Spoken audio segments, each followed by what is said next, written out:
Season 3 is here of this FSU dynasty, man. We're coming off the national championship, phenomenal run last season. I mean, it don't get much better than that. Storyline wise, gameplay wise, recruiting, everything. Marcusville absolutely dominated last season. Now, to enter this year, we do return star quarterback Rayshawn Slaughter, and we do return a lot of the key players that contribute to this national championship from last year. D'Angelo Boyd, need a bounce back year from you, man. We increase your speed, acceleration, all of this good stuff. He's phenomenal in coverage. He's going to be an NFL guy next year. He's going to be the top corner off the board in next year's draft. Rayshawn Slaughter is a guy that's one and done, or three and done, we should say. But he is going to be off this roster next year. He's a 92 overall without the boost. He's going to be gone. We have no quarterback room after Slaughter. So we need to figure that out in recruiting this year. Unfortunately, there's no top quarterbacks in this recruiting class that want to come to FSU for some reason. So we got to figure that portion out. But this roster is the best it ever been. We're 99 overall. But we also have the toughest schedule we ever had in this series. We enter the year ranked number 2. You could only guess who's ranked number 1. Michigan, of course. Of course, it's Michigan, ranked ahead of us, even though we beat them in the national championship. Alabama, at Alabama also. Michigan, we're home. Then we got to go to Georgia. That's a hell of a start to the season. The CPU gave me the Alabama and Georgia game. I decided to pick Michigan to make it a whole sandwich. Oh, man. Imagine if we go 0-3. Let's not even think about it, but just imagine if we go 0-3. FSU fans will be calling for Marcusville Head, man. Then we get into Boston College, Cal, SMU, Virginia Tech, Miami, North Carolina, Wake Forest, Clemson, and Florida. The 2 playoff teams that we beat last season, we end the year with. It's a hell of a schedule, man. It's a hell of a schedule. It's a hell of a schedule. Now, we got to hop into recruiting, all of that good stuff. The roster looks very good. We do have a couple preseason All-Americans, all of this good stuff. It's pretty much office alignment and our kickers, and then D'Angelo Boyd. And then down here, we also don't have no one for the second team. Now, I think they're disrespecting our quarterback, honestly. I think he definitely should be up there for Heisman Trophy watch, as he has set the ACC record for passing touchdowns last season. 50 passing touchdowns. That's the record for Florida State and every other team in our conference. How is he not up there for Heisman Trophy race or something, man? Or, All-American. Now, with that being said, let's go ahead and throw the podcast on as we just get into recruiting, all this good stuff. What's up, J-Mac? Evan, what's up, bro? So still catching up on season 2. Want to say what's up? What's up, bro? Yeah, watch that season. Catch up on that season 2, man. That's a hell of a season, man. That's a hell of a run. But let's throw the podcast on and see what they're talking about. Sunday, February 1st, 2026. I want you to just mentally put yourself in Atlanta right now. The confetti from the Cotton Bowl has been swept away. The travel is all locked in, and we are staring down the barrel of the absolute biggest game in college football. It's the final boss battle. It really is. But before we even get into, the X's and O's of this matchup between Florida State and Michigan, we have to talk about the machine that got us here. Because this isn't just a sports story anymore. It's a business case study. A very, very expensive business case study. We're talking about Florida State University under head coach Marcus Vail. This is year 3. Right. And typically, in the life cycle of a college football program, year 3 is when you hope to be, competitive? Maybe you're fighting for a conference title. But looking at the sources we have for this deep dive, FSU isn't just competing. This is a coronation. Exactly. I mean, if you look at the ratings and, the raw talent metrics, FSU is a 99 overall. 99 offense, 99 defense. In video game terms, they are the monster at the end of the level. They're officially a superpower. But that's the hook for today, isn't it? Because the theme emerging from all these articles and Insider knows, it isn't just about how good they are on the grass. It's about the philosophy behind it. There's that old cliche, winning changes everything. Yeah. But nobody ever tells you what winning costs. And I mean that quite literally. It's the receipt. The receipt for this roster is It's absolutely terrifying, and that is what we need to unpack first, because listeners might look at FSU and think, oh, great season, but this wasn't a Cinderella story. Not at all. This is a story about a team that went from the hunter to the hunted in record time, and they spent a fortune to build the walls around that castle. It raises this central question for the whole season. Is this sustainable? When you look at the financial toll, the emotional toll of maintaining a dynasty in the NIL era, did FSU build a legacy? Or did they just buy a very expensive, very short-term window? That's the billion-dollar question, or well, at least the $10 million question. Let's get into those numbers. Yep. We have the data here on what's being called the billion-dollar roster. Obviously, that's hyperbole, but maybe not by much. FSU holds the #1 recruiting class in the nation. 10 5-stars, 22 4-stars. Which is just unheard of. I want to pause on that for a second because I don't want you to just gloss over 10 5-stars. That is roster engineering on a different level. That is hoarding talent. We have the estimates on what this cost in NIL, name, image, and likeness money. The class total is estimated somewhere between $9.8 and $13 million. Just for the newcomers. Yeah. Right. And for those who might not follow the back end of college football super closely, this isn't the school writing a check for tuition. This is collectives, donors, marketing deals. It's cash in hand to get these kids to sign. You have to look at the distribution. Break that down for us. Who's getting this cat? Well, look at the top. You have Deontay Osborne, the 5-star linebacker. He is the face of the class. He's pulling in around $1.25 million. And a teenager. Before he ever made a single tackle. Then you have Ty Burden at receiver, $1.1 million. John Dwumfor at running back, $900,000. Mm-hmm. Elijah Fields, the D tackle, $850,000. These are NFL rookie numbers, and this is where that whole mercenary debate comes in. Critics look at Marcus Vail and say, you're just buying success. You're bringing in mercenaries who don't care about the school. But is that fair? Or is that just how the game is played now? Well, inside the building, the language is very different. They don't call it buying players. They call it investing in timelines. Investing in timelines, what does that even mean? It means they aren't buying the player's loyalty. They are buying the time required to win now. They are accelerating the rebuild by purchasing ready-made talent. But, and here is the big... As we listen to the pod, I'm going to eat some food and do some recruiting just as we listen to the pod. Big catch money complicates the chemistry. It's not just about the budget. It's about the locker room dynamics. And this is where the drama of this season really started bubbling. Yeah. We have to talk about the quarterback situation. Because if I'm an offensive lineman making $50,000 and the guy behind me is making millions, that's weird, right? But the discrepancy at quarterback was dangerous. It was a ticking time bomb. Walk us through the numbers there. Okay, so you had Brock Glenn. He entered the season as the guy, but, eventually became the backup. But because of his previous market value and all the hype, he was on a deal worth $2 million. $2 million to hold a clipboard eventually. Exactly. And then you have Rashawn Slaughter, the freshman, the guy who actually ended up saving the season. Do you know what he was making at the start? $500,000. Right. So do the math. The backup is making 4 times what the starter is making. And the starter is delivering what? 4 times the production? That has to fracture a locker room. I don't care how team first you are. It absolutely does. It challenges the culture. It creates this tension where, potential gets paid more than production.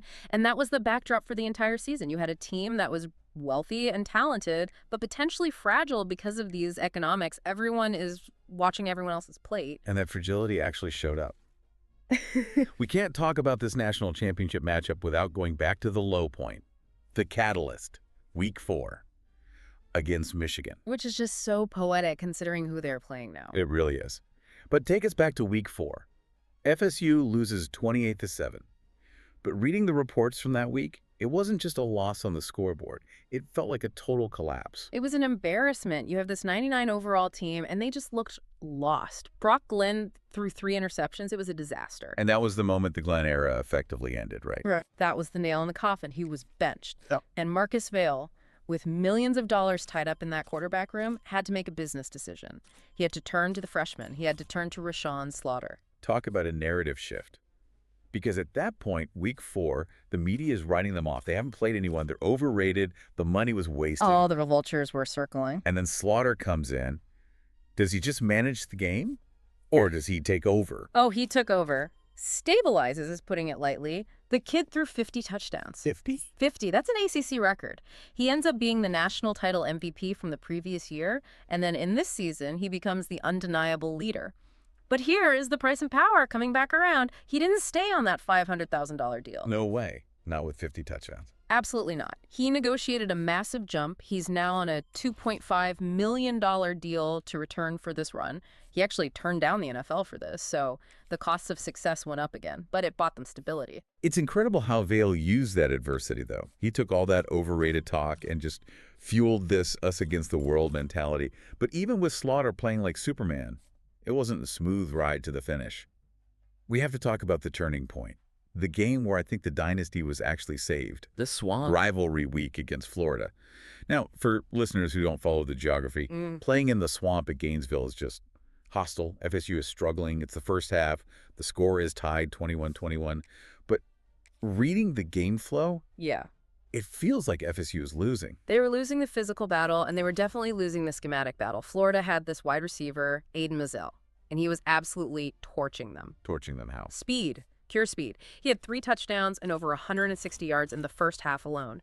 And he was doing it against D'Angelo Boyce, FSU's star cornerback. And Boyce is a 98 overall corner. He's supposed to be a lockdown defender. He's an NFL guy. Exactly. And this is where Marcus Vail earned his paycheck. This is the difference between a team of mercenaries and a team with a real culture. Vail made a ruthless decision. He benched his star corner. He sat Boyce down. In the middle of a rivalry game. Yeah. That's risking the locker room all over again. In the middle of the game that could decide their playoff fate, he basically said, I don't care what your rating is, you're getting cooked. And he moved Devon Patterson, his star safety, to cornerback. Let's unpack Patterson for a second, because moving a safety to corner, that's not just swapping shirts. That's a totally different skill set, isn't it? It's completely different. Think of it this way. A safety is usually a hitter. He plays with everything in front of him. A cornerback has to turn his hips, run backwards, and mirror a sprinter. It's so much harder technically. And Patterson fits that hitter mold. Oh, yeah. He's the Jim Thorpe Award winner, a transfer from Wake Forest. He's not the flashiest guy, but he is physical. 6 foot, 219, he wants to hit you. And Vail asks him to go out to an Island Zero help and cover Florida's hottest receiver. It sounds like a recipe for disaster. Did it work? It was a masterclass. Patterson locked down the perimeter. And because Patterson could handle the receiver physically, the entire defense shifted. You saw guys playing freer. John Henry, a defensive end, ended up dropping into coverage and getting a pick 6. A defensive end getting a pick 6. That doesn't happen unless the unit is completely bought in. It was chaos in the best way. And then Slaughter exploded on offense. 380 yards, 5 touchdowns. They win 49-28. That win proved that FSU could adjust. It proved they could prioritize winning over ego.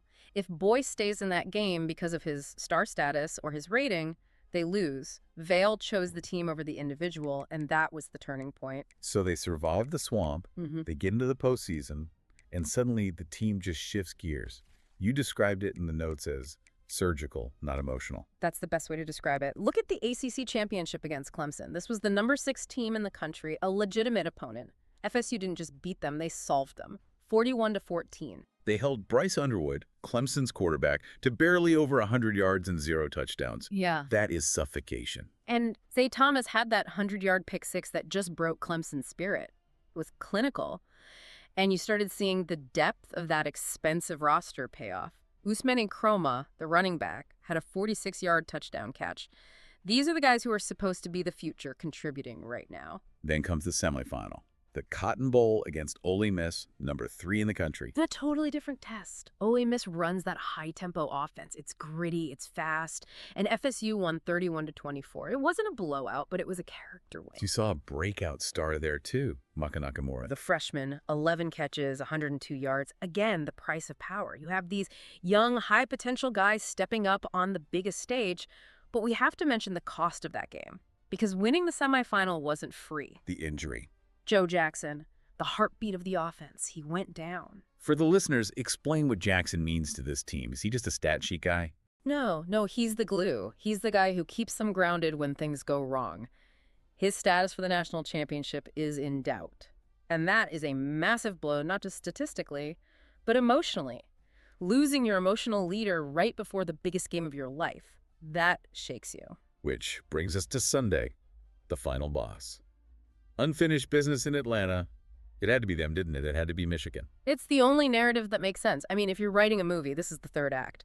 Michigan is the villain in FSU's story. They are the team that beat FSU in the Rose Bowl 2 years ago. Painful memory for that fan base. And Michigan is the team that embarrassed them 28-7 in week 4 of this season. The game that ended the Brock Glenn era. Exactly. Michigan is the architect of FSU's trauma. They are the reason FSU had to change quarterbacks. They are the reason FSU had to look in the mirror. And now, to validate this dynasty, FSU has to go through the wall that has stopped them twice. Let's break down the matchup. What are the keys here? Because Michigan isn't flashy, are they? They don't have that Ferrari offense. No, Michigan is a tank. Their identity is built to break you. They have a relentless defense led by defensive tackle Justin Scott. They want to dominate the trenches. They want to hit you until you quit. And on offense, they have C.J. Carr at quarterback, who just manages the game perfectly. He doesn't make mistakes. He's surgical in a boring, painful way. And FSU. How have they evolved since that Week 4 loss? Because if they play the same way, they lose again. Well, Rashawn Slaughter is no longer the backup trying to figure it out. He is the $2.5 million man. He is the leader. And the weapons around him have evolved. We mentioned Nakamura, but you also have Creed Whitmore and Dallas Wilson. This is a high-flying, expensive aerial assault going up against a brick wall. The big question is, can that expensive roster break down the discipline of Michigan? Because Michigan has haunted them. It's the classic clash of styles. Flash versus grit. New money versus old school discipline. Michigan wants to drag FSU into deep water and drown them. FSU wants to fly over the top. It feels like everything is on the line here. If FSU loses, does it invalidate everything? I don't know if it invalidates it, but it certainly changes the conversation about the cost. If you spend $13 million on a recruiting class, if you pay your quarterback $2.5 million and you lose to the team that already beat you twice, that's a failure. You bought a Ferrari and crashed it. But if they win, then the price was worth every single penny. It's fascinating to watch the evolution. We started this deep dive talking about a team just buying talent, just writing checks. Right. But looking back at the Florida game, looking at Patterson moving to corner, looking at Slaughter earning the job, it feels like they forged an identity through adversity. They aren't just a payroll anymore. That's the so what here for the listener. In the modern era of college football, money is the entry fee. Money gets you in the room. You have to spend the $10 million to get the roster. But culture like Patterson changing positions, like the defense rallying after the Michigan loss, that is what keeps you in the room. You can't just write a check for a championship. You have to bleed for it a little bit, too. That is the perfect way to frame it. You can buy the players, but you can't buy the team. Exactly. And on Sunday, we find out if FSU is a team or just a collection of very expensive assets. So as we get ready for kickoff in Atlanta, I want to leave you with this thought.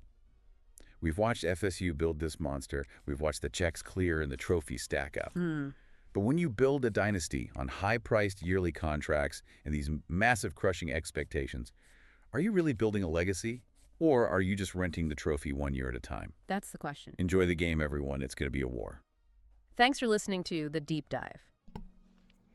We back, man. We back. You said, what you using for the podcast? It's called Notebook LM. Is the website.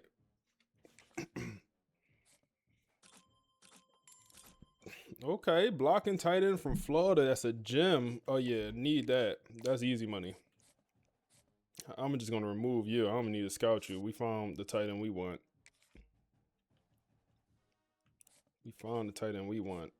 All right, do some scouting here, man. See if we can find any really good players. When I was scouting on 5 stars, man, it was alarming how many bust 5 stars we found. Like, ridiculous amount. I mean, a ridiculous amount. Like, look at this. 2 guards, both bust players. Crazy amount of 5 stars that just are. We'll keep them on the board because they still could have star development trait. Okay, that's a gem defensive lineman from Florida. And it's also a 5-star gadget receiver in this class. So that's okay.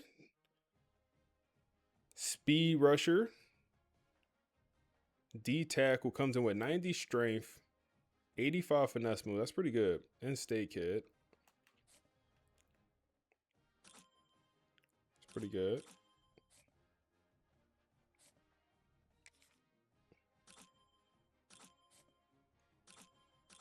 So I do want to add a couple more quarterbacks.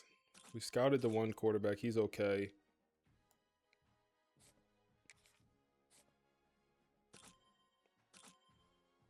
Okay.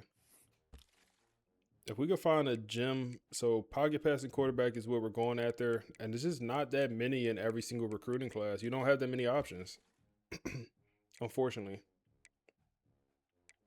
Like as far as good ones, nope, not many options.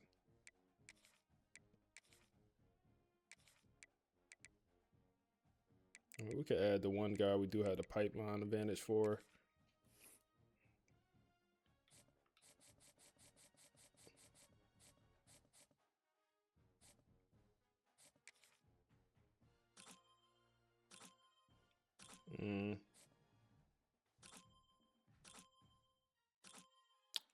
Really want just a gem. Let's give everyone a scholarship.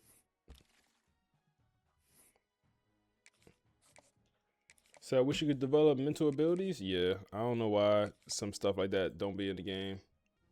I don't know. I don't understand why we don't have any quarterbacks interested. We might need to buy that ability for our coach. Because like only having one 4-star quarterback interested in this program just feels wrong. That's wrong. That's not correct.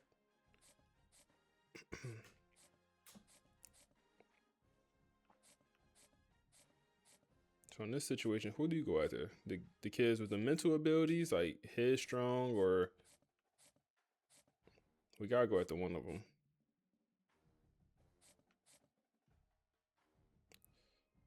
Let's go after this guy, man.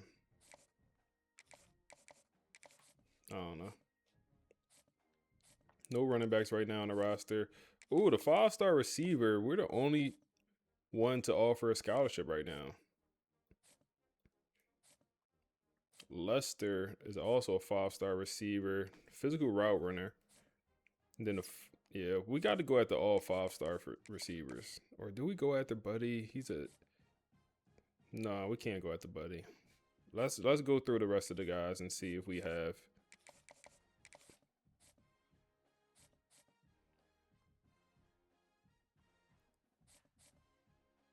Okay, the 5-star we'll go after. Even though he's from South Carolina, Clemson might just end up dominating that recruitment.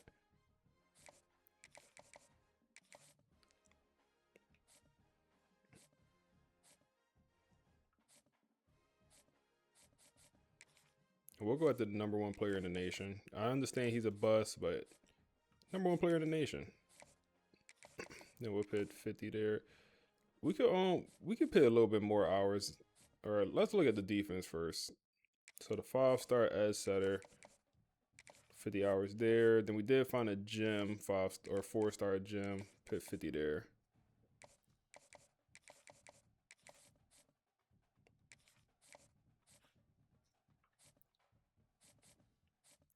And then the speed rushing D tackle.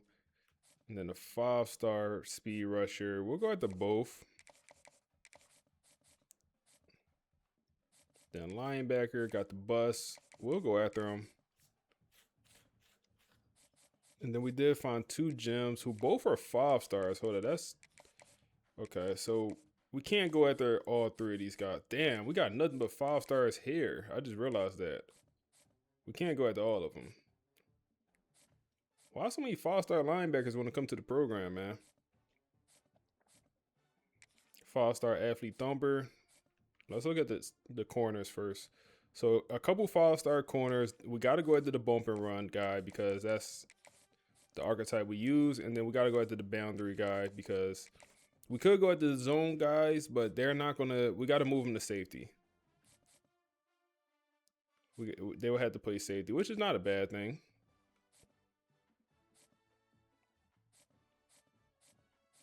And maybe that's just what we do. Go after all of them with the goal of moving the 2 zone guys to safety. I think that's going to be my play here. Maybe not the smartest decision in the world, but That's going to be my play here.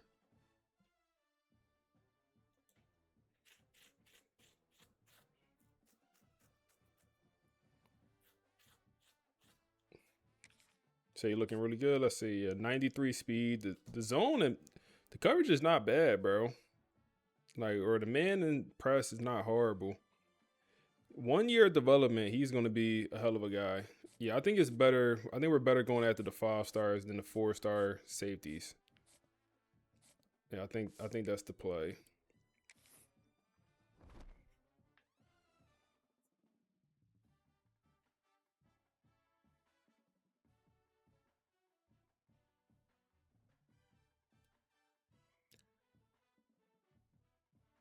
You said when you say you don't take guys out the board that lock you off the board. So if they commit somewhere else, I'll remove them. But they lock you out. Like say for example, you get locked off for playing style on let's say a linebacker. And if I'm number 1 and I get locked out, I'm not going to remove them because it's a chance that other schools get locked out also. And as long as you end up with the scholarship offer and nobody else offered a scholarship, even if you're locked out, he's going to commit to your team. If that makes sense. But if he's already committed to somewhere else, like, remove him. It's nothing you could do. He could decommit, but it's very rare. I wouldn't even bet on that.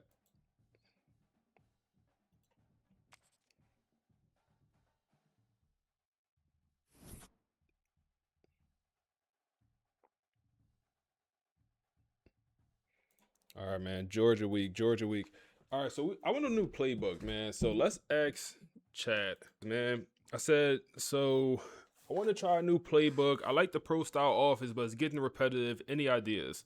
I feel like the defensive book, we don't have to change. I feel good with that.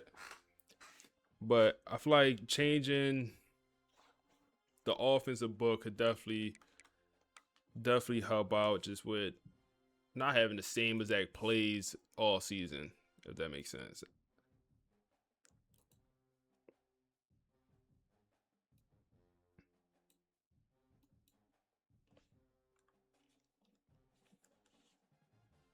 Let's see what so we got a little quick podcast. Let's see what they gotta say about this season. You know, I was looking at these internal financial reports coming out of Florida State this morning. Oh, yeah. And frankly, the anxiety just jumps right off the page. It's startling. We know they just won the national championship. The trophy is there. But if you look at these numbers, the roster costs, the NIL cap estimates we have here. That celebration is long over. It seems like it ended weeks ago. It ended the second the bill arrived. I mean, we're looking at a classic case of the price of power. Right. Marcus Vail proved he could climb the mountain in year 3, but the data we have here suggests staying on top might actually, well, bankrupt the locker room culture. I always thought winning made everything easier. You know, you get the recruits, the donors line up. It's supposed to. But looking at this report on the $20 million class, it looks like winning actually made everything way more expensive. Yeah. We're talking about a total NIL commitment between, what, $18 and $20 million? Just for the freshmen. Yeah. It's the natty bump, but it's not the good kind. The leverage completely flipped. What do you mean by that?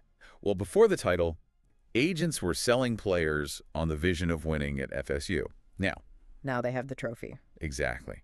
Agents know Florida State is desperate to prove they're not a one-hit wonder, so they are squeezing every single dime out of that desperation. And that explains some of these numbers. I'm looking at Deontay Osmond, the number 5 player nationally, signs for $2.2 million. And Elijah Fields, that DT transfer, $1.8 million. Wow. And just look at the timeline on the running backs. It tells the whole story. They signed Zach, the 5-star back, early on for $1.4 million. Which is high, but, you know, kind of standard for that level of talent. Right. But after the trophy was hoisted, they had to shell out another $1.6 million for John Dwumfor, another running back. Because the price went up. The tax on the champions kicked in. Every recruit was basically saying, you just won, so you're going to pay me like a winner. But that's where the whole thing just breaks down for me. You pay the new guys coming in the door a combined $20 million. What happens when the guy who actually won you the MVP trophy finds out? He gets angry. And that's the locker room elephant these leaked reports talk about. Rashawn Slaughter. The face of the program. The face of the program. Just set the ACC record with 50 touchdowns. He's a consensus first-round lock. And for that entire championship run, our sources say he was playing for about $500,000. 500 grand. I mean, that sounds incredibly low given what we just discussed. It is. It's shockingly low. Yeah. Especially when you compare it to the most glaring inefficiency on the entire roster. Brock Glenn. The backup quarterback. The backup quarterback who never started. Bro, they love to talk about Brock Glenn, man. Let Brock Glenn go, man. Let Brock Glenn go. The go-go offense. I think we're gonna try a different version of the pro style offense. Let's try that. But they love to bring up Brock Glenn.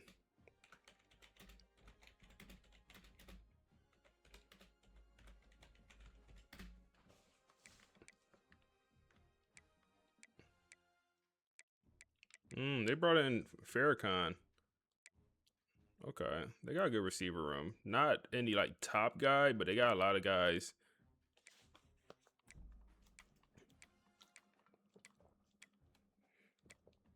Run that same overall.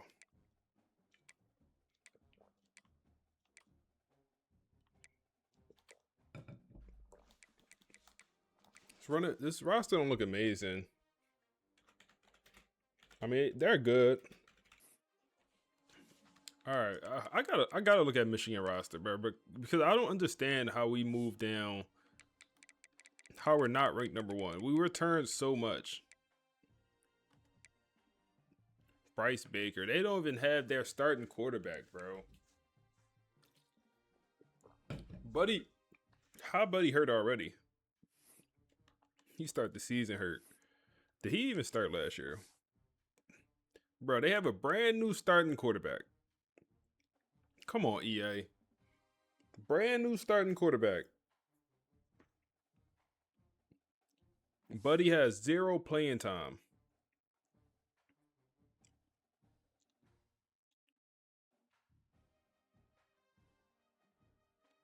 And they got Buddy over me. The disrespect.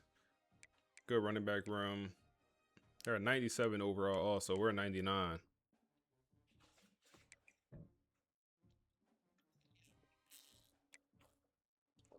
We still have Jaden Sellers. Whoa, great tight end.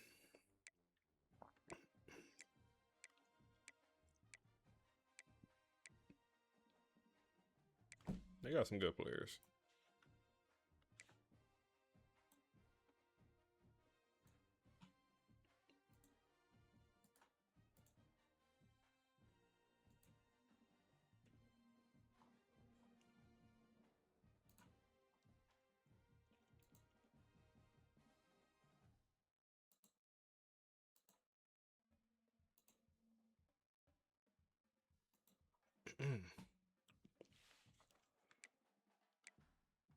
Good corners.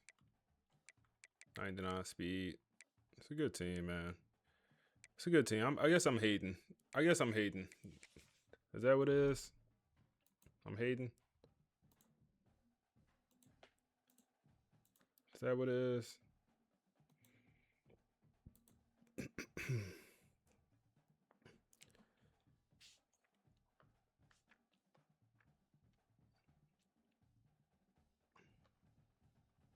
The Alabama pipelines are ridiculous.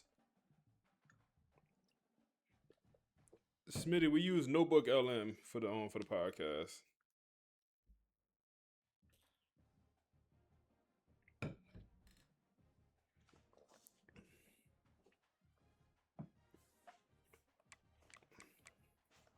All right, we gotta find a new book. It's not even like we return our coordinators, all of that stuff. It's not even like we lost our OC or DC. We return our starting quarterback. I don't know how. They got us ranked so low. The disrespect. All right, Playbook. What did chat tell us? They didn't give me like a specific team.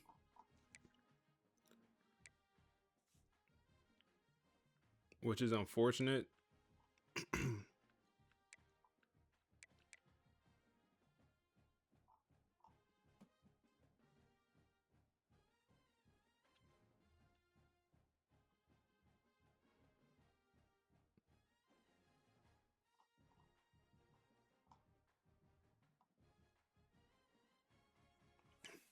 Let me see if I can find like multiple offense, maybe.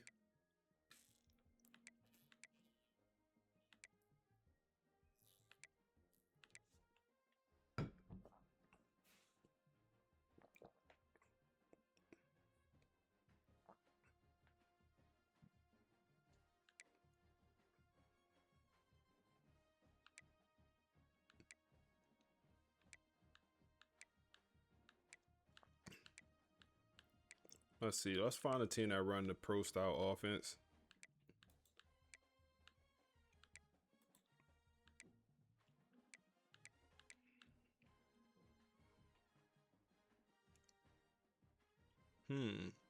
Let's give this a try, man.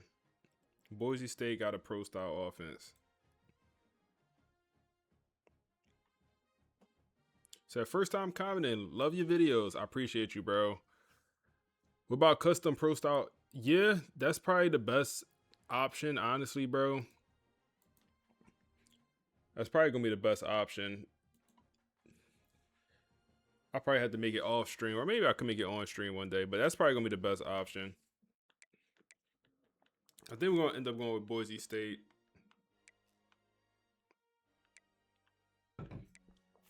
Cause like I really do like the offense we run. I just want to be refreshing. I don't want to keep. We got like the same set of plays.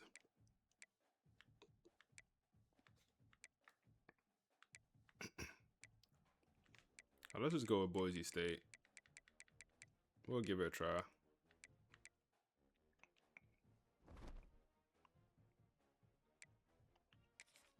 Check out the coach contract. So they want us to win 10 games, and we done nothing but great things since we took over.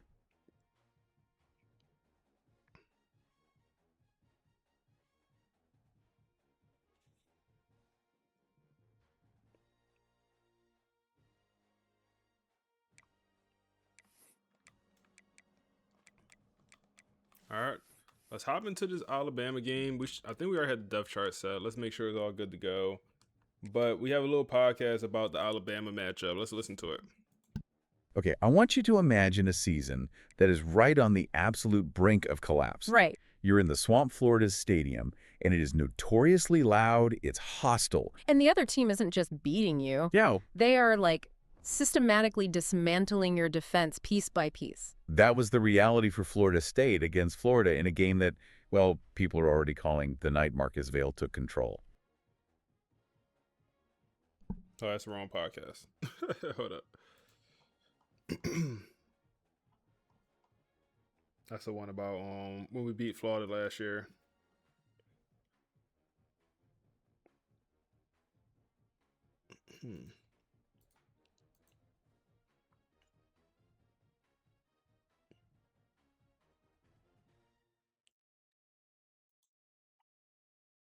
All right. Yeah, that was the wrong one.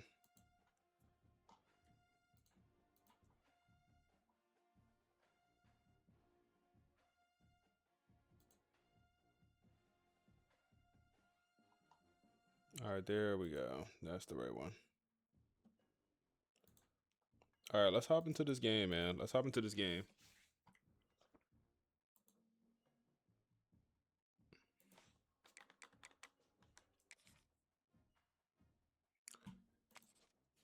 They're 96. It's on the road, bro. It's gonna be a tough one, bro.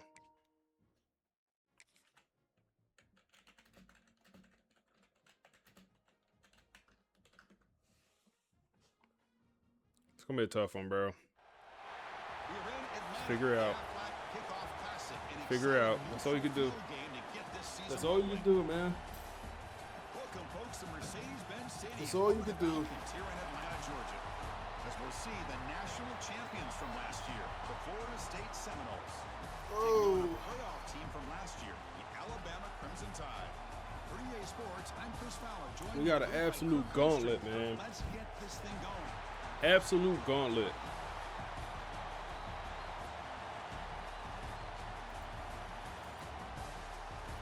Absolute gauntlet.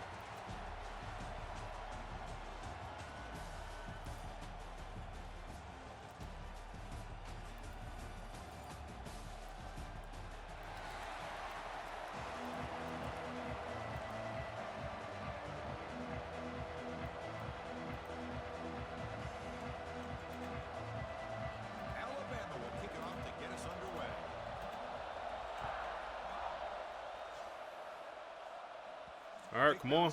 New season. New season, new us. So the Florida State Seminoles offense is up first today.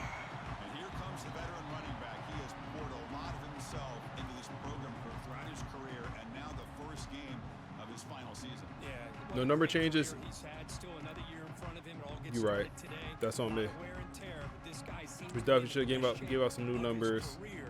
Can't wait to see what he can do.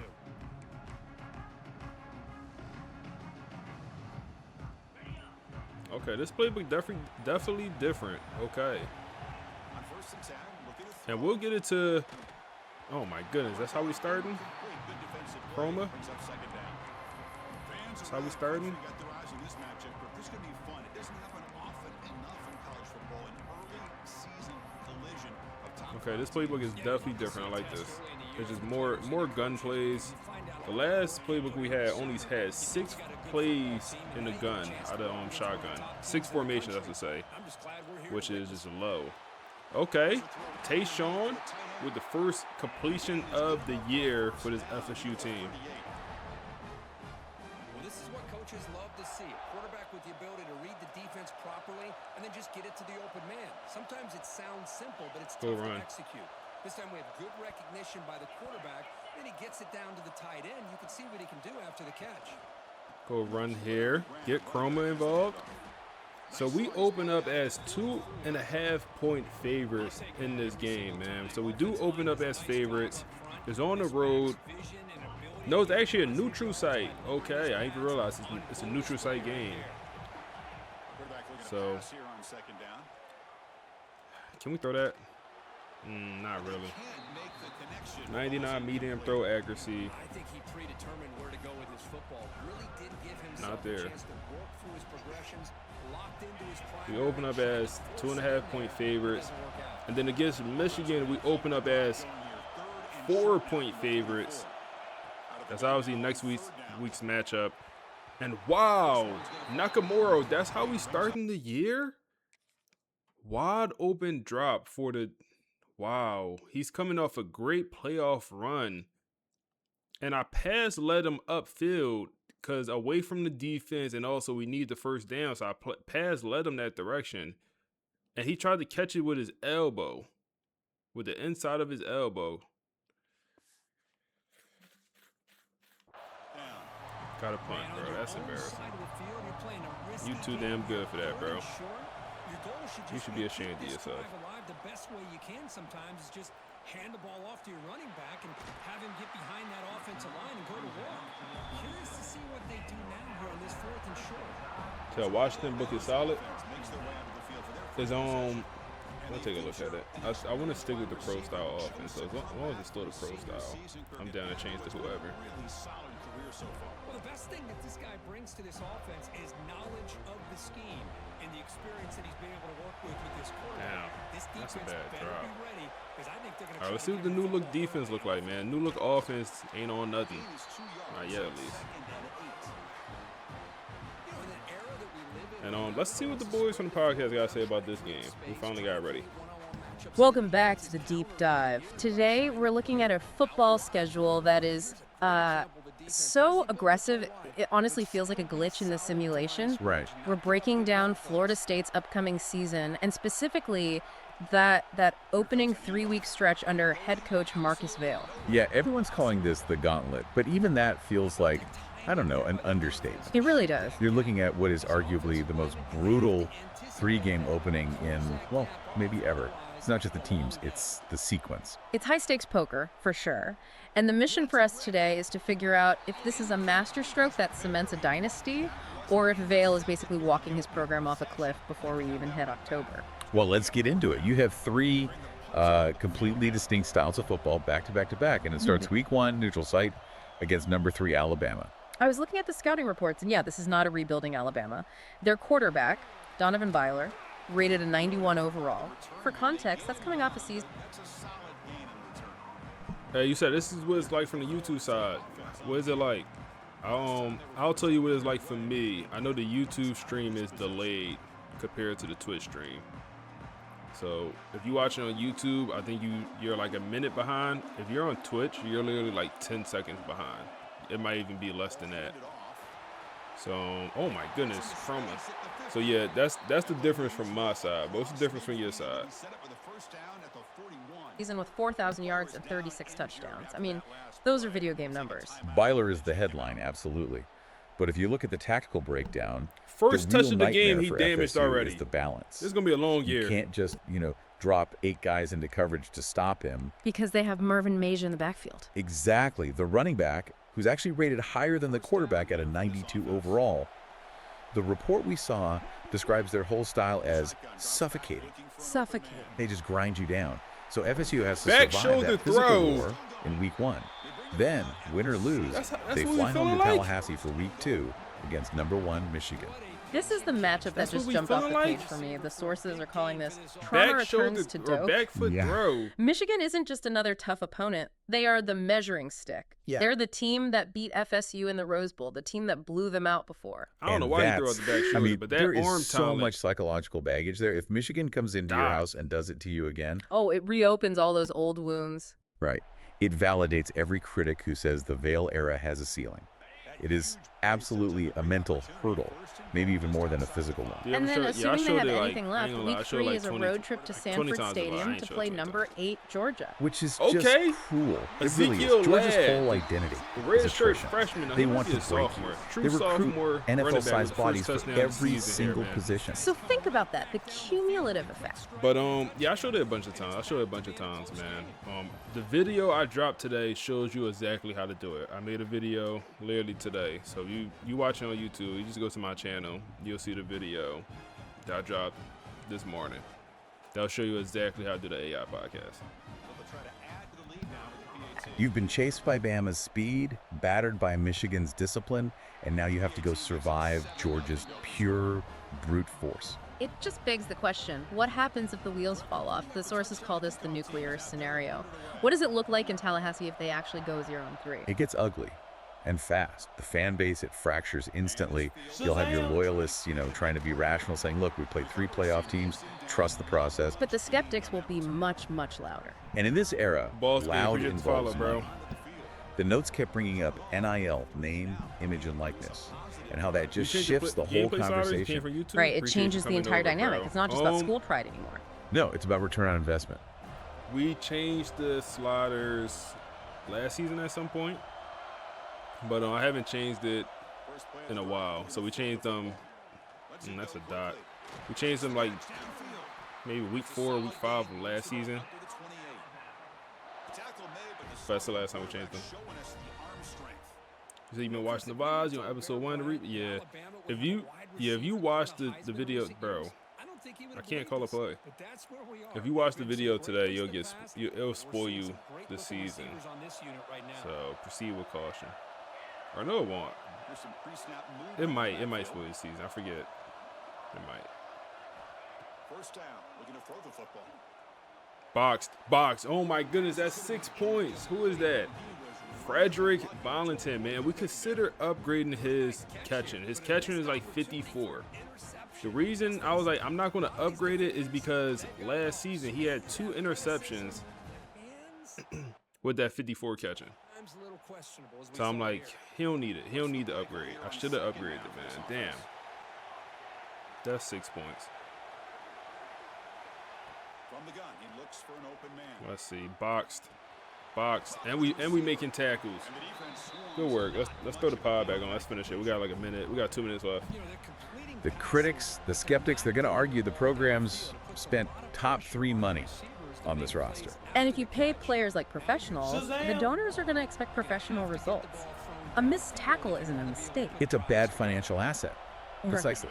And that pressure lands right on the 3rd and stars. 7 here. You look at a guy like Rashawn Slater. Boxed. Yeah. If they start 0-3, Is that the true story isn't freshman FSU has a corner? tough schedule. I gotta It go to the immediately replay. becomes, is Slaughter Don't tell me that's actually the that true good? Is he freshman just carrying a 5-star? flawed team? Or even worse, the media starts whispering about him making is business Benjamin decisions Westerman. to protect his draft stock. And that is Good, the we on unspoken it. fear. If the season feels lost in September, No. do players check out? That's how losing streak just spirals into a culture collapse. But, okay, let's play It'll be a devil's fun advocate. year. There has to be a massive upside here, the redemption It'll be a angle. fun year. Oh, absolutely. The playoff format is the safety net here. At 0-3, believe it or not, FSU isn't mathematically out of it, Their We gotta strength of change our schedule kick would be return. off the That charts. should not be Nakamura. But the margin for error is 0. Gone. Every single ACC game becomes Supposed a to be must BJ win. Gibson. A total must win. But if they manage to steal one of these first 3, let's say they go 1-2, or I don't know, a shocking 2-1, Then the whole narrative flips. it flips completely from disaster to battle-tested. If Marcus Vail rallies that team, the headline becomes the hardest schedule forged the best Karma team. is just- If you survive that fire, you aren't just respected, you're feared. It's a binary outcome. You either break or you harden into something incredibly dangerous. It does leave us with, a pretty provocative Give him a thought. chance. In this era No, of he expanded got all that playoffs and these speed. Give him a massive NIL chance. payrolls, does scheduling like this, scheduling invincibly, actually hurt a program? Are you just setting yourself up for failure before conference play even begins? Exactly. It's a huge gamble. And it's the kind of gamble that defines careers. Thanks for listening to this deep dive, and we will catch you next time. You gotta respect Marcus Vail for making a schedule like this, man. Most coaches don't do this. Oh my goodness, pressure, and we got a punt, man. They playing good defense.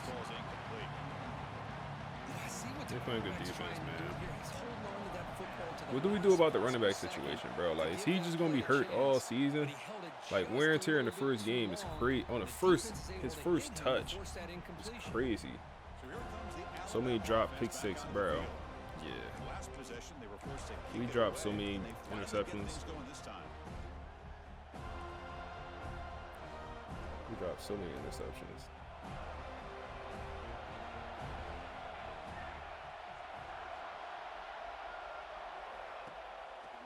Play action. That was terrible. An incompletion makes it 2nd and 10. That was terrible. All right. We got some good linebackers this year, too. We didn't have that last year. And speaking of the good linebackers, good work, y'all. We still got to learn names. We got a lot of new starters, especially on the D-line this year. So, we still got to learn names. But it's going to be 3rd and 9 here. On 3rd down, he drops to throw. They got slant routes out there. Wow. Tackled at the 32. That's enough for a 1st down. Wow. And you just continue to see the chemistry. What a bailout, man. What a bailout. When do they ever catch that? Wow, what a bailout. By throwing together throughout those summer months. And man, it's starting to really pay off. He's become his security blanket for the quarterback, and especially on 3rd down. Go play action. They love some play action. Boxed. The short completion of the tight end. Hey, Chris, give him credit. It was nice technique to be able to hold on for that catch and stay in bounds, but he didn't go very far. Still getting used to the new playbook here. Playing long-term Dynasty with Bowling Green. Good work, good work. That's bro, I want to get this online Dynasty started. The more I think about it, the more I want to get it started. So what video has your updated sliders? It comes out tomorrow. Right? Yeah, it comes out tomorrow, bro. It comes out tomorrow. I can show you after the game, but the video actually comes out tomorrow where I go over my sliders. There's going to be a house rules video, but in that house rules video, I go over my sliders. End of the first quarter. Team looking solid. They're not looking amazing. We're winning. That's all that matters. So you started AI Dynasty, chose Liberty, OC, Tom Weber head coach. Trying to get Miami okay, that's tough. I hope the coaching carousel do you right, bro. I hope they do you right, man.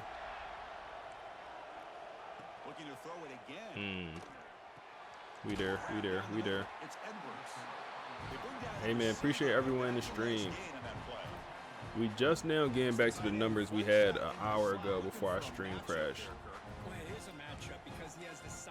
Before the crash, we had about 150 people watching between both YouTube and Twitch. We just now getting back to about 120 on both platforms. So appreciate y'all boys, man. They stop him, but it's a first down.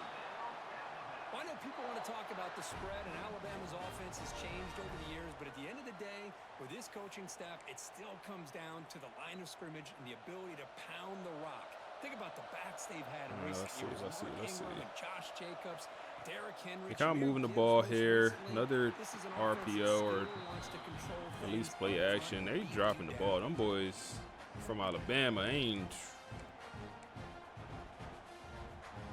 So second down after the incompletion. Them boys ain't ready to play. Where's the snap? Looking to throw the ball. Nothing. Absolutely nothing. Pressure. Oh man. Wow. We what a play by the quarterback. Donovan. What a play by the quarterback. What a play. I'm like, we just sitting there. We just sitting there. No pass rush. I'm like, I'm going to go get him myself. And as soon as we leave, he hit the running back who he is on. And then my user again. Whoa, we're getting lucky. So let you join the online dynasty. All right, how about this? Everyone that want to join the online dynasty, it's a money dynasty. Please realize that. It's going to be about between 15 or 25, whatever y'all agree with. That's how much it's going to cost to get into this league. But the way we're going to do it. Oh, my goodness. We missed. Oh, my goodness. Who he feeling like? Marvin? Chill out, Marvin. The way we're going to do it, if you make the playoffs, you get your money back. That's not even Marvin. That's the backup running back. You make the playoffs, you get your money back. Other than that, Natty winner get it all. So Natty winner would get 400. Let's say if we did 25 ahead per season, you make the playoffs, you get your 25 back. You win the Natty, you get 400. I don't know. That sounds pretty good to me. Only thing is, but they're not just becoming one-dimensional. You got to respect that, and hopefully at some point it'll pay off. Let's see. Here on second down. Good coverage. And our star D tackle hurt. Hey, Chris, let's give credit to this defense. Forced into the red zone, backs against the goal line. When the league starting, hold up. I'm trying to do a poll in the Discord right now. But I'm creating a poll in the Discord as we playing this game. Dot 7-0, man. 7-0. Hey, Chris, the threat of these receivers to the outside really did a nice job of opening up the interior. And the quarterback reads that, sees that he's got the post wide open to the tight end, makes a great throw for that touchdown.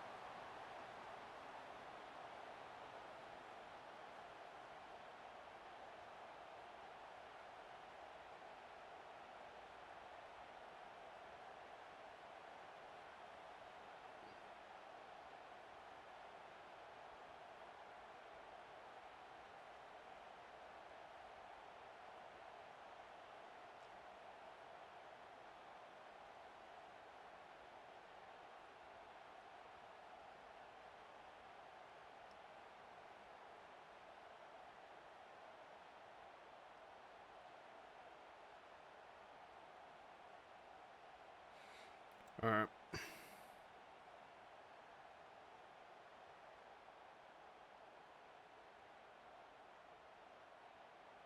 And they get set now to try the PAT.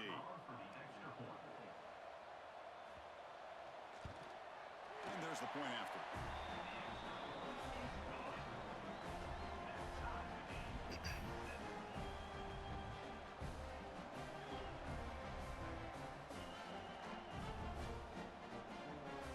Kickoff team out there, they are fired up after just scoring a touchdown.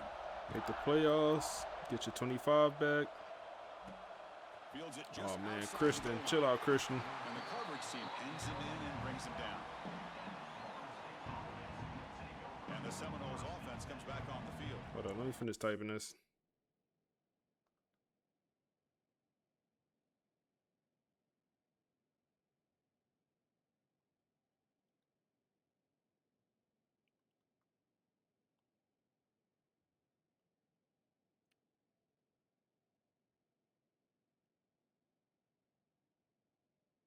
Is there any way I could change this poll?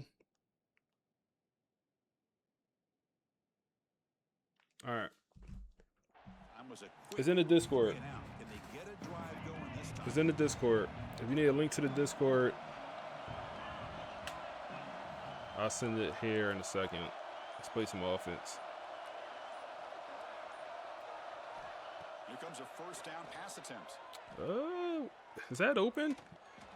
It is open. Christian with his first catch. That's the transfer, the speedster receiver. First down gain. First catch of the season for him. Maybe an opportunity, Kirk, to take a shot here. Come to the line for a second down and very short. Little run here, man. Is that foot still bothering him? We'll try the ground game. That's good block shedding. Knowles look to keep this drive So what's the moving. Discord?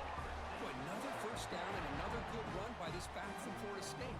He's doing his job as far as living up to the great tradition of Florida State running backs. I spelled Discord wrong. It's a solid run, gives the offense a first down and a new set of downs. And I'll send in the YouTube chat here.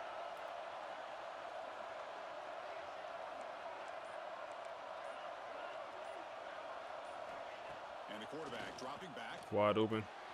Good stuff, Morgan. We're going to get Morgan more involved here, man. Bring it down, but that's a good play. Moves the ball to the 39. Just a good job of spread. We're going to get Morgan more Making involved. sure everybody's getting their touches. When you do that, the defense That's in can't the lock YouTube in chat. on one guy or two guys. Make them have to be aware of everybody, and allows you to continue to spread the ball around and spread the field, making it tougher for this defense. On first and 10 here, looking to Screen. grab behind the line. Get Ty Burton involved. First catch for the true freshman. And my left tackle, or that might be my right tackle, actually. Looks like he's going to be hurt on the play. But the true freshman, big body. So we'll take a timeout. Offense getting set up. Here's second down. And the quarterback looking to make a play through the Oh, air. my goodness. What was that But they pass don't attempt, make the bro? connection. That one is incomplete. That's my right tackle. Put the backup in for a couple plays. Let's go run here. And he still tried to get the ball squeezed in there. He's got to do a better job of working through his progressions to find that open man. Ezekiel Ladd, man. Whenever he's in the game, I got to remember, you cannot juke. That's not a part of his game. He cannot juke. He can run straight and he can lower his shoulder. That's his game. And let's get on the ball at the backfield. It doesn't make the most sense. Shazam! Let's not do that again. Dami, appreciate the follow. Made the catch, but he was surrounded, Kirk. Not much room to run. They did a really good job. They need to hire a new strength and conditioning coach, man. He might have a chance to be able to shake loose because he is so elusive. But Yeah, these injuries are crazy, man. Christian Christian getting involved. Come on, Christian. Take it to the 2-minute warning. They bring him down, but a solid game moves the football to the 24 and a first down. We'll take a quick pause before the half as we reach the 2-minute timeout. Yeah, I'm just not sure if we'll have enough people interested in the Money Dynasty, man. Seminoles with Like I first said, and I need to go back on that YouTube video. I need to put the link on it. Hold up, that's wide open. Wow, pressure in our face. We had our wide receiver, however you say his name.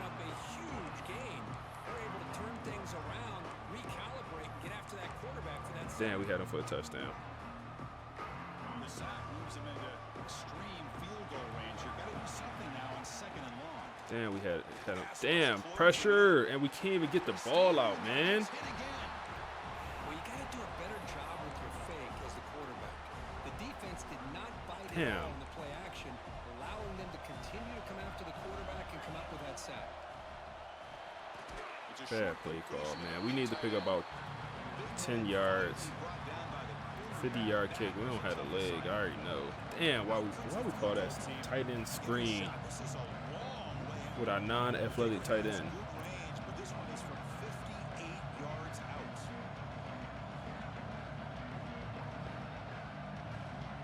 We don't have a leg for this. We'll try it. I'm already knowing. Yeah, not even close. Oh, and he's off target. It's no good. That one's off target, and the game will remain tied. Not even Chris, close. you and I were on the field in warm-ups. We saw this guy hit a 62-yarder that hit the crossbar and actually went over. So we know that he has the leg to make this kick. I just don't think he got enough on it. So So they'll start this drive here with less than a minute I mean, remaining interesting on the season, first yeah. half clock. And looking to throw now on first down. Good coverage. It's an out route. The catch made. Zay Thomas on the cover. That's a good catch, man, through traffic. Oh, that was close. Got just enough for the first down against that man-to-man coverage.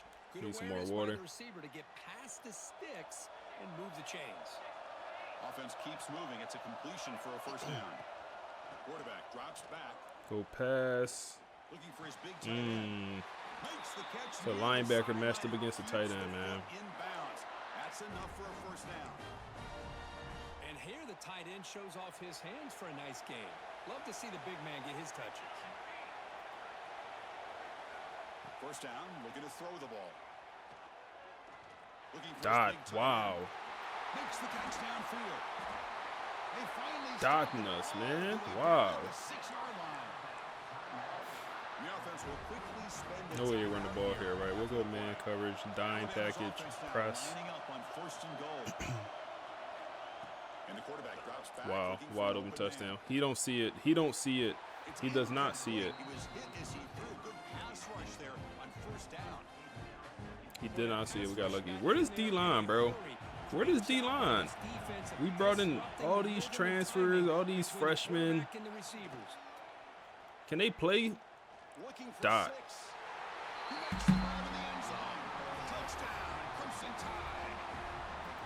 That is hours and hours of practice right here by this receiver. Great job of not only going up and making the It's a dot, catch, man. but do you have the awareness to come down and get the toe down All right. at the side of the end zone?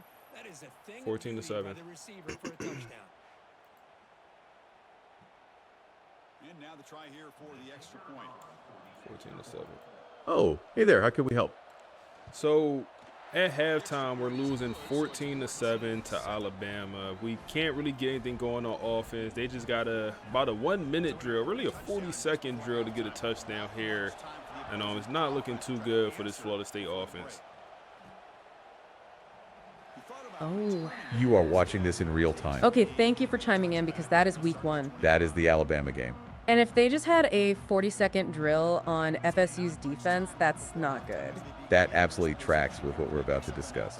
Right, we were just about to break down this opener against number 3 Alabama. You're seeing how suffocating that team is, especially coming off a quick score. We were looking at the reports on their quarterback, Donovan Byler. The guy with the 4,000 yards? Yeah, that 91 overall rating. And if they're scoring that fast, the FSU defense is already exhausted.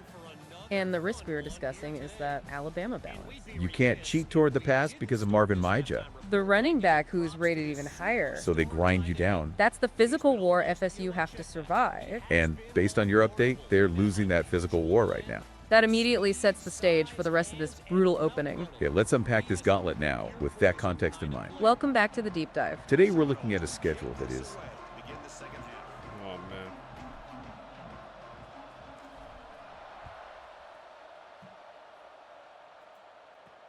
He's going to return it from near the goal line. And the returner is brought down. Here comes the Alabama offense onto the field. Passing game's been Can on they start with the ball? defense has had no answer for it. Let's see if they found some solutions at halftime.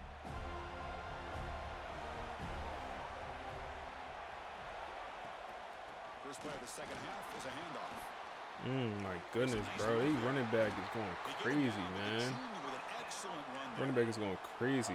Look at this offensive line. You said, did you pay extra to create more than 3 times a day for no? Yes. Yeah, I pay for the, I don't even know what it's called, premium or whatever it is for notebook. Yeah, I do have that. It's like 20 a month, something like that. So for me, it's worth it because I'm a content creator, and like today we probably did 10 podcasts today. And like yesterday we did another 10, like, so it's worth it for me. But for the normal person that's not a content creator, I think don't buy it. Don't buy it. He fought hard there, broke a tackle, but brought down short of the sticks.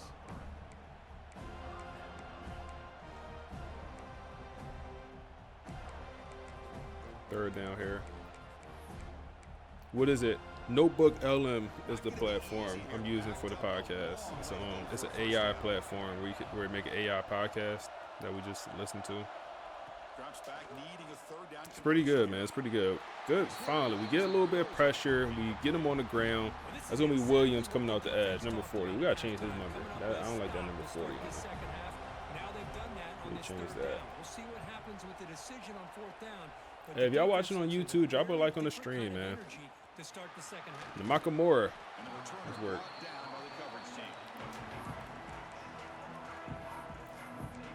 Right, so we got this new playbook out here, and it's not doing us any favors yet. I started the running back. He's done for the day, I think. I think he's just packed it up. Ezekiel, he don't have much speed. Man, you know, the back gets a lot of the attention here, and he's a good back. But I love to see that offensive line win the battle of the line of scrimmage. Second down after that run on the previous play. Get to Nakamura. Oh my God, that spin move is stiff. But that's good for a first down on the 47. Can we take a shot here? Out on third down. Shazam! Hey, appreciate that follow. Let's take a shot here, man. And on top of that, a little surprised the defense Get it out. would give that kind of Absolutely cushion nothing open. to be able to give him room to pick up that first down. And it's incomplete even on a first Yeah, down. man. It's down to starting running back. Makes things tough. So after the incompletion, it's second down. Might be able to throw this screen to Nakamura. There's the snap. They'll set up the Throw it! screen to the wide receiver. Yo, that was crazy. I was trying to throw it. That man did not want to get it out. It worked out, though. It worked out. All the receivers to lose track of. It worked It's out. this guy, one of the best receivers in the entire country. Lucky that wasn't the score. We'll go underneath Nakamura once again. What's your best running back archetype for speed? For speed, east-west playmaker. Overall, The slot receiver can go inside. I like the north-south receiver. This time he sets And if the you want like the best running back in the game, the gadget receiver, if you upgrade him while he's still at receiver and then move him to running back, that's literally your best running back. That's the best running back you can ever get if you do it right. Gadget receiver, upgraded at receiver, and then move to running back. It takes the issue is it takes a couple years to do, picks up a nice game. so that's the only issue. Well, that shows you the trust they have in their offensive line in this running game to get to a third down. Just trying to come up with a way to be able to keep this drive alive. You do the upgrades. You so the thing about the gadget receivers, their power is so cheap, so you can upgrade their. But that's wide open. We got two things absolutely wide open. We hit Christian with the 95 speed, and he gets into the end zone. Second touchdown of the day for FSU comes from the two guys that's kind of expected. The first touchdown came from Ezekiel Ladd, which was our backup running back, and then also Christian, the transfer receiver. But yeah, the power for these gadget receivers it's just so cheap. Costs like 4-3 to upgrade the power, and that includes like break tackle, trucking, strength, I think even stiff form maybe. So you can increase all that for cheap compared to any other archetype in the game. When it comes to power, it's so expensive. It costs like 13, 12, something like that. So the gadget receiver is so cheap. Like if you go to your dynasty, if you own a game, and just look at a gadget receiver and just look at his archetypes, his skill caps, all that, and then look at the power. It's so cheap. So you can upgrade the power and then move him to running back. And you still get the benefit of having the power, and then even like the carrying rating starts off high for the gadget receiver. So the gadget is like the best running back in the game, man. I ain't gonna lie. They go screen. We all over it. You gotta catch that, Mason. Oh man, you gotta catch that, man. That's game changing. That's game changing, baby. We need that, man. Damn, we need that, man. So many drop interceptions. We dropped the pick 6 earlier. 2nd and 10. So you start recruiting running backs and running back is the easiest position to get. And we finally get pressure on the quarterback. And both the edge rushers come through with a half a sack. Finally, man. Finally. Let's have a second half. Finally, these boys want to play, man. One of the twins come through with a sack. You said, why is the Gadget the best running back? It's because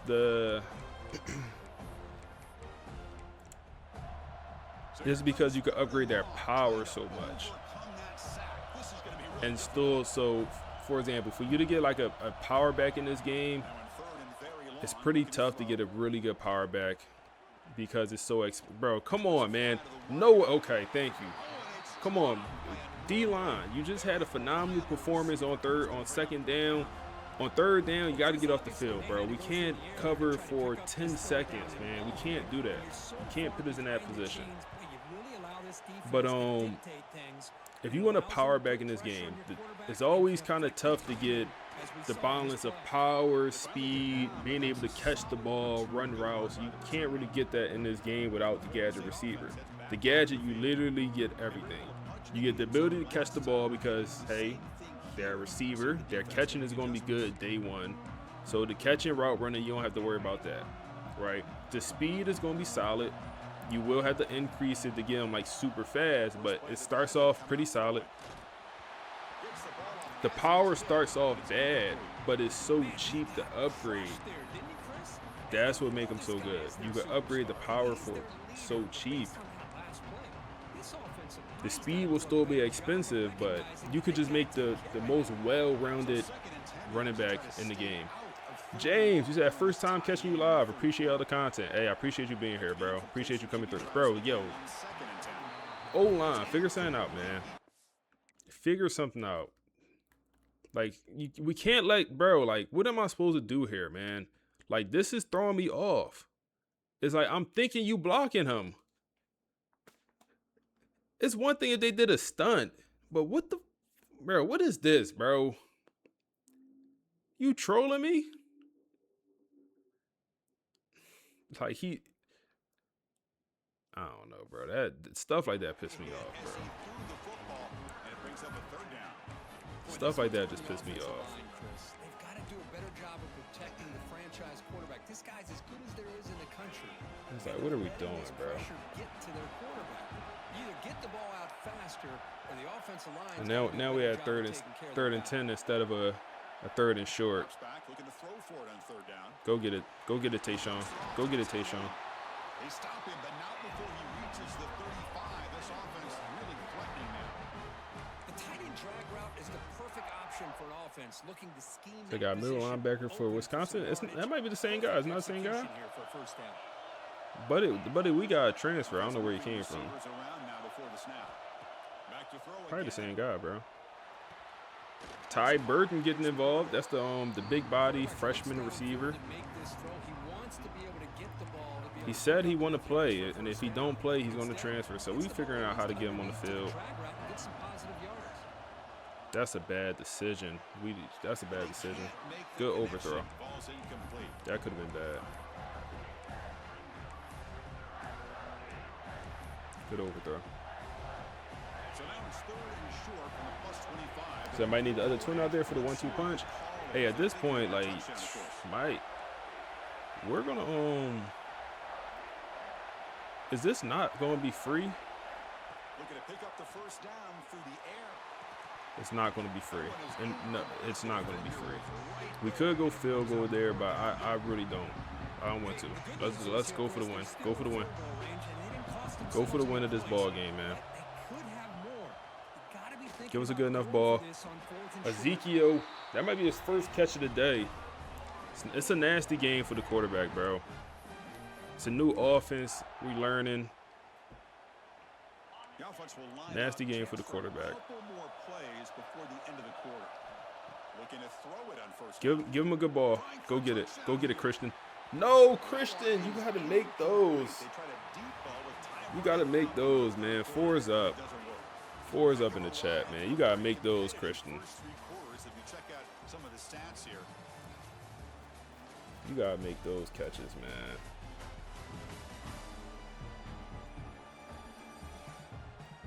It's a good ball. You got to put that ball where only one person can catch it. Here we go. First play of the quarter. see here. They snap it, quarterback looking for the ball. We could hit, bro, Christian with another drop, There man. was a lot of contact, no penalty, brings up third down. What a hit there by the defender. Back-to-back drops, Christian. Get him out the game, coach. Get somebody in here that want to play. Get Todd Burton. We might need to get Todd Burton in this game. I'm not really seeing anything I like here. They come to the line, a long way to go for the first Try down, this. but needing this crucial conversion right now.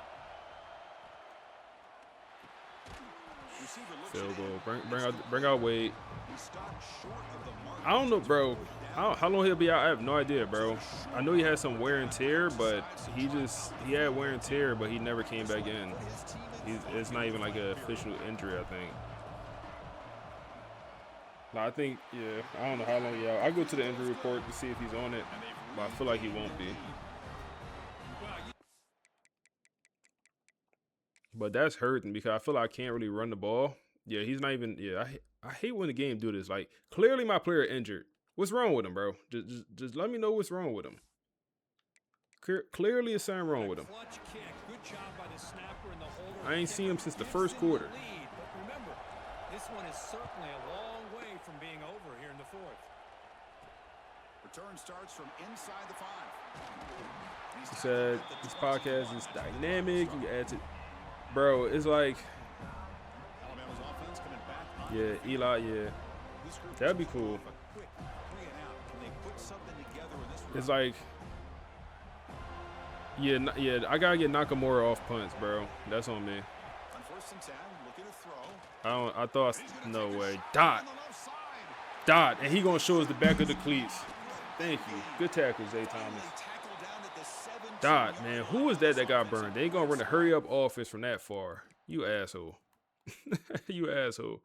Who got burned like that, man? Who 2-5? Oh man, Frederick Valentin. That's our star safety, true sophomore. Got cooked in man coverage, man. He's a hybrid safety, so we expect him to be able to cover. And they go run. Hand it off. We all over it. Good stuff. A gain of 2 yards. Now it's 2nd down and 8. Good stuff. Good stuff. Good stuff. So do you think they'll add something like that? I personally think they will not. If I'm being completely honest with you, like obviously I hope they do, like add some type of AI, something like that. I personally don't think they will. Offense moving closer to the line to gain after that catch. I don't want to say surprised. Dropping back, looking to throw for the first down. Boxed. D-line. We don't. Touchdown, bro. D-line, man. Y'all boys. Oh man, we got to send the pressure. We got to send the pressure. We got to do some stunts.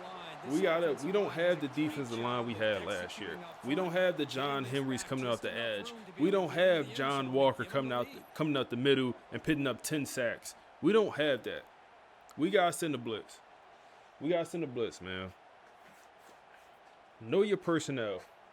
Coach. And they'll set up with the PAT. Know your personnel, coach. PAT up. There's 80 people in the YouTube live stream, but the stream only got 27 likes, man. Something ain't adding up. Something ain't adding up on that YouTube end, man. So after putting up the Something ain't touchdown, adding the up. kickoff team is out there to boot it Back of the away. cleats equal toast.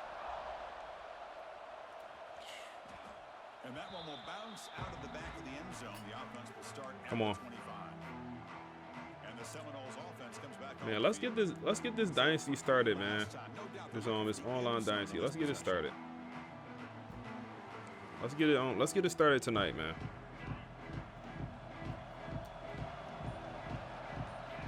First play of the drive. We go past here. That's absolutely wide open. Get it to Christian, who has that 97 speed, 96 speed, something like that. He's the fastest player in the receiver room, probably the fastest player on the roster. Yeah, we got 12 people that liked it, but it was a bunch of people that, bro, Ezekiel is so slow at running back, bro. Like, he is almost unusable. much of a chance at And it's all not. for It's not the even. snap. He got. Hands this off and just nowhere to go. He got 90 speed, but he just feels extremely sluggish. Put themselves in a See, we get to the running back here. This is gonna be Hester. Breaks free. Yep, he's a backfield threat. The game moves the ball all the way So he's getting him the ball in space is a lot better than Ezekiel. in the process. And the Noles Lad. lining up here on first and We'll go 10. pass here. That's open. Get it to Ball is hauled in. the young lion. He's brought down, but he Just does keep moving the chains. for the first down. Tight end screen. That gotta be a bad play call. After that completion. First down. We're gonna throw the football. It's open. Looking for Good the enough running ball. Christian making some plays, man. Christian is making some plays here. back. Get him on the ground finally, but Christian is making some plays. 14. The Noles are Christian gonna is take making plays. advantage of this red zone trip. From inside the red zone, they're Come looking on. to throw. Yo, Passes you didn't even get hit, bro. You got the goal line. under. He didn't even get touched. He did not even get touched. Let's see if we can get the Hester again in open space. I might think about trying to give him another shot. Come on, Hester. Come on, Hester. Good work, Hester. He's coming through for the injury and for the injured Chroma and making some plays here. So everybody like the stream, man. Hey, I appreciate you, man. Punch it in and take the lead. We went from 27 likes to 38 likes. So that's at least an improvement. Come on, give him a good ball. Ezekiel in the end zone, and we take the lead back. Give me that, man. Give me that. I think the defense was so caught Give me up that. with their Come on. eyes the quarterback, they completely lose the running back out of the Come on. backfield. Nice job by the play caller here of getting Come the on, ball let's out work. to the running back instead of the receiver for the touchdown. Is this a custom playbook? It's not, man. We just switched to Boise State Pro Style Offense playbook. We're trying it. We're labbing it. We're labbing it. That's only his second catch. We got to figure out how to get him more involved. To a field goal. And the kick is good. A 3-point game now in the fourth quarter. It's all up to the defense. Kickoff team out there. They are fired up after just scoring a touchdown. Got to get more involved. Returner looking to create better field position. Makes it to the 16. That's good coverage there. So here comes the 2 minutes, 50 seconds left. We just know if we want pressure, we got to send a blitz. down 3. We might get lucky and they might come through, but if we really want pressure on the play, send them dogs. Send them dogs, man. Send them dogs. Send them dogs, man. Send them dogs. That's Zay Thomas. I think. Is that Zay Thomas? We got some new numbers on the team. New people with new numbers. No, that's Frederick Valentin, man. That's the young lion. We gotta change his hairdo, man. His hairdo about to burn me out. About to burn me out, man. Second down and long now from their own 6. Second and 20. All they need is a field goal. They go play action. Nope. Nope. Let them score. That's a We misfire. good. This passing game is We gotta good, be able to man. get into sync and find a rhythm. We got some great corners. Press them. Get in their body. Get in their chest plate. They go run. Okay. And Mason gets hurt, and that's going to use a timeout. They went run to go for it. The CPU be bugging. No, the CPU be. They're going to go for it on fourth down. 4th and 20. Here's the snap. Quarterback drops That's back. wide open. And looking Oh for a my big goodness. play. And they could have called the late hit. Oh my goodness, we got lucky. Makes a fourth down stop. That was wide open, overthrown ball, and I feel like not late hit, we hit early. Yeah, that Ezekiel in the game, man. At least he a little bit, you know, he'll bounce off somebody. He's supposed to be the power back. At least he actually like bounce off people. As soon as he start getting his stick and all crazy, he getting out this game, bro. Got Hester in the game. What is Hester's first name? Run this one in. All right, we gotta get into the end zone. Now a timeout taken by the I would like reserve as much clock I as like possible. Ezekiel to be out here. He moves the ball to the 1. Bro. Third down and goal. It's Hester out here. F it. Try to Wow. muscle toward the end zone on the ground. He's going to lose ground on the run, and now it brings up 4th down. A field goal, I mean, I'm be honest, bro. I'm be honest, y'all boys. A field goal, Leading here late in the game, they'll keep the offense on the field. go for the win, bro. Go for the win. We playing Alabama, bro. Go for the win. Go for the win. Go for the win. Possession catch. Possession catch. Ezekiel with his 2nd catch of the day. And it's going to be extremely tough for these boys to come back down 10 with under 2 minutes and only 1 timeout. They deliver, they get a touchdown, and now make this a 2-possession game with under Let's 2 work, to man. go. Like their odds of closing this game out. So watching Mills and playing with Army. Let's kick this field goal. So you realize you have to have a certain run scheme to match your archetypes of your. Yep. I will agree.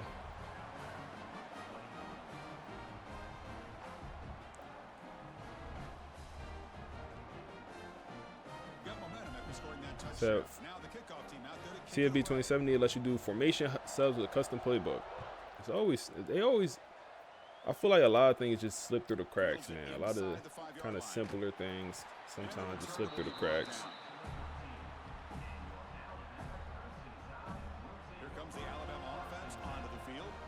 Desperate times here. They need points, and they have to score quickly. Here's the first play of the drive. They'll set up from the 13. You said make 28 running back 2. Who 28? Is that Hester? I'm assuming that's Hester. So Hester is our if you're talking about Hester, I don't know their numbers off the top of my head, even though we just was using them. So Hester is our 2nd string receiving back, so that's why he's even out there. These short games are not going to help you. We got Westerman pressing. Hey, we're gonna trust the freshman to press out there. We're gonna trust him to press, and he got right with him. He got right with him, man. He got right with number 20. Not much of a gain on that completion. Got right with him, man. Well, Chris, here we are in the 4th. Let's go Sky cover 3 here. Completion is good, but truly the 2 most important things: getting the ball Dot. downfield to your receivers and making sure That's that how you beat cover 3. get out of bounds to preserve that clock to be able to get a score, get the ball back, and have a chance to win this game. You said, "What's up, Jaden? Big fan. I like the Dynasty Purdue where you play the whole games." Hold up. Looking to chuck Let's get it through this again. play. They had a couple things open. Big hit. Wow. They stopped He the ate it. receiver, but that's a solid gain on that play. They'll have to hurry now. 2nd down with the clock ticking. Yeah, I'll be honest, we kind of stopped playing the Purdue series. User pick, and it's gonna go back to the crib, man. It's gonna go all the way back to the spot. Inside the 2. Get these boys out of here, man. I ain't playing. State. The defense produces 6 points. Great job here by the backer, just mirroring the quarterback. If I wanted to play with kids, I would have had my own, bro. Comes up with it, and then On mommy. high school shows you If I wanted to play with kids, I would have had my own, man. touchdown. Get these Alabama boys out of here, bro. Get them out of here, man. I don't want to see them again. I don't want to see them no more, man. Shazam! I don't want to see them no more. Hey, appreciate the follow. Me for Lions. Appreciate the follow, man. They're set now to try the PAT. GG's, man. GG's. That was a fun game. That was a fun game. Extra point up and good makes it a 3-score game. That was a up fun game. 17 here in the 4th. Roughing the kicker. So I was gonna play one game and hop on stream in the new season, but I might play. I think I might play all 3, man. I think I might play all 3 of the first 3 games. Pretty easy call for the head coach. He will accept that penalty, of course. I might play the first 3 games, man. Y'all in here showing love. Do need some water So though. after putting up the touchdown, the kickoff team is out there to boot it away.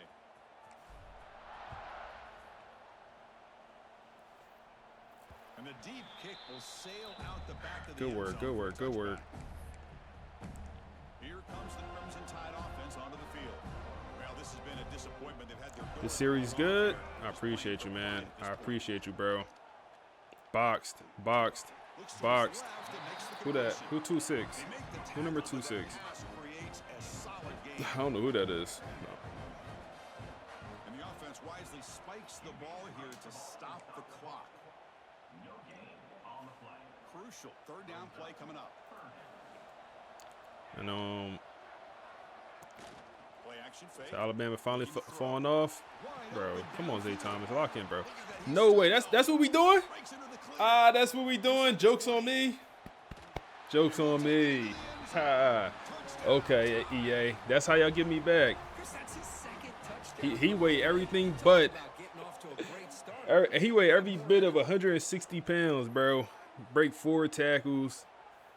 Gregory. Come on, bro. What is this?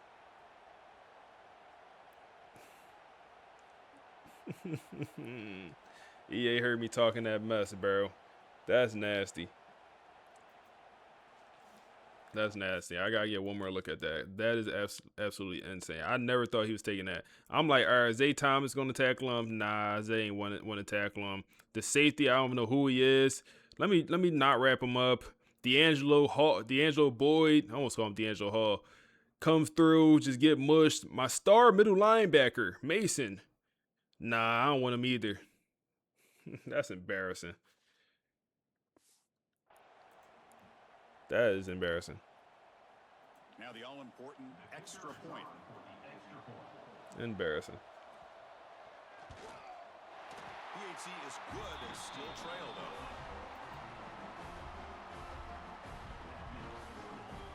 I believe they're going to line up here and go for the onside kick.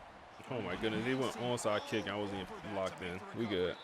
Good call here to go with this onside kick. It looked like they may have had a shot to be able to come up with this recovery. Unfortunately, they don't, and this could wrap up the ball game. On the handoff, they'll test the right side here. Ezekiel. And now it's the defense that calls timeout here, trying to get organized. I want to continue to run it with Ezekiel. Like, I truly want to figure out, like, is he just this slow, or, like, am I just tripping? I feel like his change of direction is on donut. God, I mean, his yardage not terrible. Why is not the clock not running off? Throw true clock on. All right, GG's, man. GG's. Fun game. That was a fun game. Instead, he's looking for the big play, bounces it to the outside, and there's just too much speed on that defense. Well, when you're a team that comes in, Kirk, with great expectations, big goals at the end, you're going to get tested. They were tested here today by another ranked team. I was impressed how they responded. That was fun. There's no doubt about it. I think the thing that really stood out to me is the way they played for 4 quarters, just dominating football. And this is a team that's had to deal with being kind of the hunted. Keep working, man. That's all we can do. Teams want to bring them down. They took on a very talented team today and just dominated. That's all we can do. Keep working, man. Keep working. So we were 2.5-point favorites for this matchup, and we end up winning. We end up covering the spread easily.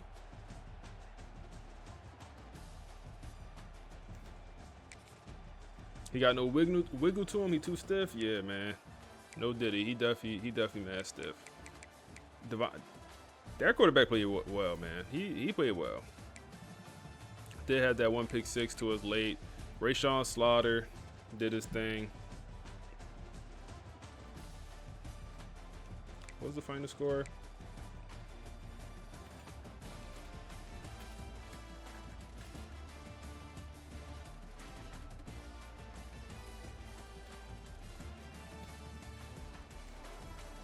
We put up 24 in the fourth quarter.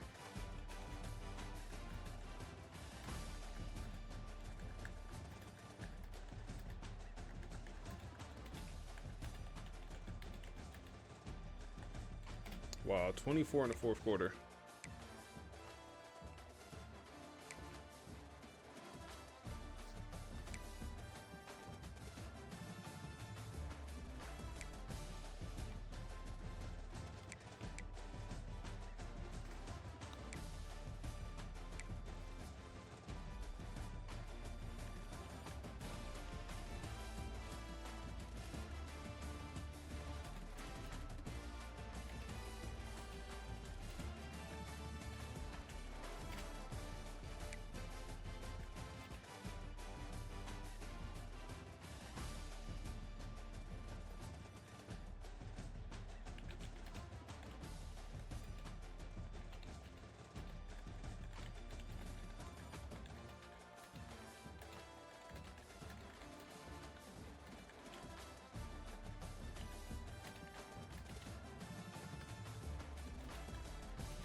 I'm surprised the transfer.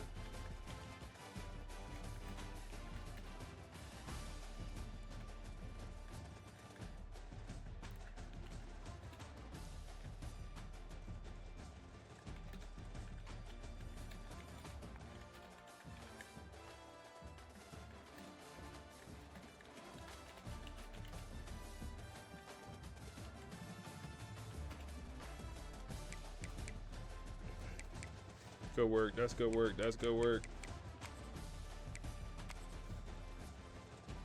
He only has 79 overall. Like, what do these names really be, bro?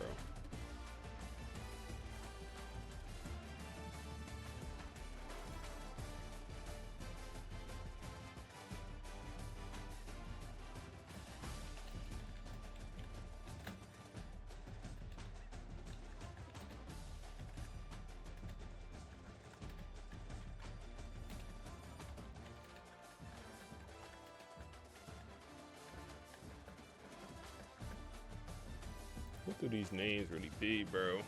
It's a good game, man. It's a good game. All right, what y'all talking about? So, did you ever make the custom playbook? I did not, man. I did not. Slaughter Heisman year loading. We might make the custom playbook, Brandon. I don't know. We'll see.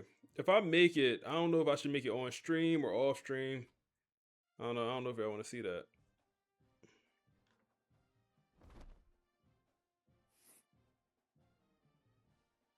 So what should I do? You say you're playing at New Mexico State and you're 62 overall. Any advice? Go after 3-star players. That honestly would be my advice, man. Don't go after 3-star players and some 4 stars. I wouldn't even talk to a 5-star if I was you. 3 stars, 4 stars. Go after under-recruited 4 stars, 3-star gems, and go crazy in the portal. You could flip that roster in 1 year in the portal if you want to. 1 season in the portal. Okay, who locked this out? The quarterback locked this out. Wow. The quarterback locked this out.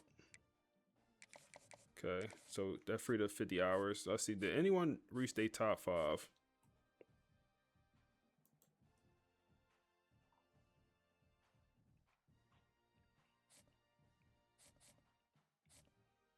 Not yet.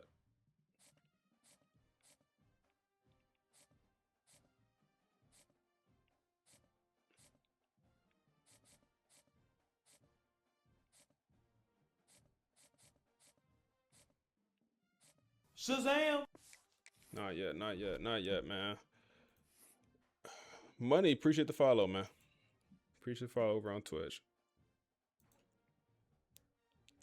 All right. Down goes Alabama. You said collab with Max? I collab with Max. Me and Max did a collab. Me, Max, and Dave from Dominate College Football. We supposed to do another one. I actually need to follow up. But I had an idea that we was gonna do. It was gonna be a rebuild challenge, but it wasn't gonna work out the way I intended. So I kind of just dropped the idea. I need to reach back out to him and do something else. Cause on the original idea, like I said, I thought it was gonna be good, and then I tested it. I'm like, this just won't work. It just won't work. So I'm glad I tested it, and then we didn't try to do it as a unit. And then like, damn, as a unit, it's like, damn, we just failed.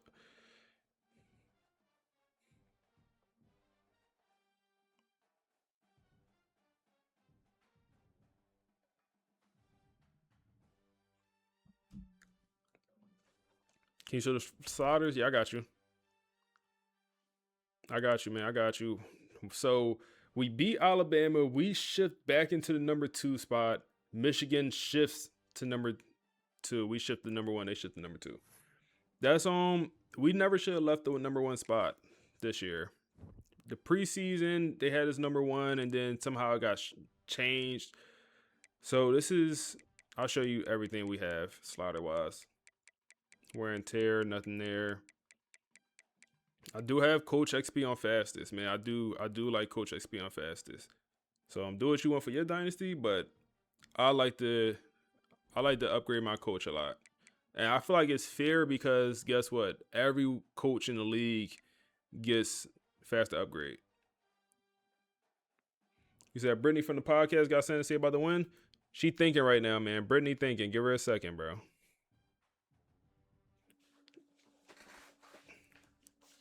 I'll let you know when Brittany ready, man. She thinking. Gameplay sliders. Show you these as well. So make tweaks, man. Make changes to the sliders. I said it. I've been making changes as needed, but this is what I landed on, and this is what I'm enjoying right now.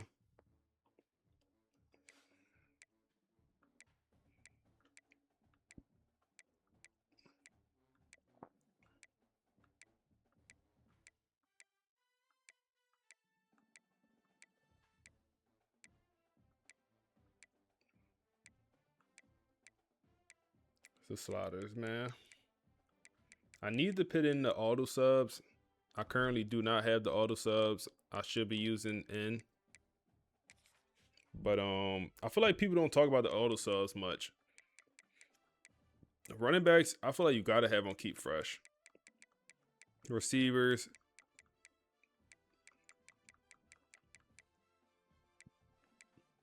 Can you show the sliders, the transfer sliders? They on default. The transfer sliders on default, man. I ain't make no changes to them.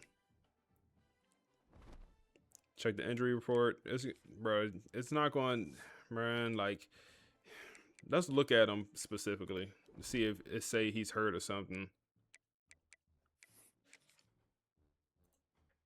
It'd be bugging.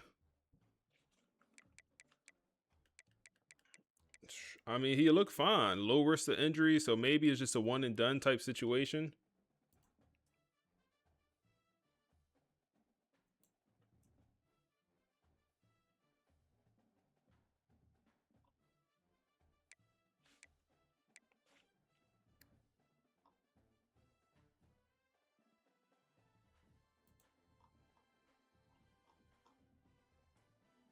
Maybe it's just a one and done type situation.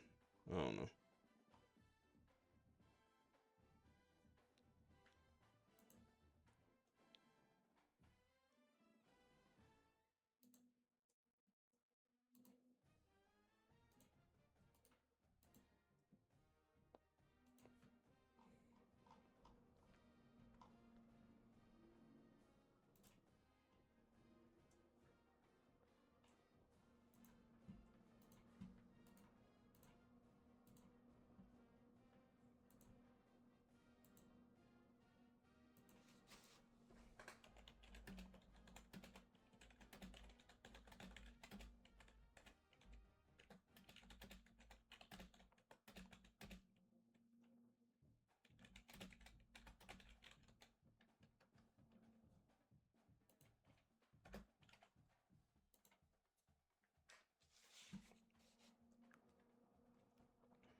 All right, let's see.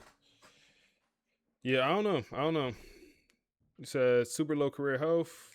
Does he have it? Let me see. I ain't noticed. That's at halfway. He's a senior though, so he should be okay, right? He'll be okay. He should be okay at least. We might have to use all these running backs this year. You said, the AI generated. Yeah, a lot of people told me they always pick Marcus,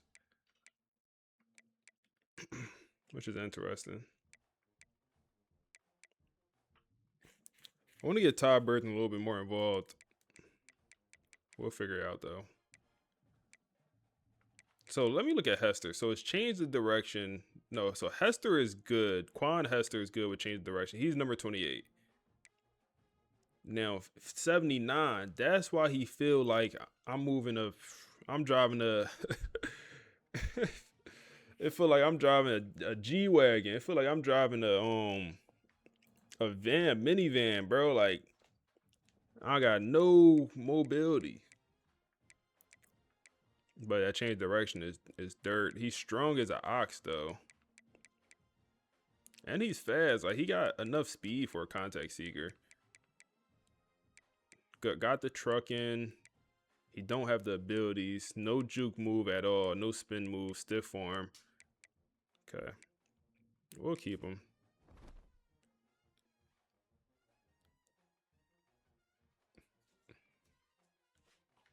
We'll keep him, bro.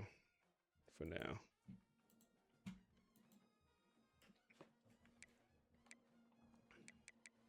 What I wanted to do. Did I want to do anything? I wanted to look at Georgia. No, Michigan roster.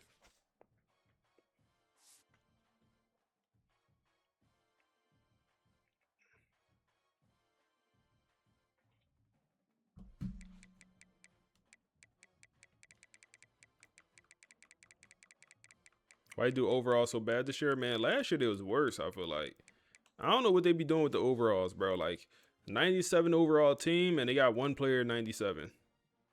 All right, bro. Whatever. I don't know what the overalls really be, bro. It's like they reward you for having less players on your roster. You could have 10 players on your roster, you'll be a 99 overall team.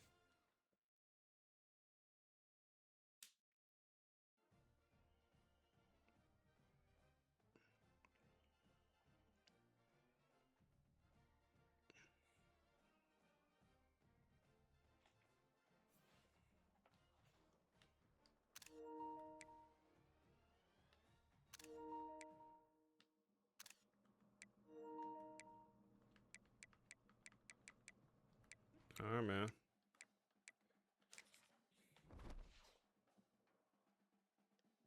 Oh, let's go back to it. I did not mean. Oh, yeah, make BJ the returner. Appreciate you. Thank you, thank you, thank you.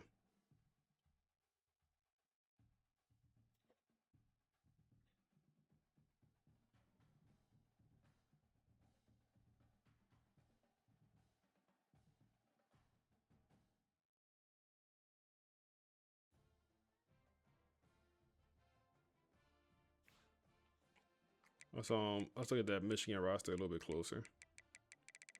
Wow, the boys from the podcast.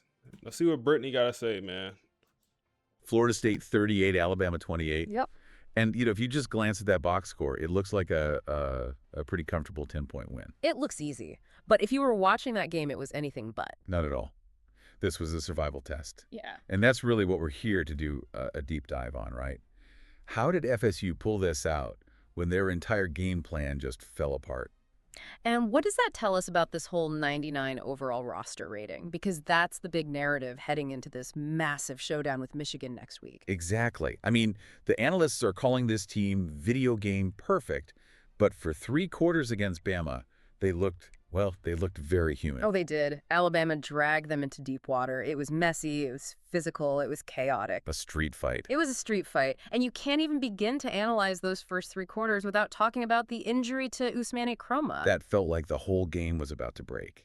I mean, he's the guy, the heir apparent running back. He gets 3 touches. Just 3, and he looked explosive. And then he's gone. And that just changed everything for the offense. Kromah isn't just a runner. He's the safety valve. He's the safety valve. The easy dump-off pass when the quarterback gets pressured. The moment he went down, you could see Alabama's defense they sensed blood in the water. They pinned their ears back and just came after him. Which is what makes that fourth quarter so baffling. You lose your star back, you're trailing on the road, the defense is swarming. And then they dropped 24 points in 1 quarter. Yeah. Against Alabama. How do you even explain a swing like that? It all came down to one thing: elite decision-making. Look at Rashawn Slaughter's stats. Okay, 258 passing yards, 4 touchdowns, 0 interceptions. Right, but the stat that matters, the one that isn't in the box score, is turnover-worthy plays. He had 0. He did not put the ball in danger one single time. He just punished them for every little mistake. He did have some help, though. And it wasn't from the usual guys. No. Christian Neptune, the transfer wide receiver, he suddenly became the go-to guy. And that's your transfer portal strategy validating itself right there. Neptune had 85 yards, yeah, but they were all high-leverage catches. 3rd downs, clutch moments. Exactly. And then, of course, the defense just slammed the door shut. That pick 6 from Dom Leuenberg. Oh, that was the punctuation mark. A violent It one. was the end of the game right there. So, okay, they survived the chaos. Yeah. But the schedule, it doesn't care. It does not let up. No breaks. We have to pivot immediately. Week 2, number 1, Michigan at number 1, Florida State. This is where that 99 overall narrative really gets tested, and Vegas has already put the lines out. Wait, already? And after that struggle, FSU is favored. They're favored by 4 points. Wow. So that implies a score of what, something like 27-21? That seems pretty confident. It is, but the odds makers are banking on 2 main things. First, you have the Doak at night factor. Right. Playing in Doak Campbell Stadium under the lights. That's a huge advantage. It's statistically worth about 3 or 4 points, yeah. And second, Michigan has to travel after their own physical opener. There's a fatigue factor there. But this is all part of what the sources are calling the Gauntlet, isn't it? That's the bigger picture. You have Alabama, now Michigan, and then right after that, number 8, Georgia, all in 21 days. That's just brutal. And it sets up the whole story. The Alabama win proved this team has championship resilience. But that Chroma injury, that leaves a massive question mark about their depth. You can survive a quarter, sure. But can you survive this 3-game stretch against maybe the 3 best teams in the country without your star running back? Well, Vegas seems to think they'll go at least 2-1 through this stretch. But we know how fast that narrative can flip. 1 loss to Michigan, and suddenly nobody's talking about resilience. They're talking about burnout or bad scheduling. The stakes are just incredibly high. But let me leave you with this thought to mull over. Okay. Florida State scored 24 points in a single quarter against Alabama without their best offensive player on the field. So what happens if they actually start fast against Michigan? If everything is clicking from the first snap? I mean, what is the ceiling for this offense? Florida State Seminoles, Doak Campbell Stadium in Tallahassee. As we'll see the runner-up from last year's national championship, the Michigan Wolverines, taking on last year's national champions, the Florida State Seminoles. For EA Sports College Football, Chris Fowler, joined as always by Kirk Herbstreit. We back at the crib. Right to the action. We back at the crib, man. What's up, y'all boys? Everybody new here. Everybody joining in. What's up, man? What's up? We forgot to make BJ the returner. Let's do that right now. We come on, man. What y'all know about the Uncrustables, man? That baby got thawed out. That thing not gonna be ready for an hour. That thing not gonna be ready for an hour. It got thawed out. I'm sick, low key. Thing got thawed out, man. Kick returner, right? Kick returner, yep. So BJ's already in there. And then, yeah, get him out of there.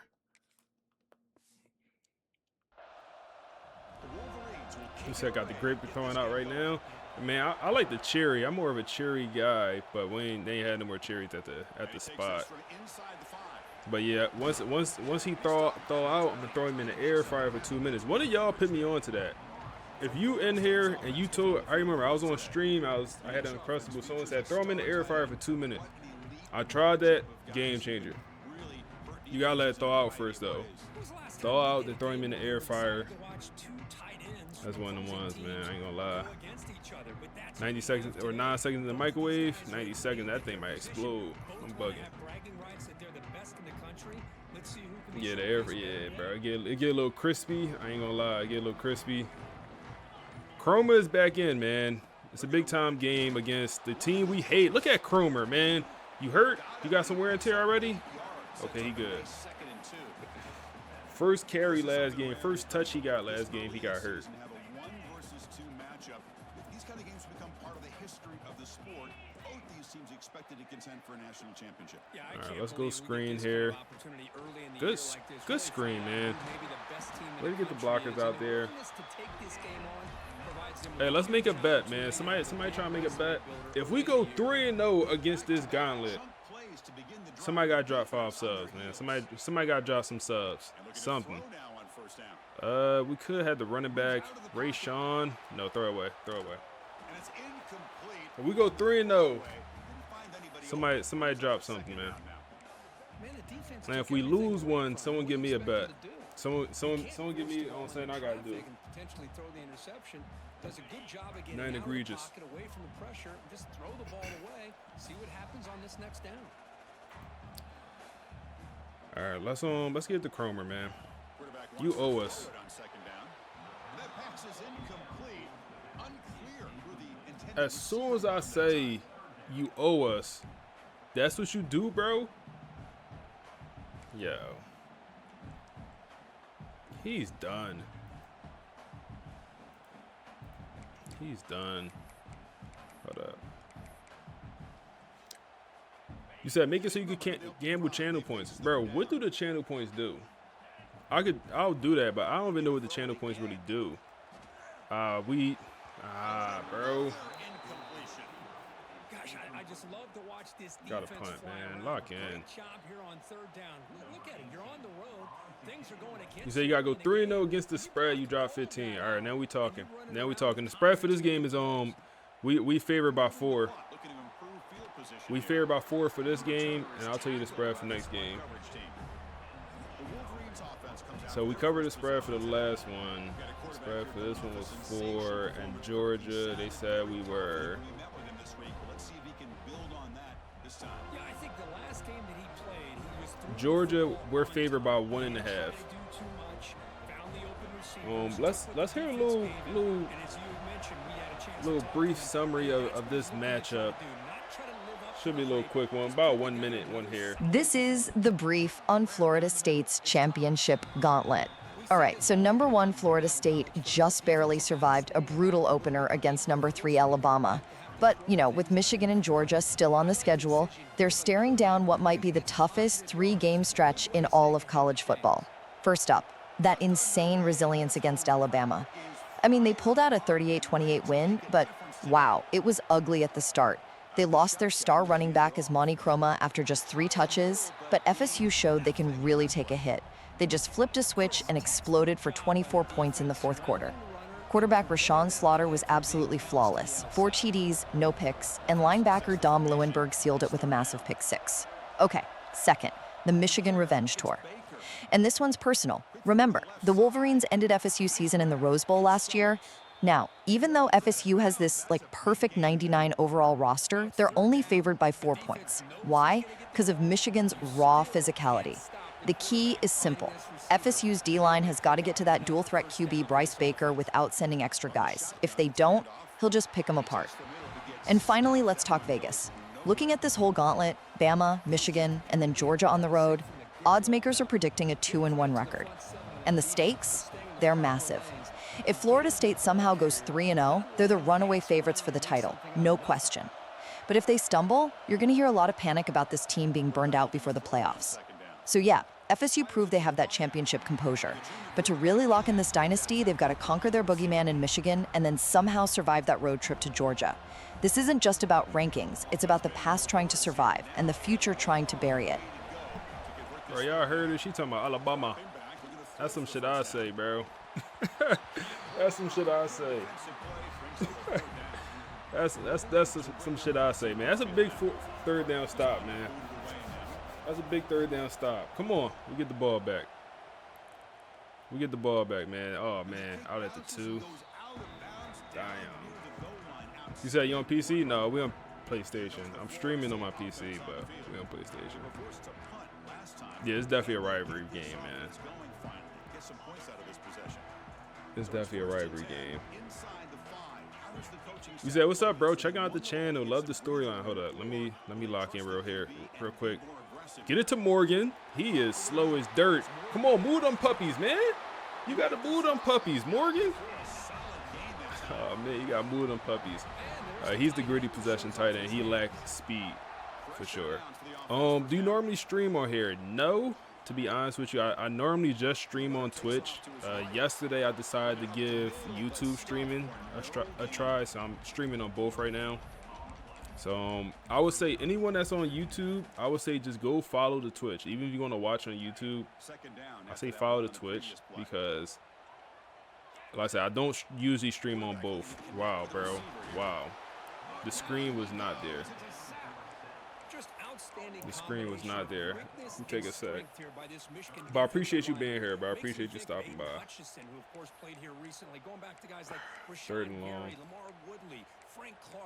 Great tradition of Michigan defensive linemen on full display right now.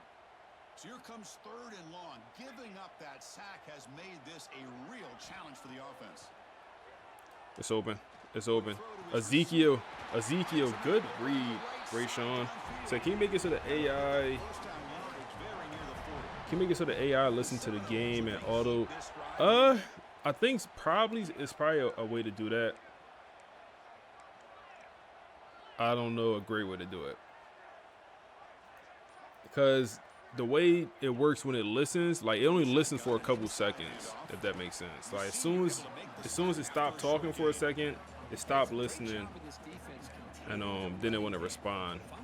So maybe it is a way to do it. It probably is a way to do it. Maybe even with chat. I don't know. That's probably a way to do it. That's wide open. Ezekiel, first down. Yeah, EA commentary might not be the best. Also, come to the line to start a fresh set of downs. They'll run it from the game. And they'll stop him after a fairly minimal pickup. You said you just finna ask you on air fry? But yeah, man, I said one of y'all put me onto the air fry method. Said, do you have a video showing how to connect your Dynasty to the podcast? Yes, that video came out. Get it out. Oh my goodness. That video I dropped earlier today on YouTube, man. It's I literally dropped it this morning on YouTube. So yeah, when you get a chance, not now because we streaming. You know, later on, go check that out. But yeah, it kind of show you exactly what I do for like how to get that podcast, all the podcasts. I pretty much show you everything I do to get the podcast. Wow, that's good coverage. That's good coverage. We threw it before he even broke. And yeah, that's good coverage. It's gonna be a dogfight, man. Bro, I ain't gonna lie, man. This is our what, third time playing Michigan? No. We played Michigan in the playoffs, we lost, and then we played them twice last season. Yeah, we played them twice last. So it's our fourth time playing Michigan. I don't remember what happened in the Rose Bowl when we lost to them. I don't remember if we scored, but I do know the last two times we scored. Last game we had 7 points. The game before that, the last game we had 10 points. The game before that we had 7. Bryce Baker, first down and more. He's picking up 24. Point is, like, it's something about this Michigan defense we cannot figure out, bro. We cannot figure out their defense, man. We cannot. The only reason we won the national championship against them is because our defense also, specifically our defensive line, played out their mind. We'll see if the offenses can get going. They didn't do much in the opening quarter. You said, how do you set up? You said, how about PC setup video? Curious to see. Maybe one day. Maybe one day. When one day when I get big enough, like I'll be able to just make videos like that. Right now, that video would do horrible on my channel. Just being honest with you. But when I get big enough, I'll be able to kind of make different type content, and still have it do okay, if that makes sense. But yeah, I would love to do like a PC setup, like just a whole setup video, because my setup is like solid. It has been improved since I started this. So I started YouTube under 2 years ago. I started. So from the first day I started to now, like my setup has improved tremendously. And hopefully 2 years from now, it will continue to improve. 3rd and 10 here, man. 3rd and 10, no pressure, overthrow. Bryce Baker don't want it. He don't want it. He don't want it, bro. Just not able to convert there on that 3rd down. Let's see what their decision is on 4th down coming up. He don't want it. Come on, BJ. Should stream some rec and play 2K? Yeah. We streamed 2K probably like a month ago. Bro, I think the last time I streamed 2K is probably the last time I really played 2K. I haven't played 2K that much recently. It's like 2K usually, damn, bro, the O-line's struggling. 2K is usually the game I play the most. Like this past month, I have not played 2K nearly as much as I usually, man. Like, I mean, not nearly as much. Usually I hit level 40 with the season pass. If you know 2K, you know what that is. Bro, I'm probably like level 5 on the season pass right now, and it's been out for like 3 weeks. That's open. Good ball. Good ball. Christian Neptune. What a name. What a name, man. He said, you'll be big in no time. College football 27, your year. I appreciate that, bro. That means a lot. That truly do. When he does have time, a great throw. That truly do, man. You just kind of expect in Tallahassee, a quarterback that can make throws like this. This offense has gotten going at long. I truly do. Another 1st and 10. Now, I'm having a good time streaming, man. Let's go pass here. Figure it out, bro. You can't let that man throw you off your route like that. Ty Burton. Hey, keep balling, bro. You gonna get more playing time, man. You gonna get more playing time. The more you catch these tough passes, you gonna get more playing time, bro. Trust. Can you go get that? Ooh, good hand. Good hand, man. Good hand. Good hand. Yeah, had him running in plays, bro. Like, I blame my receiver because, like, yo, you got to be strong when you running your route, bro. You can't let that man throw you off your route. They not calling PI on that. You just got thrown off your route. Cromer. Come on, Cromer. Usmani Croner. What a name.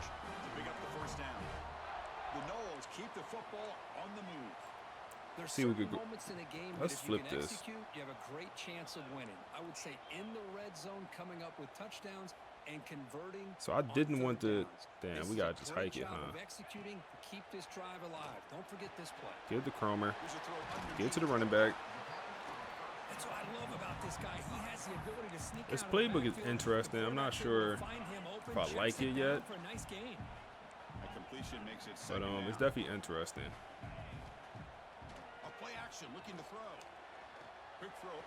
Come on, Tayshawn. Way to come back to the ball and step in front of the D-back and go get it, man. Way to do that.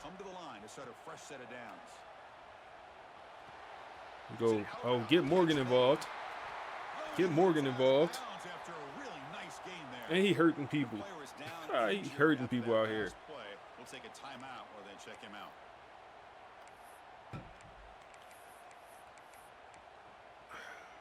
And the Seminoles will line up now. It's 1st and Got Ty Burton out here. Ty Burton gonna go into motion. He mess around and get a touchdown. Ty Burton mess around and get a touchdown here, man. At least he caught it. He didn't break the tackle or nothing, but I mean, there's a lot of value in just catching that because a lot of guys wouldn't. A lot of guys would drop that.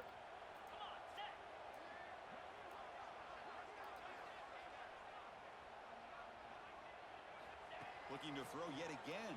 Nakamura. Look at Nakamura, man. Maybe we shouldn't have lobbed past it there.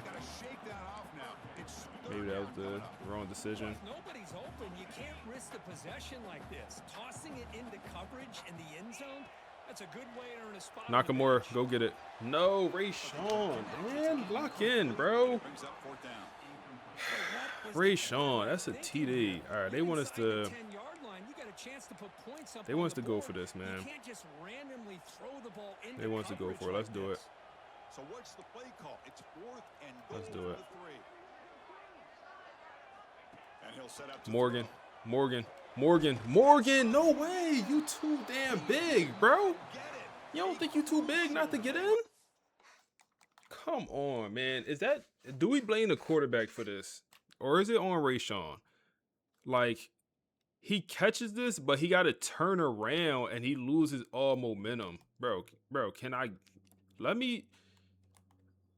thank you. So maybe this is on the quarterback. Like, the ball is behind him, so he lose all momentum, and now he got to turn around. I don't know if I could blame Morgan. I don't know, bro. You got to reach that ball out of something, bro. Wow, that's tough. Yeah, that might be on the quarterback, man. Combination. Combinations. Go get a safety. Go get a safety, Mason. Go get a safety, Mason. Ooh, don't. Ooh, what we doing here? D'Angelo, we gave you that speed boost. Okay. All right. 40-yard run is a bad start. I'm glad I upgraded D'Angelo's speed because that boy could still be running right now. He said, do you play Madden and watch the NFL? I'm curious because you haven't done a video on Madden. So I don't play Madden, but I do watch the NFL. So I'll give you a quick little story about myself. So I'm from Philly, but the reason I bring that up because good tackle. The reason I bring that up because back home, everything is professional sports. You know, the Eagles, Phillies, 76ers, Flyers. You know, we don't have a college football team in Philly. Come on, pressure on the quarterback. Williams with the sack. 3rd and 16. We'll call a timeout here. We don't have a college team outside of Temple University, but you know they don't compete. And I went to Temple, so I'm a Temple fan. Come on, man, I know Temple, bro. That's the Temple rug right there. But point is, nobody is like a die-hard Temple sports fan. Well, I shouldn't say nobody. There's people out there, but like most people are not die-hard Temple sports fan. For example, I live in Louisiana. Everyone in Louisiana is just a die-hard LSU fan. That's just what it is. Nobody's just a die-hard Temple fan. You're a die-hard Eagles fan, all of that stuff. Everything's professional sports. So like I've always been more of an NFL guy, and I didn't pay attention to college football until I actually moved to Louisiana. BJ Gibson, this is why you're the kickoff returner. Oh no, you let the punter. I understand the punter got some drip on him, and he looked like a quarterback. But come on, BJ. I didn't really get into college sports until I came to LSU and started working here. So that's so yeah, I'm more of an NFL guy, but the last couple years I definitely shifted to more of a college guy. And the reason I don't play Madden because y'all don't like Madden, man. I think I posted like 2 Madden videos on this channel and they did horrible. So yeah, y'all don't like Madden. Not on my channel at least. not on my channel. And also I don't like Madden this year. I haven't played it much, but when I did play, I wasn't too impressed. That's wide open. Fight for me. Oh, he got fight. Nakamura got fight. Nasty game, man. You talking about punter? Yeah, punter definitely got the drip on, bro. What's that about? You say your dad also went there to Temple? Okay. Go Owls, man. But yeah, I tell that story to say, yes, I'm more of a pro sports guy. But yeah, recently more college, man. And it's cool, like it's cool because now like I'm so involved in college football and I wasn't before. Like I learned so much, and I think I like college football more than I like the NFL at this point.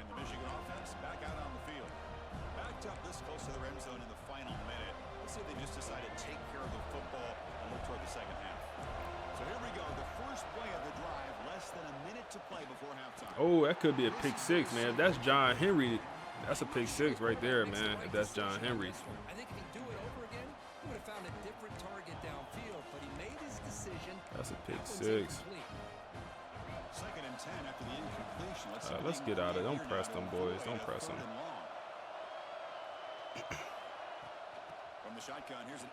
Oh, my goodness, bro.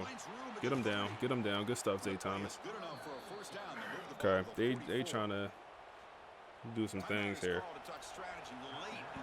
Yeah, shout out to P.J. Walker, man. Shout out to P.J. Walker, Hassan Reddick. Come on, bro. Come on, bro. Who is 5'1"? That's going to be – he made up for it and made the tackle. But damn, 5'1".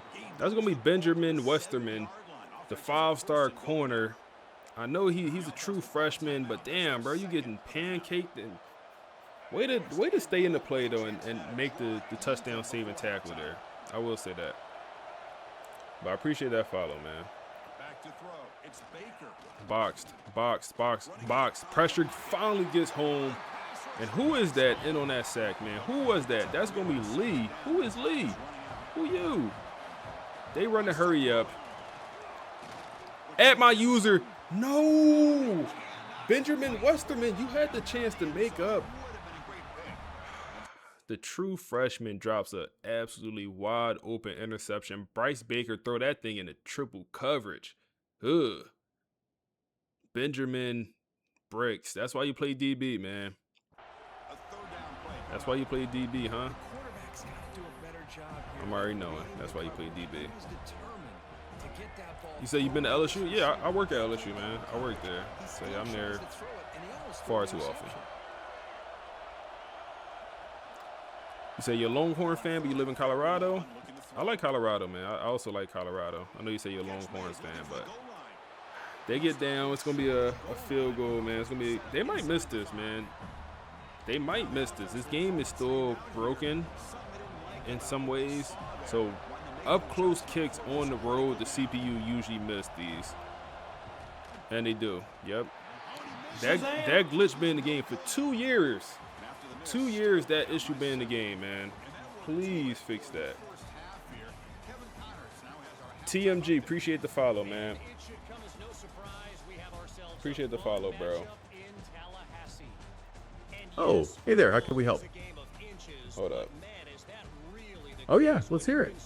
So, at halftime, the score is 7-0. Michigan just missed a kick at halftime. That is a great question. Okay, let's unpack this. If we're talking... Yeah. At halftime, the score is 7-0. We're winning, but it's a pretty nasty game. Against Michigan, we could just never figure out the offense. Last year when we played them, low-scoring game both times. We just can't figure out the offense against Michigan. Their kicker missed the field goal right before half. I love that you brought up the Michigan's game right there. That's a great data point, and it totally connects to the Alabama discussion. Because you're absolutely right about the low scoring. And that history with Michigan is exactly what makes this next stretch so dangerous. You know, when we were talking about the Alabama game, Right, the game they just won. the halftime score isn't explicitly listed in the analysis we have. But the whole narrative makes it clear they were playing tight, similar to how those Michigan games felt. Alabama dragged them into deep water. And they were actually trailing going into the fourth quarter. So they were definitely down at halftime, probably in a nasty physical game. FSU didn't start fast, which is key, exactly like your Michigan comparison. It was physical and chaotic, which points to a low-scoring half. It was a warning sign, especially after Chroma went down early. That injury would have absolutely killed their No rhythm, way, making bro. points What we hard to looking come at, by. man? What's really going on here? What's really going on here, bro? That's a nice completion here by this Michigan offense. And when Michigan is really clicking, you think They about acting a over the years, fool. You said they've been efficient within that passing you watch game. more. You will watch Madden, but your channel. To complement a Yeah. more physical running game. Nice play. Bro.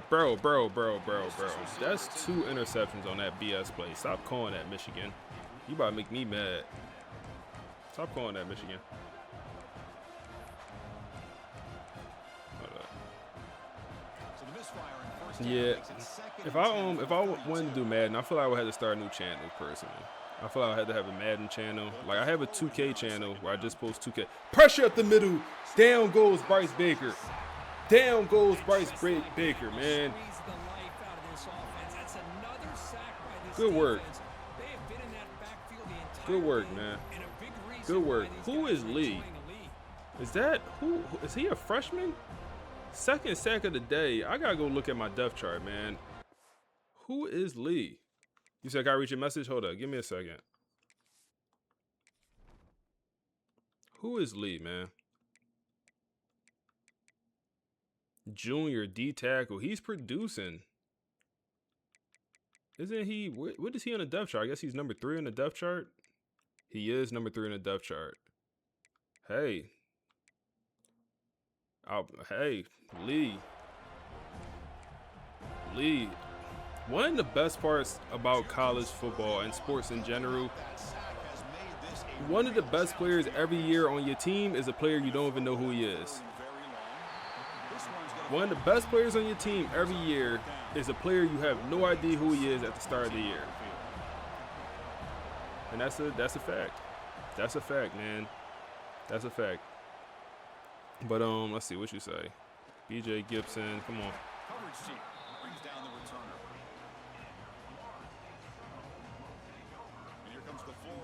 He said, football players allowed to pick up the other opponents by their armpits, and I would say no. So I would say no.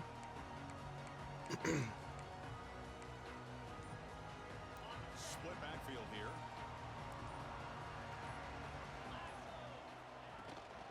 Go run here. Now from the shotgun.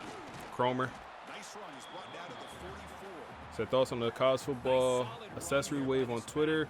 Don't really care for it, but I haven't been too tapped in. Offense getting set. I have seen like posts where people saying like, I guess what should be in college football 27 as far as accessories. I have seen like posts like that, and like one thing that I know constantly comes up is like the one leg sleeve. It's like everyone's like, yo, how isn't a one leg sleeve in the game? Well, think about it like this. The game is programmed to where both legs count as one leg. Is the way the game is programmed. Nothing's open. Fall for it. Pick up a yard. The game is programmed where one leg counts as both legs, so that's why you can't have one leg sleeves. Now, you might be like, oh, why would they program the game like that? It probably was easier, but if they want to fix it so it's now you can have one leg sleeves in the game, they got to reprogram the game. My issue with that is I don't want the devs spending a significant amount of time on something like that when there's, in my opinion, more important issues in the game. Good ball. Christian Neptune. That's what we doing, bro. All right, let me. Christian. Todd Burton, step up, man. Todd Burton, step up. Step up, Todd. Step up, Todd. You've been balling, man. Step up. Step up, Todd. On third down, he drops to throw. Wow. And we got a hold in. I mean, just punting it back. If it's on the offense, that'll be a sack.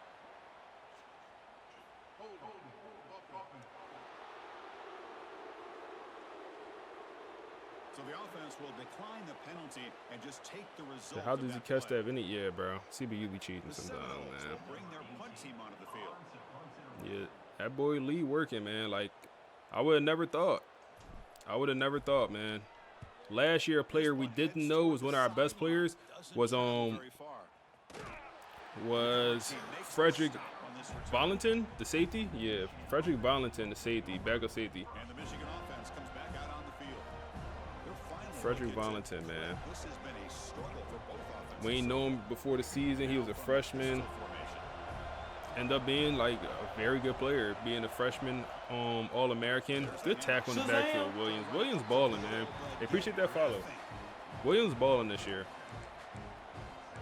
Williams coming out to play. I was saying, like, I don't know about Williams. Feel like he haven't produced a senior year Williams. Hold on, we got Benjamin Preston over there. Let's see what he do. Good coverage, man. Good coverage. That's Mason in man coverage, our linebacker. We trust him.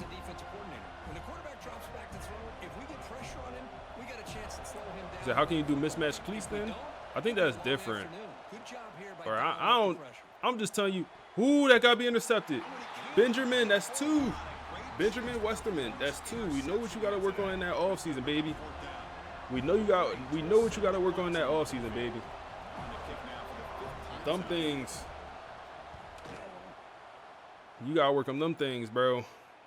I don't want to jinx anything, but he looking like year 1 D'Angelo Boyd. And speaking of D'Angelo Boyd, we haven't said his name one time all season. I know it's only 1.5 games in, but usually that's a good thing. You don't say the corner name. I mean, usually that's a good thing. That means they ain't throwing the ball his way. Todd Burton, show me why you should be in the game, man. Christian Neptune dropping out wide open passes. Oh no, you about to come right out, bro. Don't ever do that, Sully, again. Don't ever do that, Sully, again, ain't you? Man, turn into a cheerleader. Let's go run here. We haven't ran it too much this game.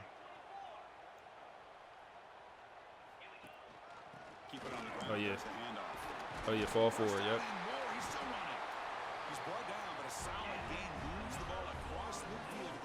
So AI does should have even more time to get from Patriots. Yeah, we'll see, man. We'll see. I'm just saying, my whole thing is, if they got to redo the way, like, the programming for the legs in the game, I have no idea how long that take, but it sounds like it take long. I don't know. It just sounds like it take long. If they got to redo that to get leg sleeves, like one leg sleeve, come on, we'll be all right, bro. Come on. It's just, I feel like this time could be used on gameplay. Hey, no, Ty one of them ones. Ty one of them ones, man. The 5-star receiver from Florida. He said, Coach, I'm only coming if I'm playing, Coach. I'm only coming if I'm playing. I want to go to FSU. I want to stay in state, but I'm only sliding if I'm playing, man. We said, hey, we can't guarantee you a spot, but we could guarantee you we'll let you compete. And he said, say that. He said, put a bet on that. Put a bet on that, man. We haven't had a receiver like this before, man. A true contested specialist receiver. A true receiver, and you throw the ball up, and he gonna go get it, man. He gonna go get it. I don't want to jinx anything, but he gonna go get it. Let's go run. Yep. Cromer. Boy, how about that play, Chris? That thing just opened up. The back shot through there with great acceleration. What a He said, pickup boy there got on T.Y. first down. Hilton hands. Oh, man. Throw away. They boxed us.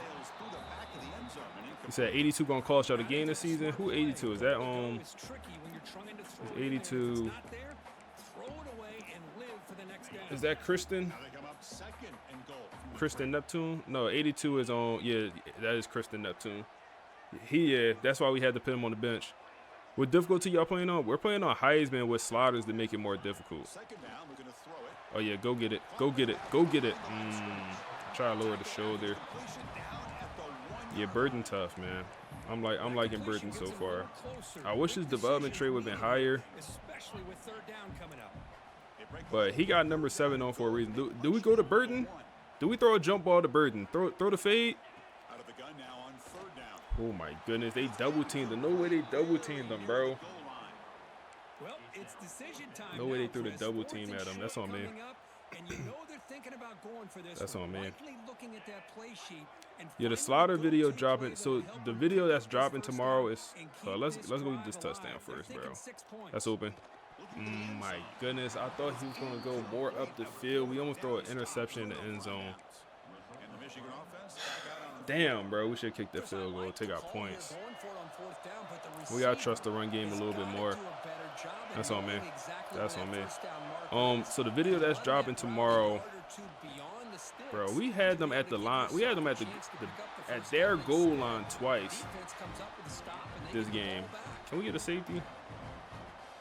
But the video that's dropping tomorrow will include the slaughters. It's not a slaughter video. It's actually a house rules video. So I just go over some house rules that you could use. Wow. Speaking of Williams, he just got punched in the mouth. And Jers Network with the big time raid. I appreciate you, my guy. I appreciate you, bro. I was in your stream the other day, man. I should have said something. Hey, appreciate them follows, y'all. Appreciate them follows, man. Appreciate them follows, y'all. But yeah, on the video that's coming out tomorrow, like I said, it's not a slaughters video. It's just a house rules video where I go over some house rules that I think you should use for your dynasty. And in that video, I do put my slaughter set in there. So I can show my slaughters here if y'all want to see. But yeah, that video will come out tomorrow. Hey, appreciate y'all boys, man. I appreciate y'all boys coming through. Bro, what? No way, bro. Like this, go get them Bates. That is crazy. In an absolute dogfight, man. Clemson Tigers, appreciate the follow. Shazam!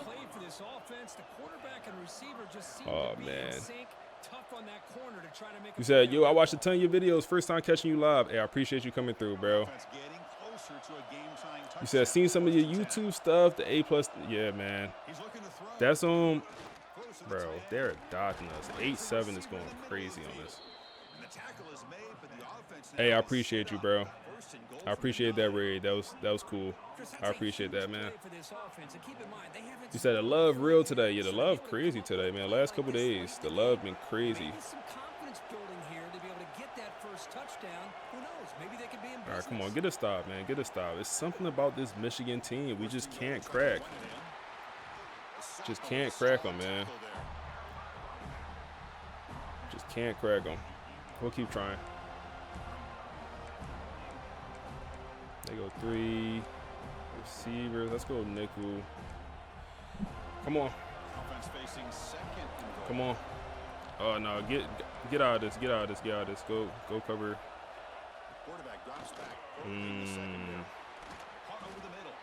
They don't call that a touchdown, okay. Let's go 3-3. And they going goal line. It's probably gonna be a tuss push. Let's try to Bryce Baker. He a big body too. 7-7, y'all. 7-7. Let's work. Let's work. Hey, appreciate everyone that came over, man. So I'll just kind of just explain what we're doing here. Everyone that came over in the from the raid. So this is a FSU dynasty, but it is heavily AI based. So you'll see we'll have AI do a podcast about our dynasty after every game. They'll talk about the dynasty, a bunch of stuff. And also our coach build was made from AI. So it just makes the dynasty a lot more immersive. And actually makes the storyline for the dynasty pretty crazy. And especially against a team like Michigan, where we played this team literally 4 times in the past 2 years. And we beat them once, and last year when we beat them in the national championship. 10-7 is what we beat them. So super close game. Is like, this is the only team we cannot score against. I have no idea why, but we just cannot score against these boys. Every other team, we good. Start with the pass here. Oh, come on. Tayshawn, that's a beautiful ball. Good catch. Come on, show him the back of your cleats. Come on. Down to the 23-yard line. Rayshawn Slaughter trying to have himself a day. He's up to 260, and we only got 7 points on the board, man. That man Rayshawn is locked in. The $2.5 million quarterback, man. Re-signed him to a 1-year contract before the season because he make plays like that. Right in the bucket, man. Right in the bread basket. All right, come on. Come on. We gotta figure out this running game also. That will help out. Let's see. This is an interesting play call. We labbing a new playbook too. Receiver in motion is like a screen. Let's see if bro throw the ball. Rayshawn Slaughter put the ball on the ground. Oh my goodness. And it's going to be a scoop and score. Shazam. And just like that, the tables have turned. We was just up 7-0 2 minutes ago in this ball game. Wow. I swear, I'm pressing square to throw the ball. I'm pressing square to throw that screen, and he would not get that thing out, man. Hey, I appreciate that follow, man. I appreciate that follow, bro. Damn, let me turn the phone.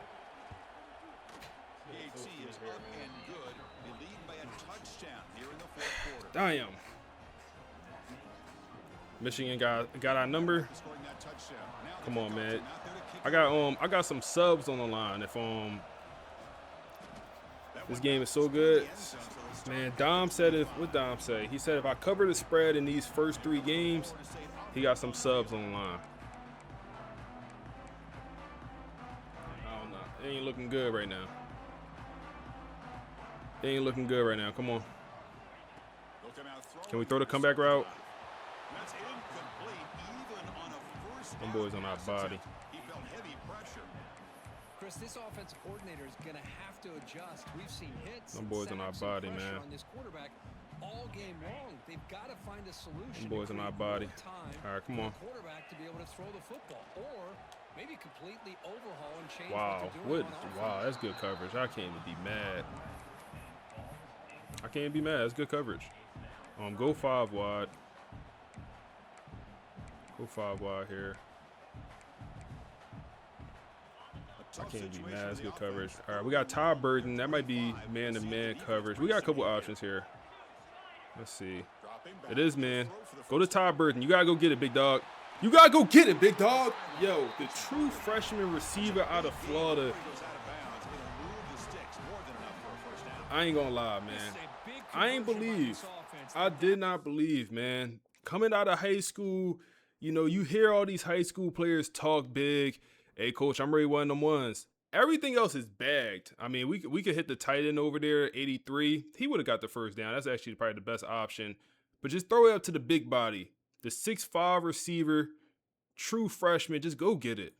Just go get it. That's his second contested catch like that. And he get the toe tap off. When he first committed, the boys from the podcast said it's not a 50-50 ball. It's more like a 70-30. And we laughed at him. We laughed at him. I laughed too. I'm like, damn, they don't even know what they talking about. This is a man that scored 2,000 points in high school. 2,000 point scorer in high school. Wanted to play on FSU basketball team. Also, we told him no. We don't do two-sport athletes over here. Keep balling, Ty. All right, what we have here? Ray Sean. Oh, my goodness. Catch the ball, bro. Catch the ball, bro. I ain't gonna lie. Catch the ball.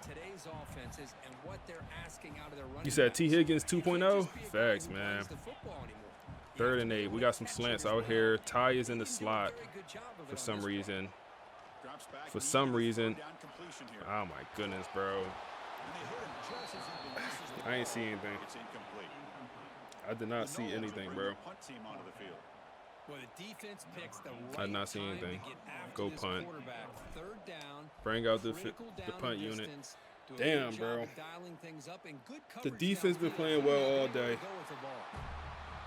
You said, is that Calvin Johnson? Damn near. Damn near Calvin Johnson. This is a tighter game. You'd love to build a drive, choose some clock. How aggressive will they get with the play call? All right, come on. Pinch the D-line. His user Mason. They go play action here. Box. Box at my user. Oh my goodness, bro. He's trolling me, man. Bryce Baker throws an absolutely Stevie Wonder. Like, what are you throwing, bro? And I guess I over pursued it. Wow. I guess I over pursued it. He got a hand on it. Wow. What concentration by 1-7 to make that catch, bro. He got a hand on it and he still caught it. He turned the game rigged.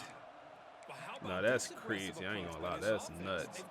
The fact that he got a hand on it. I thought we just completely missed it. Wow. Quick pass.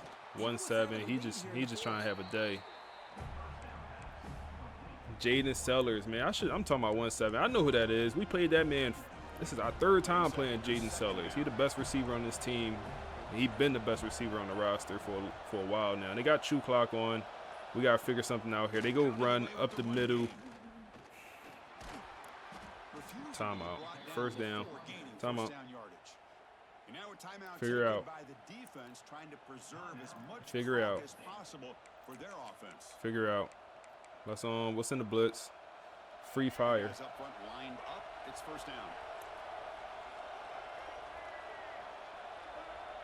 See here. Tight end in motion. It is a run. Big hit. Come on. Come on. Do we use another timeout here? We will. We will. We'll use another timeout here. They might go pass. Let's go, just in case they do go pass. Let's go nickel, cover 1. Have some guys out there that could cover. Let's pinch that D-line. Might be inside zone. No, they do go pass. Boxed, bagged, drop it. Okay. 3rd and 3. We'll take it to the 2 minutes. We'll take it to 2 minutes. Damn, we need you to drop that, big dog. We need you to drop that. They go 1 wide receiver. It's probably gonna be a run, huh? Let's go 3-3-5. 3-3-5. Get an extra linebacker out here. It's a run. It's a run. It's a run. With the quarterback. Hell no, we ain't going. Hell no, we ain't going. Williams in on the stop, man. Hell no, we ain't going. Come on.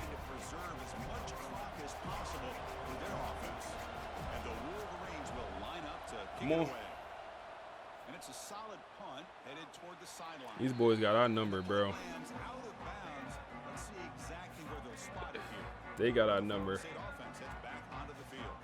So 1st and 10 here. Offense desperate to reach the end zone on this drive.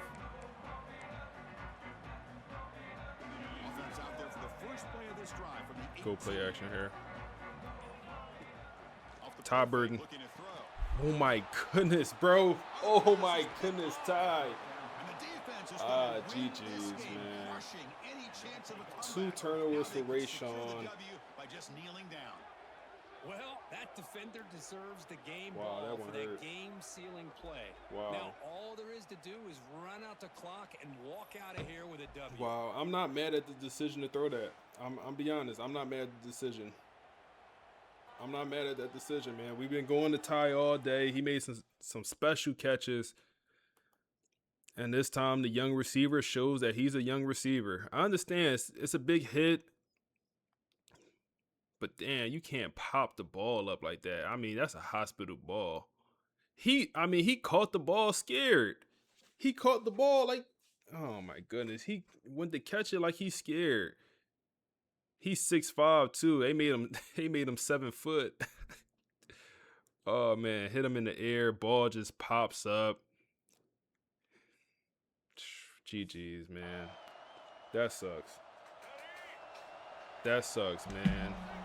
Damn, and I had some subs on the line. GG's. And the quarterback All I had to do was takes a cover knee. the spread. So what an entertaining battle here today. Wow. But in the end, Kirk, the It's number almost one like EA knew something we didn't. So to start this year in the preseason, we was ranked number 1. We was ranked number 1. We just won the Natty. We just beat Michigan in the Natty last year. Ranked number 1. We advanced to like the following week, like the first week you could actually like put hours in the players. We dropped down to number 2. Michigan moved up to number 1. Why? Had no idea. We're 99 overall. They're 97. All the things I just said, it don't make sense. EA knew something we didn't, man. 14-7. 14-7, man. They put up 14 all in the 4th quarter.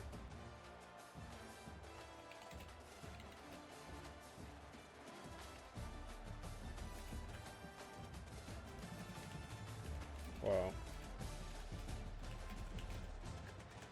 Wow. Only 7 points definitely hurts, man. Rayshawn, like, I mean, he didn't play bad.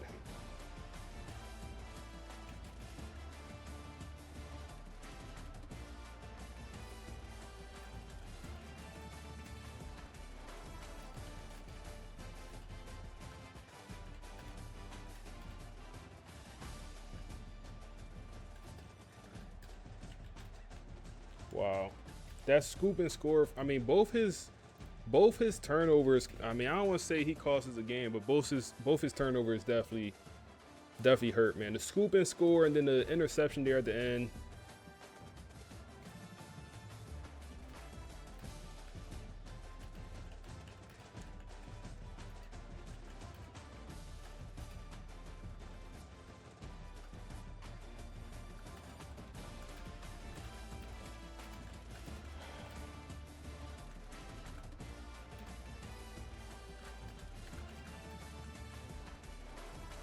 Five-star freshman, man. I'm typing it out right now what happened. 5-star freshman. Ty Burton.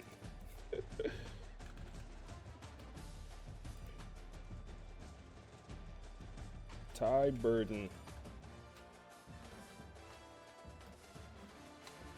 I mean, he was balling too, bro. Ty Burden was balling.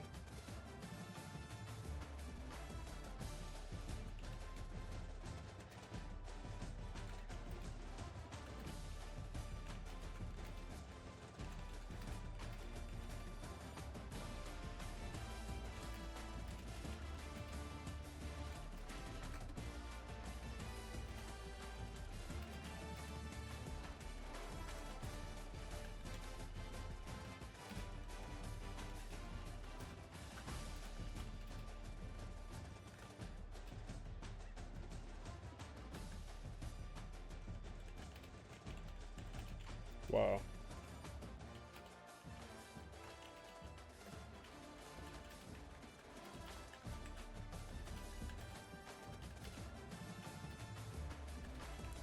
Wow, he was balling too, bro. Rushing numbers, nothing there. The defense, couple sacks, man. Look at Lee, man.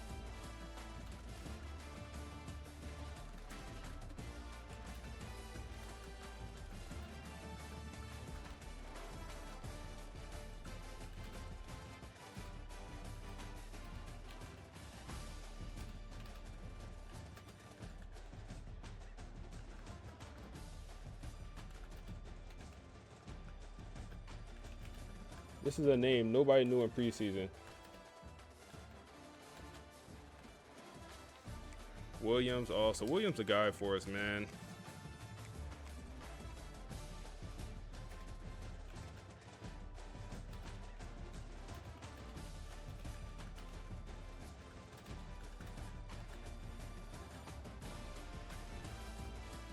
Cannot figure out this Michigan roster. Let's look at how did their quarterback do? Was he balling?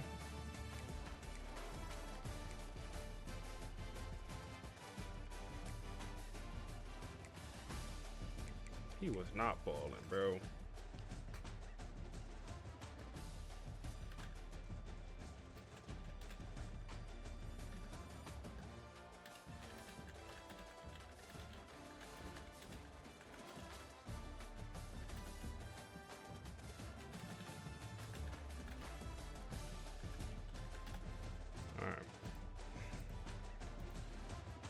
What y'all talking about? What y'all talking about? What y'all talking about? Yo, what's up, bro? What's up, bro? Nasty way to lose, man. You said those 2 goal line stops they had was big moments. You said that game was legit like watching a real NFL game. That's cool, man. That's cool. These sliders pretty legit, bro.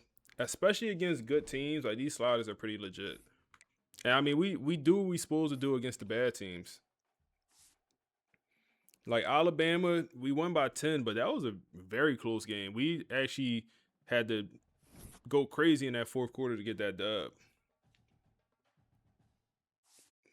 And guess what? Georgia 0-1. Who the hell they lose to? Who Georgia got in non-conference?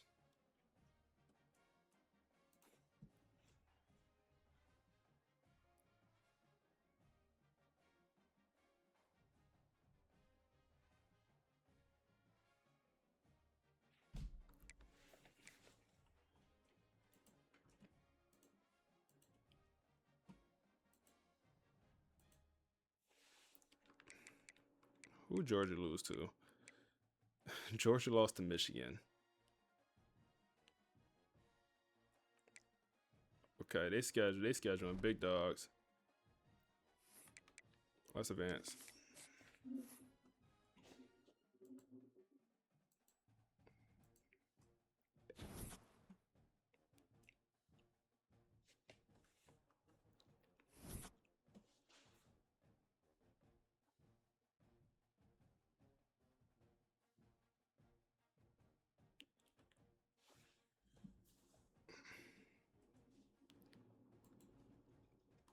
So, wow, we lose to the number 2 team in the nation. We drop down to number 7. I guess.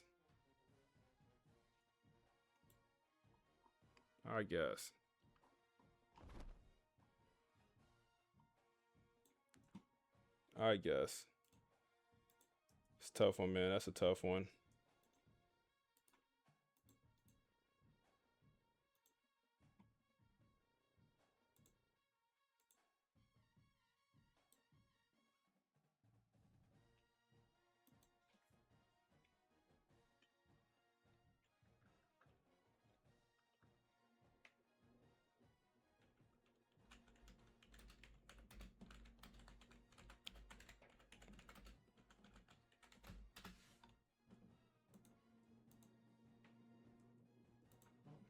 Nasty.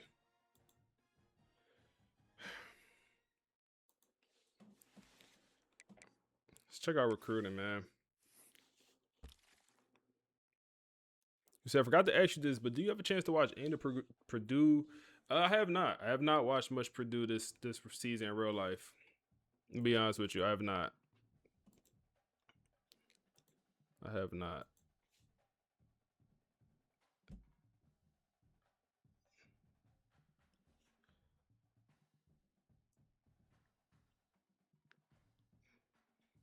You said, "What's up, big dog?"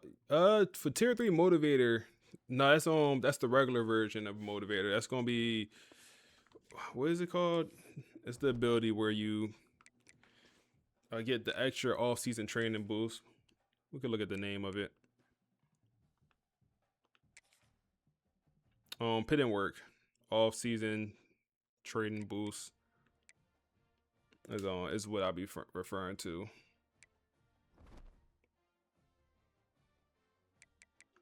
All right, let's check out recruiting, see if anyone hit their top 5. And then we can see what Brittany talking about, man.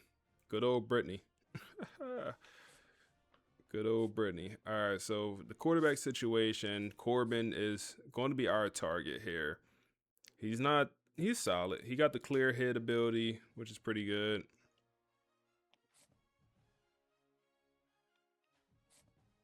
No running backs. We have too many running backs. That's all not good. Going after 2 5-star receivers. I would love to get this gadget 5-star, man. You don't see too many gadget 5-star receivers. So when you do see them, I feel like you got to go after them. Now, he don't look too good, personally. Like, I mean, nothing stands out here. Like, not even good throw power. Like, I was considering moving him to quarterback or running back. We'll see, but for a 5-star, he kind of looks super regular. Other 5-star receiver, another contested specialist.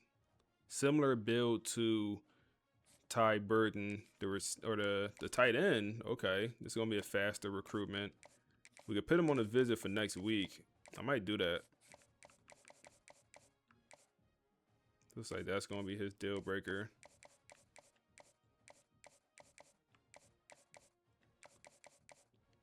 Yeah. All right, we need to free up 5 hours so we can put him on a visit.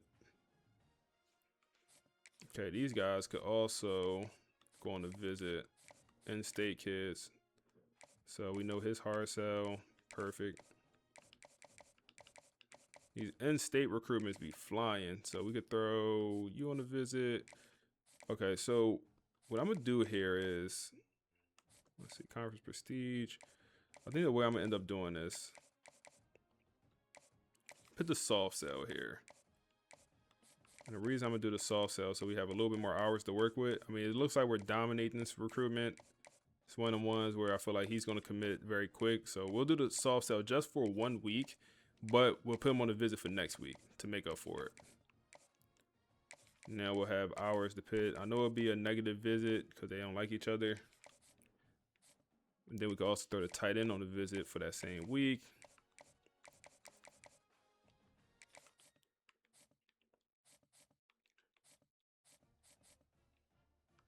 Okay. And then the edge rusher, we could also, this is going to be another recruitment. I feel like that's going to fly by. So we don't really even need to do a visit, but we can, because there's no point not to do the visit week 4. It's like week 4 is next week. There's no point not to do it, especially when it only costs 10. But let's see if it's another recruitment that's a little bit closer. And maybe like like I would much rather put the But damn, we won't have the hours, will we? I'd much rather put a 5-star on the visit as soon as possible.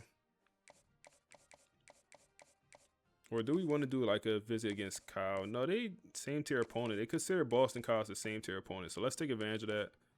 So he's on the visit. That works out. And then we could put these. Damn, we could have also put these corners on the visit. That would have been big time. But we could do the following week. Playing style is what they care about. That's always not great because it could change at any second. All right, so do the Kyle visit.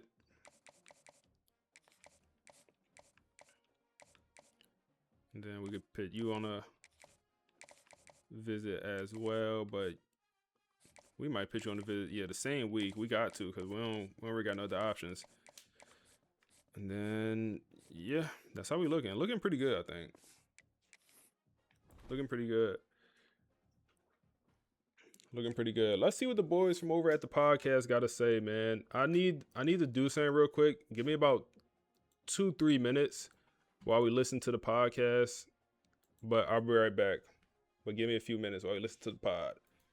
You know those games that just, they leave you feeling haunted. Not just beaten, but like something is fundamentally wrong. Yeah. That's exactly what we're looking at today. We're doing a deep dive into that Florida State versus Michigan game.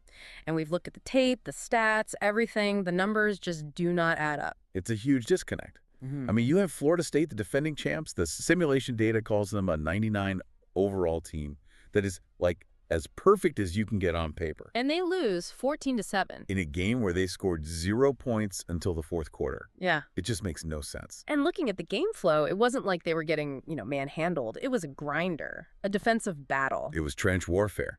And that's exactly what Michigan wanted. It wasn't about domination. It was about discipline. Michigan sat in their base defense. They hardly blitzed. They were just waiting. They were waiting. They basically dared FSU, go ahead, try to drive 80 yards on us, 10 yards at a time. They knew that offense would get impatient and look for the big shot. Okay, so let's talk about the guy pulling the trigger, Rashawn Slaughter. You look at the stat line, 283 yards and a touchdown. It seems okay in a defensive game. Right. But then you see the turnovers. The fumble returned for a touchdown, the game-ending interception. Is the heat he's getting fair? I think the box score is lying to you a little bit. Yeah. The easy narrative is that he choked. But if you actually watch that final interception, it wasn't a bad throw. It really wasn't. But the decision-making, though, with the game on the line, you're targeting a freshman receiver, Ty Burden. Because Burden was cooking. He had 76 yards. He was the only consistent weapon they had. Yeah. Slaughter puts the ball right on him. And he just gets lit up. A massive hit, and the ball just pops straight up in the air. Yeah. That's just physics. It's not a bad read. It's terrible luck meeting even worse timing. Okay. I can see the bad luck on the interception, but what about the fumble? That felt like the real turning point. That was the trap snapping shut. That play is Michigan's identity. They don't try to out-talent a 99 overall roster. No, they just wait for you to blink. They wait for you to make one mistake. Slaughter fumbles, they scoop it, they score. Game over. They won by capitalizing on that one single lapse in focus. What's wild to me is that usually when the offense gives up a defensive score like that, the defense kind of hangs their head. But here, we saw a star born from, the bottom of the depth chart? Tylon Lee. This is maybe the craziest part of the whole game. He's a third-string D-tackle, 0 preseason hype. I mean, nobody was talking about this guy. And he puts up 2 sacks against that offensive line. 2 sacks. Yeah. Against one of the best fronts in the country. A guy who probably didn't expect to play much steps in, and for a few plays, he dominates. It just makes the loss even weirder, Which brings us to the whole curse thing. This is year 3 now. It's more than just one game, right? This feels psychological. Oh, it's deep scar tissue. Go back to year 1. Michigan beats them 28-7. That loss didn't just end their season. It honestly felt like it shattered Brock Glenn's confidence for good. And then last year, year 2, they knocked them out of the playoffs. Exactly, yeah. And now this, year 3. You have the best roster on paper, you're playing at home, and you still freeze. Michigan is just living rent-free in their heads. You can see it in the play calling. It feels like they're playing not to lose instead of playing to win. It's a complete psychological block. Yeah. You see those winged helmets and the playbook just shrinks. So if you're in that locker room, what do you even say? On paper, you're still the better team. I think the message has to be that the paper doesn't matter if you don't believe it. It's a self-fulfilling prophecy now. Which is a terrifying place for a supposed dynasty to be. It really is. And it makes you ask that really tough question. Is this team truly a dynasty? Or are they just a bully that crumbles the moment someone stands up to them? Because if your perfect 99 rated roster can't solve this one team, Then that 99 is just a number, nothing more.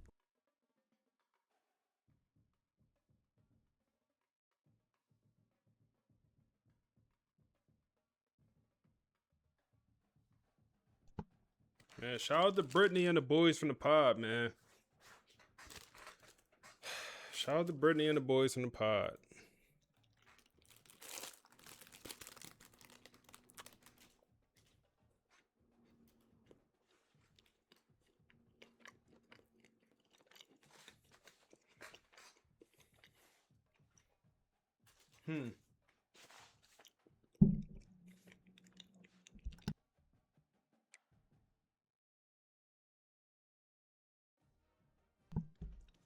You said, what did you listen to? That's a pod. That was a podcast about the previous matchup, man.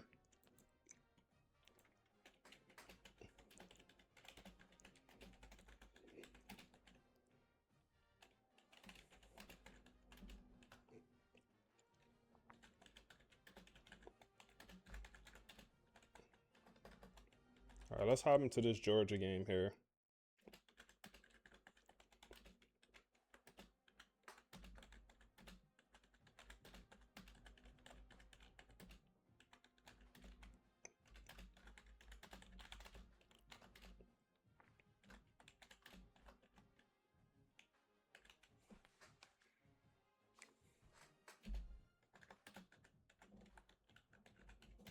Wow.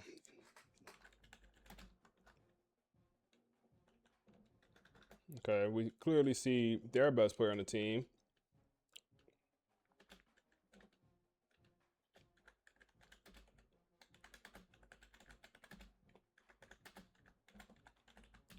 Okay. Okay. I mean, he's a do-it-all back, too. They got a good receiver room here also. Good tight end. Jaden at tight end. O-line looks pretty good, or okay at least. Joseph is a very good edge rusher. They have two very good edge rushers. Okay.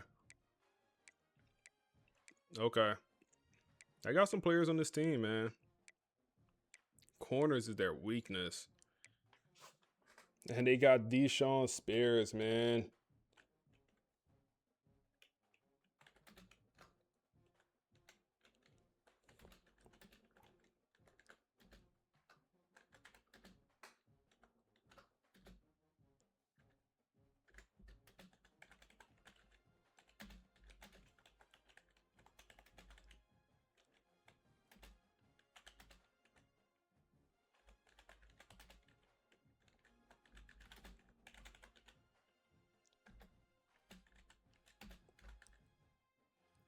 Man, so we almost got Spears, but he decided to pick Georgia over us.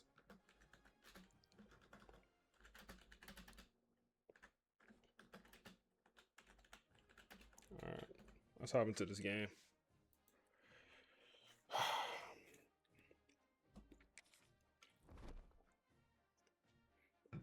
They're a good roster, man. Their roster honestly looked better than their overall success.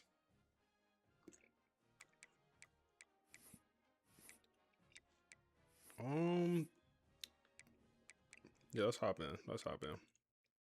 I was thinking, do we need to make any changes? I think we do. I think we need to put BJ Gibson into the starting spot at kick returner. And I was thinking, should we bench Christian? But I'm like, we can't bench Christian for Ty Burton when Ty Burton had that turnover at the end of the game where he just dropped that ball that led to us to lose. I feel like we just can't move him into the starting spot. Maybe one day, but not yet.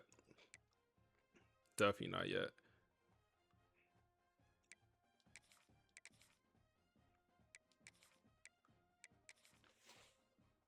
All right, let's hop into this game. So they lost to Michigan. We lost to Michigan. It's something about Michigan, bro. Game of the week, and it's at Georgia. No walk in the park.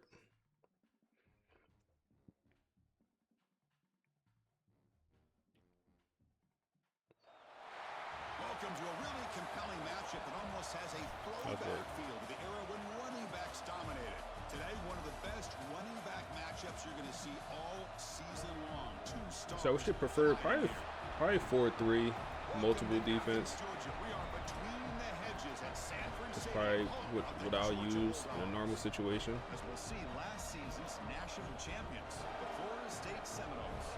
Look at Williams, man. Cleveland, like, got the guys out here. 3A Sports College Football. I'm Chris Fowler here with Kirk Hermstreet. Let's get this thing underway.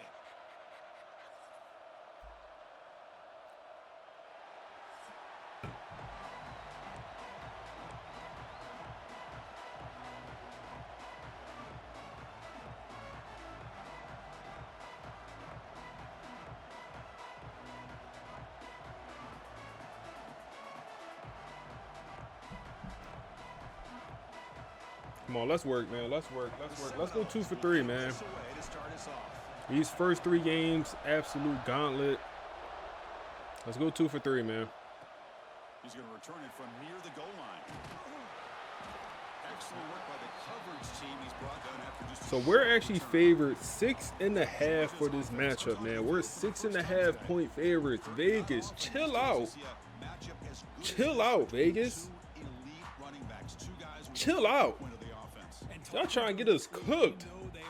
Kirby Smart gonna eat that up. Kirby's, I can see right on the screen right now, walking into the Georgia meeting. 6.5 point favorites. They got first take on, talking about how Georgia gonna get blown out. I see it right now, bro. Chill out, man. Chill out, Vegas. Oh man, Trey Owens goes down early. I don't know why he tried to keep that. That ain't your body. That ain't your body, Trey. Know yourself.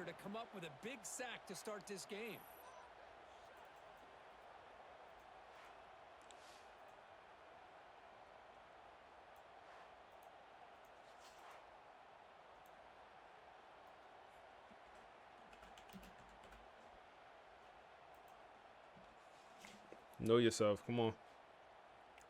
That O-line has to regroup now. It's 2nd and 12. Let's see what we got here. Oh man. Yep. That's Mason. Introduce yourself, Mason. Hey, where the Twitch chat? Where the Twitch chat, man? Y'all boys good on Twitch? The YouTube chat, people type in. Where the Twitch chat, man? Y'all here? Y'all good on Twitch? 3rd and long here. Well, a serious challenge for this offense. Usually the Twitch chat is more active than the YouTube chat, but right now it's the other way around. Y'all on Twitch, man. It's a horrible route combination, and Mason is going to get him down. Mason's second tackle. We here? Okay. I just had to make sure, man. So an early season test for both teams, a top 25 matchup. Both trying to get off to a quick start here, Kirk, and set the tone for the rest of this one. Well, that's the beauty of these matchups early in the year. You're either going to come out. Come on, fast BJ. or fall So we're 6.5 point favorites for this one. This game is crucial. And like I said, I kind of disagree. To open the year, we was 1.5 point favorites, but I don't know why the line moved so much from now or from preseason to now. You said we've been chilling since the offseason? You said we're good over here, big dog? All right, my fault. Just had to check in. I ain't hear from y'all, man. Got a little worried. Go against each other, but that's what we have today. Both of these guys are elite at their position. Both want to have bragging rights. Come on. They're the best Come on, in the Chroma. country. Let's see Come who on. can be showcased better today. 9-yard pickup. This Georgia team is pretty darn good, bro. Listen to the crowd energy here in the early going. This is a tough environment for Screen. Oh my goodness. We got 3 people over there. Nobody blocking. Boy, these receiver screens, if run correctly, can be a big play with a convoy of linemen. 3 people over there. Not one person looking to block, man. They looking to catch the bubble. Nice job with the defense to We'll go screen here. offense needing to Bro, keep can I this see drive who the alive. screen is? Okay, it's X. Get it to him. Get it to him. Get it to him. Cut it. Go inside. Go inside. Go inside. Get into the end zone. Throw him that stiff arm, man. 7-0. Let's work. Come on, FSU. Come on, FSU. Let's work. Let's work, y'all. Let's work. This is the fall Heisman. No, sir. This is on. We got sliders on. So we got sliders on to make it a little bit more difficult, or a lot more difficult, honestly. But it's some pretty good. It's a pretty good slider set. I like it. And now they'll set up for the point after. Let's work, man. Rayshawn, he need a big performance, man. He's supposed to be a Heisman Trophy guy. This is clearly his last season before he go pro. So after putting up the touchdown, the kickoff team is out there to boot it away. So you think you're gonna do 3 years as being Tulane OC to get a head coach job? Hey, when you OC, do you only play the offense? I'm assuming that's how you do it. Do you only play the offense with like all the recruiting on, or how you do it? They're coming off a quick 3 and out, so looking to put something together on this drive with a little more urgency. All right, let's see. They go run and it's gushing. Jimmy Peppers, I believe his name is, star running back. He's a 97 overall north-south receiving back with 95 speed. He's an issue. He's an issue. Keeps the confidence of your offensive lineup. Same with your back. It helps everything. They go right back to him. Oh yeah. Wow. We got him in the backfield. He don't care. Makes a loss in the 5 yards. The game makes it second and medium.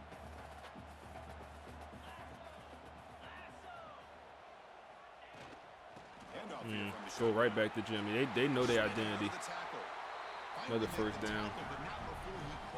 Let's see what Brittany from the podcast. Hey, appreciate that follow. Let's see what Brittany from the podcast got to say. It should be a quick one while we're here on defense. So here we are, 1-1. Yep. And it has been a wild ride to get there. Calling this opening stretch the Gauntlet. I mean, that almost feels like an understatement, doesn't it?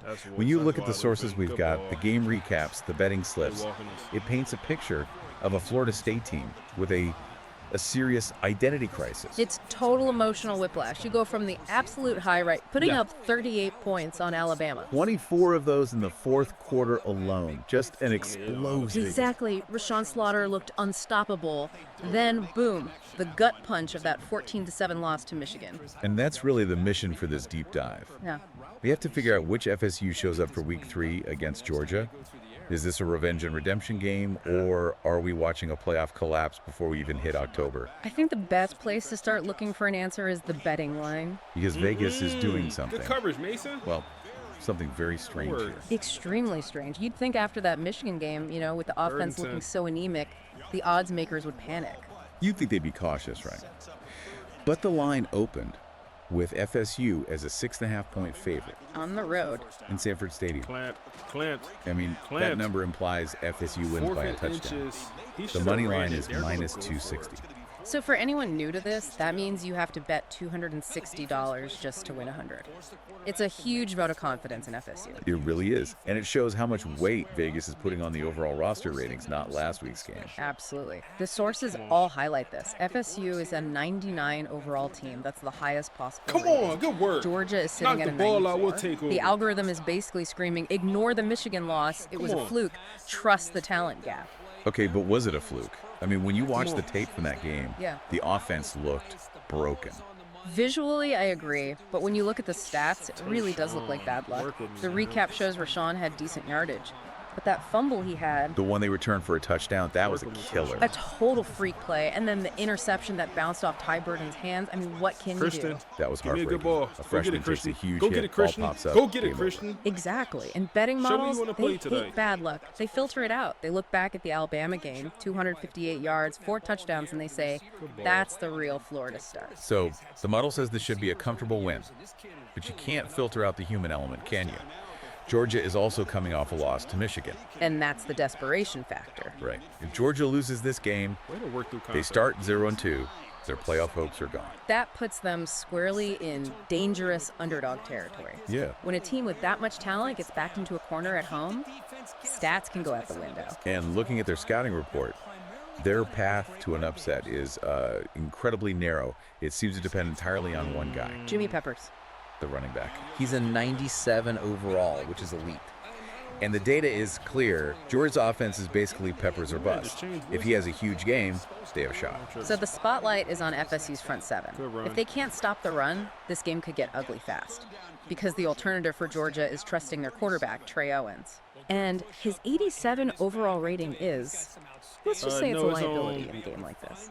If FSU shuts down the run and forces Owens to beat them through the air, the math says FSU covers that spread easily. Georgia just has no plan B.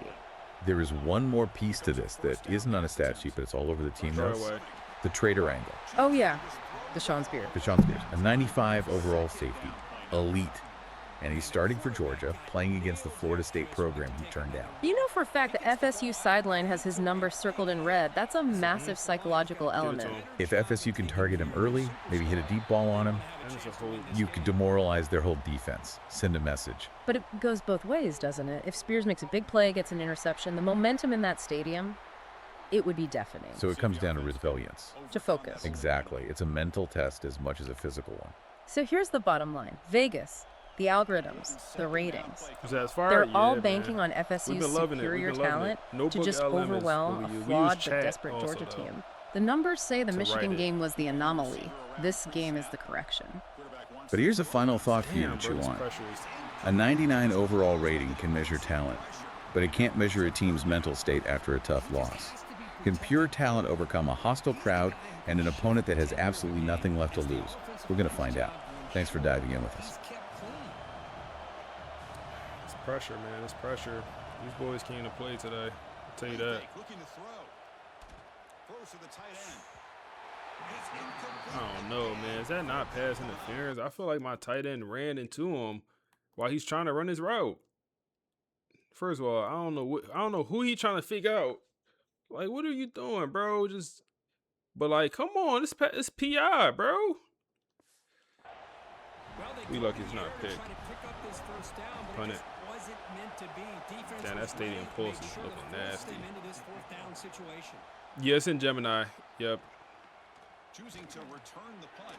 Whoa. Can we get off the block? Can my kicker get off the block? My kicker cannot get off the block, and we give up our first punt return of the series. Bro, I'm using the kicker trying to run away. The punter trying to run away. Holding my man. 7-7. Wow, that's the first punt return we gave up, man. That was a pretty good punt, too. Wow, man. That has been in large part to the reliance on the ground game. End of the first quarter. I like these sliders, man. These sliders make it challenging.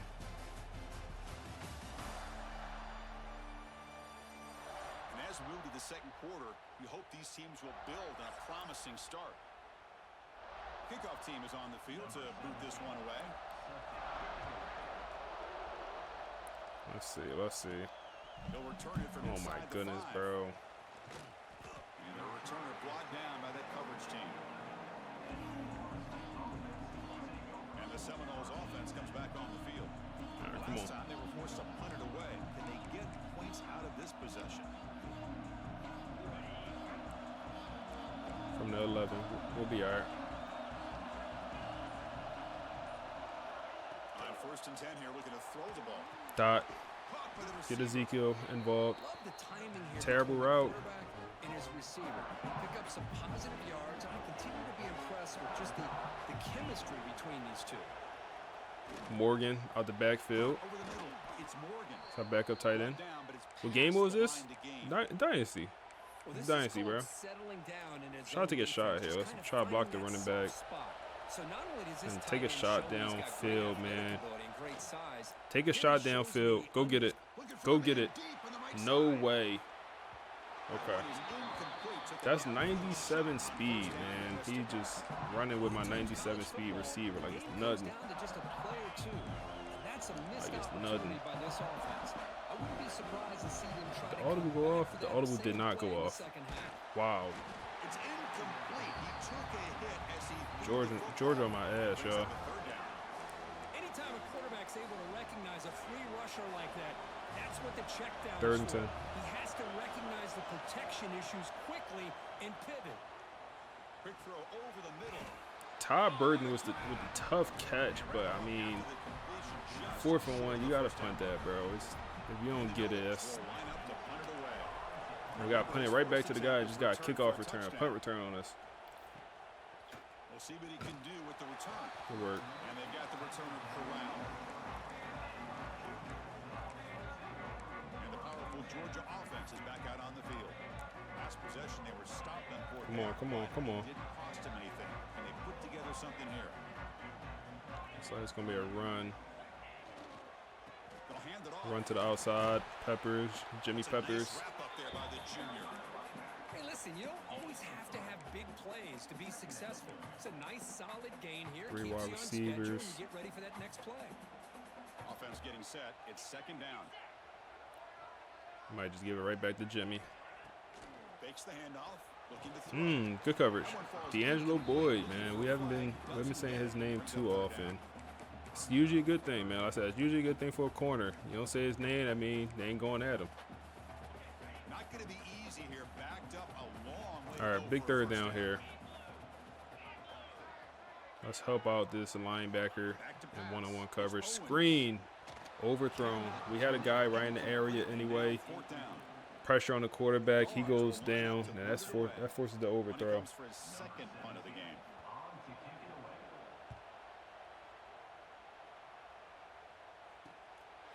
Come on, BJ. Come on, BJ. Oh, man. McGovern seemed able to bring BJ got some juice, too.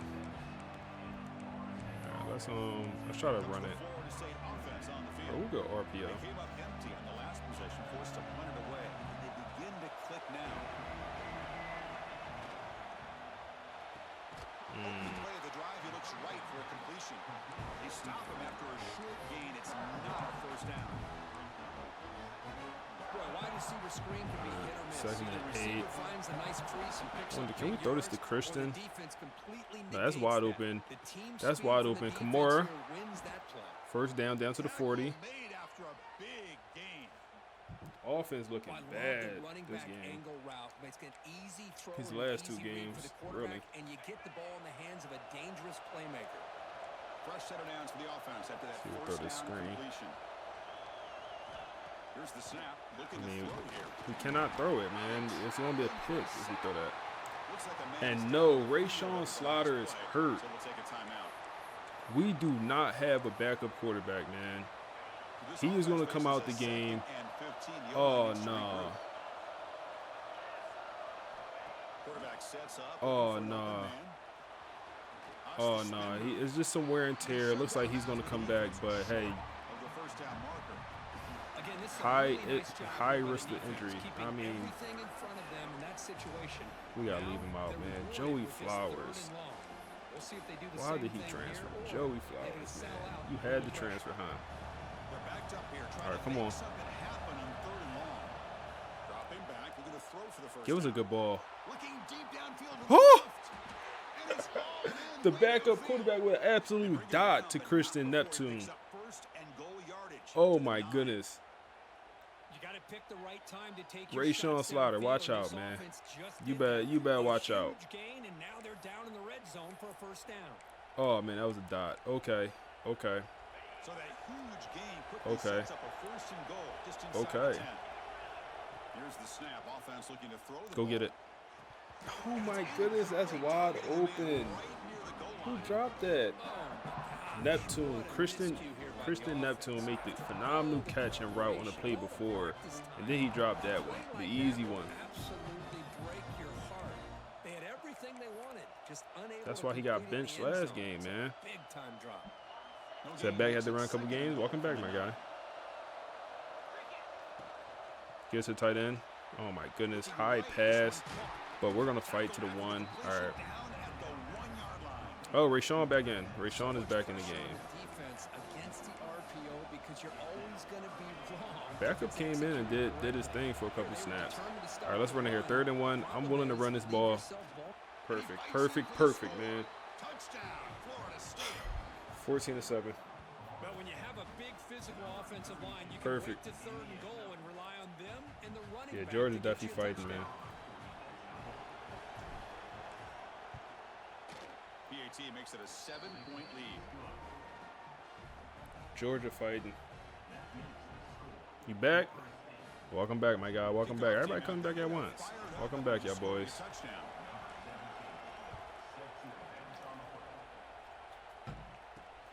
And the kickoff will be a return. He'll be tackled at the 17. No, yeah, he came in hot and ready, bro. I'm glad I brought him in and we just didn't just go get some random freshman. He's a junior, redshirt junior, so he's been around college football. He's a veteran quarterback, so he's not just any old, young guy. The backup quarterback I'm talking about, boxed, absolutely, wow. I'm talking about box. If he throw that way earlier, we in trouble.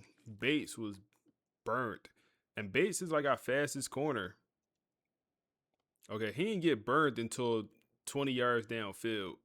30 yards. What was that? His hamstring tightened up? What was that? Yo, they be cheating sometimes.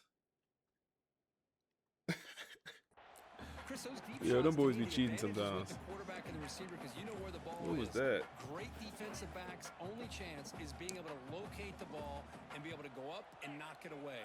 Really Luckily that impressive happened. ability Oh to my find goodness. the football, Jimmy which Peppers, allowed like, him to at least make him earn it, man. You can't have it be wide open. Make him earn it if he going to go get 200 yards on us. Fresh set of downs. Back to throw. It's Owens. We there. Receiver makes the grab.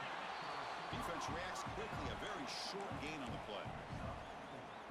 Man, I love these big receivers. This time he's able to use his big frame to almost We there. Man, we still doing the online dynasty, y'all boys? Hold up. How many people, if you just joined it, we looking to start an online dynasty, man. It's gonna be a money league though. So if you don't wanna play in the money league, What's the play call here on second totally down for this understand. offense? All right, come on. Looking to throw here. Wide open. Looks to the left. Pass caught. Brought down. It crosses midfield to the 46. First down. Clock stops for a moment, but no huddle here. They got it hurt. You say you down? You voted? Did you vote in the Discord, bro? Wow. We got lucky. Trey Owens, 4 for 11. We losing to a quarterback. No, we not losing. We're winning. But I'm mad they even got that touchdown. But Curry, did you join the Discord? I think you're in there. So you're not gonna play? We'll find out. We'll get enough hits. Good coverage, D'Angelo. Good coverage, man. Best player on the roster, playing like it. It's PS5, but also it's cross like you could be on Xbox or PS5 and be in the Dynasty. It's crossplay. The Bulldogs will line up to punt it away. So the way you join the you said got to up the CPU accuracy. And that punt will just bounce away from the return man out of bounds, so no return. Is it time? And the Florida State offense heads back onto the field. Here's the I increased it on recent. set up from the 13. Might be time to increase it more. They reached the end zone the last time out. Get the Morgan. Same thing here. A short connection to the tight end here. Receiver brought down after a short They gonna show his wear and tear every play. All right, he can't get hit. He gonna break. Tight end is he is not only a great blocker, but shows here early in this game he can make great catches as well. Good catch. The sticks. It's Morgan. Supposed to be a 2-minute drill here. He does have first down yardage. The Noles will come to the line to crank up the tempo. And looking to throw now on first down. Looking to Throw it away before he get hit. And he just throws it away incomplete. Didn't see anybody open. He's going to bring up second down. Let's see what we have. Go 5 wide. Second and 10 from the 25. Important to get something here to avoid that tough third and long situation. Can we dot that? Go get it. Oh my goodness, man. The accuracy. Very deep there. Good effort. don't know. I feel like the accuracy be going both ways. Secondary is going to play a little bit deeper just to make sure they don't 3rd and 10 here. deep throws later in this game. Stadium pulse is going crazy. I tried to get an audible off. I have no idea if it worked. I think it worked. Yeah, it worked. And he'll drop back here on 3rd down. He's running out of time here. Oh my goodness, the accuracy, man. If he put that on his numbers, we catch that and we get upfield. I understand he's battling some wear and tear stuff, but we put that on the numbers, man. He don't got to jump for it. The Seminoles bring their punt team onto the field.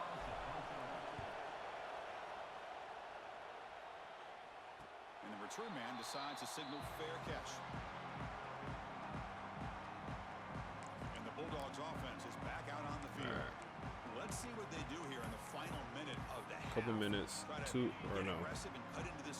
couple seconds, 36 seconds left. First play of the drive now from the 25. Quick pass to the tight end. Quick pass to the right. Tackle made at the 37. It's a solid gain.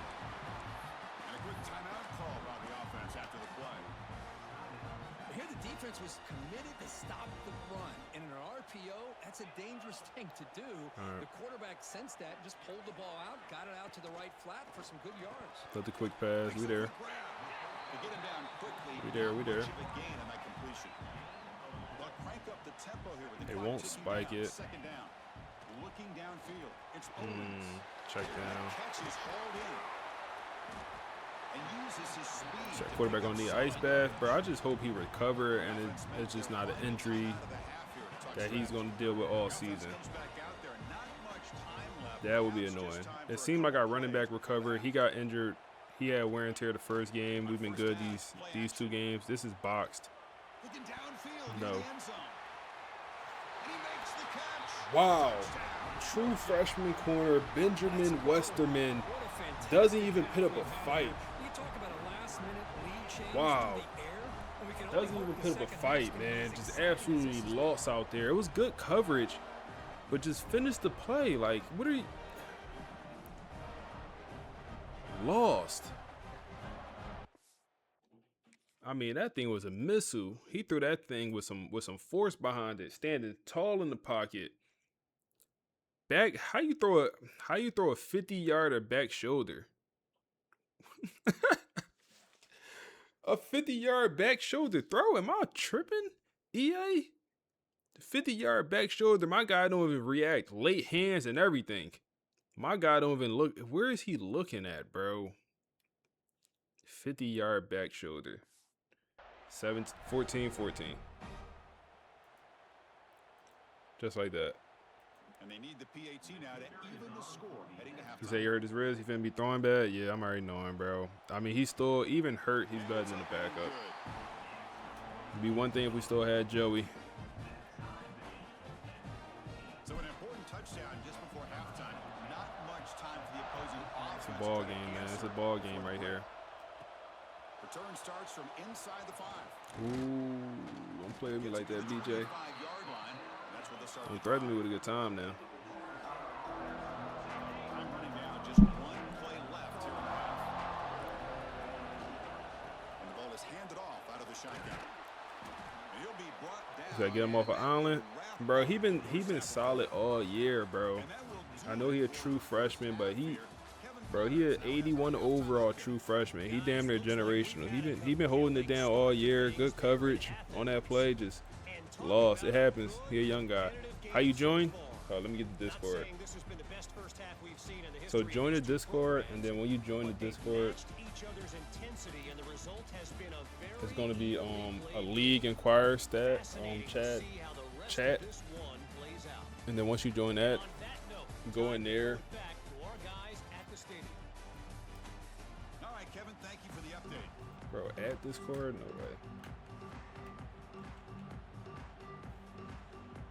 Once you join that, vote yes on the question. The Bulldogs will kick it off to begin the second half.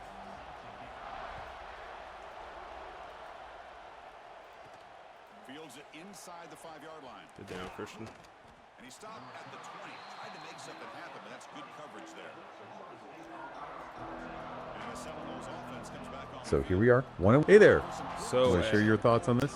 at halftime, the score is 14-14. Both teams are playing okay, but right before half, we give a 50-yard bomb. True freshman corner Ben Westerman just gets absolutely lost, and now we're looking at this 14-14 ball game. Wow, that's a perfect image. Okay, let's unpack this. You're talking about that absolute killer of a momentum shift. A 50-yard bomb right before the half. That is precisely what Michigan is built to do. They wait for that one mistake. Exactly, and then they execute the perfect count. Oh, back to our listener. What's up? This is against Georgia. Thank you for the clarification. That is extremely helpful context. So we're not talking about the Michigan game here. We're looking ahead to week 3 against Georgia. And that 50-yard bomb right before the half. That's the kind of momentum swing Vegas is predicting. Because that 14-14 score flips everything. Damn, bro. Okay, let's unpack this scenario. You've identified the exact moment of danger. That's the flashpoint of the Georgia game. It's the point where Georgia, the dangerous underdog, pulls even. And the crowd at Pafford Stadium goes feral. What's fascinating here is that we see that momentum swing. Whether it's against Michigan or, like you just described, against Georgia. It changes the conversation in the locker room. Absolutely, especially if FSU is still reeling from the loss to Michigan. If that game you described happens and Georgia hits that bomb. That's the psychological block surfacing again. It surfaces right when the pressure is highest. So that 50-yard bomb, that's FSU blinking. And that's all the desperate Georgia team needs to pounce. We see that psychological element show up again. We saw it in the fumble return for a touchdown against Michigan. And the interception that bounced off Ty Burton. It's bad timing meeting bad luck every time. What is this? So we're left with this question. Now here's where it gets really interesting. So here we are, 1-1. Yep. And it has been a wild ride to get there. Calling this opening stretch the Gauntlet. I mean, that almost feels like an understatement, doesn't it? When you look at this...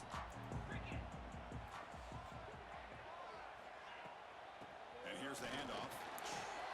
That's on me. So you think EA should allow position change throughout the season?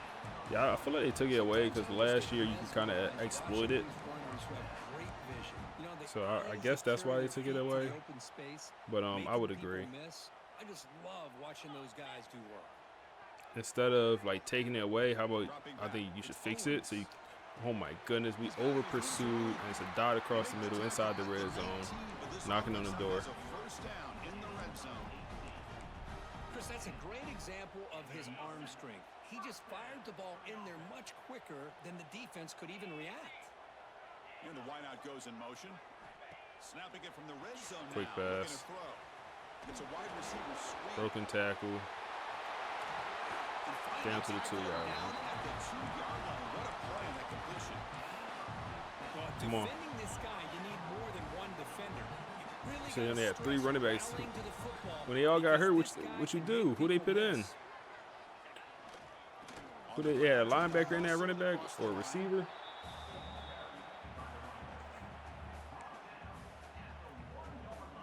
Oh man, we in trouble, y'all boys.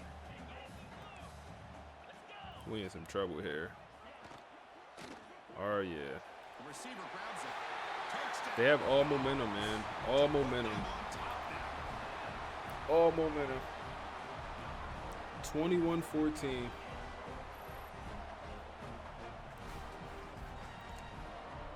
Yeah, you might need to sell a quarter. I don't know, man. Can we afford it? Probably can. If the backup's gonna play that good, maybe we can, but.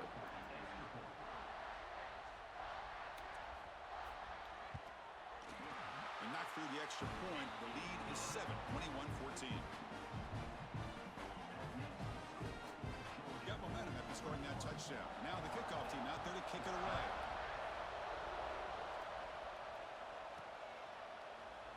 Doesn't bring the kick out. Touchback. They'll start at the 25. And here comes the Florida State offense on the field. Maybe able to run the ball a little bit better. Forced to punt it away. Let's see what they can come up with this I feel like we could run the ball better, we'd be good, man. Try the ground game here with the running back. Not going. The boys from Georgia, not going. Okay. That's fine, that's fine, that's fine. Offense offense comes up 2nd and 8. That running game not producing much on the first down play. Looking to pass here on Wide open. down. Wide open. Ezekiel, good work. Good work, Ezekiel. 42, that's a solid gain, getting closer to midfield. That wear and tear, bro. He can't get hit. Completion for a first down. Run the ball, man. Oh, my goodness, man. We could run the ball. It'll help out the quarterback.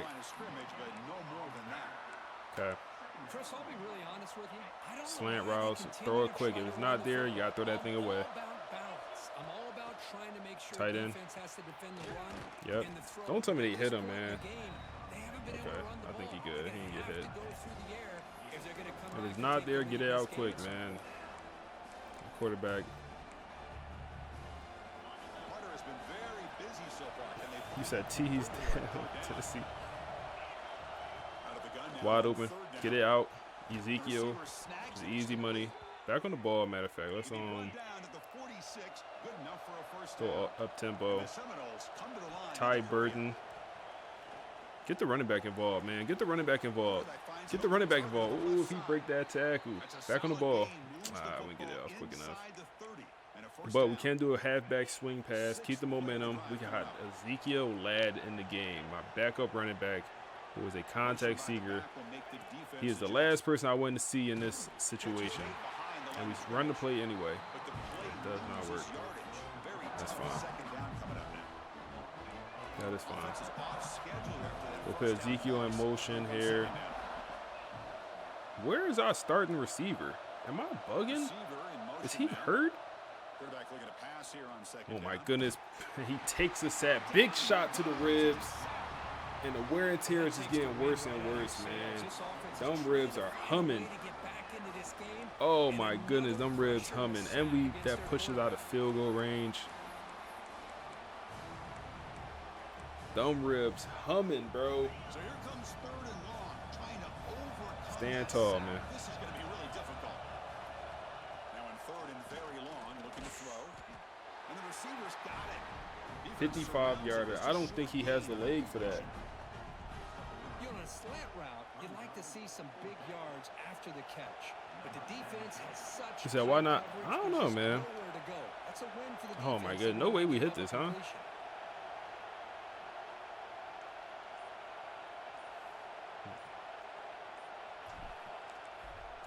Oh my goodness.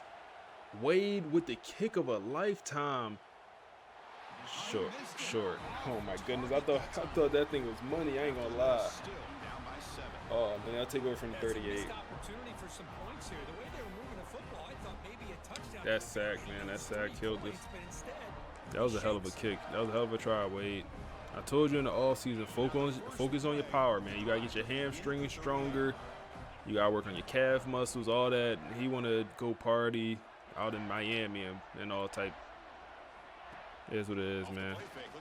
Wide open, dot. Zay Thomas burnt the man coverage. Tried to get over there with my user, too far. Too far, man. Too far. 4 is up, man. 4 is up. 4 is up, man. Let's check out the game stats so far.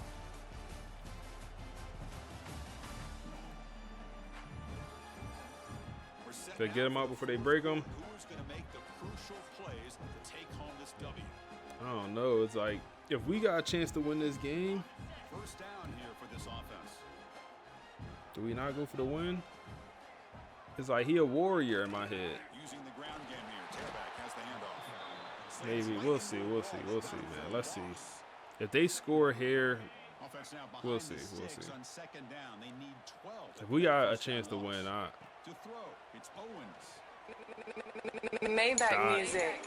haha, tier 1 sub. I appreciate you, my Before guy. he goes out of bounds, Lauren, I appreciate you, man. Appreciate the sub. Chris, a really great Oh job man. here with the For me, it's like quarterback my and thought receivers. process leaving them in the game is like, Quarterback gets back, no in hitches, battle, no don't a hits the soldier ball out don't in a front soldier of the want to die on the receiver, sword? can run away from the defender for a You nice feel me? completion. Love the videos. I appreciate you, man. Thank you for being here. For no gain. My God, You feel me? Like, don't a warrior die on the sword? The defense was 0 in on the ball Isn't that a thing? Nowhere to go for the offense. They'll look to throw it here on second down. Signs a quick throw. And the defense swarms. No. Not much of a gain on that completion. Or we gotta protect the player. He's supposed to die in the sword, bro. He's supposed to die in battle. Now we gotta pull him out. Come on, bro. Georgia D-line is going absolutely crazy on our O-line. We cannot get any pressure on Trey Owens, man. And they O-line. Hold on, we got a chance to block it, and we blocked the kick, and we scoop it up. Come on, man. This game is not over. He over here celebrating as he just gave a blocked field goal. Thank you, 8-6. I know you got that cheese we sent. I know you got that cheese we sent, bro. He hype about that cheese we sent him. And the Florida State offense heads back onto the field. Rayshawn, you gonna have to die in the sword, bro. Bad jump. Offense in a split backfield now. You gonna have to die in the sword, Rayshawn. First play of the Come drive, on. they'll come out Dot it. throwing. Dot it. Go get it. Go get it. Go get it, Neptune. Back on the ball. Left side. Tackle made after a nice Go get it, pickup on Neptune. the play. Look at this, Chris. After that big gain and a first down, Let's run this thing. they're already at the line of scrimmage, ready to get this up-tempo offense cranking. They test the middle of the defense, but get nothing. Chris has just really been the story. He talking about shut up before I get mad. Hey, Ace. Watch your body, man. Come on, Ezekiel. Get upfield. Get upfield. Watch your body, Ace. When the 10's getting back on, man, that's what you need to worry about. Get the 10's going. They continue to march. Get the 10's going, man. Touchdown is first and 10. All right, come on, keep. There's the snap, and he's looking to throw. Come on, Rayshawn. I know you hurt, but you got to die. No, slide. The sophomore calls his own number and keeps this drive moving. Man, nothing is more aggravating for Oh, a man, defensive we coordinator drown. than We this going crazy. right here. You've got I tried to slide. I ain't realize he's going to get caught. The man Lee took over. Yeah, that shit bad. This guy gets away from that pressure, tucks That it, shit and bad. picks up some big yards. Trey Burton, he ain't dropping it. And my lineman is. They make the tackle there, but a penalty marker We is get a on the holding field. penalty, Let's see bro. what that's about.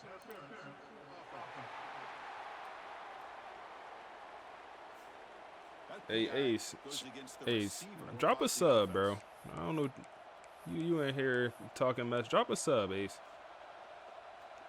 Drop a sub, Ace. You talking. Matter of fact, go ahead, throw. You get money, Ace.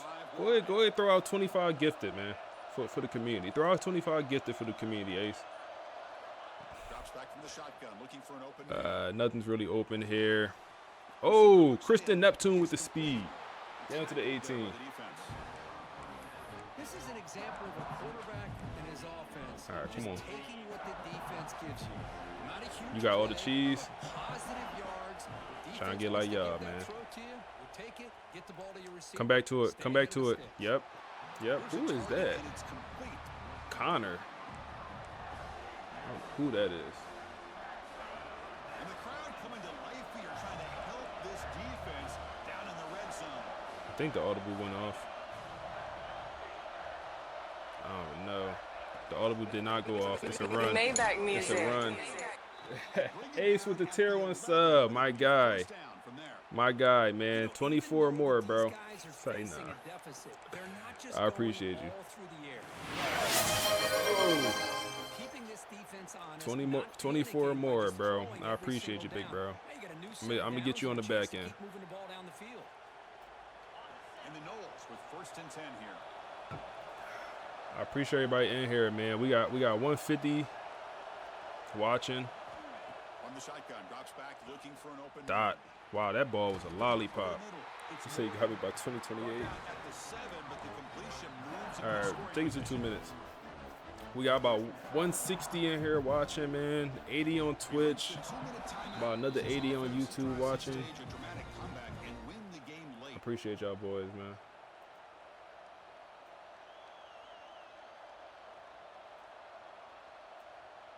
All right, let's win this game, bro. Come on. We over here walking them. It taking us the whole quarter to score. All right. Let's do this halfback swing. So down here It's in an the red easy zone, completion. every Don't yard get your tough to quarterback find. hit. There is a And we got Ezekiel in the game, bro.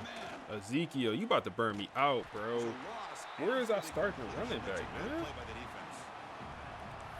Chris, this is almost like taking a sack. Talking about a completion. 3rd and 8. Loss. Every yard is precious. So going backwards, obviously counterproductive. Where is our starting wide receiver? Why is our best wide receiver not playing, bro? I know I'm bugging. I keep seeing players on the field that don't belong out there. You're not supposed to be out there. We got our quarterback experiencing all this wear and tear. He out there holding it down. High chance of injury. Where's our starting running back? Low risk of injury. What are you doing, bro? Nemeka Mora, where are you at? You not even hurt. You say you think could enable gambling channel points? Yeah, I'm gonna look into it, bro. I don't even know. I need to look all the way into channel points. 'Cause I don't even know what to do. Be honest with you. All right, we gotta do it without our star players. I don't know what's going on. I don't know what's going on. Come back to it. Come back to it. Burton, man. Burton down to the 1-yard line. Well, I'll tell you what, this guy's been able to put the ball in some tight spots. Down to the 1-yard line. Here we are, late in the game. He needs to continue to play with that consistency. We're going to go to the That's a pass. great example. It's wide open. It's wide open. Get into the end zone. Do we go for 2? Touchdown, Knowles. What a touchdown here with under 2 minutes to go. And the big question now, Chris, is do you kick this Do we extra go for point 2? to tie it up, or do you go for 2 to potentially take the lead? Either way, your defense still is going to have to go out there and make some plays. All right. Yeah, I'm gonna look into channel points for the next stream, man. I got you. Do we go for 2? 2. I'm thinking 1. I ain't gonna hold you. I'm thinking 1, bro. I'm thinking 1. I'm thinking 1. The PAT is up and good, and we are Call me scared if you want, bro. I'm thinking 1. Defense been playing pretty well all season. So after putting up the touchdown, the kickoff team is out there to boot it away.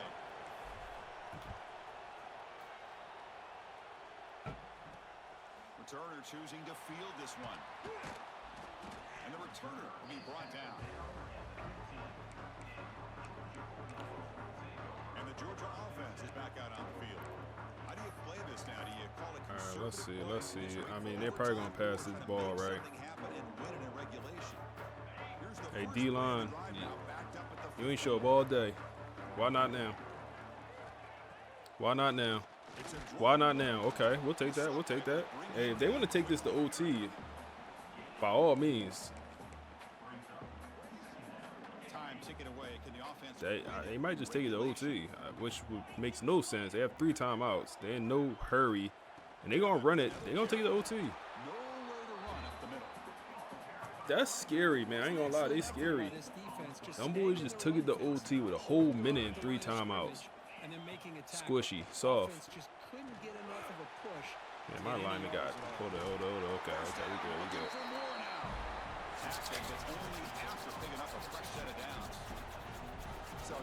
Gutsy performance from Slaughter. You couldn't have said it better. Remember, in college football, it's dueling possessions. You couldn't have said it any better, bro. You could not have said it any better. Gutsy performance, man. He don't need to be in no OT game, bro. He banged up. Them ribs humming. Them ribs tender. Heads or tails. We go tails, and Georgia end up winning the toss. They gonna play defense first.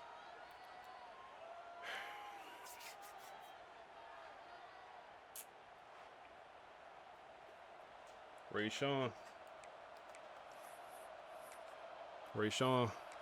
the game's still young. The game's still young, Rayshawn. What we doing? So here comes our first play of Bro, like, look at our situation. Our starting running back not out here. Our #1 receiver, I don't know where he's at. Christian Neptune, just work, Christian. Like, I don't know what's going on in this game sometimes, bro. I got change. Someone let me know, man. Someone let me know what do I do to fix this, because this is Tackle way behind the line. He'll lose 6 there.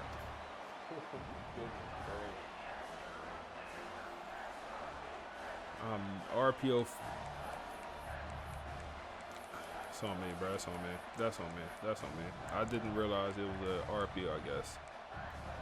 Folded. The offense comes up on 3rd. You say XGA commit? Bruh, maybe that's why he don't want to play against his favorite team. That's a dot. That's a dot. Devin Hester, the backup run. No, it's not, bro. Devin Hester is funny. Quan Hester is his name. I wish I had Devin Hester. Shows his hands on that nice catch. The Noles will have the football first here in overtime. I wish I had Devin Hester out there. First play of the drive, they're going to throw the football. Ball on the ground. Okay, we falling. Oh my goodness, them boys. Avoid the turnover. Got lucky that time. Well, just like running backs, quarterbacks, when they decide to See, the reason I'm not running the ball because we just can't. he left it out away from It hasn't been working today. and it got Go knocked underneath. away. He's very fortunate that his Oh teammates man, was able I to need get that on spin top. move to work. 3rd and 7 here. Reacts quickly. A I would very hate if we got to sure kick a field goal. I would hate that for us.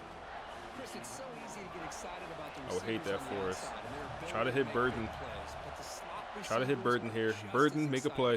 especially Big with hit. the finesse, 4th and quickness, inches. and ability to make They want us guys to bring miss out the in the field goal field. units. What do y'all think, man? They want us to bring out the field goal unit.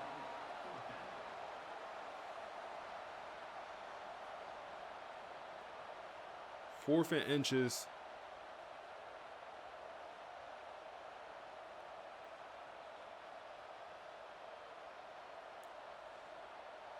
So here we go. QB sneak. And short. Hey, our quarterback hurt, bro. This offense taking a risk. Our quarterback Can they hurt. convert here? Our quarterback hurt. They called on fourth. GG's, bro. He's not good Oh enough my there. The goodness, defense man. rises up and makes a huge 4th down stop.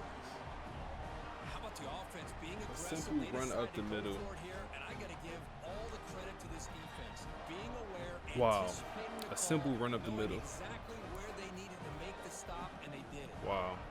So here we go. This defense needing to come up with Simple run up the something middle, special bro. to make a play. And yeah, he Keep just. hope alive in this game. Oh. Over the end zone, has a lane. And he's in there. Touchdown to win this game in overtime. Wow. Chris, he broke free from the line of scrimmage. I thought he might have a 10 or 15-yard gain, but he shows you the speed that he has to take it all the way to the house. Well, Kirk, based on the rankings, this technically is an upset. Just This punched my is man in really the mouth, good didn't he? team slug it out, and the team that came in lower Got my ranked man picks mouth up the gushing dub. blood. You said slug it out. That's a Wow. first from you, but I agree. 2 ranked teams going head-to-head. Really a fun game to watch. And now Wow. let's see how they respond. And I see the replay of that. After the results of this game. That could be very Wow. interesting to their season. And that's going to wrap it up. For Kirk Herbstreit, I'm Chris Fowler. This has been another presentation of EA Sports College Football.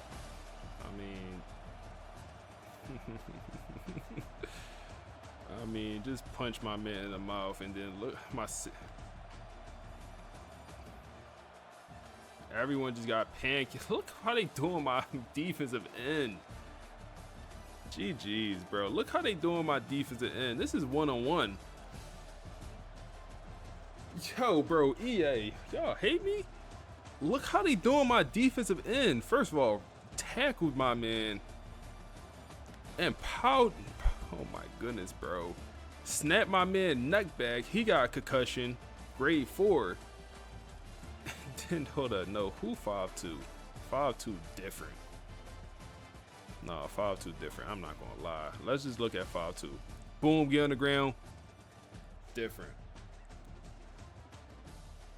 Different. 5'2" different, bro. 1 and 2 in the gauntlet. 1 and 2.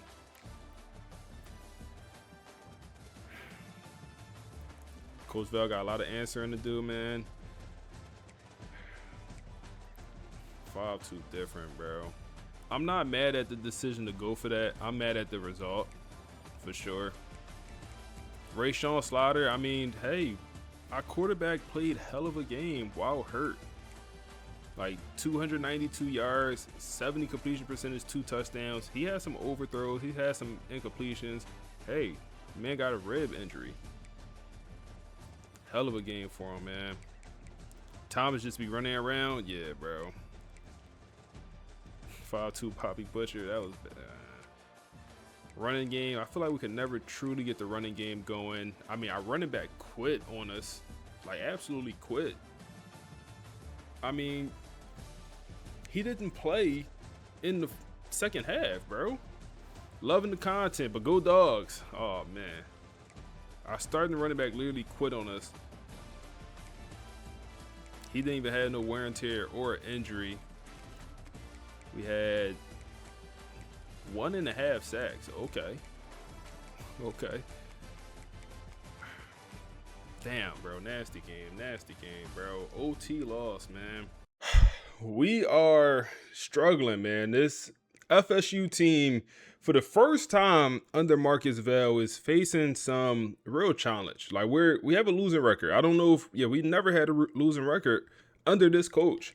Obviously, we had an absolute gauntlet to start the year. Alabama, we ended up beating Alabama in a tough game. You know, we won by 10, but I would argue that game was even closer. We had to, I think, entering the fourth quarter, it was tied up.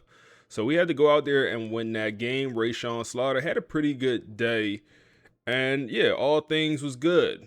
Game number 2 of the Gauntlet. Oh, man, came through, dropped the sub on me. Oh, man. Amazon Prime sub. Hey, I appreciate you, Den the Great. I appreciate you, bro. 3 months. Then we got into Michigan. And Michigan is a team we played, in the last 3 years, we played, 4 or 5 times at this point? And I don't know if we scored over 20 points on this team, over 15. We lose 14-7 in a game where we just can't figure out. We just can't figure out the offense, man. They put up 14 in the fourth quarter. We put up 7 in the second, and that's the offense right there. And it wasn't like Marcus Vail played or Rashawn Slaughter played bad. Like 283 yards, 1 touchdown, 1 pick. Now, he didn't play great, but this interception was not his fault. Our freshman receiver, Ty Burton, had a great day, had a breakout game, but he had the game-losing drop that led to the interception. He dropped the ball, it tipped up, and they intercepted it during our 2-minute drill to tie that game up.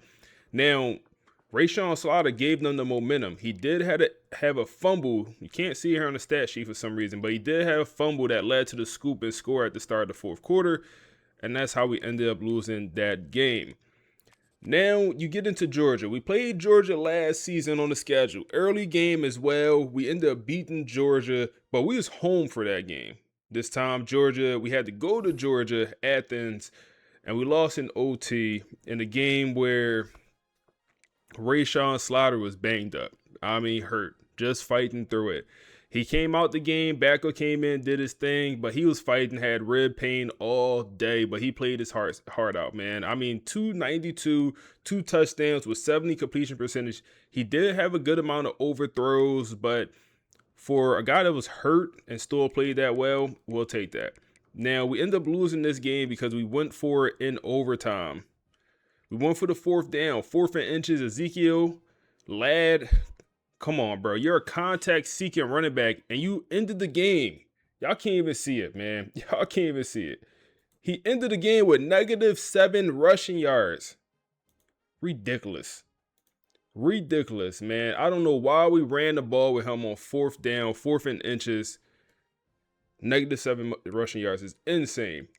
Christian had his best game of the season. He likes to drop the ball, so we're going to be a little bit careful. Ty Burton might be moving to that starting role at some point, might move into that X receiver spot. But we'll see. We'll see, man. That was also a very tough loss, man. The defense did nothing crazy, but they did enough to win. Now, with all that being said, Boston College. We're a 99 overall team. We shouldn't be losing. We just shouldn't be losing. That's not something that should be happening, man. That's not something that should be happening. Let's see what the podcast got to say. Let's hop into recruiting as well. We'll do some recruiting, listen to the podcast. It's going to talk about the last game. But let's go ahead and listen to what they got to say. Get into it. We have to talk about the Gauntlet. It's been a rough few weeks to watch. I mean, we all saw it on the schedule, right? Number 3, Alabama. Number 1, Michigan. And then number 14, Georgia. back to back to back. It was a stress test. And honestly, you saw 3 completely different versions of Florida State in 3 weeks. You really did. Let's start with the Alabama game because that felt like a switch flipped. It did. The box score says 38-28, but for 3 quarters, it was pretty ugly. Right, and then Usmane Kroma goes down with that injury, and you think, okay, it's over. And instead, the opposite happened. Rashawn Slaughter just decided he wasn't going to lose. 4 touchdowns in 1 quarter. That isn't just a quarterback playing well. That's a takeover. It's a statement. And then, the defense sealed it with that Dom Luvenberg pick 6. So they come out of that game looking like they can win any way imaginable, and then they just hit a wall. The Michigan wall. That 14-7 loss is so interesting because it wasn't really a bad performance. No. The defense was incredible. Tylen Lee, a guy who was, 3rd on the depth chart? Yeah, he comes out of nowhere, gets 2 sacks. The defense held up its end of the bargain. But the offense just looks snake bit. I mean, that interception that popped right off Ty Burton's chest. Yeah, that felt like the game just decided, nope, not today. It wasn't really tactical, just bad luck. Which brings us to the main event for this deep dive. The trip to James Hart traded The again. Battle of Sanford Stadium. And if Michigan was a frustration, Georgia was, it was a war. A war decided by, inches? A 27-21 overtime loss? That's got to sting. It does, but when you look at how they lost and how they played, I mean, let's talk about Rashawn Slaughter. Playing through a rib injury. In that environment, on the road against that defense, and he still throws for almost 300 yards with 0 interceptions. That's what a leader does. He proved he can win ugly, even when the final score says he didn't. He kept them in a game they probably had no business being in. But we have to talk about the call. Oh, the call. Overtime. 4th and inches. Coach Marcus Vail doesn't hesitate. He goes for it. They give it to Ezekiel Ladd, and he gets absolutely stuffed. Game over. And the forums, they're on fire about it. But I don't think it was a reckless call. No, I think it was an identity call. Exactly. Vail isn't the kind of coach to kick a field goal and just hope for the best. He trusts his guys to get 1 single inch. He was playing to win, not playing to not lose. The problem wasn't the play call. The problem was the guy on the other team. Himmy Peppers. A 97 overall for a reason. That was the difference. When FSU needed 1 yard, they got stopped. When Georgia needed a game winner. Peppers just broke 3 tackles and walked into the end zone, 117 yards. He was just inevitable. He was, though you got to give a shout out to Christian Neptune again. Absolutely. Over 100 yards. He was Slaughter's safety blanket when everything else was falling apart. He's just so reliable. So, okay, let's zoom out. The gauntlet is over. FSU is 1-2. Yeah, and on paper, that looks like a failure for a team with title aspirations. But look at the context. They lost 2 games by a combined 13 points to 2 of the best teams in the country. They weren't exposed. They were tested. They took heavyweight punches and were still standing in overtime. They definitely didn't leave Athens with their heads down. They left knowing exactly how small the margins are at the top. And maybe that's the lesson you need to learn in October, not in January. You'd much rather learn it now, yeah. So that's the real takeaway here. The question isn't whether they have the talent. We know they're a 99 overall team. Right. The question is, what happens now? Does losing these slugfests break their spirit? Or do they come out next week angry, focused, and maybe even more dangerous than before? The rest of the country better hope it's not the second one. So, looking at recruiting here, we're doing okay. I'm not sure if this class will be better than last year's class. Y'all do bring us some good points. Offense has been better this season. Defense missing. That's crazy. Yeah, especially when you consider just the recruiting class we brought in last year. I would argue we brought in more defensive stars or defensive young talent. And like we brought in a bunch of elite development D linemen. And they're freshmen, but you expect them guys to have some type of impact out there. You expect, some of these defensive guys to do something.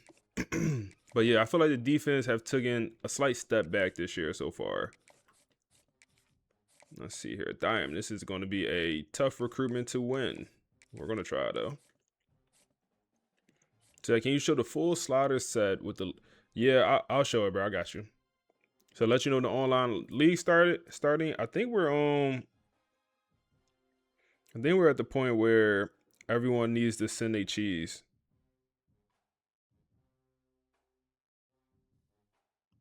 I think that's where we at.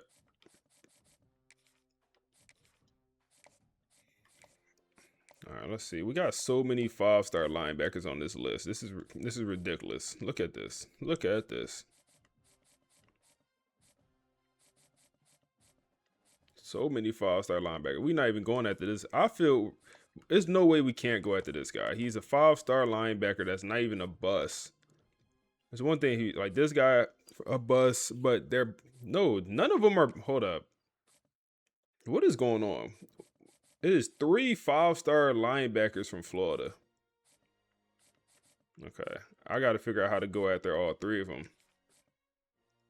This guy, I really don't think we'll get this guy, even though he's a gem. He comes on a visit this week. Need a great visit. Same tier opponent. I love that they consider Boston College same tier as us. That's going to help us out.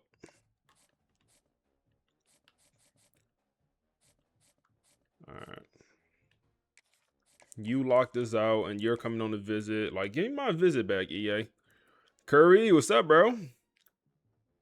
You say you're from Louisiana? Finally caught a stream? I appreciate you coming through, bro.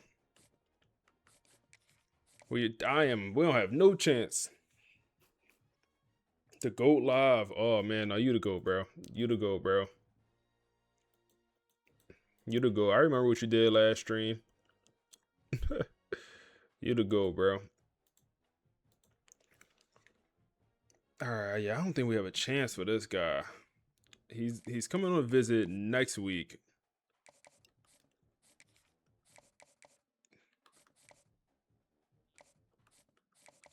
Conference prestige. I wonder if the best play is just to get out on that guy.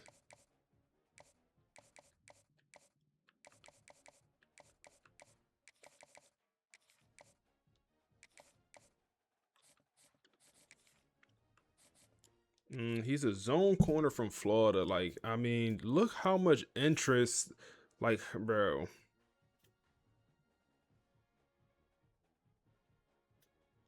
That's crazy. Said no effects. W Curry. Yeah, no Curry.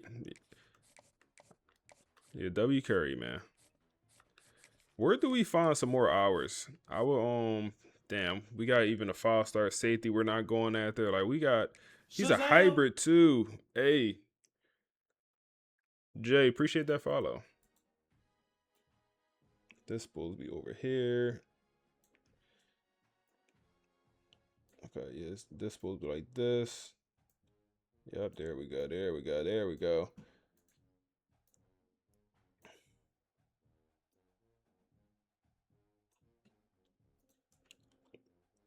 But we do have one more pod to listen to before we hop into this game.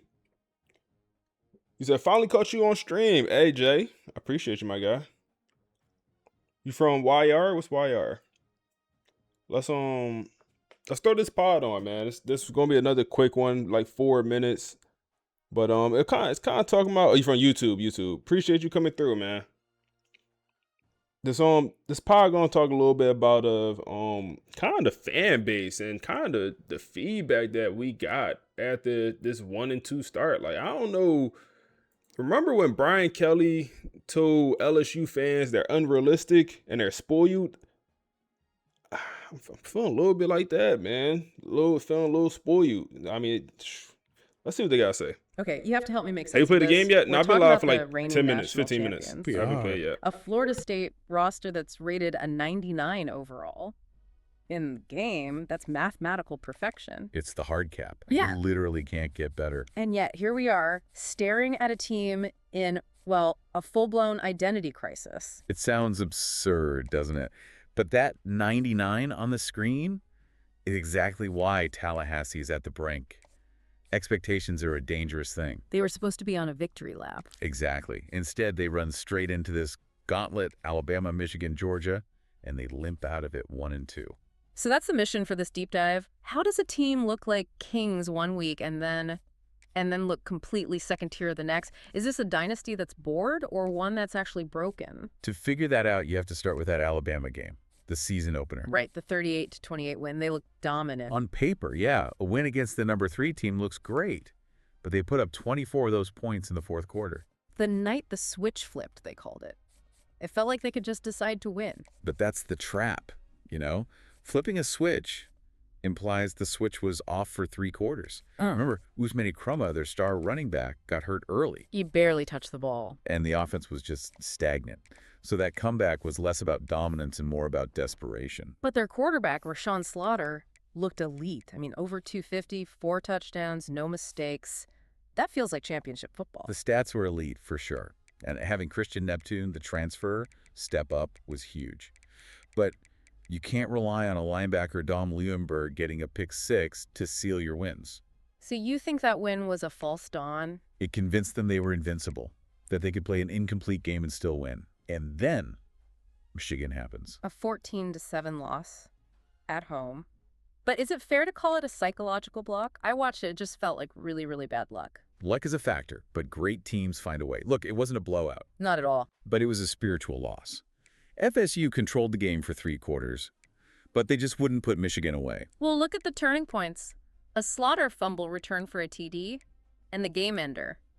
A pass hits the star freshman Ty Burden in the chest. He gets hit, and it pops up for an interception. A freak occurrence. I get it. But why was the game close enough for one freak play to decide it? That's the curse. They played tight. Like they were protecting that 99 rating. Exactly. Instead of just playing football, the only guy who looked free was the 3rd-string DT, Tylon Lee. He had 2 sacks. The talent is there. The body is strong, but the mind is fragile. And that loss just shattered that invincible narrative. So then they go to Athens. They play number 14 Georgia, and they lose again, 27-21 in overtime. But this felt heavier than the Michigan game. It was a war of attrition. And this is the game that makes the whole crisis so confusing. You saw Slaughter playing through a rib injury. He was sacrificing his body out there. Nearly 300 yards, no mistakes. He showed so much guts. But guts didn't get the win. And now everyone's pointing at Coach Marcus Vail for that 4th and inches call in overtime. The decision to go for it. He bet on his offensive line to get him 1 inch. Yeah. They got stuffed. Then Georgia's back. Jimmy Peppers just runs it down their throats. Game over. So now the fan base is just split. You've got the rational fans saying, hey, relax, we lost to 2 Giants by 13 combined points. And they have a point. But the emotional fans, they're looking at that 99 rating and they see a team that just can't close. There's a real fear, isn't there? That FSU isn't bad, but that they're just good, not great. Stuck in purgatory. Good enough to beat almost anyone, but not the other elites. And that puts all the pressure on Vail to prove he's a closer, not just a builder. And on Slaughter, too. Quarterbacks are judged by wins, not gritty performances. At the end of the day, yeah. So appreciate the cut sub, through my noise guy. for me. I appreciate you, bro. Has this 99 overall team been exposed as a fraud? No, they have been exposed. They've been tested. Yeah. And for now, they've failed that test. But getting punched in the mouth like that, it wakes you up. So the question is, do these losses break their spirit? Or do they harden them for the playoffs? That's it, right there. The difference between a broken season and a forged dynasty is going to be decided by how they answer that very question. Jeffrey! Hey, I appreciate that sub, bro. Appreciate that sub, my guy. You said, why aren't you using your coach points? That's a great question. I don't know what to use them on. That's part of it. That's honestly part of the reason I haven't used them. I'm not sure what to use them on. I'll figure it out. Maybe after this game we'll use them. So this Boston College team, we're better. We're definitely better. I forgot to show y'all the sliders, dude. Too. Damn, my guy. I got you, bro. So do you only picture sliders? So I change them inside of Dynasty, but I export them if that makes sense. I think that's the way you're supposed to do it. But I'll show the sliders after this game. My fault. I was pretty strong. So you put a check on the parlay and oh man, don't bet on us, bro. Don't bet on us. Come on, bro. Come on, lock in. Lock in. Don't bet on us, man. Damn, I forgot to set up the channel points too. That's cool. We're going to get right. Cover 0 here. Boxed. Good coverage, man. Way to knock that ball out, Bates. Good coverage, boy. Let's go nickel here. Single mug. Good coverage.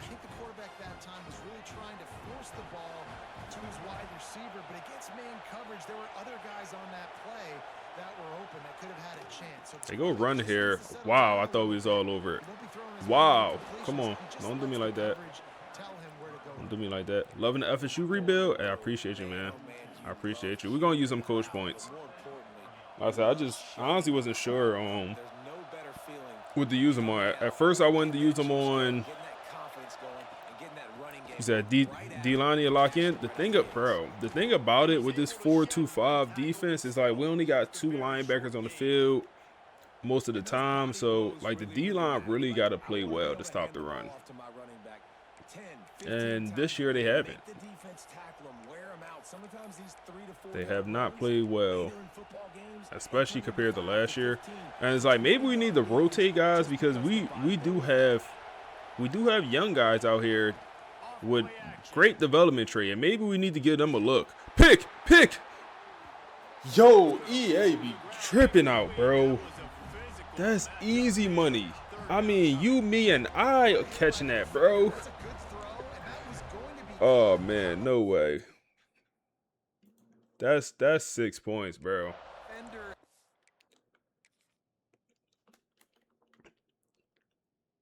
I don't know what he throwing, bro. Look at that, bro. Look at that. 2 people, 2 buffoons out here, man. 2 buffoons.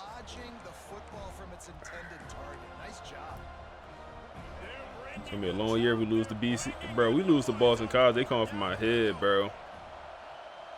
They calling for Marcusville head. We lose to BC. Where is he going over there? This box. No, we upgraded his speed. Okay. D'Angelo might get a pick this year, man. Look at that acceleration. We upgraded his speed. He no longer got the stiff hips. We got him in yoga. We got him in yoga in the all season, so he no longer got the stiff hips, man. Upgrade that speed and acceleration. All right, come on. Let's dominate with the offense.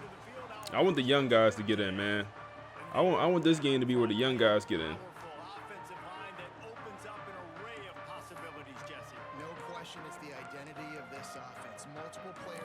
We gotta play angry today.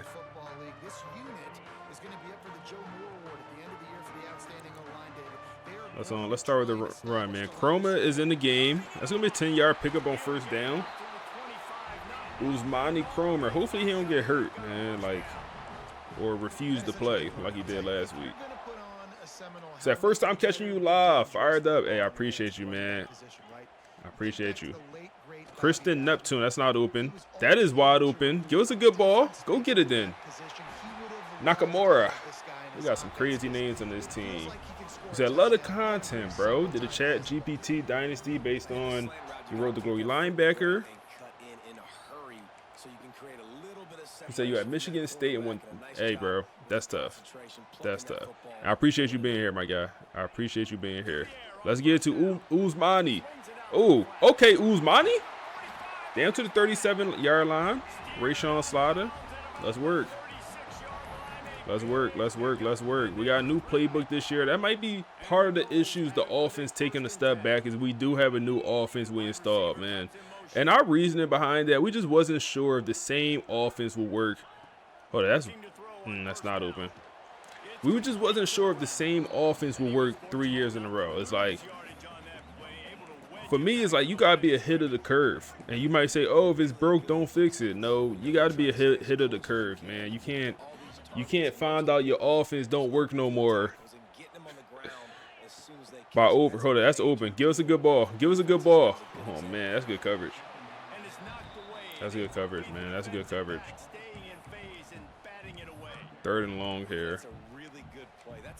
But yeah, I truly feel like you got to evolve with your offense. So that's why we kind of changed the playbook. We're still running the pro style. But if that's open, it's not a first down, but it is 4th and 3. And bring out Wade. Bring out the kicker, Wade, man. He's a junior at this point. I think he got some missed field goals on the season already. Okay, we'll be up 3-0 here. You manually upgrade your players? Yes, sir. It took forever. I think I manually upgraded my players for an hour during that off-season stream. I think I literally did it for an hour.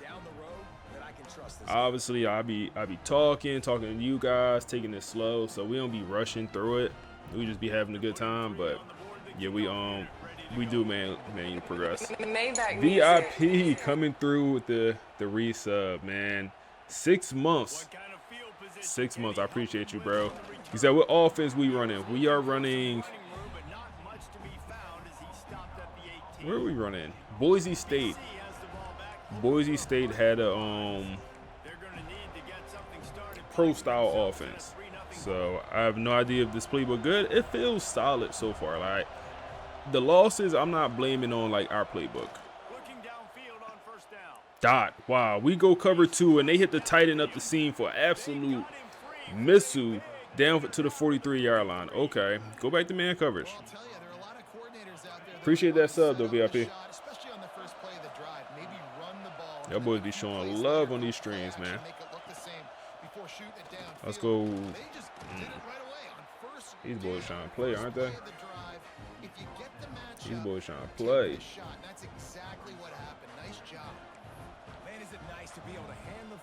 These boys be trying to play. Chill out. All right, 2nd and 5 here. Play action. No, it is a run to the outside. We're too slow. Dom is so slow. I got to get him out of there. I don't think he's not even our best linebacker, is he? I know he had that pick 6 earlier in the season. I think he had the game-winning pick 6, but he's not even our best linebacker, but he's out there.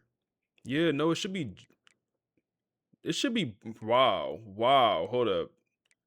Wow, where is Cleveland?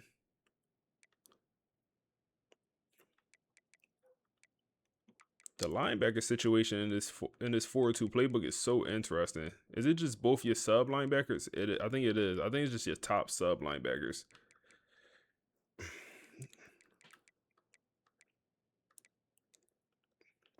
Linebackers for this 4-2 playbook, linebackers just don't matter whatsoever. Like all you really need is one good linebacker.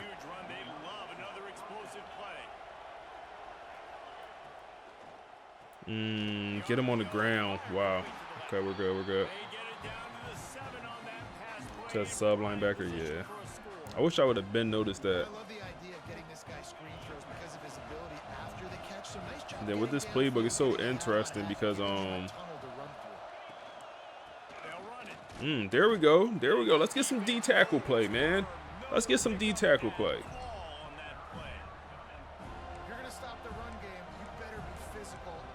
All right, 3rd and 4 here.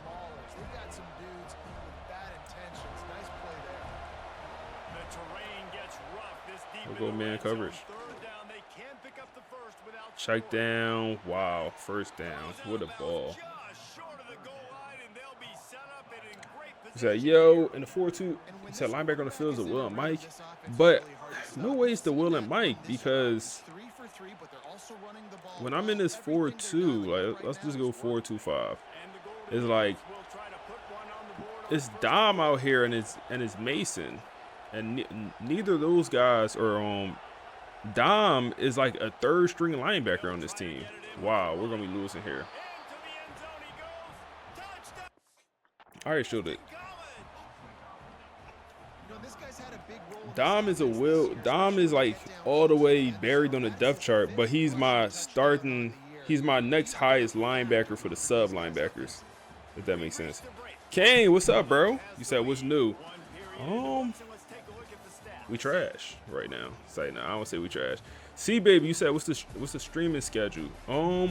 I would say 3 to 4 times a week. I don't have like a set day. I will say like Sundays and Saturdays mornings. You could see me pretty consistently. Saturday and Sunday mornings pretty consistently. Around 11, 12 o'clock noon. And I usually catch a weekday or 2. So like I'm live today. What's today? Tuesday. I wouldn't be surprised if I hit like Friday or if I hit Thursday, get another weekday, and then Saturday and Sunday, something like that. All right, come on. We're I don't like this, man. But yeah, we not looking good right now, man. We're not looking good. Let's go audible. And we're home in this game. Like, come on. They'll go back to the air on second down. Give us a good ball. Yep. Yep. Yep. Ezekiel, he's slow, but we'll take that. That works. That works. All right, what else we have? Probably need to run the ball a little bit more. We'll do this little halfback swing with Usmani. You might as well keep attacking it just like that. Okay, he picks up 4. You know, sometimes even a short game like that can be used to set up something bigger later on. No doubt, Reese, they can pump that and take a shot down the field. And don't worry, they're going to go back to that same play. Can we dot that? No, we cannot. Interceptions with these slides are crazy, or the lack of them. We don't catch them, they don't catch them. It's fair. Both teams should have an interception right now. Can we throw that? Good ball and good way to hold on to that. Ezekiel, way to hold on to that thing. Good ball from the quarterback. Let's go run here. We getting a little bit too pass happy. His quarterback is looking to him on critical down and distances. There on that third down, there was no question. It wouldn't have mattered if he was single covered, double covered, man zone. That's where he was. Go back to the pass. And the big time playmaker outside picks up the first. They got nothing on the last play. It's second and 10. It's open. Just take your yardage. Yep, Tayshawn. Tayshawn hasn't been too involved this season so far. I would love to change that at some point. Okay, this looks like this is man coverage. And I like the QB here, Reese. I like the decision where I understand. Let's get this football out. Let's get some positive Throw the yards, tight end on and then zig. get the third down, and we can still have a better situation now because we got rid of the football and took the yards. Way to hold on, Usmani. Way to hold on. It's a running back, man. We got trust in him. He got phenomenal ability to catch the ball. Like he's a true receiving back that literally can be a third down back or every down back. Like he got power. As soon as I say that, he comes out the game. Quan Hester comes in. It's just like whenever we're down to the backup running backs, it's not good, bro. These young running backs, they're years away. Years away. Ain't none of them on nothing. Ain't none of them show me anything. They on nothing. That's gonna be a touchdown. Ezekiel with a pretty good day so far, man. Ezekiel, I feel like last year, 5-star freshman receiver. He played a lot, but didn't produce too much. Probably had like 300, 400 yards last season. I was hoping he'd take a big jump this year, and we haven't quite seen it yet.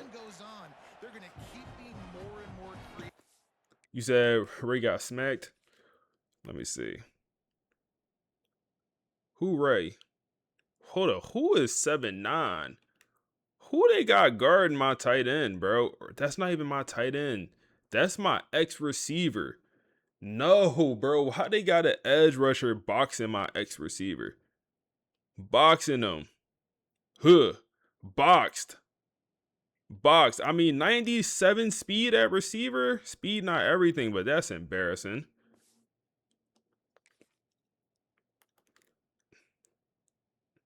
Oh my goodness. They targeting my dog. So last week he had the ribs injury. And obviously everyone knows about that. He put the helmet right in the ribs. That's what we doing, 1-7. All right, bro. We got something for you, bro. We got something for you. We got something for you, bro. Don't worry about that. 1-7. We got something for you. Watch your body. Oh, man. No love lost between teams anytime they square off inside the Big Ten. Here's one that's just gone final. Wisconsin dug down deep and found a way to secure a coveted road win. And who knows how pundits will view this one, but I tell you this, it sure beats trying to explain. All right, come on. Momentum. No cupcakes this week, fellas. This Big Ten battle was much anticipated, and at least one side can say it's a game they'll savor for some time. Kevin, thanks a lot for that. It sounds as if they had a good one there. Momentum. We'll leave Dom out here at linebacker. He been starting all year at linebacker. And come on, Dom. Show him why you starting.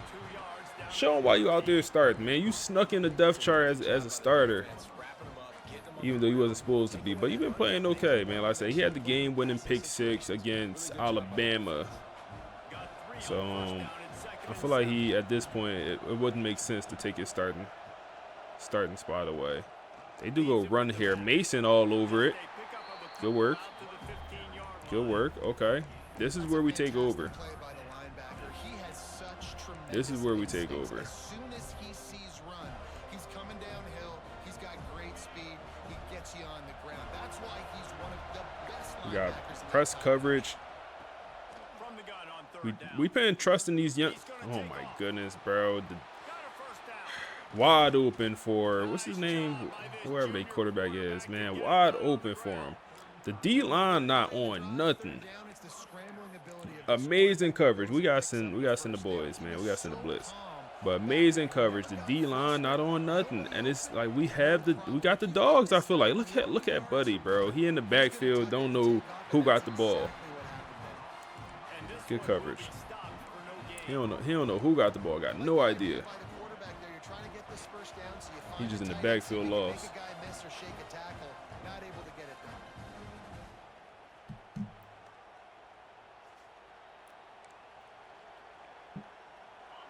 You say you currently rebuilding Virginia Tech. It's rough, really. I wouldn't think that'd be a too challenging of a rebuild. Nope, we there. That's Mason guarding the tight end. That was solid coverage with a good ball. He could have caught that. We won't send a blitz here again, and maybe we'll pay for it. 3rd and 10. Come on, D-line. Come on, D-line. We might have to make some changes to the rush D tackles and defensive ends. Damn, cooked in man coverage. Who is that? Benjamin Westerman, the true freshman 5-star corner. I feel like he's been holding it down all season for the most part, but right there, that was not good. They take a shot, and Benjamin on back-to-back plays, baked chicken. Damn, they got to get him out of there. Back-to-back plays. Sesame chicken. Wow. Come on, Benjamin.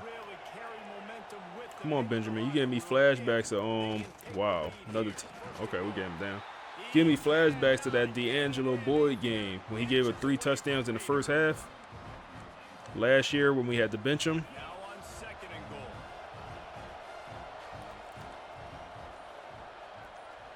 Wow, and I just realized I did not call timeouts. That's on me. Wow, 2-minute drill. I could have got some points here before half. That's on me. 3rd and 4. I'm gonna go zone coverage here. Give them a different look. Give them a different look, and they go play action. It's nothing open.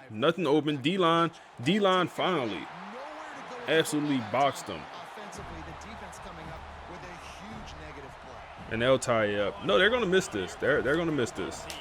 They're gonna miss this because the game is not don't work how it should. It'll be 10-7.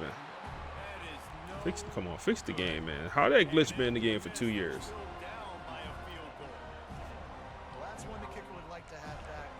Been in the game for 2 years. That's embarrassing. You say you rebuilding Mississippi State? You said schedule a Gauntlet, bro. SEC, man. That's that SEC ball. Nice gain on that play, but leaves it a little short of the first down. Quick timeout from the offense to save precious seconds. Running out of time here in the first half. They're going to have to be efficient. What's up, Sean? How you? Do we have anything here? Oh my goodness, I was just about to throw it away. They called the timeout? Bro, it's 7 seconds. What are you on? What are you calling a timeout for, bro? 7 seconds.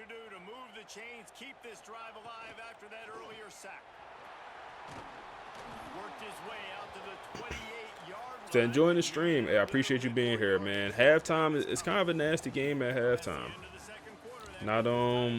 We not dominating. The offense not looking good.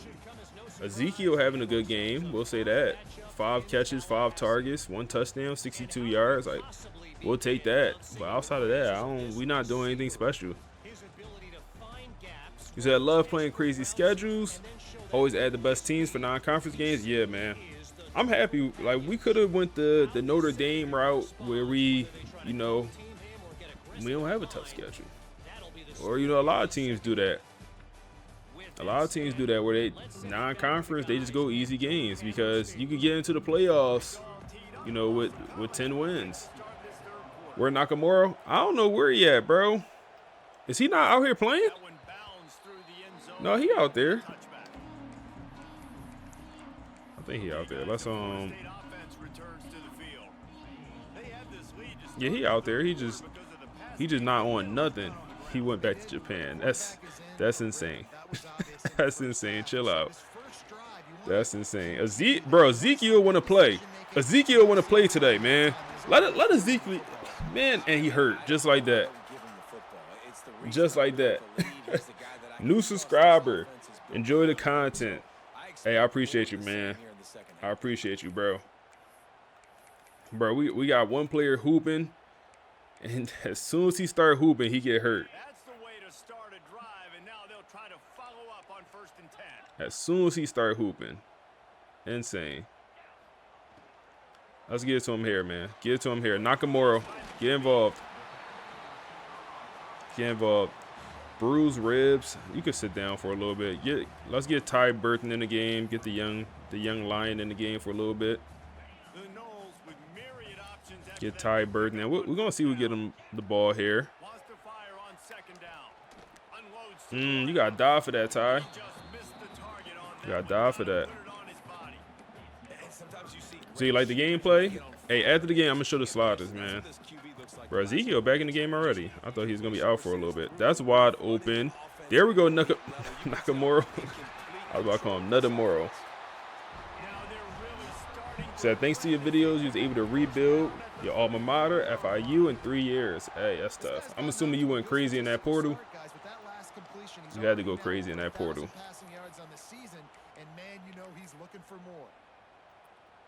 The Seminoles have this offense rolling. Go run here. Not much room to run. Let's give him 1 to the 33. And I think this has probably been the most surprising thing of this game so far. This guy's one of the best running backs in the entire country. They just can't get him going. He's never been able to get into a rhythm. You got to give the defense so much credit because they've been able to shut this and he take down. a hit. Damn. Keep that up here in the second half. And he take the hit. He'll cut his losses and throw it away. It'll be 3rd down. Gotta figure out this new offense, man. Gotta figure out this new offense.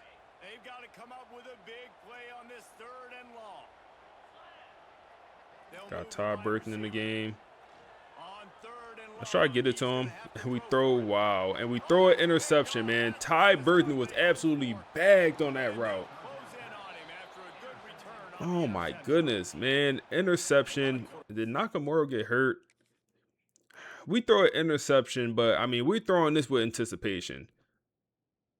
Damn, this was open. I didn't think this was going to get open because I seen double coverage. I look now, double coverage. I go to my next read. I'm like, this is one-on-one coverage. I know he's cutting in. He don't have inside leverage. So maybe I did force it. But damn, bro, he ran the route better. Ran it better than my receiver. So I'm throwing it as soon as he started cutting. And yes, I mean, tough. So much confidence that they can fit the ball in tight windows. How about the defensive player right here making an unbelievable. He said just got back from the gym, too tired to turn on the game. He said, I appreciate the stream. I appreciate you being here, bro. I appreciate you being tapped in. They go pitch. We got to get out there. That's going to be Frederick Valentine with the missed tackle.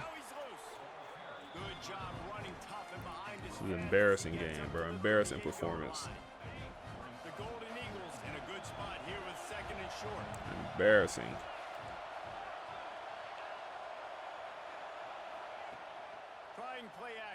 Fake the pass. At my user. Wow. What a ball. What a ball. Wow. Who he feeling like, man? I mean, so I thought he was throwing it to the tight end. He wasn't. It looks like he was. Looks like he was throwing. He was actually throwing a comeback route. And then Dom, you good, Dom? Dom, we got some linebackers that want to play, Dom. We got some linebackers that want to play. You gotta at least get dirty. You gotta at least get dirty, Dom. I understand. What's up, Jay? I understand if you dive and you miss, you gotta at least get dirty. We got some guys that want to play now at that linebacker room.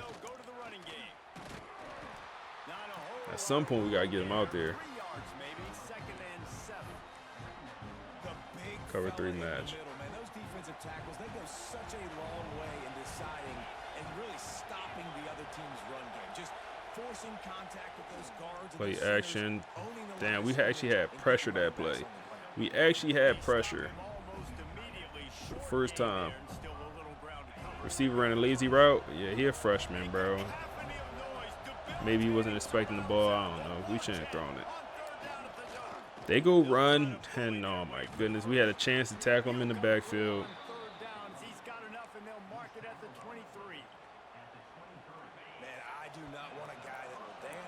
Come on. Square shoulders to the line of scrimmage, take the snap, secure the football, play physical, and fall. Another run here to the outside. That's a good open field tackle. 9-8. Who you?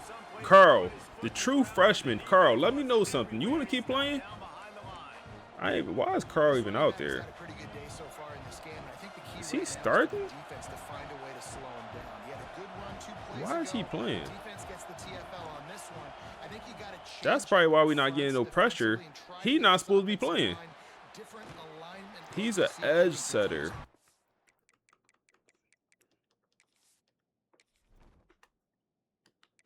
Let me look. Let me dive into it. So D tackle, rush D tackles.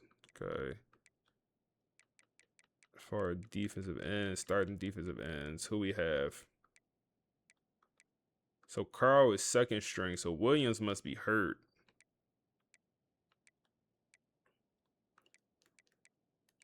Williams must be hurt or something.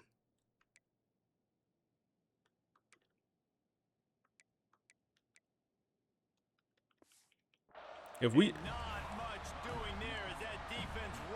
come on, figure it out. Come on, third and long. Figure it out. That's all you can do.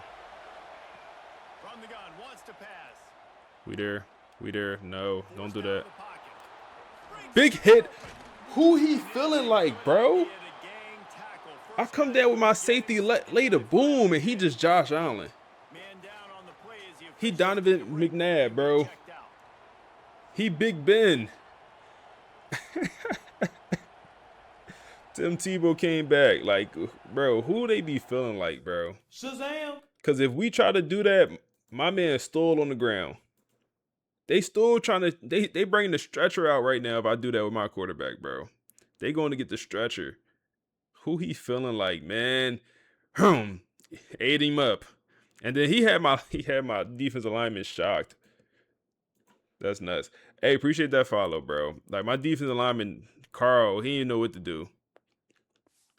Nuts. Boston College coming to the line after moving the chains. That's insane. CPU be doing what they want, bro. Come on, Dom. Yo, Dom a boomer. Dom, he'll go boom somebody. I do like that about Dom. That's his second hit stick this game. Let's go boom somebody, man. No, that's they trolling me bad. Wow. Zay Thomas just watched the touchdown. He run away.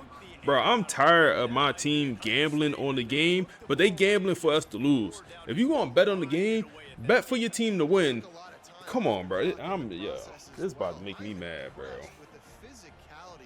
Like, yo. I'm not going back to the replay. It's going to make me mad, bro. Are they challenging? It ain't nothing to challenge, bro. He damn near got 2 feet down. Yeah, ain't nothing to challenge. This is bad. This is bad, bro. Where my guy that said he liked the gameplay, bro? I ain't liking this gameplay. After taking another look, just This confirmed gameplay feels everything. crazy right Officials now. on the field got it right. It's challenging though. It is challenging. Lining up to add another. Pop Tart Bowl, here we come. Oh man. And with the extra point, they're up 14-10. And for a quick update, let's go to Kevin Connors in the studio. Hey, fellas, here's a final update on a clash. We lose this game, we unranked. Teams. All right, Christian. We need some type. We need a spark. Nope, you not the spark. Who can be the spark for this team? Like, is it because do we need to run the ball more? I feel like it shouldn't matter what we do, honestly. It shouldn't matter if we run it, pass it. Like, we have a phenomenal roster.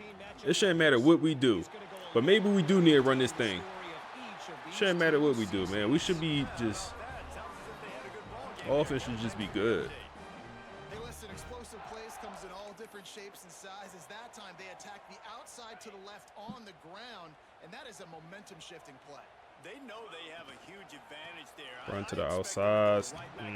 Them things never work for me. All right, that's a loss of 4. Wow. And he acting like he hurt. Get up. And yeah, that's kind of surprising. And we talked about this before the game. One of the big matchups.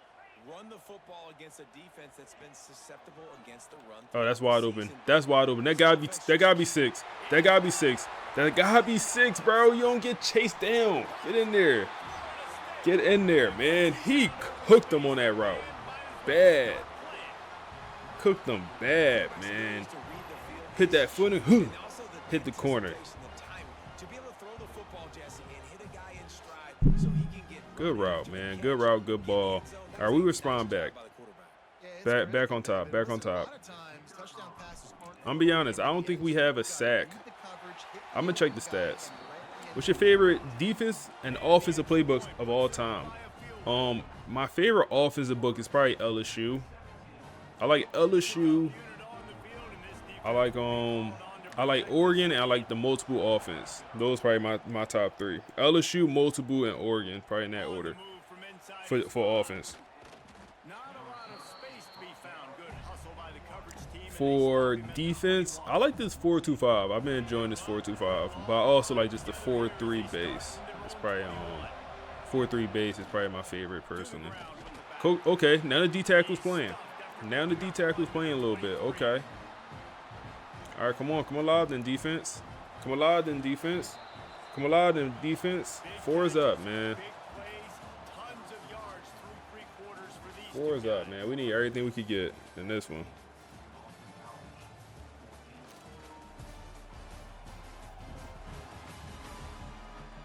Bro, they should add like throwback playbooks. Like, I was thinking like they should have like a 2019 LSU book, offense. A Chip Kelly book would do numbers, man. Damn, we got passing. It don't matter. It don't matter. It don't matter. It don't matter. Cause they working us. Don't matter cause they working us. And the offense didn't need to accept the penalty thanks to that big play. Let me check something, man. Do we have any sacks?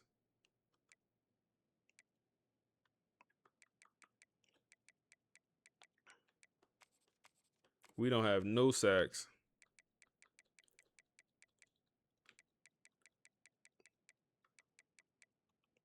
We gotta make a change, man. We can't go 3 quarters with no sacks and like not make a change. We got too many star players on this defense for us to watch that.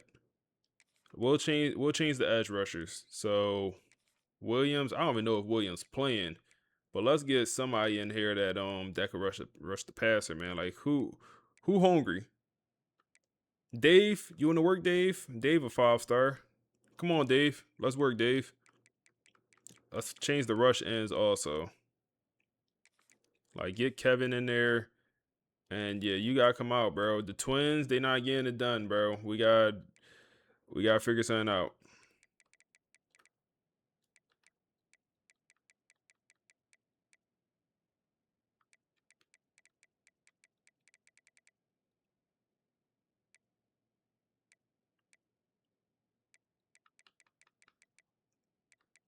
Who do we get in there?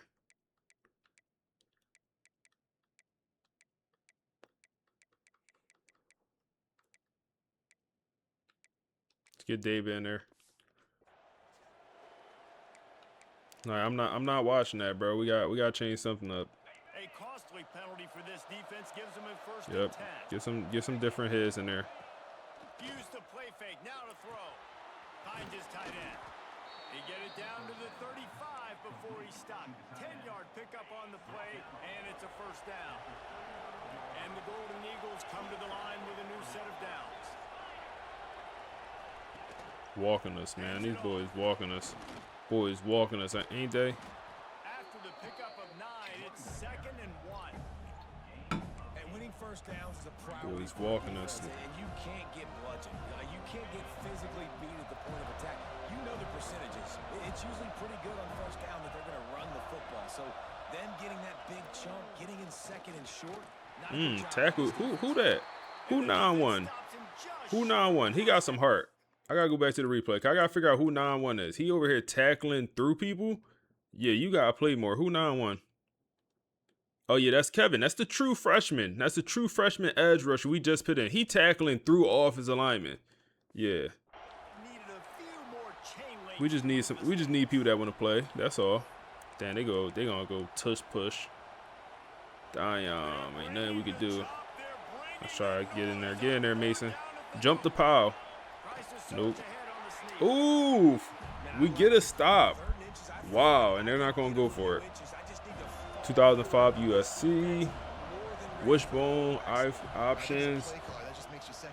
And they miss once again. College kickers miss. 17-14.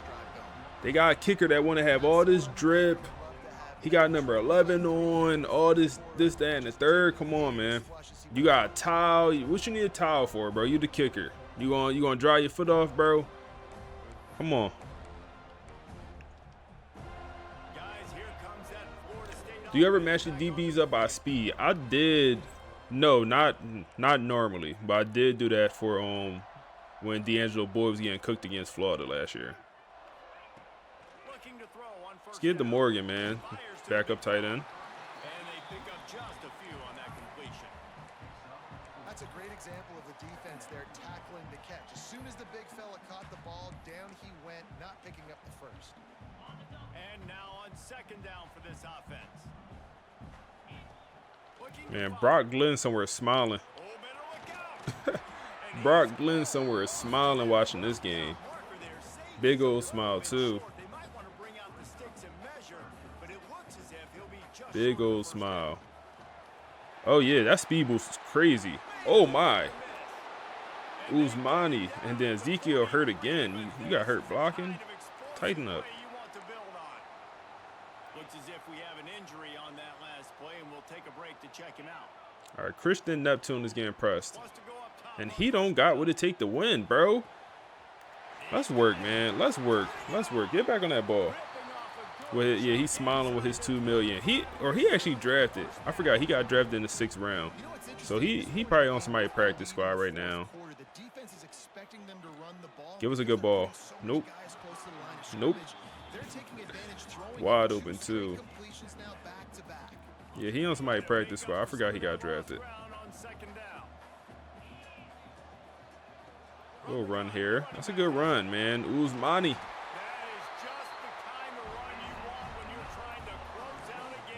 Will not be able to return a partial ACL tear for our star receiver. Ezekiel will be out for the time being, man, with an ACL injury. Wow. He's a done bun. Ty Burton will fill his void. We might look to get him the ball here.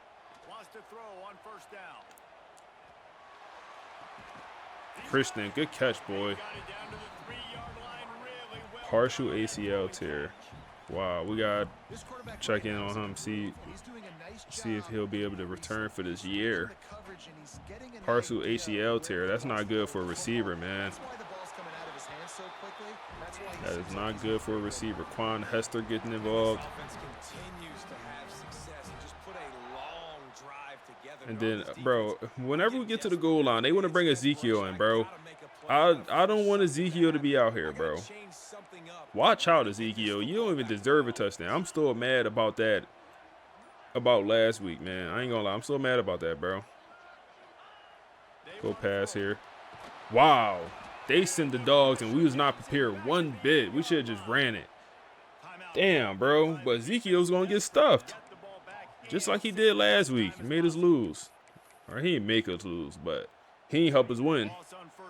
Tell you that. All right. It's second down. We got time. We got time here. The game is not over. We got time here. Hit Tayshawn. Go get it. Wow. Good coverage, boy. That's good work. I can't even be mad. That's good work. I think Uzmani is done for the day again, bro. I think it's another situation where he's... I don't know what's... I got to look at his stamina, bro. Like, do y'all think his stamina?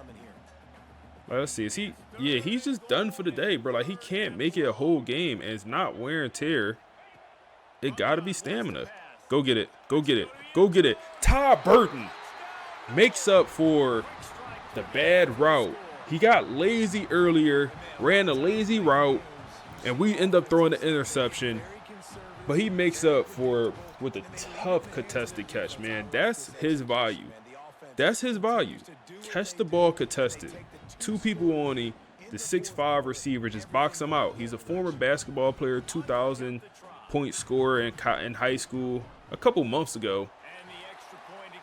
He just boxed out the defenders.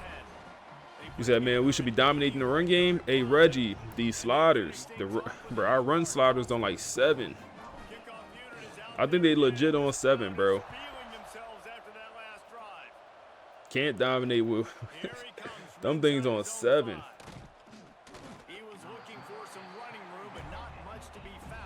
But running is too easy if you don't have it on super low.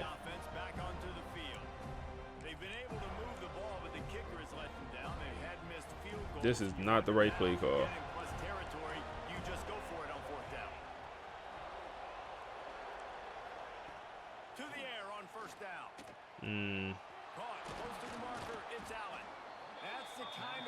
They're going to run a hurry up, too. This is the wrong formation. All right, we got the D-line change out there. Somebody get a sack, man. You get a sack, you starting. You hear that, freshman? Get a sack, you starting. Get a sack, you starting. Who 9-2? Who 9-2? Is that Dom? Oh, man. Dom got to be in the starting lineup, bro. It was a cover sack. It was for sure a coverage sack, but Johnny on the spot. He said, you ask, you shall receive. 9-2, you're starting. I don't know who we throw on the bench, but, I mean, he got to move in the starting spot, man. First sack of the game came from a true freshman. Oh, come on. Let's go dime package. Play some good coverage here.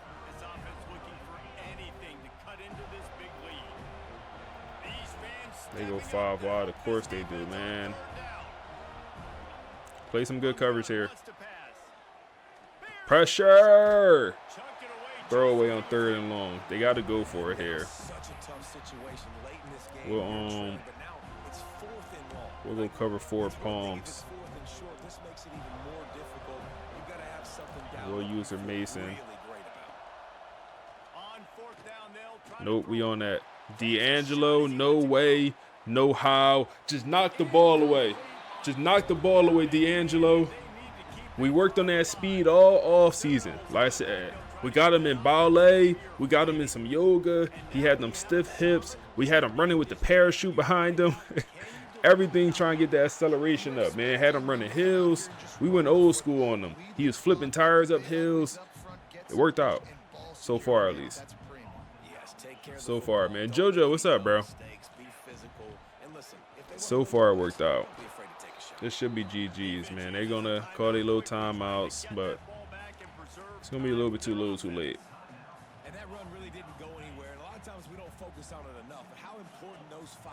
Come on, first down, end it. Come on. Come on, Ezekiel, lad. Okay, Ezekiel. Okay, Ezekiel. The big boulder. The big boulder running back, man. He's just like a bowling ball. No, what's that dance, bro? Come on, bro. Get up. Stand up, bro. 31-14, man. We make it look nasty in the end. It wasn't a blowout. It wasn't a blowout, but make it look nasty, man. So when you at week 12 and you look back at this game, it's like, oh, they did what they were supposed to do against Boston College. You kind of forget what really happened in the game. You just see the score. Good one, good one. This might move us back into like the top 12. We'll see. But this puppy is far from over. And with this crowd there in Mount Pleasant behind them, I'm kind of banking on a comeback. Oh yeah, I forgot about the kids on the visit, bro. Good point. Good point. Good point. What was the spread? You covered it? What? We didn't have a spread for this game, man. I ain't going to the spread this game. That's on me. We'll get the spread for the next game. Who he feeling like, man?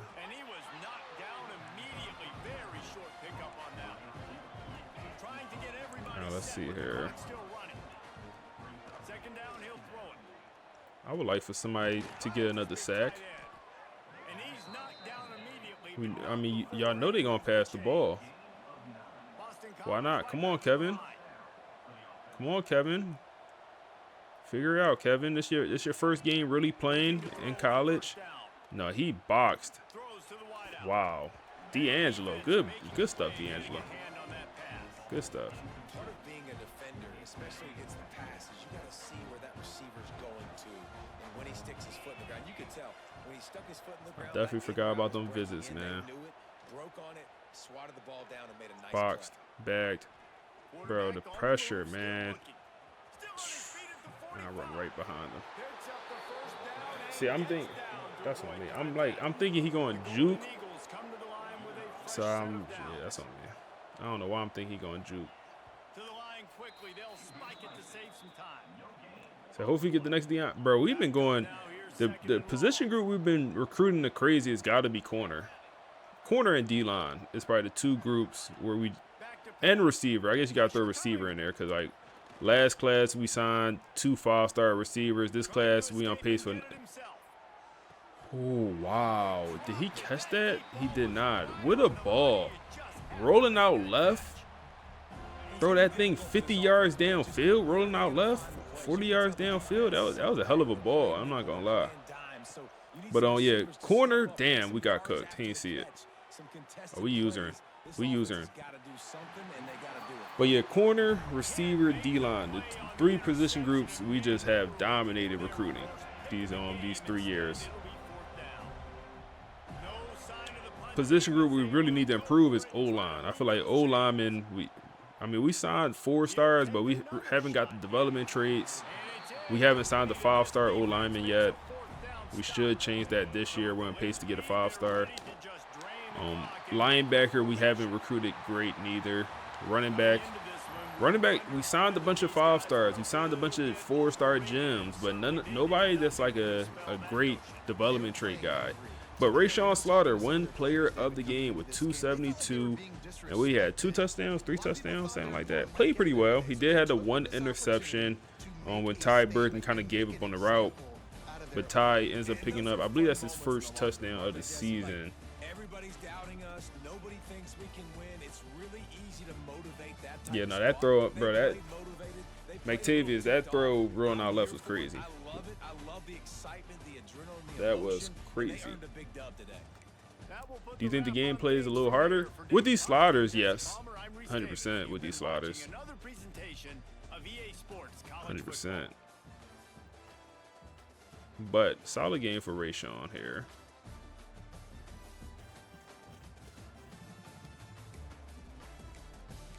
Uzmani, so we got to figure out Uzmani, cause like he does not play the 4th quarters, and it's not because I don't know why. I'm assuming he's tired.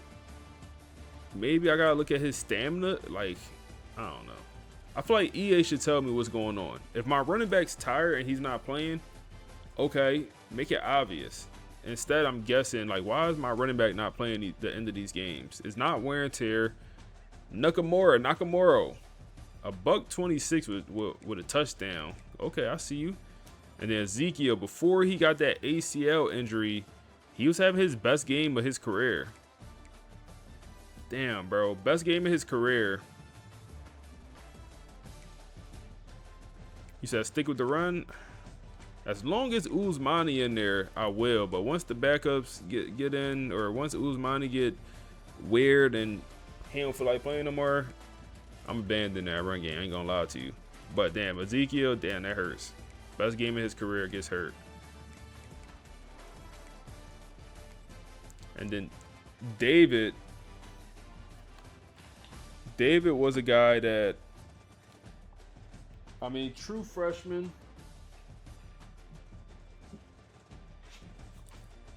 Decided to put him in here in the fourth quarter because our D-line was doing nothing.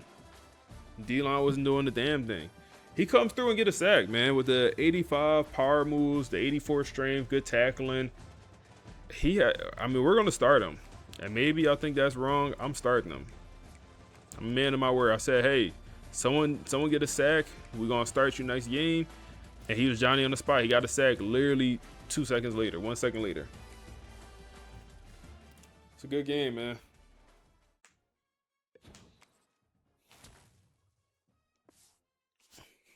It's a good game. That's a good game.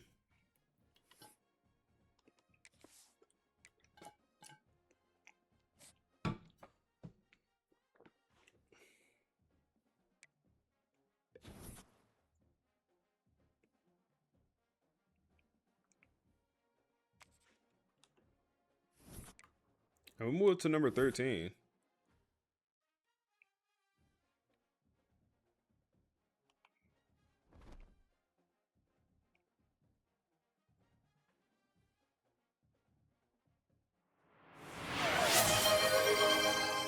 Oh man. Oh man, sub giving out to the channel. Oh man, you be showing love. I appreciate you, my guy. USA Dave, say thank you, man. Hey, I appreciate the sub, man. I appreciate you. You be showing love. Oh man, let me get the podcast queued up. Let me get the podcast teed up. Let's see how these visits went. Hold up. What was the score of that game? 19, 20, 31. Said gift sub per dub. And that rhyme, man. I appreciate you.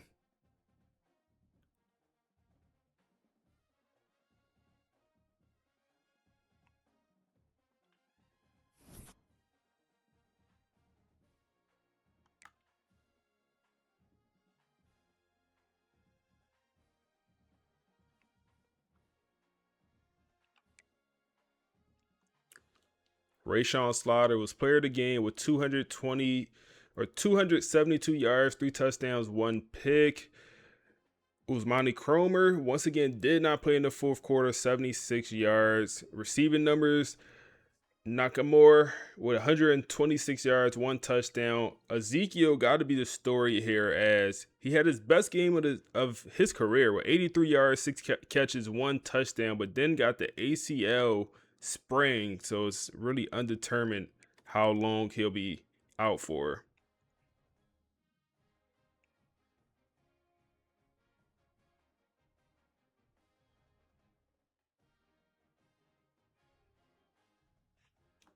And then who was the freshman? David.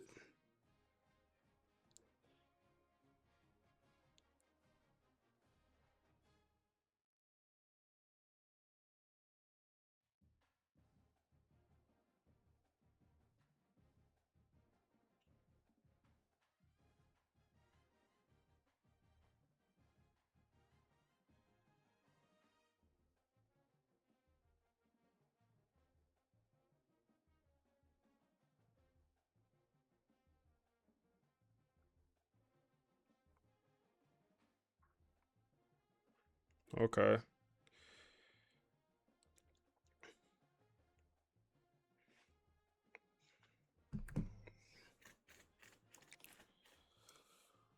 Oh. Man, where the hoop runs, man? Move to number 13. Move up 1 spot. We got Kyle, man. We got Kyle next.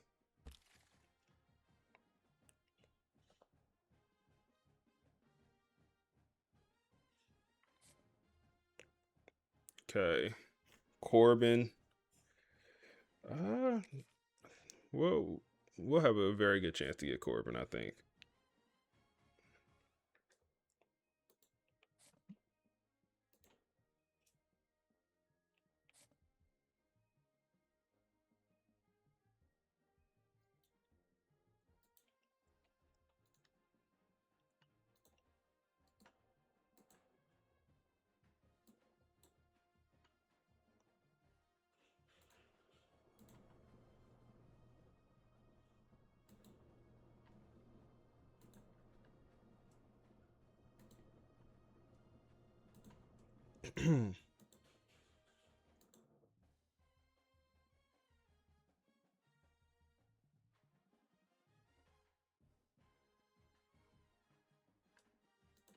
All right.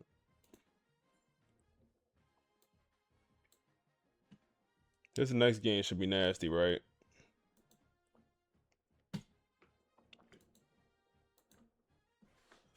Hold up. Before we look at recruiting, let's look at their roster.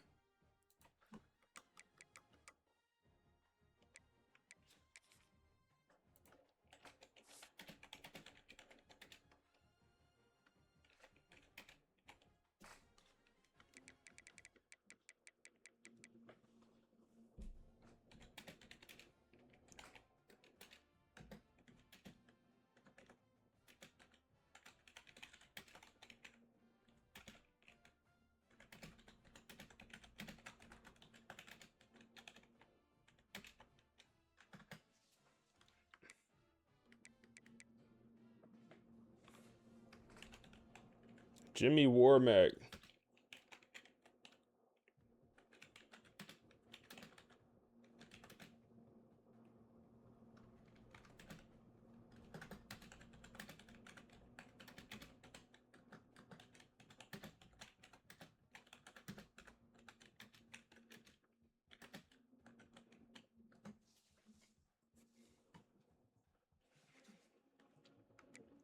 Yeah, we should have some fun this game. If the starters playing in the fourth quarter, we in trouble, y'all. That's all I'm gonna say. That's all I'm gonna say, man. Before we forget, let's move Dave to the starting spot. I don't know who we gonna bench. Who should we put on the bench here? Is it you have no sacks on the season? Williams, you have 2. Okay, it gotta be one of the brothers. I hate to do it your senior year, but bro, I feel like you kind of forced my hand, bro.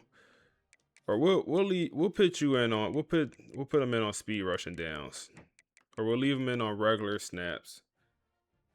But we'll put him in on like nickel dime packages, all that stuff. We'll put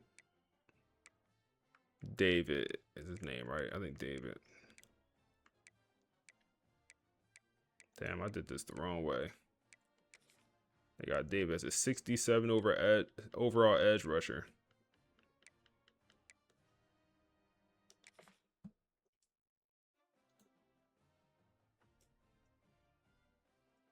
Show sliders? Yeah, I got you. I'll show them right now before I forget. Because I will forget. Show you the league settings.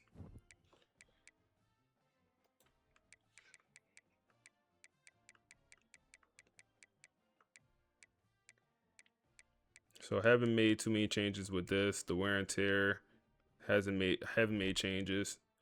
So that's how I know it's like the running back Usmani who keep missing time. Haven't changed any of the XP sliders. I think it's his stamina, because we did change the stamina slider in this game. So maybe that's what's going on. So yeah, our run blocking is on 7. That thing on 7. Interceptions 25. CPU 20.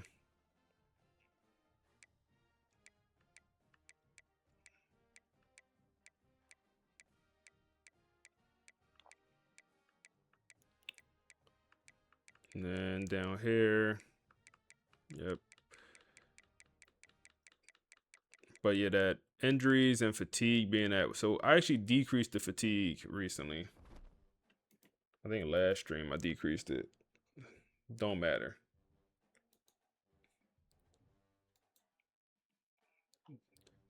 Don't matter. Them boys still on the tire stuff.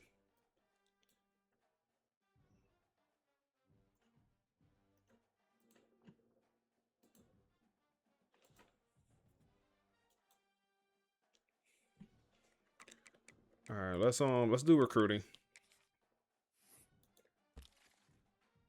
Look at Mat 10s. Yeah, I used to use Mat 10 sliders. I know about Mat 10. I ended up going away from Mat 10 sliders.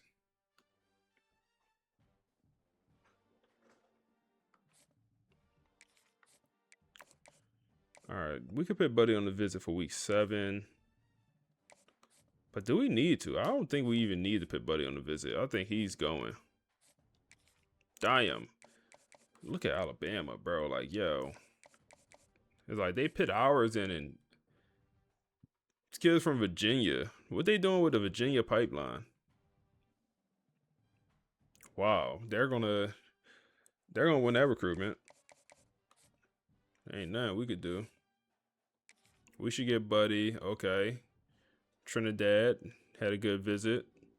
He'll commit after this week. So that'll be our tight end commit. And he's a pretty good one.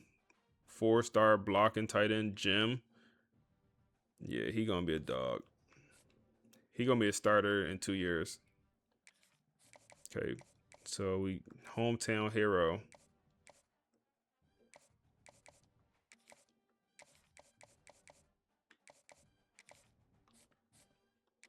Okay, great visit. He's gonna commit. Like a situation like this, I feel like I could put the soft sell on, save some hours. I'll probably do the same thing for that tight end. Save some hours, put the soft sell on.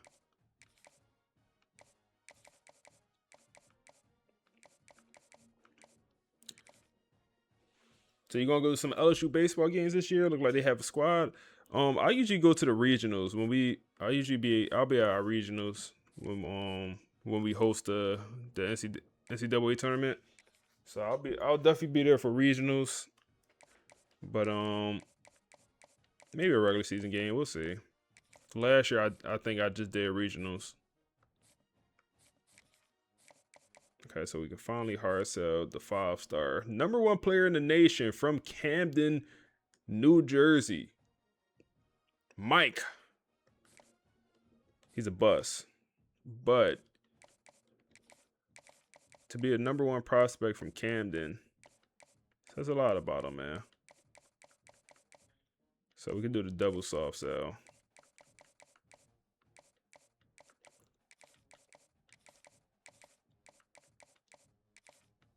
All right. Could throw him on the visit. I would actually prefer the week 10 visit. We're at week 5 right now. The bye week visit, I just don't see the benefit personally. Do week 10. And then we have another 5-star bust lineman we could go out there. I mean, should we do it? Yeah, these guys are all. Go the other 5-star bust. No way they both normal development. One of them gonna be good. One of them gonna be good. Buddy, defensive alignment, edge set. We got too many edge setters. It's the archetype I usually don't like, but I don't want to turn down 5 stars. Okay.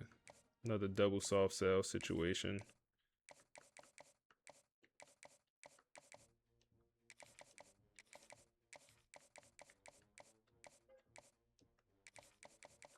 Yeah, we could do a visit.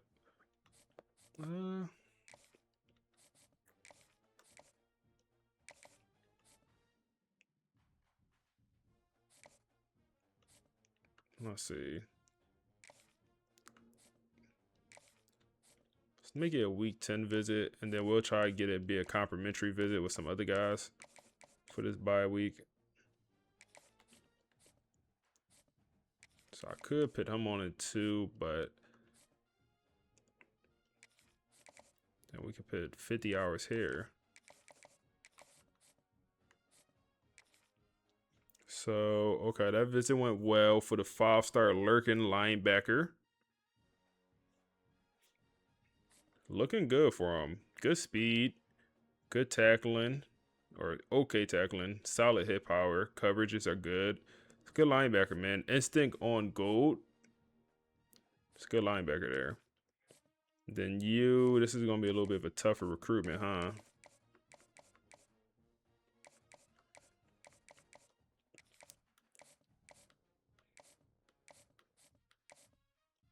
I'm looking at that playing time grade. So we have 5 linebackers added to our board, outside linebackers. It's interesting that he still has a A+ playing time grade. That tells me he is the best out of all these linebackers, right? I think that's what that tells me. The only reason I say I think because technically he's the only Sam linebacker, so I'm not sure if he viewed these other guys as competition because the other guys are Wills. So I'm not sure if he view him as competition. He might not, but I think he does. I will assume he do view him as competition. But this is recruitment. I don't know if we'll win. Georgia, they coming. This one we looking good. Iverson and Simpson. Oh.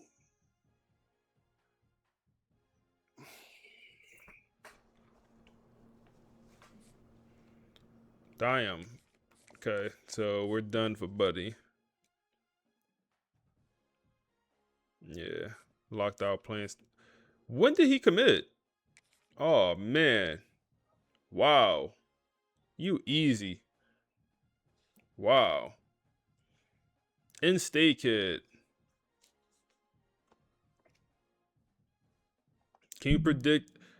That's a good question. A star elite development player by abilities to start. That's a good question, man. I don't know the answer to that, but I wouldn't be surprised if the answer is yes. Let me note that.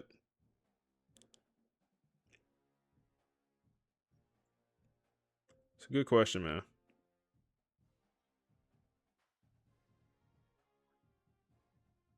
I'll do some testing on that.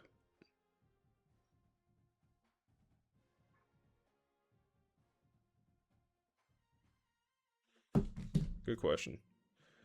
So we lose out on the in-state corner, and wow, look at this, bro. Like, yeah, what are we supposed to do? Nothing. Get out.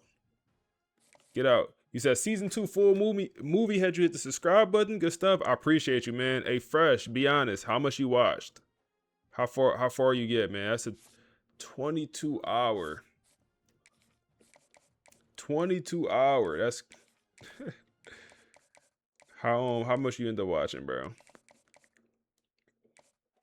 22 hour. Bro, I didn't think YouTube was gonna let me upload that. Bro, I was doing research, so when I edit the video and I finished, I'm like, damn, it's 22 hours. So I asked AI, asked chat, can I upload a 22-hour video? Short answer, no. That's what chat told me. Short answer is no. And it's like the most you could upload is 12 hours. I'm like, well, that's wrong because I just uploaded a 14-hour video with no issue. So I'm like, are you sure, chat? So I ended up just being able to upload it, but all right, we could throw Buddy on the visit also. And we need to. Damn, his visit costs 40. You greedy. He's from so far, that's why. Where can I get some more hours? Where can I get 25 hours? Anywhere?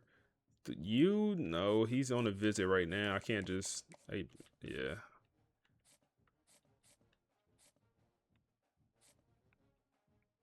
We have another week to do it because we're only at week 5, so we can schedule the visit next week for him. That's fine.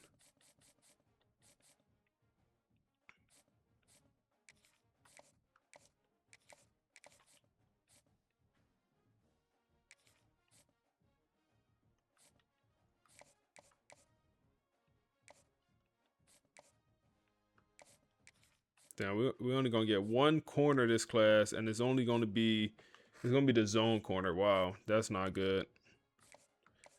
We're looking so good with corners too. Looking so good. Let's hop into this game. Or let's see what the podcast saying, man. We forgot about the podcast. So you look at the final score, Florida State 31, Boston College 14. And on paper... Or actually, yeah, let's listen to the podcast. We got 2 to listen to. Let's listen to the storyline for this game right here. This is the brief on the betting preview for FSU versus Cal. Okay, so the scene is Doak Campbell Stadium, and this one really looks like a massive mismatch on paper. We're talking about a crucial get-right game for an elite FSU squad that's kind of stumbling at 1-2, and they're up against the Cal team that's just not on their level. First up, the odds are just totally lopsided. FSU is a 21.5-point favorite. I mean, the money line tells the whole story. FSU is at -1,200, which basically means Vegas thinks it's a lock. You can see why when you put FSU's elite roster rating up against Cal's rating of just 76. Second, and this is a biggie, there's a huge quarterback mismatch. Cal's quarterback Jimmy Warmack really struggles under pressure. He's got 6 touchdowns but also 4 interceptions. That is not what you want against an FSU defense that's getting faster, especially with edge rusher David Azala stepping into a starting role to harass the pocket. And finally, here's how this game is probably going to play out. The expectation is FSU gets an early lead, right? Well, that'll force Cal into obvious passing downs where Warmack is prone to making mistakes. So with FSU's quarterback Rashawn controlling the tempo, an upset really only happens if FSU sleepwalks or turns the ball over a bunch. So look, unless they totally self-destruct, FSU should win this one comfortably. So we're 21.5-point favorites. So let's capitalize on that. Now let's listen to the podcast on the previous matchup. It should be quick, a couple of minutes. We'll listen to it while we're on defense here. So you look at the final score, Florida State 31, Boston College 14. And on paper, that's a comfortable win, right, over a ranked team. Exactly. You'd think the locker room would be, popping champagne. But it wasn't. If you watched the game or you saw the look on the players' faces, it felt heavy. This wasn't a celebration. It was eerie. That's the only word for it. FSU, they handled their business, they moved up in the rankings, but this felt more like a survival check than a victory lap. We're not just talking about a win today. We're talking about the very high... Wait, hold on. I gotta pause the podcast because look at the true freshman David. I put him in the starting spot. My senior middle linebacker Mason, just getting mushed to the ground. But look at David. Set the tone. Boom! Just pop him. Just set the tone, David. Like you're not a true freshman. Boom! That's what we needed, man. That's what we needed. We're using Notebook LM. That's what we're using for the podcast. And Banks, appreciate that follow, bro. Yeah, that boy, yeah, bro. I'm happy. It's early, but I'm happy about that decision. Price they paid for it. Yeah, that's the headline nobody wants. But okay, before we get to that cost, let's look at who kept the ship afloat. Rashawn Slaughter. The numbers are solid. 272 yards, 3 touchdowns. Player of the game. But watching him, it wasn't a flashy highlight reel. And that's a good thing. I'd argue it was better than flashy. It was clinical. You have to remember the context here. They were coming off 2 really emotional losses. Right. The easy thing for a quarterback to do there is to press, to try and force throws just to make a statement. Play hero ball. Exactly. And that's how you lose the game with 3 interceptions. He completely avoided that trap. He took the check downs. He managed the game. It's not the kind of wild performance that wins you a Heisman, maybe, but it's the exact kind of decision-making that NFL scouts absolutely love. So he realized his job was to not lose the game, not necessarily win it on every single throw. That's it. And he had help. He did. Christian Neptune was basically his security blanket out there, 76 yards, just moving the chains again and again. And while Neptune was doing the dirty work underneath, you had McElmore just blowing the top off the defense. 126 yards, just stretching the field. That pairing is what makes it all work. McElmore forces the safeties deep, and that opens up all that space for a guy like Neptune. It was, a perfectly balanced attack. Which makes what happened next even harder to stomach. Yeah. We have to talk about Ezekiel Ladd. The running back. Before that fourth quarter, this was looking like the game of his life. It was his breakout. 83 yards and a touchdown. He was running downhill. And what that means is, he wasn't dancing around. He was hitting the hole hard and fast. He was giving them that physical edge they've been missing. And then late in the game, the ACL sprain. Ugh. The air just went out of the stadium. You could hear a pin drop. You lose your most dangerous physical runner just as the schedule's about. What a ball!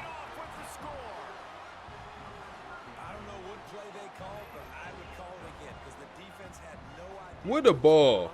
Receiver comes wide open, catches the football, and gets the easy touchdown. Ooh. Let me get one more look at this, man. The reason I'm so proud of this because it just stood in the pocket. Yeah, we drifting back, but we found it. I was thinking about taking a shot to Ty Burton. I wanted to hit the crosser, but just take a shot and just deliver a ball where only he could get it, and he had to go get that thing. Good ball. Good ball. Good ball. Good ball. They talking about Ezekiel, the receiver, not the running back. To get tougher. That's the real cost of this win. So you get the W, but you lose a huge piece of your identity on offense. A huge piece. Now they have to figure out their run game from scratch. Okay, so while the offense is scrambling for answers, the defense, they might have actually found one. And in a really surprising package, David Azila. A true freshman. This, for me, is the most fascinating part of the whole game. The defense played well, sure, but Azila got the only sack. But if you talk to scouts, they're not even looking at the sack. They're not. No, they're talking about his presence. Okay, wait. Explain that. What's the difference between just getting pressure and having presence? So pressure is what you do after the ball is snapped. You chase the quarterback. Presence is when the quarterback has to account for you before the snap. Azila's first step is so explosive that the offense has to slide their protection, their linemen, over to his side. He is disrupting the entire play just by lining up. And Coach Marcus Vail sees it. He's already announced Azila starting next week. I mean, that is a massive vote of confidence in a freshman. It's a message to the entire locker room. It says seniority, the old depth chart, that's gone. If you've got the talent, if you produce, you play. It's a shift from wait your turn to win right now. So let's pull all this together. You've got a quarterback playing smart, efficient football. You have a defense that's getting younger and more explosive. But you have a roster that is just, it's battered. Losing key guys like Lav. What does this tell us? It tells me they're an MASH unit. They are, without a doubt, resilient. Come on, man. David hungry. Another open field tackle for David, man, on the screen. If he don't make that tackle, that's first down, man. But they're not chasing style points anymore. They're not trying to look pretty for the polls. They're just trying to keep the train on the tracks. Which leaves us with a pretty heavy question. In a season that's David, defined by these what we doing, David? wins and mounting injuries, how long can you keep winning before that? Man, David working, man. Man, working. Pressure on that play also. You said, just found the channel. What's the elevator pitch on this dynasty and what's happening? Hold up. BJ, go get one, BJ. Love what I'm seeing so far. Hey, I appreciate you, bro. So, elevator pitch, man. I ain't do an elevator pitch since college. I remember back in college we had to do the elevator pitch. For this dynasty, what I'll say is we have a AI created dynasty with our head coach named Marcus Vail, and AI told us to go to FSU. We took over FSU, and we are in year 3. We won a national championship last season, which was an absolutely crazy run. I think it was probably one of the best storylines it could have been, honestly. Good ball, man. Christian Neptune getting involved. Rayshawn Slaughter is our starting quarterback. He actually took over last season for the previous starting quarterback. So we try to do it like very immersive, very realistic, or as realistic as possible in this game. So, yeah, we going through some growing pains here in year 3. As I said, last year we won that natty. But this year, we just had an absolute gauntlet the first 3 games. So the 2-2 record don't really tell how good this team is because we played literally the best teams in the nation the first 3 weeks. So, yeah, it's kind of like where we're at this point, man. It's kind of where we're at. All right, let's run the ball here. I don't think we ran it much yet. Usmani Chroma. Nothing there. Go back to the pass. We can even go 5 wide. Nakamura. What you want to do, Nakamura? Break a tackle then. And maybe he'll get back to the line of scrimmage, but no more than that. 6 All right, plays come on. brought them here. Now number 7 on 3rd and goal.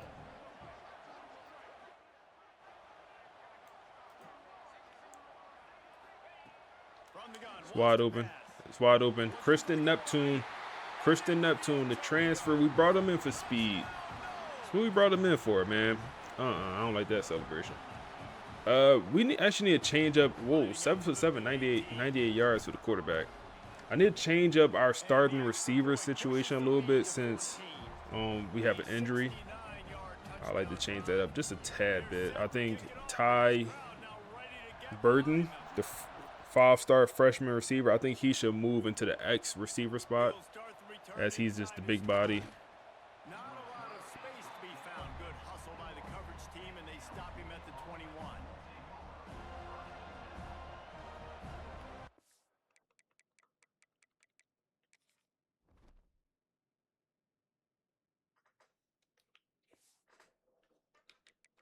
So let's make that change now.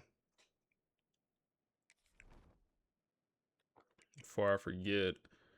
So yeah, this is kind of how I envision it. So like that. It's kind of the way I see it.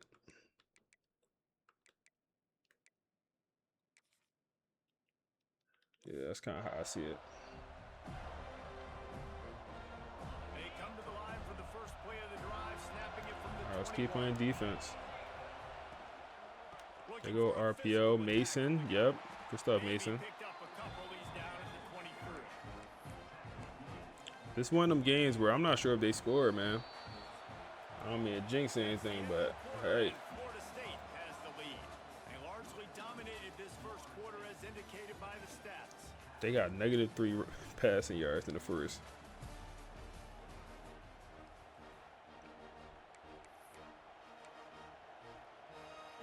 First play of the period will be a 2nd down.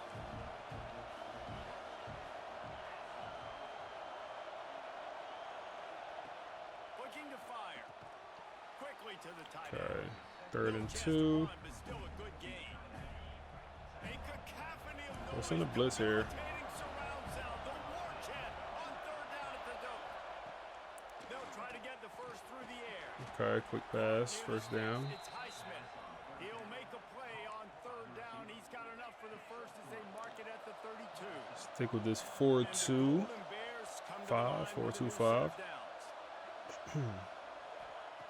Looking to throw on 1st down. Kind of boxed. No pressure, and we always over pursue, man. And he's gonna take a hit. Not a big one, but Jimmy Warmack, that's gonna be his biggest gain of the day. He's not having a great season for Kyle. He's at 6 interceptions with 4 picks on the season, so he's not the best quarterback right now.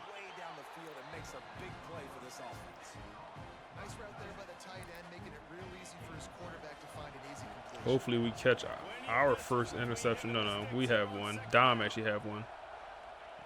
Wants to go up top. Boxed. Working that left side now. 3rd and 2. They make the stop, trying to Let's go nickel and send a blitz. get to that 1st down mark. The Golden Bears come to the line on 3rd and short, trying to keep the drive alive. Do go run. We're all over it, man. And they'll bring out that's Frederick Valentin, man. I feel like we haven't said his name too much. That's our starting safety.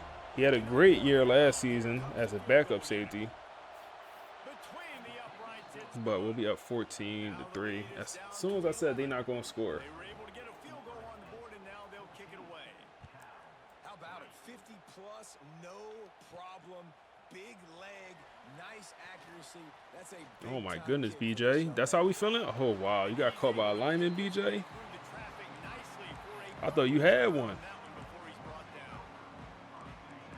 Thought you had one, BJ.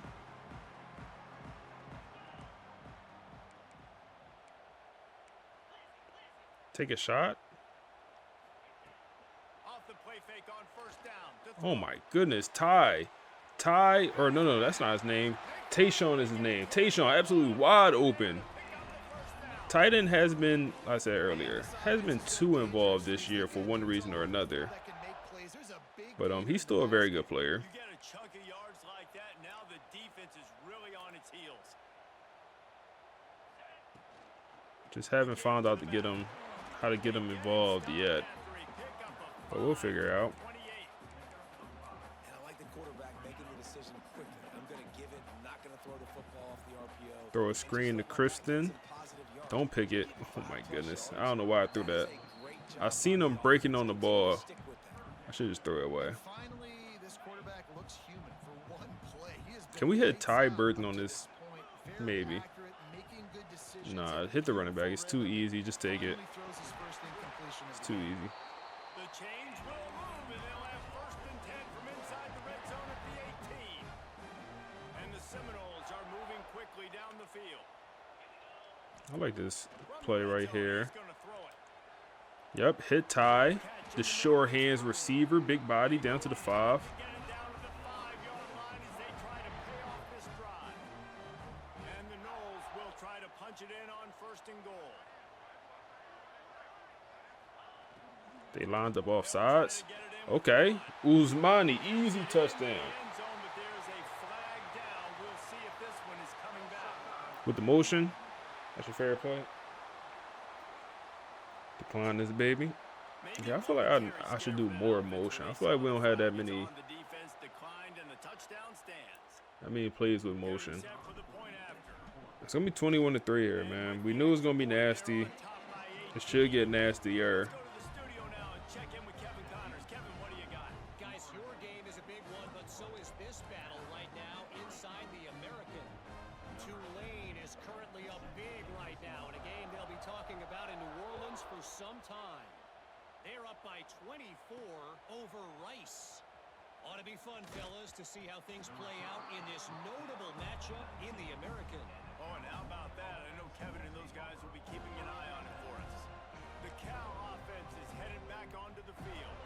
So far, they've only been able to muster a field goal, but hoping to get things cooking here. All right, let's see what we got here. Go run on 1st down. It's a good open field tackle, man. Who is that? Who is that? That's a true freshman. Quincy, I believe his name is. And I kind of like how the running back didn't mess around. Like, just get downhill when you see an opening. A lot of times they close so fast, man. Be decisive. Stick your foot in the ground. 2 minutes. 3 to 4, and we are not going to complain. Line getting set on 2nd down.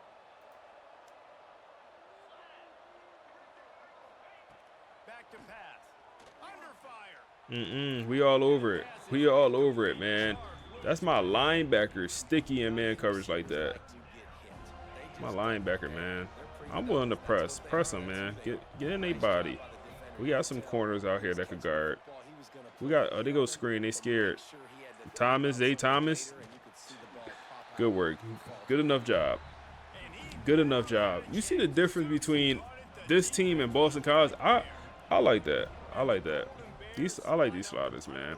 Because, like, the bad teams like this actually play like a bad team. And then the good teams, bro, he low-key sticky. The good teams are actually, like, they actually play like a good team. I feel like with some slider sets, you just don't see that. I feel like everyone played the same with some slider sets. Let's see here. Oh, if you would have caught that, you gotta catch that, Ty. That's your whole game, man. You supposed to be the big body receiver that make the tough catches. That's supposed to be your whole game, Ty. Tayshawn, get involved, Tayshawn. Get involved. Up to 50 yards. Back on the ball. Come on, back on the ball. This is a tight end that not only is going to play with his hand in the ground, but he can line up in the slot as well and attack the defense vertically. He's too fast for linebackers to cover, and he's too big for Nakamura. to cover. He's a real weapon. Wow, bad ball. Wow, it was open.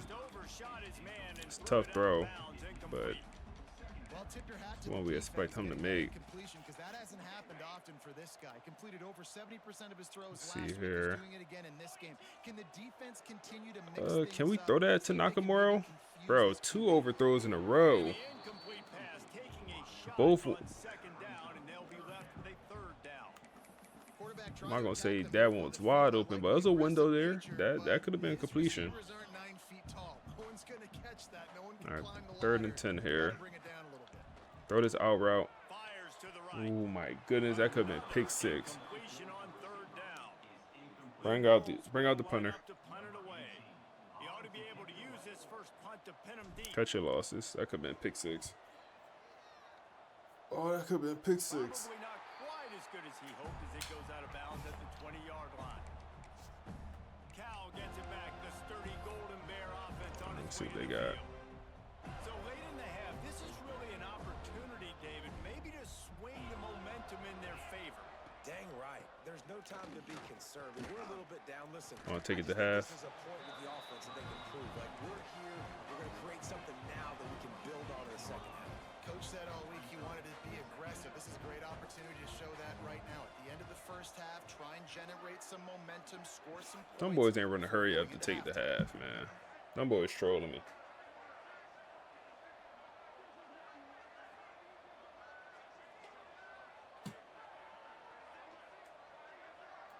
This is the brief on the betting pre. Them boys trolling me. And they caught a... okay, little Hail Mary. The pass falls incomplete. All right, 21 to 3 at half, man. Wrap up the first half here, and now we join Kevin with the halftime update. All right, guys, looks like we've got a Them boys ain't playing the 4th. Or maybe we... Or do we play the starters in the 4th, at least on offense? I would like for Ray Sean to get into the Heisman Trophy conversation. And for that to happen, he got to have a couple 400, 500-yard games. Hey, our two-man drill is so dumb. 100%, bro. They'll run the ball like with a minute left and 3 timeouts. I think they literally did that last stream. A minute. Thanks for that breakdown, Kevin. Like, we scored. They had a minute to score. Yeah, it was against Georgia, bro. It was against Georgia. So we scored, left them like a minute, and they had 3 timeouts, and they could, go for the win. They don't even need a touchdown. They just need a field goal. And they decided just to run it out and take it to overtime. Made no sense.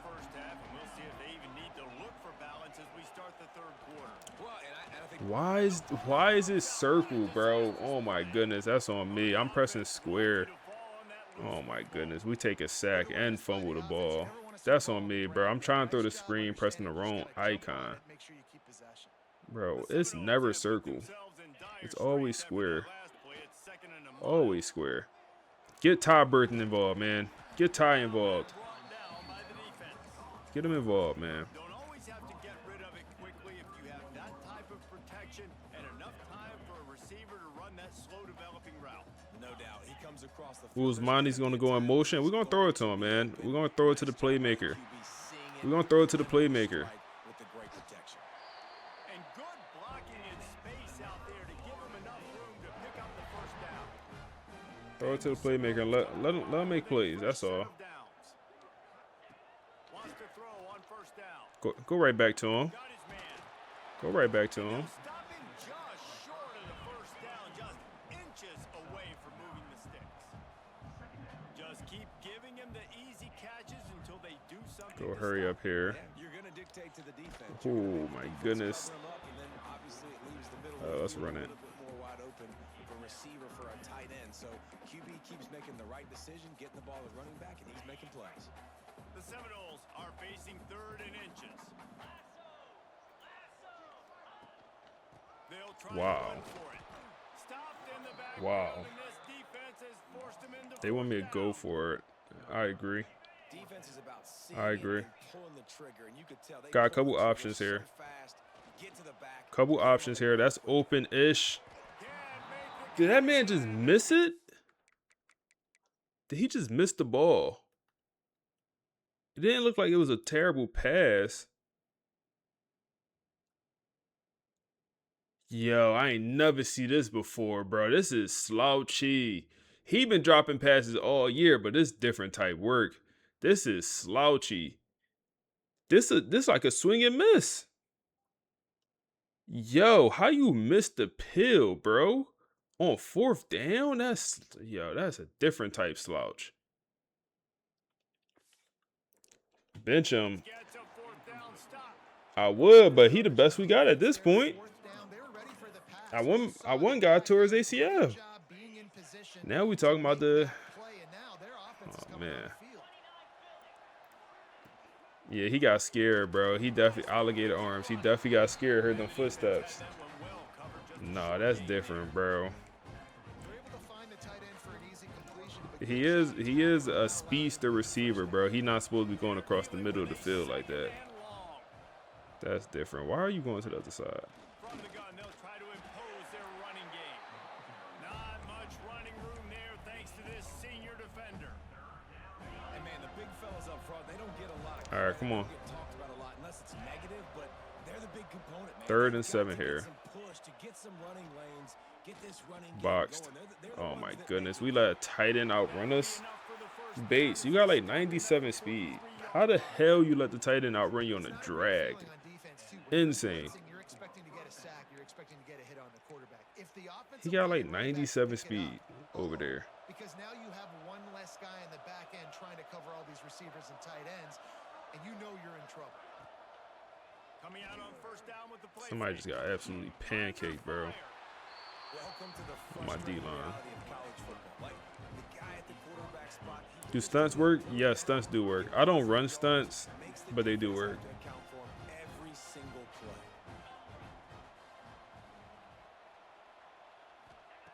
To the air on 2nd down. Damn, bro, they killing me with the drags and slants. All the way down to the 27-yard line, and they are threatening. This receiver is such a weapon, and he has so much speed, and he can generate explosive plays for your offense, not just running go routes and post routes, but how Play about throwing him action. to drag, Yeah, they letting just him catch check it, down, and check use his down, speed check to turn down. it upfield. He's brought down quickly. Minimal gain there. Still a bit short of the 1st down. And the Golden Bears can really attack on this 2nd and short. Bring in the heat. Pressure up the middle. There we go. We finally get a sack, man. Who that? Who 9-7? Who 9-7? Is that the true freshman? No, he's a sophomore. He's a sophomore. That's Emmett Garrison.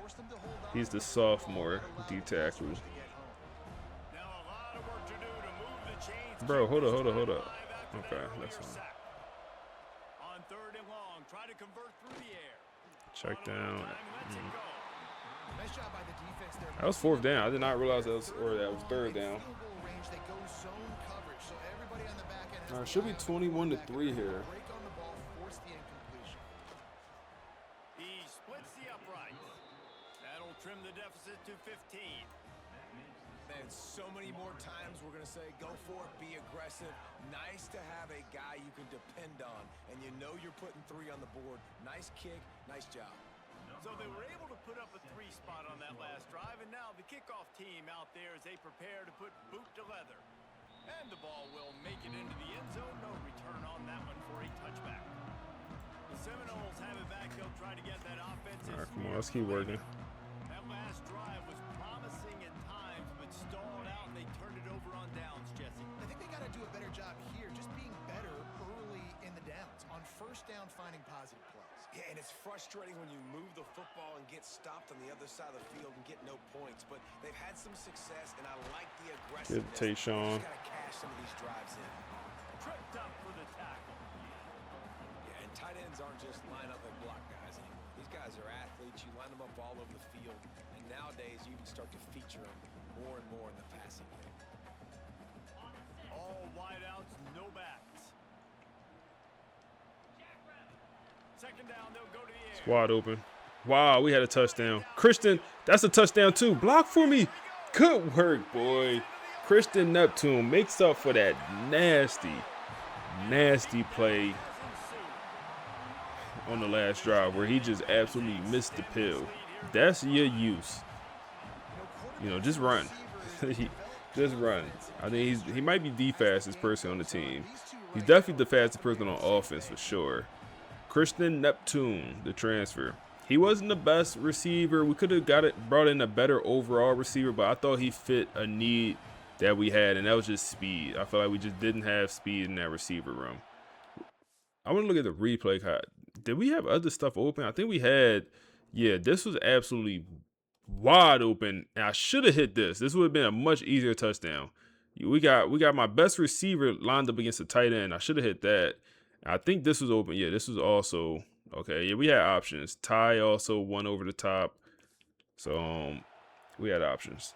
They'll try to add another to their lead. I don't think we're gonna bench Rayshawn, man. Like, and we also have nobody else to bring in. Like, it's not like we have a young quarterback that I want to get involved like we did last year. We just don't have that this year, so I could care less about. That sounds bad, but our backup quarterbacks none of them are going to be starters one day, and I kind of know that. So next year quarterback, he's not on the roster right now. He's just not. Next year QB1, not on the roster.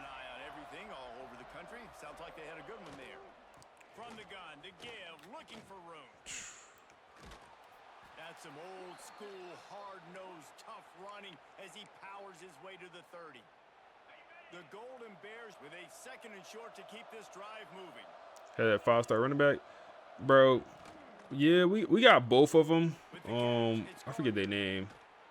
Yeah, we got both of them. One of them was like Zach Dre or something like that. I remember his first name was Zach.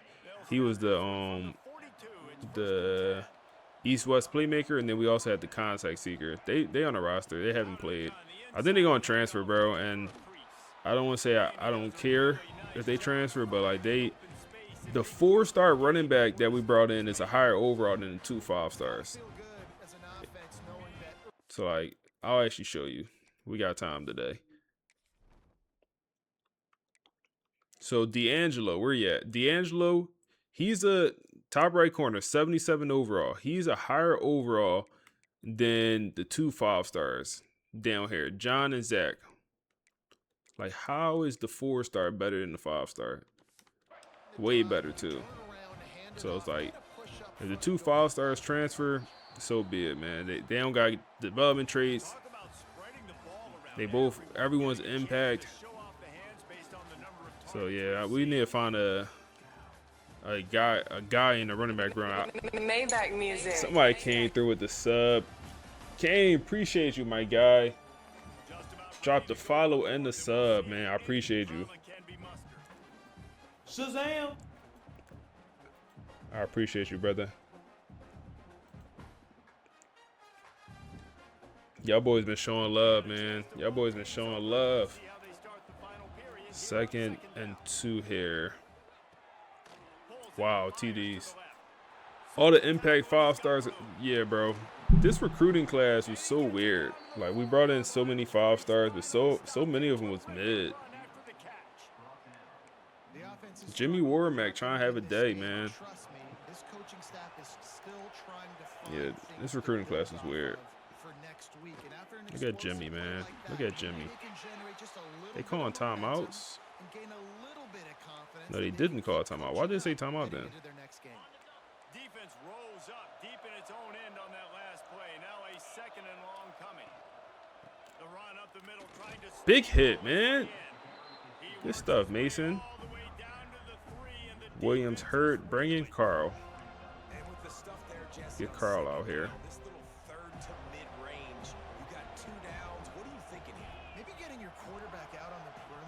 They do go run. I'll go for it. That's got to hurt if you're the offense, because you're thinking with this quarterback and his size and his athleticism, that's going to be probably gonna be a run. 4th down here. On the option play, but how about the physicality? They go quarterback run. And wow.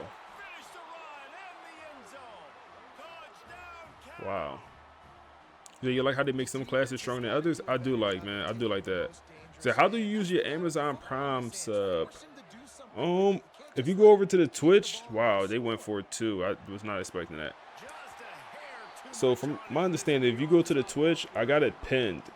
So the link is pinned. So when you go see the chat, if you click that link, it should allow you to use your Amazon Prime sub and watch ad free. Oh, and support the channel.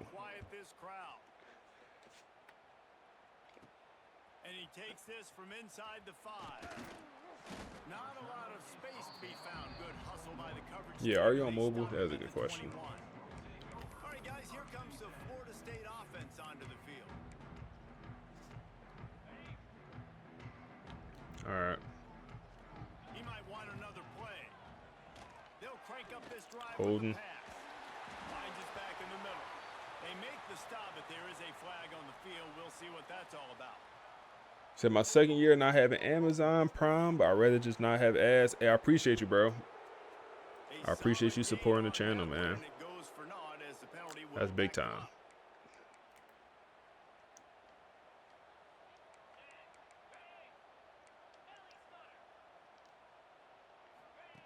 Wants to go up top. Wow. Oh, my goodness. That was so wide open, man. We would have had that first down. Couldn't get it to the receiver. And you must do that against a guy of this caliber. This kind of QB will absolutely pick you apart. That thing was so wide open, bro. Pressures, and when you can get hits and make him feel the physicality of the game, maybe you can take that guy and knock him down a few notches. Here's a heat. Oh, my goodness. That's a bad ball. He was open. That ball was behind him. Hey, tighten up, Rayshawn. We trying to get you the Heisman, bro, but you got to produce. Tighten up, bro. Tighten up, bro. Got punt. 304 yards, 3 touchdowns. Not good enough for a Heisman year. And this game is really not over. This game is not over. Looking for running room, he'll get it to the 43-yard line before he stops. Man down on the play as the officials take a break to let him be checked out. But I know you got to connect your Amazon account to your Twitch account. Bro, what are they running? That counts as a sack. He did not earn that sack. I'm hating. We'll take it. We'll take it. We'll take it.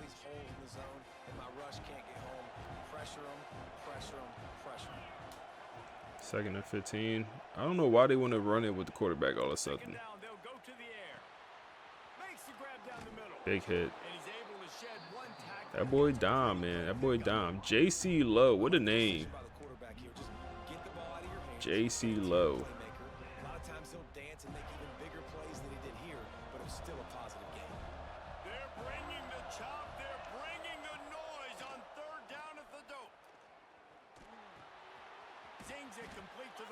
Fourth and 1. They got to go for it. Mason, severe wear and tear. Really. It is a run here. We all over it. Zay Thomas in the backfield. Good work. Good work. Now we need a touchdown. Don't force it, throw a pick, but we can use a touchdown here.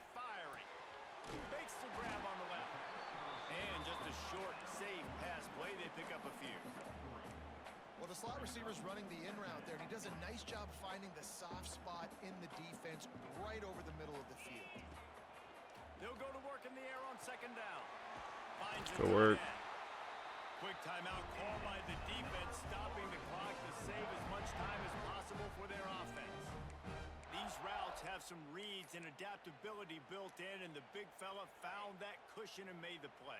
Man, it's so awesome how much offenses have evolved. They know exactly what they're getting, where to sit down. Wide open. Oh, my goodness. Christian Neptune. Christian, they can't hold Christian right now, man. Christian got buck 28. What? He got buck 28, man. They cannot hold him. JC Lowe sound like somebody that's singing 90s R&B. No cap, bro. Call that man JC Lowe. That's funny. Everything's in hand, be a little bit conservative, or you just say, I'm just going to keep doing me. And what I do with this offense is throw the football all over the yard. That boy dancing like they're not getting whooped on. This is so interesting right now watching this offense stay aggressive. They've got the lead in the fourth quarter, and you're thinking at home, we got to just run the ball. Get in that end zone, Ty. Back-to-back touchdowns for the young lion, the young dog, man. He said he got to play. Hit the Quan. Hit the Quan. What y'all know about hit the Quan, man? Todd Burton said he got to play or he transferred, man. That's what he said. He said playing time is probably the most important thing to him, man. A guy that see himself in college football for 3 years, and that's it. 3 years, and he planned on playing every single year, and then on to the NFL. Who am I to deny him of that opportunity? You know, who am I to deny that man of what he want to do?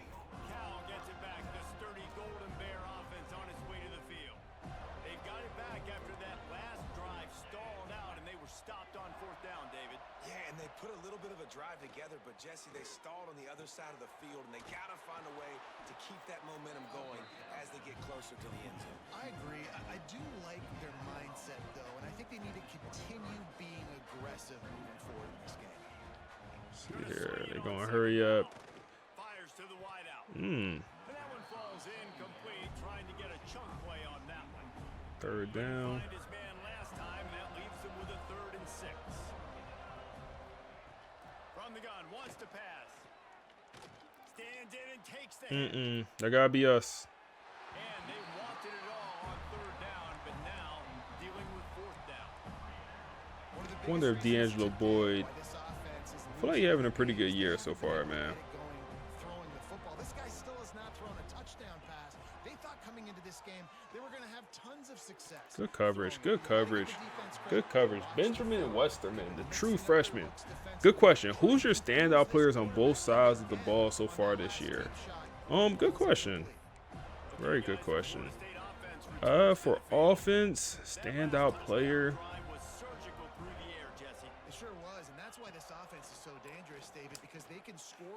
I was gonna say, like, would you say Ty Burton? Maybe. He hasn't started that many games. He played in all of them. Probably Ty Burton. Like, especially that one game where he broke out. The game we lost against, the first game we lost. Who was that against? That first game we lost, that probably was his best game, where he had like 70 yards. He led in catching and yardage. But he had that interception, or he had that drop ball that led to the interception to lose the game. I'll probably go with Ty, bro. And he probably get another touchdown here. I'll probably go with Ty Burton. Because I said, he has been catching some stuff that nobody on the roster the last 2 years would catch. Like these contested balls. Even though we had guys like Creed Whitmore, guys like Dallas Wilson, they wasn't catching the contested stuff, like the jump ball, some of this stuff. For defense, I don't know. I feel like nobody on the defense really truly balling. Like Mason, the middle linebacker, he's solid, but I think we would have been okay without him. The D-line, nobody's going crazy on the D-line. Maybe it's Dom. Maybe it's Dom. Dom last name is like, bro, look at this. Look at this. Look at this. Maybe it's Dom Lee Burden, whoever his name is. Got the crazy last name. Maybe it's Dom. D'Angelo, I feel like having a pretty good year. Like, we haven't said his name too much. That's usually a good thing for a corner. Look at you. Good work, boy. In your opinions, who would y'all say is the standout player? Still evaluating their players. So if you're on the field right now, you've got to finish this game. You've got to try to prove something to them. Well, the game is over. Bro, look at that coverage. Look at this. Look at this, bro. 2 BSs can't happen in the same play, EA. Only one at a time. You don't get to do 2 in one play, bro. One at a time. The hell, bro? Look at this, bro. My star safety. You good? Like, what? You ain't want to hit him too early, so you don't hit him at all? And then he tried to go for the tackle. All right, bro. This guy gives All you. right, That bro. was a simple slant pass. He caught it, made guys miss, showed you the speed, and it was pay dirt from there. What can you say about this guy's athleticism, man? He is such a weapon. So, gotta get him some yards on the ground. I don't know if he's capable, bro. Oh, they go onside kick. Bro, I don't know if he's capable. He got like 75 speed. And he's fragile. I don't know if he's... I don't know if he's capable. Boy, they have delighted these home fans here by putting this game in a hammerlock, David. Yeah, this crowd's been jacked up. They've been excited. Now I did not think that was a run play. I thought that was a pass, 100%. Yeah, they've been the more physical team all game long, so let's just run the ball. Do we have a bomb? Ty Burton in the back. Oh my goodness, it was there. Good coverage. We had to step. Maybe I might throw it too late. Damn, that thing was there. I ain't gonna lie, it was there. Damn, that thing was there. That would have been tough. Ty Burton. Ty Burton. Ty Burton. Ty Burton. Ty Burton. He not even fast. Yeah, we running it up. We ran it up on him. We ran it up. He not even fast, bro. His speed only like 87. He got the celebrations though. He for sure got the cellies. He for sure got the celebrations, man.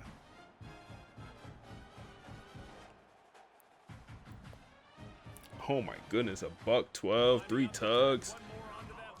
Hey man.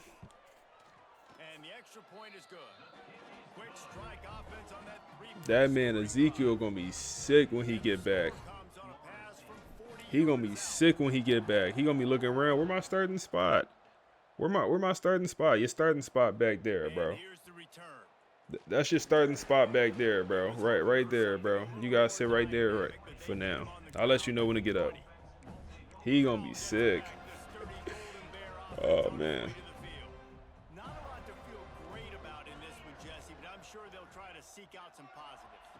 Cause we can't bench Christian. Christian, he janky, but he the speed. His hands type janky. He remind me of Nelson Aguilar. He remind me of Jalen Rager. Y'all see, y'all don't know who I'm talking about. Y'all don't know ball. Big hit. Y'all don't know ball. Y'all don't know Jalen Rager. Y'all don't know Nelson Aguilar. Y'all know who that is. Here's this offense with a fresh set of downs. He leaves it with his back. Mm. And he was able to get away from one tackle, but plenty of help was on the way. So, Nelson Aguilar and Jalen Rager is, bro. Them two, bro. Golden Tate. Marcus Bell. Oh my goodness, Rayshawn. Chill out. 6 tugs on him. 6 tugs, man. 6 tugs. He trying to make a Heisman push. You never know where you could be, what dreams you could bring to reality. At the end of the day, I think good teams find ways to win games. And over these last 2 games, it hasn't always been easy. They've had to overcome some adversity, but at the end of the day, they were able to step up, make the plays necessary, and do that. Very, very impressive. Thanks so much for spending some time with us. For David Pollack and Jesse Palmer, I'm Reese Davis. We covered that spread for sure, man. We covered the hell out that spread. College football.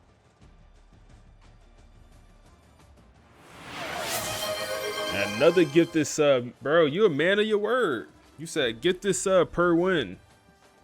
A man of his word, man. I appreciate you, bro. I didn't think you was serious. I didn't think he was serious, bro. That's a man of his word.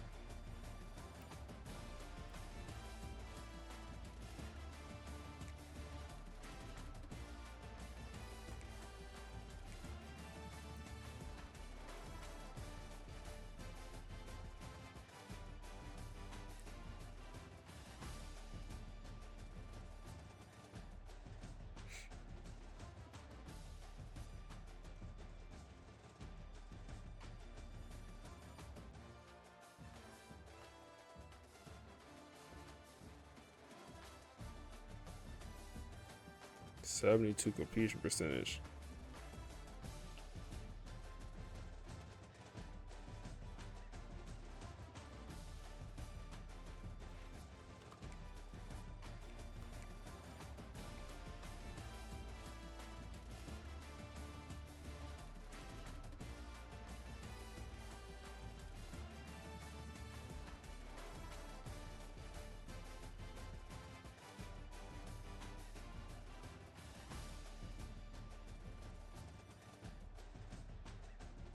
Eight catches, 112 yards,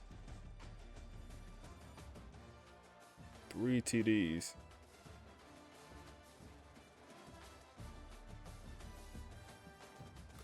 Christian Neptune did his thing also.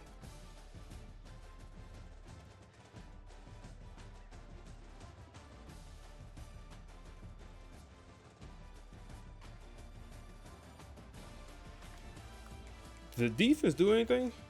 I feel like the defense ain't do nothing. We did have 2 sacks. Okay. But not too much other than that.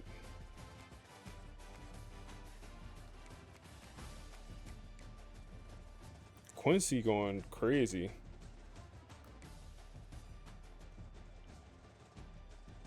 You said you ever see the video of the guy who said, of course I seen that video, man. You said we was catching him unlike Angalore.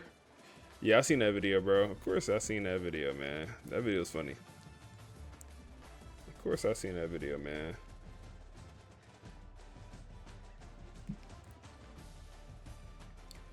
You said, oh man, you gotta record every stat for LM. I don't do every stat. I'll do like the whoever played really well. So like so I did the our quarterback, Ty Burton, I did Christian, and nobody on the defense played outstanding. Maybe I could have did Quincy, the backup safety, talked about him. But nobody played like outstanding on the defense, so I ain't cover it. But it's a couple ways you could do it. Like I could talk about it, I could speak it to it. And we do get our first commit. All right, Corbin. It'll be an interesting recruitment. I think we have a chance. I would like to find a running back at some point. Week 7. Let's give him a visit before, just in case.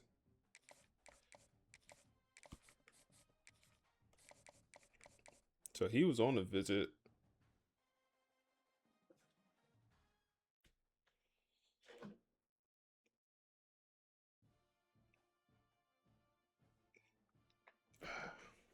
The hell? Oh. Oh, the hell is on my walls? Spider got some nerve. Don't you ever come in my crib again.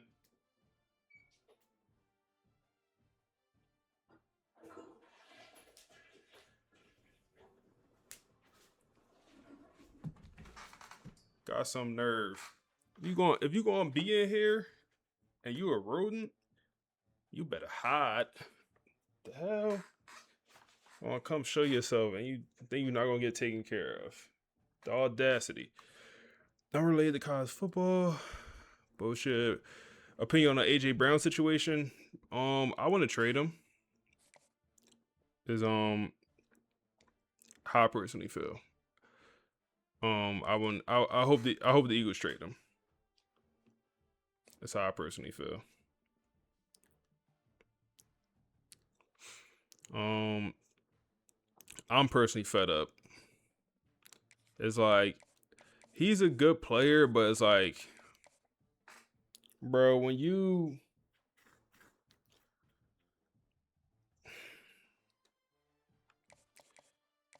I don't know, it's like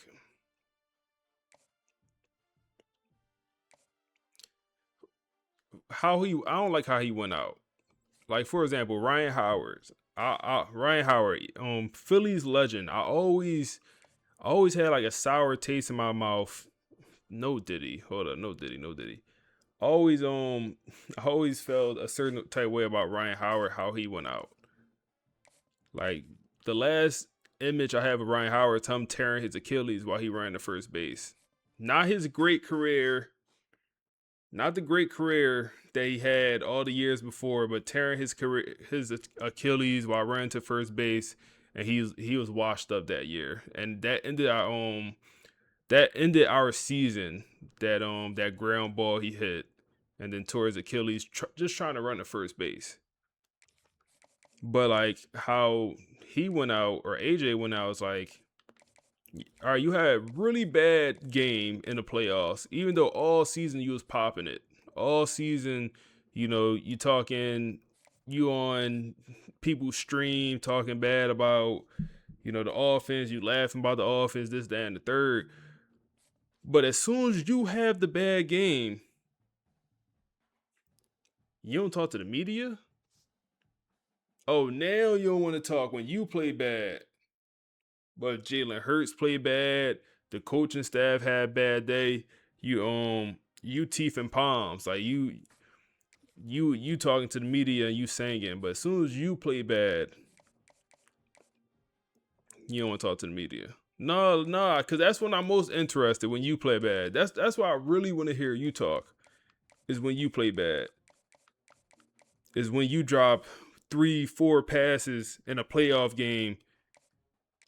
That's when I want to hear you talk. So that's my personal feelings about the AJ Brown situation. Is I think he a great player, but I can't do the bigger than the program personality, bro. I can't do that. The bigger than the program. What changed from this season? We lost our offensive coordinator. I feel like that's the biggest change. Lost our OC.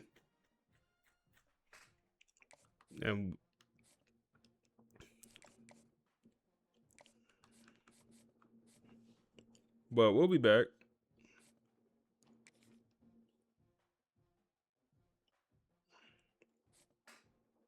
We'll be back.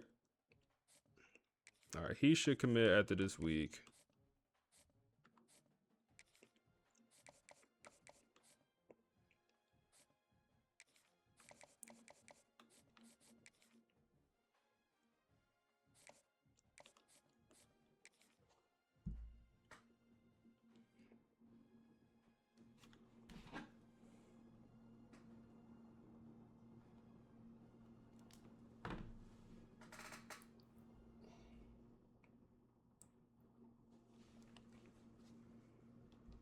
So Juan Brown, I would like to put hours into him, man. But it's absolutely no reason for me to bring in 5 outside linebackers. I mean, well, like you could go play D-line. The Thumpers could play D-line.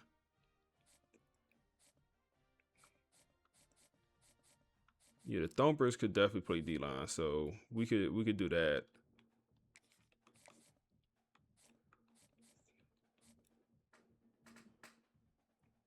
You said worst time for AJ to do all that talking and not show up when it matters. Yeah, man. It's like,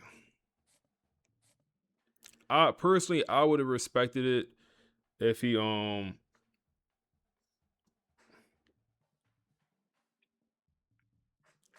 he played bad and showed up in the media, the press conference, but like to deny the press conference and take the fine. I don't know. That's weak to me, bro. That's corny. That's corny, bro. Cause I just feel like he was quick to blame someone else for when the team was playing bad. So, damn, Don, we have no chance. Who got in the Super Bowl, bro? I might not even watch it, bro. I'm hating, but I'm gonna go with the Eagles' cousins, the Seahawks. I'm gonna go with the cousins, our cousins. But I'm hating, bro. I might not even watch it. I'm be honest, bro. I'll be honest with you. I might not even watch it. I'm a little salty. I'll probably end up watching it. Say straight up nut for that. That's how I feel, bro. Like, I don't know. I feel like that's weird. That's weird stuff. Let's put the podcast on, man. Let's see what the boys from the podcast talking about that last game. I want you to imagine a video game for a second. You go into the team editor, you crank every slider up to the max, and you end up with this roster that is, well, it's technically perfect. A 99 overall. Exactly, a 99 overall. And that is what Florida State looks like on paper. They're the reigning national champions. They have NFL-level talent at almost every single position. So by all logic, they should be, boring us to death, winning by 40 every week. But boring is probably the last word anyone who's been watching would use. It's been more like a psychological thriller. It's been stressful. And that right there is the paradox we need to dig into today. How can a team be so dominant talent-wise, yet feel so fragile when the ball is actually snapped? We're going to look at the whole roller coaster of this FSU season, but specifically, we're dedicating a huge chunk of our time to the resurgence. We have to understand the rise of quarterback Rashawn Slaughter, because his journey from the panic against Alabama to that absolute masterclass against Cal, that's the key to this whole thing. It really is. The whole narrative arc is just fascinating because it defies, the usual sports logic. A championship team is supposed to start hot and stay hot. Right. Instead, we saw them get dragged into deep water right away, find a whole new identity out of necessity, hit a peak that honestly looked unbeatable, and then just slam into a wall against Michigan and Georgia. So let's start where it all began. The opener against number 3, Alabama. This was supposed to be a coronation, the champs are back. Yeah, the victory lap. But the game kicks off, and it immediately felt off. It felt like they were just unprepared for the physicality. And you have to give Alabama credit here. They ran a perfect game plan to make FSU uncomfortable. They didn't try to get into a track meet with them. Right. They turned it into a street fight. They just muddied the waters. FSU needs rhythm. They need timing. And Alabama just blew up the line of scrimmage on every single play. And they were trailing going into the fourth. The crowd's getting antsy. And then the absolute worst case scenario happens. We have to talk about the Usman trauma injury. This was a huge moment. For anyone who doesn't, track the depth chart religiously, Chroma isn't just another running back. He was the safety valve for that whole offense. Yeah, it picks up the blitz. Exactly. Picks up the blitz, catches the check down, gets you 4 hard yards when everything breaks down. He was supposed to be the next Joe Jackson. The heir apparent. And he gets 3 touches, 3, and he's gone for the game. That is a terrifying moment for an offense. You lose your rhythm, your security blanket, and all of a sudden the entire weight of the season drops right on the shoulders of your quarterback, Rashawn Slaughter. And this is where the whole script flips. Yeah. Because in that fourth quarter, something changed. They put up 24 points in one quarter against that kind of defense. How does that even happen? It happened because Rashawn stopped trying to manage the game and he just started attacking. This was the birth of elite Rashawn. He finished with 258 yards and 4 touchdowns, but the really important number, 0 interceptions. And all that chaos. In all that chaos with his running back gone, D-line in his face. He was just surgical. He punished Alabama for every single mistake they made. It wasn't only him, though. We saw some unexpected heroes step up. Christian Neptune, who I will admit I did not have on my bingo card for a game savior. He had 85 yards. Neptune was fantastic. And then Dom Liebenberg on defense sealing it to the pick 6. I mean, that's the exclamation point. Yeah. But the takeaway from that game wasn't that FSU was perfect. It was that FSU was resilient. They showed they could take a punch. Which brings us to the main event for our deep dive today. If Alabama was all about survival, the next chapter was about pure dominance. We need to really settle in and talk about the Cal game. The source material we're looking at is literally titled Florida State's Resurgence, The Rise of Rashawn Slaughter, and it zeroes in on this game as the moment it all clicked. This is that 10-minute focus we promised because you cannot overstate how important this performance was. The final score was 49-19, but even that doesn't really capture it. This was an offensive clinic. I was looking at the box score right before we started recording, and the numbers they barely look real. Rashawn Slaughter, 419 passing yards, 6 touchdowns, completing 72% of his passes. I mean, what was he actually doing out there? Was it just chucking it deep every play. No, and that's what's so scary about it. Usually when you see these 400-yard games, it's because a quarterback is forcing throws or, they're playing from behind and they have to throw it 50 times. Right, desperation stats. This was different. This was just pure efficiency. He was dissecting the defense. He was identifying the coverage before the snap, knowing exactly where the soft spot in the zone was, and delivering the ball before the receiver was even out of his break. That 72% completion rate, it tells you he was in total command of the geometry of the field. And it looked like he had forever to throw, but he also had guys just getting open instantly. We have to talk about the youth movement here, because Rashawn wasn't just throwing to veterans. Yes. Ty Burton. This kid comes out of nowhere. Well, not nowhere, but you know what I mean. And he drops a stat line of 8 catches, 112 yards, and 3 touchdowns. As a true freshman. It is so incredibly rare to see a freshman wide receiver come in and just dominate like that. Usually freshmen, they struggle with the playbook or the physicality of college corners, but Burton looked like he'd been there for 3 years.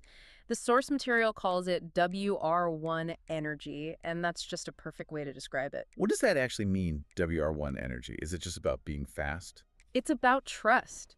It's that Rashawn looked for him in the red zone. That's the key.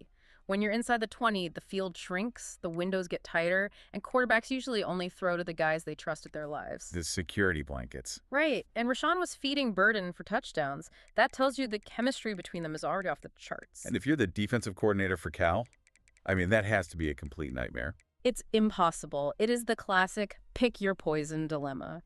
You've got Christian Neptune, who had another huge game, 128 yards, 2 touchdowns, so you probably want to double team him. Sure. But if you double Neptune, now you're leaving a true freshman who's on fire, Ty Burton, one-on-one. And if you try to play a soft zone to keep everything in front of you, Rashawn is so accurate, he'll just pick you apart underneath all day.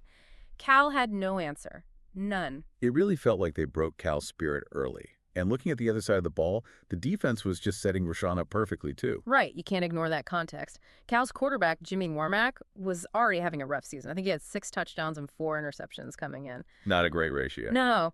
And FSU's defense smelled blood in the water. They forced him into bad throws, they created turnovers, and they kept giving the ball back to Rashawn with a short field. It just allowed the offense to keep its foot on the gas. So we have the monster stats, we have the breakout star in Ty Burton, but why does this one game matter so much in the grand scheme? The sources mention a pretty big impact on recruiting. This is the ripple effect of a blowout win like that. Recruits are watching. And specifically, the sources highlight a guy named Jamie Dink, a massive right tackle prospect from Vero Beach. The big guys up front. Exactly. If you're a top-tier offensive lineman, what do you want? You want to play for an offense that scores points, an offense that showcases your ability to protect a star quarterback. Seeing Rashawn put up Heisman-level numbers and the offense looking totally unstoppable, well, that closes the deal. So it changes the whole narrative. Overnight, after the Alabama scare, there were whispers of, is this team actually good? After the Cal game, the narrative became, this team is an absolute juggernaut. And it cemented Rashawn as a legitimate Heisman contender, too. You just don't throw for 6 touchdowns in a Power 4 game and go unnoticed. It put him on the national map. It moved him from talented starter to the guy to beat. And frankly, at that moment, looking at that 49-19 scoreboard with the recruiting wins piling up, it felt like nothing could stop them. They were that 99 overall team finally coming to life. And that, of course, is exactly when the universe decided it was time to humble them. Because you can't have a roller coaster without the big drop. For the Michigan curse. It is genuinely bizarre. Michigan is just the boogeyman for this program. FSU is riding high, they're feeling invincible, and then they run into the Wolverines and lose 14-7. It was like hitting a brick wall. It's just a complete clash of philosophies. FSU is built on speed, spacing, explosive plays, everything we saw against Cal Michigan. They want to drag you into a phone booth and beat you up. Yeah. They play trench warfare. They are so disciplined, so physical, and they do not care how many stars you have on your roster. But looking at that game closely, did Rashawn even play badly? Because the narrative after the game was, slaughter chokes against Michigan. You said what playbook you using? We are using Boise State book. We're using Boise State, man. I think we're gonna end up calling it a stream here, man. I'm hungry. I need to eat dinner before it get too late. But let's check out our stats, and we'll call it a stream here after that. And yeah, with the hopes of going live tomorrow or Thursday. He said, "What's good, my boy? Good to see you online again." Oh man, as I'm saying, I'm about to hop off. Oh man, my fault, my guy. But Rayshawn Slaughter trying to make a Heisman race, a Heisman push at least 1,500 yards, 16 touchdowns, 2 picks. I'm interested to see how that match up against the rest of the quarterbacks in the nation. Uzmani, not really doing too much. Not really doing too much. Yeah, W stream, man. I appreciate y'all boys. Y'all boys show love this stream, man. We gotta go live again, like I said, tomorrow or on Thursday. It's a good stream. Enjoy it. Hey man, Timeless Buckeye, my guy. You always here, and I appreciate that, bro. Receiving numbers. It's interesting to see Christian Neptune leading in yardage. W stream, love the series. Appreciate you, bro. Appreciate you. Yeah, it's interesting to see Christian leading in yardage. I doubt it in that way, but Ty Burton is quickly getting very involved here. Sack numbers. Lee played 1 game and that's it. We got to get Lee more involved. He got them 2 sacks in like the first game of the year. I don't think he was on the field since. And then we got the 1 interception, 1 pick 6 from Dom. But, I mean, we're playing probably our best quarterback, or the best quarterback we're going to play all year, St. Clair. Transfer from, where is he at? Ohio State? No, where is he at in real life? Alabama? No, that's Keelan Russell at Alabama, not USC. Where's St. Clair at in real life? Is it Ole Miss or is it Ohio State? I know they got Julian saying, I think Ohio State. What's up, Raw? Yeah, I think Ohio State. He a Buckeye. He from up the road. Every dynasty he turned to 1-1s. Every dynasty. So we could look at the Heisman race here. Not yet, bro. But Julian, 82 overall. What type of yardage he putting up? We got better numbers, bro. But their record probably better. Deuce Knights, Bryce Baker, bro. I hate Buddy. Not literally. I just hate him because he Michigan starting quarterback, and Michigan been cooking us all series. I don't got no real beef with Bryce Baker. We could look at the top quarterbacks in the nation. FSU Dynasty returns. Florida State versus SMU. We're trying to save our season here, man. Obviously, with the super rough start, we had an extremely challenging schedule to start this year. I mean, with the Alabama, Michigan, and Georgia, and losing to the Michigan and Georgia definitely hurts. But our season is not over. We do have a 4-0, number 8 ranked SMU team. But I think when you really look at this SMU roster, you question, are they really number 8 in the nation? Or do they just have the best quarterback in the nation? Both are good questions, and both could be scary. Either option is scary. And then you get Virginia Tech and then also Miami. My goal is to get through at least these 3 games on stream. That's my goal here. At least these 3 games. Oh, man. Y'all boys going crazy already, man. Coming through with the Amazon Prime sub. And Daryl over on YouTube with the 20 bomb on my head. I appreciate you. Hold on. Let me finish this real quick, man. My goal is here to get through at least the first 3. At least the first 3. And we might get further. We'll see, man. We get into a nice little groove here. We'll definitely keep chucking along. Let's look at this SMU roster. And Daryl, I appreciate you, bro. You say you're doing a dynasty with Arizona State. Hey, I do want to do Arizona State dynasty. You said ChatGPT and Notebook LM. You made Jalen Hurts your first coach, your first 11-0. Hey, bro, that's tough. That's tough, man. I have an idea for a video or a live stream if we ever stop with this one, which I think I want to do this one the rest of the year. But I had an idea of doing a live stream series where I start as a Road to Glory player and then I play his whole entire career and then he just don't go pro. He becomes a coach. And I feel like it's such a cool idea that I want to do one day. But no, I appreciate you, man. Darryl, I appreciate you. I appreciate y'all boys. Y'all boys showing love already. So this SMU roster, bro. You said, bro, how do you make CFB 26 fun again? Hey, bro, you gotta add in some AI. You gotta add in some podcasts. You gotta do some crazy stuff, man. You gotta make a storyline. You gotta go above and beyond to make this game fun sometimes, especially at this point in the year. But this SMU roster, like I said, I feel like they're not super talented. I just really feel like they have the best quarterback in the nation. St. Clair, man, he's a transfer from Ohio State, and he's kind of a do-it-all guy. Last year, 4,400 yards, and yeah, pretty good quarterbacks. Pretty good quarterback for sure. And yeah, start as an OC or start as a coordinator, depending what position we at. That's kind of what I'm thinking. Man. You said, Cam, first time catching you love. You love the AI Dynasty. Hey, Cam the GOAT, I appreciate you, bro. I appreciate you, my guy. Let's hop into the podcast, man. The podcast right here, the first one shouldn't be too long, but it's going to kind of talk about the next upcoming 3 games that we're looking at here. Welcome to the debate. Tonight, we're looking at an open wound in Tallahassee that just won't seem to close. Florida State went into Doak Campbell Stadium to exercise a demon and instead walked out with a 14-7 loss to Michigan. That is 3 years in a row the Wolverines have either ended FSU's hopes or, frankly, humiliated their efforts. The question we need to answer is, well, it's uncomfortable. Is this a deep-seated psychological block, a true Michigan curse, or is it simply bad luck in a heavyweight fight? For my money, Michigan has become a mental hurdle FSU simply cannot clear. See, I think you're seeing ghosts where you should be seeing math. You're constructing this whole curse narrative to explain what was, in reality, a statistical anomaly. This wasn't a failure of mental fortitude. It was a game decided by, razor-thin margins.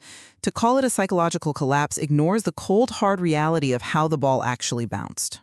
You want to look at the stats, but let me give you a different perspective on the context. We are talking about a roster rated 99 overall. Statistically, there isn't a better team in the nation. On paper, they should win this game by 2 touchdowns. And for 3 quarters, they proved that. They controlled the tempo, they looked superior, and yet, the moment the pressure peaked in that 4th quarter, they blinked. From the 28-7 drubbing in year 1 to the playoff exit in year 2, and now this. I'm telling you, Michigan, it's a self-fulfilling prophecy. Context matters, though. You're pinning this on Slaughter, but look at the game-ending interception. That ball hit Ty Burden, a 5-star freshman who had Tylan Lee. Here is a 3rd-string defensive tackle, a guy with 0 NIL buzz, stepping up in the biggest game of the year to record 2 sacks against Michigan's elite O-line. Does that sound like a team paralyzed by fear? No. Tylan Lee proves the preparation was there. The fight was there. Michigan didn't outplay FSU physically. They just executed on 2 very, very fortunate plays. To say the whole team has a mental block kind of diminishes the effort of guys like Lee who played championship football. That's an interesting point, though I would frame it differently. Individual heroism doesn't negate systemic anxiety. Tylan Lee played out of his mind, absolutely. But the unit as a whole, specifically the offense, plays tight against Michigan. Every single drive feels like it has to be perfect, which leads to the very mistakes that cost them the game. It creates this loop. Until they actually see zeros on the clock with a higher score than Michigan, this belief crisis will exist. Michigan is the one team FSU just... We gotta make some adjustments to that podcast, man. I'm on... He said Brittany took the day off. We gotta make some adjustments to that podcast. I know exactly what I need to do.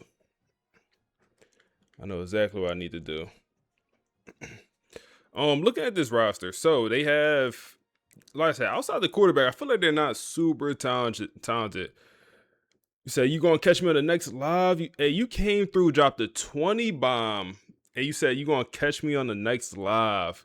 You said you still in the season 1, and you don't want to. Hey, I respect that, man. You don't want to spoil it.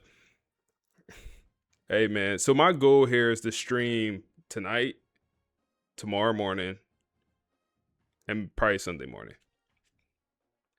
Hey, I'm laying y'all know the blueprint.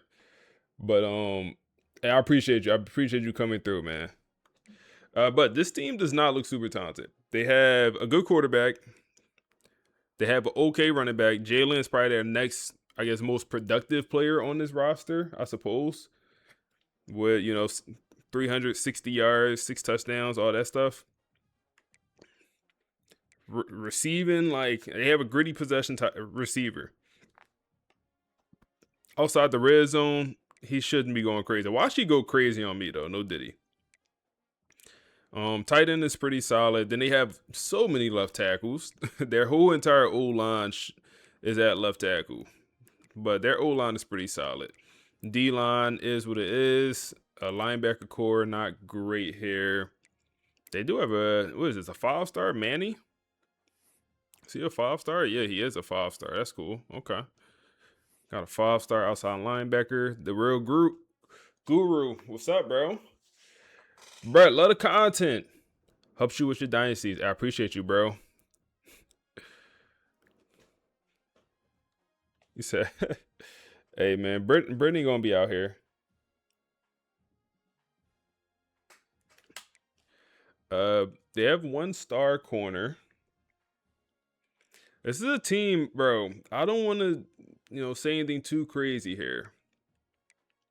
I feel like we're better. I truly feel like we're better. I kind of want to, we're 5 games into the season. I don't know if we really looked at our season stats up until this point. I feel like this is a pretty good time just to get a gauge of how our team is performing up until this point. So Rashawn Slaughter, he's not having a down year, but last year, he kind of just came out of nowhere as far as like he wasn't the starter. He got put in the starting role and just balled. And I guess we was expecting him to take that next step, and I'm not sure if he did that yet. Don't get me wrong, he had some amazing games. He played through some injuries, done some great stuff for us. But 1,500 yards, 16 touchdowns, 2 picks with 65 completion percentage. I am interested to see, did he throw 5 picks last year? I forget.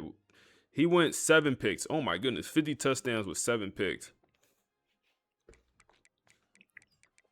So his yards per game is actually up for the season. But yeah, I guess high expectations. Yeah, I guess my expectation is Heisman type quarterback. Heisman conversation. And he's definitely not playing to that level, in my opinion. Like last week we had Kyle? We played Kyle, and like you supposed to go for 450 against Kyle. I think he had a solid game, but it wasn't 450 solid. But running numbers, Usmani Chroma he's solid. He's no Joe Jackson. He's solid. He tends to not, his wear and tear is he's not gonna last, is he? He might last. He's not gonna last during the postseason run. Okay. Kristen Neptune I think it's very interesting to see that not only is he leading in yardage, he has plus 100 against the next highest. This is the transfer we brought in, and I brought him in because we need a speed guy, but I was definitely expecting, like just someone else, whether even Tayshawn, someone. Ezekiel, he's hurt. He has an ACL injury. He will be back in 4 weeks. He'll be back in 4 weeks. But the young receiver, tough. ACL injury, that's tough. That's a tough one to go through, man. But it's not completely torn. It's just partial, so he'll be able to make a return. Nakamura, he's having a solid year. I think I was expecting a little bit more from Nakamura, but Ty Burton got to be the star, man. Like leading the team in touchdowns as far as receivers, as far as everyone outside the quarterback for the true freshman, and he hasn't started every game. He just haven't. But also tied up in catches, so he's definitely balling. Especially with Ezekiel going down. I think last week he had his best performance, Ty Burton, the 5-star receiver. So that's good. That's good to see. Now for the defense, Thomas here leading with tackles, 34 tackles. And you do have Dom up here, which is interesting, as number 2. And then you also have, our linebackers actually getting some tackles this year. Last year, our linebackers did not get any tackles. Williams actually leading with tackle for losses, which is interesting.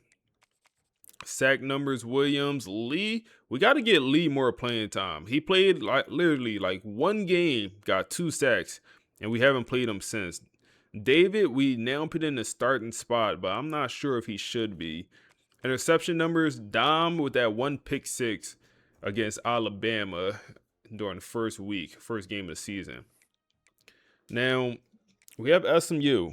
Let's hop into this game. Let's quickly hear just a little brief summary about this matchup.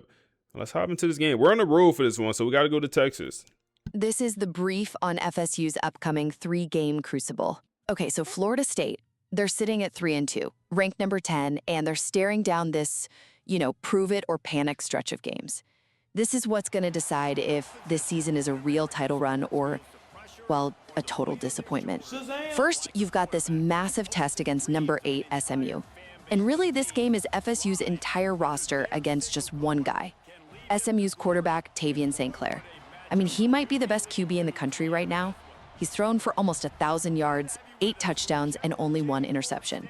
So even though SMU isn't deep, they're still favored by 3. This is a huge test for FSU's defense. Second, if they get through that, they walk right into a classic trap game against Virginia Tech. This one's all about the mental game, right? They're playing a physical 2-3 team. Now, FSU is a huge favorite by like 14.5 points, but the risk is emotional exhaustion. Are they already looking ahead to Miami? It's really on Coach Marcus Vail to keep him focused. And finally, all that pressure just boils over in the big rivalry showdown with number 12 Miami. This is the game. It's going to define the season for Coach Vail and his quarterback, Rashawn. FSU is only a 3-point favorite, so the stakes couldn't be higher.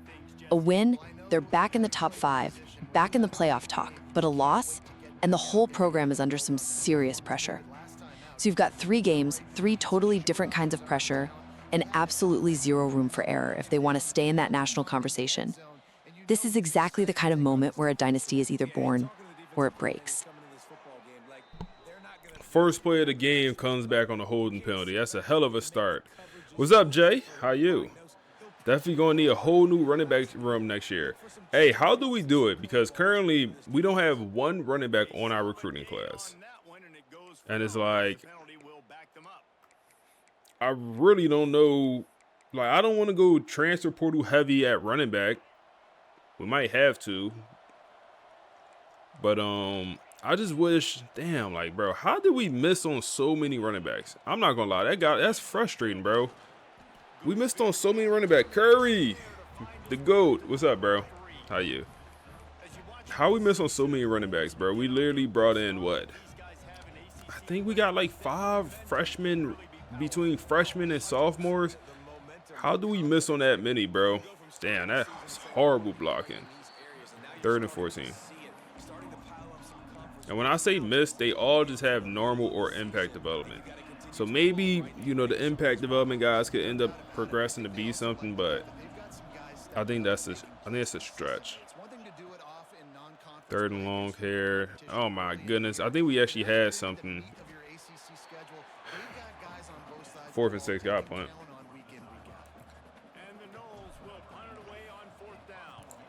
So yeah, man, I had a good week, man. Work was working this week. I'm not gonna lie, work was working this week. But I had a good week. I definitely had a good week. Hope you had a good week as well, man. Hope all y'all boys had a good week. Definitely excited for this weekend. I got me a little sign for the adults. Nothing too crazy. Sign for the adults. That's all. You said I should have put SMU in the all black. Oh man, I definitely should have looked at the unis. Oh my goodness, we'll take that. -4. We'll take that. He ran into whoever he ran into, the right tackle.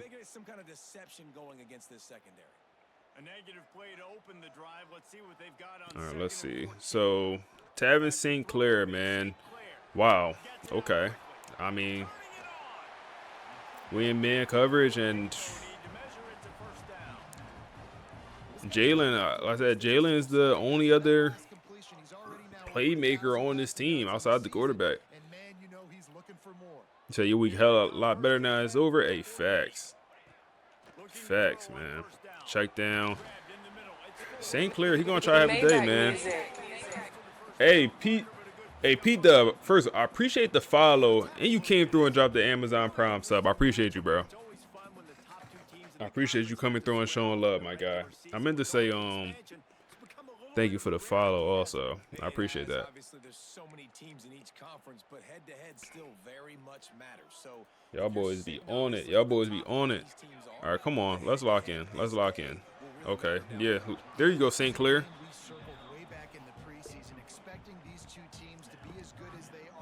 All right, big third down here. Who's the best in conference? Both these teams relishing this opportunity to show. We'll send the boys. Send the boys. Send the boys. They do go run. And that's a tackle at the line. 4th and inches. Them boys going to keep the offense out there. They got 3 receivers. This is going to be a run, bro. Pinch the D-line. Nope. Receiver. Running back in motion. Check down. That man is 5'6". Savell falling off. Some people question, was he ever on or was he lucky? That's the word on the block. Some people question, did he get lucky or... Hey, man, we here to prove him wrong. Don't worry about it. Come on, defense. At some point, show up. At some point, show up. Damn, bro, you just going to go check down? He says, water in that cup. I'm be honest, man. Y'all boys don't drink how I drink, man. And drinking, not even saying to brag about, but come on, man. I drink y'all boys in the mud, bro. Not even saying to brag about, but I'm just, you know what I mean? I'm just speaking facts. Tackle in the backfield. That's going to be Dom. And it looks like that was Zay Thomas also back there. Drink y'all boys in the mud, man. Used to be out the Modelo's. Hey, man, I could never get into the beer, man. I could never get into the beer. I could never find one I can never find one I like.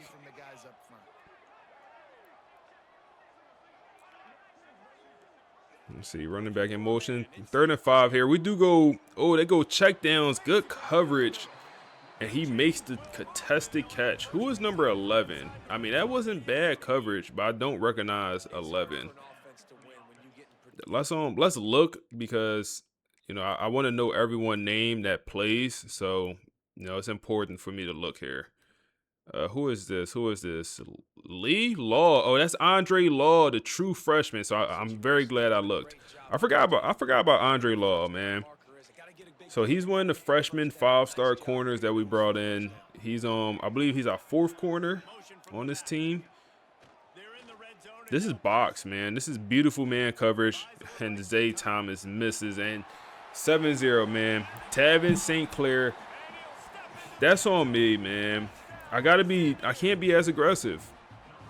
Not against a guy with 93 speed. Yeah, that's on me. That's on me. That's on me. Bro, I feel like it's harder to tackle a CPU quarterback than it is anything else in this game. I don't know, bro. A CPU quarterback, I feel like it's easier to tackle a running back. The quarterback just be like, they be so twitchy, man. Is that what flavor you got? I got strawberry and pineapple, bro.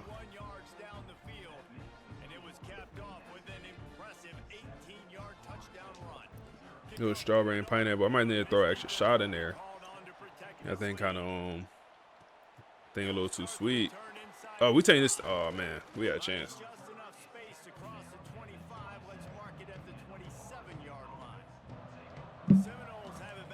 All right, come on. We already punted once. They respond with a touchdown. We talking about these boys now on our level, this, that, and the third.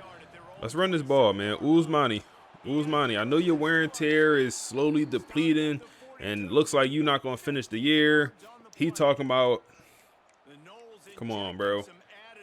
He talking about low management as a college football running back, bro. Come on, bro. Oh, my goodness. How did we get that ball off? Wow. I don't know how we got that ball off to the running back. But Buddy talking about low management as a college football running back. Insane. That's open. Come on, Todd Burton gonna make them tough catches. Todd Burton gonna make them tough catches.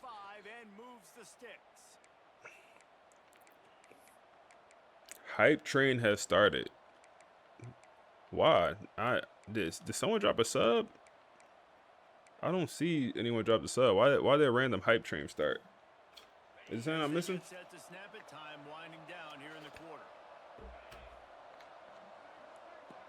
Someone dropped the sub. Let me know, cause I don't see it on my end. Can we get this play off before the quarter? We cannot. Bad first quarter for us, man. Bad first quarter for us. Bad. 12 passing yards. He playing FSU facilities. That's funny, cause I know people that work in facilities at FSU. I literally know people that work at facilities in FSU. Is that made Dynasty with your settings been lit so far? Hey, I love to hear that, bro. I'm not gonna lie, bro. This gameplay been pretty darn good, bro. Hold up. Do we have a shot here? Do we have a shot here? Do we have a Oh my goodness, bro. Why did... I don't know, bro. I feel like he was open and they just caught up. Like, this looks like a bomb. Did he slow down? He slowed down. Yo, did he get scared?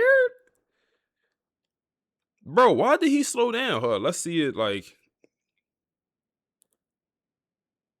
I mean, it actually don't look like he slowed down. It looked like he's running the same, I guess. I don't know. I feel like he should have... Damn, we should have took the crosser. The crosser was even more open. You're going up against one of the best defenses in the country. You got to look guys off, especially when you're trying to throw to your primary target like he was on that last one. Plenty of distance between them and the sticks here. See, we throw this out route.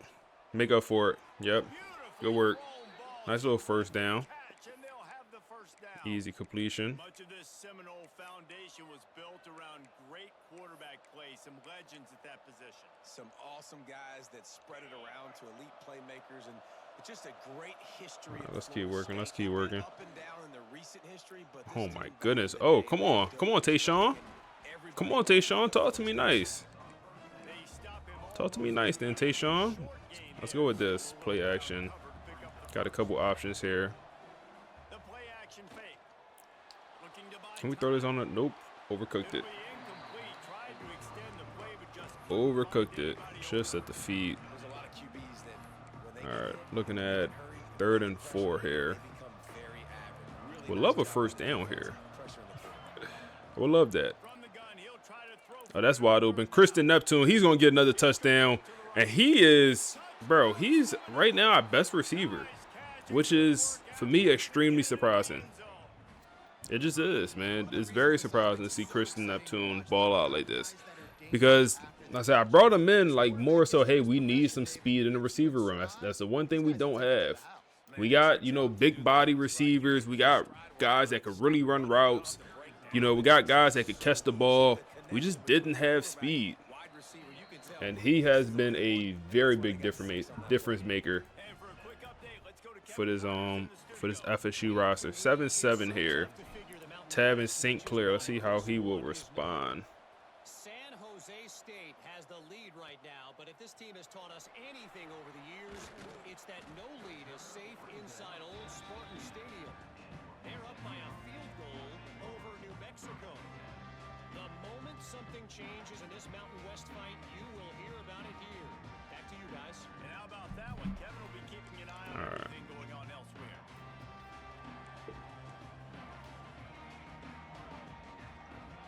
Hold up. Okay, they go run. Jalen. Chill out, Jalen. Breaking tackles, falling for 10 yards. Chill out, bro.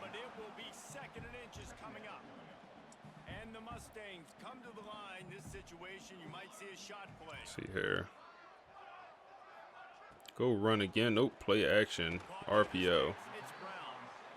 Actually, Bates in on the tackle. I feel like the one thing for these sliders I could change is I feel like interceptions. Bro, what the? Interceptions, I feel like is the one thing I could change for both CPU and user. I feel like we don't catch enough interceptions, and just both teams end up dropping a good amount of interceptions. So it balanced out, but if we're going for a little bit more realistic, I think we definitely could increase interceptions. So I've done it a few times already, but it probably need to go up even more. Because, for example, we got 1 pick on the year. I think we threw 2 picks.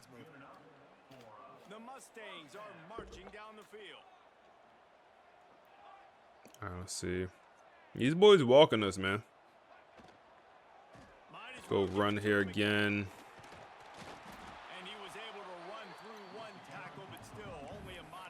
Tabbing and just being, I don't want to say safe with the ball, but that boy's scared, man.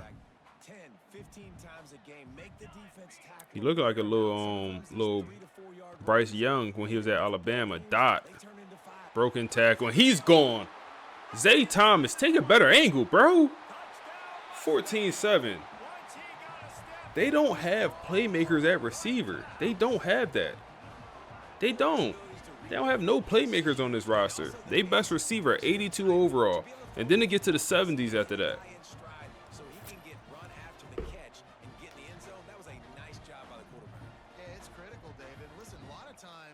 The freshman just, come on, bro. Come on, Benjamin. Oh, man, we got to get Benjamin. So, Benjamin, he's a true freshman. I want to get more into nicknames for our teams, man. So, we got to give Benjamin, he a freshman right now. So, whatever number he has, he has. We got to turn him to Ben 10. Get on number 10. Let's get some nicknames going. We had Pac-12 at quarterback, but he transferred out.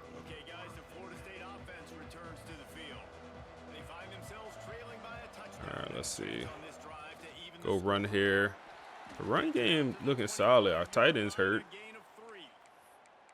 That's a really nice play. It's impressive. When it's first down and the defense thinks you might be running. Did you jump in the screen?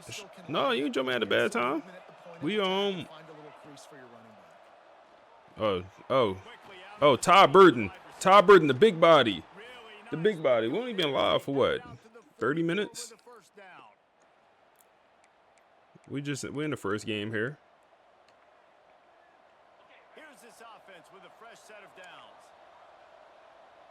To the CPU, gotta make everyone better than they are. Yeah, that's what that Heisman do, man. Oh, we go right back to Todd Burton. Get involved. Get involved, young fella. Get involved, young fella. Love to see it. Love to see it. Fire Coach Vel. That's what we on? Oh, no. That's what we on? Oh, no. That's what we on? Fire the Coach Vel. Chance coming. Hey, man. We rank number 10 right now. That's open. That's open. That's open. Christian Netum. Throw the spin move out there. He got his second touchdown today. We're going to tie up 14-all. What a ball. What a read by Rayshawn Slaughter. What a ball, man. What a ball. What a ball, man. How much can you really blame Coach Vel, man? How much can you really blame Coach Vel? You can't. Sometimes you call a good play and the team don't execute, man. Sometimes that's what happens. He said, keep Coach Vel. He's been producing. Bad start. Hey, man, so the thing about this series, where Coach Vel?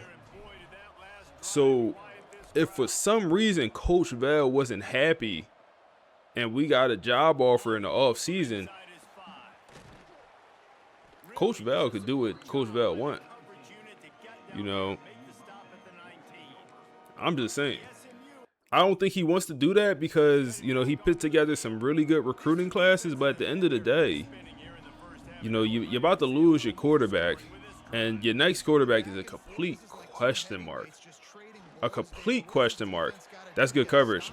D'Angelo Boyd. So even if the fans want him gone, Listen, if they're scoring anyways, let's be aggressive. Let's blitz more. Let's make sure we're making them feel discomfort in some like I said, you know, you never know what opened up in that offseason. But at the same time, I think it'll be really challenging for him to leave his recruiting class. But like I said, then you factor in, well, who's going to be the quarterback next year? Damn, them boys, bro. This offense working, bro. I'm not going to lie. We got to figure out how to stop this St. Clair offense. What playbook you running with? This is, bro, no way he throw that away, man. That is a sack. We're running with Boise State, pro-style offense. Man, it's nice to have a quarterback that can do this. Last week he was unbelievable. This week even better. This dude is absolutely on fire, in the zone, feeling it, using the whole field, doing whatever he wants, when he wants, how he wants. All right, come on, 2nd and 10, 2-minute drill here. They go play action. Wow, okay, we got lucky. Bro, I did not think he was on a wheel. I thought he was on like I thought he was gonna stay in the flat. Okay, we got lucky there. He said, you don't know, we lose this game, not looking good. Hey, man.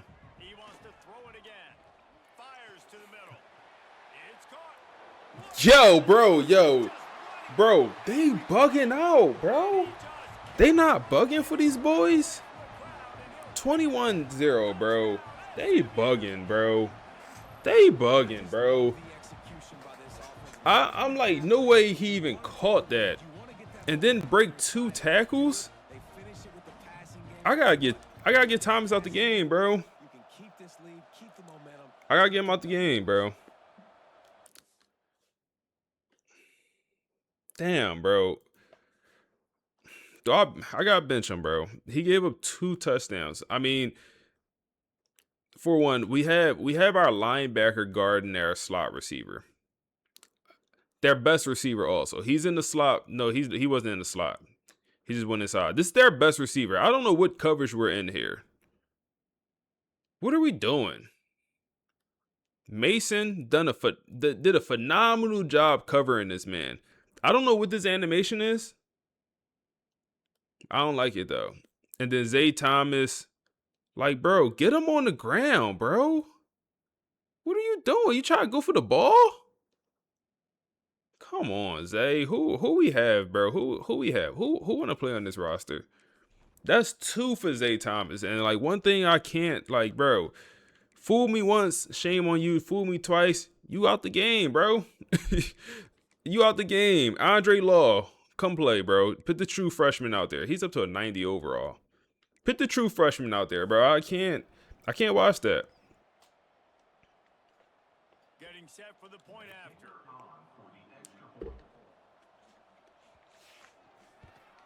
And with the extra point, the score is now 21-14. So that scoring drive. So give a shout out. Who is that? I don't know who that is. And the final 41 yards covered by that touchdown strike. I can't give a shout out to him, bro. I don't know who it is. He could be a terrorist. Say nah. Nah, I don't know who that is, bro. Let me see. Let me search him up. See if it's somebody I watch. Not a lot of space to be found. Good hustle by the coverage team, and they stop him at the 21. Guys, here comes that Florida State offense back onto the field. They'll try to answer that last score with one of their own. A chance here to tie the game with a touchdown drive.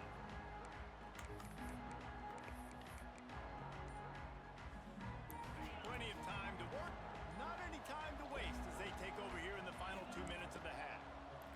Oh my goodness, then we getting flags. It'll be a delay of game.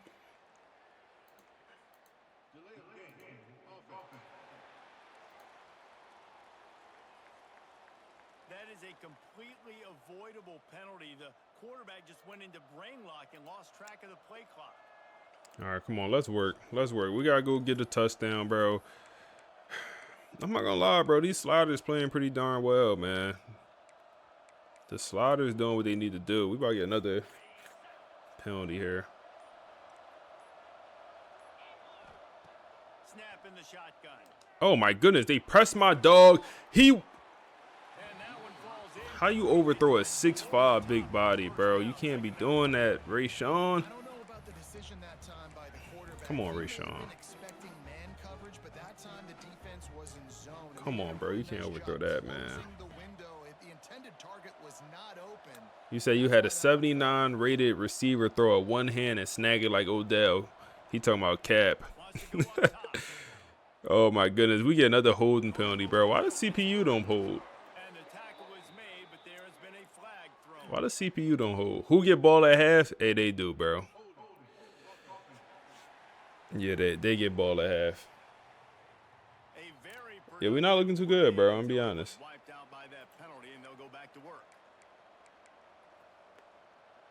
Bunch formation for these receivers.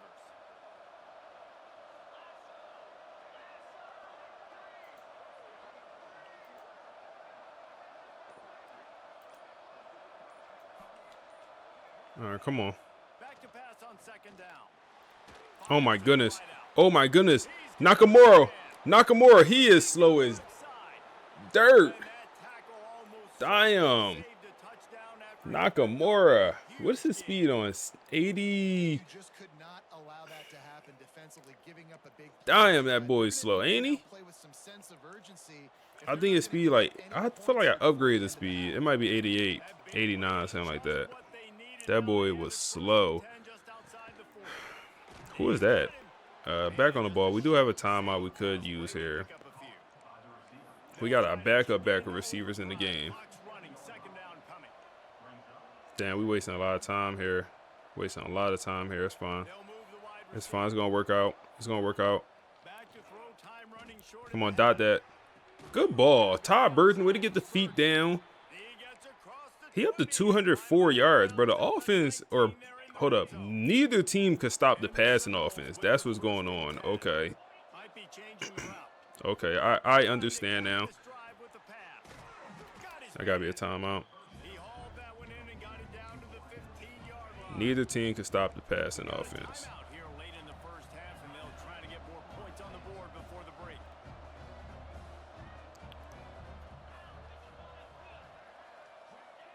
Go pass here again. Ty Burton. 21-21, man. Let's fight. Come on. Let's fight. Let's get dirty. Let's tussle, man. Come on.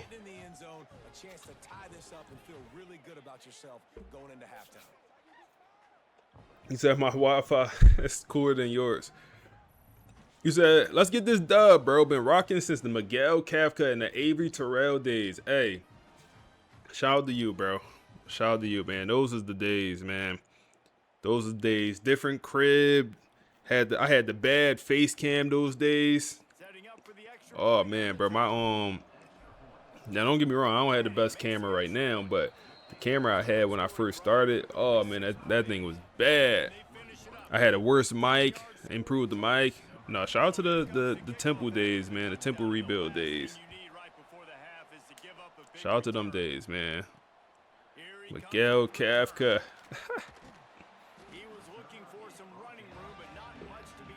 Who else was on that roster? We had Juan. We had baby Aaron Donald. What's his last name? Juan. I think I used to call him Jawan. I feel like I used to call him something crazy. We had Juan. Oh my goodness, good block, Shad boy. Who else we had? Who was the receiver? Then we had like a really good receiver that didn't get drafted. I was mad. I forget buddy's name. We had a corner. I think we brought in Jaden, transfer from Rutgers. Oh man, look at this first half, man. The fireworks are going off in this first half, man. Fireworks going off. A lot of offense here. A lot of offense here in this first half. Defense got to figure something out.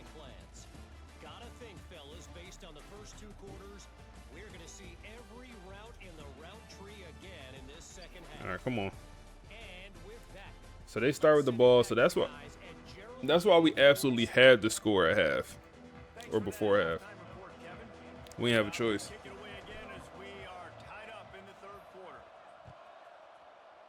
We did not have a choice. And he'll bring it out of the end zone. He was looking for some running room, but not much to be found as he stopped at the 18. The Mustangs have the ball back and ready to go to work. First drive of the second half, always fun to watch. You see what type of tweaks were made at the half, especially when you're locked up in a ball game like this one.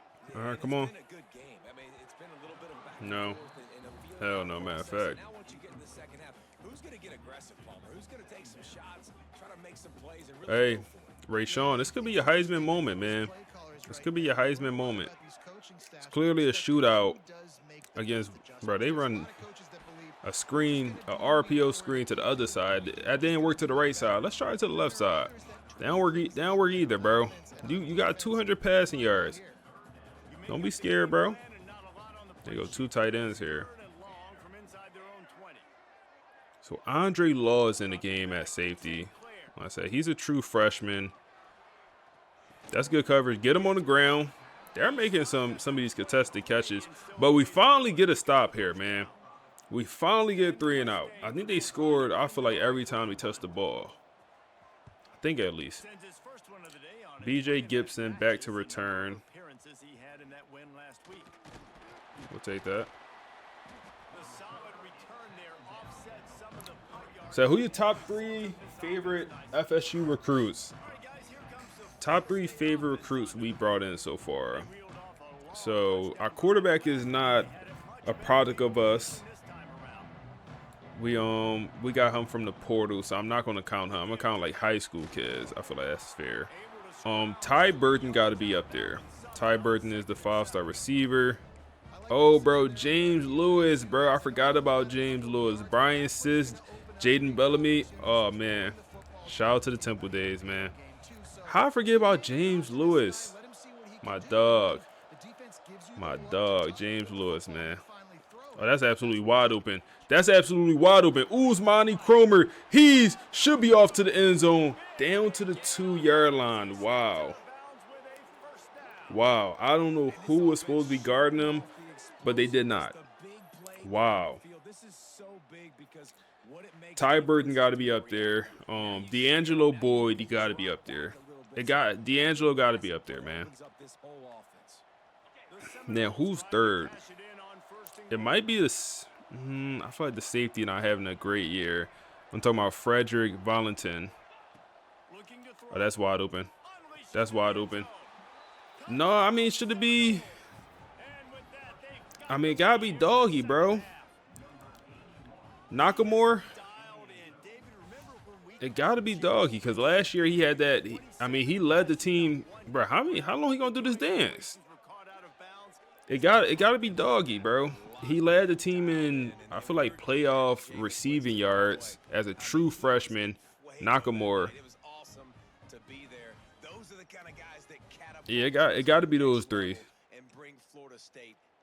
I feel like D-line, nobody has produced yet, really. Linebacker, nah. Running back, definitely no. O-line, none of the young guys play on the O-line. It definitely got to be It could have been. Yeah, nah. It definitely got. It could have been It could have been Pac-12. What was his name? D'Angelo? No, it wasn't D'Angelo. It was like DeMarco Pack. Could have been Pac, man. If he didn't transfer out.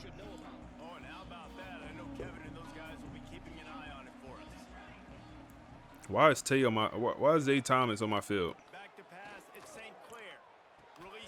Oh, you got scared? Bro, why do they have my starting middle linebacker? Am I tripping, bro? Yeah, why do they have my starting middle linebacker matched up against their best receiver like he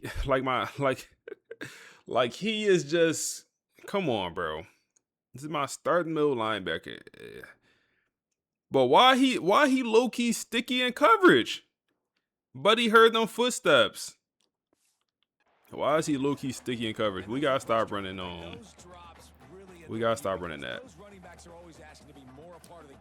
Carlos, you said just now tapping in. Where we at with it? You ain't miss much, man. We kind of just hop right into this game. So you really ain't missed much. This game, I mean, it's a pretty good game we playing so far. But yeah, you ain't missed much as long as you caught up from the last stream. You said, I'm assuming you meant year. Oh, this is what I would call year 3. We're in year 3. Oh my goodness, we got cooked. He didn't see it. He did not see it. Wow, we got cooked deep. He did not see it. We'll get it back on the punt. Wow. Here on third down, what a great job flying to the football, getting a hit, forcing an incompletion. They may be jogging off here soon again. Wow. All right, come on. We got a little bit of a lead here. Bro, Grant Corner, Willie. Grant Corner, bro. I forgot about Grant Corner. Oh my goodness, bro.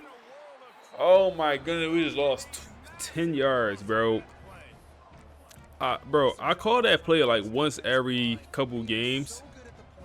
Bro, I feel like that play is a pass. So I'm moving back to drop back in the pocket. Damn, that's on me. That's on me. I'm thinking that play is a pass, bro. Yeah, Grant Corner, bro. No, the Temple series, bro. I'm thinking, I already started thinking about what rebuild I'm doing next year. It might be Temple. You said, yeah. You said, new hair joined from your YouTube. Hey, I appreciate you coming through, bro. I appreciate you coming through. Yeah, we're in year 3. Coming off a few phenomenal years. Do we have a shot here? Christian Neptune, go get it. Go get it, Christian. Go get it then, Christian. Dive and catch for the bro. Christian Neptune, man. I didn't have high expectations when I brought him in. He wasn't the highest rated recruit in the portal, but he was a guy I identified that would fit this offense. Why? Because he was fast. He is so much more than that, bro. So much more than that. Shout out to Doggy. Shout out to Doggy, man. Shout out to Doggy. Let's get Ty Burton involved. Hey, appreciate that follow, man. Appreciate that follow, bro. Yeah, these boys playing better. Oh, Ty Burton, stay involved, bro. Stay involved. Sliders, I'll show the sliders after the game, bro. I got you.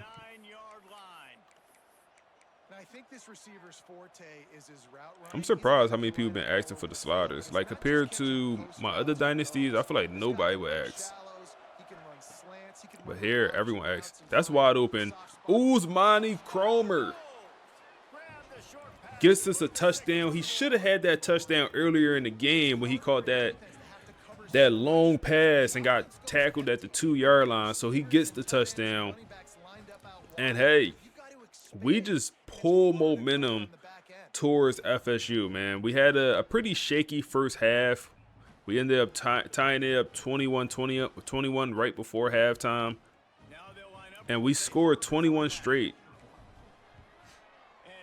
Keep that momentum.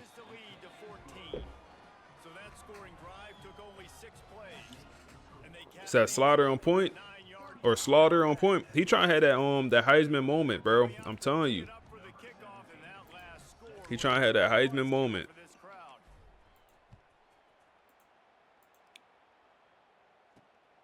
Coming out with it, it's Duke.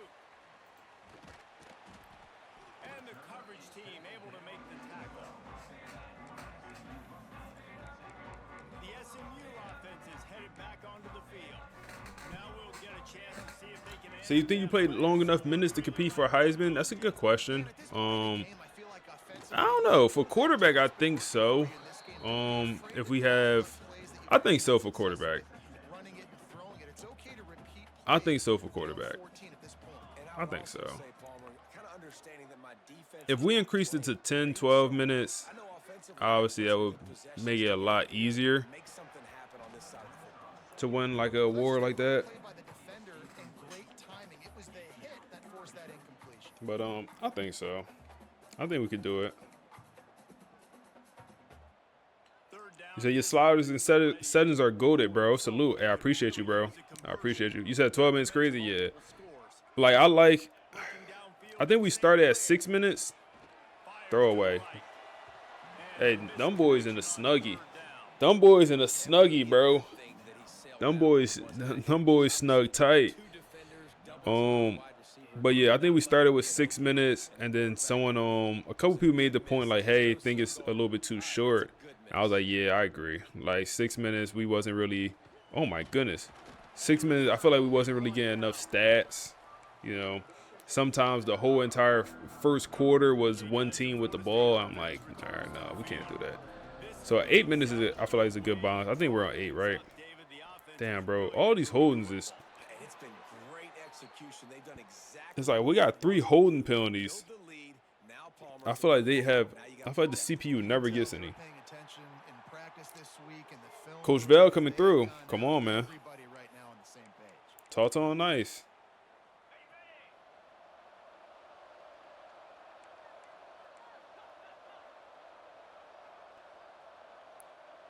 Go run here. Go run here. I can't believe my dog came in, dropped 20 bomb on us. And then he said, all right, bro, I'm a tap out of the stream, but I just wanted to show love. I don't want to spoil it for myself. I'm like, that's crazy. That's tough. Shout out to Daryl, man. Walt, what's up, bro? Let's get to the running back here. Uzmani got a blocker out in front. Oh my goodness, that blocking was kind of crazy. We'll take it. We'll take it. We'll take it. It's a nice play call there. You've got 2-possession lead. You're trying to keep the defense guessing, right? Because you've got that lead, they know you're going to run. Can we throw this? Oh my goodness, if he would have caught that thing, man. If he would have caught that thing, he would have been. I would have had to move him to the starting spot, bro. I would have had to. I would have had to. I feel like it wasn't the best ball also, but that's open. Give us a good ball. Give us a good ball. Give us a good ball. Another touchdown, man. Up, bro. That's 28 straight points for this FSU offense, man. And let me get fours up in the chat. Gonna be up 42-21. That's a good ball, man. It's a good route. That's why you are slot receiver, Nakamura. Who is this? Is this a linebacker or a safety? Oh, nah. Oh, nah. Oh, nah. Linebacker. That's easy work. That's easy work, man. And yeah, look at him. Just hit him with the almost swim move. Duck that shoulder down. Huh. That's funny. Duck that shoulder down. Huh. Right around him. And then just a good enough ball. Yeah, that's a mismatch. That's a mismatch, man. We love that. We love that. All right. We got to hunker down this fourth quarter. We had a great third. I had games where they go on to have a great fourth. Michigan, Ole Miss, Oregon, and Oklahoma make up your top 5. You also got Nebraska ranked at number 6 up there. So, 11-minute quarters, 17 accelerated clock, with your sliders, getting some good sim stats for both teams. I feel like if I wasn't streaming and I was just playing the games, I feel like I definitely would increase the quarter length. But yeah, I just want to get through the games a little bit faster. But yeah, the longer the quarters, or at least 10-minute quarters. I think that's what I did for Purdue, something like that. I think that's yeah, just a little bit better. Team gonna be running on Monday with all these penalties. Hey man, we end up having a pitching a shutout in this fourth or the second half. I don't know. Oh my goodness, Bates, you was in perfect position. Tavin St. Clair dot to Walter across the middle of the field. He was in good position, man. That wasn't bad coverage. They're still taking shots, and their Who players that? are still out there. Zay Thomas, bro. I benched Zay Thomas. I guess he's our sub linebacker, and that's why he's still playing, I suppose. But there's not much getting done. Got stuffed on first down. It's 2nd and 10. Quarterback on the keeper. Come on, Taven. Fumble that ball, man. You don't want that. You don't want that, bro. And you're seeing his That's not you. dynamic ability to run the football. That time on the option play, I know he doesn't pick up the first down, but that's still a good chunk of yardage, and the defense See wasn't here, ready 3rd and for 4. it. Moving forward, We go for the hit stick with Mason, and Buddy just eats it right up. That's going to be running back Jalen. He's in the end zone. He's going to make it a 14-point ball game, man. And just like that, we got to respond. And if we don't, we're in some trouble. Come on, Mason. I expect Mason to make that tackle. I understand I went for the hit stick, but come on, bro. It wasn't even a hit stick animation. Defense has to do a better job making him feel uncomfortable. But he just sidestepped. Coverage, so he's a little bit confused. You can't just let him pick you apart.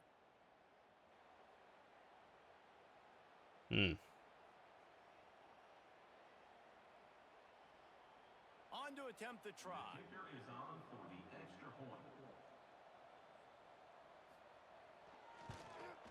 Splits the uprights. We check in with Come on. What's going on, Kevin? Dynamite matchup this week in the American fellas. Let's show you what's going down. Florida Atlantic is up big right now, and what's shaping up to be a blowout they'll remember in Boca. I will run this ball a little bit.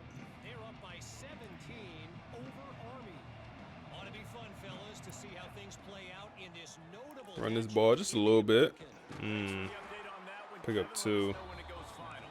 A collision, and he stopped at the 27 after picking up 1. After picking up a couple, Oh, man. I think our running back done for the day. As soon as he sub out that game, he never come back. Oh, get Morgan involved, the young tight end. He should be the starter next year. Rayshawn Slaughter. Look at that stat line, man. 419 with 6 tugs against. This is a comp game too. It's a competitive game too. It's not like we playing, you know, Christian University. No disrespect to any Christian universities, but it's not like we just playing some non-football school. Oh my goodness, broken tackle. Come on, Nakamura. Keep working. Yo, come on, bro. He talking about some. That's what we doing. Oh man, that's the first down, Sully. That's funny. That's funny. Don't pick it. Okay, thank you. Thank you.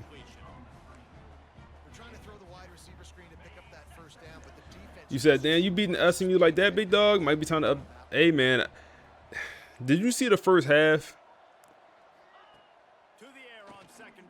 I don't think you must ain't see the first half, bro. The first half. Yo, Chad, let me know. Should we up the sliders? Cause I feel like that first half was I mean, we were struggling.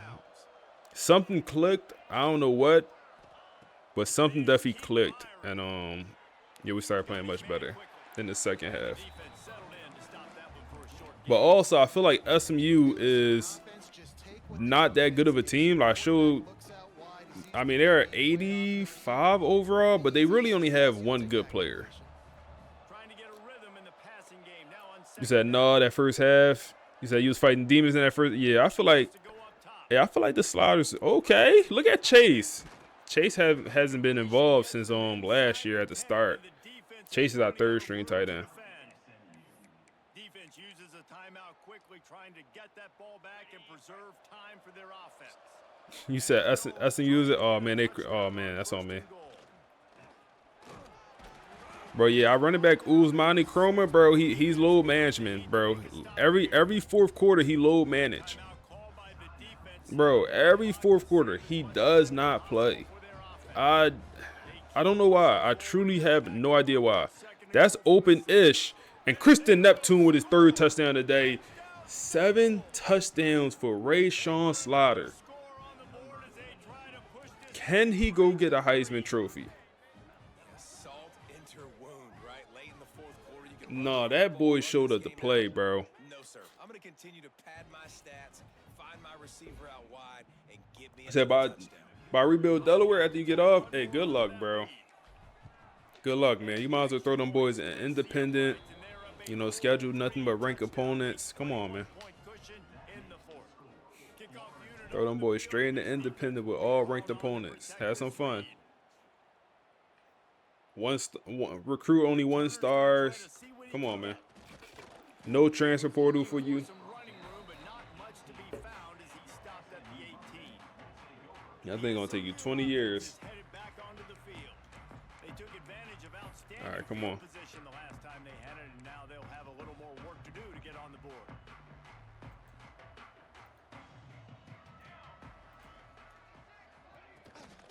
There you go, run. Bro, that blocking was amazing. Wow.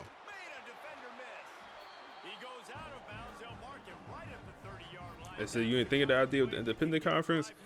Yeah, I think I did that idea for, maybe I didn't do it for a rebuild. I know I talked about it in the video.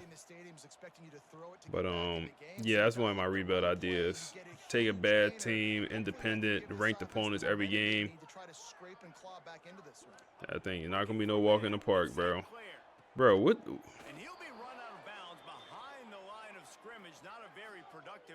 Come on, EA. Lock in, bro. Tighten up. Tighten up, EA. I'm going to accept that because that wasn't even, that didn't even make sense. That made no sense. I'm going to accept that penalty. And accepting it, actually, it would have been 2nd and 22 if I declined it. Come on, Bates. We in that backfield, Bates. We in that backfield. We in that backfield. 3rd and 8 here.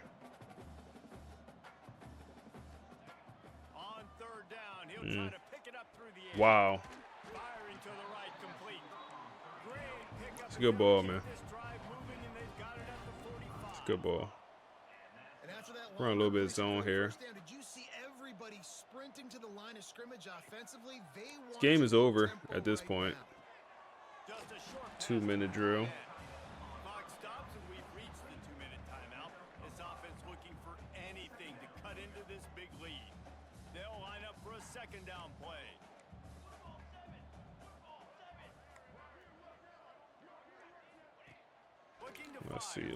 Let's see. At some point, I would like to get more pressure, man. Like, we got Dom in that D line, but I might take him out. He got that 1 sack, and then we started him. But I feel like since then, that's a good tackle, D'Angelo Boyd. Call it 1st down though. I'm saying you have to get it how you live. Come on, good coverage, y'all boys. And this is just one of those days, man, where everything has gone wrong, right? Like they just haven't been in a rhythm. They haven't got it going and never built the momentum. This is one of those days that you learn from. We there. We there. Come on. Tampa to it.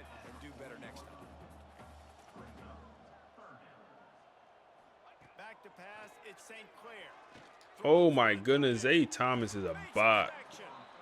Oh my goodness, Zay, lock in, Brody. Zay B. Lock in, bro.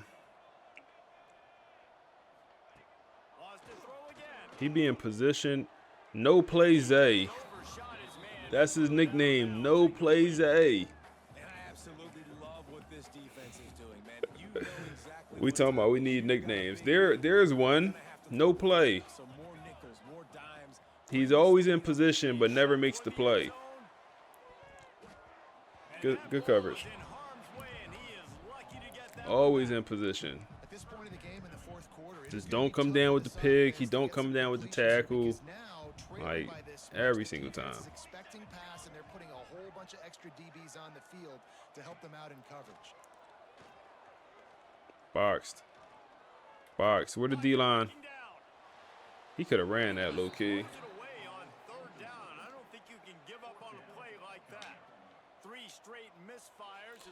Did a UMass Dynasty with all ranked opponents. You put them in independent. Oh yeah, GG's. You say you went 11-1, season 1. Damn. You say you still got that save. Might do season 2. Only recruited 1 and 2 stars. Hey man, that's gonna be a 15-year rebuild, bro. That's gonna be a solid 15-year. All right, let me run this ball, get this game over with. Yeah, lights out, and this game's over. I'm interested to see the philosophy now. Do we keep chucking the pill and keep trying to score points? Because it's the defense's responsibility to stop them. Man, good game, man. Good second half for this team. I'm proud of these boys. Because at halftime, people was talking about fire Marcus Bell. Fire Coach Bell. Oh my goodness, bro. Why do I keep thinking that icon is circle or square? And the Seminoles send out the punt unit. This will be the second time they've had to kick it away. Said you should give Slaughter a hashtag and call it Slaughter Gang. Oh man. Slaughter Gang. Isn't that like 21 Savage? I don't know if that's his gang or I know 21 Savage said some stuff like that. Slaughter Gang. D'Angelo. Get your first pick, D'Angelo. Or not. Hey, GG's, man. GG's to them boys. GG's to them boys, man. Look at Rayshawn Slaughter. Look at that boy Rayshawn Slaughter. Movement in the rankings after that performance. That team that got the win today, they are going to get moved ahead of their opponent. It's one thing to beat a ranked opponent, David. It's one thing to blow the doors off. Good work, man. Is that the best offensive performance of Marcus Bell's career? It might be. It actually might be, man. I mean, yo, or when you consider how bad the first quarter was, when you consider how bad this first quarter was, I mean, we had 0 points, and then second and third is where we did all of our work.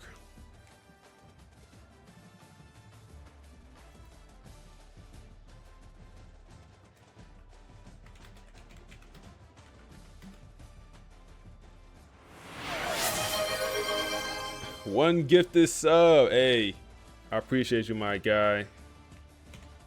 Every stream coming through clutch, man. Every stream coming through clutch, man. I appreciate you, bro.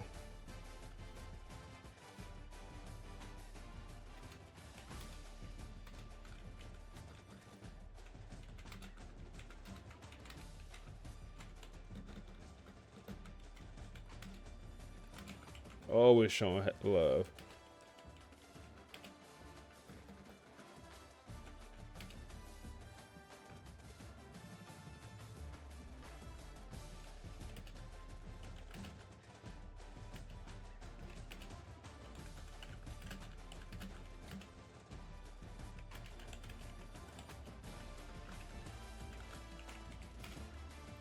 What a game, man. What a game. Tavin played well, man.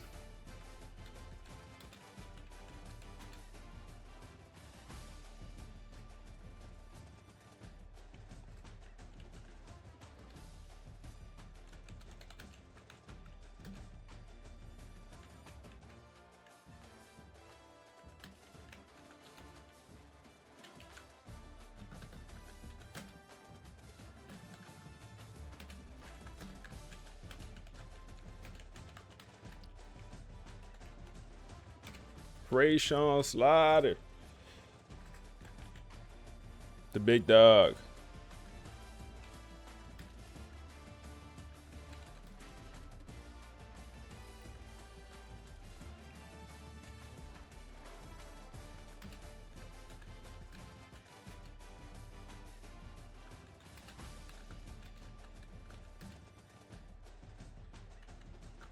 .83 completion percentage is crazy, bro. That is crazy numbers. Christian Neptune, bro.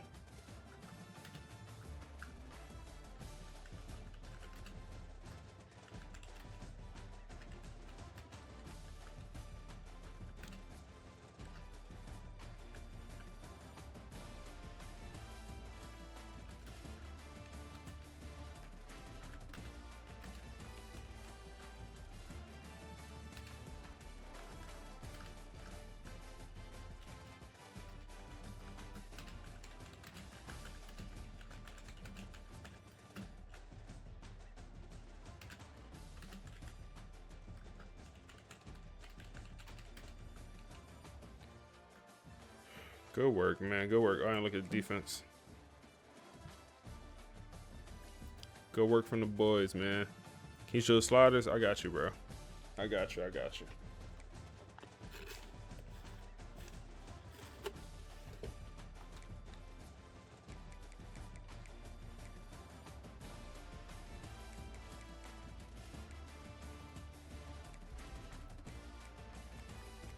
No sacks, no interceptions.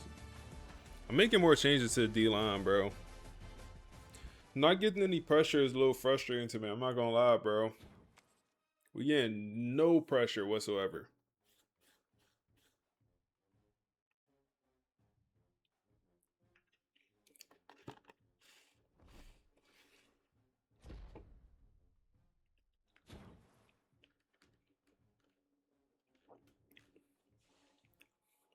You said, hey man, have some faith in your quarterback will come back. I had a 95 overall junior come back for a senior year without the coachability. Whoa, we set a touchdown, or we set a record for passing touchdowns in a single game. Big dog. Yeah, you're right. I probably should have some more faith. And also, we can buy the coachability. We have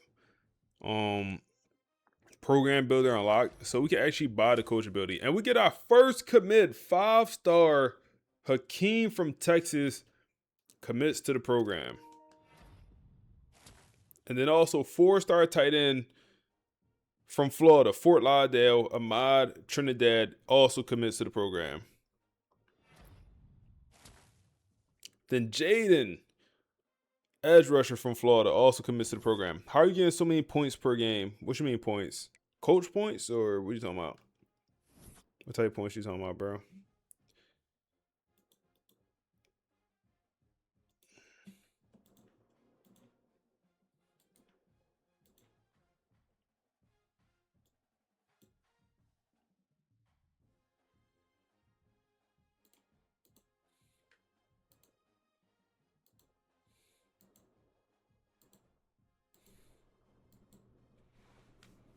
So we move up to number 7 after that big time win.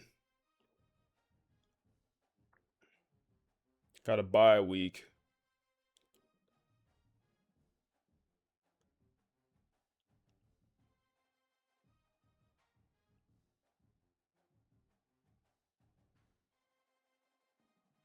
He said missing $1 million last year. Said, quick question, can you add music to the podcast? I don't think you can add it from the podcast, if that makes sense. Like you I think you'll have to. Yeah, I don't think the podcast will add music. Not the AI podcast, at least. Let's look at these sliders for y'all guys. Y'all been asking. So I'll show everything from settings to sliders, everything. I'll move the face cam for y'all boys too. So Coach XP, we do have on fastest. So after game points. So we do have, like I said, Coach XP is on fastest. Why? Because I feel like this whole rebuild is centered around our coach. And I feel like none of the coach categories is overpowered. But also, it allows all of the coaches to gain XP faster. So I feel like it's not cheating because every coach in the league is gaining more XP faster. So I like this setting. We also start with the pre-order bonus. So, but wear and tear situation here. Didn't change the transfer portal sliders or anything.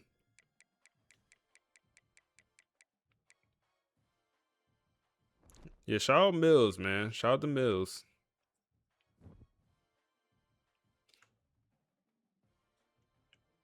XP sliders didn't change anything.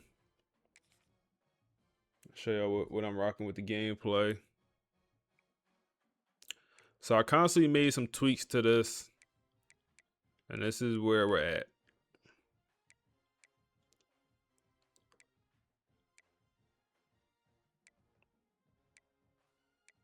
And maybe I'll make some more tweaks to this. We'll see. But, I mean, one thing I will turn down is fatigue. It's going down 5 more because I feel like my running back, the reason he's not playing in the fourth quarters is because of fatigue. Like, it's not wear and tear. I think he's getting tired when he just – that don't make sense. He shouldn't be tired in the fourth quarter, like, without it telling us, if that makes sense. Like, if he's tired, I should know he's tired. I shouldn't just be confused, where's my running back?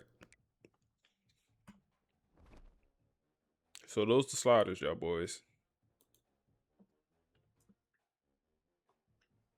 Those the sliders. Let's hear about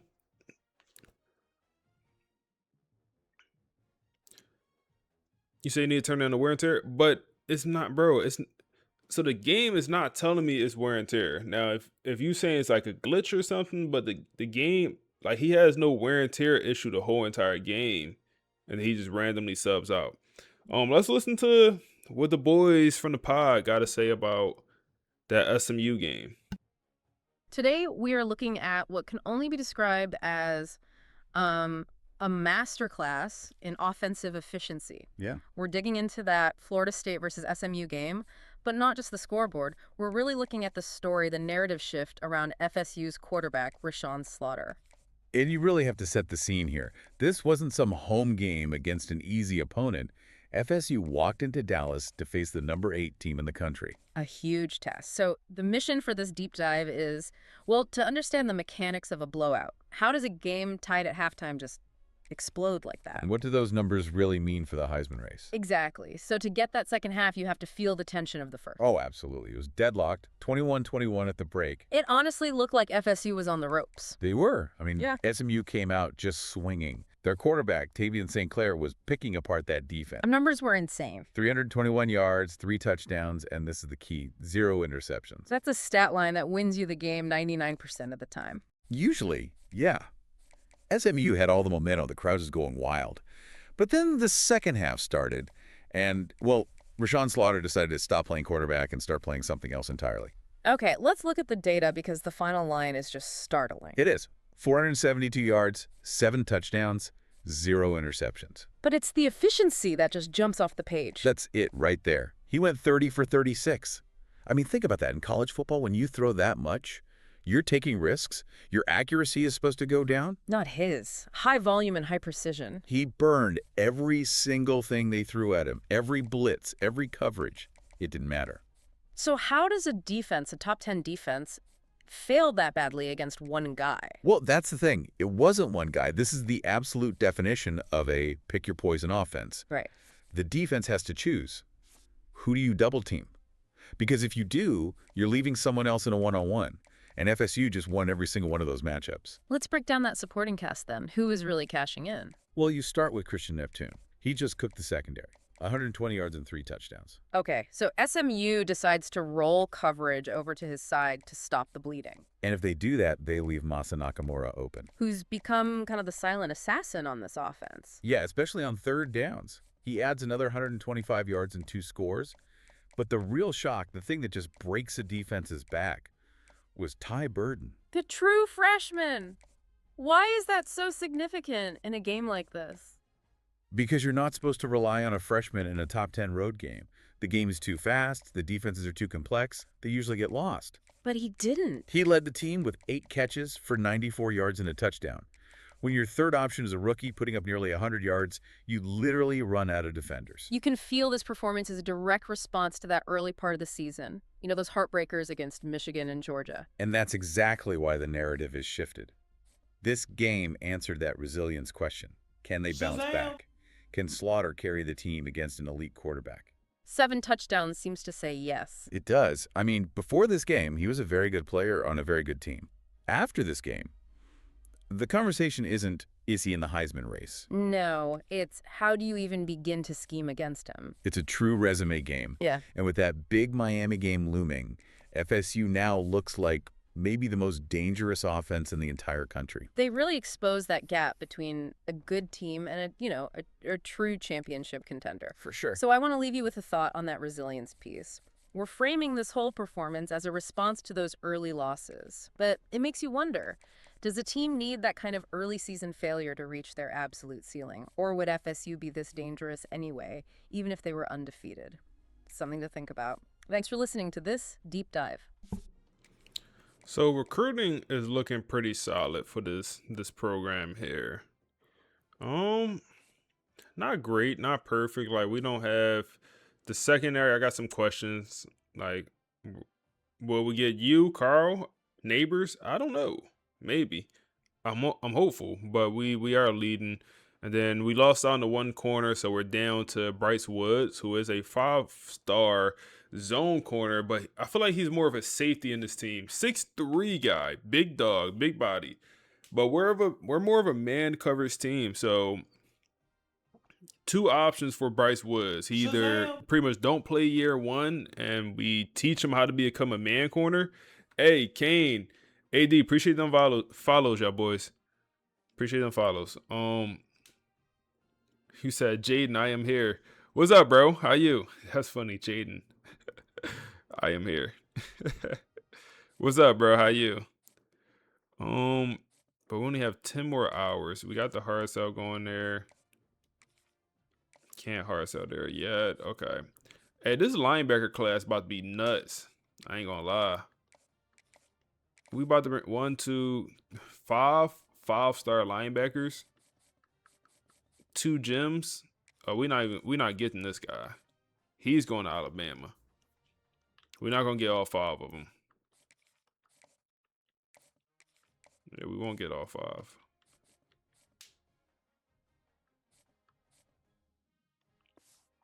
Definitely won't get all 5. All right, we looking good, man. I think we could go ahead and advance. And speaking of this recruiting class, let's listen to a piece on the class, and kind of how much money we're gonna play some of these players, all that stuff. So let's hear a little bit about it.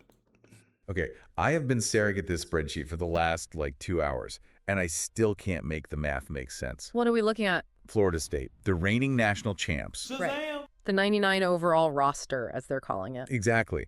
But you look at these internal recruiting numbers we've got. Mm-hmm. They aren't spending like champions.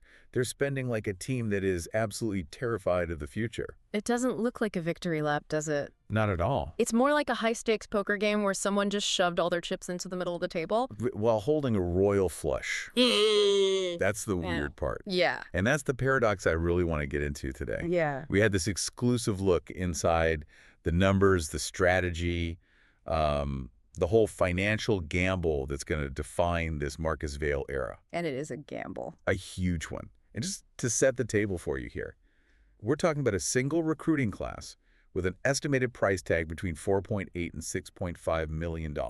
Just let that number sink in for a second. Yeah. Up to $6.5 million for high schoolers. That is SEC level spending. Oh, absolutely. That's Ohio State money. And it's happening in the ACC at a program that, on paper, really doesn't need to panic. Right, and that's the mission for this deep dive. We have to figure out why. Why is the bill so high? We're going to break down 10 specific recruits, look at these insider reports, and, I don't know, try to decide if Marcus Vail is a genius or if he's just walking into a trap. Well, if you follow the money, you see a very specific strategy. Mm-hmm. It's betting everything on structure defense, O-line, while leaving this massive, glaring question mark at the most important position on the field. Okay, let's start where the money is the loudest. The Florida core. The strategy seems obvious, right? Lock down the state. Especially in defense. But the sunshine tax, Yeah. the cost of keeping Florida kids in Florida, it seems to have just gone through the roof. It has absolutely skyrocketed. And you have to understand the market. You've got Miami spending, Florida spending. And all the SEC schools coming down to poach talent. Exactly. So if you want elite defenders to stay in Tallahassee, you have to pay a premium. And the headliner of this class, Bryce Woods is the perfect example of that inflation. Okay, Bryce Woods. 5-star corner from Jacksonville. I've seen the tape. He's long, he's physical. But then I see the valuation. $750K to $1 million. Yeah. Over 2 years. $1 million for a cornerback. It sounds wild, doesn't it? It sounds insane. Yeah. I mean, are corners quarterback money valuable now? In Marcus Vale's scheme, you could argue yes. Explain that. Well, think about it. He runs that complex zone match scheme. It needs corners who can tackle, like, safeties. Okay. The pitch to Woods was very specific. Start early, go first round. They see him as an instant rotation guy, but you're right to question the allocation. That's my hang-up. In a vacuum, sure, he's a stud. But when we get to the QB situation later, I just wonder if it's wise to tie up $1 million on the perimeter. It feels like buying really expensive rings for a car when you're not even sure about the engine. That's a fair criticism. But Vale clearly believes that stopping points are just as important as scoring them. He thinks a guy like Woods lets you win games 24-21. And he's not the only one getting a huge bag on D. Look at Jose Ware. 5-star Sam linebacker, $400 to $600K. The thumper. Right, but a Sam linebacker in modern football, I mean, that's often a 2-down player, right? They come off the field in passing situations, so why $500,000 for a rotational guy? Because he isn't just being paid for his snap count, he's being paid for impact. For the hits. For the tone. He's a tone setter. The insiders say FSU sold him on being the face of the defense after the current vets leave. So it's a branding play. It's a culture play. You pay a premium for Ware because he sets the physical temperature for the whole locker room. It sends a message about what the program values. Violence and physicality. I guess that makes sense. You're paying for the attitude. Yep. Then you have Akeem Ikenem, the linebacker from Texas, $600 to $800K. This one feels different to me. The scouting reports love his floor. Exactly. If Woods is the high-ceiling gamble, Ikenem is the mutual fund. The safe investment. Totally. He diagnoses plays instantly. He's got leadership traits you just can't teach. The notes say he basically told teams, if you don't think I'm an NFL player, don't even recruit me. He's all business. Strictly business. And fans love that kind of spend. It feels reliable. You know he's going to start for 3 years. Okay, so rounding out this defensive haul, we have Jaden Yarborough, edge rusher, local guy. Cheaper, and I use that term loosely, at $300 to $450K. The bargain of the group. But Yarborough is crucial. This is the culture buy. You need guys who grew up dreaming of wearing the garnet and gold. He keeps that local pipeline alive. But just step back for a second. You're looking at nearly $3 million. Yeah. Just to stop the other team. Yep. So here's the strategy question. Why spend that on high school kids? Why not take that $3 million, go to the portal, and buy 3 proven 22-year-old starters? And that is the defining gamble of the Marcus Vale era. He is betting on development. He's paying for potential because he believes his coaching staff can turn these 5-stars into first-rounders. Instead of getting guys who've maybe hit their ceiling already. Exactly. If he's right, this class sustains the dynasty for 4 years. If he's wrong, he's burned millions on kids who might not pan out. High risk, high reward. Okay, so that's the fortress on defense. Let's shift to the offensive side because this is where the money gets really interesting, the trench warfare segment. The quiet money, as the insiders call it. For sure, and it's so calculated. Usually NIL is all about the flashy skill guys. FSU is just dumping resources into the offensive line. Let's start with Hakeem Agudosi, 5-star left tackle. The numbers here are just eye-watering. $650,000 to $900,000 for a high school offensive lineman. It's massive, but this is a chess move, a very calculated chess move. Is it, though? Or is it putting the cart before the horse? You're paying almost $1 million for a left tackle, but you don't have the elite QB for him to protect. I see it differently. I think the philosophy is recruiting the quarterback before the quarterback. What do you mean? Think about the transfer portal next year. If you want a top-tier transfer QB, what's the first thing he's going to look at? The offensive line. The offensive line. You cannot land a future star if you can't promise him he'll stay upright. Agudosi is bait for whoever comes next. So you build the wall and the king will come. Exactly. And they didn't stop there. Look at Mike Emery, 5-star right guard from New Jersey. New Jersey. That's Big Ten country. How did they pull him out of there? They beat Michigan and Notre Dame. And that's why the price tag is $500 to $700K. That's a lot for a guard. But beating those schools sends a message. It says, we are going to win the physical battle no matter the cost. And then Jamie Demke, the 4-star tackle, $250 to $350K. He was the first commit, right? But the leverage guy. Getting him early built the momentum, but you add it all up. Yeah. It's probably $2 million just on the O-line. They're trying to bully people. Okay, so we've got the elite defense, the expensive wallet protection. Now we get to the weapons. And this is where I started to get a little nervous about the return on investment. Ah, yes. The Ferrari without a driver part of the conversation. Let's start with Timo Cobbs. 5-star receiver, 750K. The notes call him a gadget player with heavy social media upside. When I see social media upside in a scouting report, I get skeptical. Are we paying for touchdowns or TikToks? I get the cynicism, but look at it from a booster's perspective. Social media upside is code for brand visibility. Cobbs is a content machine. He keeps FSU relevant, which helps with future recruits. So he's a marketing expense, basically. In a way, he's earning his keep even if he's not WR1, just by making the program look cool to 15-year-olds. Okay. Then you have Lesser Livings, another 5-star, 550 to 800K, a contested catch monster. This one feels like an insurance policy for life after a Sean Slaughter leaves. How's You need a guy who can go up and get it when the throw isn't perfect. If your future QB is just average, you need receivers who can bail him out. Livings turns 50-50 balls into 80-20 balls. And then Ahmad Trinidad, the tight end, 200 to 300K, the dirty work guy. Essential, not sexy, but necessary. Okay, so here's the problem. We just spent, what, nearly $2 million on pass catchers, plus the $2 million on the line, $3 million on defense.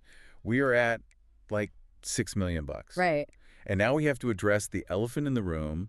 Who is throwing them the ball? And this is it. This is the aha moment of the whole deep dive, the flaw in the design. I'm looking at the QB recruit.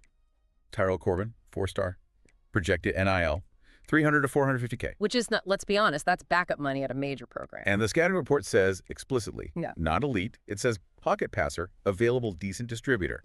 The word elite is nowhere on this page. It reads like a game manager. A game manager. Yeah. So why can't the reigning national champs land a 5-star quarterback? Because of their own success. It's the paradox. I'm not gonna lie, that's hilarious. They call in our quarterback that we're pursuing. Bro, how do they know this was not our first option? If you was here, at the start of the season, we went after probably 2 other quarterbacks and they locked us out, and then we had to settle for Corbin. And yeah, he's more of a, his attributes don't look good, but he might be more of a game manager. He that just might what he be. I'm not happy about that whatsoever, but it looks like his path. You mentioned at the start. Their current QB, Rashawn Slaughter, is a lock for the first round. He's the man. So who wouldn't want to follow him? A 5-star high school quarterback with an ego. That's who. Top recruits want to play now. They don't want to sit behind a star. FSU is effectively blocked from landing a superstar because their current QB is too good. That is just wild. Success is actually hurting them. It's the gold standard curse. So they settle for Corbin. And now you see the dilemma. They're building a $6.5 million roster. The expensive receivers, the elite line, the shutdown D. And the guy holding the keys is the weak link in the chain. They bought the Ferrari and handed the keys to a kid with a learner's permit. Precisely. They're forced to either overpay for a transfer later or just pray that Corbin develops way faster than anyone expects. Which brings us to the fallout. Because spending this kind of money isn't just a financial decision, it's a cultural one. Let's talk about that locker room. That's the real test for Marcus Vail. Managing the money is one thing, but the human element. Oh, for sure. Imagine you're a junior on this team. You've been grinding for 3 years. You helped win a title. And in walks Bryce Woods, a 17-year-old making $1 million, probably 3 times what you're making. That has to cause friction. You can't tell me that doesn't create some resentment. It's a massive risk. Can Marcus Vail keep that locker room together when the unproven kids are making the most money? It creates a mercenary culture. Very quickly. And the fans feel this anxiety too. It's this boomer bust feeling. On one hand, the boosters say you have to spend this to stay on top. But on the other, the regular fan is asking, can we afford this? And does it even guarantee anything if we don't have a quarterback? Exactly. And remember, the expectation is perfection. If they spend all this and go 9-3 next year, the narrative turns toxic fast. So, to summarize the strategy, FSU is trying to extend their championship window by just buying the future right now. They're loading up on a massive defensive core and elite protection. They are betting on the system. Saying if we build a perfect structure, we can win with an average quarterback. It's a gamble on structure over star power at the most important position. It just brings us back to the ultimate question of this whole era, Yeah. Can you buy a culture? That's it. Marcus Vail is betting $6.5 million that he can. But if that locker room fractures because the freshman corner makes more than the senior captain, that money doesn't buy wins. It buys chaos. It is the most expensive experiment in ACC history, and we've got front row seats. Thanks for listening to this deep dive into FSU's Big Gamble. We'll be watching very closely to see how it all plays out. Catch you next time. 305. Appreciate you, man. You said this is fire. Let me catch up on what y'all boys said. You said, what's your favorite offensive playbook? I would go LSU. I like using LSU playbook in this game and last year's game as well. How on earth did you make this? Notebook LM is the platform we use. It's an AI platform that allows you to make them podcasts. It's pretty simple. I got a couple videos on it. Fins up. Appreciate the follow, bro. Hold up. Let's get this stop on third down. They go underneath. Come on, bro. Zay Thomas got to go, bro. Am I tripping on Zay? Am I tripping on Zay, bro? Zay is just, bro, no play Zay. It's like, yo, how does he not? Yo, bro. Like, how does he constantly not even get hands on? I don't know. That's a tight end. No, it might not be the tight end. That is the tight end, bro. That's the tight end, bro. Come on, Zay. You got one more play, bro. I'm all but done with you. I ain't gonna lie. I'm all but done with you. All but done with you, Zay. So you impressed to get the names right. But Fins up. Appreciate the follow. You say you're a Gators fan, but you've been watching on YouTube. Said love the AI integration. Yeah, bro. The AI been going crazy. Pressure on the quarterback, maybe. They do have a pretty good quarterback. Jaden Davis is their guy, and he goes for 11. A little bit of a do-it-all quarterback. It's a nice scramble for him. You said Virginia Tech got the best entrance with Enter the Sandman. Bro, Jaden Davis. That's what we doing? Wow, that cut was pretty nice. You said, hey, what sliders you use? We showed the sliders before this game. I'll show them after this game. I'll quickly show them afterwards. We'll send a blitz here. Good coverage. Good work, Bates. Said Miami and LSU going to be OP in 27? Yeah, I mean, LSU is going to be OP. It's going to be a couple. Yeah, LSU is definitely going to be crazy. Oh, man.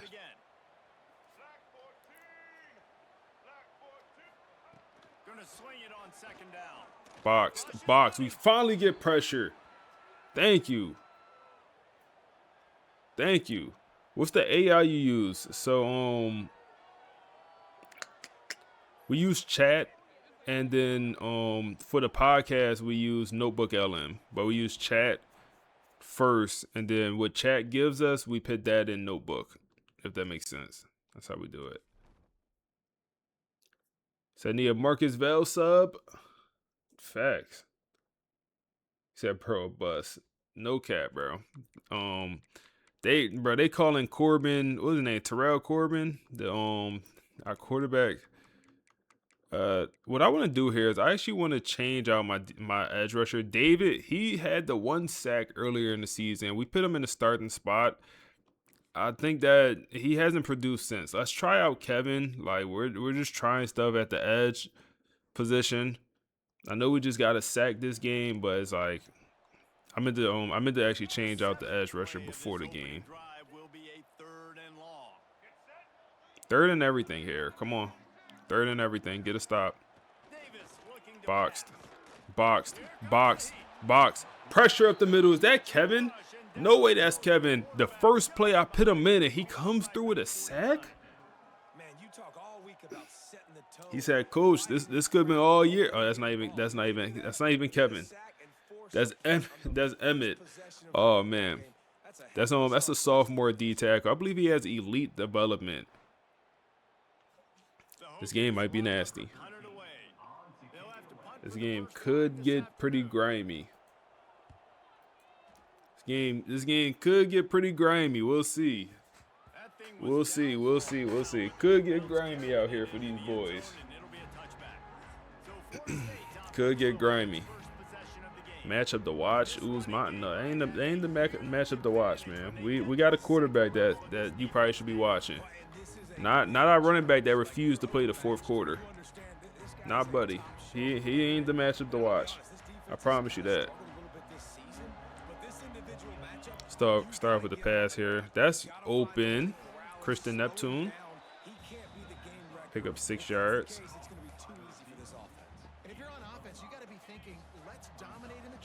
Passing offense feel good, bro. Hit Morgan here. Back up tight end.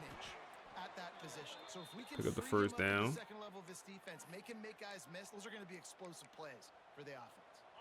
They'll snap this one from the 32. It's first down. Motion from the wideout. Looking to throw first down. Overthrow? It's not. Good ball. Thought it was overthrown, but Christian Neptune gets to it. Gonna be another first down. We'll go run here.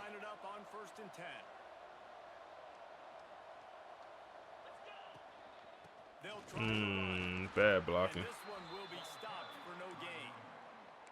They're trying to run the football, and there's just nowhere to go for the ball carrier inside. He tried to bounce it to the outside. That linebacker way too fast. He met him there and forced the TF. Sit him for a little bit. He beat us this year. Yeah, bro. He got one more, bro. He got one more this game. He definitely beat us this year. Oh my goodness. We throw absolutely Stevie Wonder. Oh my goodness. We got lucky. That wasn't a pick 6. Tighten up. 3rd and long here. Block the running back. Go get it. Oh my goodness. Nakamura with a tough catch. Tough catch for Nakamura. Let's get a second look at that. We don't expect him to make these type grabs. This not his archetype. This not his build. But sometimes you just got to do what you got to do, Nakamura, especially when you're the best receiver on the team. Just go get it. Just go get it, man. Try to get it to the running back here. And we do. Easy yardage. Easy yardage. See, when he's in a game, he's pretty good. He just don't like to play the whole game. They built this offense around finding mismatches and just get the ball to the back and let him do his thing. Yeah, it didn't have to be long down the field. Like it threw it right near the line. Throw it away. You know, I got a guy when he gets in space, he can make big plays happen. You said, I heard your equipment story today. He said, now I see why you don't play with the uniforms. Yeah, man. Like I said, I used to be an equipment guy at my last gig, and it was annoying. I'm not gonna lie, it was annoying dealing with the bro. Hold on, is this a dot? Whoa! Wow! What? Wow! That makeup speed was crazy. And Rayshawn Slaughter throws a pick, and he got to make the game. Oh my goodness. Okay, Uzmani ends up getting them down. Wow. Bro, that was wide open. I guess we waited too long. I guess. Wow. Turned a very good drive into that. Wow. I mean, it's wide open. I guess we just waited too long. Like, I don't know. I guess we waited too long. We drifted far back in the pocket, too, when we didn't have to. That's on me. That's on me. That's bad quarterback play, bro. That's on me. They'll take over. And Jaden Davis is trying to go crazy on this with this running game. He got 5 rushes in the first half. change your game plan. I mean, But yeah, back to the equipment, man. Like I said, I'm understand now as a pass rusher. every day the guys coming to you. Oh man, oh man, you think I can get another shirt? Oh man, what unis we wearing this week? Oh man. Oh man, somebody stole my knee pads. Oh man, my helmet don't fit no more. Your helmet don't fit no more. Oh man, I think I left my helmet in the visiting team locker room. Mind you, we are back at the university. Oh man, I think I left my helmet at the last school. Come on, bro. Now my boss looking at me crazy, cause I'm just letting anything slide. Oh man, the equipment days is funny. Equipment days is cool. I like the equipment days though, cause I was really close with all our players on the team. I had a good relationship with all of them, so that was a good part.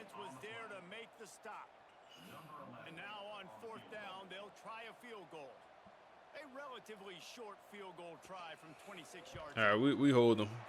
Right down the boulevard, it's good. And the first points of the day come on that field goal. Well, they're able to get a field goal and put 3 points up on the board after getting that interception. You would have liked to have seen the offense do a little bit more. Anyone in the league?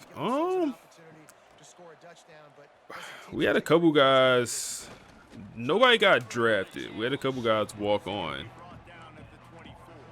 Or I guess it's in college, it's not, or in NFL, it's not walk on. Practice squad. We had a couple people practice squad, a couple people make a training camp, but nobody like you would know. I was at the University of New Haven Division II school, and we had a good team, man. Like our team was good. We won our conference pretty much every year, so we definitely had a good team. But Division II is just not pitching that many players in the league. Our quarterback was good. He ended up going to the Chiefs. And was a practice squad player with Patrick Mahomes and them boys. We had a good team. It was fun. All right, come on. Let's not turn it over here.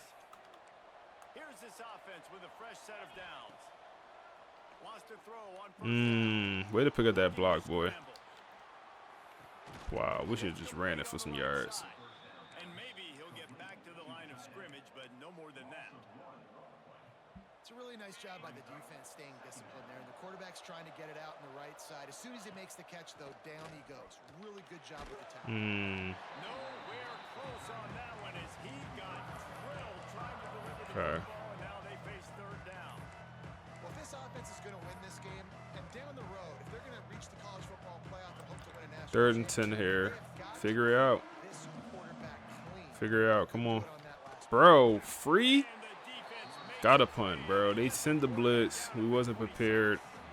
And the Seminoles will send out the punt unit. Oh, man.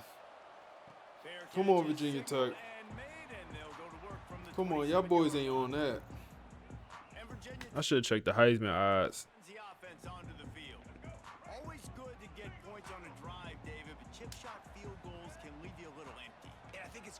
Before this game. Good coverage, boy. Good work. Who 2-6? That's Quincy. Generally, the best red zone offenses are the ones that run the ball the best. So let's see if they can be a little bit more physical on this drive.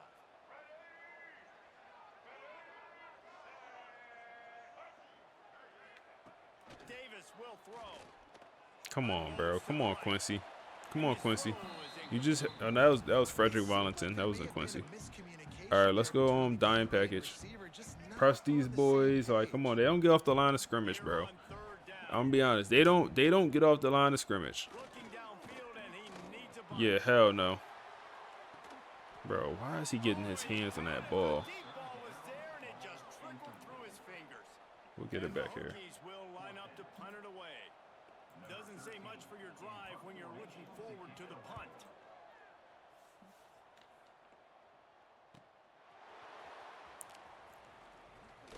All right, come on. Need a touchdown here. Like, come on. Stop playing with these boys. The Seminoles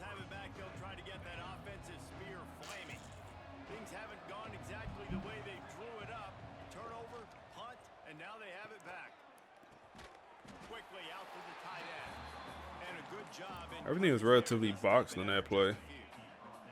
Backed up now, here's 2nd and long. Wants to go up top. Under fire.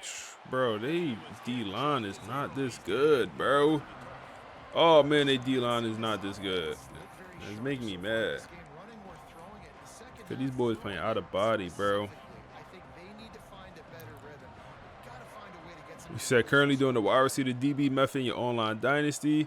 Everyone asking how you got 6'5" DBs. Hey, don't tell them, man. Or matter of fact, do tell them. Bro, and then Uzmani Cromer dropping stuff, bro.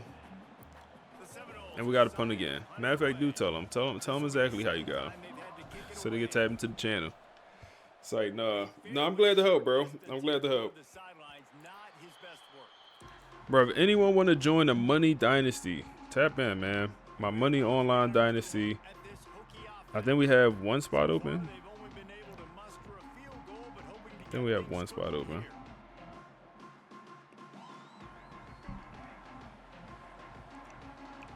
We literally just started it, so we haven't played a game yet. Davis looking to pass. They'll throw it to the back on the screen. And it's pretty obvious there was a big All right, let's see. screen and the defense ran right through it. It's just sad, bro. Sad, man. We just had that dominant offensive performance in the second half last week. And then we come out here and look like this, bro. This is embarrassing, no? It's embarrassing, bro. That's clamped. Mason too slow, man. Mason, we gotta get Mason off that field, bro. On passing downs. You said you got help running it? Yeah, I think we good. My homie Nas, my real life homie Nas. Come on, D'Angelo, go get a pick. Oh my goodness, chill out. Yeah, my real life homie Nas, he's gonna be league commissioner, and then we have two other guys that's helping us out. They've been in our dynasties all year, so they it makes sense for them to help out because they've been helping out with the last two dynasties. Does that let you join? It's 25 25 per season. Yep. Punt it back. Call timeout. It's 25 per season. If you make the playoffs, you get your 25 back. If you win the natty, you get the pot. So if all 12 teams, are users that make the playoffs, and then whoever won the natty, they get 500 then. Come on, BJ. So if you want to join, I sent a Discord. Well, like I said, I think we got one open spot because I think somebody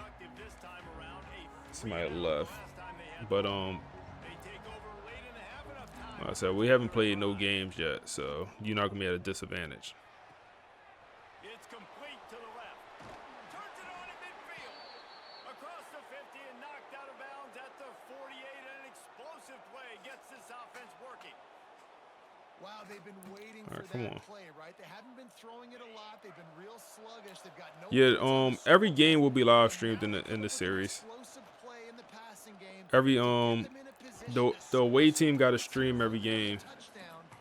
So I'll also probably stream my games too. I haven't decided. I may or may not stream my games. It's either I make them into, oh my goodness. It's either I make them into a YouTube video, so I won't stream them, or I stream them and make them into a video. I haven't decided.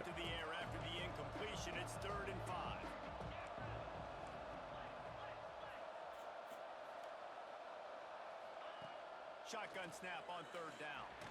Need a tough catch. Good work, Morgan.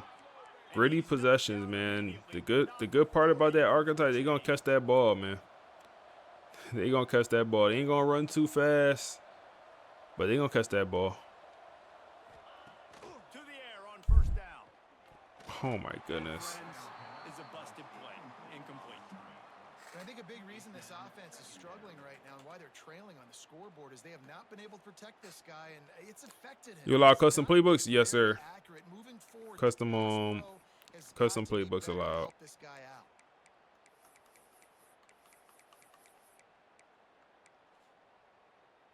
So now it's 2nd and long.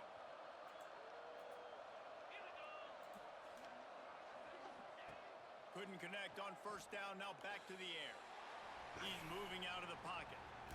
Throw it away, bro. Nothing to do with the football, and he just throws it away. It'll be 3rd down.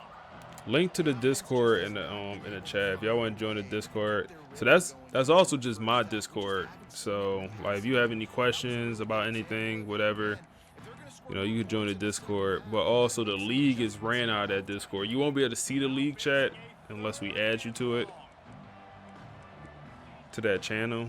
But it's you should be able to see the rules for the league, and then it's a league inquiry channel if you actually interested. Bro, we are bagged, bro.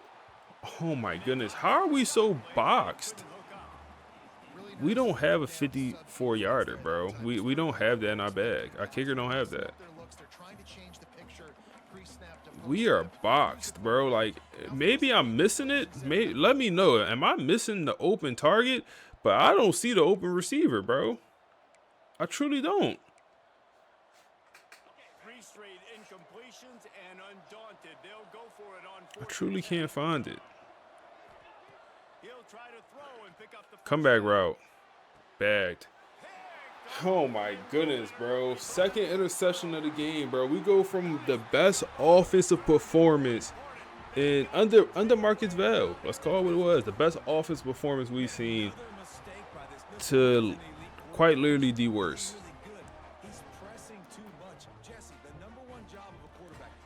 You said, what's the title of that video? I can't find it now. Bro. Yeah, you just gotta take what the defense is giving you. Bro, I'm not gonna be able to tell you, bro. Oh, I found the best corner. It's probably gonna be I found the best DBs. I found the best cornerback. It's probably gonna be that video. If you yeah, let me see. It's probably gonna be one of those. I just dropped so many videos.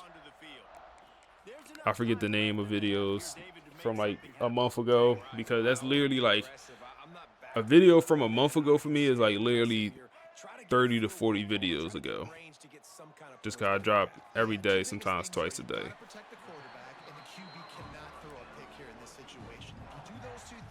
Gotta run? Yeah, we gotta run the ball. You right.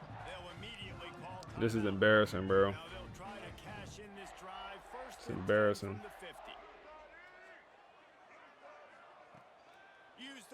Embarrassing, bro. Pulls it in. It's Williams. They run him out of bounds. He gets it to the 47.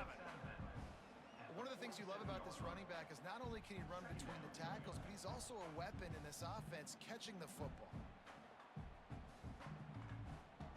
Embarrassing. And now on 2nd down for this offense.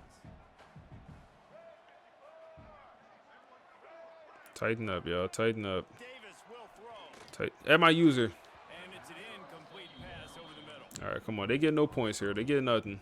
They get nothing. They get nothing. They don't get anything. As they try to put points on the board right before the half. They don't get anything. On 3rd and long, try to convert. Come on. Dime all over it.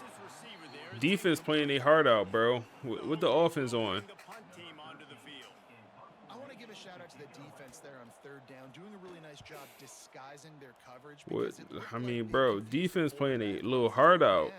Really nice job getting back into that Like, zone yo. and making sure that ball falls incomplete.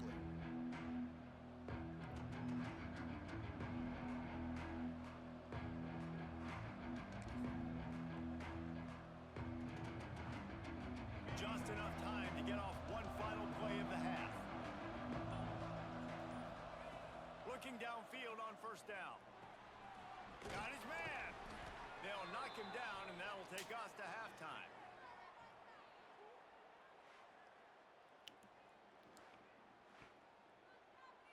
All right, come on. Maybe the worst half of football we put together all series.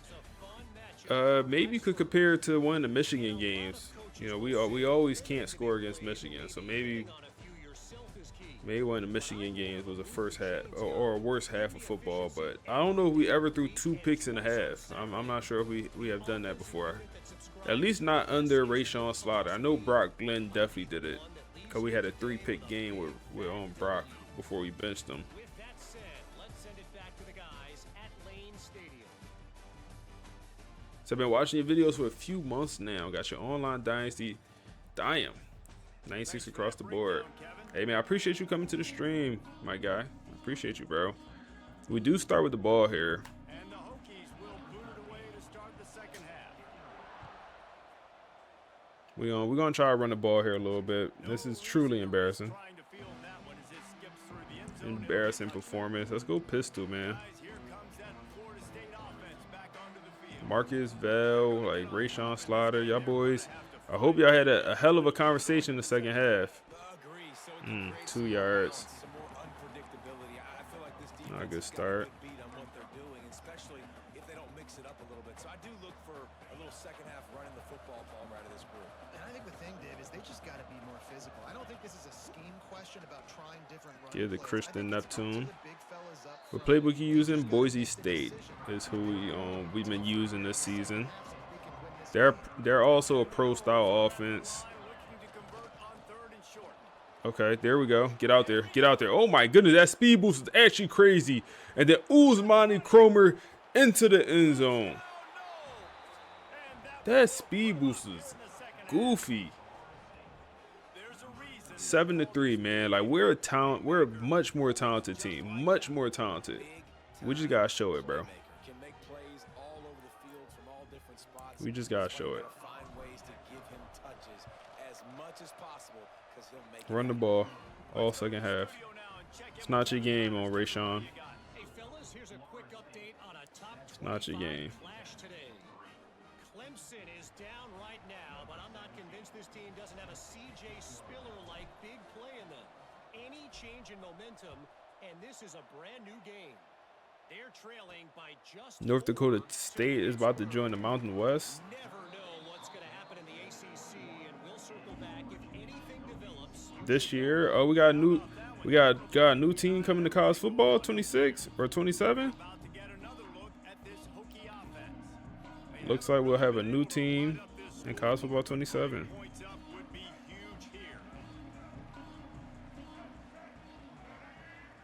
He said, bro, Danziger, you know he about to sit the bench it. Bro, yeah, he got that load management, bro. I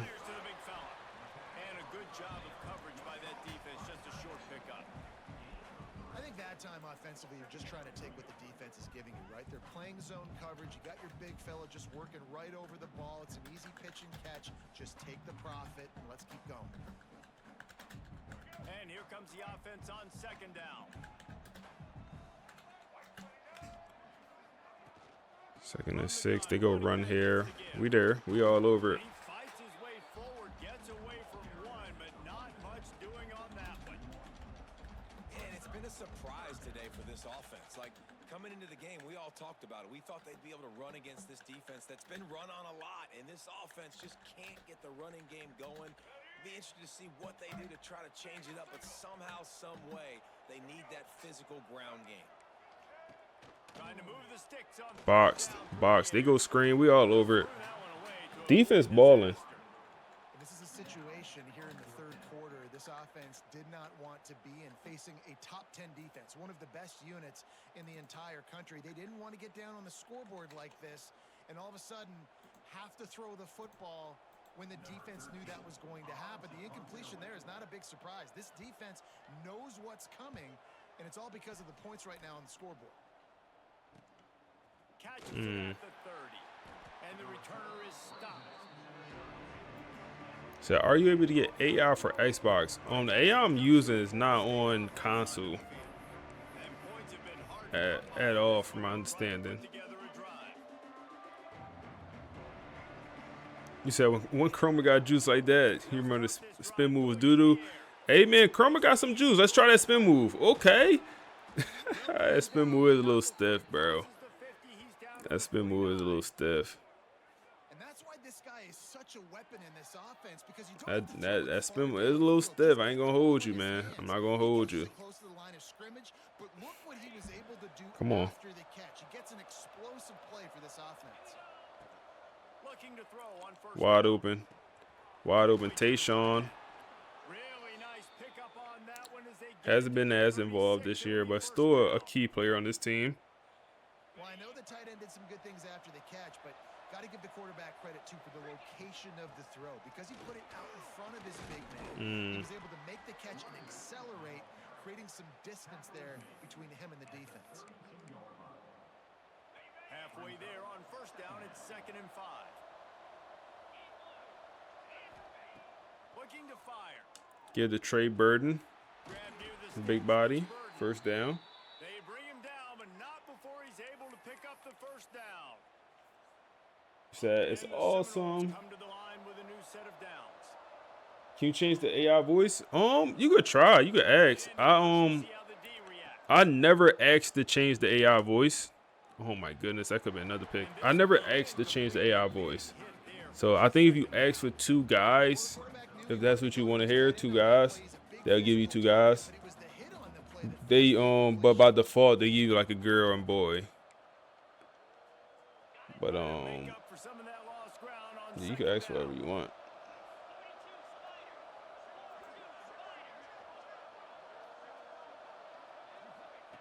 They'll throw again after the incompletion. Oh my goodness, bro. Lock in, bro. You gotta lock in. Well, nice job by the defense here in back-to-back plays. 2 straight incompletions, giving up some yards, and the opponent's in field goal range. This is a place I mean, we missing wide open stuff, bro.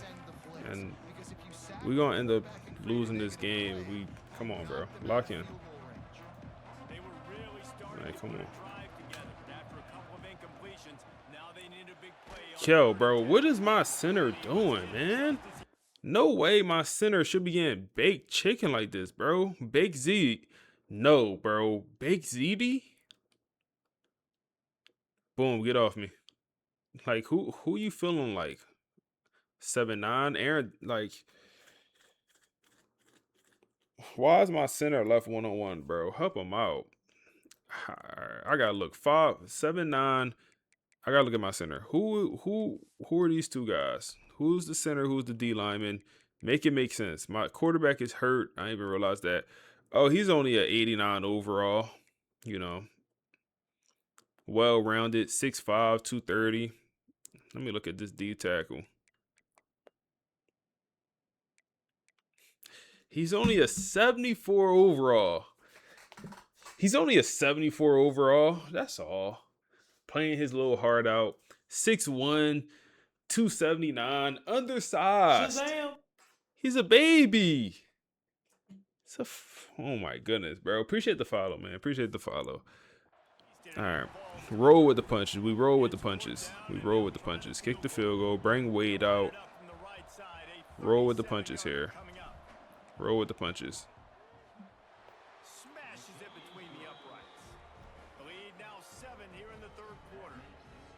And you want a touchdown. Roll you with the wanna be punches. aggressive, but man, right down the middle, that obviously gives me some confidence down the road. Team in a weird spot, bro. Like, I mean, players just playing bad.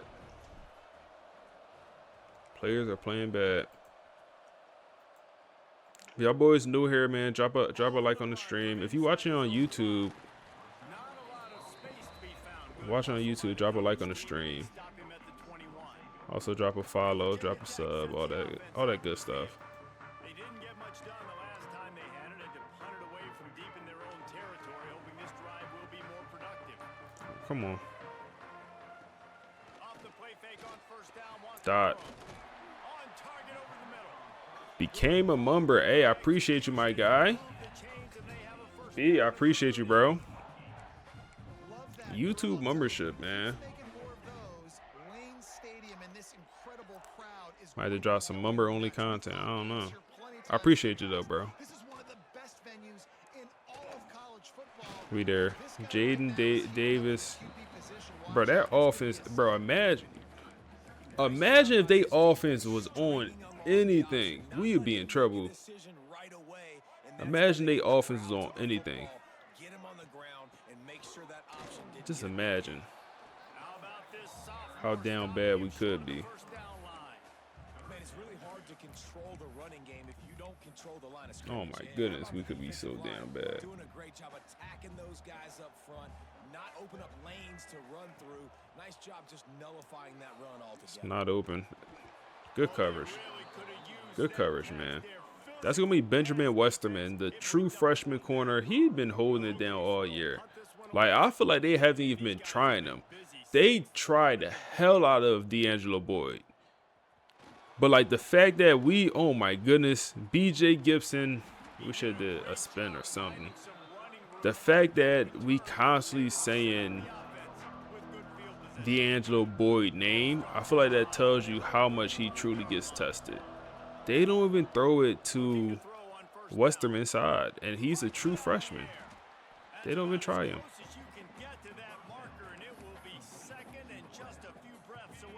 They don't even try that, man. The Seminoles come to the line. This situation, you might see a shot play. They go to the ground. They make the stop, but he'll have enough yardage for a first down.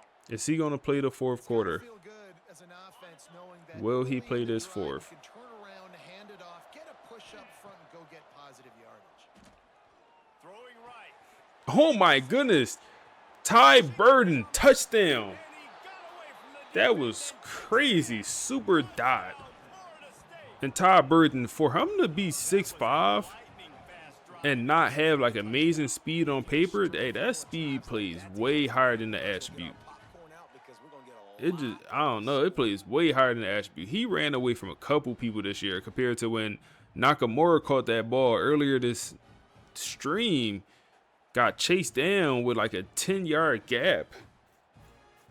I don't know, maybe because he's 6'5", he just got longer strides. I don't know. You say your Eagles getting A.J. Brown out of there? I hope so. I personally hope so, bro.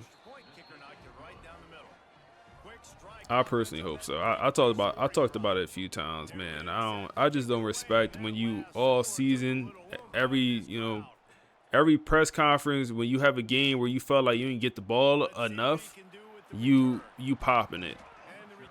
And when I say popping it, you expressing your issues with the offense. And for me, it's like, bro, why are you expressing that with the media? Like, come on, bro. Like, I don't know. Like, some stuff don't belong in the media. You hopping on people's live streams. Good defense, y'all boys. You hopping on people's live streams, joking about the offense, how bad the season is. Come on, man. But as soon as you have a bad game in the playoffs, as soon as you play bad, as soon as you drop 3-4 passes in the playoffs, now all of a sudden you don't want to talk to the media. No, this is when I want to hear from you. I ain't want to hear from you before. This is when I want to hear from you. That's when you don't want to show up. That's not honorable, bro. 4's up, man. Fourth quarter here. That's not honorable.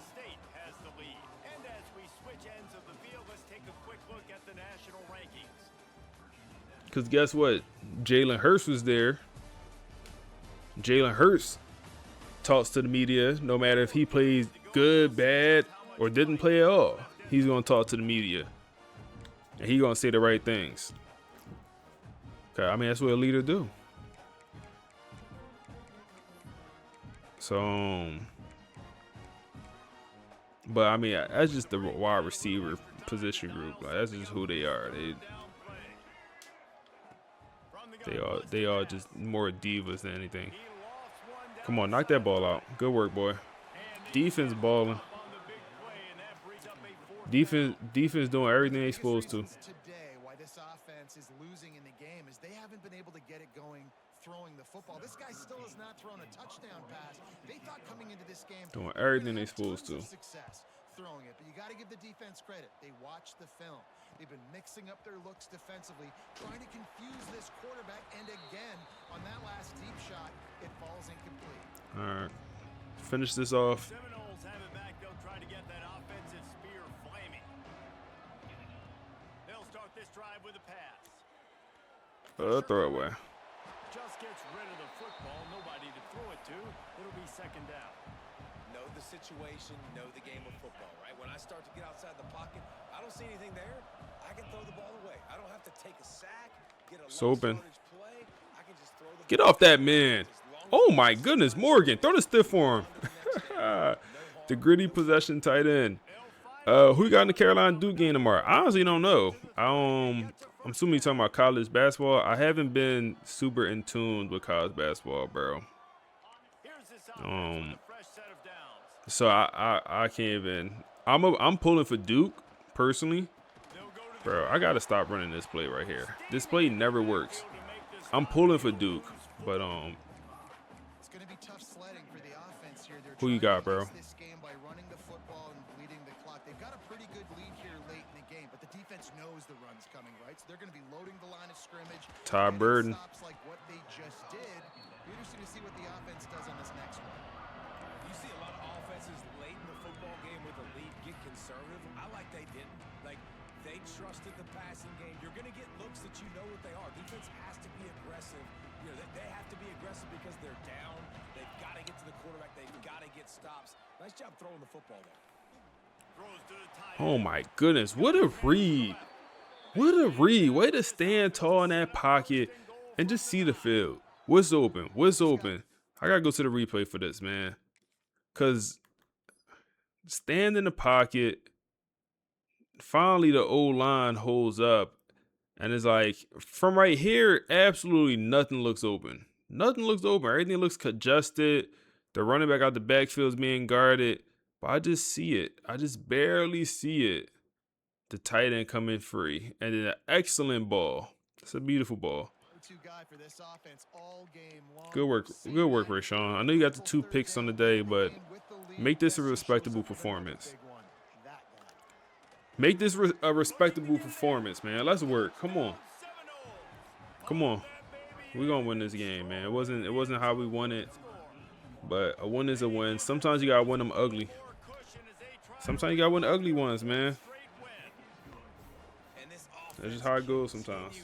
To put up points. This game's out of reach. You know you're going to win, but still throwing the football, still finding that connection. I imagine there'll be some salty handshakes at the end. That's just how it goes sometimes. What kind of field position can he help them with on the All right, so after this game, we got Miami. For some running room, but not much to be found as he stopped at the 18. And we're about to get another Which is going to be a tough one. offense. They really didn't move the ball at all the last time they had it, and hoping for better fortune this time around.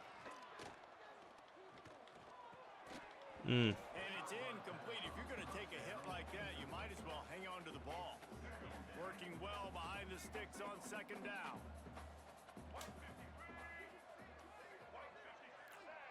Running back in motion. We there. That's Frederick Valentin, the young safety. What is that? What is that celebration? Oh man, Frederick actually led the team in tackles last year as a true freshman backup safety. He's a hybrid safety, perfect archetype for this 4-2-5 defense.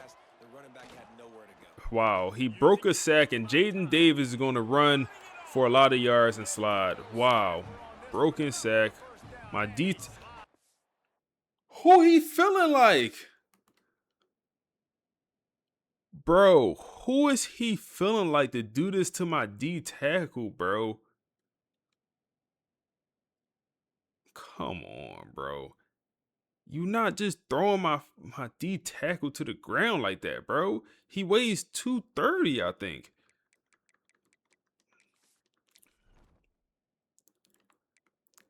Jaden Davis, 215. Okay, bigger quarterback. I respect that.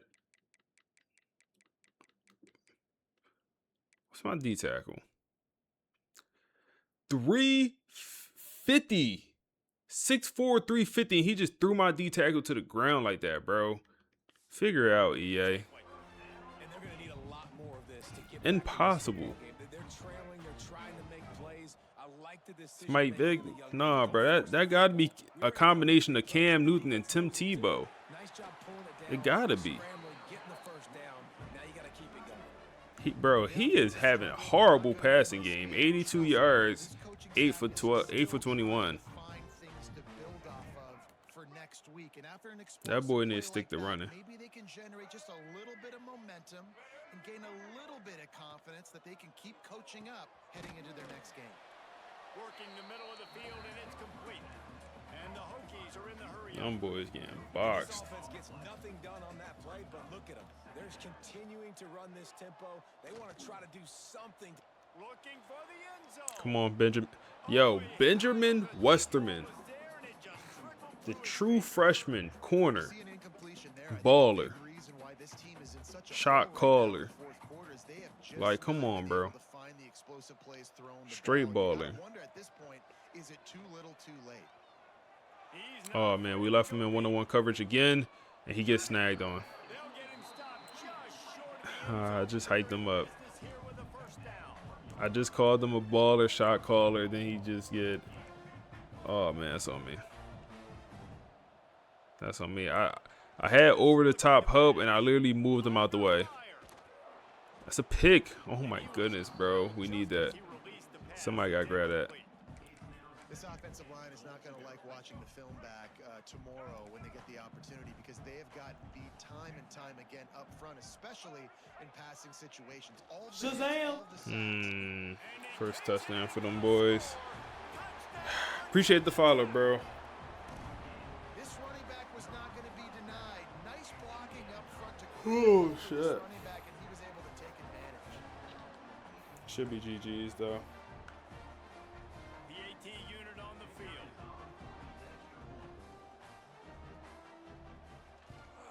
And the extra point pulls them closer. It's 24-10. And for a quick update, let's go to Kevin Connors in the studio. Fellas, a big-time top 25 duel. Let's get right to the pictures. Clemson is darn near perfect offensively today. Oh, man, they went an onside kick on me. We good, we good, we good. Bro, I always forget about the onside kick. Every single time. Wouldn't be the ACC if there weren't this kind of storyline, guys. Every time. To keep you posted. Oh, and how about that? I know Kevin and those guys will be keeping an eye on it for us. He is going nowhere. Stop. Look at that thing. Timeout called there by the defense. Are they using timeouts too? I don't think we're in field goal range. We need a little bit more yardage. Second down, he'll throw it. Oh my goodness, it's open too. Clock stops. It's unfortunate.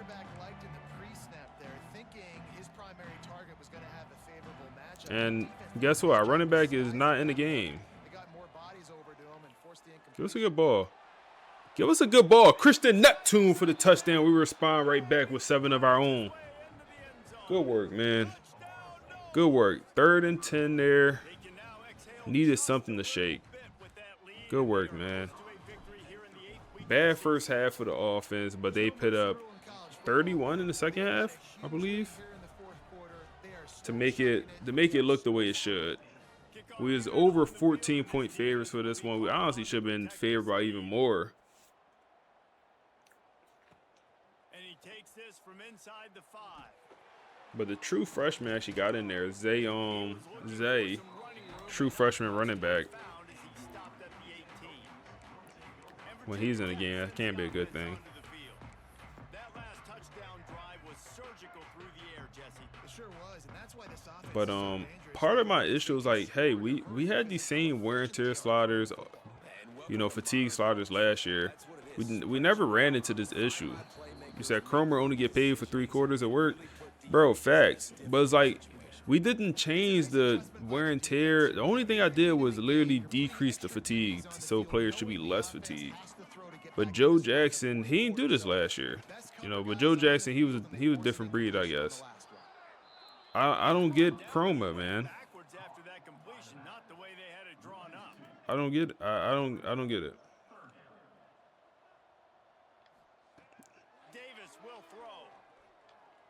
Pressure. We have one guy that gets pressure on this roster. One player. Literally one player. He'll try to throw and pick up the first down. GG's. Joe Jackson, FSU legend. Facts, man. I wish to tell you what team he got drafted to. This offense can capitalize off the desperate fourth down attempt and failure, and they can pad their lead. And the defense holds firm. No pickup at all on that play. Don't you love energetic defenses that fly around, that make things happen? The ones that get in the backfield, the running back tries to go somewhere. Where do you want to So you wish they make trucking useful. Come on, Ezekiel. Just get down, Ezekiel. Just get down, Ezekiel. Waste some time. They keep nudging it closer, but now it's 3rd and goal from the 1.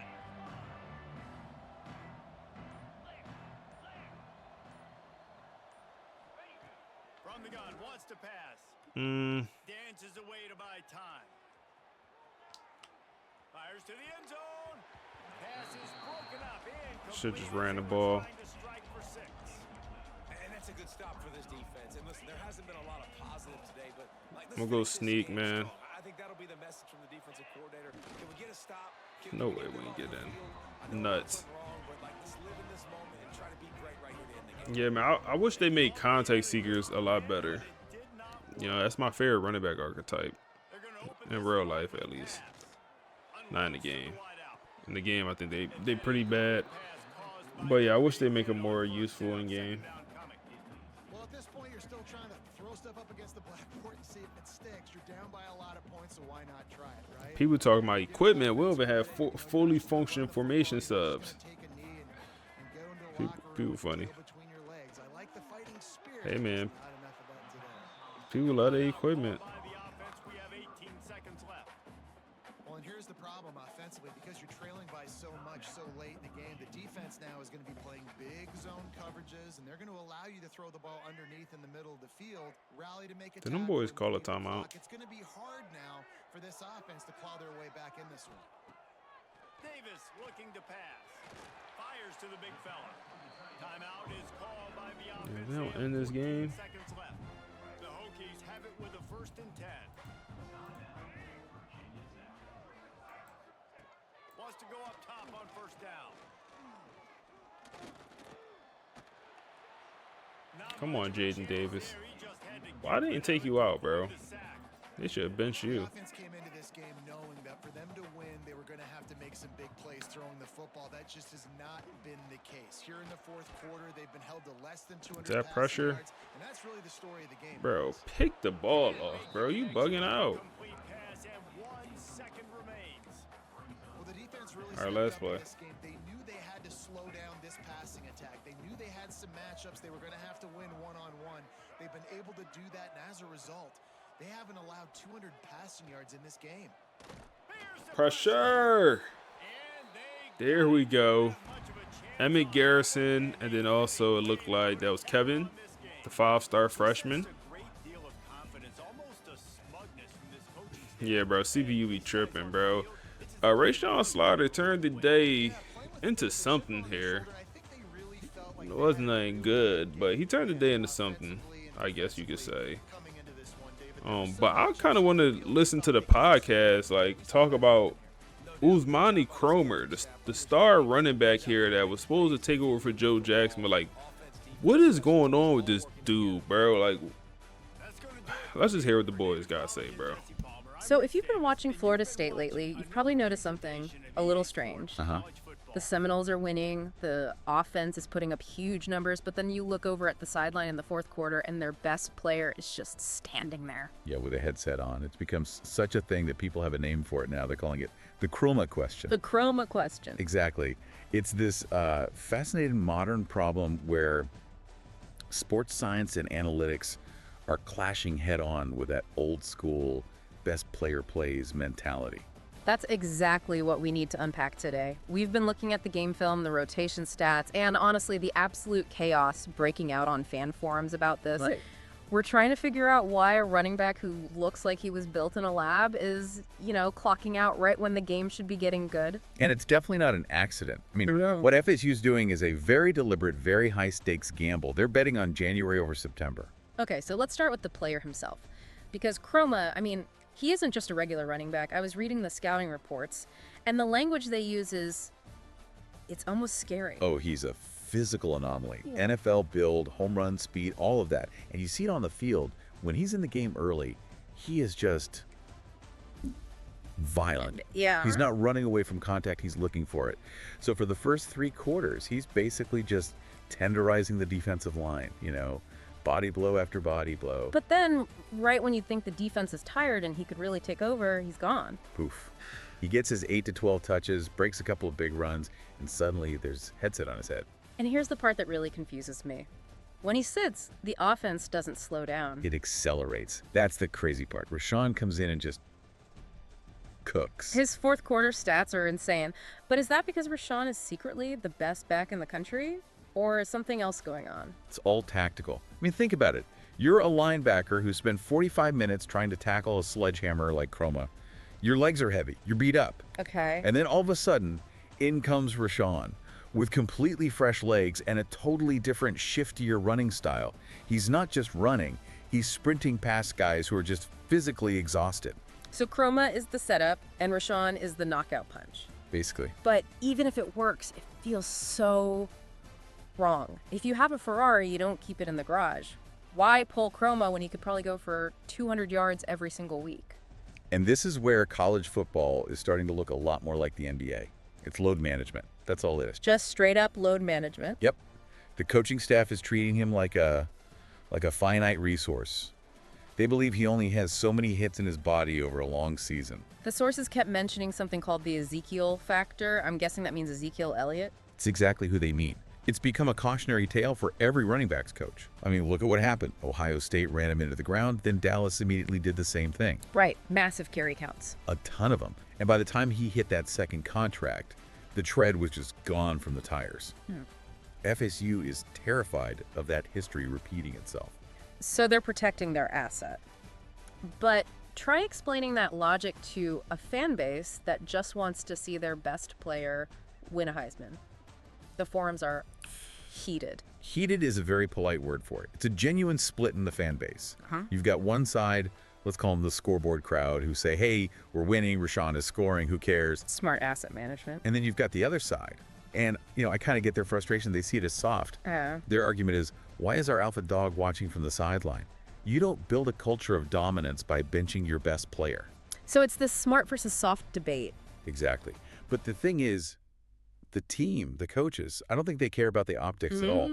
They see Chroma as a franchise asset, and they're not managing him for a random Saturday in October. They're managing him for the college football playoff. That is the one and only goal. They want 100% healthy, explosive Chroma in December and January when every other team's star is running on fumes. It's a luxury problem for sure, being able to arrest your star because your backup is a monster. But it does make me wonder about the risk. And that is the real question, isn't it? The one not enough people are asking. What happens when the safety net breaks? Right.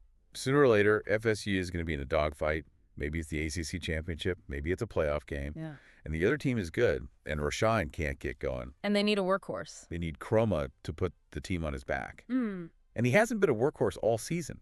He hasn't taken a meaningful fourth quarter hit in months. He hasn't felt that pressure of a game-winning drive resting entirely on his shoulders. So the big question is, by protecting him so much, are they actually deconditioning him for the one moment they need him most?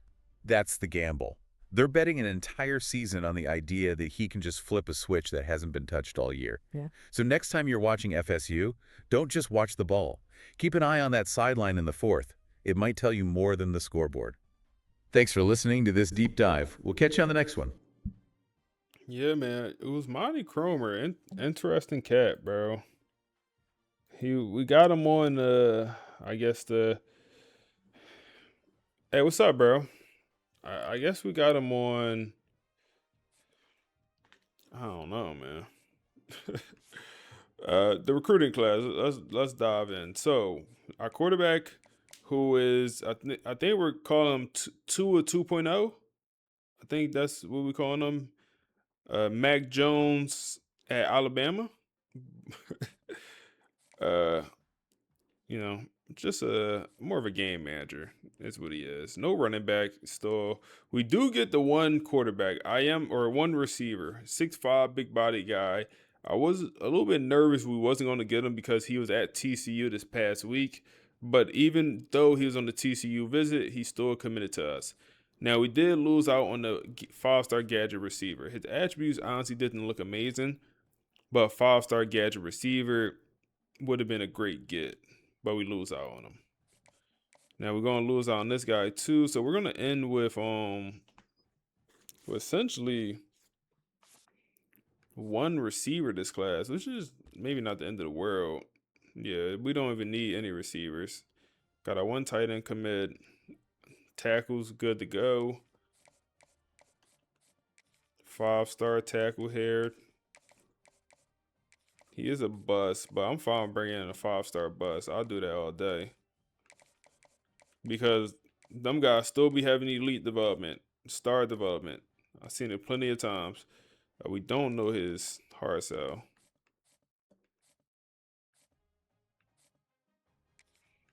Lost out on the D tackle. Damn, we wanted them speed rushing guy, in-state kid with some juice at D tackle for sure. The rest of the passer, but we lose out on him. But we do have the 5-star bust D tackle. He goes to Indiana. Damn, he's an Indiana kid too. That's a little bit troublesome. Might not get him. Then this kid, gap specialist, in-state guy.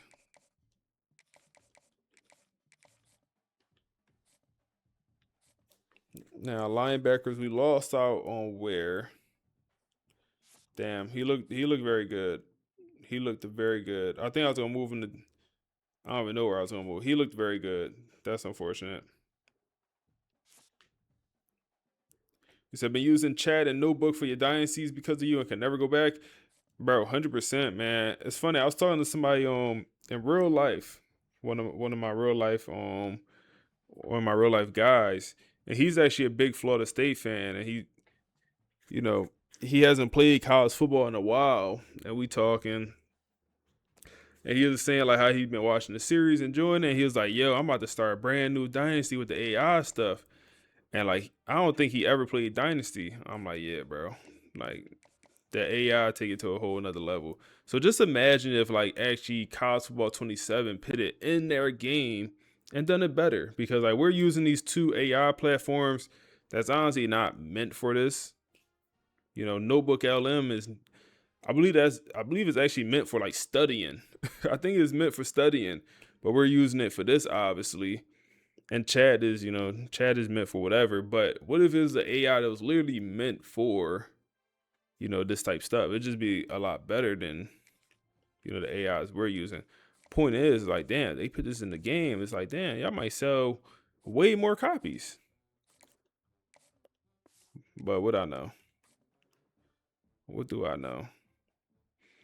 Lost out on Bryce Woods. Yikes. That brings us down to no cornerback commits.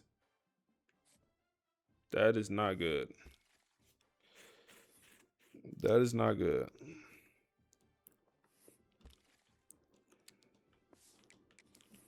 That is not good.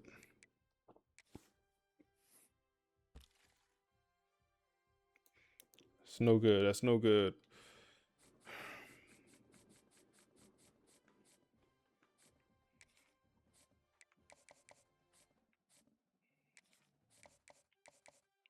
And this guy, we're going to lose on this guy too. He's going to.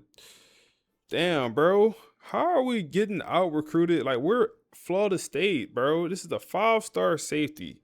We're Florida State. That's frustrating. We're Florida State, bro. All right. Time to come back over here and add some more players. Any 5 stars that's under recruited? Nope. 4 stars. I don't mind adding a receiver. I could do receiver and I could do corner. These are 2 position groups I would like to add.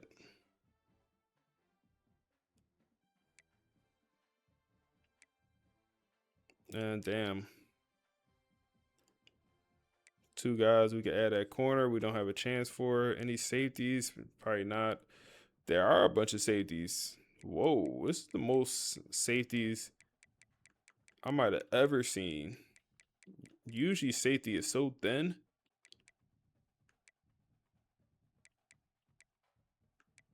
This is kind of crazy. Got a hybrid here. I'll definitely add the hybrid. Damn, and there's three 4-star strong safeties. Yeah, that makes sense then.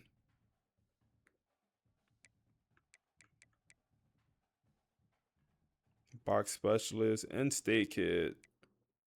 Just don't like that archetype, man.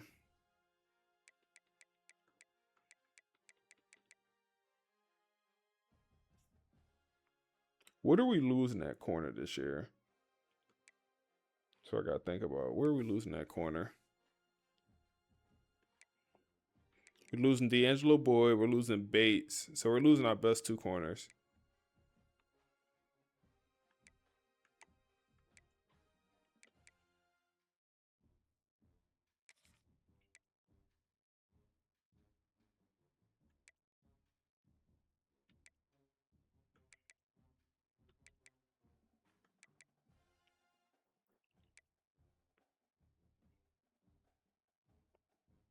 We may get another tight end.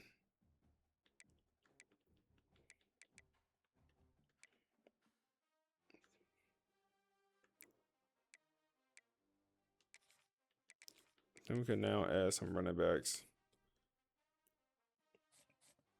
So let's scout the safety.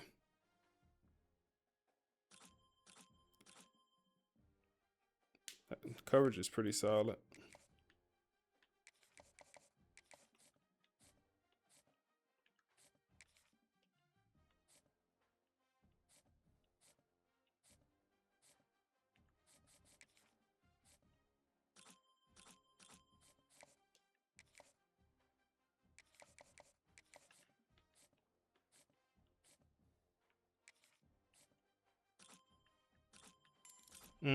There we go. Physical route runner from Pennsylvania. Love that.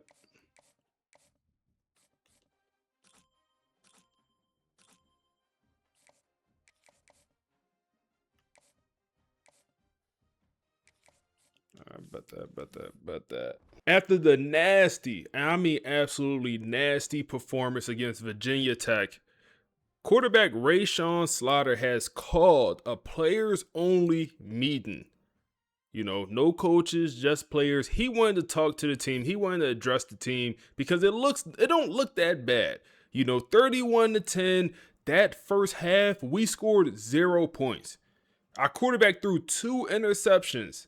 But we did come back in the second half and we did put up a pretty good performance. And Rashawn Slater's ending game stats: 322 yards, 3 touchdowns, 2 picks. But this is kind of the story of our season, man. The offense, ups and downs, ups and downs. I mean, up SMU. I mean, 472 yards, 7 touchdowns with an 83 completion percentage. That's the highest we ever been. That's the peak. And then we dropped down all the way to 0 points in the first half against a Virginia Tech team. We was on the road, but this is a team that can't even hold our jock strap. Just being honest with you, man. Just being honest with you. So quarterback Rashawn Slater wanted to call a players-only meeting to address the team. And let's listen to a portion of the podcast that's going to talk about that meeting as we just get into recruiting and we, prep for this upcoming matchup, because this will be a pretty big matchup we have coming up. Okay, let's skip the box scores today. We talk a lot about schemes, stats, but I want to dig into a piece of what I'd almost call locker room mythology. I like that. We're looking at one specific moment, Sunday, October 22nd, that reportedly just changed the entire direction of the Florida State season. And this is such a perfect case study in, team dynamics, because the context is it's almost backwards. How so? Well, set the scene. FSU had just beaten Virginia Tech, comfortably too. So on paper, everything is great. Right. But inside that building, the feeling was heavy, really heavy. And that Sunday, there are no cameras, no coaches. I mean, head coach Marcus Vail is nowhere near the room. No. This was a players-only meeting called by the quarterback, Rashawn Slaughter. And look, usually players-only meetings are, a panic button. Exactly. It's what happens when you've lost 3 straight games and someone's about to flip a table. But this wasn't damage control. Not at all. This was identity control. Slaughter saw this dangerous gap forming. I mean, yeah, they were winning, but they were sleepwalking through first halves, playing tight. Just relying on talent to bail them out. Right. And he knew that's not sustainable. Just isn't. So he gets the whole team in one room. And the typical playbook here is for the QB to get up and scream, do the whole rah-rah thing. But according to the accounts we have, Slaughter, he did the opposite. He went quiet, he stood up, and basically just read his own rap sheet. Which is such a brilliant leadership tactic. He started by listing his own failures, the picks, the missed reads, trying to do too much. Yeah. It's that, what they call the vulnerability loop. If he starts by blaming the offensive line, their walls go up immediately. Of course. But by owning his own mess first, he made it safe for everyone else to be accountable. He completely disarmed the room. And once he had them really listening, that's when he dropped the hammer about their slow starts. He delivered this line that, it's going to end up on a T-shirt. He said, "Talent doesn't scare anybody in October. Discipline does." And that is the whole insight right there. In September, your talent can win you games because nobody's in a rhythm yet. But deep in the season, talent just sets the floor. Discipline is what creates the ceiling. He was basically telling them their safety net was gone. And it wasn't just him lecturing them. It kicked off this chain reaction. It opened the door. Right. Christian Neptune gets up and calls out the offense for, quote, jogging through the first quarter. Then Nnamdi Ogboko speaks for the defense. And what did he say? He admitted that when the D-line comes out flat, it just drains the energy from the entire team. He took that on for his unit. It's so rare to get that kind of cross-team accountability. Defense admitting their mood affects the offense. But the moment that really jumped out at me involved Kevin Ramsor, a true freshman.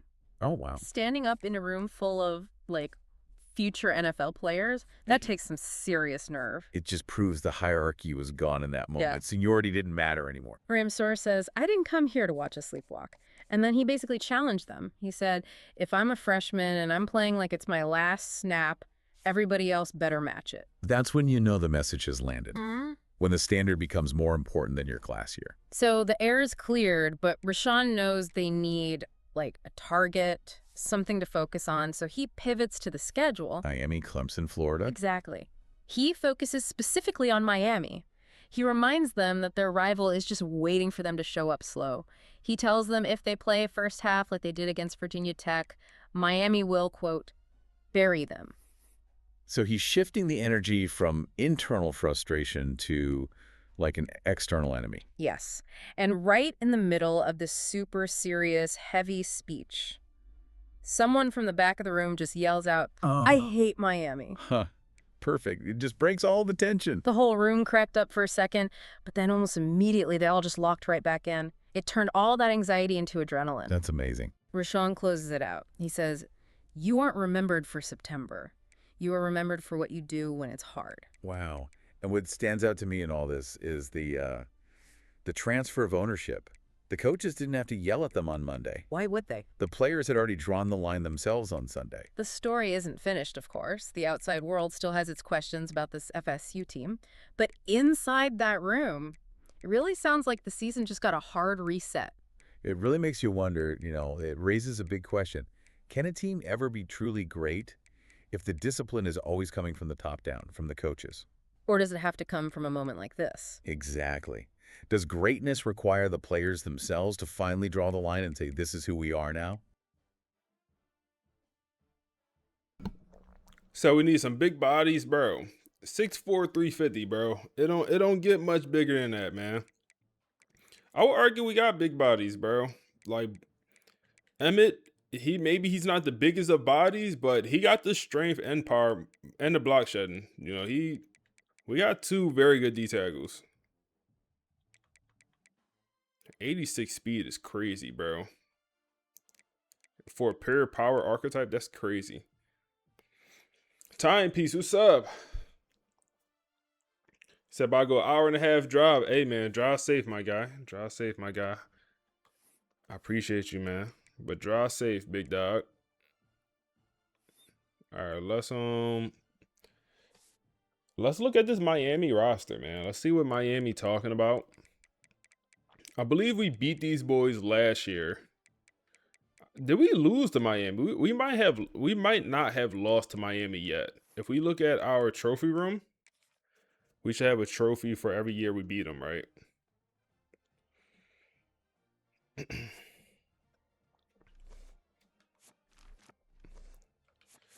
Does it work like this? No? Maybe we look at Dynasty. Nope. Okay. Why does it not pop up under Rivalries? Like, am I looking in the wrong spot? Okay. I don't think we lost to Miami. Y'all gonna take my word. But let's look at this roster. And then as we look at the roster, well, let's listen to the podcast that's going to talk about this upcoming game. And then we'll hop into the game as well here. Seriously, take one. Because if you follow college football, you know we are not easing into things today. You know what week it is. Oh, yeah.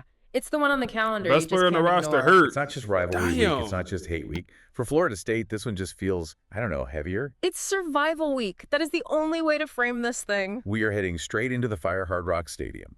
You've got number 5 Florida State at 5-2, traveling to face the number 7 Miami Hurricanes, who are 6-1. And before we even touch the X's and O's, we have to talk about the math.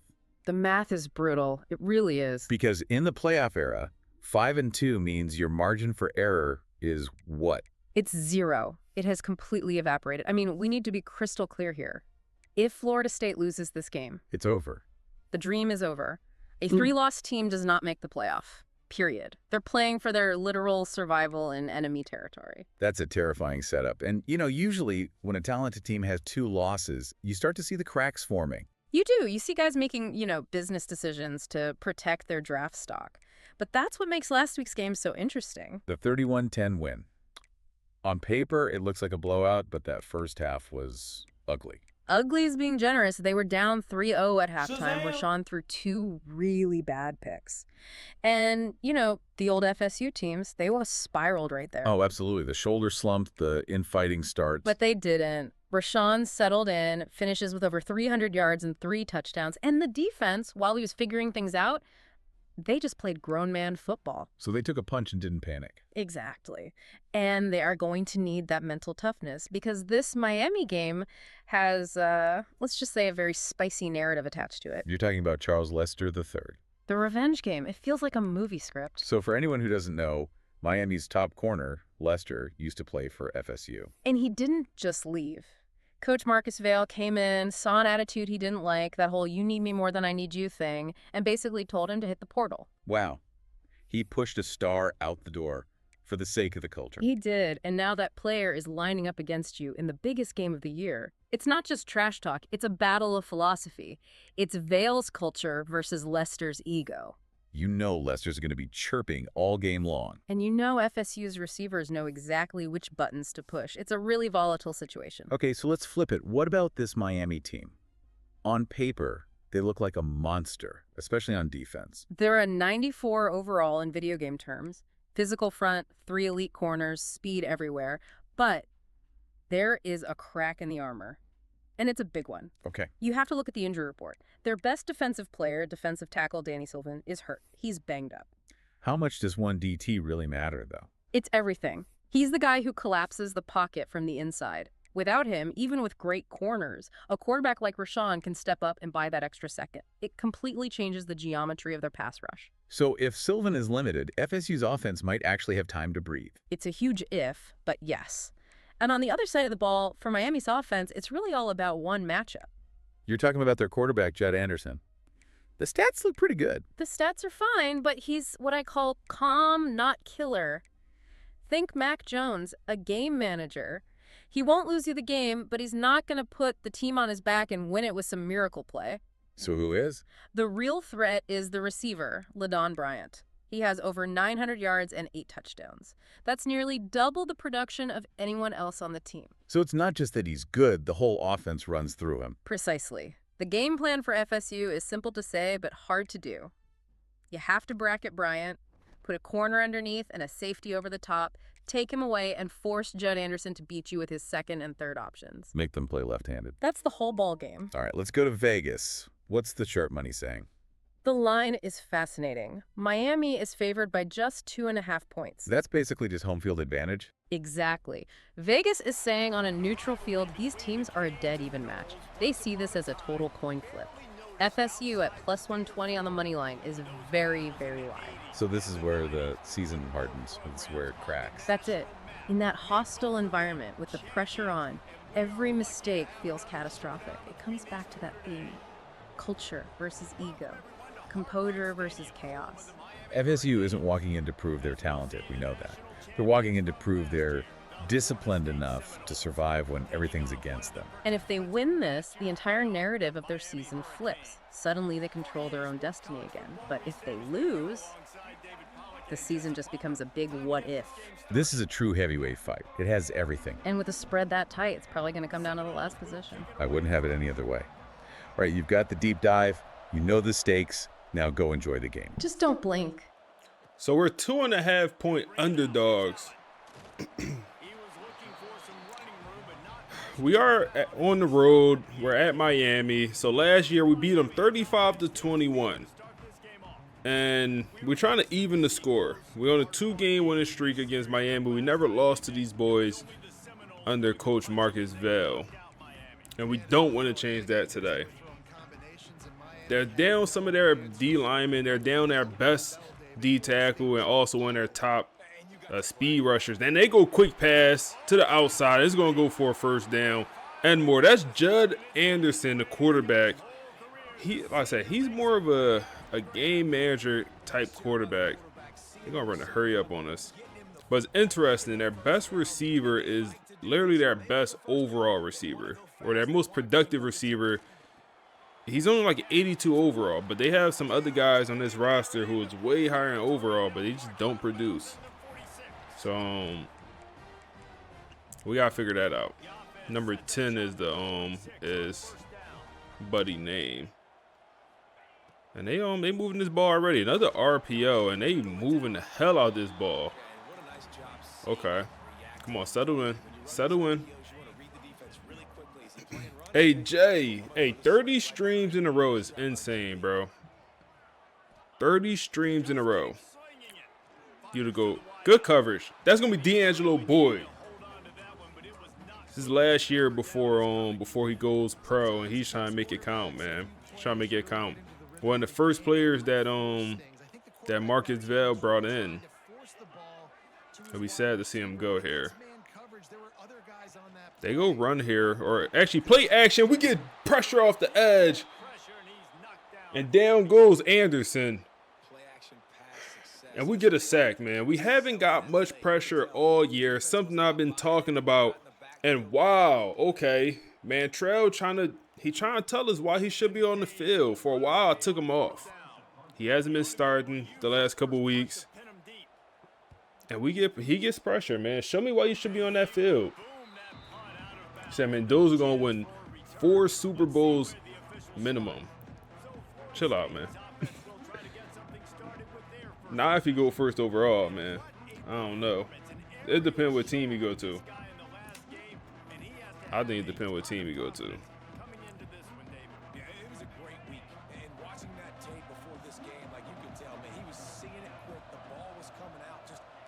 All right, let's see. We go pass here. Let's get it to Morgan, the backup tight end. Nice yardage. That was a big time stop there, man. It was moving the hell out the ball. Dr. Shady, what's up, bro? It was moving the hell out that pill.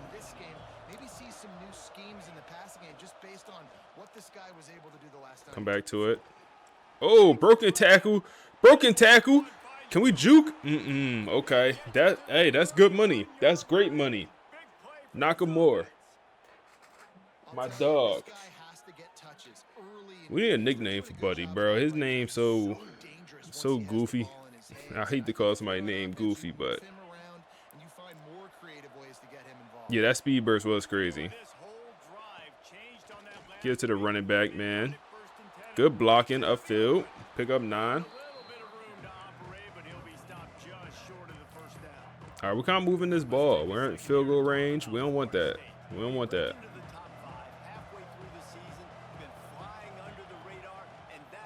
Oh, yeah. Oh, yeah. Oh, yeah. Usmani Chroma. Hey, we already know he's not going to play the whole game. We know that. He's not going to play the whole game. Maybe we should go to a situation where he doesn't play the first quarter. Or maybe it's like the second quarter. Oh, give us a good ball. That's a touchdown. Oh, my goodness. Christian Neptune, man. His hands has been shaky all year. All year his hands has been janky. It's another drop for him, man. I know it's a dive and catch, but we need that, bro. We need that. We need that. Can we go to Ty Burton here across the middle of the field? And another drop. And it almost goes for an interception. And our right tackle is down, grabbing his left shoulder. And back-to-back drops from our receivers, bro. Come on, bro. We don't... Come on, bro. 2 excellent balls. And I don't even know why he's diving to catch this. You 6'5", bro. Did you really have to dive? Oh, my goodness, bro. He hit one hand. Oh, man. We got very lucky.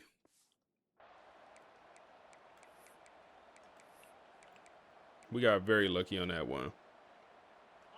Before this game, quarterback Rayshawn Slater called the team meeting, the players only meeting. Get it to the only one that want to play today. He the only receiver that want to play today, man. Nakamura with a touchdown, man, and look at him. Chill out. Up 7-0 against Miami, man. Only one that want to play today.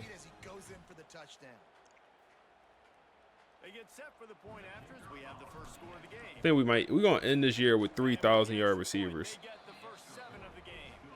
They marched 72 yards, and they capped things off with a 9-yard touchdown pass. Kickoff unit on the field, and this defense will be called on to protect this lead.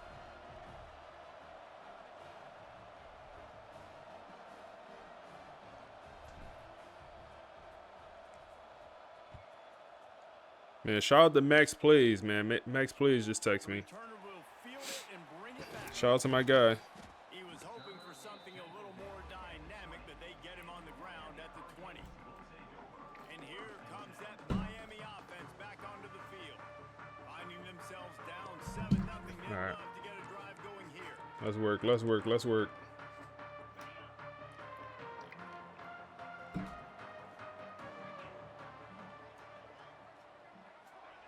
Let's work.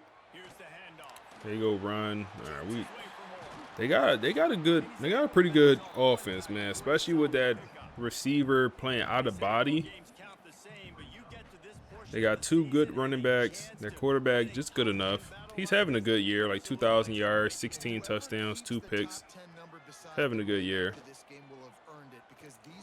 Oh my goodness, pressure, please. That's great coverage. Who is 2-6? Whenever I don't know someone's name, I got to go look when they make a play. Because I got to know everyone's name. Look at Quincy, bro. Look at Quincy. Just be a dog, man. Just be a dog. I mean, it was easy as hell to guard that first route, but look at that. Knock that thing out, man. Contort your body, put your body on the line. You said you enjoyed the collab? Yes, sir. We might have more stuff planned. 3rd and 1 here, man. 3rd and 1. They go run here. We had him in the backfield. He just brushed my man off. Zay Thomas, bro. No play, Zay. At what point? Last week I almost benched him. I think I benched him the week before. No play, Zay, bro. He's leading the team in tackles, but it's like I feel like that's all like, for example, that play right there where he got pushed to the ground, he's going to get credit for half a tackle. No plays, bro. That's his nickname. He going to get credit for half a tackle for that. He just gets his hands on the running back or whoever. Came to see the Heisman run? Yes, sir. We already off to a strong start this game, man. He got 1 touchdown. Let's see. We in a little zone coverage here. Mason. Oh, my goodness. I went for the hit stick.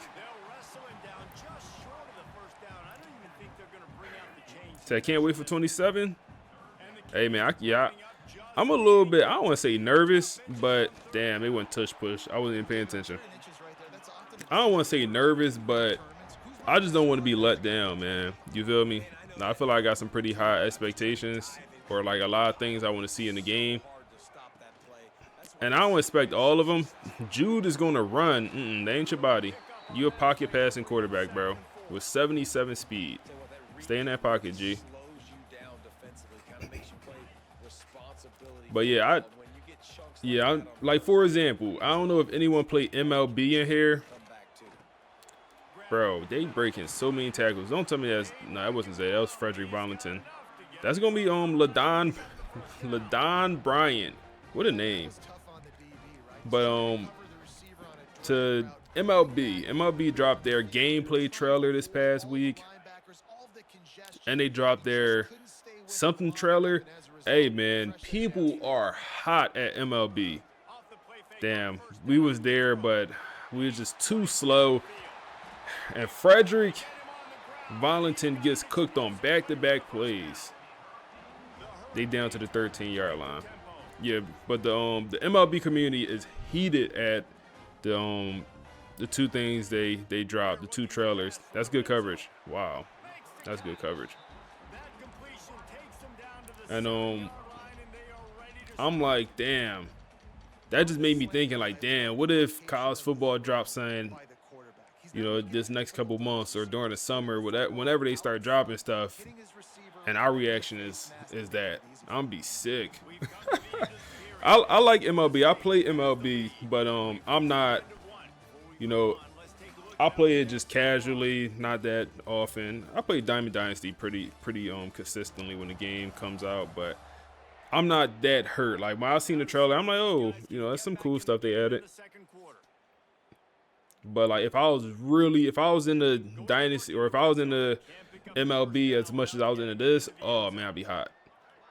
The franchise mode in damn, good work. The franchise mode in MLB, come on, that got to be addressed at some point. That thing is, I think they took away online franchise. Makes 0 sense. How you take away online franchise?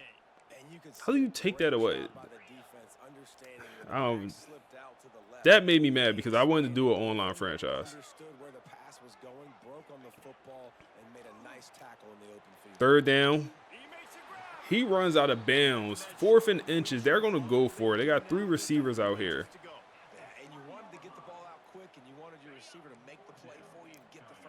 No, they got 4 receivers out here. We're gonna send the boys here. We're gonna send the boys. They do go past. We kind of have it boxed, and pressure gets home and forced the incompletion. That's Emmett Garrison, the elite development D tackle who has a lot of potential on this team, man. He's going to be a hell of a player one day. He already is. But yeah, MLB copy and paste. Oh, let's go run here, actually. Yo, bro. I hate that feature, bro. I hate that feature with a passion when they just jump off sides for no reason. Just because the clock went down.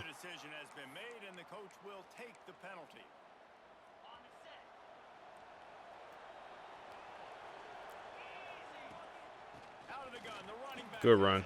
Good blocking. Good blocking, y'all boys.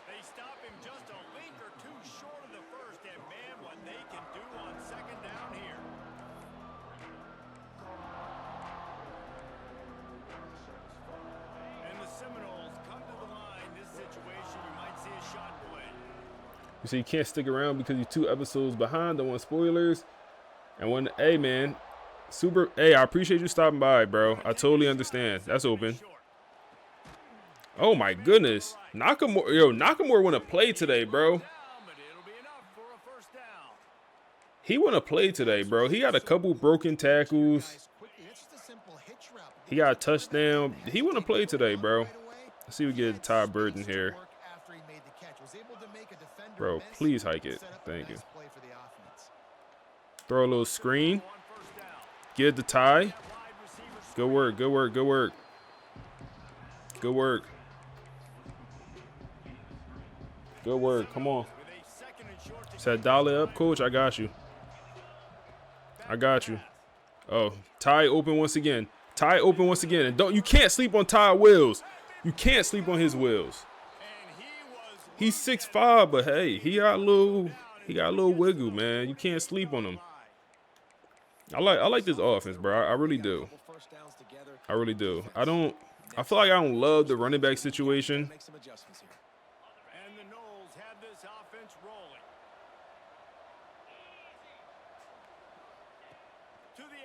Oh my goodness, don't pick it. Okay, we good, we good, we good. I'm fine with the 2-yard loss. That was a bad throw. That could have been a pick 6. So I juked him back to Juco. Hey, it's funny because I don't even think he has much juke move. I don't think he has that much. Oh, that's wide open. That's wide open. Kristen Neptune getting involved. First catch of the day for him. What playbook we're using? We're on BYU book right now. We on BYU.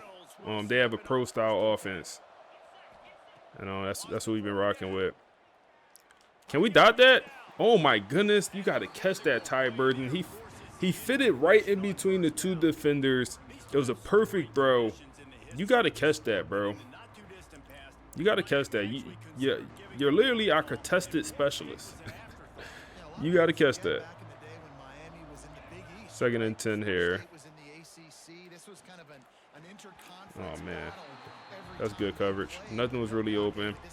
3rd and long here. Both in the state of Florida, Florida State, Miami, the uniforms are so great, the lineage, the history of the players. So it does. It feels like this rivalry's been playing a lot longer than since 1951. All right, we'll go pass. That should be open. Ty Burton makes the catch. He's going to get down to the 3-yard line. Come on, keep moving that pill. Keep moving that pill. That's all you could do. Good work, good work, good work, y'all boys. Ty a dog. Ty is a dog, bro. He a young lion. I'm telling you, bro, when we was recruiting Ty, I know what he told me. He said, Coach, I'm only coming if I'm playing. Can we dot that? Can we dot that? Bro, that's 3 drops, man, for the team. 3 touchdown drops. Literally, we dropped 3 touchdowns this game so far. Come on. Tighten up, bro. Only one that won the catch is bro, he's wide open. This got to be a free touchdown, right? And watch I throw it and somehow get picked. Nakamura. Nakamura. Free touchdown. Good work, man. Good work. 2nd touchdown today for him. We up 14 skunk against the Rivals. On the perimeter of the field, and you're seeing they go to these guys early, and they try to give them opportunities in one-on-one situations and vertically down the field. 2 passing touchdowns now early for this offense. And it looks as if they gonna challenge it? Come on, bro. Watch out. Watch out, man. That's easy money. Watch out.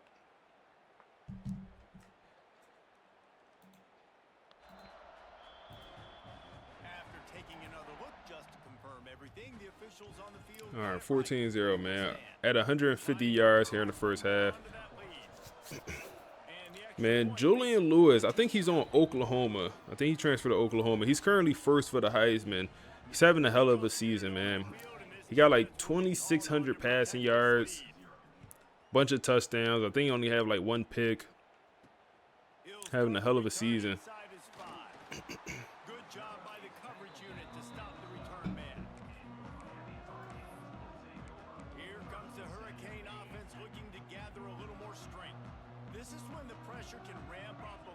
All right, let's see. See, they go pass. Okay, good tackle, Bates. I'm fine with giving up that 9 yards as long as you come up and make that tackle.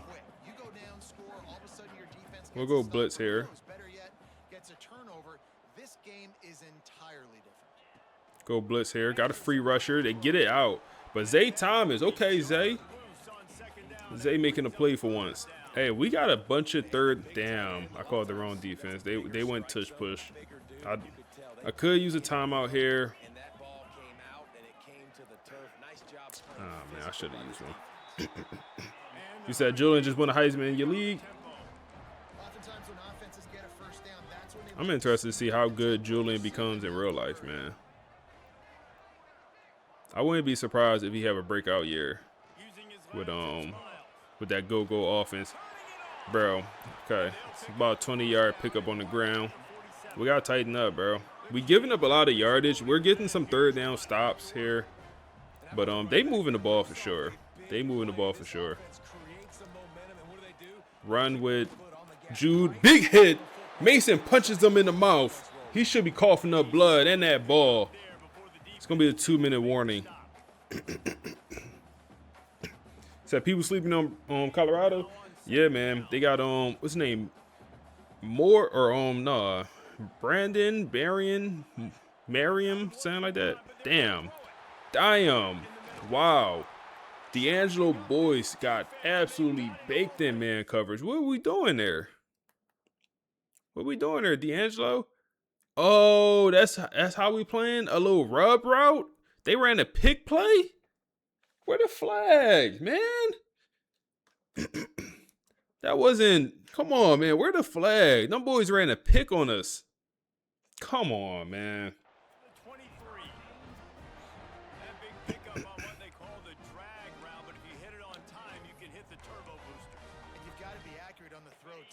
Them boys ran a pick play, bro. What's the CPU know about that? The CPU know about the pick plays.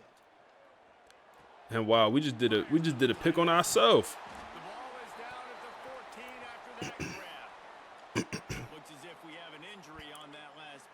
So Avery Johnson leads every time and no one picks him up. 100%. That is an issue because I think the reason he transfers out is pro potential, which it doesn't make sense. Like, you're not at Kansas State for pro potential, in my opinion. You're not at Kansas State for pro potential. So like he leaves every single time because Kansas State hasn't had a quarterback that went pro in a while. So it's like the pro potential is bad, but he would be the one to change that. He's going to change the pro potential. So I don't like that one. Another one is Jordan Seaton in Colorado. It's like the video game, damn, 14-7, man. Rushing touchdown for the boys. But Jordan Seaton in Colorado, hey, appreciate the follow, Jackson. Appreciate them follows earlier. We had a couple of people follow earlier while I was listening to the pod. But Jordan Seaton, his deal breaker is championship contender. What are we doing in the video game? What are we doing? Why would his deal breaker be championship contender in the video game?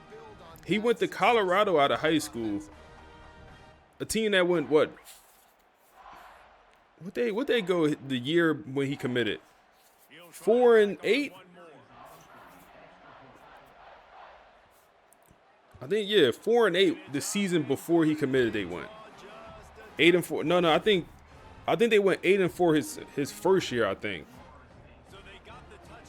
You said came from the YouTube. I appreciate you coming through, bro.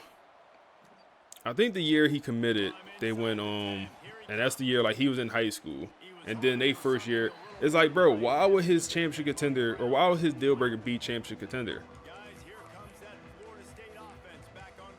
If anything, it should be like coach prestige. Like, I don't know. And I get it. It's so many players. You can't make it right for every player, but make it right for the big time players. I feel like Cromer is he got some speed, bro. So it's a lot of players like that. That's why that first year, the transfer portal, it'd be so many players that enter because. Damn, we got to call a timeout. That first year, everyone deal breaker just don't make sense to where they at. So, like, we already talked about Avery Johnson. All right, come on. 2-minute drill. Kristen Neptune, get involved. Back on the ball. And he's brought down after a nice game. The Seminoles headed quickly to the line. Looking to throw on first down. Sends it complete to the right. He using that time out there. Waste no time getting the timeout call. I just want a field goal here. Have an answer for this slot guy right now. They may want So Avery Johnson overrated? Hey, all I know in game he a demon. outside and to the inside. Probably some sort of zone coverage. Oh my goodness, that's such a bad ball, bro. Get out of bounds. That's such a horrible ball. I'm past leading it to the edge, bro, to the sideline, to outside the numbers. And this man do the exact opposite. Tighten up, bro. That could have been a pick six. It's their own defense. David, I know you That could have been love bad, man. great offenses. Looking to throw on first down. Don't see anything. Throw it away. But so we're doing the online dynasty, the money league, right? So I'm gonna drop a YouTube video on that. Probably we advance to week 1 tomorrow. So if anyone want to join, this is the perfect time to join. So we're in the off season right now. The league just started. We started in the off season. I think we have like 1 open spot. But I'm currently about to bring in Avery Johnson to be my starting quarterback, man. Damn, we gotta go underneath. And oh my goodness, what a play on the ball. What a play on the ball. But I'm currently going after Avery Johnson, and then also the kid from Kyle, Jaron, the 5-star. Don't see anything. Just go check down and take the field goal. But nobody wanted Avery Johnson. It's like, yo, he in game, he's a demon. All right, bring out Wade for the kick. Shouldn't be. Oh my goodness. No way. Wade, bro. Wade pushing it wide left. Easy field goal for him, and he pushed it wide left. College kickers miss. That's what they do. They miss, bro. That's on me. You said Dylan Edwards was conference prestige. He left and still came back. Yeah, Dylan Edwards definitely transferred from Colorado to like Kansas State. I think he transferred again in real life.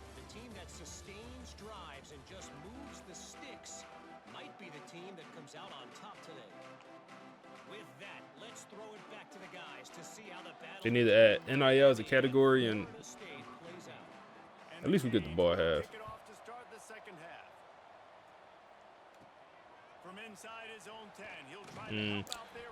You said, do you have a video showing how to use placement and accuracy? I do not. I don't have too many gameplay videos like showing you how to be a better user. Hey, appreciate that follow, bro. I don't have too many videos like that. Damn, we're gonna get a.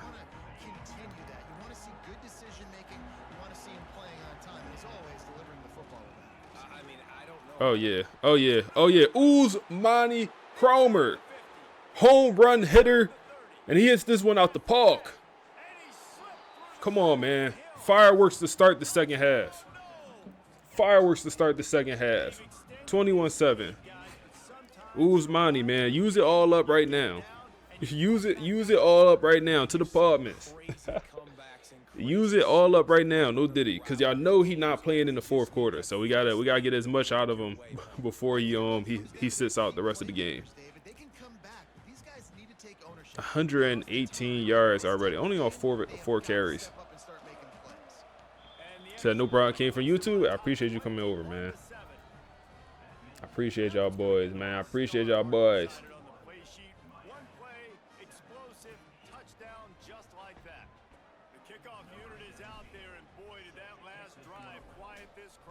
Come on, man. Come on. I'm glad. Oh my goodness, not like that. Like that, man. Like that. Wow. 21-14, man. Wow. We got some fireworks to start the second half, man.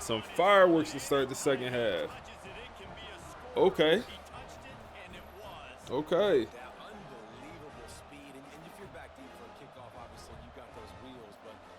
So did you get your kicker out of high school? He's from high school, bro. He's a sophomore now. No, he might be a junior. I think we brought him in that first year we took over. So we got I think our kicker and punter we brought in. They started as freshmen. And yeah. Damn, bro.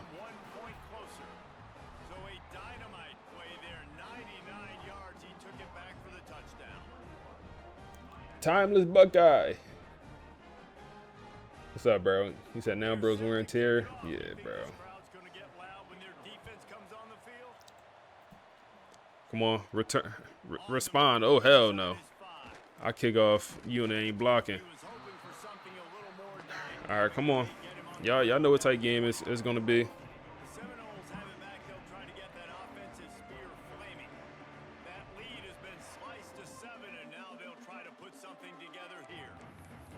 You see what type game it's going to be.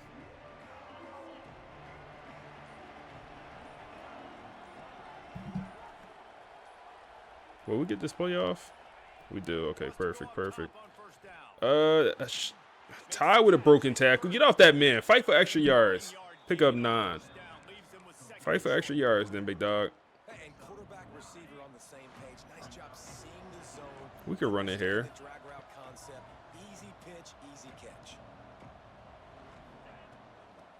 Go with the run. Wow. Uzmani, I mean, he balling, bro. He's having a pretty good day so far. They pressing Kristen Neptune. We got to give him a chance. The 95 speed receiver wins over the top. Down to the 22-yard line. They got some help. They got some very, very good corners out there in Miami. And maybe the most notable one is the one that wears number 10 on his defense. His name is Charles Lester III. He was on this FSU roster when Coach Marcus Vail took over back in 2020. After the 2025 season, he took over the team, talked to the team, and one of the guys he talked to was Lester. I believe he's a former 5-star corner, with some pretty big expectations. And Buddy just seemed entitled, like he belonged here, like he don't have to earn his spot, like he wasn't the issue, wasn't part of the reason his coach got fired. That man Marcus Vail said, "Walk. We don't do all that. We don't do all that, man. Walk."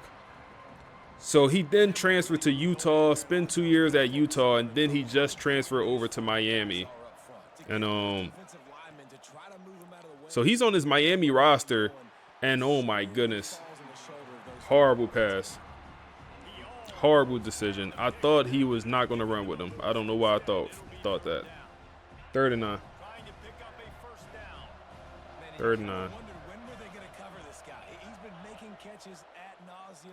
Can we throw this? Can we throw this? Kristen Neptune down to the 5, down to the 4-yard line.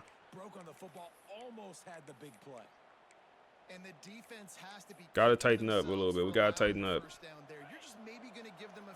Corey, what's up, bro? Get a touchdown here. Get a touchdown here. That's Ty Burton, the true freshman, in for the score, man. Make it 28-14. We got some fireworks in this ball game, man. We got some fireworks. We got some fireworks, man. You said when you threw that vertical route, did you just tap the button? I held it probably like for half a second. I just didn't completely tap it. I didn't completely tap it. And maybe I should have to get some more air under it and let him run under it, and maybe it would have been a touchdown. But I did like touch pass. I tried to touch pass it, if that makes sense.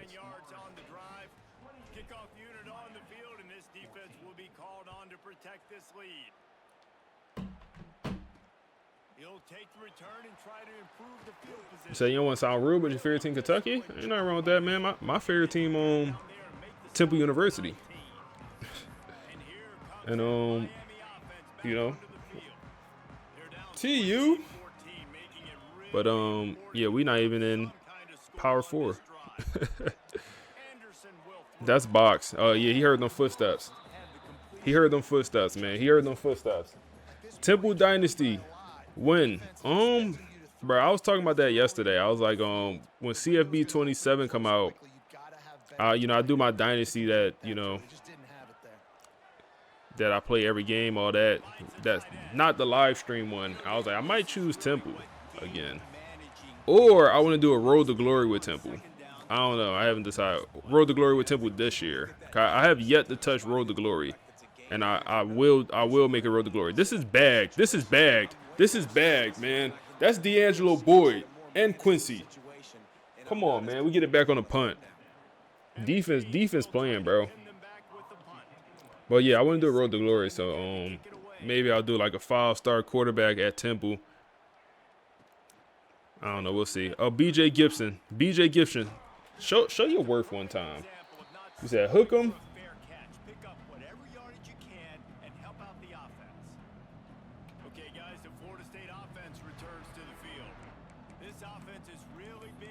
All right, let's see.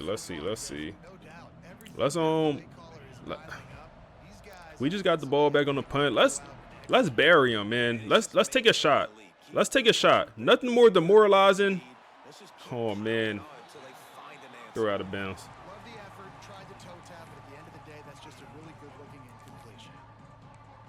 Damn. You said Temple play at Eagle Stadium? Yes, sir. So I used to work at. But give us a good ball. See, that's a touch pass. That's a touch pass. Nakamura. Down to the 21, man. Good work. Good work. Good work. Yeah, Temple play at Eagle Stadium, bro. It's a gift and a curse. I think it's more of a curse because like Temple just can't fill up the stadium. So if you go to a game, it's always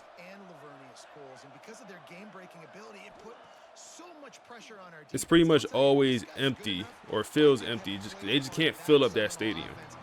You know, it's like 50-something thousand people fitting on Lincoln Financial.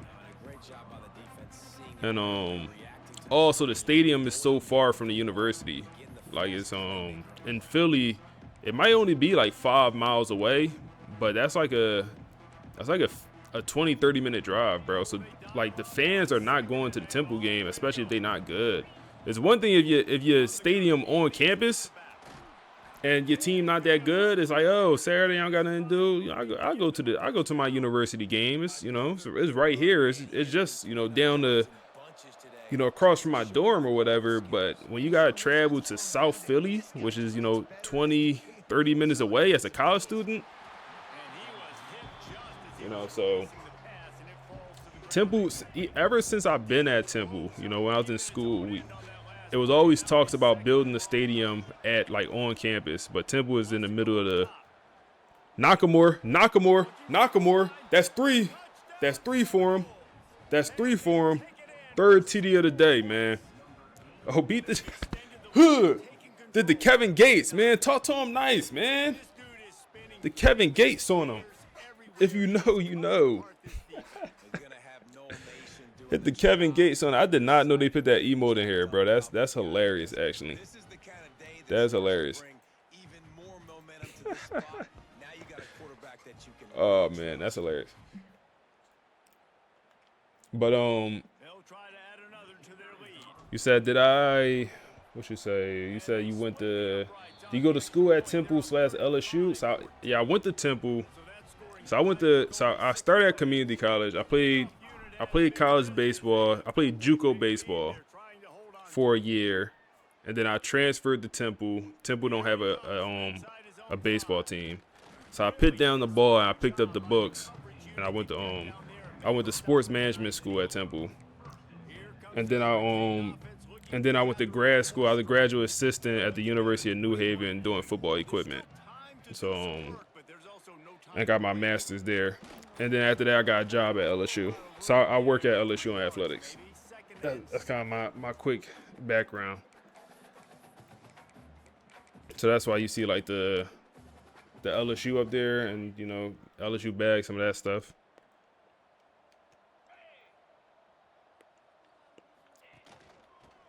All right, come on, bury these boys, bro. Bury these boys. Come on, not like that. Not like that. Not like that. Dom hurt. Come on, Dom. I think Dom got our only interception on the season. I think he literally has our only interception on the season. We got to up the interceptions for both teams. I keep saying that. We just got to do it. That's good coverage. Oh, man, that's good coverage. Not a great play on the ball. And receiver did a good job of coming back to it. It was a good pass by the quarterback also, but that was pretty good coverage. So you ever played with, no, I don't think so. You said TCU, McCassell. Damn, another quick pass. That's going to be Quincy in man coverage. He causes the same kind of problems. Really, really good route runner. He always seems to get open. The Hurricanes will have it 1st and 10. Come on. Come on. Quick pass. Get him on the ground. I thought that was Zay. Zay don't make those plays. A Domino strain. Oh, he'll be back. No, you could sit out, bro. You could sit out.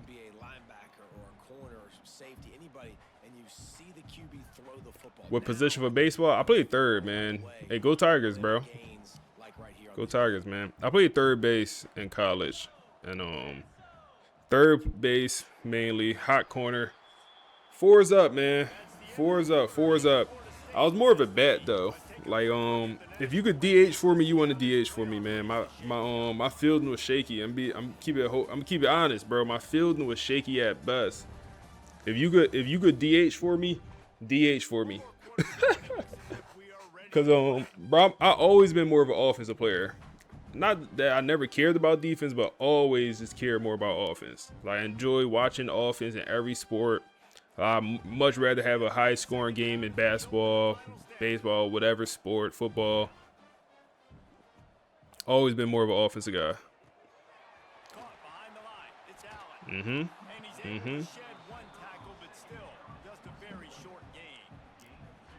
It's always interesting how people handle late games. 3rd and 7 here. There's not a lot to gain from it, but some people try to throw the ball deep and continue to make plays. Send a little blitz. Send the dogs. Send the pit bulls. Send the pit bulls. He looks so little. He got heart though. He looks so little, but he got heart. That's Benjamin Westerman, the true freshman generational cornerback, man. Go to the replay, man, because we got to highlight my dog, bro. We got to highlight my dog. I feel like some of y'all said I was crazy for starting Buddy. True freshman out there, 5-star. He's small, but he got heart, man. He got heart. Come on, man. The receiver jumped too early. Not Benjamin. Not Benjamin, man. That boy got heart, man. I feel like we rarely say his name. And when we do, he's making a play. Whenever you don't have to say a cornerback name, that's usually a good thing. Damn, that's wide open. They did not see it, and they're going to test us. Another pass deflection. Who's number 11? That's Andre Law, the other true freshman 5-star corner. We got 2 of them on his roster. Andre Law is more of a backup right now. Shazam! Go screen. Todd Burton. Hey, the Ed Spartan, appreciate the follow, bro.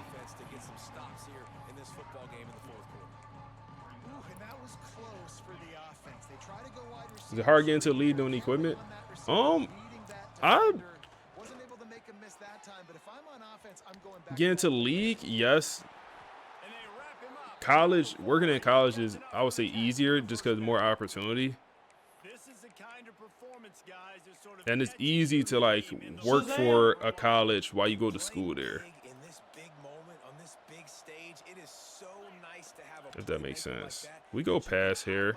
Can we throw this? Oh my goodness, we throw an interception. Wow, that's overthrown. Wow. We trying to get Rayshon Slider the Heisman, so we gotta throw some passes like that. Now that's overthrown by 5 to 10 yards. And y'all hype, bro. Come on, bro. Pipe down. I got on PS5. Oh, or you talking about somebody else? right there. Now, if you're this quarterback, you got to turn the page quickly. Obviously, they're not going to stop throwing the football. They've had tons of success with this game tonight so far. He's going to be able to have. Hey man, we got our money dynasty, man. We need about. That's good coverage, D'Angelo. I think we need one more or two more people, man, for the money dynasty. Let me know if y'all want to join, man. Hey, it's 25 a season. If you make the playoffs, you get your 25 back. You win the natty, you get the remaining pot. And we literally just started. It hasn't even advanced. We haven't even played the first game yet. We're not even at week 1 yet.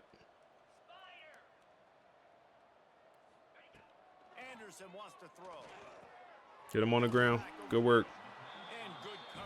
Good work. Said you in Dynasty with your friends using USC? Yes, sir. What playbook you using for online, man? What's the best online playbook? I think I'm gonna use LSU book, or I'm gonna make my own playbook. I haven't decided. LSU book, or I'm gonna make my own. Oh, you heard them footsteps. Been that kind of day for this offense. They just simply have Livery not book. been able to execute. They haven't been able to put points up on the board because of plays like that, because of drops. I think Oregon State was a good playbook somebody told me about. And we tried it for one of these rebuilds, and I was like, yo, this book actually like that. Bates just knocked the ball away. Good work. Good work. We take over on 4th down, man. Defense playing their heart out. Ooh, look at Uzmani still in the game in the 4th quarter. Look at him still in the game in the 4th quarter. We haven't ran it with him too much today. Yeah, it's only his 9th attempt. And here's the mindset if you're on offense. We're trying to keep him fresh, man. Obviously, you're going to run the football, but just be aware of the clock. You don't want to He hasn't got a workload today. That's why he's still out there. Nakamura. You just got to execute. You got to be aware, but you've got this game in hand so long as you don't turn it over. They showed great trust in their quarterback right there, and why not? He's had an outstanding game. Outstanding game. I said, we got online dynasty if you want to join one. It's on throwaway. It's a money league though. 25 a season. Oh no, Rayshawn Slaughter is down, grabbing the right side of his chest. No. Bruised ribs will return soon. You good, bro. You good. Bruised ribs. Them ribs been giving him issues all season, man. All season. He got hurt like against, who was that? Alabama, I think he got hurt. Keep him on the sideline, man. Keep him on the sideline. I think he got hurt early in the season. And it's just a nagging injury. It's a big time win, man. I think we might even have a bye week after this. 3rd down, that's what it's looking like. Bring out Wade. Bring out Wade. Bring out Wade. He missed one earlier. He makes up for it. How you join? I might drop the Discord, bro. Join my Discord. And then in the Discord we have the rules tab, and you can read the rules. And if you it's something you would want to play in, then go into the league tab. We have a tab called League Inquire, and say you're interested in joining the money league. We have 2 leagues being ran out there. We have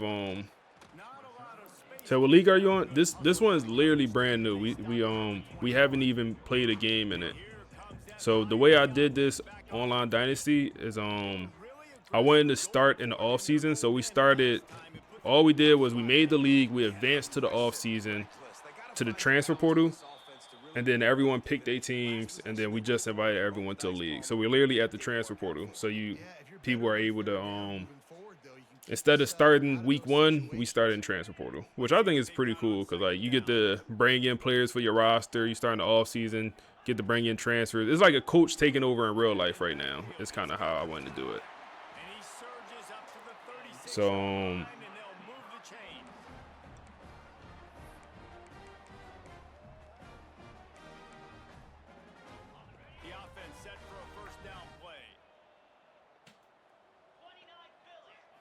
All right, come on. Good work, D'Angelo. And this defense has put a game together. Like, it is hard to put all the Good work, D'Angelo. together. Run defense, pass defense. They've been so good, man. Dialed in. You could tell they were ready. They were fast. They were physical. They dominated this football game. They could have used a little bit more there. Pick up a 3. It's 3rd and 7. And I think this offense is all but surrendered, right? Like, they're down so much. They need to be throwing the football if they want to score a bunch of points to get back in this game. But they got to find something. All right, you say you read the rules. Sounds good. Say something in the in that league chat. Then they go screen, or in the league inquiry chat, because Nas, he's our he my real life homie, and me and him are commissioners, also with 2 other guys. He's gonna get you right. He's gonna he gonna invite you to the league, tell you what teams are available. I just can't right now while I'm live. He'll get you right. Getting set on 1st and 10. The RPO fire complete to the left. And this one W Nas. Hey, Nas a crash out though, man. W Nas, but Nas sometimes will crash out, man. It was a few times, and Nas know this. I'm like, yo, Nas, he been helping me run these leagues for 2 years. Last year we had a league, we had a couple leagues. At the start of this year, we had 2 leagues. And he been like the main commissioner the whole time. But Nas, if you in the Discord, Nas do be bugging sometimes. Nas do be bugging. So if he say something crazy, ignore him, please. I had people DM me like, yo, Nas is a bad reputation for your brand. Yo, someone said, what they say? I sent him a screenshot of what the person DM me. It was like, Nas a bad representation of your brand. I joined the chat, and he just called me the N-word. Damn, we get cooked over the top. Benjamin Westerman, man. We've been praising him all season, and he gives one up, man. I don't know what type coverage that was. But yeah, Nas, he just act like someone the other day was, they joined the Discord, and they asked like a simple question, and then Nas like, hey, go to the announcements tab. And I think that person asked like another question, and then Nas like, you can't read. I'm like, come on, Nas, come on, bro. Come on, bro. Anderson wants to throw. Valid question maybe, but come on, bro. Can we get some customer service, Nas? Nah, it's funny.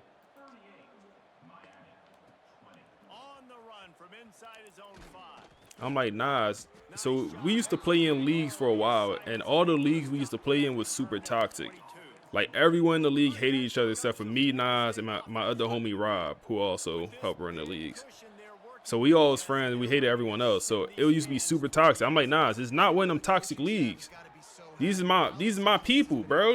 It's not. Stop acting like these just people we don't like.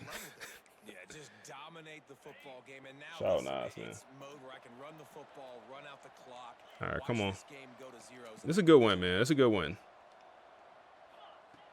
Rayshawn Slaughter came back in, finished the game. Finished the game even though we didn't need him to. Even though we didn't need him to, man. We move up to 6-2, and we give Miami their 2nd loss of the year.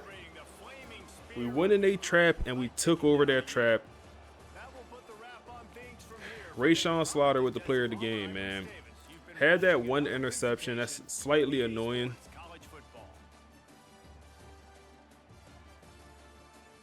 Slightly annoying.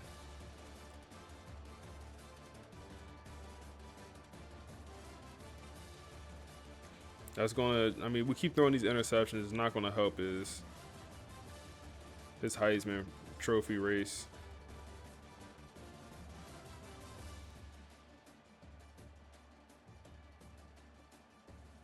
Hey, so Spartan, I see you just said in the Discord, you said, can I join at Nas? Nas response, hey, don't spam me now, y'all. I seen y'all ask. He said, I'm at work. I'm going to get to y'all. Nah, it's funny. He talking about, don't spam me now. Bro, that was the first message you sent that in. Nas just a character, bro. But he helps run the league. He really does like 90% of the work for the league.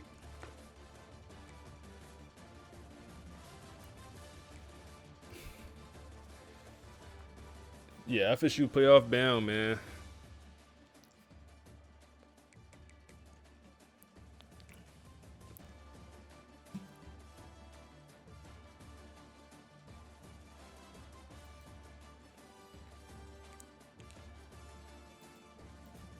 All right, take a deep breath. Oh, hey there. How can we help?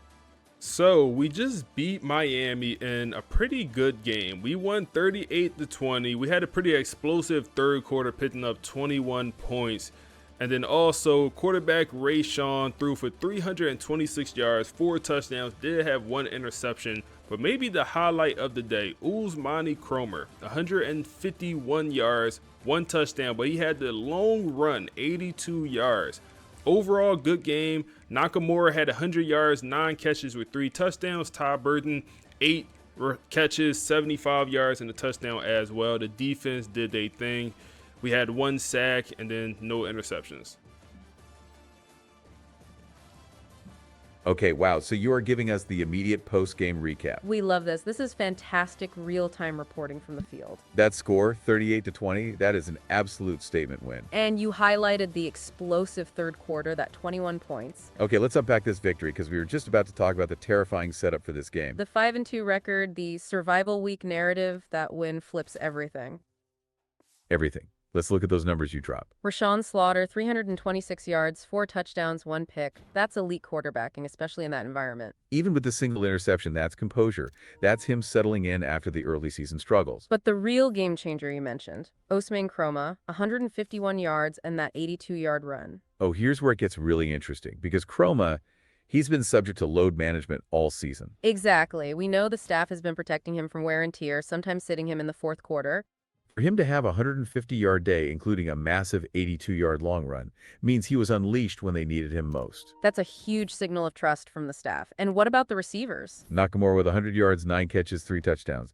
That is just domination. Nakamura and freshman Ty Burton, 8 catches, 75 yards, and a score. That pick-your-poison offense is working. You can't roll coverage to one side if Neptune, Nakamura, and Burton are all cooking. And the defense, 1 sack, no interceptions. They didn't need to force turnovers. They just needed to control the game, which they clearly did. What's fascinating here is that FSU didn't let the hostile environment or the survival week pressure affect them. That 38-20 win absolutely cements their position back in the playoff conversation. It completely flips the narrative from a tenuous season to a dynasty on the rise. So we were about to dive into the X's and O's of this matchup before you chimed in with the amazing result. We can connect what we were going to say to what actually... So how we do that? Notebook LM is the platform we use, man. Let's see. I would like to get a running back here. What is this name I'm looking at? Tiquan? Chill out, EA. What we doing, bro? Chill out, EA. Come on, bro. What type name is that? Come on, chill out, EA.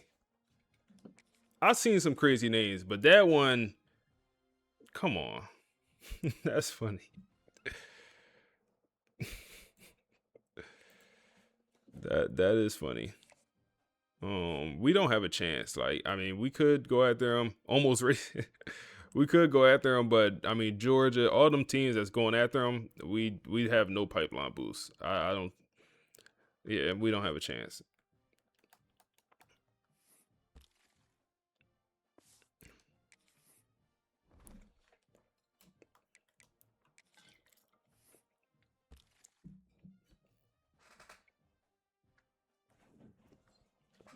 So you're recruiting, yeah, you get some 6'8" tackles. It'd be like a couple in every class. Let's go back to receiver. So we didn't scout you. He's a gem. I don't know if we have a chance though. Notre Dame's now pursuing him. We probably could come back for him, but we don't need to. We don't need that many receivers here. I'm happy with these two receivers. We could remove you from Georgia. You're probably gonna end up at Georgia.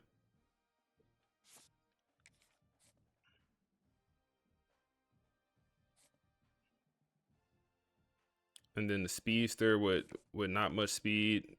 We good. Respectfully, I'm good, love, and joy. You said I got videos showing how to use it? I do. Yes, I do. It's on the channel. It's on the channel. Let me see which video. I dropped it this past week.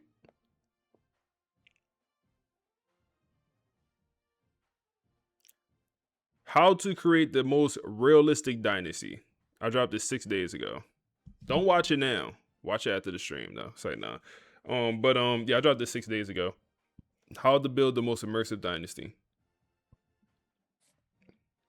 And I kind of show you exactly what I do to get the podcast like that and everything.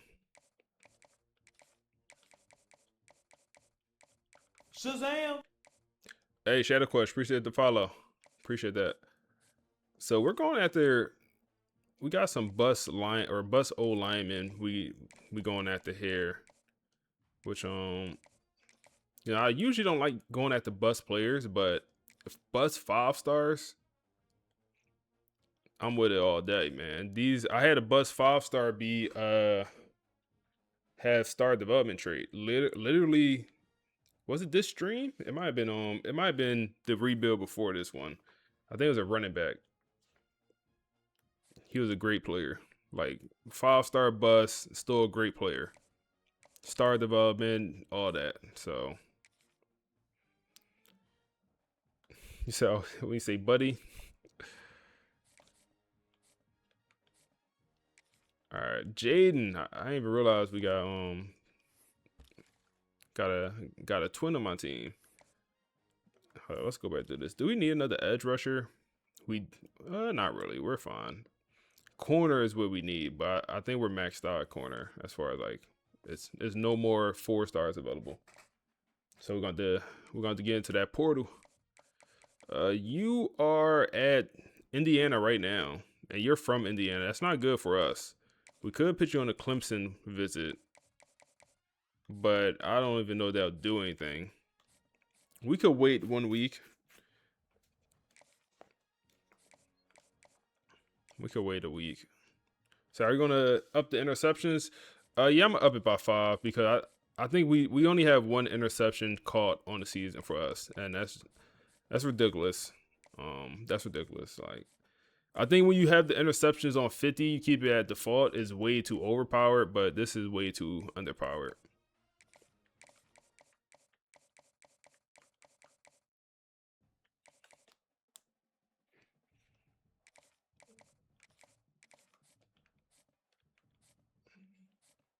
Okay. This guy, I don't think we're going to get this guy. Look how much interest Georgia got just from, like, damn, bro, that's an in-state kid for us. And they got better pipeline boosts, all that. And Buddy went to Duke. You serious, bro? Ah, man, a 5-star hybrid safety goes to Duke. That hurts. That hurts. What I do want to do is I want to spend my coach points, man. I want to spend my coach points.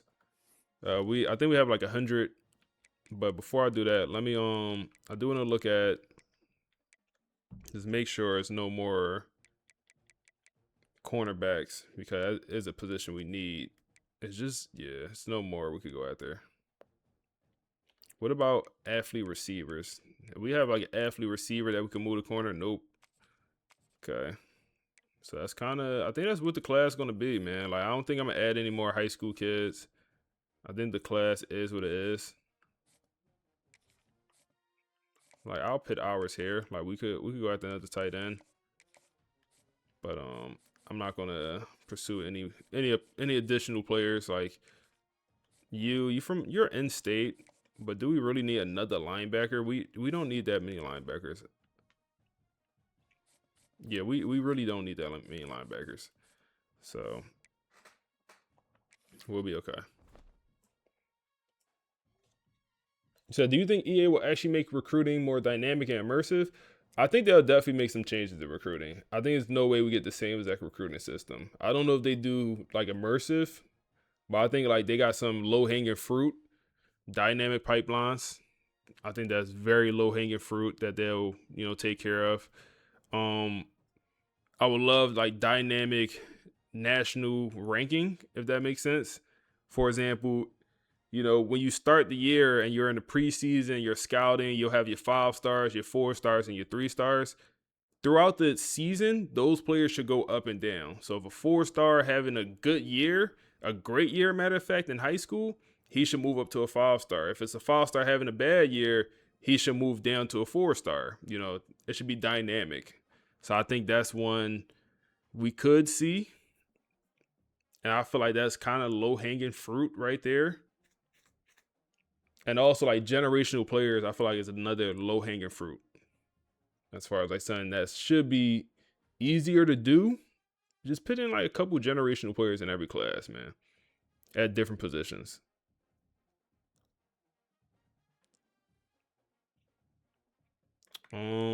I think we're just gonna hop into this next matchup. Ooh, okay. I forget, week 10, more stuff unlocked. So first, the college football playoff rankings come out week 10. So these are no longer the AP poll, it's the CFB. And Oklahoma is ranked number 3 with Julian Lewis. LSU is ranked high for once. Usually they're not ranked too high. So Miami dropped to number 12 after losing to us. And you got Michigan still just going absolutely insane. Playoff bracket. Get a look at this. Right now, we would begin a first-round bye. And we either have Iowa State or Clemson. But we also have to play Clemson at some point this season. As long as we don't get Michigan. I ain't ducking no smoke, but I'd much rather have to play Michigan in the playoffs. Or, excuse me, in the natty than in the playoffs. Bryce Baker going crazy for these boys. Still not in the conversation yet. We could look at the award watch list.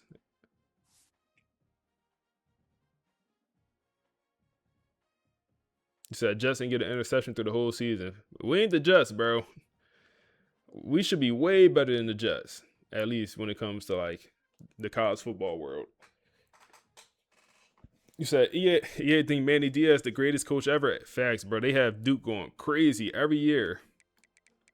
Wow, the disrespect. Wow, man. The people of college football hate FSU, man. The people at FSU, or the people of college football hate FSU. There's no way he's not even in the conversation for some of this stuff, man. Wow. Coach Marcus Vale, not in the conversation. He never been in these conversations, bro. Never been in these conversations. Guess who is? Manny Diaz. Wow, man. We're the number, 4 team in the nation. He's not even up here for quarterback of the year award. We got... Whoa, Drake Lindsay, chill out, bro. 3,000 yards, 33 touchdowns, 3 picks. He going crazy. Oh my goodness, Marco. Yo, hold up. How many games he got played? He about to throw for 5,000 yards in the regular season. And why is Julian Lewis... Like, you got guys with over 1,000 more yards, or almost 1,000 more yards than Buddy. What do I be missing sometimes? I guess record, maybe? Or maybe it's rushing yards. Maybe that's what it is. Rushing yards and rushing touchdowns.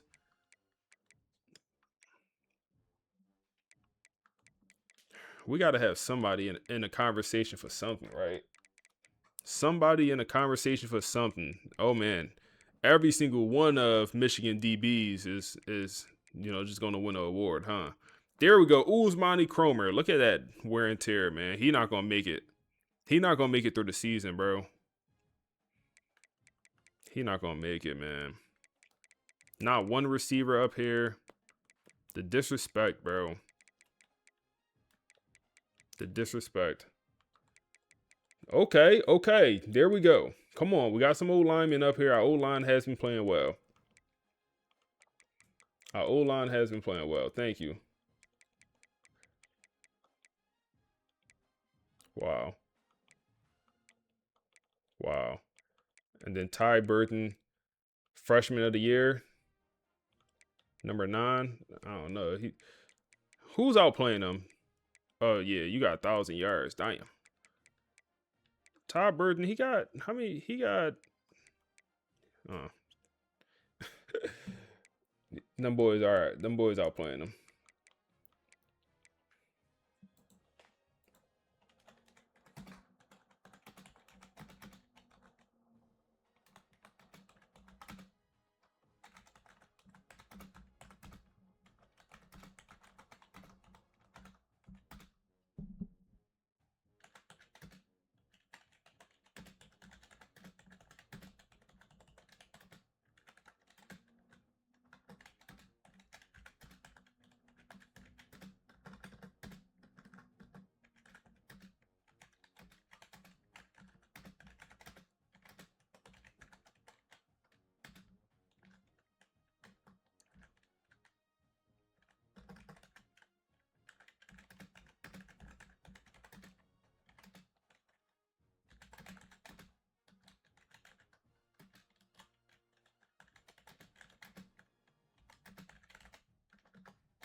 All right.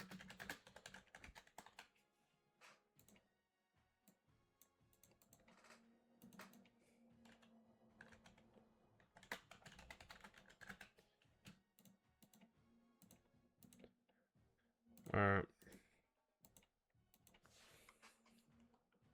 Let's hop into this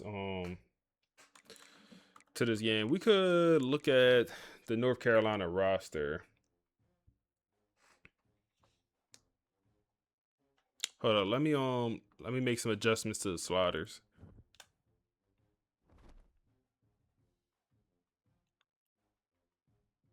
So how you make it so your players quit getting hurt? So you can also lower the wear and tear and the injuries. So I want to increase the interceptions by 5. So we'll do 5 for us and 5 for the CPU to keep it fair. And but speaking of injuries, Usmani Cromer, our starting running back, he has missed a lot of time. He missed a lot of time. You know, a lot of fourth quarters. And for one reason or another, it's kind of having an impact on the locker room. So let's kind of hear just what the podcast got to say about it.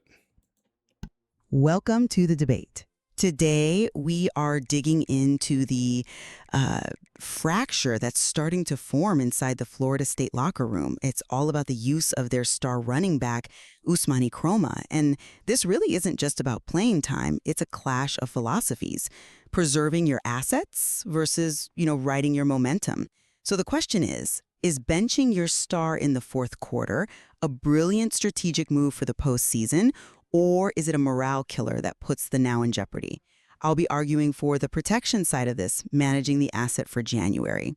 And I'm taking the performance side. I mean, your obligation is to use your best players to win the game that is right in front of you. You just can't sacrifice a win today for a hypothetical win tomorrow. Okay, but let's look at what's actually driving the coaching staff's decision here. This is a direct response to what happened last season. They rode Joe Jackson into the ground, and what was the result? By the time the playoffs roll around, the guy was described as cooked, limited, and just completely banged up. He was a non-factor when it mattered most. So the staff is basically operating on a simple principle. Don't make the same mistake twice. They're prioritizing the championship. I understand the logic of load management. I really do. But football is not played on a spreadsheet. You're completely ignoring the psychology of that locker room. You have an offensive lineman, an anonymous one, saying we're blocking our asses off all game, and then the fourth we're told the best back isn't touching the field. That builds resentment. You also have a receiver saying great teams finish games with their best players.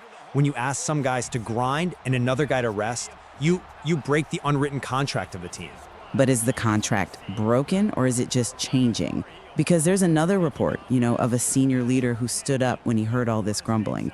And he asked the room, pretty bluntly, y'all want Chroma in the fourth now or in January? And apparently that just silenced the room. That moment right there is the difference between a player's short-term instinct and a coaching staff's long-term vision.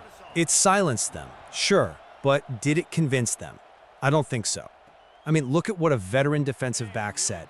He's like, when we get a stop late, we expect to turn around and see our guys close it out. Instead, we're wondering who's in the backfield. That's not confusion. That is the erosion of trust. When the defense does its job, they expect the offense to land the knockout punch. By pulling Chroma, the coaches are signaling that just good enough is okay. And that's a dangerous culture to build. I don't think it's not complacency, though. It's the new reality. We have to talk about the elephant in the room, the NIL money. Chroma is reportedly on a 7-figure NIL deal. He's not just a player. He is a franchise player, a high-value asset. You do not risk $1 million asset in... Guess who's back? Ezekiel. Back. Dropping passes. I'm going to be honest, bro. Ezekiel, I mess with him. But Ty Burden has arrived, man. Ty Burden has arrived. So Ezekiel will have to take a back seat at least for now. He's coming off injury. There's no way I could just put him in the starting lineup over Ty Burden. And it's nothing worse to lose your starting job off injury, but hey, he produced. What you feel is a secure game, it's just risk management. It's what the modern game demands. And that is exactly where the friction is. The moment you apply corporate asset management to a violent team sport, you commoditize your teammate.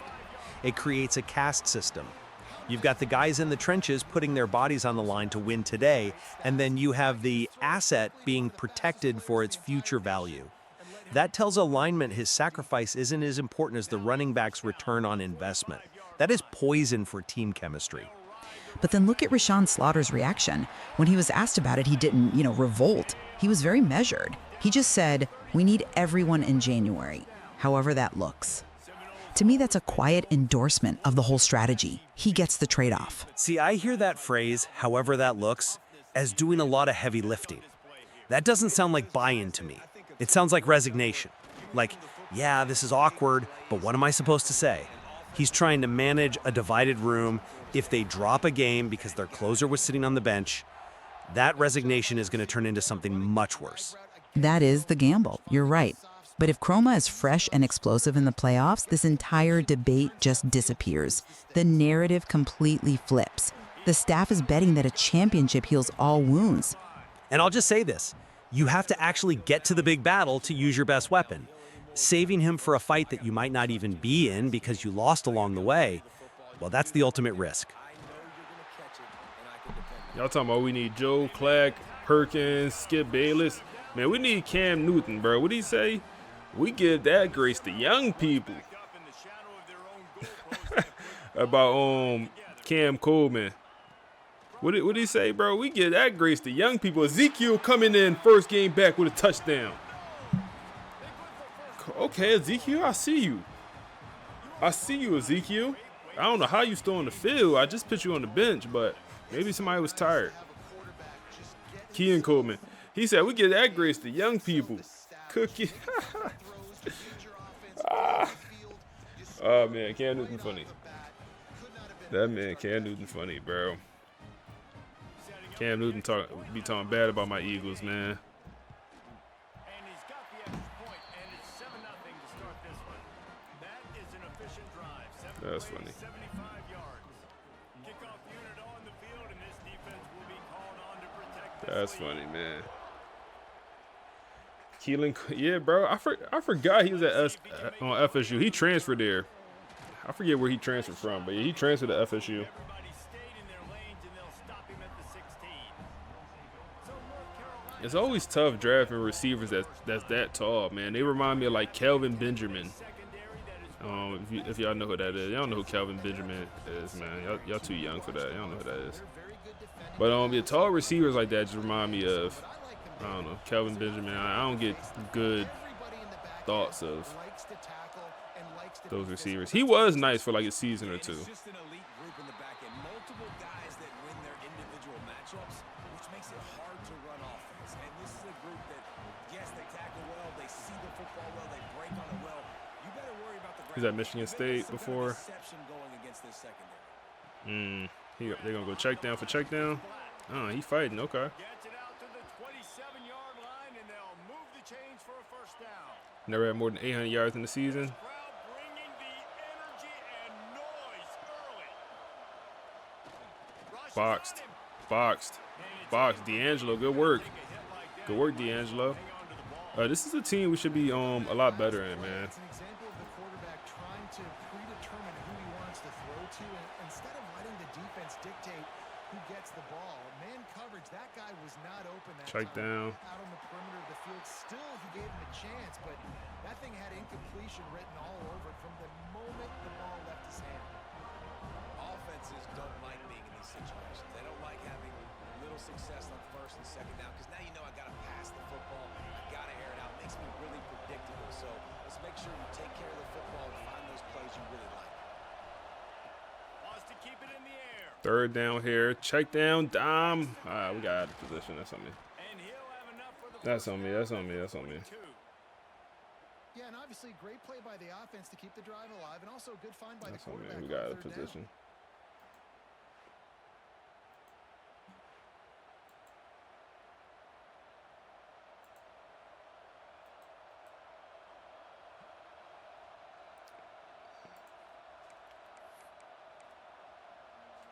The Tar Heels are on the move.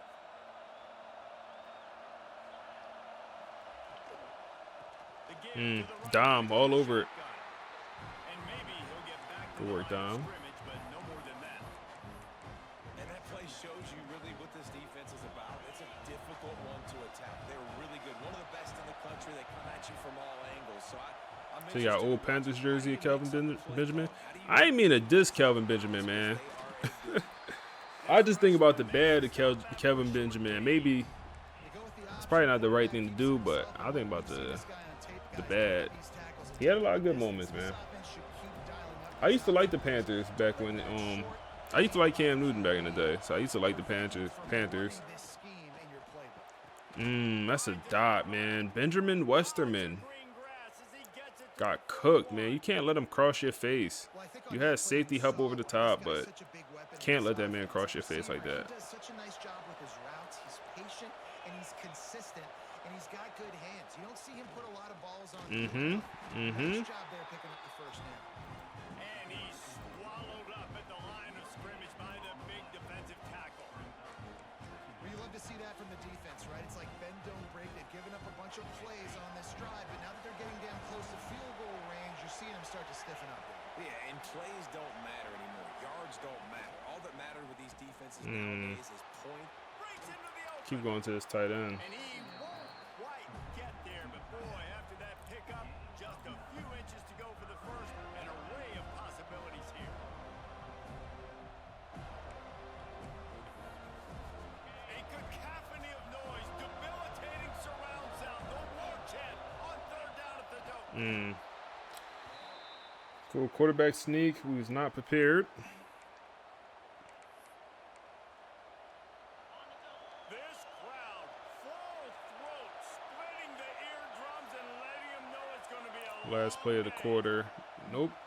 We're not going to get it off. We've come to the end of the period, and Florida State has the lead. And we've come to the end of one. And let's take a quick Come on, look to defense. catch up on the stats. Come on, defense. They had this ball for 5 minutes this quarter. Come on. Tighten up. Tighten up. Lots of time left and ready to go back at it here in the second quarter.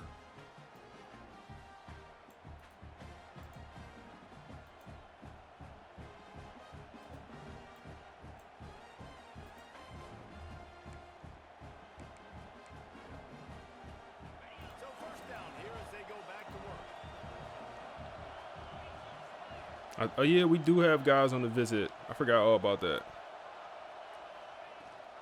Rides the back and leads We do have a bunch of guys on the visit. there to stop him after he picked up a yard. Ball's at the 17.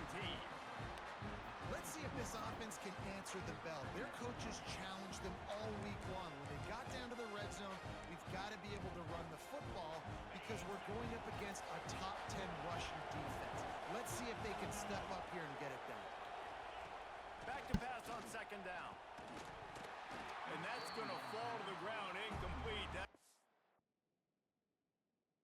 Give me 1 second, y'all.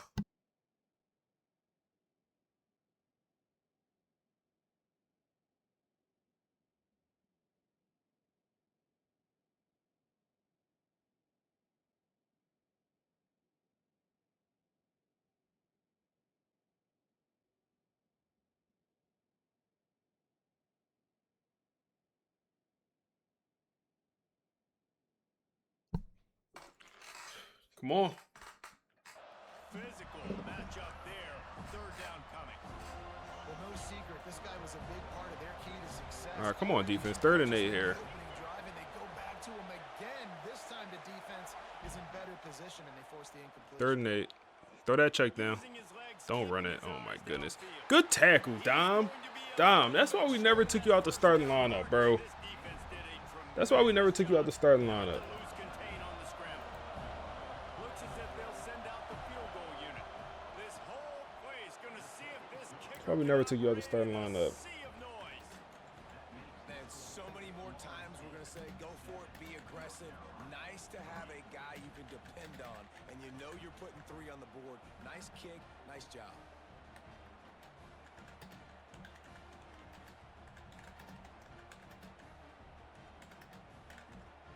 After that last field goal drive, they're set to kick it away. And he takes this from inside the 5. Just never had a chance to shake loose, and he'll be brought down at the 24. The Seminoles have it back. They'll try to get that offensive spear flaming. Both teams scored on their first possessions, but now a chance to send a message that field goals aren't going to win this game. Touchdown. All right, come on. 2 running backs alongside the quarterback. To the air on first down. That's open. Tayshawn. Finds his big tight end. He stopped just a chain Work, buddy. or 2 away from the first down and sets them up beautifully here. The Seminoles have a lot of options on 2nd and inches. Go back to the pass here. Get it to Uzmani. And that's a lot of space up this right sideline. And he gets down to the 35. This offense is we're not really having issues moving the ball here. They just dialed up one big play. Let's see if they've got another one on 1st and 10 from Not having issues moving the ball here. That might be a bad pass. And we throw another interception. Oh my goodness, bro. Nice job reading the pass, and that's his 2nd. Unnecessary. This guy, unbelievable job seeing the quarterback, breaking on the quarterback, and going and getting that big play. Unnecessary, man. Unnecessary.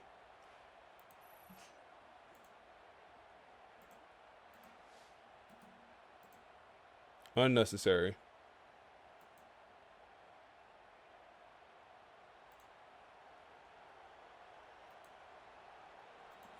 That's on me. North Carolina offense returns That's on to me. the field.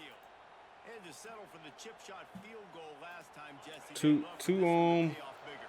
Too aggressive. We trying to get them these in the Heisman conversation. Too aggressive, man. Yeah, and listen, I think the first part was the most important part. You got to put the drive together first. Yeah, he cool with the natty, bro. He don't want nothing more. He cool with the natty. He just got paid. And he know he going to the league next year. He cool with that, bro. He know he going to the league and getting all this cheese. He cool with that, bro. Come on. Wow. I go for the hit stick, and that's what happens to my linebacker. Just crumbled them. My linebacker got crumbled.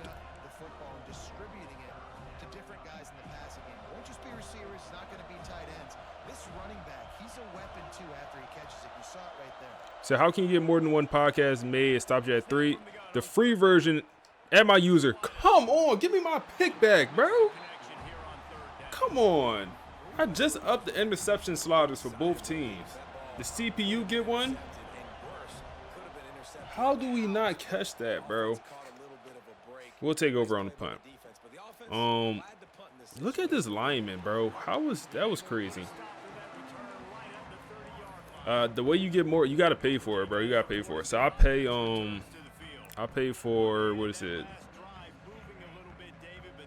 Whatever it's called. The premium version. I don't know what's called. Whatever it is. I do have the premium version. Can we throw this? Is that crazy ball? Is that crazy ball? You gotta come down with that. Oh man, you gotta come down with that. That was a crazy decision. But I do pay for the premium because it makes sense for what I'm doing. It won't make sense for everyone, but it makes sense for what I'm doing. Just with this dynasty. But the free version, damn, good blocking. Good blocking, boy.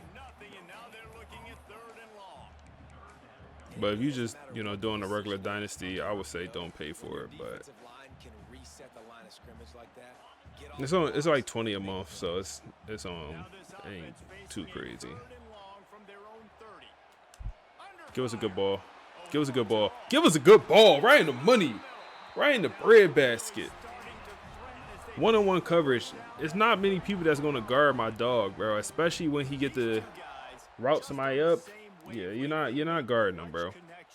You're just not guarding him. Ooh, money open. Yep. Yep.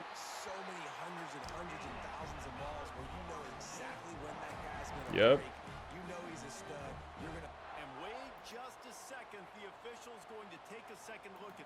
Going to a replay. Hey, if you're on the YouTube, drop a like on the YouTube stream, man. We got 32 likes and we got 72 people watching. What's that about? What's that about? Come on, y'all. Let's work. Another look at the play, but the officials on the field were right, and the play will stand. And the Knowles are rolling down the field. We'll go run here, bro. This blocking is it's not good today. How frustrating is that? You're that running back. Where were you supposed to go? No good, no good. No lane. No good today. Forced to pass the ball.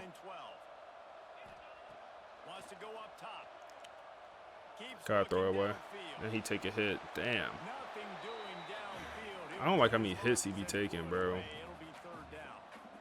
Do not like that. Maybe we could hit Todd Burton here. Go get it, Ty. Tough catch. Tough catch on 3rd and long. Gotta kick a field goal. Wade, come on, Wade. You missed one last game. Okay, he's money. All right, they get a 2-minute warning or a 2-minute drill here.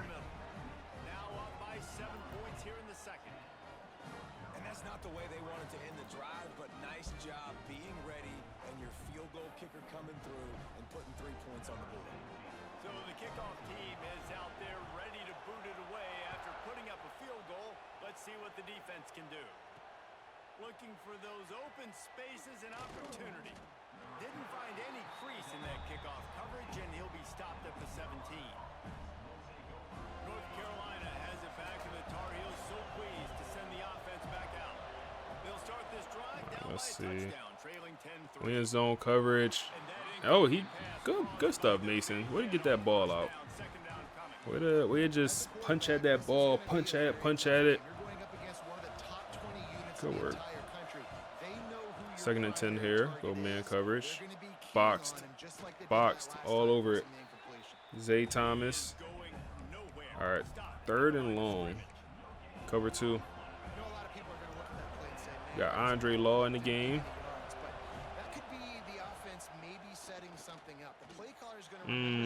It was kind of open. Throw in the mud. We'll get it back. It was kind of open.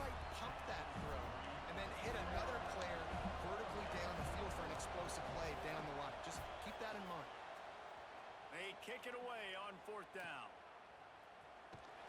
Coverage team gets the job done, and they'll mark it. Where is?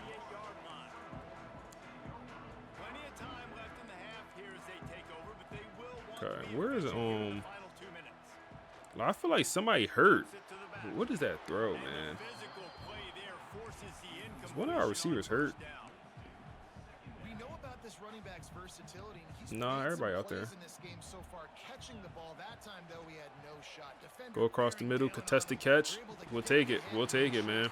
That's why you out there, big dog. That's why you play. You're the only receiver that can make those type catches on the roster right now. Only one.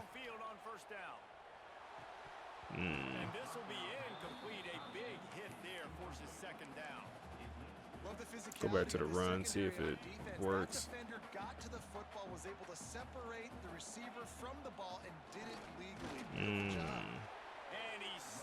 Thing ain't hidden. It's not hidden. Just a great job by the defense being stout. Right, that's your job. Be stout up front, stuff in the run play, make them get in more passing situations, but do not let them run the football. That's Ezekiel. Just take it to the half. And the Seminoles send out the punt unit. First punt of the day, and Not a good offensive performance right now, man.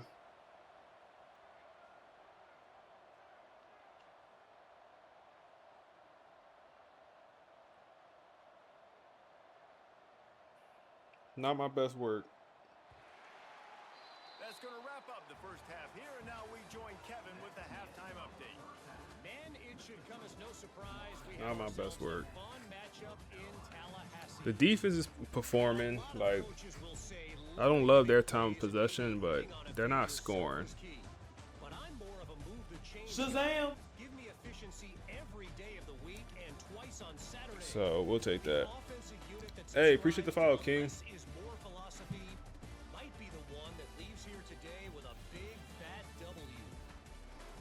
Run the ball. It's not working. It's literally not working.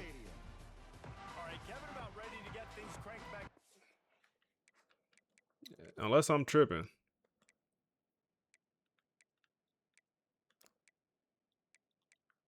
Five rushes. I mean, 3.6 yards a carry. I mean,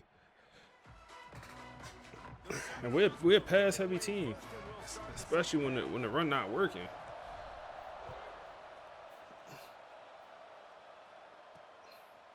Just into the end zone, and he'll bring it out. He's brought down at the Yeah, we gonna end up blowing them out. I'm already knowing we're gonna end up blowing them out. Boys, 4-4.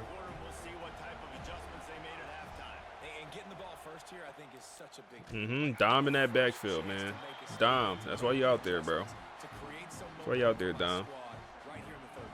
Yeah, I think it's so important for this offense to set the tone here early in the second half, to get a nice drive going, build that confidence. Pressure! Oh my goodness.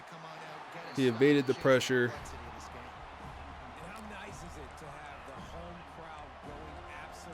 Let's go with DB blitz here. 3rd and long. Send the DBs. Go get him. Go get him. Running back in motion. We on it. No. That's Benjamin Westerman. I don't know what that was. We'll take it. Did I try Alabama playbook in your free time? 1-3. Okay. Alabama book. I feel like I tried it last year. I'll give it a try.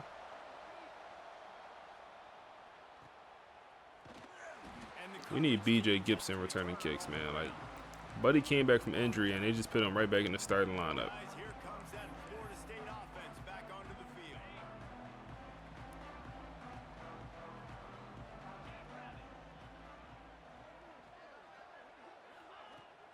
I mean, bro, the run is not hitting, bro. What is going on? And Usmani Cromer, severe wear and tear in his left foot.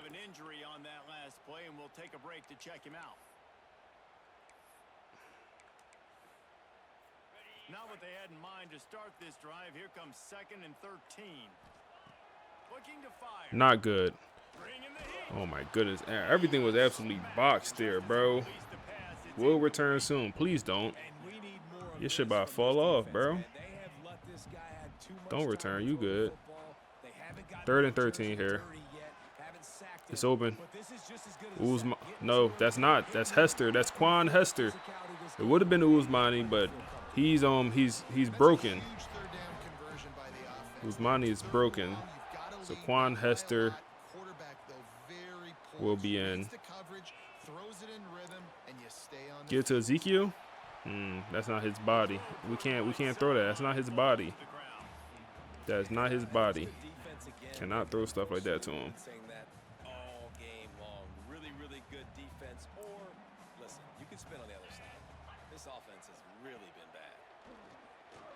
Oh my goodness, what are we throwing? We had the underneath wide open. What are we doing? Tighten up. Tighten up, tighten up, tighten up. 3rd and 10 here. Ty Burton is open across the middle of the field, and he has space to run. He's going to peel on the wheels, get inside the red zone, down to the 12. Come on, give us some momentum, man. Give us some momentum. Come on. Like, no way we should be struggling like this. No way. And you saw it right there. Too much speed on the perimeter to create that explosive play. Go get it. It's incomplete. If you're going to take a hit like that, you might as well hang on to the ball. Not many receivers like to get hit. They just don't, okay? So watching this while doing your FSU Dynasty, also been using the AI podcast. Hey, man. I appreciate you being here. Go get it. Tayshawn. Why? Oh, man. Why is that?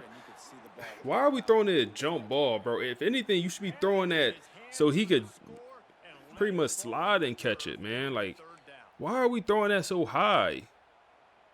It's like, that's the opposite. You want to put that ball. You want to put that ball low so he could catch it and not even get hit. You said Buddy looks like he's running quicksand. Hey, bro, he's 6'5", bro. He got the long strides. He got the long strides, bro. That's what it is. Oh, my goodness.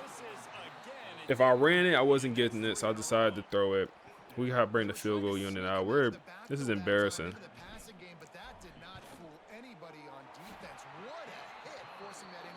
It is what it is, man. Some games you struggle for one reason or another, man. It is what it is.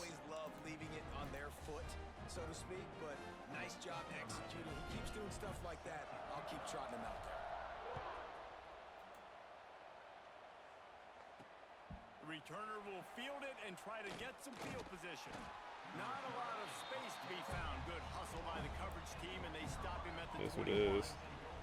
North Carolina has it back, and the Tar Heels so pleased to send the offense back out. After 3 consecutive punts, we'll see if they can dial up something that can get this offense moving forward.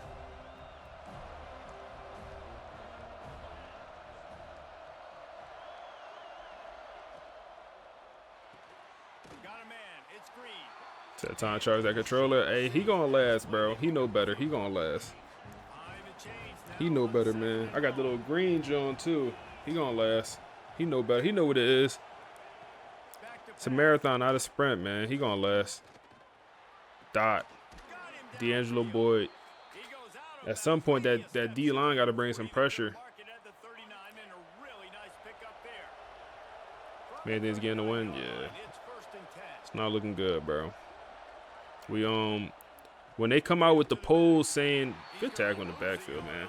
When they come out in the polls, or not even the polls, the awards, and we only have a running back and 2 old linemen up there, and then this is how we respond to that. I thought we was gonna respond with just domination. I thought the team was gonna be upset, frustrated that, oh, wow, D'Angelo Boyd is having himself a bad game, bro.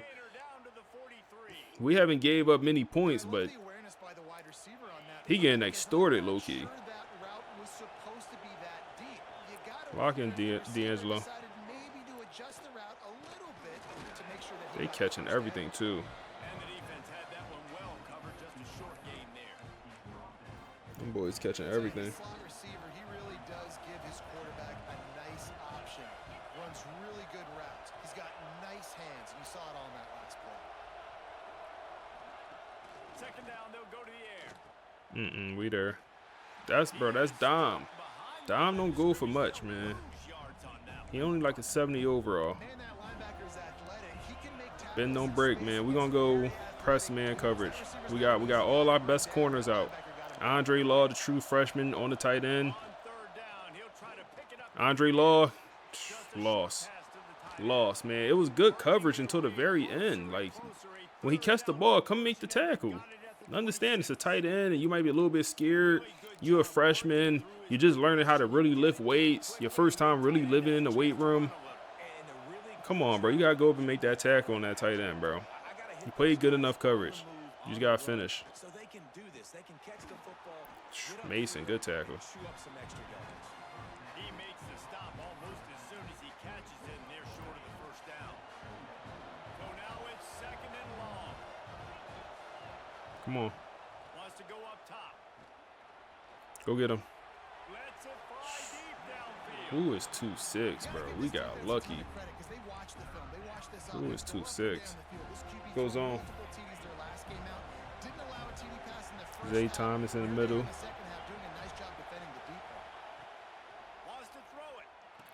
Big hit, Zay. Come on, Zay. Finally. Okay, they'll kick another field goal. Finally, Zay. It's a nasty game for us, man. This is now a 7-point game.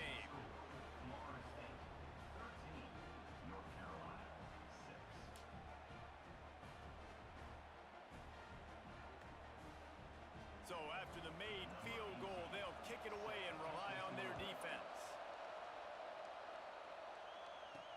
He'll start the return inside his 5. He was looking for some running room, but not much to be found as he stopped at the 18. All right, guys, here comes the Florida State offense. All right, let's try to run this ball, bro.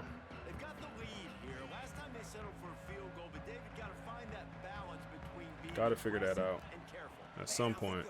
Oh, my goodness, man. We down our starting running back. And then the O-line is just... Boys don't want to be here. Boys don't want to be here. Last play of the quarter. Ty. Oh, my goodness. Way to go get it, Ty. Way to go get it, bro. Appreciate you. Fourth quarter, man. Fourth quarter. Come on. Come on, man. Top 25.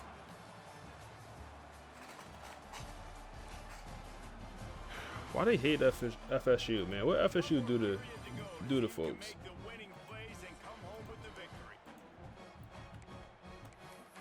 Like, in this situation, I want to run it. We got to be able to run the ball here. Can we run it? They pressing my guys. Oh, man. Give him a good enough ball. Give him a good enough ball. Ty! Oh, my goodness. Ty. No way. That's overthrown, bro. Ty, you got to run hard, bro.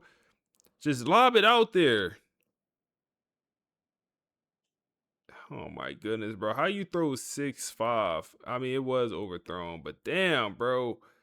Just lob it out there. It was overthrown, bro. I guess he could have dove and tried to catch it, but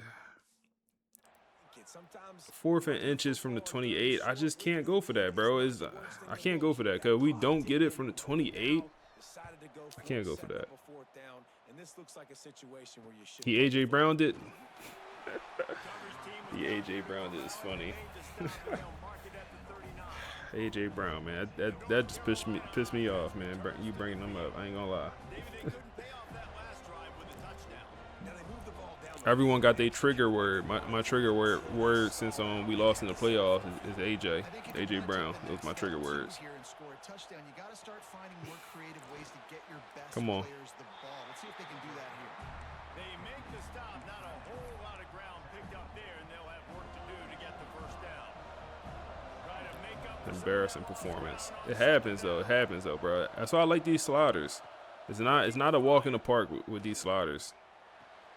grab behind the line. It's Green.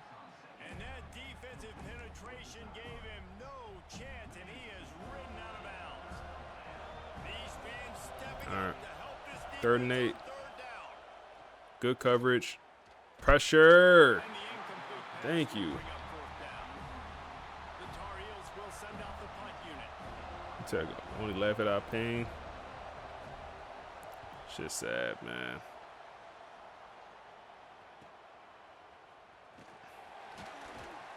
Cover guys getting down to do their job, and they'll stop him at the 15. The Seminoles Sad. All right, come on. offensive spear flaming. Last time they had it, didn't pick up a first down. Let's see if they can put something together here. So using BYU Playbook for your Tulane Dynasty? Wants to throw on Can we throw that? We cannot. No, we cannot. We gotta throw that away. to make a big Nothing's play open. when he starts moving around. Just gets rid of the football. Nobody to throw it to. It'll be second down. Damn, bro. Couldn't make the connection last time. Let's see if they throw it again. I ain't gonna lie, man. This is embarrassing. They'll go to work in the air on second down. Bro, we threw it to Christian Neptune and Nakamura stepped in front of it and caught it. Mark him out of bounds at the 23. That is actually funny. With that last catch, he now That breaks is actually the funny. 1,500-yard mark I for threw it his to Christian Neptune. That's a pretty good accomplishment, man. Hitting 1,500 yards, that speaks to your consistency, your Can we durability. convert it out route? We cannot, bro. Consistently make plays because when you got those guys, Wow. as a quarterback, you find them. What button is throw it away? R on Xbox R3. About him, though, he doesn't care about the stats. This guy Wow. just wants to win week in, week out. He's hungry, and he's made plays throughout his career. He was hoping for a little more running room, but they're able to get him down at the 45. North Carolina. Yeah, R3, yeah, right thumbstick clicked in. Offense back out. They went 3 and out the last time they had it, and trailing late, they've got to get to work here.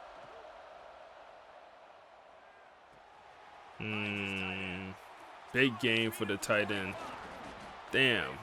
Wow. 20, 30-yard pickup. Turning in a big play after the Our quarterback has under 50 completion percentage with an interception. Stop forcing the punt, now getting it back to your offense. Your offense starting to get in a groove late in the game. Zay Thomas, perfect position. No play Zay. Strikes again. I mean, perfect position, either for a pick or just to knock the ball out. He breaks on the ball. And, bro, how you let this man catch this on you, bro? Come on. No play Zay. They can feel and sense the momentum leaving them right now with the lead. So someone defensively better step up here soon and make a play. Out of the In that backfield. In that backfield. Come on. That is a big win for this defense as they 3rd were and 2. right there as soon as he got the ball. They're bringing the chop. They're bringing the noise on 3rd down at the dope. They can get a field goal here. They'll try to get the first through the air. Bates. Burnt. He gives them a Burnt. fresh set of downs, and this On the one out will be route. 1st and goal from the 6. Burnt. Well, a field goal kicker Let's go can step away Let's go from the net, 3-3-5 go here a sit little down, bit, grab man. some water. They're not going to need him just quite yet. That was a great play call. Throwing the ball on 3rd and short in field goal range. They get the completion, now setting up 1st and goal. Tight end now in motion. They'll run it on 1st and goal. He works his way D'Angelo all the way down Boyce to the 3, and the defense is reeling. is going to be down on the play. He will come out the game. Our best player on the whole roster Checked out. will come out the game. Gotta hope it's nothing too serious over there. They've got it Andre down Law to the will 3, come now in it's 2nd and goal. for him. Tries again to get it in. Mason. Good work, Mason. Way to just get mushed to the floor. All the way to the 2-yard line. Elbow. The stuff there, Jesse, on 2nd Yeah, down. throw that brace on the elbow. You got 2 downs. What are you thinking? You be alright. Come back in this game. On the perimeter We need you out here. We need everything we could get. 3rd and 2. Quarterback run. You got to come up and make a tackle. Impossible. Impossible. And look at him. Impossible. Who is 2-6 on this roster? Who is number 26? Off the top of my head, is it Quincy? I'm assuming it's Quincy, man, with the missed tackle right there. Wow, we're looking at a tied-up ball game. That is Quincy. Backup safety, who is a pretty good player. I mean, come on, bro. You got to make this tackle. I'll take it myself. In for 6. The extra point here would tie the game. And the extra point was good, and we are all tied up in Damn. And let's check in with Kevin Connors in the studio. Kevin? Hey guys, just wanted to give you a quick update on a game happening in the SEC. Missouri is currently trailing in this one, but it feels like the tide may be turning. This program has picked itself up before, and it's capable of it. Let's go to the run. It's a touchdown game. They're trailing. Say jigging. Yeah. Oh, man. Go to the run. Elliott with a broken tackle. He's the contact-seeking running back. Well, we'll run it here again. Quan Hester subs in the game at running back. Since you know, I started on play in the 4th, and he also got hurt. So as soon as he got a boo-boo, he was done for the day.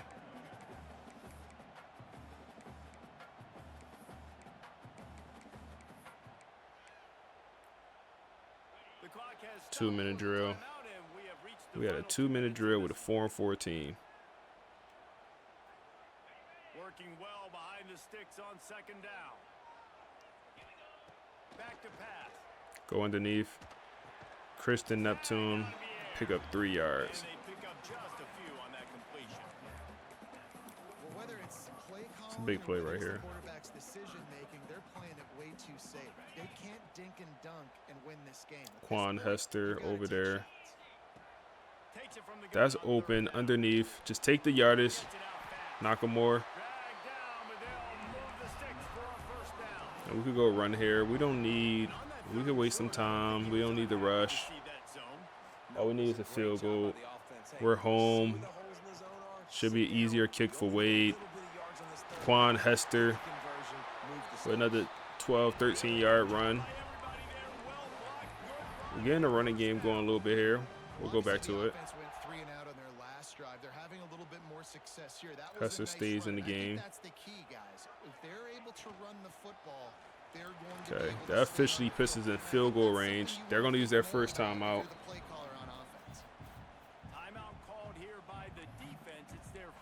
Stick with the run here.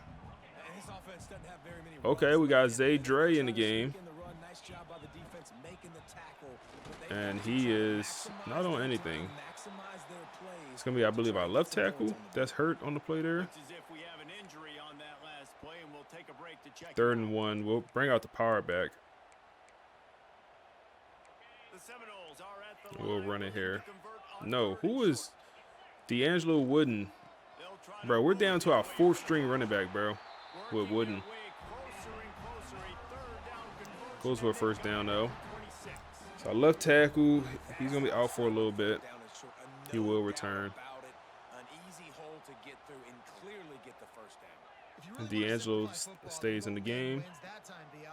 The whole running back room, oh my goodness, just got punched in the mouth.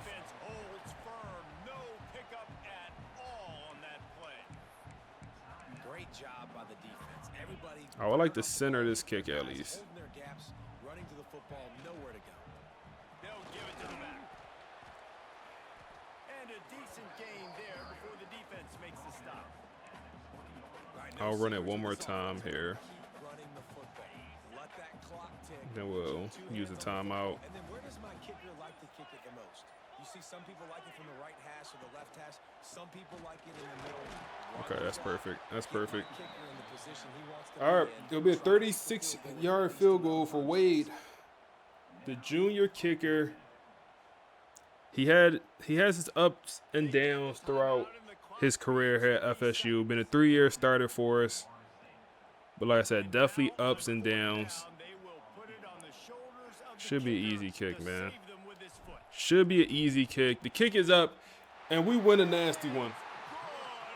We win a nasty one. We win a nasty one, man. Hit that game behind us. Hit that game behind us, man. Don't look at the score of that one. Just look at the result. Rayshawn Slaughter somehow won player of the game.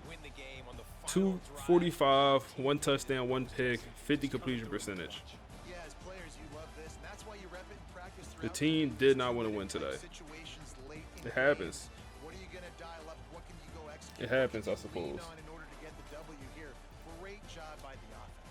Very frustrating game. Very frustrating game. But we sometimes you gotta win the muddy ones, bro. Another presentation of EA Sports College Football.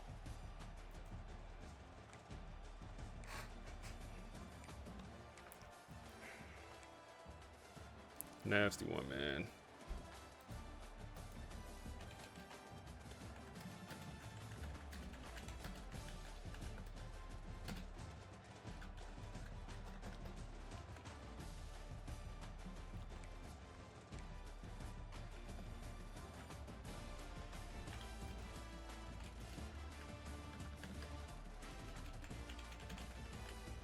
Nasty one.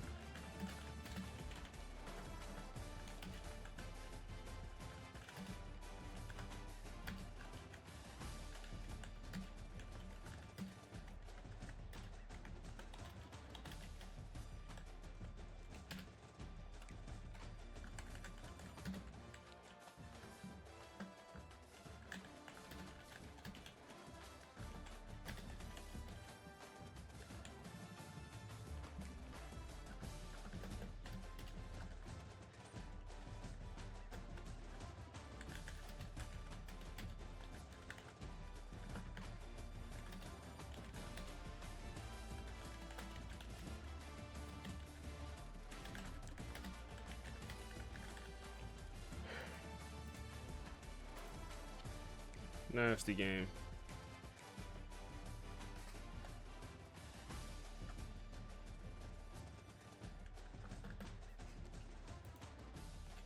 Ezekiel first game back though.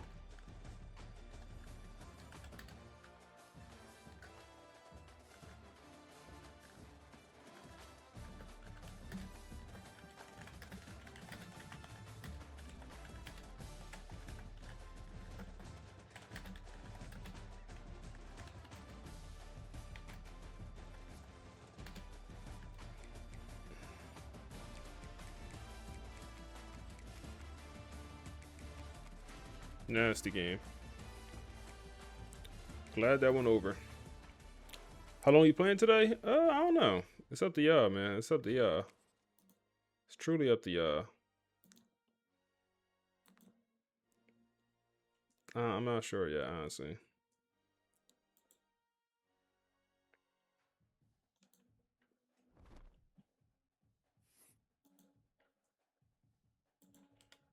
What's on? Let's advance.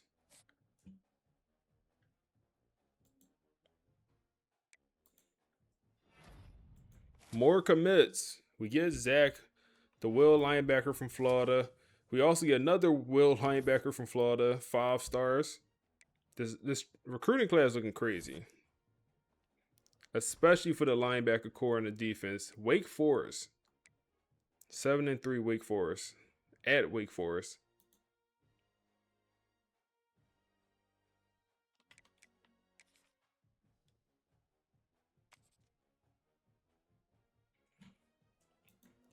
Let's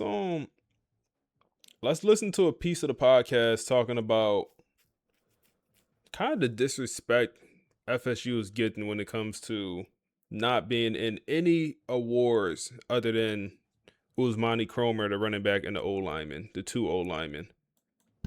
All right, so the sources we're digging into today present, a really strange situation. Yeah, total head scratcher, for sure. You have a team, Florida State. They're the defending national champions. And they're ranked, what, number 5 in the country at this point? Exactly. So by every logical metric, they should be the darlings of the season. the team everyone's talking about. Right. A resume like that usually gets you top billing everywhere. But that's not what happened in this Marcus Vail era. Right. We're looking at this timeline, and it's the exact opposite. The preseason watch list drop, the award nominations start coming out, and they're just invisible. It's almost a statistical impossibility. So our mission for this deep dive is to try and figure out, how does a team even handle that? How do you process being this high-performing group that everyone just agrees to ignore?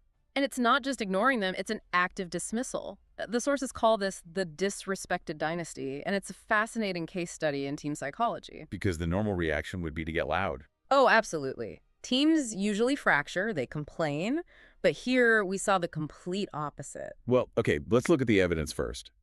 Because the word disrespect gets thrown around a lot in sports. Sure.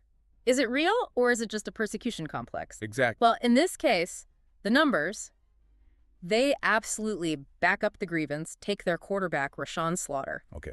We have the box scores right here. He threw for 472 yards and 7 touchdowns. 7. And this was on the road against a top 10 opponent. Yes. A performance that, in any other year, puts you at the front of the Heisman conversation. No question. But when the midseason watch lists were updated? Nothing. Not a single mention. And it wasn't just him. The source material shows a near total blackout of Seminoles across almost every position. There was that one exception, though, right? The running back, Usme Kroma. That's right. And this is a really crucial detail. He was ranked 4th for running back of the year. And you'd think, okay, 4th in the country, that's a nod of respect. You would think. But inside that facility, the reaction was different. The sources say the team saw 4th not as an honor, but as a signal. A signal for what? That he was viewed as replaceable, that he was good but not great.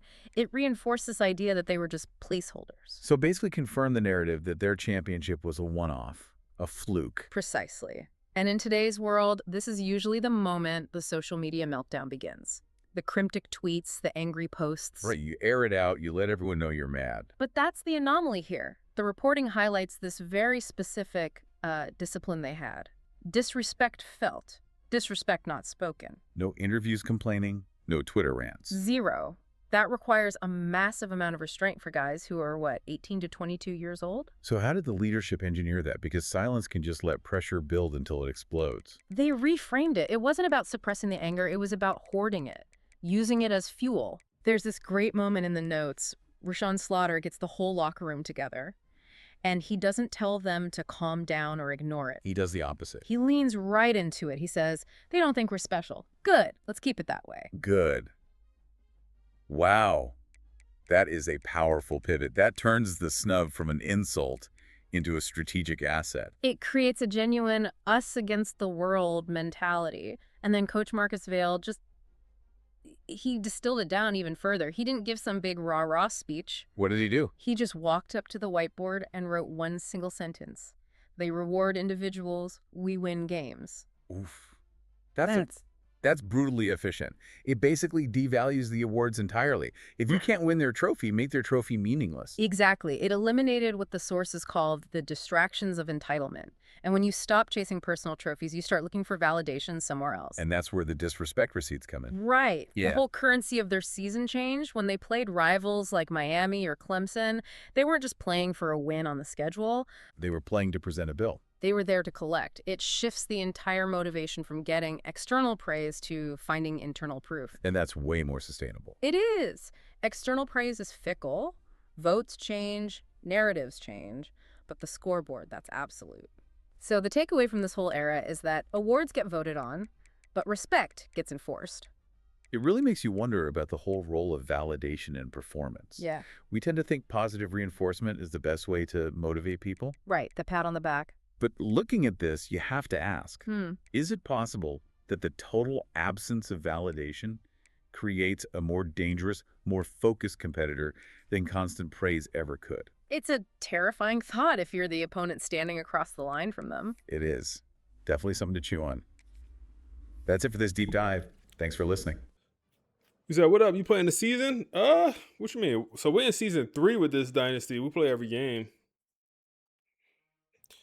You said, new to this dynasty, why are you stockpiling coach points? 2 reasons. One, I don't really know what to spend them on. I really don't know what to spend them on. And I was waiting to unlock Talent Developer. And we unlocked it now. So good point. Let's just go ahead and let's look at our team real quick. So we know we're gonna have a quarterback go in the first round. Like D'Angelo Boyd, he's going in the first round. We know we're gonna have at least 2 old linemen get drafted. So I definitely want to get the ability. We're gonna have 2 corners drafted. He's gonna get drafted as well. So I definitely want to get that talent developer for the secondary and then the old line. I'm not sure if Rayshawn leaves early. I think he does leave early for the draft. But I don't have any quarterback on the roster that I care about boosting in overall. I just don't. So we could get some talent developer here for some position groups. It's better to get it now, I suppose. So we got to unlock it. But yeah, we go O-line. And we'll go secondary. And then we won't have any receivers drafted this year. I feel like we need a boost for the D-line. Maybe get the tier 3 for the D-line. I feel like our D-line hasn't been playing well. Do you have it connected right to the game? What you mean by that? You talking about the pod?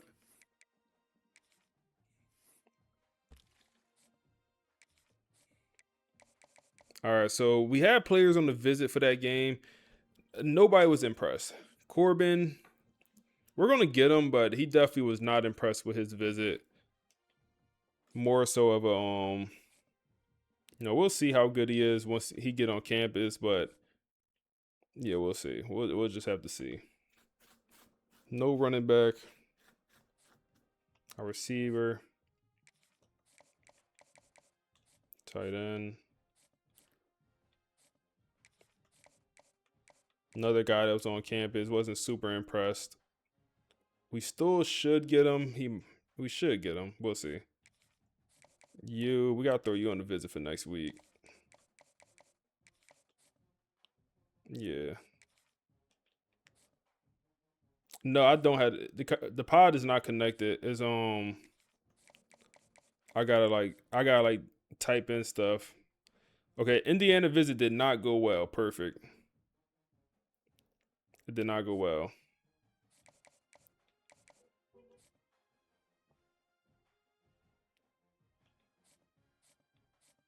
So the 5-star D tackle should be committing to us. Yeah, they must have lost that game. Then we could throw you on the visit against Clemson. Like, we might as well. We don't have nothing to lose. But yeah, no, for the pod, like after each game, if I wanted the podcast to talk about it, I either have to upload screenshots or I gotta type out what happened in the game or like what I want to focus on. I can't believe we ended this class. Wow, we didn't get you neither. Wow. Okay. The secondary recruiting is looking janky this season. Wow.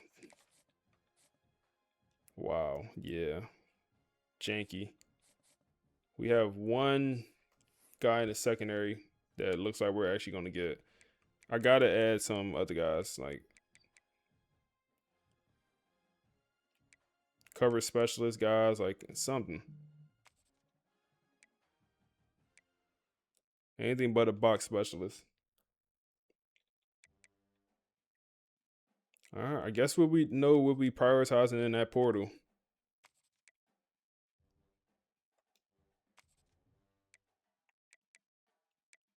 Florida athlete thumper, under recruited.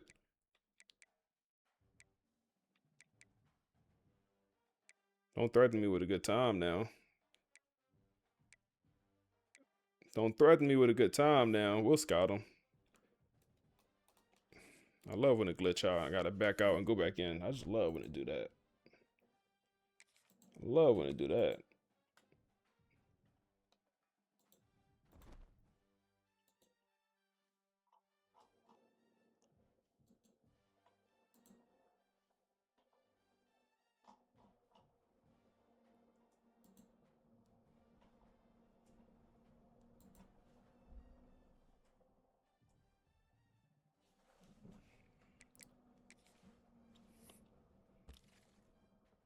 That first game, the Wake Forest rebuild lost to Kennesaw Stallion. Said good luck.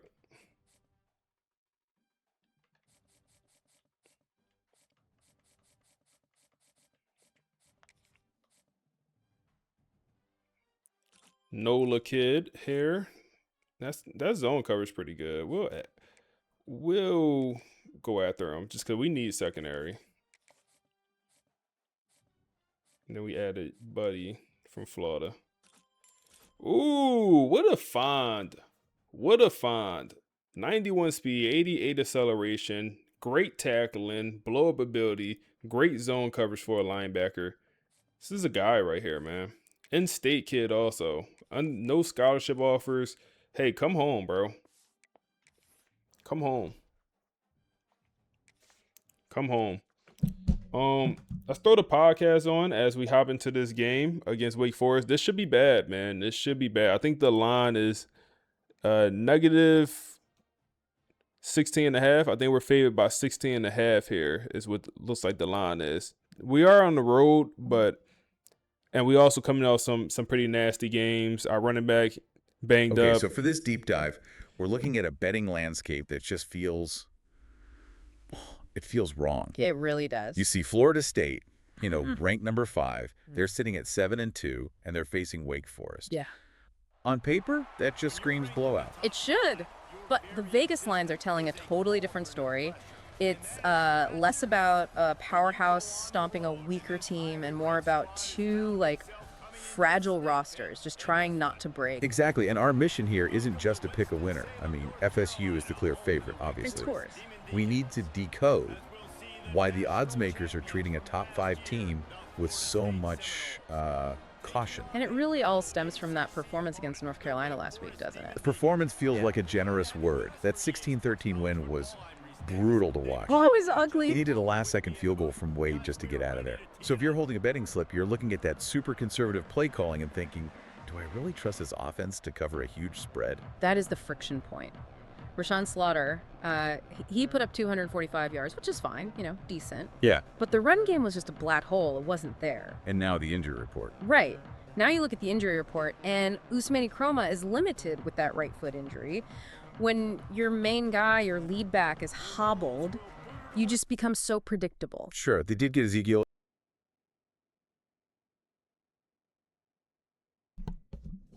Should be back. We should be back. Y'all boys can hear me?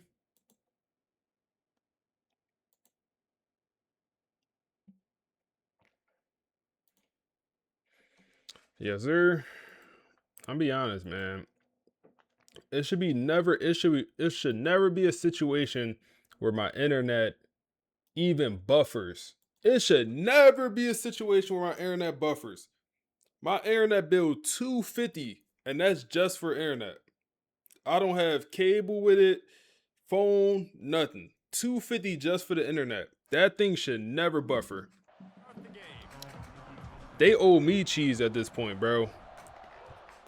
$250 for the internet. Before I started streaming, my internet bill was my Wi-Fi bill was $50 before I started streaming. Internet should never even hesitate. $250 for the internet bill, bro. Oh man, bro. So it's super frustrating when that shit even, like this morning, internet was acting janky. I'm like, yo, I'm about to go live. Tighten up, internet. Tighten up. Come on, first play of the game. We get a sack, man. First play of the game. I don't know how to say Buddy name, but that's how D-Tackle we brought in the portal. You said 250, who you got? So where I live at, it's only one internet company you can have. So that's part of the issue. It's only one internet company. And it's called Cox. It's one internet company. So yeah, I don't even have a choice. But I literally have the best internet that you could possibly have. I have 2G, 2 gigabytes, download, upload. And I have to have unlimited data, so that's what makes it so expensive. I gotta have unlimited data because how much I stream. If I don't have unlimited, I'll just go over every single one if I stream. So yeah, 250, they taxing, bro. It's a monopoly, bro. I gotta figure out how to sue them boys, bro. They owe me cheese, man. Third and long, we get to stop. You said Cox tripping. You said they used to be Spectrum. You got wired? Yeah, I got wired. So the router is next to my, like, my whole setup is right here. I got the PS5, the PC, and then a router all next to each other. Everything on wired to the router.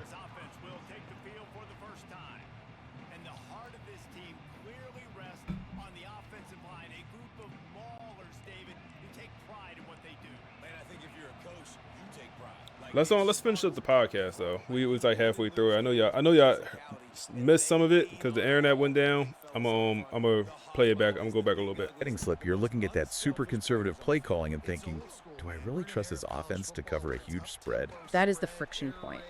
Rashawn Slaughter, he put up 245 yards, which is fine, decent. Yeah. But the run game was just a black hole. It wasn't there. And now the injury report. Right. Now you look at the injury report, and Ousmane Kroma is limited with that right foot injury.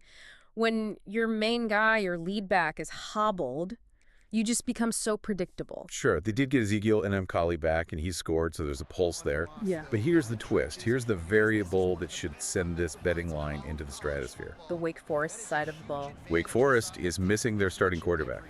Daryl Darisaw is officially out. Which is just a massive blow. It forces them to start their backup, Coleman Carter. And behind him, nothing. The depth chart is terrifyingly thin. I mean, there's basically no emergency quarterback listed on the roster. It's Carter or Chaos. Okay, so here's the part that doesn't add up for the casual fan. Yeah. Wake loses their star QB. You'd think the spread, the margin of victory would jump to what, 20, maybe 21 points? At least. But instead, the line opened at FSU minus 18.5. And it went down. It actually ticked down to 16.5. That's the sharp money talking. Professional bettors saw that opening line and they hammered Wake Forest to cover. So they're betting on Wake Forest, but not because they believe in them. Not at all. It's not because they trust Wake's backup QB. It's because they don't trust FSU's offense to score enough points to create that big 19-point margin. They see FSU playing keep away, not trying to embarrass anyone. Use the wheels, the whole market then. is basically banking on a slow, grinding, low-scoring game. Right, which tracks perfectly with the over-under being set so low. It's at just 43.5. That's a tiny number. That low total confirms the entire theory. It's all about the game script. FSU gets a lead, then they just run the clock to shorten the game, protect their players. In Wake Forest. Well, Wake, without Darisaw, they likely just don't have the firepower to force FSU out of that conservative shell. And the prop bets really back that up aggressively. Vegas set Wake Forest team total at just 14.5 points. Barely 2 touchdowns. Yeah. That number basically implies that unless FSU makes a huge unforced error, Wake isn't even moving the ball. Nakamura? What we call a professional win. You get in, you control the game, you get out. Which makes that moneyline FSU at minus 950. Yeah. It's just completely unplayable. No, absolutely not. You're risking almost $1,000 just to win 100. So the only real question left is, can FSU's offense wake up just enough to cover that 16.5? And if they cover, it proves they can execute even with the injuries. If they don't, it's just noise, really. But the floor here, the floor is a disaster. If they somehow lose to a backup quarterback. Oh, that completely destroys the season narrative. Season's over. Such high stakes for what's supposed to be a guaranteed win. And before we wrap, I have one final nightmare scenario for you to chew on. Okay. Wake Forest has no emergency QB. Their team total is 14.5. But what does this game actually look like if Coleman Carter takes a big hit in the first quarter? Who even takes the snap? That's a variable so chaotic it's not even on the board. Something to watch for. Oh. Thanks for listening to this deep dive. So we opened up at 16-point favorites, which is honestly very disrespectful. This team is down to their backup quarterback. Their backup quarterback is a 69 overall. The starting quarterback was like an 85, 86, I think. They have one quarterback dressed. They have one quarterback. They only had 2 quarterbacks on roster. Starter hurt. Somehow that backup get hurt. They're in real trouble. Come on, Rayshawn. You gotta use the legs today, Rayshawn. Lower the shoulder, Rayshawn.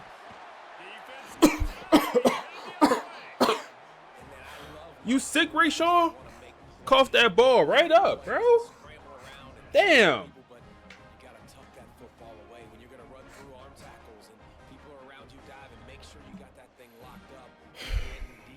These boys don't want to win, bro. Boys don't want to win, bro.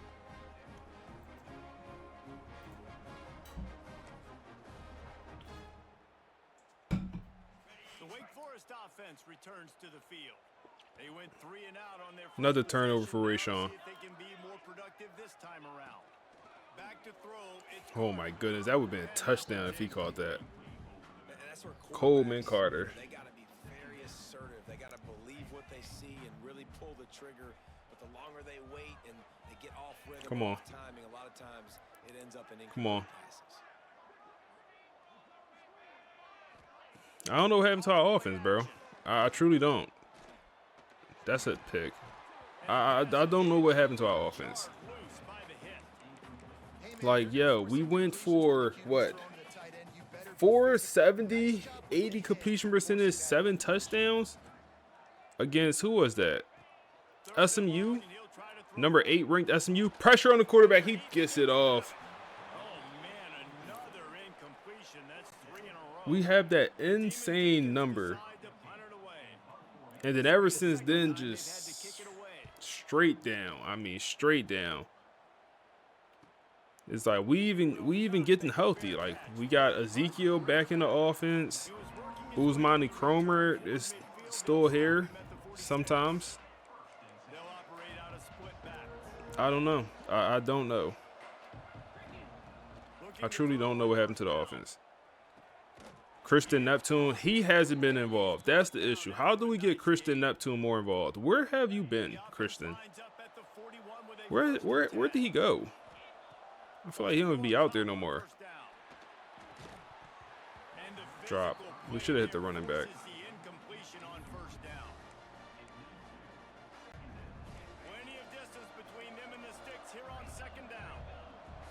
Do not call this play. Every time I call this play, I think it's a pass and it's a run. Yeah, call audible. Running back out the backfield. Good spin. Listen, running backs are not just running backs anymore. You're going to be a wide receiver in today's football. And a great job sneaking out of the backfield, getting him the football, letting them get some positive yards. Good catch. Way to hold on to it. Way to hold on. I appreciate that, man.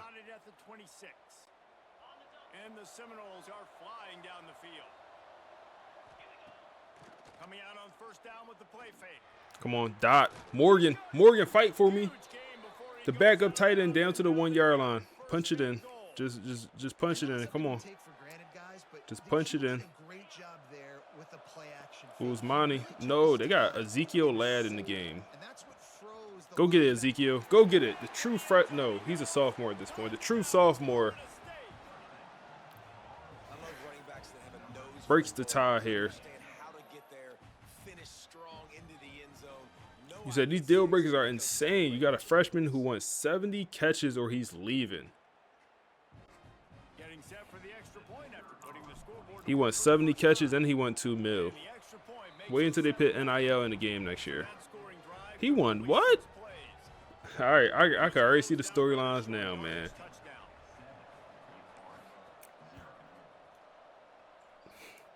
Red shirt freshman receiver is demanding 1.2 mil or he's entering the portal. Go ahead, bro. Enter the portal, bro. You just red shirted.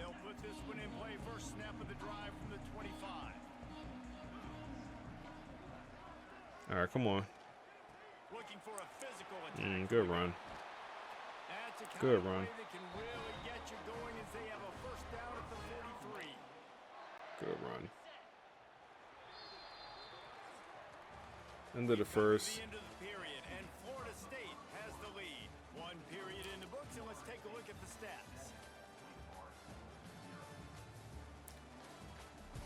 End of the first. Not looking great. Now to see see if these guys can get back in the game as we open the second quarter. If we don't end this game with 30 points, I will be upset. I'll be frustrated with the offense. Looking for a man. It's Carter. Big hit. Frederick Valentin. Big hit. Nice completion here to this wide receiver, and you're going to see this receiver line up in different spots all over the field all game long. Defense has got to keep their eye on where this guy is because they know he's a big part of this offense's success. Got the first down. Looking for more. All down, but he has enough to move the chains. It was so important this offense was able to find a way to get in the rhythm, and the running game is now helping that. 2 straight punts on their previous 2 drives. Let's keep working. This drive, though, they're having a little bit more success. Come on, Mason. He's been able to find some creases. I can't tell if Mason is good. Like, Mason, sometimes he make the tackles, sometimes he don't. Sometimes he has good coverage, sometimes he don't. So I can't tell if he's really good. Like, Davin Keys, I believe that's his name from last year. I started middle linebacker. Devon Keys transferred from LSU. Like, I felt like he was good. I can't tell if Mason is like good or if he's just, solid. That's Williams. Williams should be a star player for us, bro. It's a shame he buns. It is a shame he buns. They're going to punt it here, 4th and 5. I disagree. I feel like he should go for this. It is a shame that some of these players on this roster who have really good overall, just trash, bro. Like, I mean, just don't produce. They're pressing here. Looks like man coverage. That's open enough.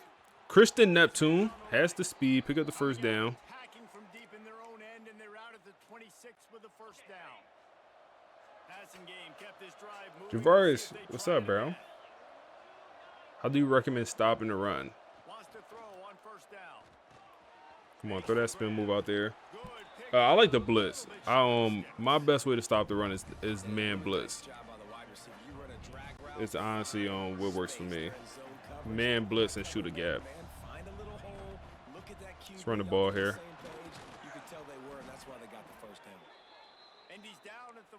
Whenever I run a lot of zone coverage, I feel like my run game is the weakest. Throw a screen here. We gotta wait for the blockers. Gotta wait a little bit longer to throw that. They want us to throw this go route. Should we just throw it? No, hit Cromer. He's wide open.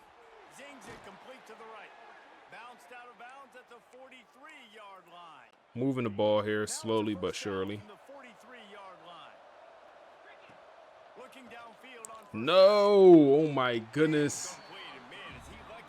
He baited the hell out of me, bro. We lucky. We're lucky on that one. So I'm out waiting to get off work. How the stream going good, bro. Hold up, can we dot this? Go get it. Tough catch. Nakamura.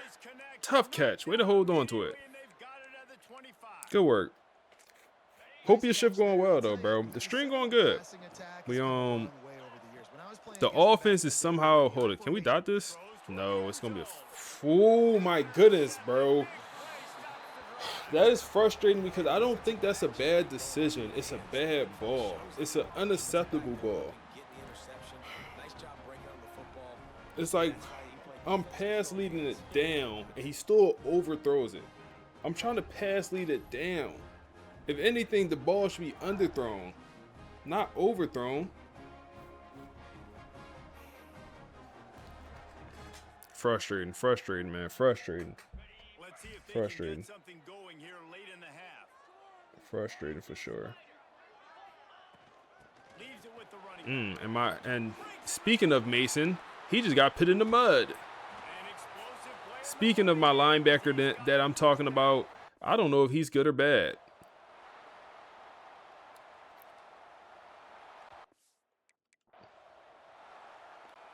Can I please get to the replay? Like, damn, please let me get to the replay. I'm like, I don't know if he's good or bad. I can't tell. This is my star middle linebacker. Getting put in the... Man, gave you a... No, bro. He didn't pitch it. No, bro. Like, at least when you fall, like, you don't let him pitch your legs in the air all crazy. No? Like, at least brace yourself something. You just let him... That's insane. He said he's bad. He got to be bad. Looking to pass. It's Carter. They get to him as he Good coverage, boy. Frederick Valentin. Take him off the field. He got one more play, bro. He got one more bad play, and we're gonna see us on one of these other linebackers hungry. That's good pressure. That's good pressure. We send the blitz, and we eventually get home. The good part is they're going to really struggle on this defense. They're going to really struggle on this defense. They go 5 wide. Bro, why? Timeout. The linebacker that we just was talking about, 5'6", he's outside the numbers like a cornerback on that last play. Why would he ever be lined up outside the numbers? Like, yeah, be in the middle. Like, why would he ever be lined up outside the numbers? Like, he just a corner. Boxed. Wow. What a play by the quarterback. What a play. Appreciate the follow, bro. Tanner, appreciate the follow, bro. What a play by the quarterback. Stubbed it in the pocket, and something eventually got open. That's wide open. He didn't see it. The running back out there, still, man, put him on the tight end. I just don't, there's no way he should be outside the numbers. He should be on the tight end, in my opinion. Come on, bro. We got to get pressure on the quarterback, man. I ain't going to lie, man. I'm nervous to see how this team performs against Clemson next week. We got Clemson and Florida the next 2 games. 4th and 3. Okay. All right. Damn, I should. It's fine. I got the timeout off in time before all the clock ran out. All right. That leaves us a minute to just do something. And the Demon Deacons will bring the punt team onto the field. He's going to try to flip the field. Minute to do something.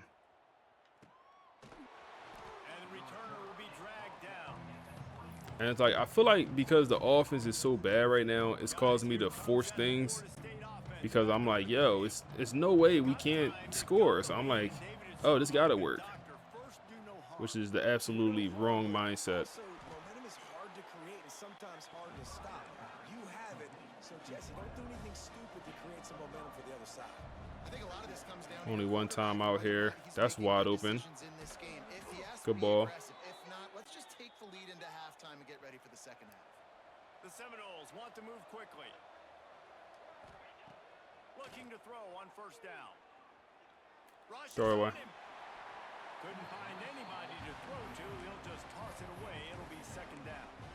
Pressure affects quarterbacks, and this guy's one of the best in the nation. I don't care how talented you are, but if you're being hit, you're not going to throw completions. Wants to throw. He's working against the clock. Here comes the heat. Yo, you joking. You lying. You lying. You lying. You lying, bro.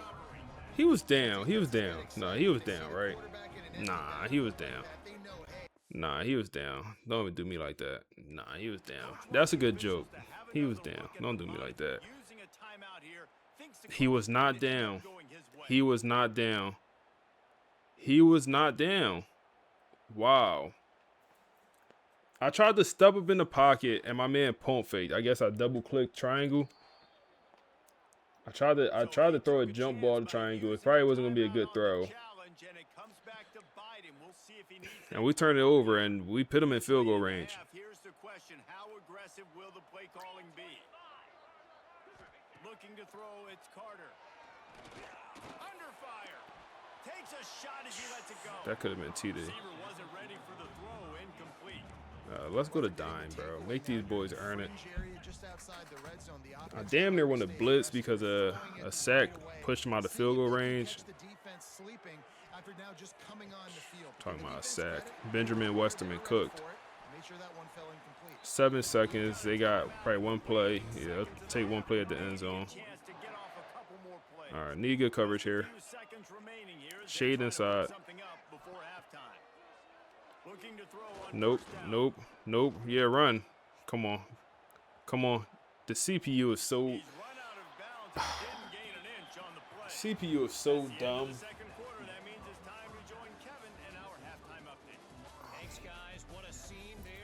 CPU is so dumb, bro. We dominated time of possession to only have 7 points is embarrassing. Get me off this screen. Get me back in gameplay. Get me back in the gameplay. The CPU is so dumb. He could have ran it, and it was my user versus the CPU quarterback. I was not making that tackle. I was not making that tackle. I have much more issues tackling. I said this earlier, tackling the quarterback in open field than any other position group. I was not making that tackle. He could just throw it away also. Anything but that would have worked. Okay, we take a shot, and Nakamura is going to be wide open off the crosser. Back on the ball. We need momentum. We need momentum. You're probably going to see some different coverages. You might see a little bit more blitz in the second half as well. So you have to know where your answers are. Yeah, EA, bro. The thing is, like, that's new. That wasn't always in this game, bro. That was the latest patch. They patched that into the game.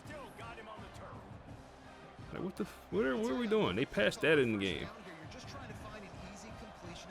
It's not in the game before. Go get it, Tayshaun. Wow, that's almost picked.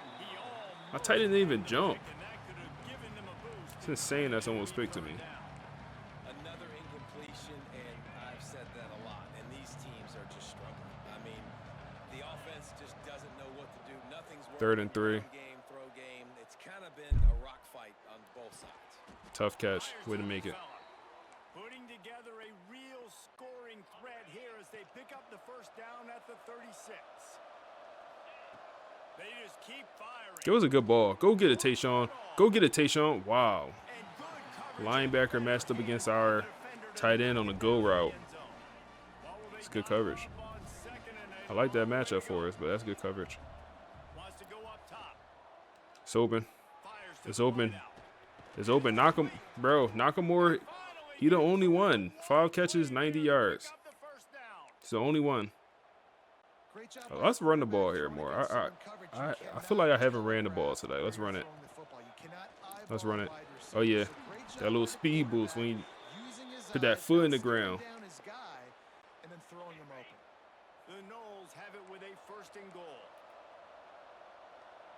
Go back to the run. Can I hike it? Please hike the ball. And my center blocked nothing.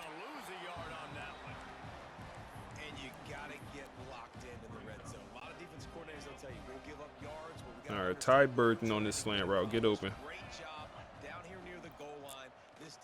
Oh my goodness. I'm trying to. That's on me. That's a bad decision. It's not open. Wasn't open. It wasn't open. Okay, what do we do here?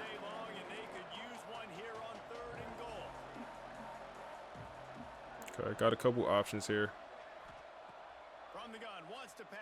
Oh my goodness, we had a touchdown. We had a touchdown, and I hesitated. That's on me. We had a touchdown. Yeah, I wanted to do the RPO Y flat, but it looked like they was in man coverage, and they was. I feel like that doesn't work in man coverage. Damn, that's on me. We had something open. I was nervous to throw a pick. Now we got to bring Wade out. I don't feel great about these up-close kicks, man. I never do. We'll try it. Bro, I had it all the way to the right, bro.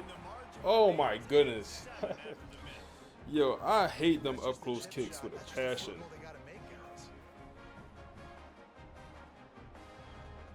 I had that baby all the way to the right, I felt like. Trash. Wake Forest has it back, and here comes the offense. Trash. These guys really need to get something Top to going bottom, on man. this What we run. gonna do They are against still Clemson? well within striking distance, What we but gonna do again? Pressure on the quarterback, Frederick Valentin with the sack. down back at the 13. I personally Good work. love Come on. aggressive defense. I love it. Bringing the strong safety down. Yeah, bro. I'm close. Yeah, bro. In there to get the quarterback. Boom. I'd rather kick a 55-yarder than that. Nice Like aggressive play with call. the thing moving back and forth from like I'd much rather that.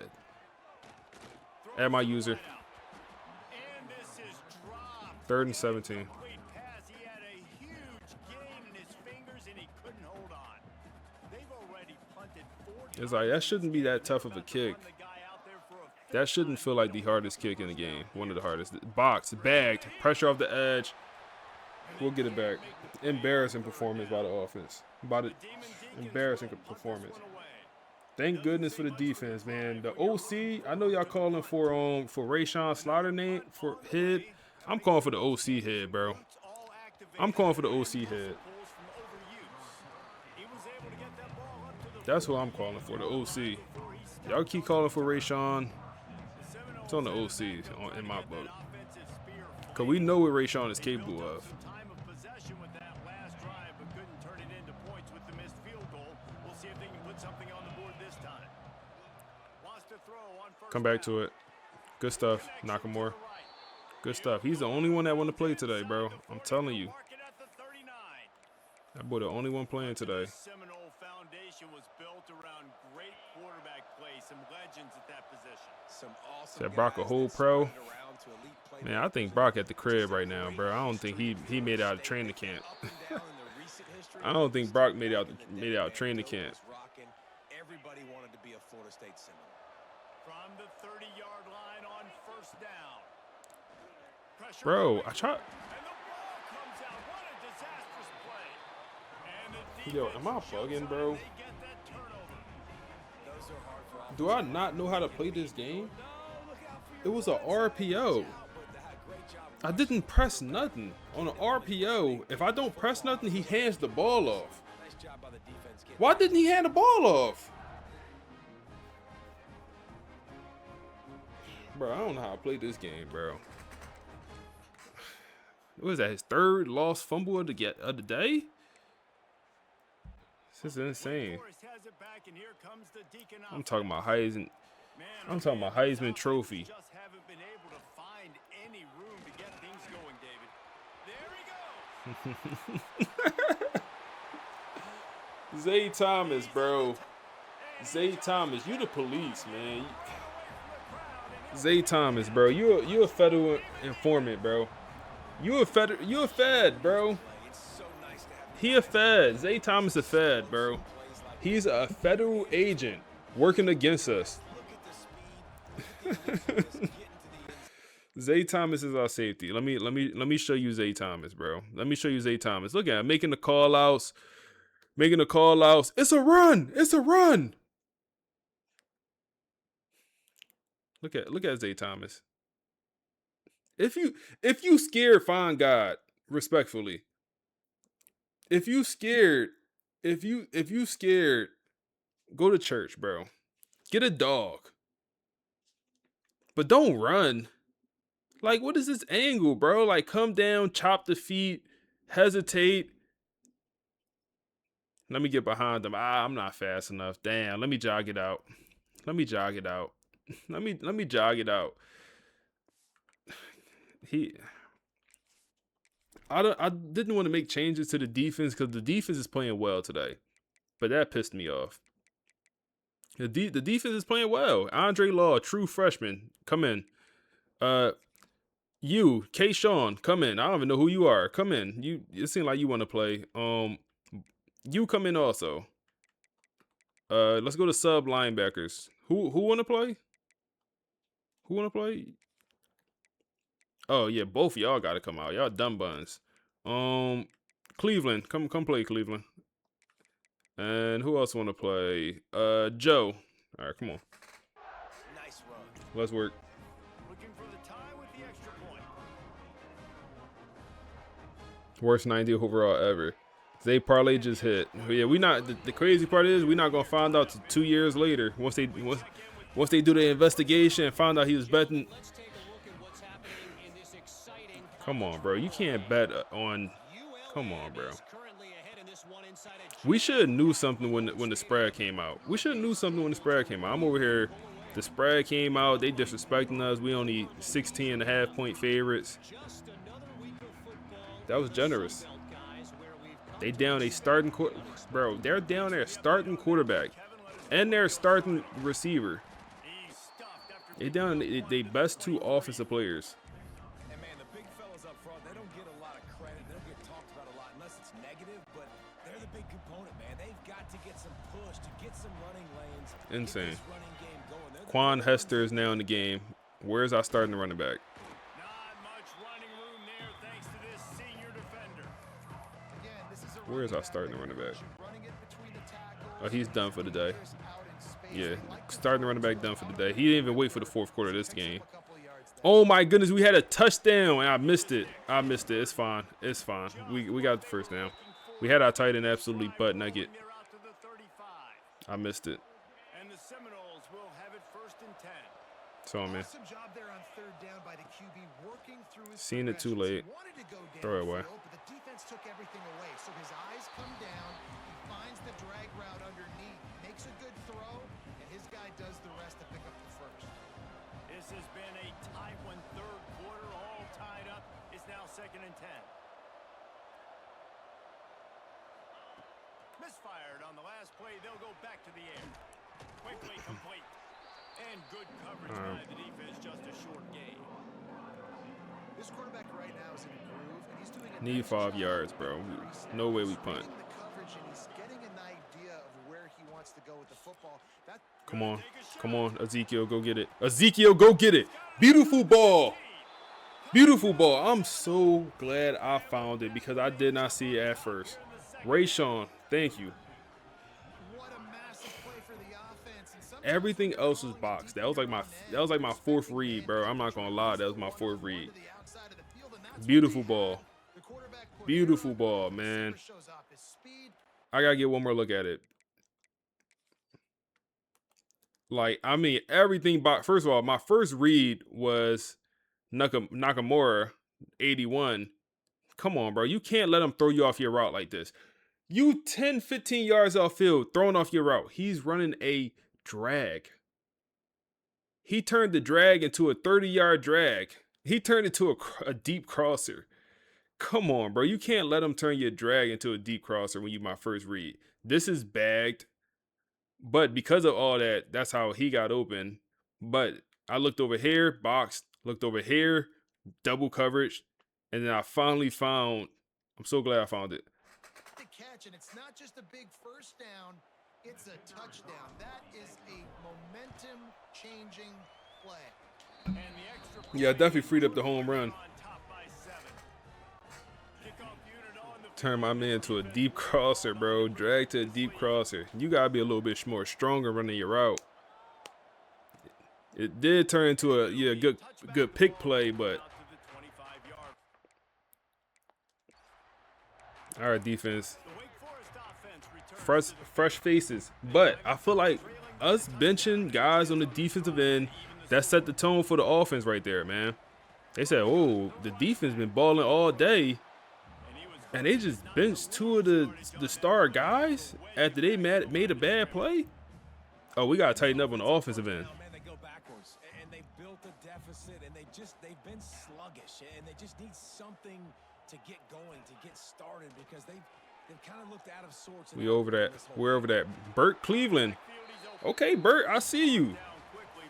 Hasn't played much, but come in at least, make a tackle. Tough hit, too. 4's up, man. We need everything we could get. We also dropped from number 4 to number 5 after that last week performance. And even when we win this game, I wouldn't be surprised if we continue to drop in the rankings.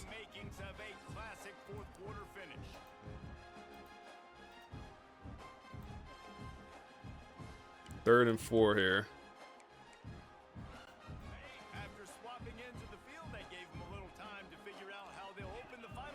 Burt Cleveland. Dropping back D'Angelo. Good old D'Angelo. Baked chicken. He's only the best corner in the nation. Attribute-wise, that's all he is. That's all he is. Best corner in the nation when it comes to attributes, at least. You wouldn't be able to tell, though. Bagged. Bagged. Pressure, finally. I think so. I mean, he's a 98 overall, so maybe it is a corner better than him. But, I mean, he's a 98 overall, bro. It's probably... I could check, but that man's a 98. You can't feel very confident right now if you're the play caller, and certainly if you're the quarterback, that you're going to have time to throw. Talking about my 98 overall corner. Talking about him. He got 99 man coverage. I think he do at least. Just getting baked on these routes, man. Like, we got shade inside. Like, is there a way I could only shade inside for D'Angelo? Because every single time he just get beat on a slant, crosser, whatever. That's us. 14-14. Benjamin Westerman, our other star corner, true freshman.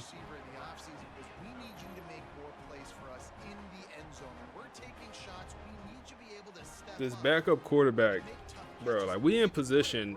I click on to try to make a play.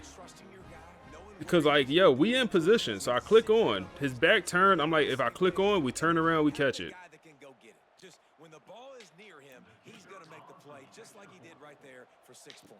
Yeah, I thought I was going to get the pick, too. That's why I clicked on, man. Maybe that's why I don't click on. That's why I usually don't click on. Season far from over, y'all boys. He'll bring it back from inside his 5. Really disciplined job by the coverage. Season far from over. Says now you can do that's EA comeback logic. My starting running back out for the game. Why? Nobody told me. He took it. I think he even took his He took his helmet. Somebody took his helmet, his shoulder pads off. I think he put street clothes on at halftime. Come on, Burden. Come on, Burden. Come on, Ty Burden. Come on, Ty Burden.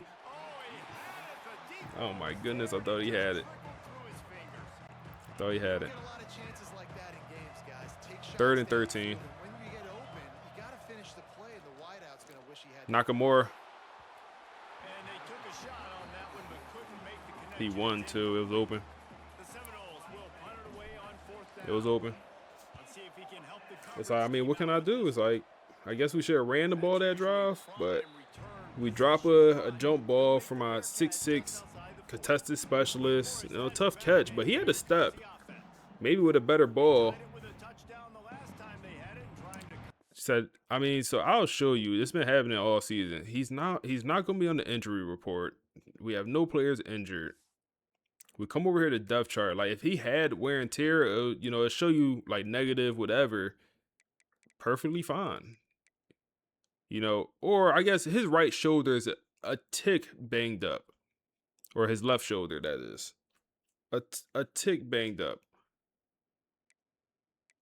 So maybe that's why he's not in, because the left shoulder is just, got a slight throb to it. The defense is good work by taking the lead here.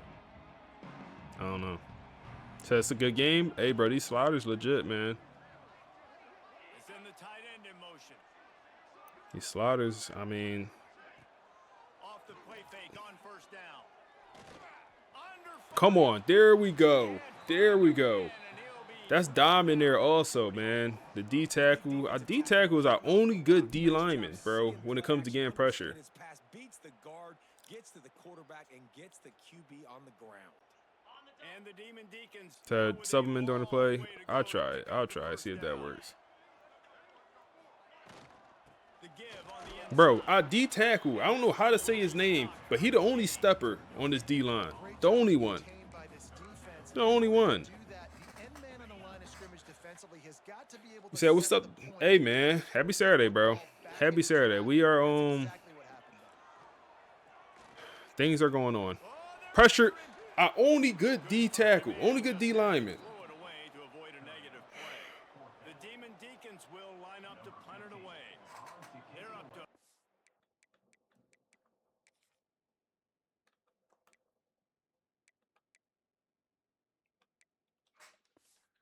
Bro, I thought for a second they had the kicker in that quarterback. I thought for a second I seen that. I had to go check. helium in it and floating down toward the earth. All right, let's run the ball.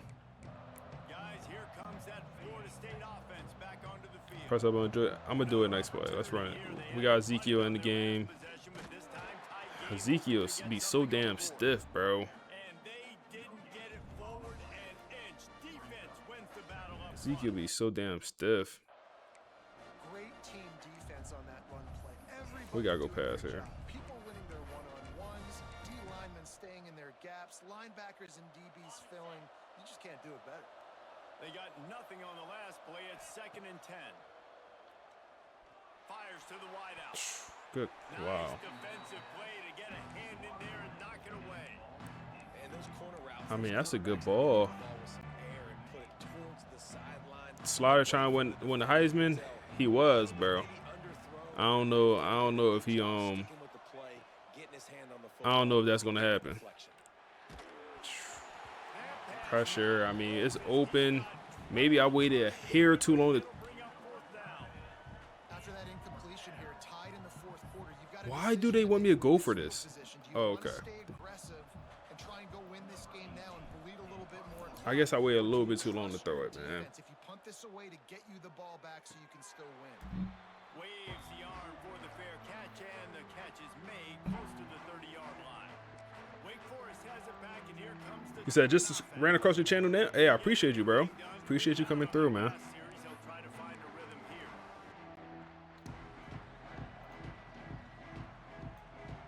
Let's keep working, man. Let's keep working. Come on. Come on. Bullet on the read. Big hit. Burt Cleveland coming off the bench with the hit stick, man. I'm gonna be honest. Cole Carter, pocket passing quarterback, running the read option, taking a big hit late in the fourth quarter. That ball got to pop out, bro. Come on. Come on, bro. Because we got 3 fumbles this game. 3 fumbles this game with my quarterback one. And he running again. You big hit. He And how does he keep running? I'd be dizzy after a spin move like that. 69 overall quarterback, bro. Just turn to Tim Tebow. Don't piss me off, EA. You gonna need a drink at this game, bro. I'm gonna need something, bro. If we lose this game, it's shit over. Season over. We lose this. Man got 122 rushing yards on us. Embarrassing. But on the hot seat, if he lose, I would say the OC is definitely on the hot seat. Vel, I don't. That's a good ball. Way to lob that. I would say OC definitely. And listen, I know that wasn't a huge gain. It was positive, but I like doing more. What goes on here? College football. I'm just going to try to give my playmakers a chance to do damage in space away from all the. You say, they put a lot of weight into the rushing yards for QBs? Bro, that's a good point. And that's probably why our quarterback is not up there for nothing, is because we don't run the ball with him. Or he can't run the ball. He got 75 speed. They go run here. Okay, 4th and 4. We'll call a timeout. They'll have to punt. All right, we have a 2-minute drill. So last game against North Carolina. No, was it North Carolina we played? I think so. North Carolina, we won, what, 16-13 off a game-winning field goal. Offense looked like poop all game. We ended up winning that one.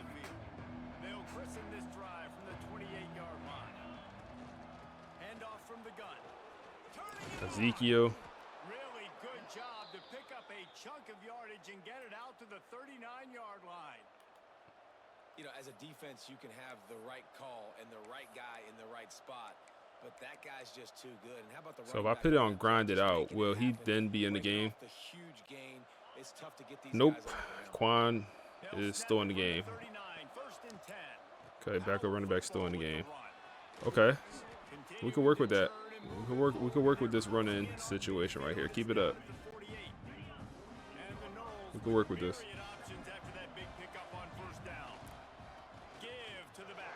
Usmani is back. We made him put his pads back on. We made him put his pads back on. Usmani, man, made him put his pads back on. He mad as hell. He in the game. He mad as hell. He in the game right now. Good luck, bro. Good luck. And the Seminoles have it with a 1st and 10. To the air on 1st down. Gotta throw it away. Just couldn't find an open man. He'll get rid of it, and it'll be 2nd down. Well, that's not necessarily a throw that's going to show up on the stat sheet, but I love the decision. We're in the 2nd half. We've got a tie game. You cannot turn the football Oh my goodness. Nothing's open downfield. Loss of 4. Just do the smart thing. Throw the ball away. I love that decision by the QB. Said someone offered some more NIL money. No, we offered to pull that NIL money. He mad as hell. He said, hey, Usmani, bro, you see what's going on. You get out there, bro. We taking some of that cheese, bro. That check is... Way to catch it, bro. Way to catch it. We going to have to kick a field goal. We're going to leave him 50 seconds and no timeouts to work. But we're going to bring out Wade. We already missed 1 field goal this game. We got 11-mile-per-hour wind in our face. The fans of Wake Forest going crazy in this little-ass stadium. Respectfully. Come on, Wade. Come on, Wade. Barely make it. How we feeling defense? How we feeling defense? You got to give this guy so much credit, man. It is so hard in How we feeling practice to defense? simulate the pressure that he just How we feeling? late in the game, seconds left on the Linebacker played, yeah, bro. He played that slant. That's what I was gonna throw, that slant to Ty Burton, because Ty Burton won against the corner, but the linebacker picked it right up. Nice job executing all of the assignments as they put a stop to that return at the 22. Man down on the play as the officials take a break to let him be checked out.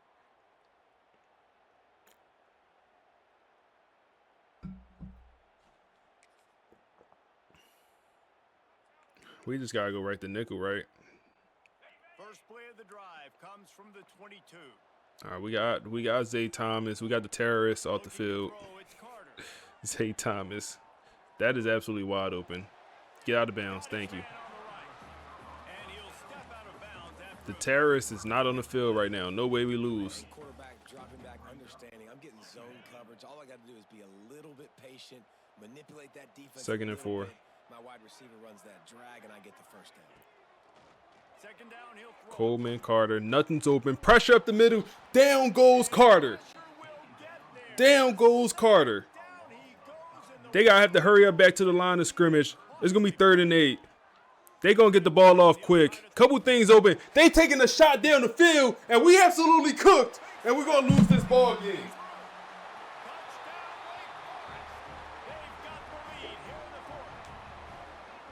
Well, and the offense shows you what they're made of. They're scoring a touchdown. They take the lead with only seconds to go. And now Jamar, the running back. this thing when they take the field. Down goes Florida State.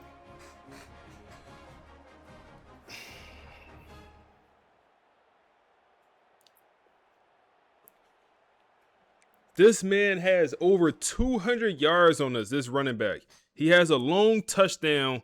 Is this our linebacker? This is why earlier in the game, Burt Cleveland, the backup linebacker we put in, this is why earlier I said, hey, I don't ever want my linebacker playing outside the numbers. I don't care if he's matched up against the running back.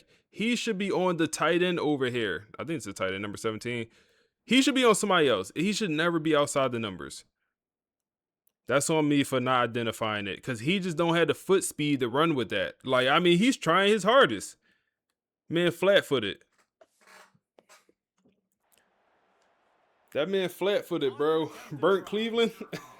Laugh through the pain. Laugh through the pain. Laugh through the pain, man. That man put up 200 yards on us. Over 200. It's not over, bro. That's on me. That's on me. That's on me, bro. That's on me. That's on me. That's on me. That's on me. Should win dime. You right. That's on me. After we got the sack, I should. Yeah, that's on me. Should win dime. Shouldn't have two linebackers on the field right there. That's on me. No way we got two linebackers on that field right there. There's no way. There's no way. Come on, man. I seen Patrick Mahomes do this. I seen Patrick Mahomes do this. Rayshawn Slaughter. That's a pick. Triple coverage. I don't even know what play to call. And this offense has been a struggle bus. I mean, just call it like it is, guys. It hasn't been good, especially the passing game. And I'll tell you what, QB's played better games before. I mean, nothing's open, bro. Can he stay positive? Can he finish this game off on a good note? Well, you look at the clock. They've got time for one more play, but they're out of Hail Mary range here, needing a touchdown to win this game. This is going to be a last-second, last-chance play that they practice, by the way, throughout the week. It's going to involve probably a lot of ladder. Going for the big play. It's picked off, and they ruin the drive with a turnover. Lowers that shoulder. Perhaps the worst game of his career.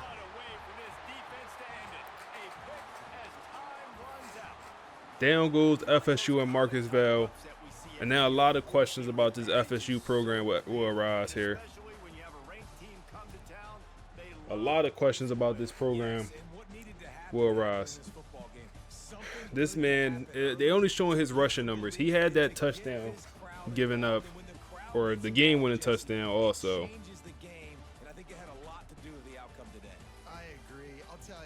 Wake about to be ranked. They definitely will be ranked. They're what, 8-3 now.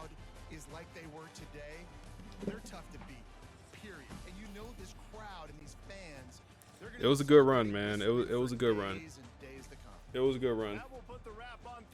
It was a good run. We gave up 14 points. It was a good run, man. It was a good run.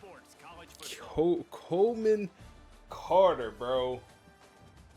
I can't get over that we lost this game to a backup quarterback that's a 69 overall, bro. I really can't get over we end up losing this game, bro. I really can't get over that. Jamar, 120 on the ground, 86 in the air. Over 200 on our head. What's his overall? 88.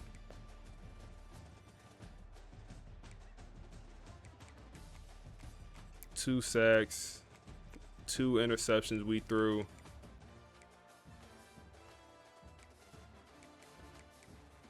Look at the passing numbers, man.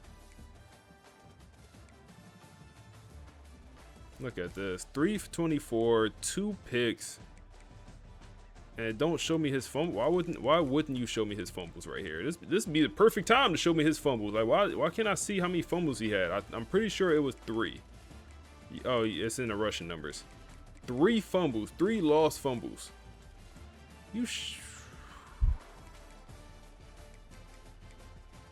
5 turnovers. This is an all-time low for this FSU team, man. Brock Glenn ain't doing no shit like that. D-line actually produced this game. We actually got some sacks. Wow. Wow, man.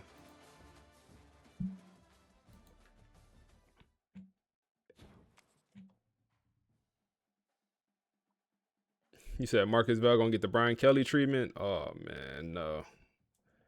Don't get FSU governor involved, bro. Don't do that. Don't get the politics involved. We don't need all that, man. Don't do that. Don't do that. Don't do us like that, man.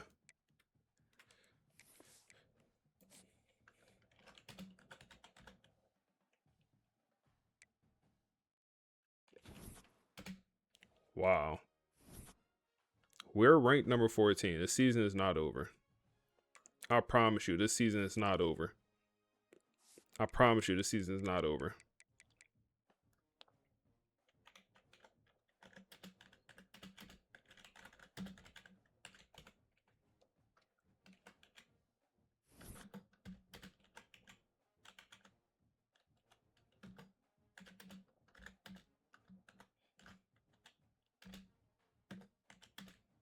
We can make the playoffs, y'all. If we win out. We will be in the playoffs if we win out. And that is a fact. My fault, y'all.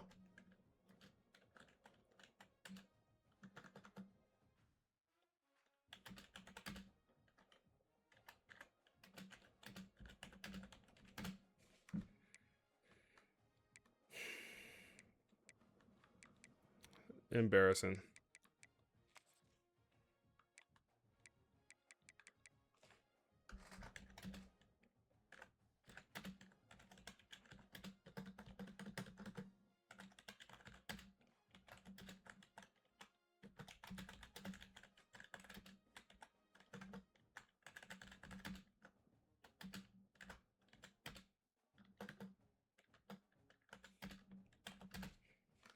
Oh, man.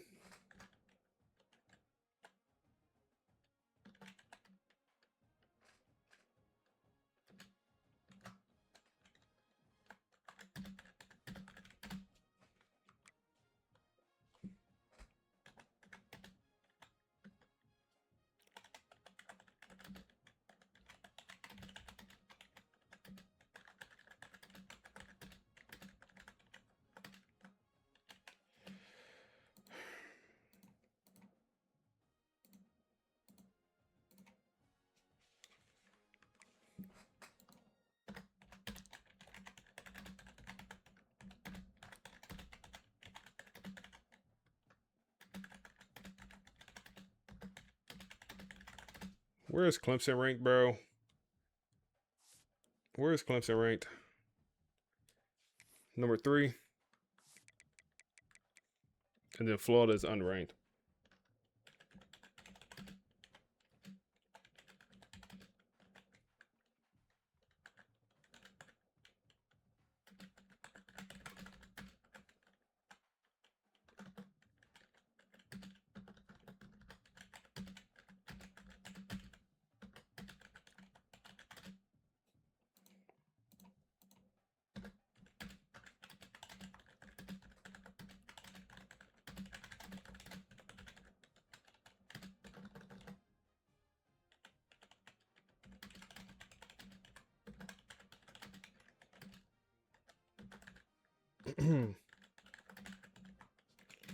All right, this season's not over. Boy, was that embarrassing, but the season's definitely not over. Let's look at this Clemson roster.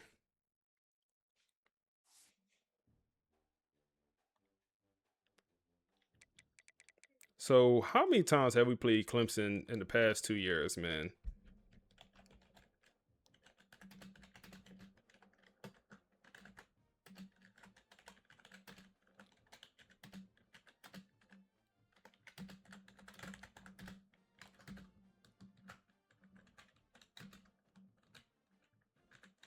Bro, is this man, how is this man an All-American?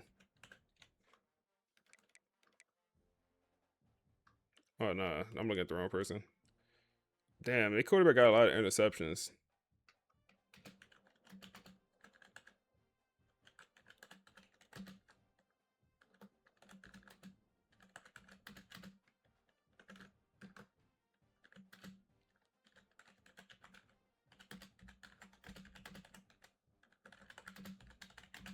All right, bet.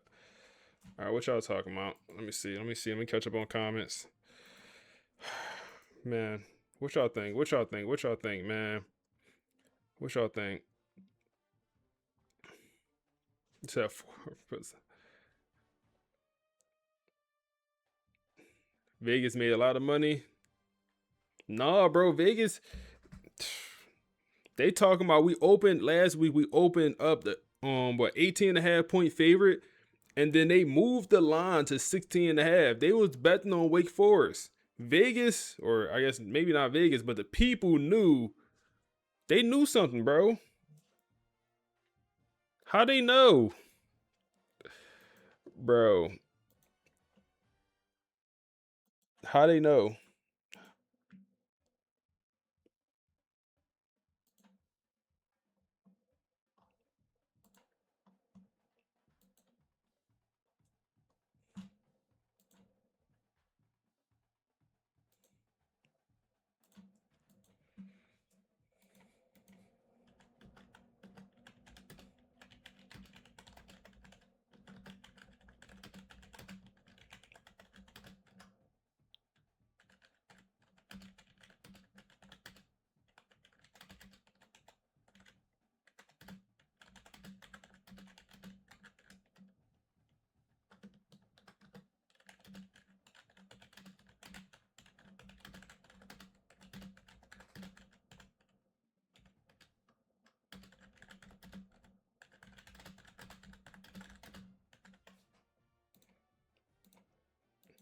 All right, let's dive into this Clemson roster here. All right, at 94 overall. Their quarterback is not amazing. He's not amazing. 77 overall. He is a senior, but he is a true gunslinger. He's a true gunslinger. 3,400 yards, 31 touchdowns, 13 picks. It's a lot of interceptions.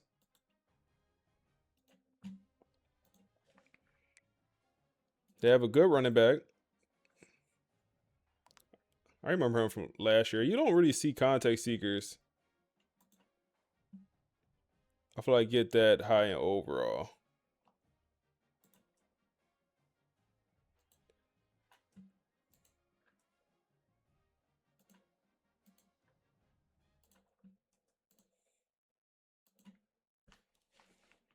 Two good running backs.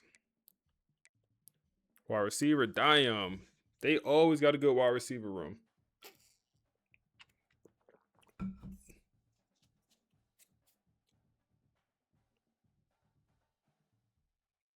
I remember him from last year, man. 1,000 yards. I remember him from last year. Damn, they got two receivers pretty much with 1,000. Good receiver room. Good tight end. How do we respond, man? How do we respond?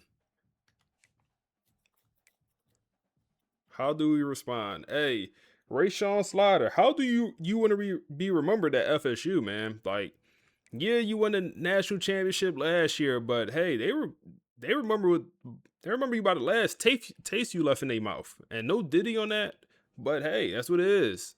If the last taste you left in their mouth was sour, hey man, that ain't a good thing, man. Them fans gonna remember you however you left they mouth tasting like. And like I said, if that thing's sour or if it's sweet, don't matter how much good you did before, they're gonna remember that sour taste.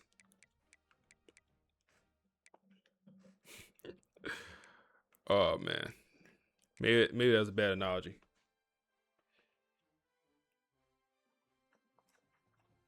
You said, man, what's the food of choice for you for the Super Bowl parties? Bro, wings is probably my go-to. Some wings.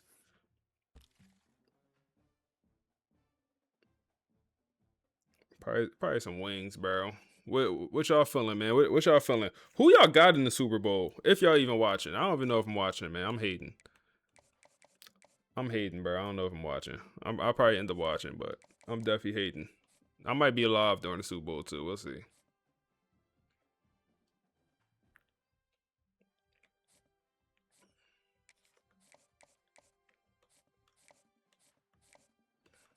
Still can't hard sell. To not watching Lions fans? Yeah, that's how I'm feeling, bro.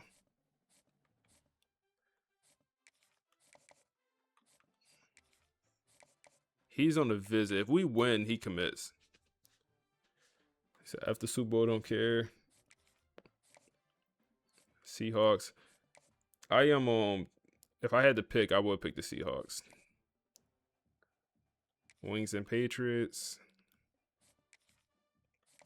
All right, we'll get a lot of commits over these next 2 weeks. He should commit, especially if we win.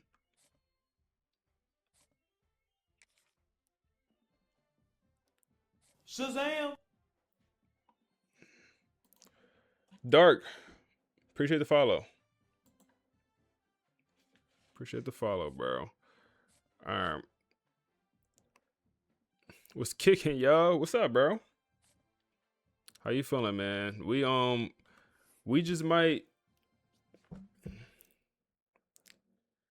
might have hit our all-time low. What they call it, rock bottom? Are we at rock bottom right now? Are we at rock bottom? Let's look at the stats, man. Let's throw on the podcast. Talk about this last game we played.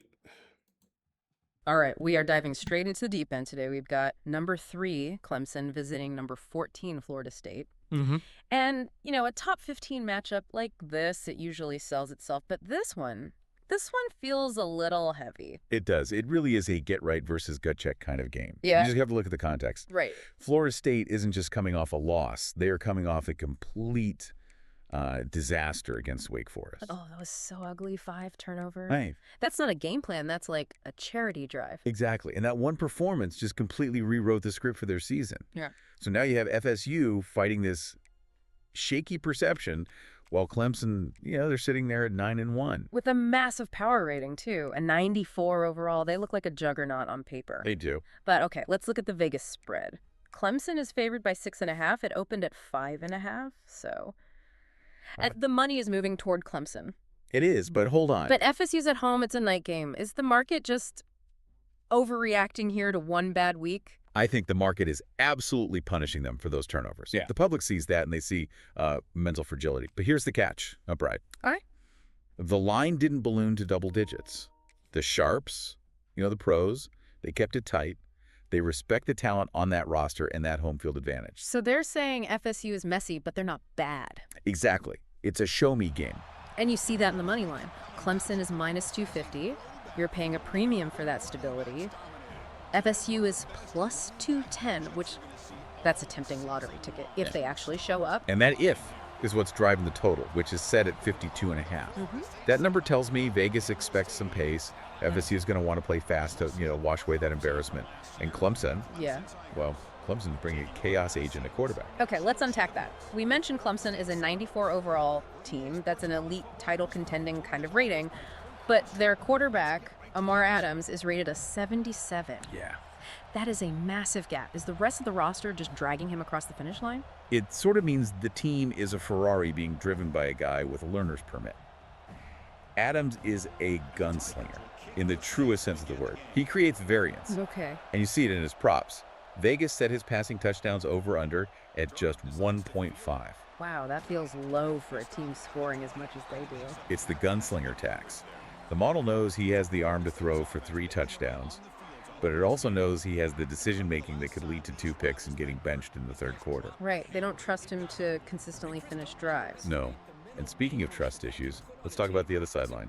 Rashawn Slaughter for FSU. The guy threw for 324 yards last week, which sounds amazing until you remember it was in the middle of a complete meltdown. It's a total paradox.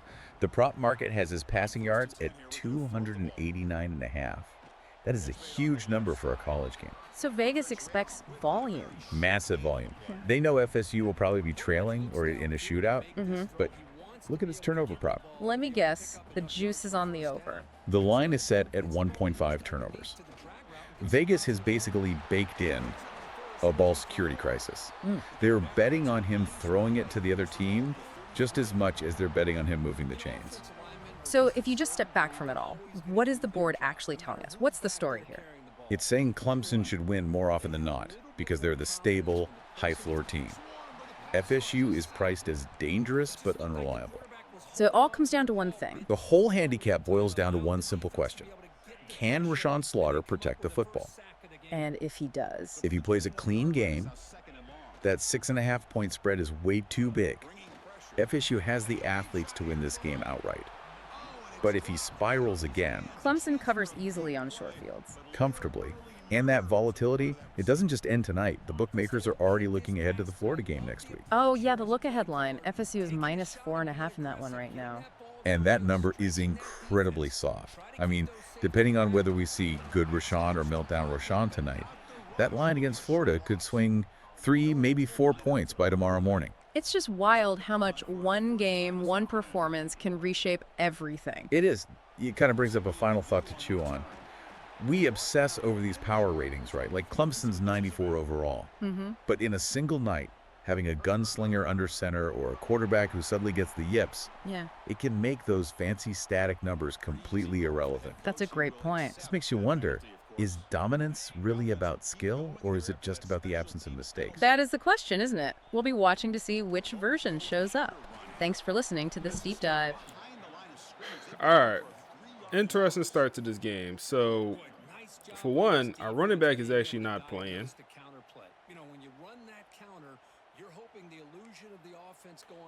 We'll put it on grind it out. But starting the running back has not played a snap this so far. And he's still not in. But that roughing the kicker kind of saved us, at least so far. Bro, the pressure is crazy right now. We can't do nothing. Sheesh, bro. We can't do nothing right now. I want to block the. I gotta block the running back. It's open. It's open. Fight for that first down. Kristen Neptune. This is why our offense is no longer good, bro. Why is Kristen Neptune, like, I feel like he's not even on the field no more. I feel like he'll even be out there to get the ball. You said that the AI podcast, nice touch to the screen. Yeah, bro. The AI podcast be doing this thing, bro. What info did you get Notebook LM to generate the audio review? Let me throw this dot. Kristen Neptune, get him involved, man. We're gonna win this game. So there, I gave it the stats, or the important stats from the game we played. You know, the 5 turnovers, the passing yards. I gave him the Wake Forest running back that went crazy, his yardage. I just gave it and then also the final score, obviously. Just gave it some of that stuff. And then, you know, ooh, my fault. And then also told to create a storyline. You say you play with Kristen Neptune. Hey, bro, he like our best receiver on the roster this year, man. Yo, how are we this bagged, man? Like, yo, all right, that's on me. We gotta do a better job. 56 yards. We don't have 56 yards. Not with wind in our face. We just don't have that. We don't have that. We'll punt it. We just don't have 56 yards. We couldn't hit from 52. Wait. What's up, bro? You said, what playbook you using? We're using Boise State. We're using Boise State pro style offense. Yeah, bro. They D-line is going crazy. They roughed our punter earlier, so we was able to even continue to drive. So you've been taking screenshots. Hey, they timed you out because the message was too long, but I still can see it on my end. You said I'm taking screenshots of the box score and player stats. Yeah, bro. Like, yeah, it is a shame that you got to do all this extra stuff. It's like, what I said, I think last stream is like, imagine if they did implement some type of AI podcast or something like this. How good it, oh my goodness, no way, you don't pick it up, come on. 7-0. Mason, we put him on the bench last week because he was playing like a slouch. He was playing like a little bum. We put him on the bench. He come in fired up. Big hit stick. He should have, come on, bro. He should have caught that scoop and score, bro. That should have been a scoop and score, bro. Oh my goodness. He should that would have been tough. His stick, ball go flying. You got to scoop and score that. But Emmett Garrison, I D tackle comes through. Mason, okay, Mason. Okay, Mason. Getting benched last week and watching your team lose, that fired you up. That fired you up. Okay. Okay. Show me something then, Mason. You said like a little bum is crazy. Bro, them boys did not want to pick up that rock, man. We not losing this game. I'll tell you right now, we ain't losing this game. We ain't losing this game, man. That was a crazy hit stick. I ain't gonna hold. Yeah, the ball power, that was crazy. Come on, Mason. All right. Show me. Show me. Show me, Mason. Oh, my goodness, Mason. You could have been a legend. You could have been an FSU legend if you would have caught that pick on the next play. Oh, my goodness. He would have went down the history books. He would have went down the history books. Oh, no. We still only have one interception this season. That is pathetic. We caught one pick all season, and it was in like the first game of the year. Pressure. They don't have a great quarterback overall wise. He's only like a 77 with the boost. All right, Zay Thomas back in the game. We benched him last week. He's back out here. And that's Benjamin Westerman. Knock that ball away. Good coverage, man. And they holding. We'll take this ball back, man. We'll take this ball back. Come on, momentum. Momentum. Just keep it going. That's all you got to do. Just keep it going, man. Just keep it going.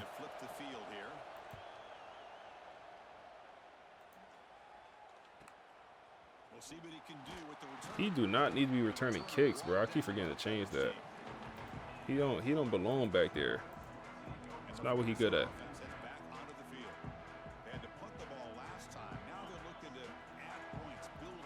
Yeah, man. College football 27, man. High expectations, bro. They are sending the boys. Ezekiel. Wait. No, that wasn't Ezekiel. That was on Nakamura. They are sending the boys, bro.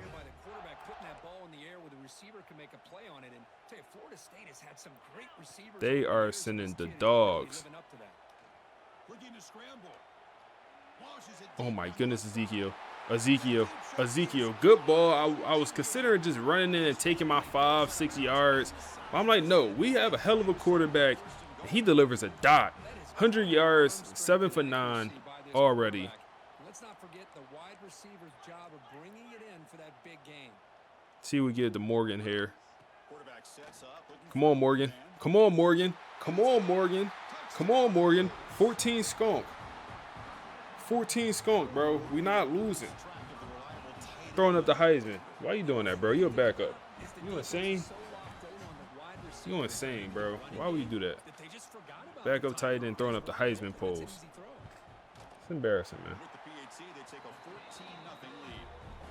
You said that Wake Forest loss was nasty work, man. Hey, man, I forget. Bro, we erased that, man. We erased that. We erased that, man. We on to the other Carolina team. We erased that. And he takes this from inside the 5. Tackled at the 20. We winning this one. Good job by the coverage team.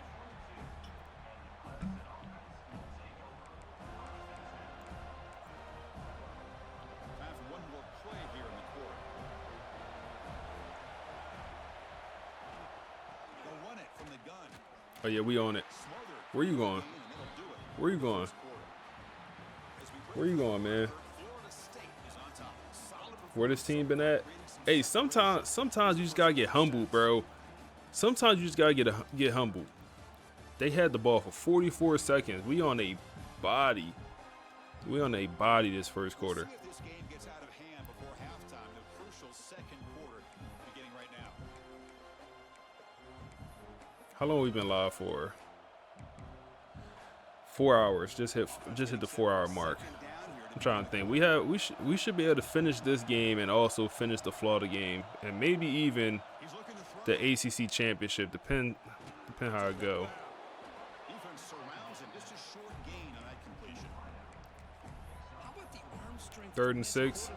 Send the dogs. Send the DB blitz. Send the DBs. They're not going to expect it. Send the DBs. They go pass, of course. DBs. Zay Thomas. Good old Zay Thomas. No play Zay. Always out of position. Out of position Zay, man. It doesn't matter where it's coming from. The tight end knows that they've become a big part of the passing game because they should be an outlet. Anytime you see. Come on, big man. Come on, big man. He 350 pounds. Moving like a polar bear. Good work. He really our best defensive lineman, and I don't know how to say his name. And I don't want to learn. I don't want to know how to say his name. We don't need to know how to say it. He big man. If we learn his name, that's going to jinx it. Let's go cover 2 here. We learn his name, he's going to stop producing. Oh, man. Couple things open. Pressure on the quarterback. That's going to be Emmett Garrison. He had the scoop and score earlier in this game, and he comes through with the sack. He's the elite development, true sophomore D tackle who will be a 3-and-done player. He's going to be a 3-and-done player. Next year, I'm calling breakout year for him. He is going to be a 3-and-done player. Dollar Sure and Day Late Zay, man. Buddy be burning me out. Good old Zay, man. It's crazy because, like, last year our safety play was so good. We had Devon Patterson. We didn't know how lucky we were to have Devon. And the crazy thing about Devon is, like, you look at his attributes, he didn't look that good on paper. He didn't. He looked mid on paper. But he went and won that Jim Thorpe Award at safety. He played corner for 1 game. Like, bro, just a dog. Get Morgan involved. Come on, Morgan. Work with me now. And there's the tight end who shows off his hands. It's a 1st and 10 play coming up for the offense. It's the wide receiver coming in motion now. And looking to throw now on 1st Yep, down. get them blockers out in front. Christian Neptune, get involved. Get involved, man. Get involved. You're a key piece of this team. You're a key piece of this team. The chemistry between these two. Looking to pass here on 2nd down. It's open. Just take our yardage. Christian Neptune, back-to-back, please. Get off that, man. Don't touch him. Up to 50 yards. So like it's a blitz. It is a blitz. Get the ball out. It is a blitz. Cover 0.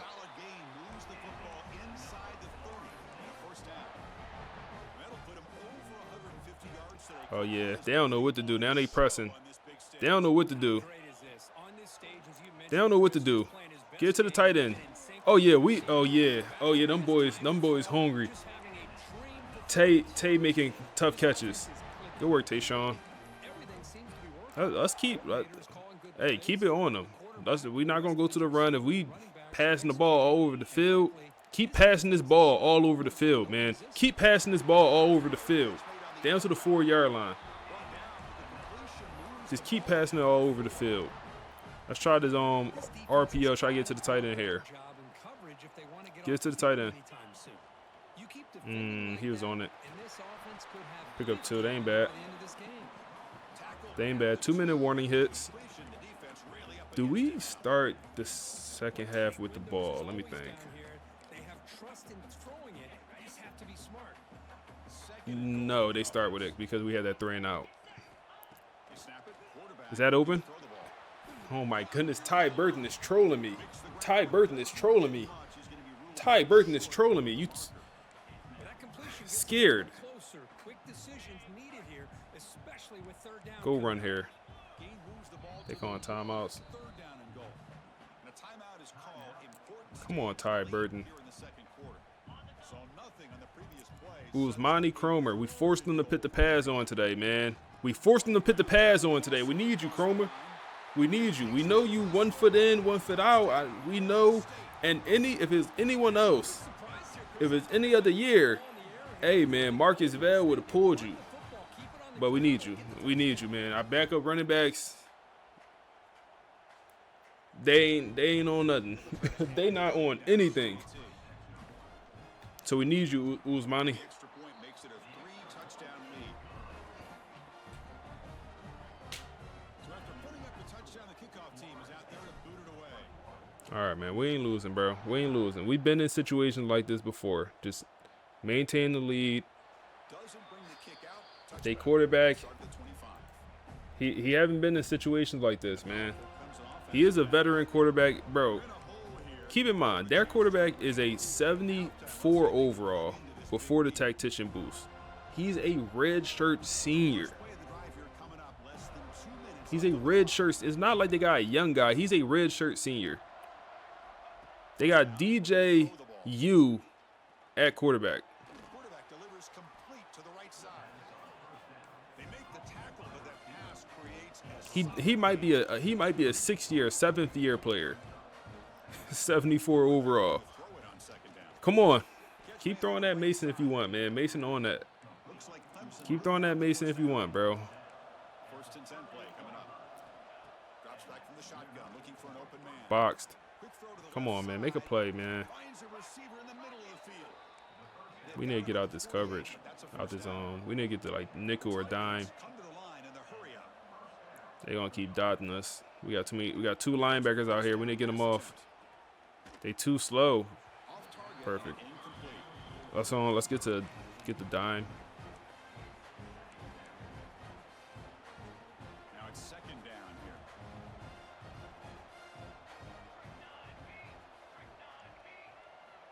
Quarterback drops back, probing the secondary. Get him out. Looks to his left and makes the completion. And he runs out of bounds. That's a big gainer there. Offense beginning to click on this drive as they try to reach the end zone for the first time today. That's what I love about this guy. He has the ability to sneak out. Play action. Nothing's open. I would love some pressure. That got to be us. That got to be us. Frederick Vollington with the 2nd interception of the season, and we get tackled at the 1-yard line. Frederick Vollington, absolutely Stevie. I don't know why he took a shot at the end zone there like that. That was not a good decision.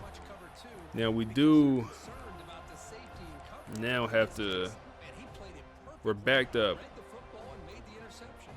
We could run the ball. I would like to pass it, I think. Yep. And he drops it. Okay. Chris, I thought he had his hands on that football. I thought he was going to come down with it. But give the defense all the credit with a big hit to knock that Okay, they got 3 down linemen. I'm willing to run it against this. Okay, that's fine. I'm willing to take this thing to half.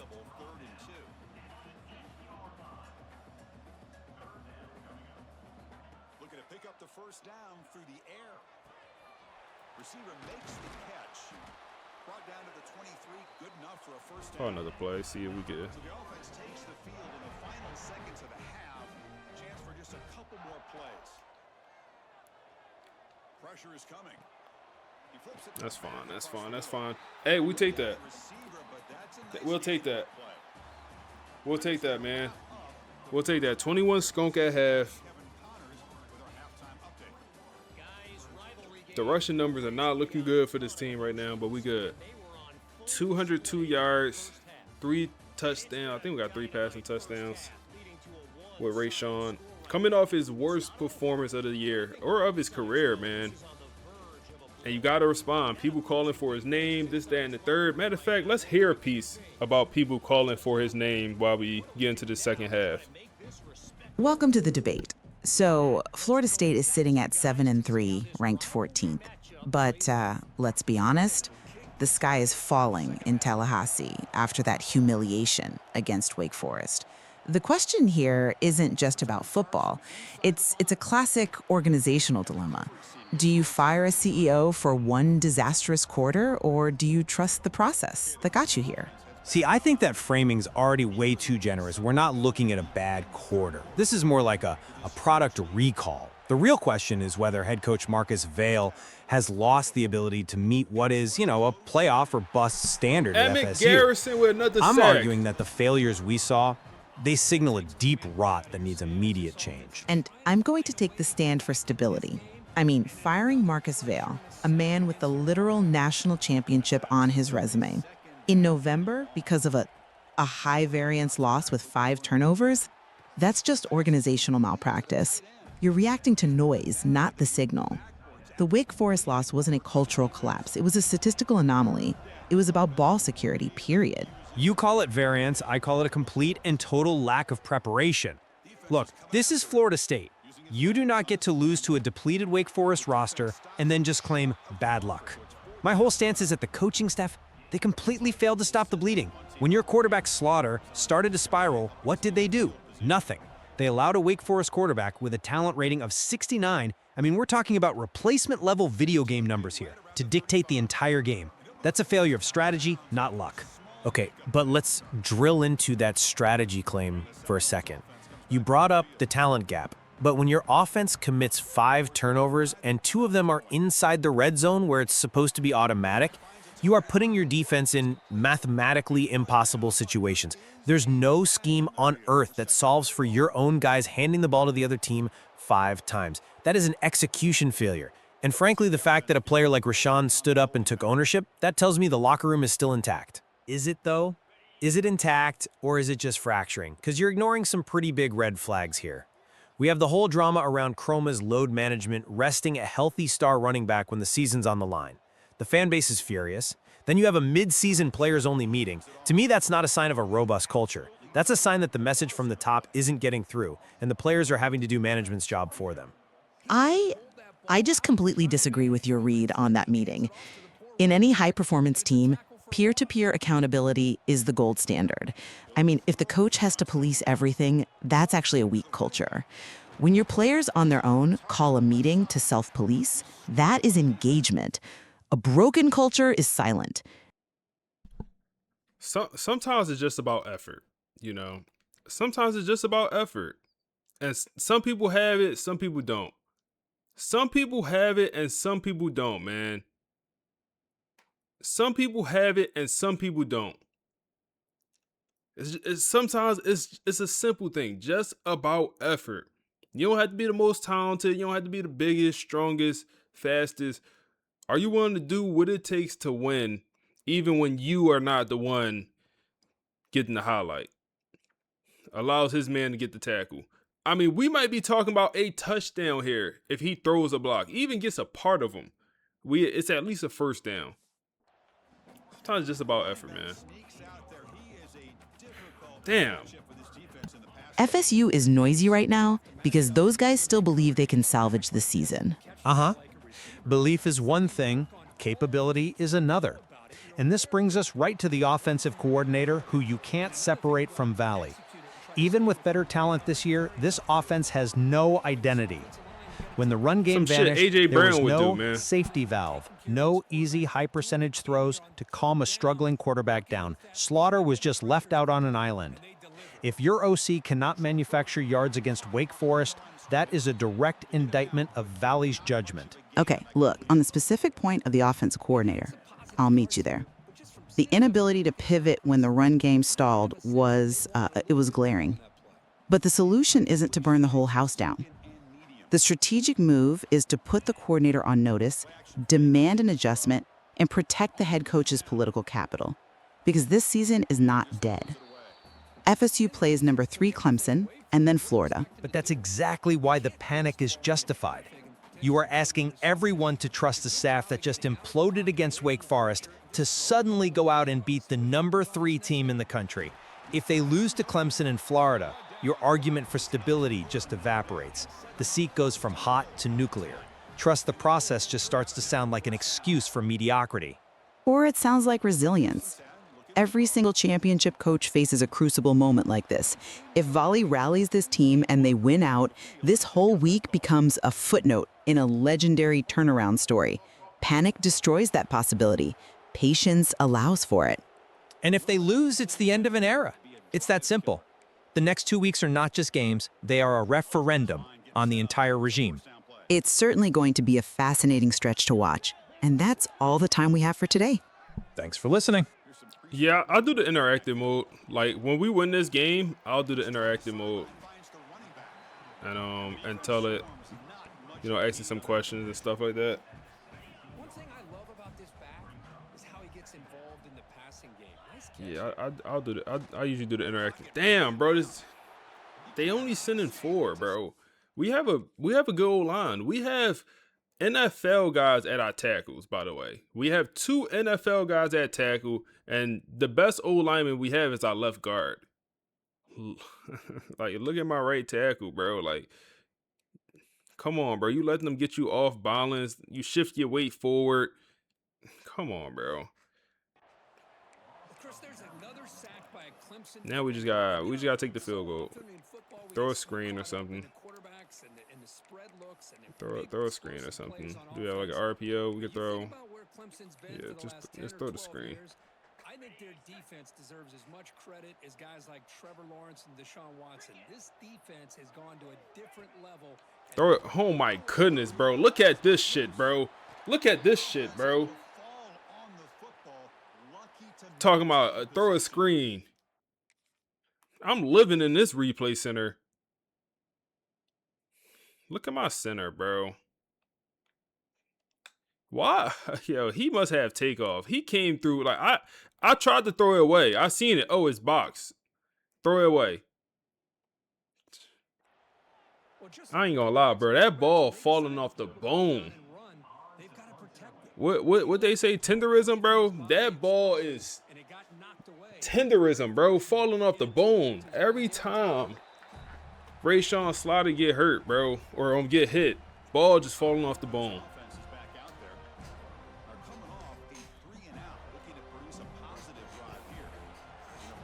He said, thank you for adding a spark to your dynasty.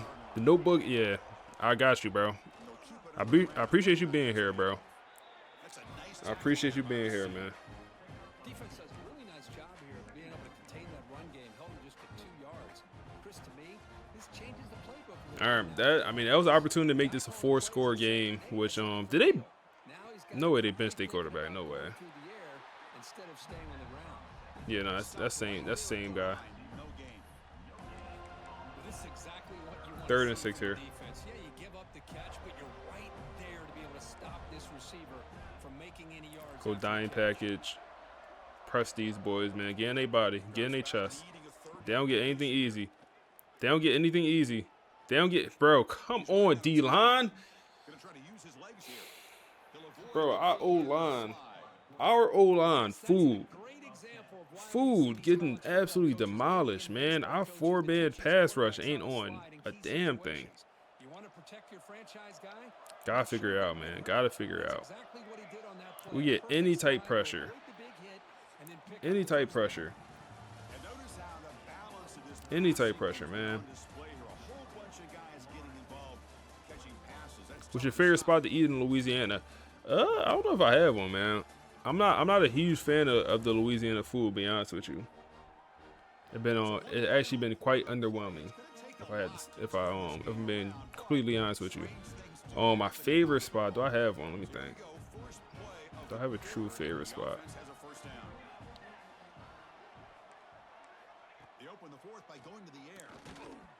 Yep, force that ball out.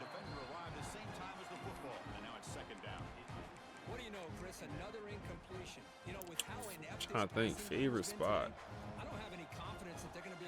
Yeah, I don't think I have one, man. I like this taco spot. Called Come on, Bates! Our 3rd interception of the year comes against Clemson, man. We catch 2 in 1 game. I literally did not even see my Bates right there. I did not see him. I thought that was gonna be a wide open completion. I don't know what he's throwing, but I appreciate you, bro. I appreciate you, man. We're gonna hold these boys to a shutout, man. I'm already knowing. Let's take a shot here. We got momentum. Running back out the backfield. Oh, no, that's Morgan out the backfield. The big body. You too damn big to not run through that man, bro. what coaches love to see. A quarterback with the ability to read the defense properly and then just Hey man, this sometimes how the cookie crumble. You look really bad against a team you should dominate. Yo, try to stub him in the pocket. This man got 2 sacks already. No, he got 3 sacks. He just eating my right tackle. I'm trying to step up in the pocket. Just eating my right tackle. And now it brings up 3rd down. Man, he got crushed there, didn't he, Chris? And we know this guy is their superstar. He's their leader. But based on that last play, that's good coverage. Bring out Wade. Bring out Wade. Make it a 4-score game. It's going to be very tough to come back. Wow. Wow. He missed it. Off target that time. After the miss, it's still Wow, off the left crossbar. Man, I thought he hit that pretty clean. Good hold by the holder. Everything looked to be the way you'd like as a kicker. He just misses it, and the ball trailed on him and ends up hitting the upright. Wow. Motion by the back. Defense better adjust. Bringing pressure. More pressure up the middle. Yo, he is like only good D lineman. Or our only pressure in general is for my 2 D tackles. Emmerich and Buddy, 7'3". However you say his name. Short loss on the play sets up 2nd and long from the 18. 2nd and 17. Wants to throw it. Boxed. Bagged. Bagged. Bagged, man. Well, these guys just continue to struggle throwing the football. You know, whether it's been running the wrong route, the quarterback not being accurate, the offensive line not doing their job. It's been a collective effort, and it's a big reason why they're trailing now in this game. Now in 3rd and very long, looking to throw. He ran out of bounds. He can't catch that. That one falls incomplete. They tried to press it deep, but now it brings up 4th down. Oh, man. Will bring their punt team onto the field.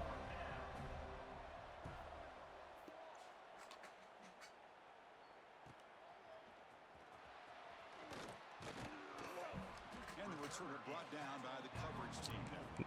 No cap, bro. I'm low-key tired. Low-key. Well, I need a platter that matter. I need a platter that matter. We go RPO run here. Oh my goodness, it's busting too.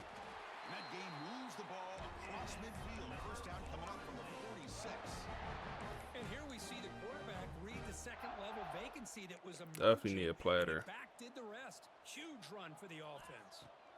Looking to throw it on 1st down. Oh my goodness. So that was gonna be intercepted for a second. I need to put 2 clock on.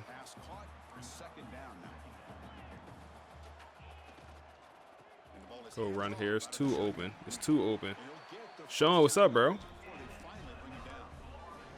How are you? Nice RPO here by the offense. Defense is going to sit back, make it easy on the quarterback, hand it off up the middle.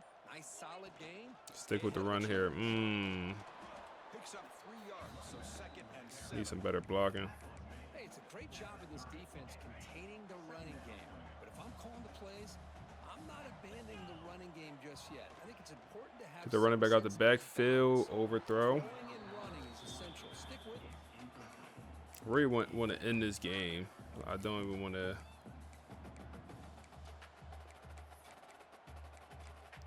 Don't even want to keep trying to kick field goals. Like I really want to just run this clock out. Get a 1st down. Come on, y'all. 1st down. Christian down to the. We'll go for it, man. Like a field goal does make it impossible for him to win, but I think it's impossible for him to win anyway. Good ball. Good ball. Ezekiel. Now we can run more clock off.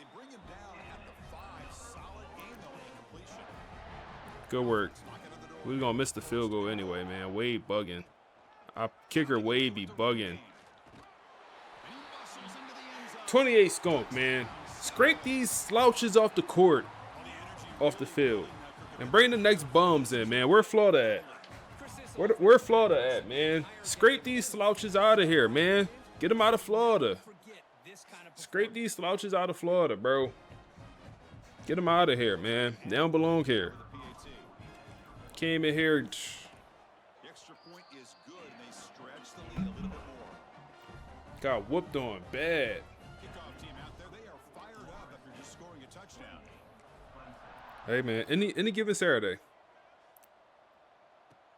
Any given Saturday is really what it is, man. They stop him at the 23. That's solid coverage. Okay, the Clemson offense heads back out on Some Saturdays you the big dog. Some Saturdays you not.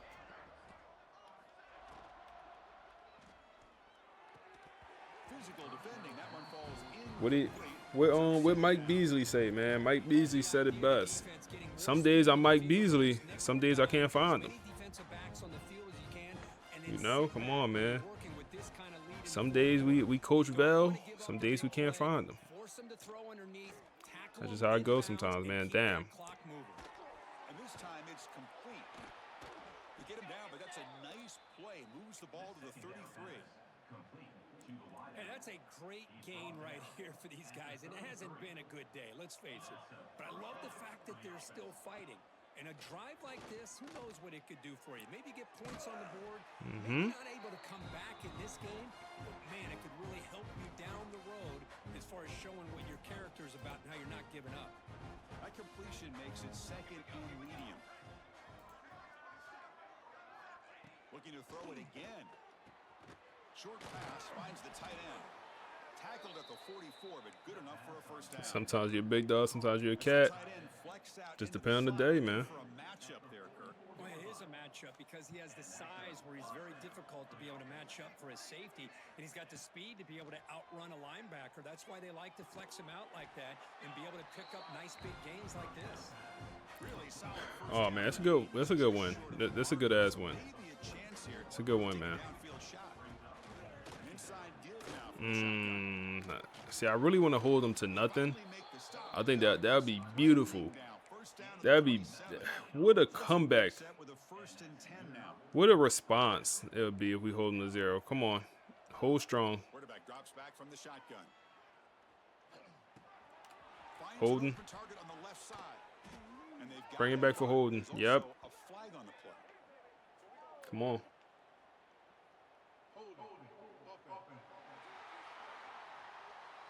Would have been a big momentum shift with that play, but the penalty. I need a platter. First down here for this offense. Off the play fake, looking to throw. Come on, D-line. Come on, D-line. Come on, D-line. We can't cover for 10 seconds. Finally tackle him after a huge chunk play. Moves the ball to the 12. Clemson now operating in the red zone. Yeah, bro. Platter that matter, bro. Platter that matter. On 1st and 10, they'll look to throw it. Bag. Go get him. Looking to the end zone. And he's got it.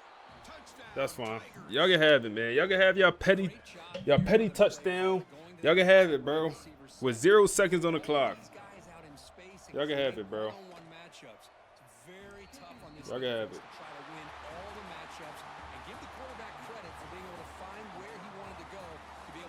Y'all can have it, man. Y'all can have it.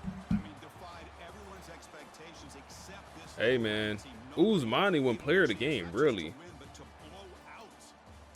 Really, I didn't think he played that well to get player of the game. Every single possession, they seem to be locked in on both sides of the football. Now, what can they do with a win? Hey, man. Realizing how good they are capable of playing. Be interesting to watch down the road. Look at Ray Sean smiling all crazy. He happy as hell. Happy as hell. 28-7, man. All right, we are diving. Oh, wait, someone wants to join. Hey, go for it. Somehow, some way, we beat Clemson 28-7. An insane game. They scored the only 7 points, literally the last play of the game, just throwing a jump ball to the running back. Rayshawn Slaughter, 298 yards, 79 completion percentage with 1 touchdown. Uzmani Cromer, player of the game, 46 yards, 2 touchdowns. Nothing too crazy, but he did win player of the game. Receiver numbers good across the board. Morgan, the backup tight end, with the only touchdown, receiving touchdown. We had 3 sacks. Emmett Garrison had a crazy sack and also a scoop and score. But shout out to Mason, star middle linebacker who got benched last week for not playing well. He start this game with a crazy forced fumble. Ball pops up in the air. Emmett Garrison scoops and score it.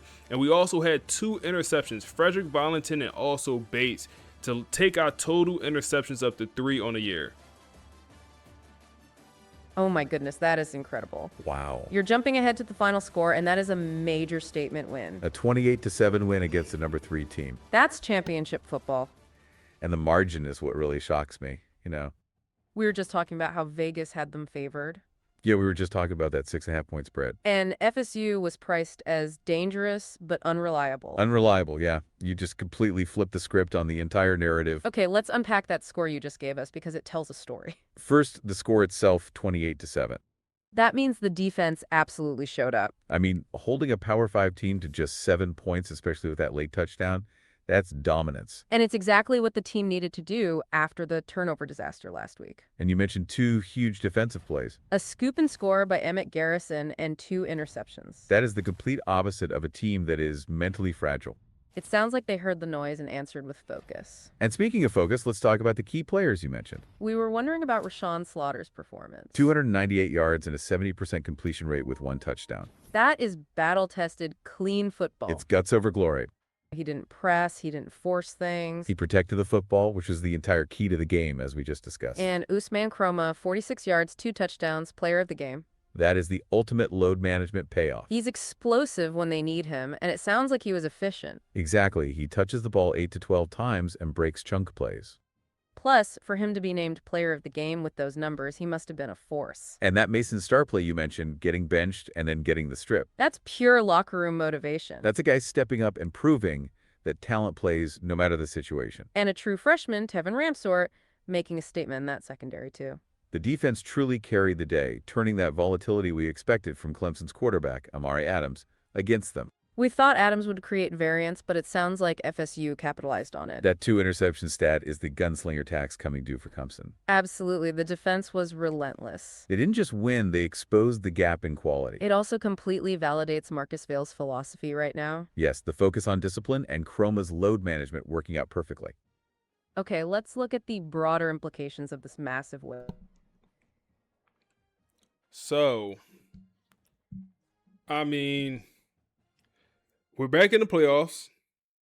It's not over. Right now, we'll be set to play Texas.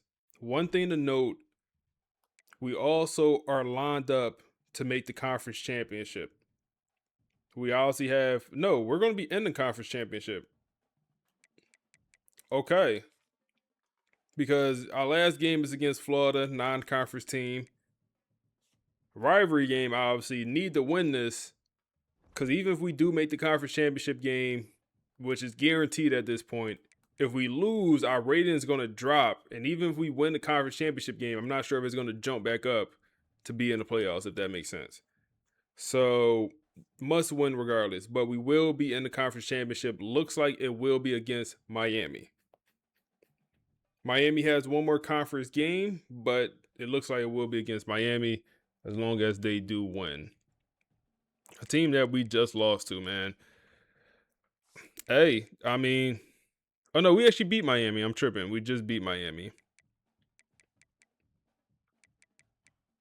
Very, very interesting season. Very, very interesting season, man. Very interesting season.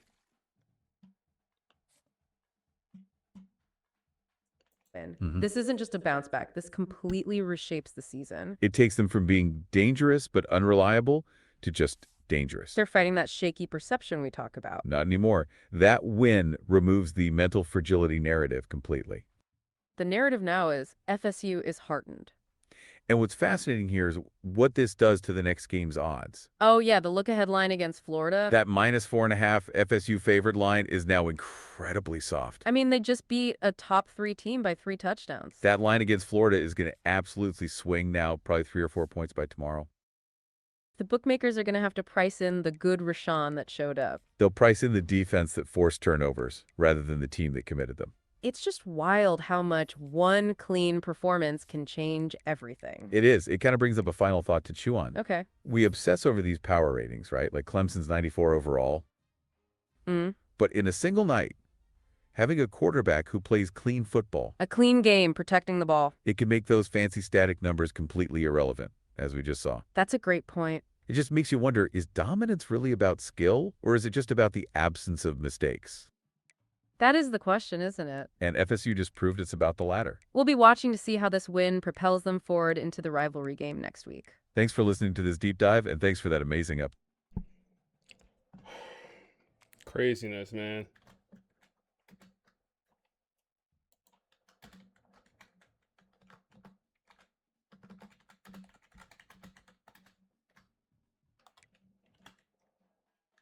Shout out to Frederick, man. I like Frederick. Frederick been a baller for us since last year, since a true freshman. Shout out to Doggy.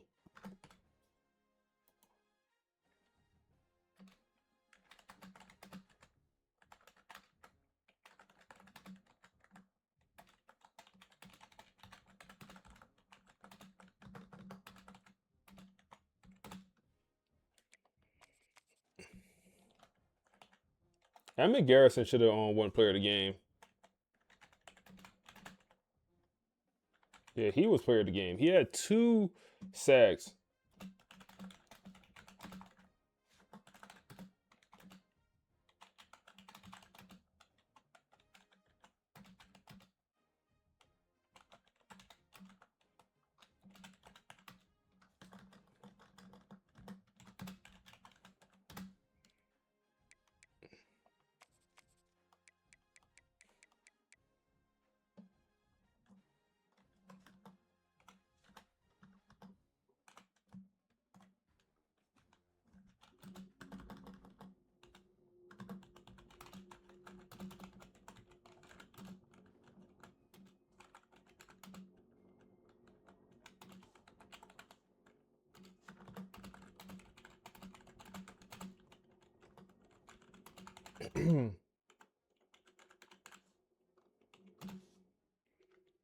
It's a good game, man. That was fun.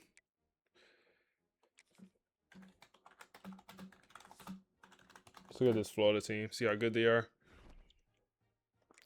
So what? They're 7-4, I believe, but I have no idea how good they actually are.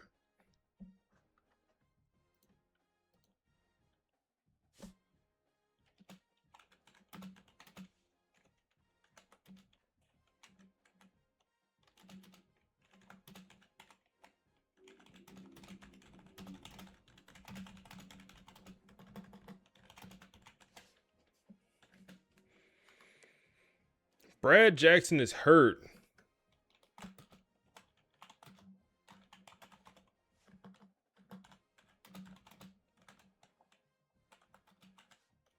I remember Brad Jackson from last year when we played him. I think we lost to him last year. We lost to him in the regular season. Then we played him in the playoffs and we beat him.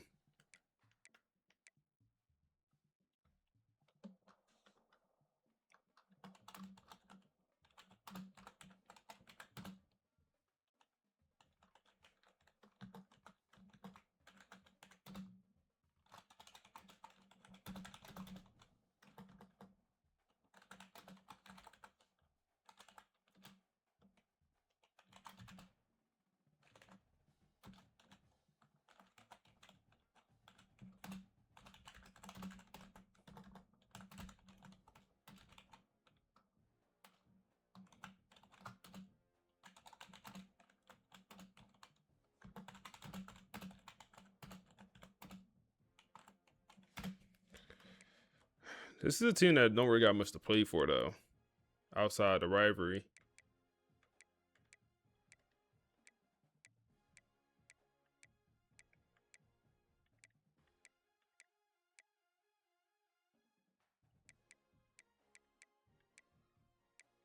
.99 speed, okay.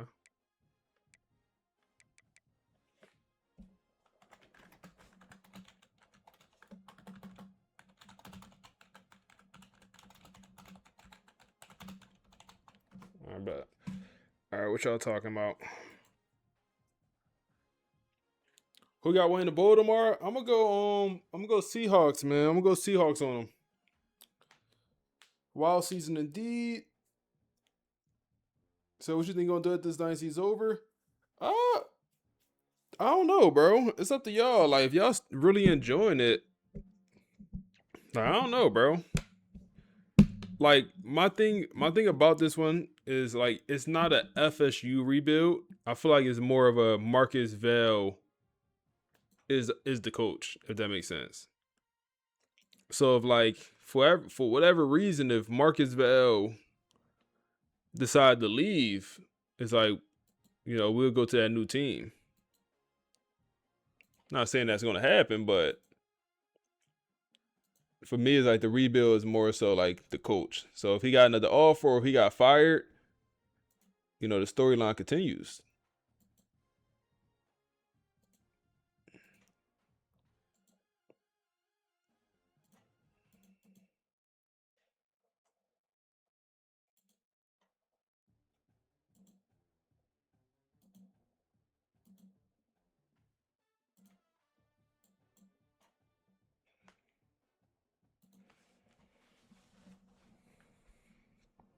But I will say the next idea I have, if we ever did like start another live stream series, is I want to do Road to Glory. I want to do a Road to Glory. Because I haven't touched that game mode whatsoever this year, and whatever team we graduate from, I want to take over as like the OC or DC. So if we make a quarterback, and let's say we graduate from Temple, we'll then take over as the OC at Temple, if that makes sense. Like we'll turn him into a coach,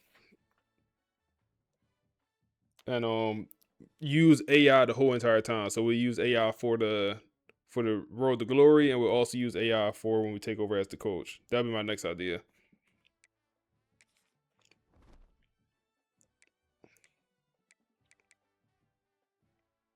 Let's change the auto subs for the running back to at least normal, I guess. So Usmani actually plays. So he can actually play. All right, let's check out recruiting.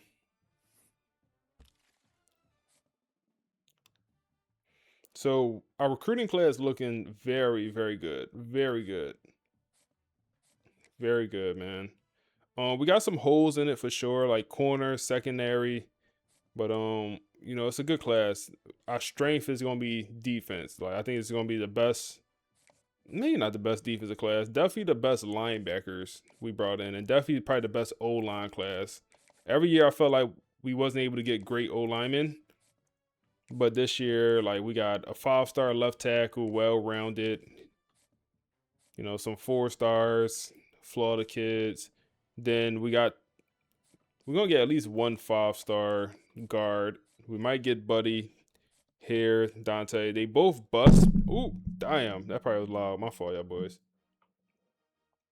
Probably gonna get both these guards. The thing about them being a bust is like a 5-star bust is still a good player in my book. So, they can still come in with star development trait. And then we got Buddy. Then we should get Buddy. Only one D lineman, 5-star D tackle. Then the 5-star linebackers. This is crazy. Like, if we get 4 5-star linebackers, it's gonna be nuts. This guy we're not likely to get. He's from South Carolina, and guess who's going after him? Clemson, the guys we just beat up on. But if I'm Juan Brown, why would I ever go to FSU when they already got 3 5-star linebackers committed? All at the same exact position. All in-state kids too. And I'm the one bust one. No Diddy. No corner, safety. It is what it is. We'll go Porter on that.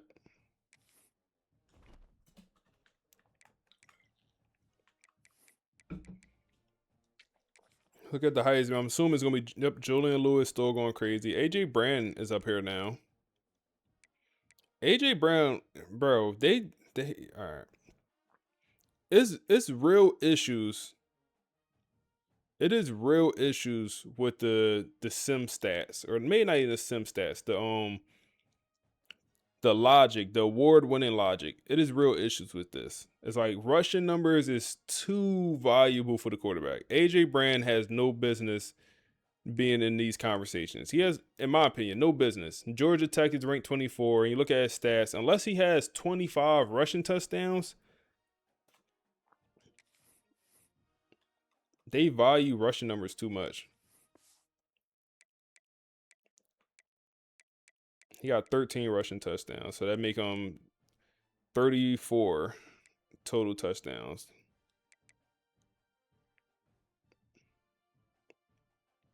He got no business being up there. Keelan Russell.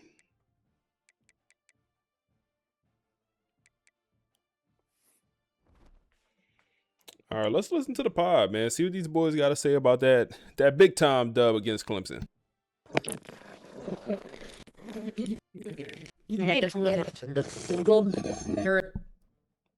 Hey, yo.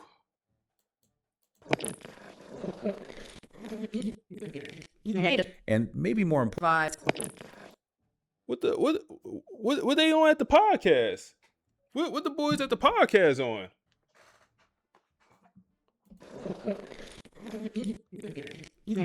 Bro, they sound like aliens. Narrative thing was unreal.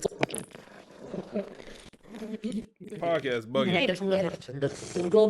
Narrative flip of the entire 2026 season. Oh, without a doubt. I mean, think back just a week ago. The sky was falling in Tallahassee. People were calling for head coach Marcus Vail's job. Full-blown crisis mode. They were saying the culture was fake, the whole thing was unraveling, a loss to Clemson, and, his tenure might have been over. But then Saturday happened, and FSU didn't just survive against number 3 Clemson. They erased them. The final was 28-7, but even that score feels a little misleading, doesn't it? It's incredibly misleading. I'd argue it was way more dominant than that. Clemson's only score was a mercy touchdown with 0 time left on the clock. Against the third string, right? Exactly. It fooled no one. So I think the real mission for this deep dive is to unpack how FSU pulled this off, and maybe more importantly, why this upcoming rivalry game against Florida feels like a massive trap. Let's start with the how. Everyone's talking about emotion, playing angry, but you can't just frown your way to a win over a top 3 team. What actually changed on the field? You're right. Emotion only lasts for a quarter, maybe. What we saw was a huge schematic gamble. The defensive coordinator basically stopped respecting Clemson's vertical passing game at all. So they were loading the box. Loading the box, yeah. Bringing 7-8 guys to the line and just daring them to throw deep. They couldn't do it. And that's why you see a guy like Mason Poso open the game with that violent hit stick. He was free to just fly downhill. He wasn't worried about coverage. That set the tone. And then, you get the turnovers from Kai Bates and Frederick Valentine. And of course, Emmett Garrison. That felt like a legacy game for him. 2 sacks and a scoop and score. It was an MVP performance, but look at how he got those sacks. These weren't just coverage sacks. He was winning with pure speed off the edge. And on that touchdown, he read the screen pass perfectly. When your defensive end is scoring points, it's just demoralizing for the other team. It breaks their will. And that performance, it shifted the entire national conversation overnight from FSU is done to you do not want to see this team in the playoff. Which brings us to this week. You're coming off this massive emotional high. You just destroyed the number 3 team. Now Florida comes to Doak Campbell. They're 7-4, a rivalry game. But there's a huge wrinkle that just hit the newswire. A season-changing wrinkle. Florida's star quarterback, Brad Jackson, is out. He's injured. So we're getting the backup. A guy named Clayton Dees. I looked him up. He's a 77 overall. That's a huge drop-off. On paper, this seems like a massive break for the Seminoles. See, and that is the dangerous assumption. That's the trap. Most fans see backup QB and think, easy win. Right. But in college football, That often introduces chaos. Florida has absolutely nothing to lose now. They're not going to try to run their normal offense. They're just going to grind it out, shorten the game. Exactly. Lots of QB runs, option plays, high percentage throws. David, let me keep the jump. clock moving, limit the number of possessions FSU gets. If FSU starts slow, suddenly it's the fourth quarter, it's 10-7, and all the pressure is on the home team. That is a terrifying thought, and it brings up this uncomfortable truth for FSU fans, you know? Yeah. The program has this bizarre history of making backup quarterbacks look like All-Americans. It's the unknown quantity factor. You prepare all week for Brad Jackson's tendencies. You know, his release point, his favorite receiver. Then this guy, Clayton Dees, comes in. He's a dual threat, maybe breaks the pocket more. You can't game plan for that unpredictability. You can't game plan for chaos. No. So is Vegas buying the FSU is back narrative, or are they smelling an upset? Well, the odds makers are definitely trusting FSU again, but cautiously. The spread moved from FSU minus 7.5 to minus 9.5 after the QB news broke. So they expect a 2-score win. That seems confident. The spread is, yeah. But the number you should really be looking at is the over-under. It's set at 47.5, and all the money is leaning heavily toward the under. Which, for anyone who doesn't follow this, that means they expect a low-scoring game. A very low-scoring game. Yeah. It tells you the Sharps think Florida is going to drag this game into the mud. They don't think Florida can score much, but they also don't think FSU is going to get enough chances to run away with it. Wow. So the stakes are pretty clear. FSU wins. They're in the playoff conversation for real. But if they lose to a backup QB after that Clemson game? Then the Clemson win becomes wasted greatness. It goes down as a fluke, an outlier. This single game decides the emotional ending of the entire season.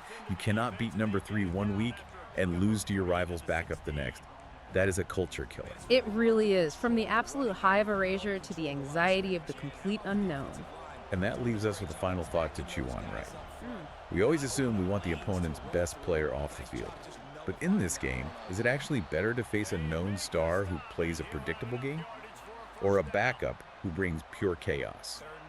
Because in college football, sometimes chaos is the most dangerous opponent of all. The 2 receiver over 100 catches. Oh man, yo, look at my linebacker, bro. Backup quarterback. Oh my goodness. All right. Well, it's not gonna be the same game as it was last week. Okay, it's not gonna be the same game if that's what y'all was expecting. Look at Dom, bro. My Clayton Dees. Look at Dom, bro. Come on, bro. Like, yeah. Like, no way you was parallel with the earth for a second. No way you was parallel with the earth for a second, bro. There's no way he had you parallel. Damn near. In the air parallel, not laying down.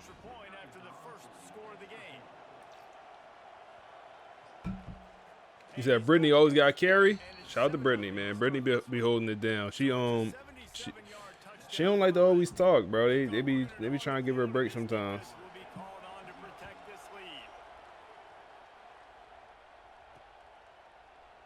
And he'll just take a knee, and this drive will start at the 25. So the Florida State Seminoles offense will try to get something going with their first possession. And the story is going to be in this one. Will this All right, come on. be able to operate before that big Come on. fella on the defensive front gets right in his grill, Jesse? And listen, he's Gonna need the offense for this one, y'all. Usmani Chroma. He's not gonna have a lot of time. We're gonna need the offense for this one. I promise you that. They probably felt this way back when they played the Georgia Bulldogs and David Pollock. I like that mode we got in last game. Like we started passing the ball and hey, they could not stop us. Once we started. Oh, can we dot this? No, that's severely underthrown. But Tayshawn don't give a F. He ain't never care, man. Tayshawn don't care. Severely underthrown. Man don't care.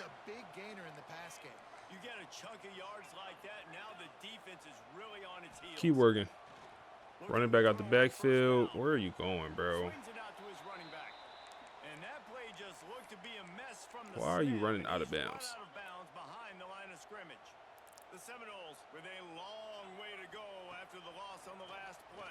Set the feed. Oh my goodness, holding. And I forgot to change my depth chart, bro. So my depth chart is still cooked. I forgot to change it. So like last game, Ty Burton wasn't even starting. In the holding zone. Let's see what So the man. call is.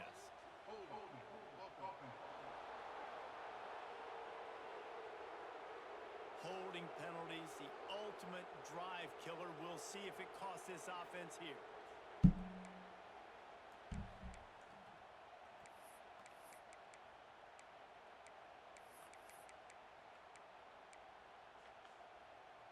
The Knowles have put themselves in dire straits after that last All right, play, come on. second and a mile. The play action fake. Here's a heat. Throw it away. It's a late hit, man, bro. Don't touch him. Touch my quarterback. It'll be third down. Guys, let's look big picture at Florida State. All right. They've climbed into the top 10, been through some battles, proving themselves to be one of the best teams in the country. What do you think about their chances of staying there? That Holden, bro. That Holden hurt us. That Holden hurt. We got the check down. Make a man miss. 59-yarder. We don't have that. He don't have it from 52 yards, bro. He don't have it from 50. He don't even, bro. Is it wind? He don't have that, bro. No wind. You see this kicker not only needing to generate power, but lining it up from the left half. Yeah, he don't have that. We got a punt. I don't even know why they asked me to bring Buddy out, bro. They weren't able to get that one off. It'll be a delay of game. Please, in the offseason, please remind me to bring in a kicker. Please remind me to bring in a kicker. Shazam! Our kicker is absolutely maxed out. Appreciate the follow, bro.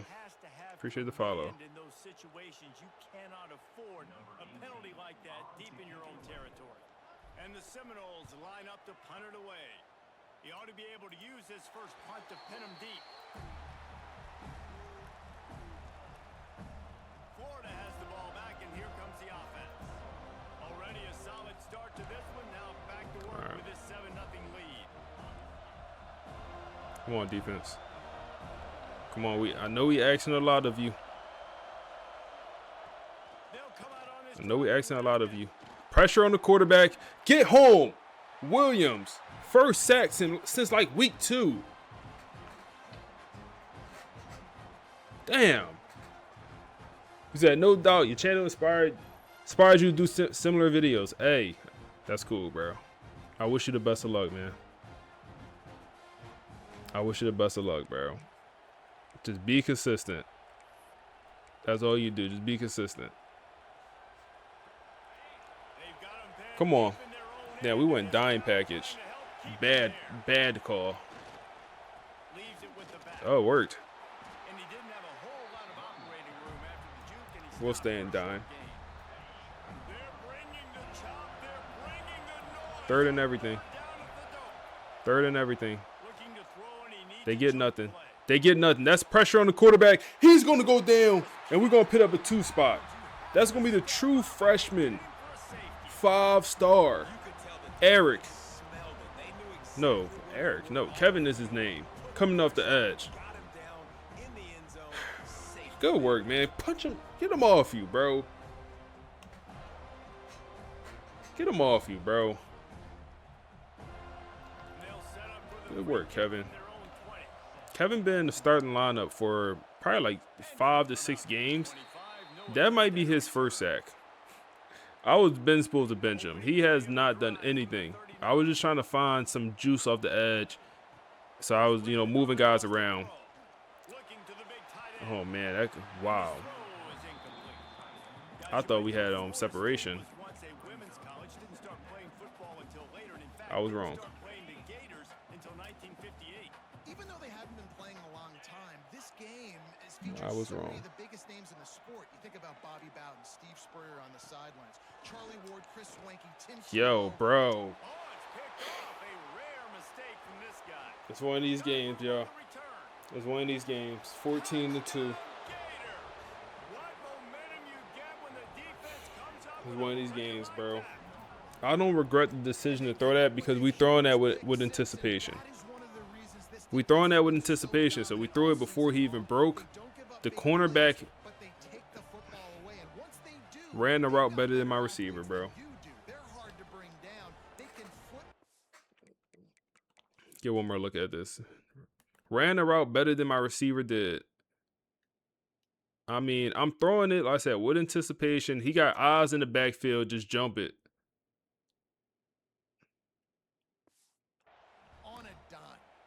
Talking about GG's. It ain't over, bro. And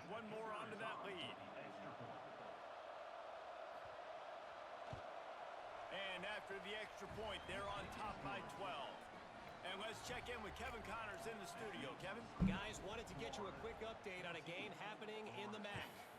Kent State is trailing right now, but let's be honest. The program that turned out Josh Cribbs should never be counted out of any game. It's just a field goal game. They're trailing by 3 to Western Michigan. Your boy KC has you covered here in studio, guys, in case anything changes in this meeting in the MAC. Oh, and how about that? I know Kevin and those guys will be keeping an eye on it for us. Come on. We got to call a timeout, bro. Will have to use its first timeout of the half.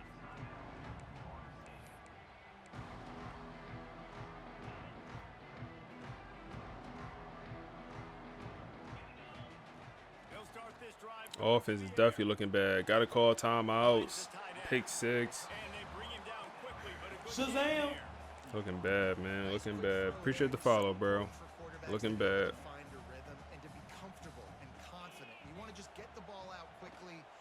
Possession. Can't even do that right.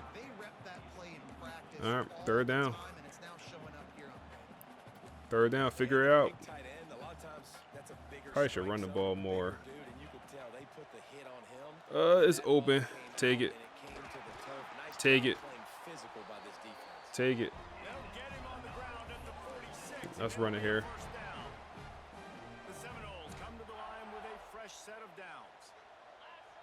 You said, hey, thanks for the period runner info. Never used one until now. Hey, man, them period runners, they're fun. Like, they are fun. They're fun. I got you, bro. Said, can I teach you how to play this game? If you watch enough, you'll learn. Ooh. Damn, bro, you gotta be a little bit faster. If you watch, you'll learn.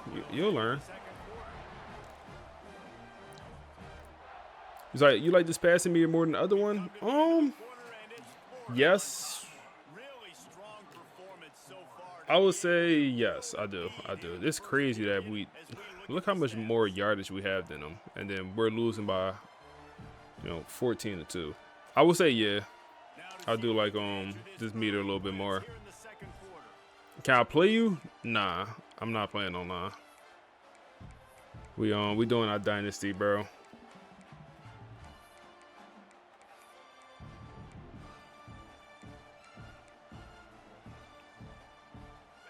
We're doing our Dynasty, man.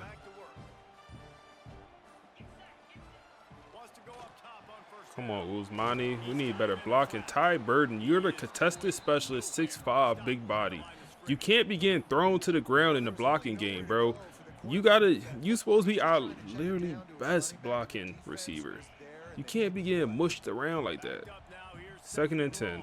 Come on, respond here, Ty. He's getting double covered. Everyone was boxed, and they got pressure.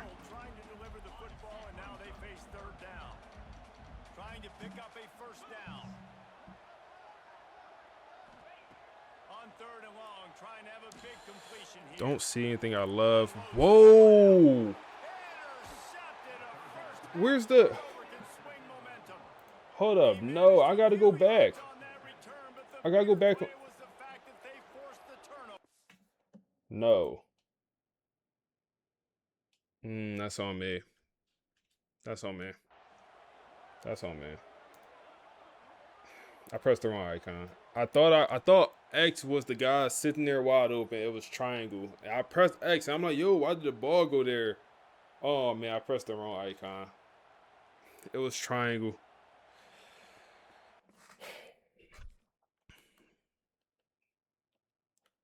I'm trying to throw this. I'm trying to throw this, but I thought he was X. The Gators sending the offense back to work. He said, And the last time they had no, the ball, Buddy they was wound tweaking. up giving up a safety. Buddy definitely tweaked. Yeah, that was ungood the last time they had the ball. It's not over, bro. Oh my goodness. It's not what? Come on, y'all. Tighten up. Tighten up. Defensively, you better be ready to run east and west when you're playing against this offense and their running game. That time, the offense was able to outflank the defense to the right side for a big play. To the ground, he's got it again. Tighten up, man. Tighten up. Snows him under after a very short game. That's a really good job by the defense, wrapping him up, getting him on the ground, take away that run game, make him one-dimensional, put him in passing situations. Really good job by the defense. Mm-hmm. Fires to the big fella. All right, 3rd and 1. Close to that first down marker, but they stopped him just a bit short. A cacophony of noise. Damn, bro. They stay with this quarterback draw. He did not get it. He did not get it. They're going to go for it. Field goal. They're going to go for a field goal here. This is a 60-yard field goal. Why are they going for this? No way he got this leg, bro. Yeah, hell no. I'm mad he even had the power. Why did he even have enough power?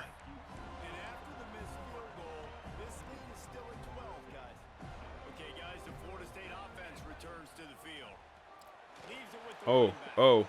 Come on, Uzmani. Come on, Uzmani. Gets it all the way down to the 39-yard line. It'll be a first down. Here's this offense with a fresh set of downs. Wants to throw on first down. Bagged. Go check down. Like, bro, you wide open for the check down. You just standing there. As soon as I go to throw it, you run upfield. They're dealing with a 2nd and long.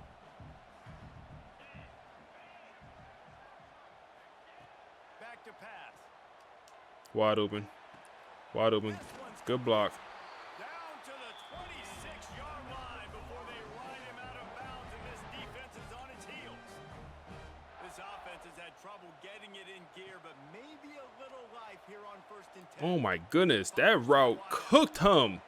Oh my goodness, that route cooked him so bad. 2 interceptions is nasty. He had done bun. Offenses are doing such a great job now with so He had many done solid bun. wide receivers on the field that they get good matchups and they just attack you to make big plays. He'll set up to throw. It's open. It's open. It's open. Thank you, Todd Burton. Thank you. This game is not over, bro. We not done buns. We not done buns, bro. Not yet. Not yet, at least. Oh, man, we've missed, huh? Oh, we good. We good. We good. Well, the chemistry between these two guys has to be great when you're throwing in the because coverage is going to be tight. The throw might not be perfect, but this is something these two guys have been repping in practice over and over and over, and it's paying dividends now in game. Let's see if he can make a play on the return. Really disciplined job by the coverage unit to get down there and make the stop at the 19. Florida has the ball back, and here comes the offense. You want to talk about taking the wind out of your sails. Drive the ball down the field and miss D'Angelo. 87 yards off 4 carries, man. How nice is it in an offense when you can generate explosive plays by running the football? You got to force feed this guy, man. He is an absolute game changer. And the Gators come to the line after ripping off that huge gain on the ground, trying to keep it going. Bro, running through that same gap. They running the same run play, bro. I can't figure it out. Making a good gain before the stop is made. Good spot after that 7-yard pickup on first down. It's 2nd and 3. Wants to go up top. Pressure, please. Here comes the heat. Just had to Take it. rid of that one. Good job to avoid the loss. 3rd and 3 here. They go 5 wide. I hate that for us, man. Go Tampa 2. Go zone or something. He'll throw on 3rd down. Throws to the Oh my goodness, we need that pick. We need that pick. They're gonna go for it here. Of course they will. Of course they will. Just needs to settle down They tried the 60-yard field goal. They missed last time, so this time could go for another pretty much 60-yarder. But they'll elect to run it here, and we hold them.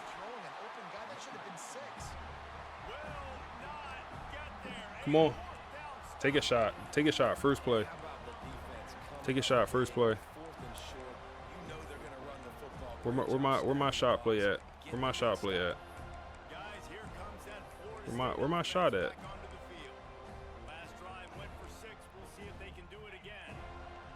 Take a shot.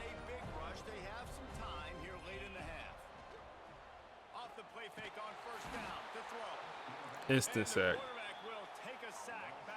Instant. Damn, bro.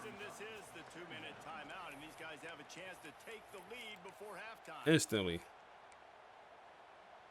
That last sack got them behind the sticks. It's 2nd and long here. Motion from the wideout. Gonna swing it on 2nd down. Ty Burton, wide open across the middle of the field. They was in man coverage, and you can't guard that man one-on-one. You just can't do it, man. Last completion moved the sticks in. Let's see if they try it again. To the air on 1st down. Flush down to the pocket. Don't have the speed, man. We don't have the speed. Do not have the speed to get out that pocket. I'm using. Hold up. Look at this. It's open. Tayshawn. I'm using Boise State. Boise State. And then for the defense, 4-2-5.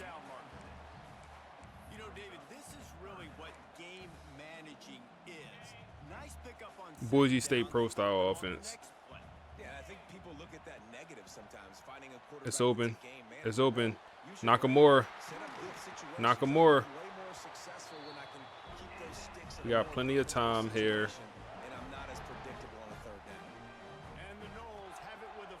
Oh, Ezekiel. Ezekiel 1. Excellent ball. Right in the bread basket, man. Right in the bread basket. Take the lead back, man. Y'all boys had GG's. It's far from over. It's far from over, man. It's far from over. It's going to be a dogfight, though. It's going to be a dogfight, but it's far from over. We're going to take the field goal now. We could go for 2, make it a 3-score game.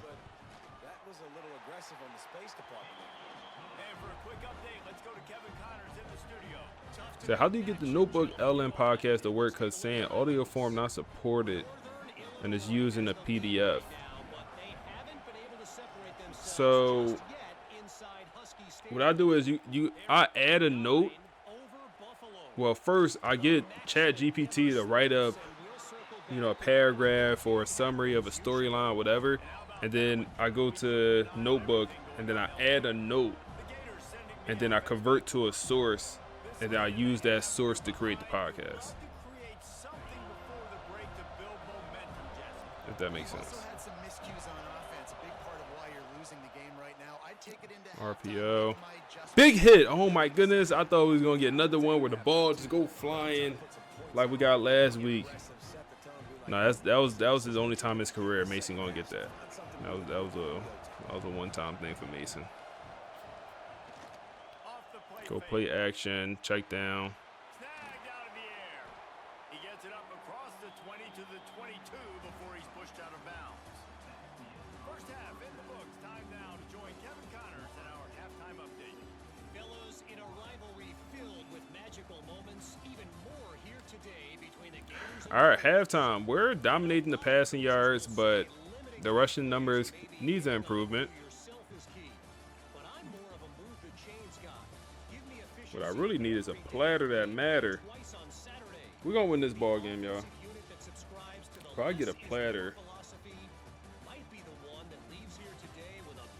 then we can stream for a lot longer. If not, I'm going to have to go get some food. Let me see.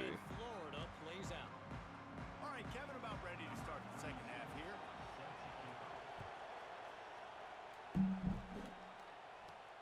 Here he comes from inside his own 5. He was hoping for something a little more dynamic, that they get him on the ground at the 20. All right, guys, this third quarter. Think how big the lead might be if they'd taken care of the ball. Well, the game might be over, Reese, but if you're on defense right now, you've gotten a couple turnovers early, and you're saying, okay, we're going to need to keep The best way to win a recruiting battle, I feel like the best way to win a recruiting battle is to do everything beforehand. Like, once you in it, I feel like there's nothing you could do. Other than, because, like, you probably already was doing the best recruiting method, you know, hard sell, you know, putting as many hours as you can in. Like, you're already doing the best you can. If you could schedule a visit, do that. But it's like, once you're in the battle, I feel like there's nothing you could do. Oh, we got a shot play here. We got a shot play here. We got a shot play. Hit him over the Marcus. That's not Marcus' fault. That's Rayshawn Slaughter's fault, man. That time by the quarterback. He may have been expecting man coverage, but that time the defense was in zone, and they did a really nice job closing the window. Clean pocket, bro. Squeaky clean. Like, the only thing open. Excellent shot play. Oh, man, bro. Like, coach not turning on Slaughter, man. We don't got nobody to turn to. We literally have nobody to turn to. We don't have another quarterback that we view as a guy. Oh, my goodness. Do we? Do we? Let me look down the quarterback. Quarterback coach. We got anybody else? Like, damn. The hell? We sure we don't got nobody else? That's his issue. Okay. Okay, when we had Joey Flowers, the 5-star quarterback, true freshman last year, Rashawn Slaughter always knew he had something behind him. He always knew if he don't play well, it's something coming over his shoulder. He always knew that. So he don't have that same edge, man. He just don't. Good catch, Todd Burton. Good catch. Way to keep us in this thing, man. Way to keep us in this thing. He don't got that this year, man. And that's the issue. This is a good play. Good work. This defense is going to have to be careful. Not only do they have to worry about this guy running the football, but they've got to keep their eye on him when he runs routes too. He is a versatile back. The Seminoles can play this second down a lot of ways with just a few yards to go. It'll be incomplete. This is some need that, Nakamura. We need that. Third and short from the 49. Is this 4-down territory? They'll try to get the first through. Todd Burton. Snagged in the middle. It's Burton. He's got first down yardage as they move it to the 40. We're gonna hurry up here. Go to the run. I thought we had that block. And that run really didn't go anywhere. And a lot of times we don't focus on it enough. How important those 5 guys are up front. To get on those defensive linemen, to try to move them out of the way, to get a run game. Running back in motion here. Falls on the shoulder of those 5 offensive linemen. Go check down. Morgan, backup tight end, wide open. And he's hurt on the play. Chess. Thing hollow, ain't it? Third and inches. Come on. Usmani, O-line. They call it first down. Muscle cramps in the chest. Okay. That's different. That is different. Can't be a good thing.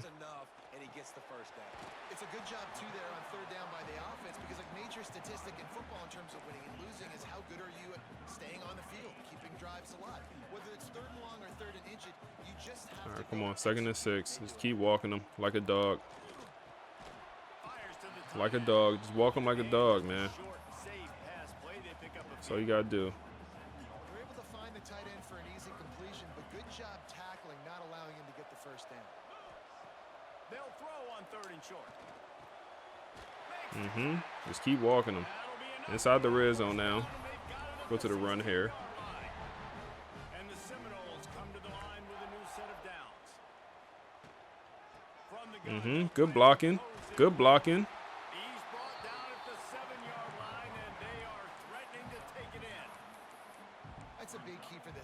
now. You've got the lead here in the second half. Keep walking them. To run the football, and you got to just keep getting positive yards. You got to keep the third downs manageable. So you can Ty stay Burton, on the field. open across the middle of the field. He's going to drop the pill. I thought he had a touchdown, honestly. Team winning the game. Okay. We should flip this play. We should flip that. And really give him something to think about. Physically jar that football and knock it out. Nice job by the defender. So Nakamura could be open on this, or Burton. Wants to throw on third. It's Burton. It's Burton. Burton with the separation, man. The 6'5" big body receiver comes in clutch. Come on, man. Shout out Kevin Gates, man. I feel like we should go for 2. It's an 8-point game right now. We should have went for 2. It's fine. He too big not to be, bro. You know he fragile, bro. You know he mad squishy, man. You know he mad squishy. We can't.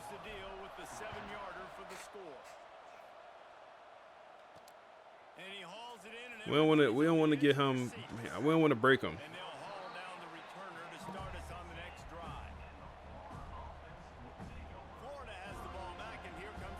Where should I order food, man? What we feeling, y'all boys? What we feeling for the eats?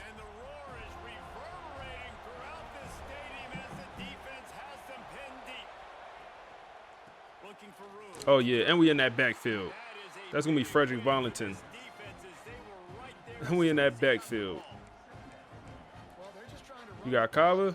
Hey man, I could never get into the Kava, man. I feel like I'm more of a Chipotle guy.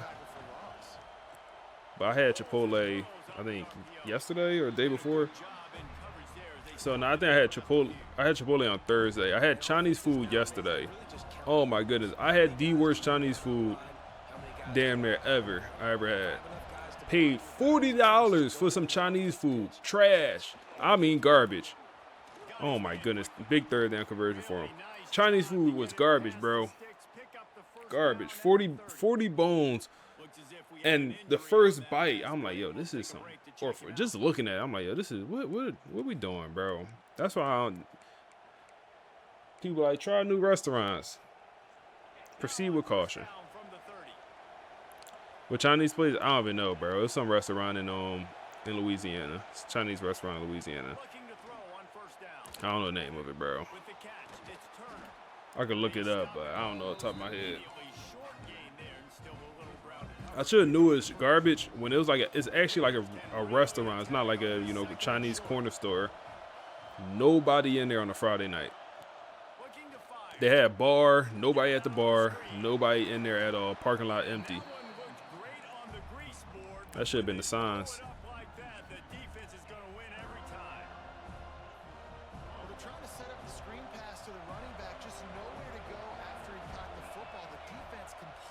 All right, last play before the. Oh my goodness, way to get over there, Mason. Show your worth, Mason.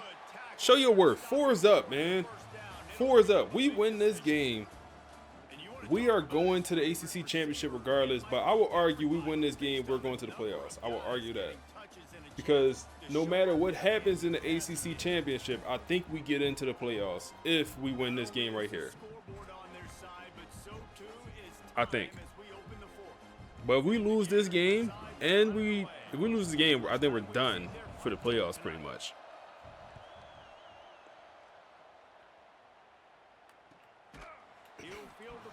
We'll see. Excellent coverage that time. Didn't give him any room to set up a big return. The Seminoles have it back. They'll try to get that offensive spear flaming. That last drive, an absolute aerial assault for the touchdown, Jesse. It was a nice job in play calling. Morgan back in the game, and he breaking tackles. Okay, Morgan. I know you had the chest cramps. Oh, his chest still cramping. Tighten up, Morgan.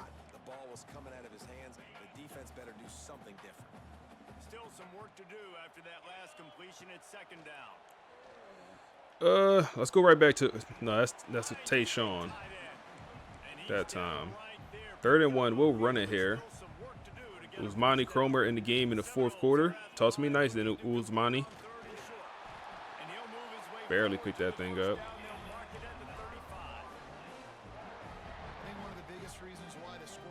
They pressing Burden. Has been dominant on third down. They have found a way to stay on the field. They do it again here late, running the ball on third. He wants to go deep. Wow. And he bats it away. It falls incomplete. It wasn't a great play call. Have success early, you earn the right to take more shots. I think that's what you're seeing now in this game. We're here late. They're still throwing it deep. Yeah, Uzmani, bro. Yeah. He like Kawhi Leonard, bro.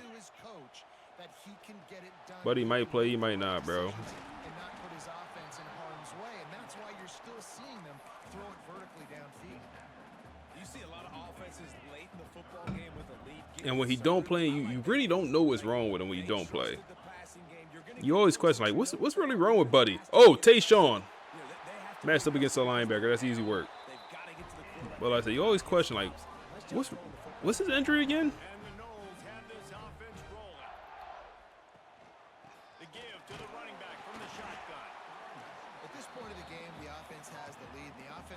All right, keep walking him, man. Waste time. Walk him like a dog. Yep. Ty Burden. Ty Burden. Keep moving them sticks. I love an offense that wants to stay aggressive. Even when you've got the lead late in a game like this, right? You still try to find your playmakers and get them the Got the ball. backups in the game. Exactly what this offense is doing. Possession catch. Kristen. Neptune. His role has significantly decreased. And I hate that for him. They've got a lead here late, and they are still taking shots. They're still looking for explosive plays. This defense just has not had an answer here all game long. And maybe he'll get back to the line of scrimmage, but no more than that.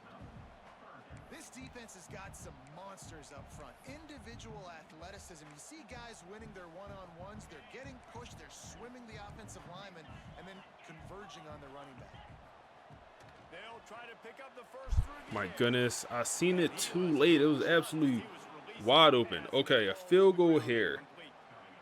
Oh, you know what time it is when the defense gets that stop on third down.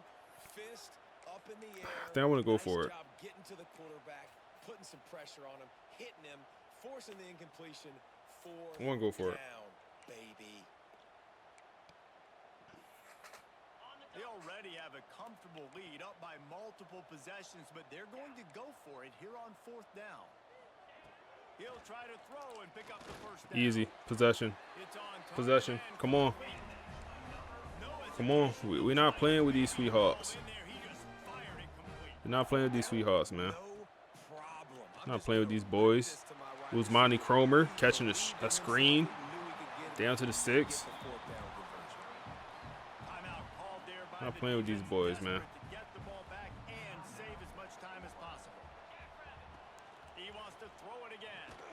Oh my goodness. Trying to kill Uzmani. He's still in this ball game though. He fighting. I respect that. That's honorable. Come on, first down, bro. We lose a yard on that. Insane. I definitely can't kick that. It's far left hash. I'm gonna miss it. 100% gonna miss that. Take it to 2 minutes. I would definitely miss that kick. They already have a comfortable lead up by multiple possessions, but they're going to go for it here on fourth down. Go for the game. Possession, possession, possession, possession. Way to hang going to it. GG's, man. Pack them up. We can nail this clock out, man. And the quarterback will just drop to a knee. Can the D deny them on second and goal? Pack them up, man. Trying to bully their way in. And there was nowhere to go, just stopped in his tracks in the backfield. Said no disrespect. That conference full of sweethearts. Chill out, chill out, chill out, man. Let's go. Anything is possible. Season not over, but I think we are a playoff team. I think we're a playoff team, man. I do think we're a playoff team here. I do think we'll make the playoffs.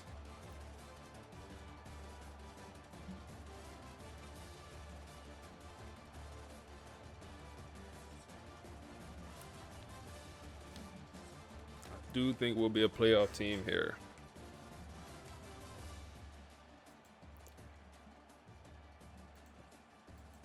Oh, hey, I think our listeners got something to say.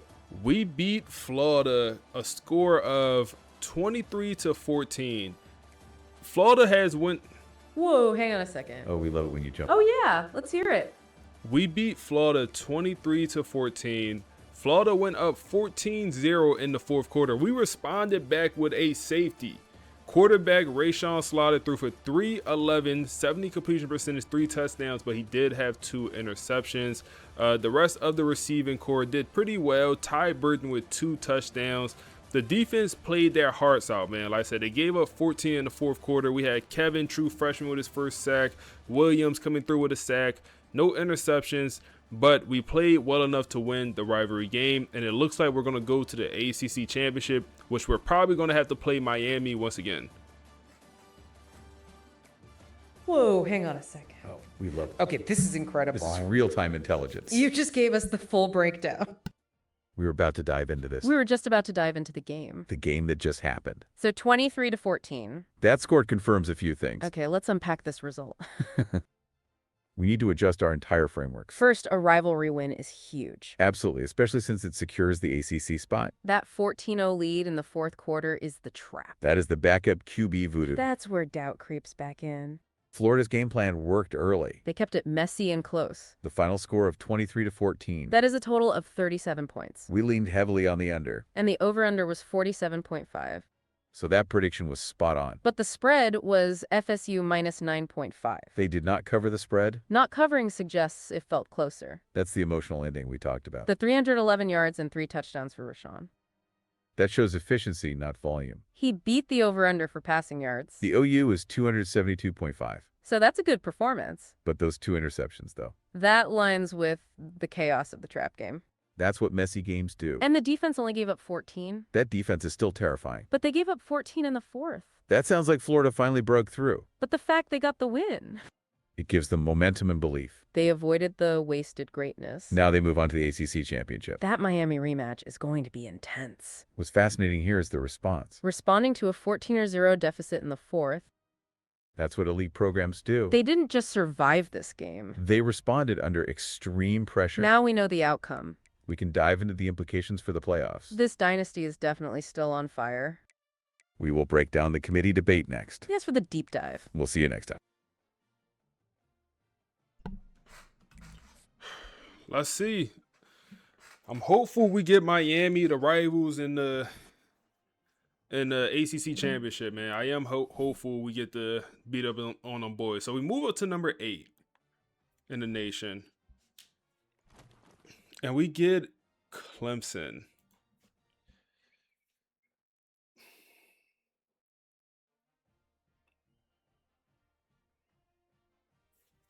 Okay. We play the same teams every single go around, man. We get Clemson. They must have lost their last game. Yeah, they did. Miami did lose. I wonder if that'll push them out of the playoffs. We could check. But if Miami just would have won, the plot thickens. They lost to Pittsburgh, who was also a good team. But now Miami, not only do they drop out of the ACC Championship, they're no longer a playoff team. They're going to a bowl game. Wow. They lost to Florida, us, and Pittsburgh. Wow. And then let's look at Clemson. The plot just continues to thicken, bro. Clemson lost to Louisville, us, and that's it. But we cooked them boys, bro. Yeah, Miami's sick, man. Hey, we don't like Miami anyway. We don't want to see them win. But the thing is, like, we just baked this team. Just baked ZD'd them. Baked ZD. It was bad. You think they're going to let that slide? Highly doubt it. Highly doubt it. It's gonna be a tough game.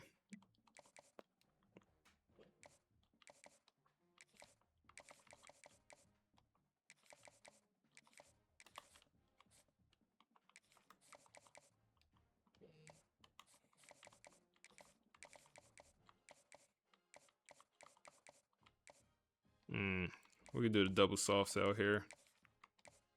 Do y'all use the sway option? Anyone use the sway? Damn, it's between 3 options. Damn. What should we do? Yeah, it's between 3 options. We'll keep the center house on. Bro, do anyone use sway? Anyone? Yeah, it works. I stopped using sway on. Damn, bro, that visit went very well for LSU. Damn, he's going to LSU. He said, I don't know. Only when I have 30 points left. Yeah, I feel like at the start of the year, I tried out sway a bunch of times, but I feel like it wasn't good enough. I feel like I was better off just, I don't know, sitting in the house. Yes, but rarely. It's funny because like last year, people was telling me how good sway was. I'm like, no, it's trash last year. And they buffed it this year, and I feel like it's still not good enough. It's probably, useful in some situations, but I still feel like it's not good enough. Like the soft sell has its purpose. I use the soft sell all the time. Like in these situations, double soft sell, DM the player, use that one all the time. Contact family and friends, use that one if you have 65 hours to put in. The search the social media is one you rarely use. I'm in favor of taking the stuff out you don't use and making it better or changing it. I rarely ever search the social media.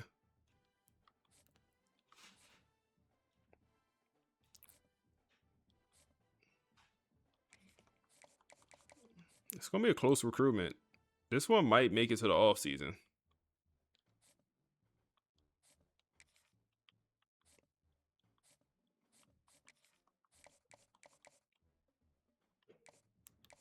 Oh, we can't hard sell. They pulled the scholarship, though, NC State. That's good for us. Man, I ain't gonna lie, bro. I gotta order a platter before we play this next game. Or I just gotta decide what I want. And y'all boys not helping out, bro. Y'all boys talking about order some halal.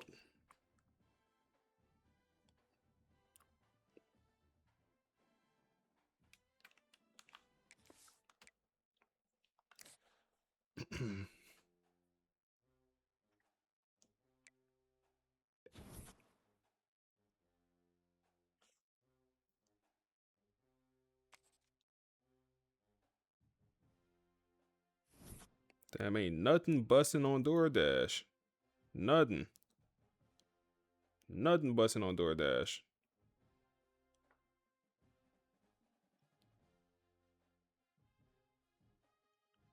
Nothing.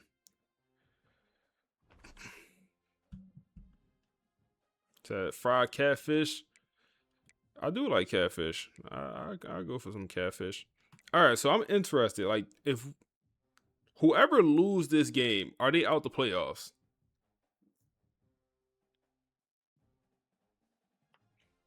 What you mean contract extended? Don't I gotta accept that, EA?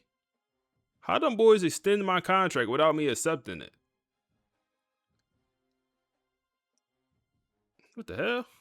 I gotta accept it, EA. You can't just extend me. No diddy. I gotta accept it. Manage staff. Decisions.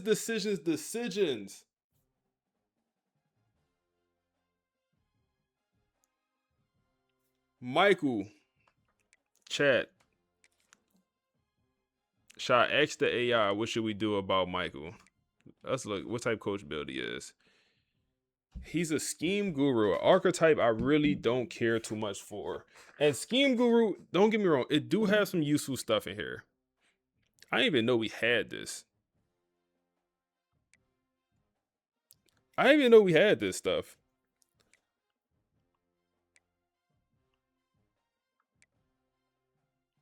I mean, this stuff is useful. So Scheme Guru's Cheeks is definitely not my favorite. He has some stuff in Recruiter.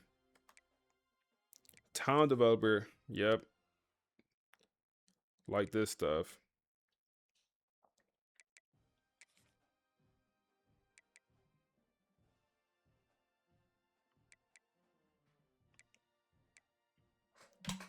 Yeah, get the likes up, man. How many likes we at? It's 90 people in the YouTube stream. The 95 people. We only got 57 likes, man. Get the likes up. And we've been live for 5 hours, 6 hours. We don't got no subs on the Twitch. What's that about, man? Amazon Prime subs, free 99. Get to watch ad free. Let's ask the AI, man.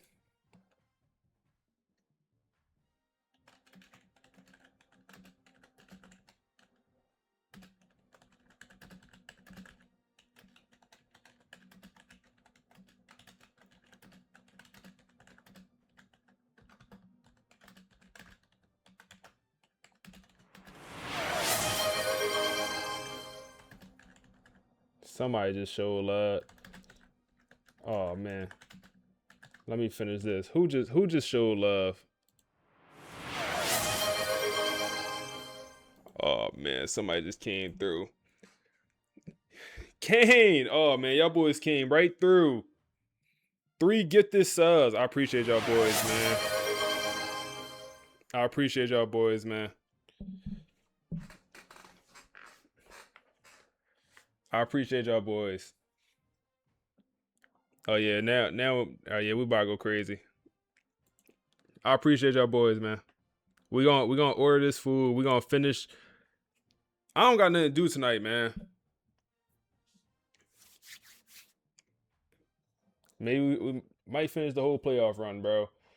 Let's see. What did the short answer is not right now. I don't know about that AI.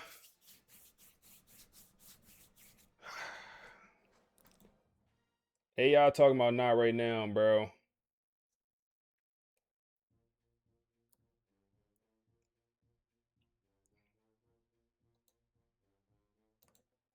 I think. Damn, y'all went from 57 to 65. Shazam! I appreciate y'all boys, man. You say you know you used the wrong one? Yeah, Notebook LM, bro. Hey, appreciate the follow, bro. I feel like we gotta extend the DC. I like his archetype. I like what coach abilities he have. He has the A+, all that stuff. Or an A at least. Connor Walker. We'll definitely extend the defensive coordinator. Defense been balling all season.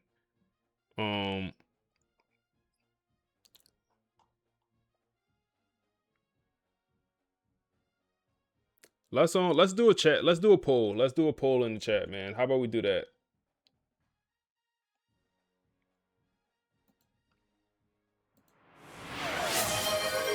Oh man, somebody just showed love again.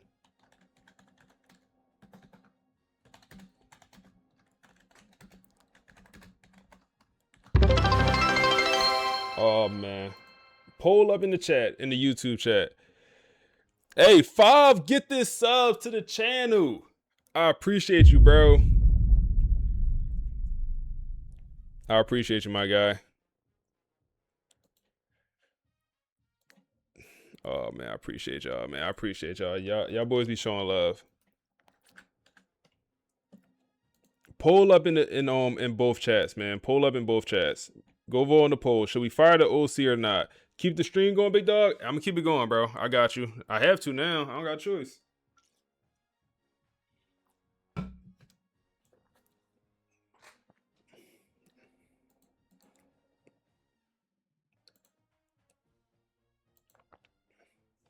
He buns. He a done bun.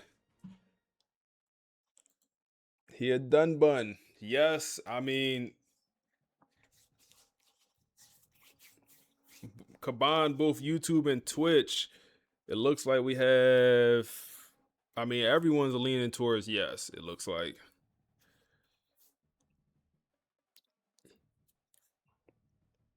The AI told us no, but I feel like the AI don't really. And then Curry with a gifted sub. Appreciate you, bro. Curry been going crazy the last couple days. All y'all boys been going crazy.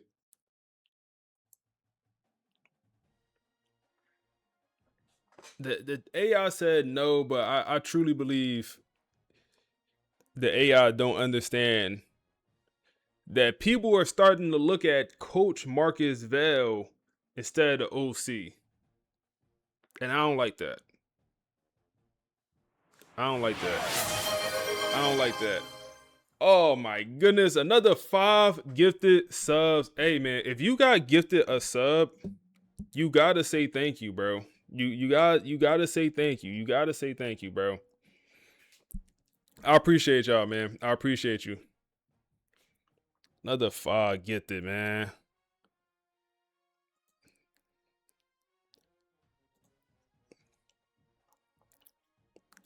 Get this subs. You only said one thing in the whole.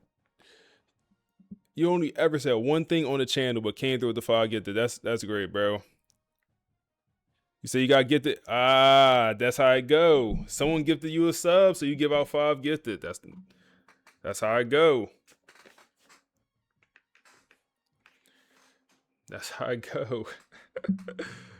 All right. It looks like everyone voted yes to fire him, or majority of the votes went to yes to fire him. Because I love the content you put out, so gotta show love for the channel. I appreciate you, man. I appreciate you, bro. We're gonna fire him. We're gonna move on from Coach Michael. Louisiana ties, you could tell by the last name. You know, it's Louisiana last name for sure. But I mean, the offense kind of struggled this year, man. Especially a year where we thought he was gonna elevate. As far as Rayshawn Slaughter, we definitely thought he was gonna elevate. Definitely thought he was gonna take a big step up.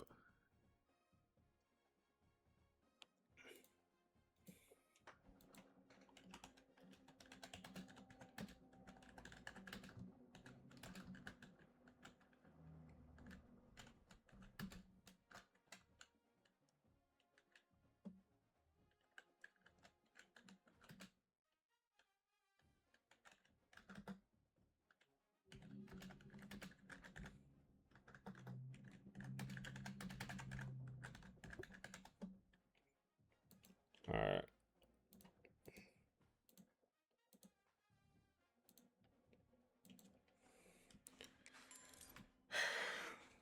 Bye-bye.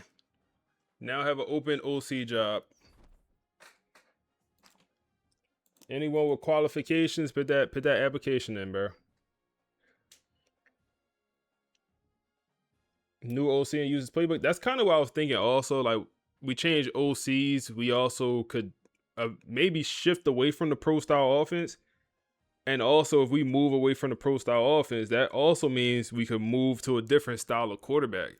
The whole reason we had the pocket passers is because that's what the offense calls for. But we probably going to have a reset at quarterback because our starting quarterback is probably going to go pro. So, like I said, probably going to have a reset at quarterback. And then that'll give us the opportunity to bring in a transfer. And maybe we're probably going to look to bring in a transfer that's going to fit the new offense. So, a way to keep the series, refreshing also with maybe a new OSU playbook. I know that playbook very good. I already know about that book.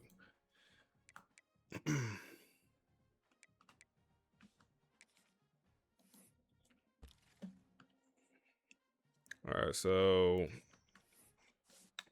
number 2 recruiting class right now. So we can hard sell some of these guys here. Hold up, we still gotta talk about what happened in the Florida game.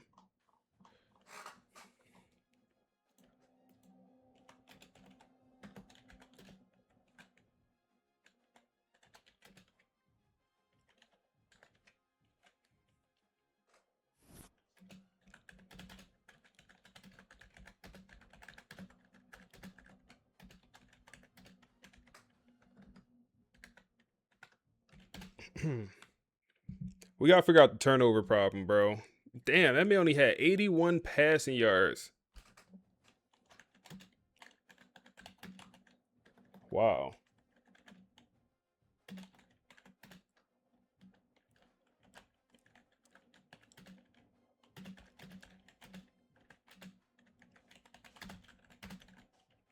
Wow. 81 yards for quarterback. Nasty.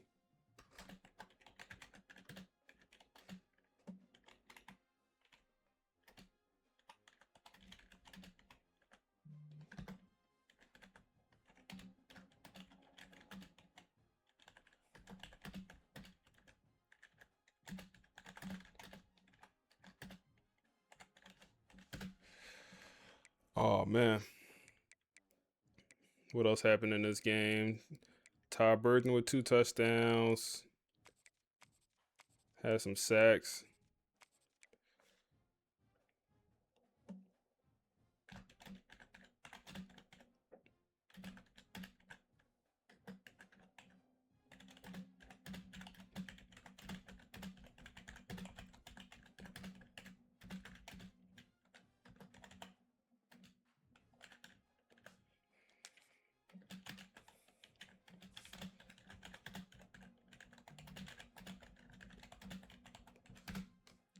Cooked them boys badly.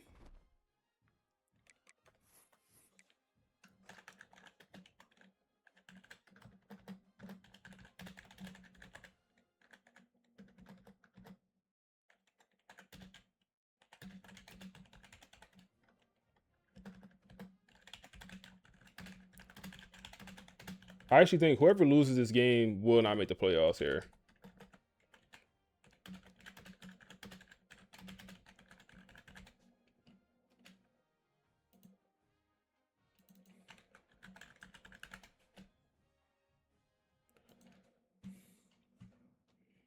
All right, we can do recruiting now. You doing auto or manual? We doing manual progression, man. We did manual progression this past season. It was pretty. I enjoyed it. It took a while. It probably took us like an hour to do the whole entire team, but it was fun. I enjoyed it, so I'll probably do manual progression again. So we fired out OC. Let's see what the guys from the podcast got to say about it. So there's usually a very specific playbook for when a head coach fires a coordinator. Oh, yeah. You know the drill. You get a blowout loss. The boosters get angry. Message boards are on fire. It's a survival move. Right. But what Marcus Vail just did at Florida State, it just shreds that script entirely. It really does. I mean, Yeah. firing your offensive coordinator, Michael Desormeaux, right after win? And a win against Clemson, no less. Exactly. It's almost unheard of. That's the part I'm really stuck on. You finally look like you're punching back. You beat a big rival. And that's the moment you decide to blow up your offensive staff. It just feels so risky. It feels risky if you're only looking at the scoreboard. Yeah. You know, but from what we're seeing in these sources, Vail wasn't looking at the score. He was looking at the film. Okay. This wasn't a panic move. It was clarity. The sources are actually calling it the standard of alignment. Alignment can be a bit of a buzzword, though. What does that actually mean in the context of, like, this specific game? It means Vail realized he was winning in spite of his offense, not because of it. If you really dig into the game notes, the defense was basically carrying the entire team. The offense wasn't dictating anything. They were just trying to survive for 4 quarters. The notes do mention fragile ball security. And it was worse than just dropping the ball. It was this lack of feel. The report points to a shift in the red zone philosophy that went from, like, efficiency to ego. Ego? How so? Well, instead of just taking the points or calling plays to the team's strengths, calls were trying to prove a point that, the personnel just couldn't back up. So that sounds like a bigger structural issue, not just a bad Saturday. Exactly. And that's where the internal review they did comes in. They looked back at that Wake Forest loss and realized the Clemson win didn't fix any of those problems. It just put a spotlight on them. There's this metaphor in the notes about the quarterback, Rashawn Slaughter, that is just, it's brutal. Superman with no parachute. That's the one. You just can't build an offense that requires your quarterback to be a superhero on every single down just to move the chains. The biggest knock on Desormeaux was that he just failed to adapt. I mean, Think about the Chroma injury. Right. You lose a massive piece like that. You have to pivot. Your whole strategy has to change. And he didn't. The season changed. Injuries, NIL pressure, all of it. But the play calling stayed exactly the same. The team evolved, but the strategy was just stagnant. So Vale decides that winning ugly just isn't sustainable. But how do you sell that to a locker room that literally just celebrated a huge victory? You make it about accountability. Mm-hmm. Vale's philosophy is pretty stark here. He says, culture doesn't excuse performance. It demands accountability. Wow. Yeah, he stood in front of that whole team and told them, if you're not willing to be coached, no title buys immunity. That is a heavy message. We won, but you're not safe if you weren't doing your job. So what's the fix? Are they doing a full rebuild mid-season? No, nothing that drastic. It's more of a tactical reset. Yeah. The sources say they're redistributing responsibilities, and this is key, simplifying the playbook. So shrinking it. Not shrinking it, no. Yeah. More like cleaning it up, making it more efficient. And what about Slaughter? Does he still have to wear the cape? He gets to hang it up. Yeah. The new mandate for him is to manage dominance, not rescue chaos. That's a huge shift. It is. They want the defense to dictate the game, and the offense just have to not lose it for them. So this completely changes the narrative, doesn't it? This wasn't Vale losing control of his program. Far from it. This was Vale proving he's the only one in control. He established that no one, not even the guy calling the plays during a win, is bigger than the standard. It's a fascinating case study. I mean, we're all programmed to think a win is a win, but Mm-hmm. Vale is basically saying a win that's built on a cracked foundation is really just a delayed loss. That's perfectly put. It really makes you think about your own blind spots, you know? Where are you accepting winning in spite of dysfunction in your own work or your life, just because the bottom line looks okay for today? Sometimes the hardest decisions have to be made when the sky isn't falling. Thanks for joining us for this deep dive. Perfect. That gave me enough time to order some food, man. So with green, we got the food ordered. We should have enough time to play this game. And then the food should get here. Eat. Watch a YouTube video while we eat. And then finish the playoff run. It's the game plan right now, man. That is the game plan right now. All right, let's throw the hard cells on. W stream. Hey man, I appreciate y'all boys. Bro, I got the perfect YouTube video to watch for when we eat, bro. The YouTube video is like, it's like the downfall of FSU or something. It came out like 2 weeks ago. I seen it on my YouTube. I was like, yo, this is the perfect video to put on if we ever got some downtime on the FS, during this stream. Apparently it's a pretty interesting video. I ordered pizza, bro. I was running out of time. The podcast was about to end. And I was like, damn. So I just ordered some pizza, bro. I'm not even a pizza type guy. Superman with no parachute was crazy. Yeah, you know the media, bro. The media go whoever makes sense at the time. If it makes sense to bash Marcus Vale, it makes sense. If it makes sense to be on his side, they go whatever's makes sense at that moment. So we lose out on Dante. That sucks, man. That sucks. He goes to LSU. He got that big time visit. That sucks. That sucks. Hopefully we're able to get Kevin here. You said manu on progression getting nerfed in 27? I think so. It's very good, bro. It's probably too good. No, it is probably too good.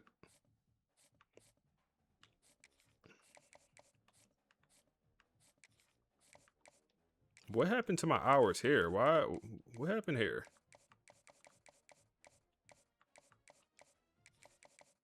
What happened here? So hard sell here now.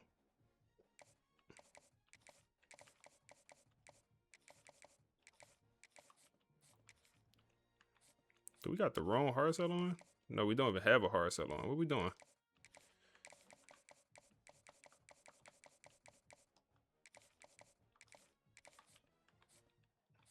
All right, I think we're good to hop in against Clemson. Seahawks or Patriots? I got Seahawks, bro. I'm going Seahawks. No Chinese spots in the bayou? Hey, bro, I was saying earlier, I had Chinese food last night, bro. Rich. Trash. I'm cool off Chinese food for at least a month, bro. Trash. I mean,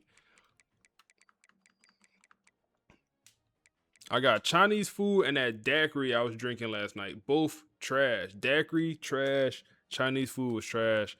So I'm cool off both those two for at least a month. Good off them.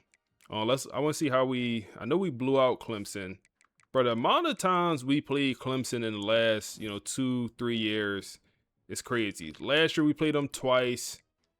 We played them in the regular season and in the playoffs.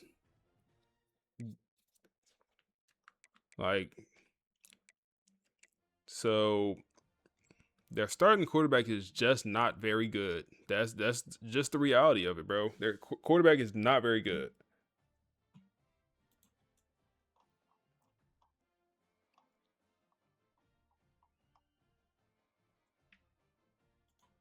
He is not very good. All right, so picture this.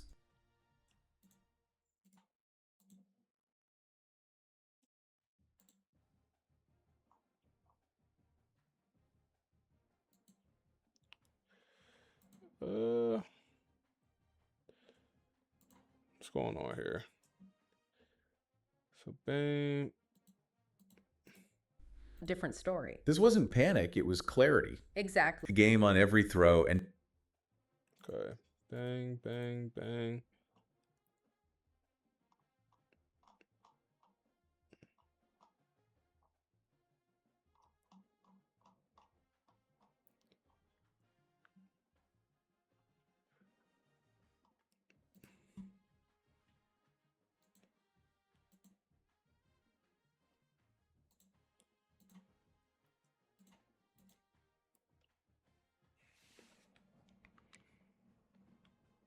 I want to upgrade my team before we hop into this game. So Ray Sean played good. Cromer had 2 touchdowns. I think this was more of our defense had a hell of a performance in this one. I think that's what it was. That's how I remember it. Yeah, we had Emmett Garrison. They said he wasn't player of the game. I don't know how he wasn't. He had 2 sacks and a touchdown. Like for a D tackle. I don't get how he's not player of the game. But yeah, defense balled out. We had 2 picks. Would you go upgrade stadium? Yeah. That would be cool.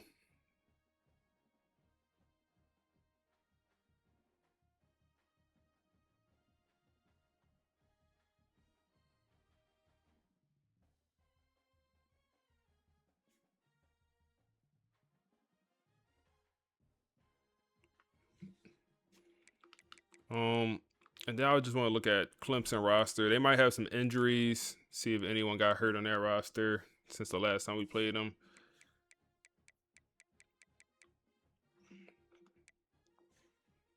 So still have this quarterback who is not very good in my opinion, bro. Like I'm surprised they're this good with a bad quarterback or a super mediocre quarterback, at least. Running back, he's solid. He played well against us, but he's slow. It's his thing. No speed on him, but they do have like the perfect opposite 96 speed running back as well. Receiving core, very good. It's always going to be a good receiving core here.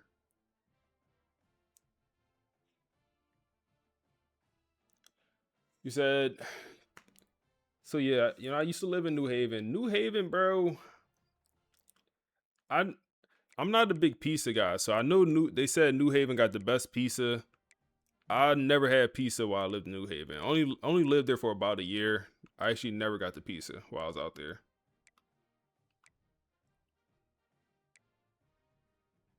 To be honest with you. Heard great things. How many sacks he have? Huh? How many sacks do he have? What do you mean he has 25 sacks in the regular season? What do you mean he has 25 sacks in 12 games? What do you mean?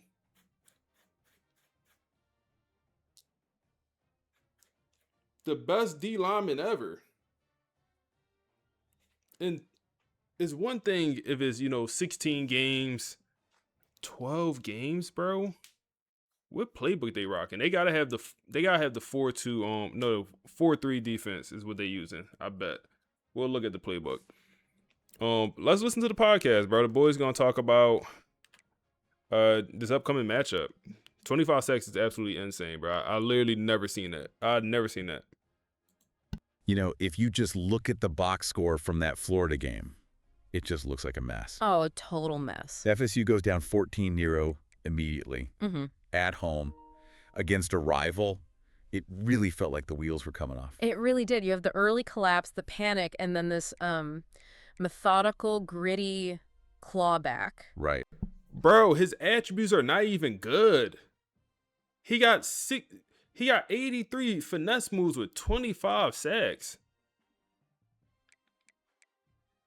Yes, the acceleration is great. The block shedding is good. Maybe it's the block shedding, but he don't even look. I'm thinking his attributes about to look amazing. Is this an AI podcast? Yes, it is AI podcast. Talking about our season. This is crazy, bro. I've never seen this many sacks. It's the perfect setup for what is, effectively a winner-take-all ACC championship. But we have to unpack how they came back because it feels like it signals a huge shift in who they are. A massive shift. Yeah, down 14 here, that stadium was just dead. You could feel that. Here we go again energy. You really could. But then the defense it was like they flipped a switch. They held Clayton Dees to 81 total yards. How is that even possible after the start he had? Well, it wasn't magic. It was a tactical overhaul. Early on, they were trying to make these highlight plays, jumping routes, trying to be heroes. They're getting burned. And getting burned. The adjustment was boring, but it was lethal. They stopped chasing. They just stayed in their lanes, took away the scramble, and made D's play from the pocket. They suffocated his rhythm. Completely. And that defensive stranglehold is what gave the offense the breathing room it needed to, wake up. Which brings us to Rashawn Slaughter. And wow, talk about a mixed bag. Yeah. That's the Rashawn Slaughter experience in a nutshell. Bro, what's wrong with Brittany? Y'all hear Brittany? Did she just growl? Yo, y'all hear Brittany, bro? Let me run that back. That's the Rashawn Slaughter experience in a nutshell, isn't it? A guy throws for 311 yards and 3 touchdowns. Experience. Yeah. Brings us to Rashawn Slaughter. And wow, talk about a mixed bag. Yeah. That's the Rashawn Slaughter experience in a nutshell, isn't it? A guy throws for 311 yards and 3 touchdowns, which is elite stuff. But then he tosses 2 interceptions that made me want to throw my remote. But here's the thing. I don't think those interceptions come from a lack of focus. They come from him living on that razor-thin line between aggression and control. He just wants the big play so badly. He forces it, but doesn't that worry you going forward? You can't survive on that razor's edge forever. It is worrying, but look at the result. The sources are calling this a grown win. A grown win. I like that. It wasn't about blowing Florida out or, looking pretty for the voters. It was about taking a punch and not folding. That mental toughness feels new. And that grown win pushed them to number 8 in the rankings. Which feels huge. It basically takes the math out of it, right? It simplifies everything. If they were, say, 12th, they'd need help. They'd need chaos. Right. At number 8, the path is brutal, but it's clear. Win the ACC Championship and you are in the playoff. Lose. And the season ends with a whole lot of what-ifs. The problem is, the team standing in their way is Clemson. Now, maybe I'm being overconfident here, but FSU already dominated Clemson just a few weeks ago. You'd think that gives them the upper hand. Doesn't it? Historically, that actually makes it harder. There's an old saying that beating a team once proves you're better. Okay. But beating them twice proves your identity. Because Clemson has the bulletin board material now. They have the anger. They were embarrassed on a national stage. They have nothing to lose. FSU has everything to lose. And just look at the baggage this FSU team is carrying. Yeah, the context here is just so heavy. You're talking about a team dealing with a national title hangover. Immense locker room tension. And let's not forget, people were calling for head coach Marcus Vail's job not that long ago. And they fired a coordinator mid-season. That's usually a death knell. For Vail to navigate all of that noise and get them one win away from a playoff spot, it's kind of remarkable. It is, but Clemson is the final test of that stability. It feels like such a binary outcome. Either Vail is a genius of resilience, or the cracks we saw against Florida finally break the whole dam? That's it, exactly. It's legacy versus noise, culture versus chaos. Wow. If they win, this goes down as one of the most resilient title defenses ever. If they lose, all those flaws, the turnovers, the slow starts, that becomes the headline. So, no pressure then? None at all. But I want you to think about this before kickoff. We assume confidence helps you win. But in a rematch like this, does that previous dominance actually make FSU complacent? Does the pressure of having to prove it again actually paralyze them while giving the angry underdog the freedom to completely change the script? That is the question, isn't it? Yeah. It's going to be a fun weekend. Thanks for listening to this deep dive. Come on. FSU, I truly believe whoever loses this game will not be in the playoffs. I do believe that. I do believe that.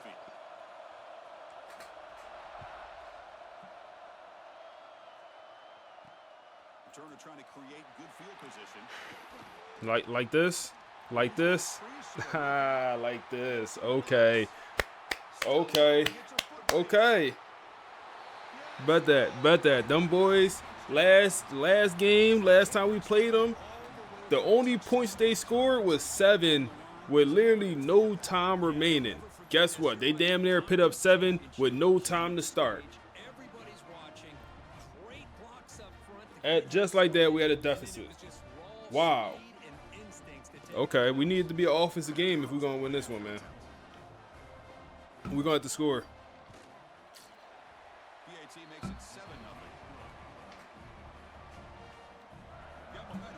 I like it, Clemson. Let's work, Clemson.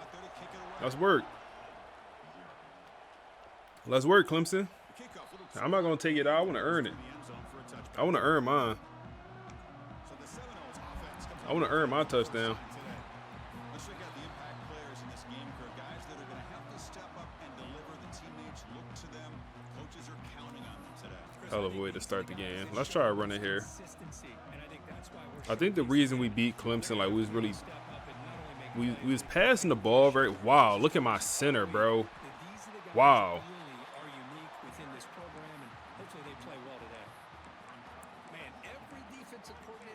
Them boys setting the tone, ain't they? Come on, y'all. But I keep forgetting to make this adjustment. I gotta do it every single game we hop in. We also upgrade Rashawn Slaughter pass accuracy, so he's up to a 95 overall with the tactician boost. Before the tactician boost, he's a 94. So he actually got +2 in overall, is what he ended up getting. Why is he the slot receiver? He is not the slot. No, he's not the slot. Hell no. When a player come back from injury, they just do whatever they want with my depth chart. It's wide open. That's wide open. That's wide open. Ezekiel. We'll take that. They did an all-out blitz. Them boys head hunting. They head hunting, bro. We good though. Watch this. Watch this. Oh my goodness! Imagine if he would have caught that. All right, settle down. Settle down.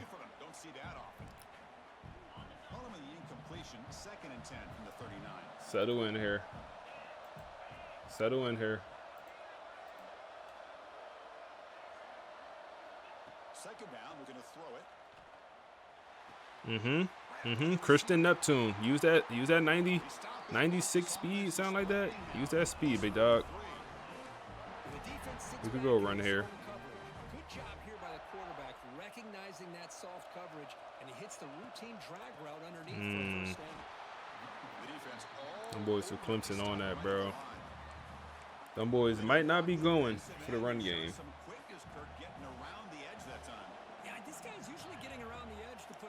But, I mean, what is this? 3 straight ACC championships for Coach Marcus Bell?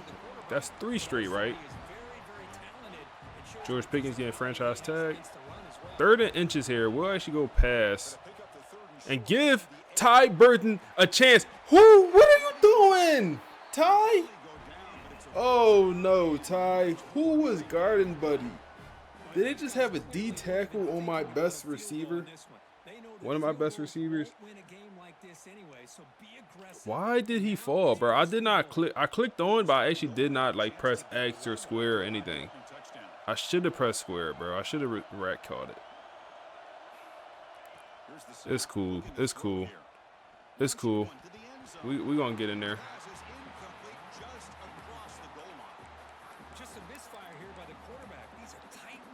Game just wants you to work for it.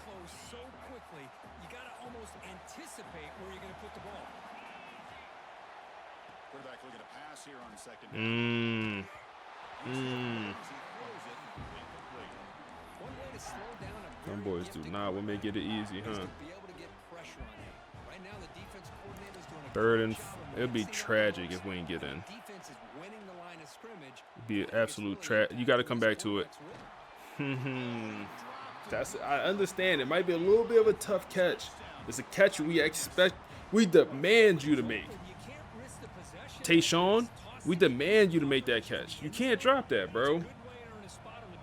Now we got to go for it here.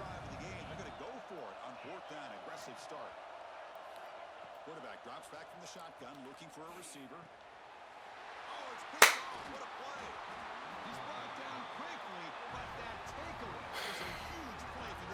The pick, I mean, the pick don't matter, but like, was anything open? I didn't see anything, man. I wanted to throw this. It did get open. When I looked, it looked like he was running with him. This is when I looked. I moved on to the next read. It did get open late, but I don't even know if he would have made that throw. This is somewhat open. I guess this is somewhat open. This is for sure not open. I mean, if I throw it now, maybe.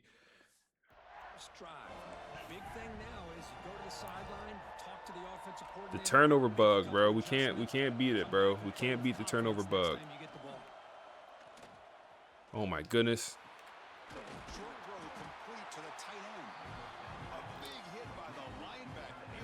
You said, "What's up, Goat? Hey, what's up, bro? How you? I appreciate you coming through to the stream, man."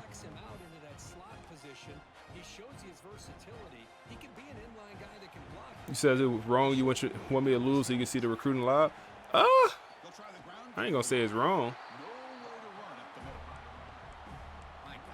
It definitely ain't right though. We ain't losing though. We ain't losing, bro. We ain't doing that.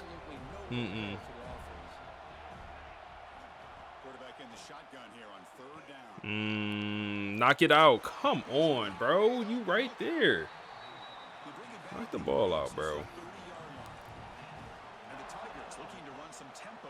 Right there, big dog. There's no time to sit there and talk to each other as a defense. You give up a big gain for a first down, and already you got to get big third down conversion for them. They go back to the pass. Can we get pressure? Another throwaway. Their quarterback is bad. Like, come on, we got to make them play bad. And they're very important, but sometimes just the rush, the pressure, affecting the quarterback is just as effective. He didn't have a clean throwing lane, and they forced the incompletion. Overthrow. The senior tries to take a shot, but overthrows his man. Well, I'm a big fan of the RPO. Where that DoorDash at, man? For the quarterback, you gotta make the right decision on this play. It just seemed like he was a little hesitant, unsure. All right, come on. Big third down here. Big third down. Running back in motion. Mason, you got to follow him. Slant bussing. Zay Thomas, no play Zay. They going to call it a fumble, and it's going to stick for now. Bates with the recovery. It looked like he was down. They do not decide to review the play. Hurry up and get this ball hiked. They do not review. We get the ball hiked. We have a guy absolutely wide open, and Rayshawn, Johnny on the spot with the overthrow. We only upgrade his accuracy to where it's 99 across the board. That's all we did this past week. 99 medium, 99 deep. That's all we did. Upgraded his accuracies, and he's 99s, and he's missing that with a clean pocket. Get it to the running back, man. Get him an easy completion. Get him hot. Get him going. Good effort by Nakamura. Way to block two people. Good effort. As you can see here, early in this game, trying to get 3rd and 6. So now from the 27, the offense faces What do we have? What do we have? What do we have? That's open.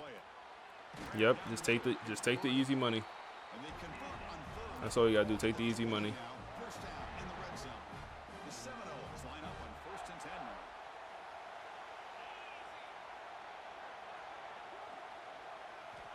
From the shotgun, drops back looking for an open man. Oh, throw it! That's a bad sack, man. That's a really, really bad sack, bro. It's really bad. Clemson defenders they've had over the years, like the Fridge or Daquan Bowers, Vic Beasley, Grady Jarrett, and of course, most recently Miles Murphy, who got drafted just a few You years said Ty is like a better version of Deuce Robertson. Hey, that's a great way to put it, bro. Good old Deuce Robertson, man. Boy, did that man like to drop a pass. Looking to throw it on 3rd and very long. Throw it away. Take the field goal. Wade, it's a 50-yarder. Hey, we need you, Wade. You've been shaky all season. I could trust you as far as I could throw you, Wade. Now, I probably could throw you pretty far, man. You weigh like $160, it looked like. But I need you here. 50-yarder.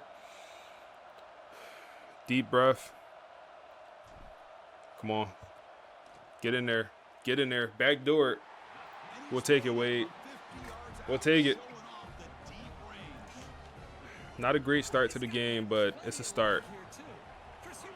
It's a start, man. We knew this game wasn't going to go like the regular season matchup went. We knew that. Coverage team flying downfield, not much gained on that return. We knew that. Offense is back out there. Last possession, they coughed it up, but it only cost them a field goal. See here, they go run. Mason trying to get over there. Bates with a broken. Come on, tighten up, y'all. Great job to be able to establish some rhythm to an offense. When you can run the football like this, it just opens up the playbook. You can continue to run. You can go to play action. Really Pressure, please. Pressure, yo. They be right there. Just grab them, bro. You be right there fighting through the block. Hey, bro, just I don't care if you grab his face mask, bro. Grab that man. Show some fight. All right, 3rd and 3 here, man. Looks like last play before the end of the first quarter here. And they go check down. Need a good open field tackle and no play Zay. Ha! I already knew. I should have knew. No play Zay. Good old no play. Got a chance to get off the field. He jukes my one guy into Zay Thomas. And good old no play. Plenty of time for some plot twists here as we begin the second quarter. Yeah, Cam. We came this far, but if we don't win this game, it was all for nothing. It was all for nothing. I understand you can't win the Natty every year. I do get that. Or can you? That's the thing with this guy. You've got the ability to flex him out. He shows his versatility. But this team, like I would argue this team, this roster, much better than last year's roster. I mean, damn near every single position group. Maybe the only position group is receiver. That's probably the only position group where we had literally better players last year. Wow. He just ate the hit stick from my middle linebacker. And not only did he eat it, he broke it and then gained more yards while catching the ball. But point is, we had a better roster last year. It's interesting to see that, like, I would argue we worse this year with a better roster. Back to throw again. Caught over the middle. Going down, but not before he gets into enemy territory at the 49. That's just how it goes sometimes. Love that they continue to go back to this talented wide receiver. That's back-to-back plays with big gains, and it's not surprising. Like I said, the scouting report all week long, we heard about this guy's ability to make plays against this defense, and the quarterback. Go get him. Go get him, Mason. Now have a nice rhythm going.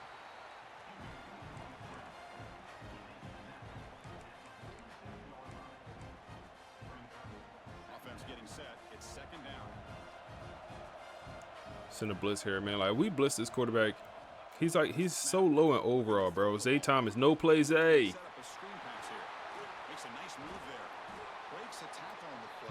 Once again.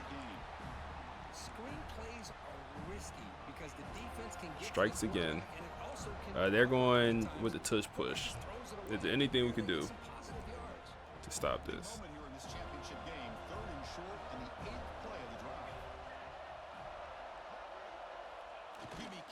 Ooh, we do stop it. We make them lose a yard on the tush push, and they're going to go for it here. Wow, okay.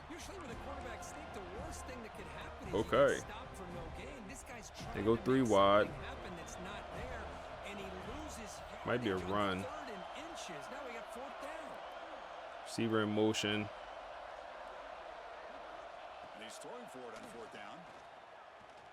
Dot. D'Angelo Boyce burnt. Burnt bad. They go to the hurry up. Best corner in the nation. On 1st and 10 here, looking to throw the ball. Check down. Catch made by the tight end. Brought down at the 7, but the completion moves him into scoring position. And here the tight end shows off his hands for a nice game. Love to see the big man get his touches. Takes the handoff, looking to throw. Go pick that, Quincy. You said 6 looking like Sammy Watkins? Oh, man, Sammy Watkins back in the day. Hey, 3rd and 6 here, man. Holding to a field goal, that's big time. That's big time. That's big time. On 3rd down, he drops to throw. The pocket breaking. Pressure! Down goes Tomlin. Down goes Tomlin. And we're holding to a field goal here. That'll give us a chance to tie it.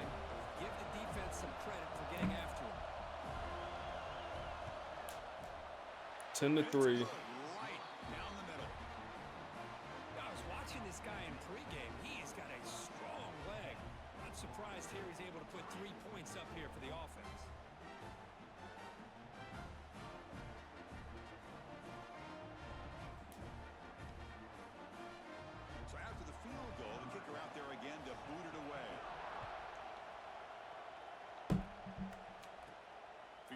Inside the 5-yard line. Come on, BJ.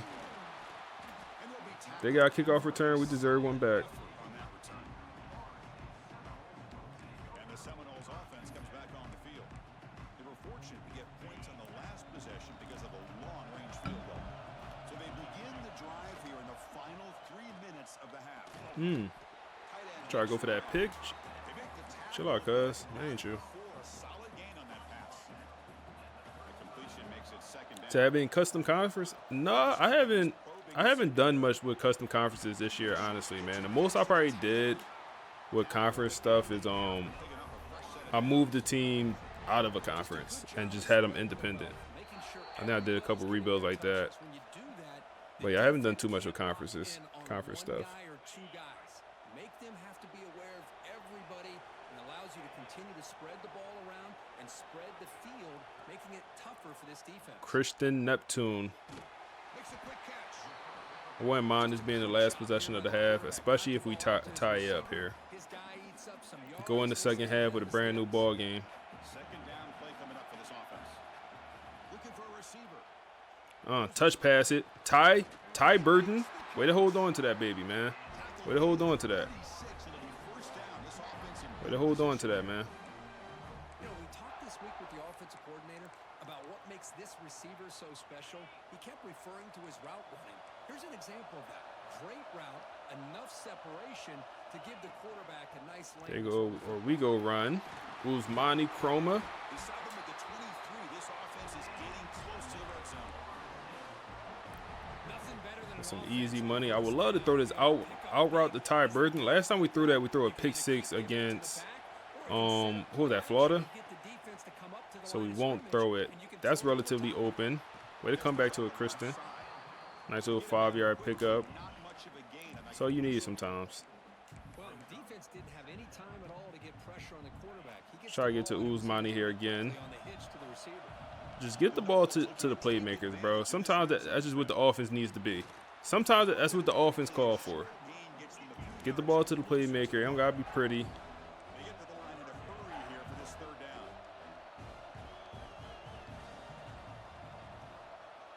Go run here.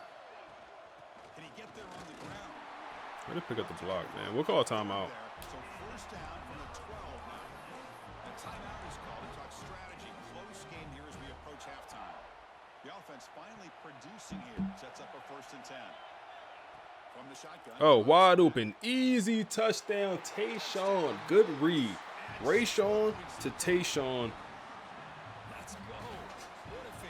Let's go, man. Tie up 10-10. They only have 18 seconds. I'm kind of mad how well their quarterback is playing, bro. Like he's playing too good, bro. He's a bum.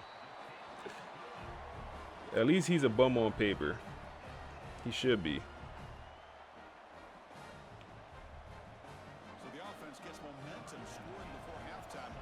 So you think number 5 in the nation gets you all the recruits, but that's not. Yeah. That coach prestige, man. He's going to try for a return from a couple of yards deep in the end zone. He'll be tackled at the 17. Strong job by the coverage team.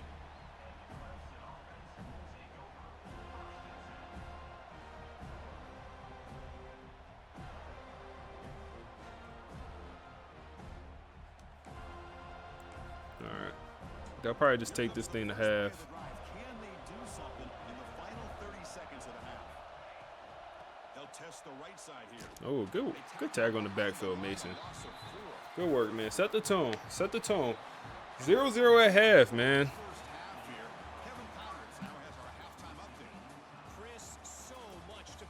You know, if you just look at... Oh, hey, our listener wants to join in. What's up? At halftime, the score is 10-10. It's a pretty even game. We do have an interception, and they also have a fumble. We have pretty much about 130 passing yards apiece. Neither team is able to run the ball. It's a pretty interesting game. Who do you think will come out on top in the second half? Okay, thank you for the update. Wow, 10-10 at halftime. That is precisely the trap after the statement game. Exactly. This is Florida, not wanting to throw 35 times, keeping it messy. And if they keep it close early, that doubt we talked about absolutely creeps back in. Absolutely. The source material highlights this risk perfectly. We were just about to unpack the final score of this Florida game. And based on those halftime stats, it means Florida State is in trouble right now. Rashawn Slaughter is likely forcing it because the run game isn't there. That interception and fumble you mentioned? That's the turnover bug we know about. If FSU is going to win this, it won't be because the offense suddenly explodes. No, the defense has to set the tone, just like they did in the Clemson game. They need Mason Posa and Emmett Garrison to be player of the game again. They need to completely shut down backup QB Clayton Dees. If the defense can adjust, tighten, and suffocate the run game in the third quarter, they can erase Dees just as... All right, come on. Are they pressing? Don't. Okay. 3rd and 10. Not a great start to this drive here. Not a great start to the drive. It's not over. It's not over. Don't pick it. Got a punt. 3 and out. Should have at least tried to run the ball on 1st down there, man. Gotta at least try to run it, man. Gotta at least try it. Gotta try it. Okay, the Clemson offense heads back out onto the field. At least try it.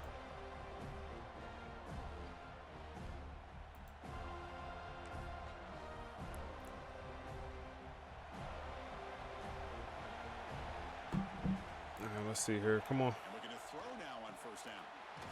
All over it. Dang. Receiver brought down after a short pitch and catch.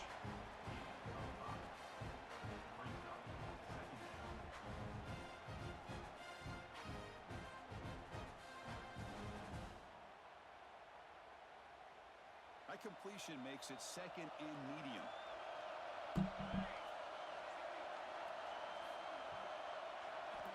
Quarterback looking to Pressure up the middle. Second sack of the day. Let's go, man. Down go Tomlin. Make it 3rd and long here.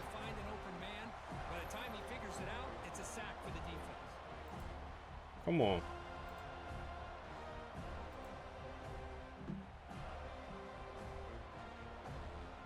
Come on. Come on. Shut him down.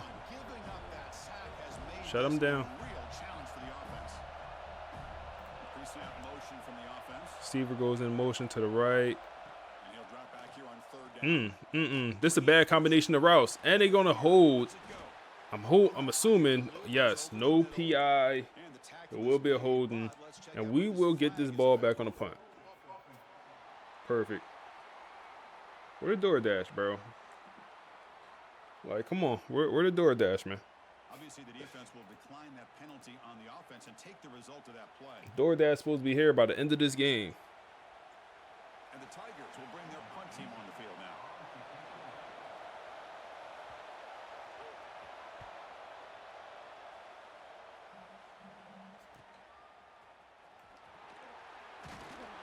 And the returner will be brought down. My controller gonna die here at some point, bro. I end up getting pizza, bro. I end up getting pizza. Not crazy. I'm not even a pizza guy for real, but I got pizza. Nakamura with them chains.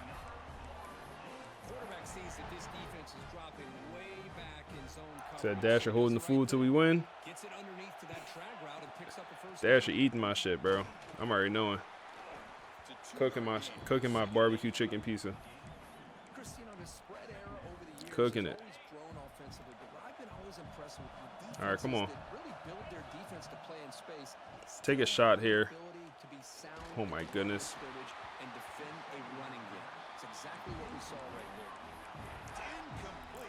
Can't really move the ball here in the second half. Pineapples, that's too kanky for me, bro. It's a little too kanky for me, bro. The pineapples. I respect anyone that get it, but a little too kanky for me, bro. Not my swing. Ty Burden makes it 4th and 1 from about midfield. Do you?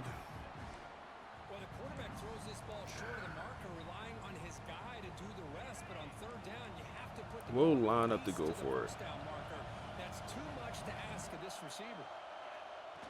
We'll go for it. We'll go for it. He said, "Did you leave a good tip?"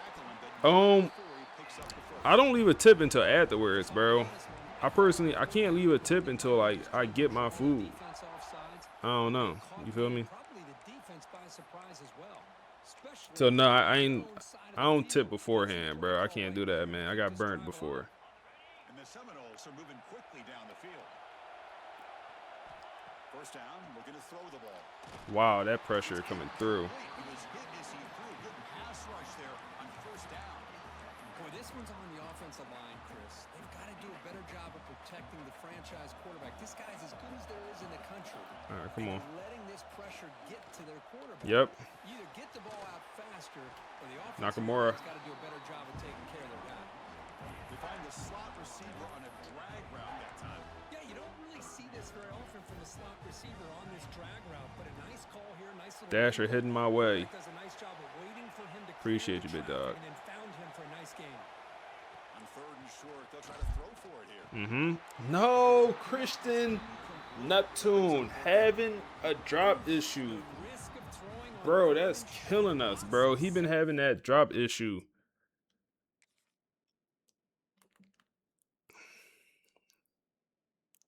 All season, bro. Wide open.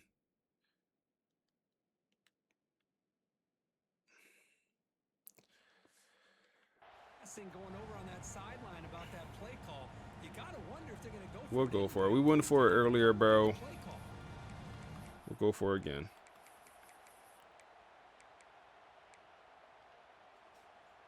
The offense will go for here on 4th down and 3. Looking to chuck it. Wide open. Wide open. Wide open. Christian Neptune, restore honor. Restore honor. It was absolutely wide open, so you didn't catch that one. You've been in some trouble, big dog.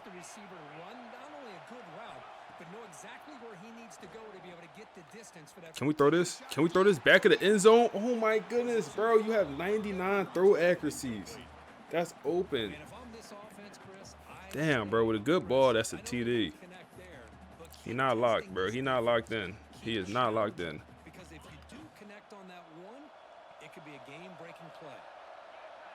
The quarterback wants to throw it on second down. Oh my goodness, another drop.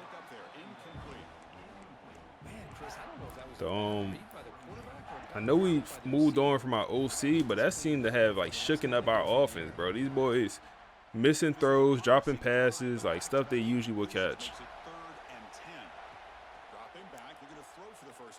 Oh my goodness. Oh my goodness. Naka, come on, man. Come on. Good ball. Good ball, man. Good ball. He got wide open. That's all that mattered. Get in there. Yeah, knock a dog, bro. Knock a dog.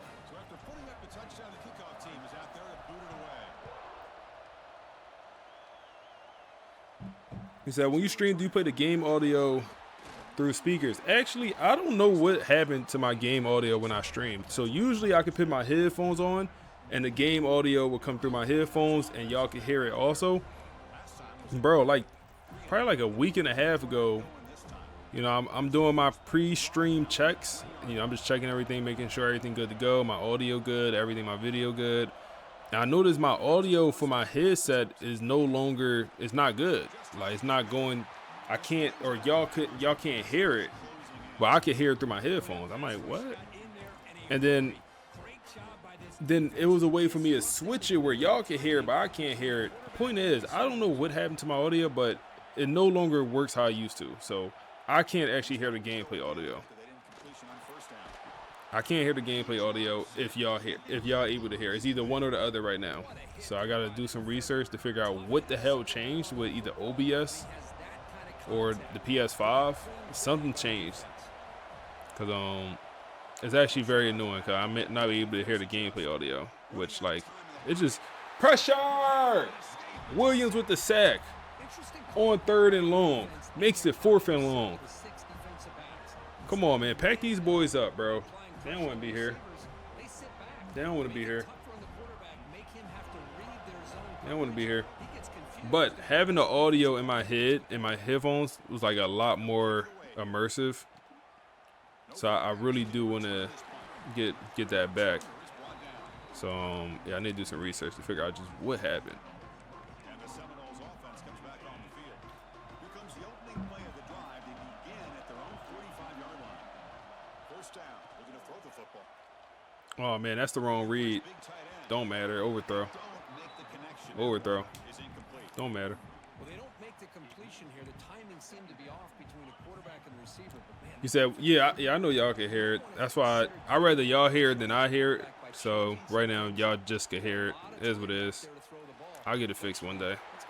I tried to ask ChatGPT if, you know, what happened. He ain't know what's going on. Chat ain't know. So, I'll figure it out. He said, yo, how your class with the Money Dynasty? Oh, the class is bussin'. I ain't gonna lie to it. That's a dot. Knock. Hang on to it. Knock. Hey, 4 is up, man. 4 is up. One more quarter, win the playoffs, bro. One more quarter, win the playoffs.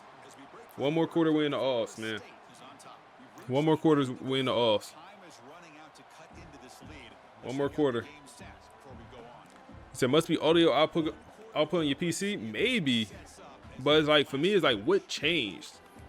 It's been working, you know, for the 2 years I've been making content. Like, what changed one random day? But class looking good, bro. Pressure. We I think we just advanced. So I should have signed Avery Johnson. So that should be my starting quarterback for the year. And we also got a 5-star freshman out of high school who the CPU signed. Is your TV on mute? My TV don't even. Oh wow, damn, we had to die. My TV don't even have audio, bro. I got monitors, so they don't even have audio. But it will come through my headphones, so I can plug in my headphones. So right now, if I plug in the headphones, just no audio will come through at all. Oh, that's a dot. That's a dot. Todd Burton, get in that zone. Get in that end zone, Todd Burton. Gonna be up 14 here in the fourth quarter.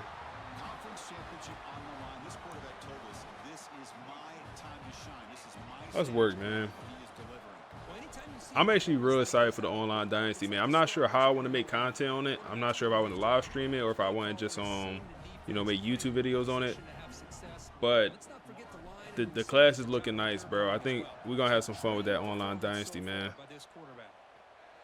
You say your creative ideas for Dynasty really helped me make a new Dynasty. Hey, that's great. Who you using, bro? You using AI or you just started like a random one? Okay, the Clemson offense heads back out onto the field. They were held to a quick 3-and-out last time, looking to put together a positive drive here. They go 4 receivers.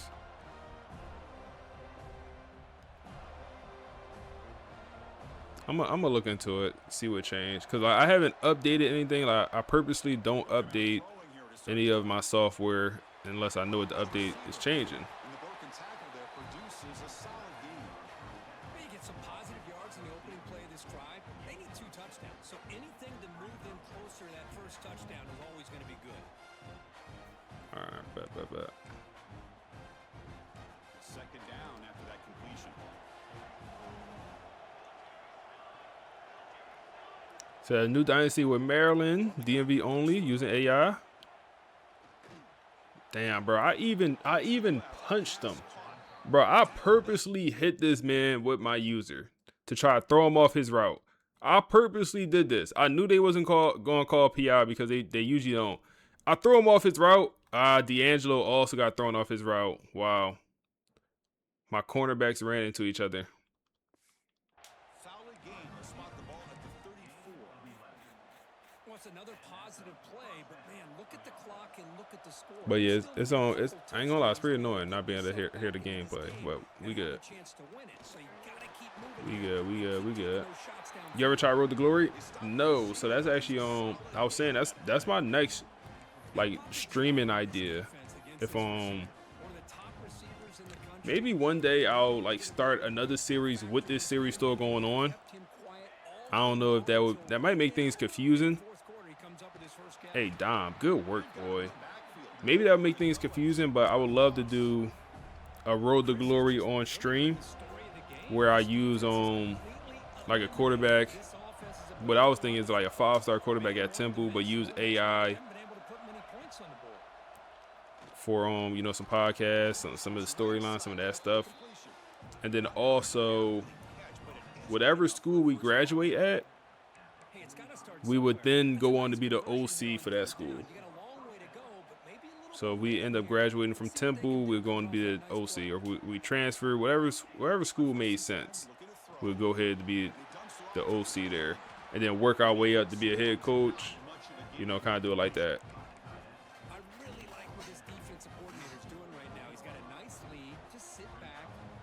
But that will obviously take a while because we had to get through 4 seasons of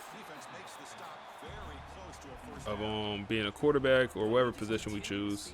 Probably quarterback.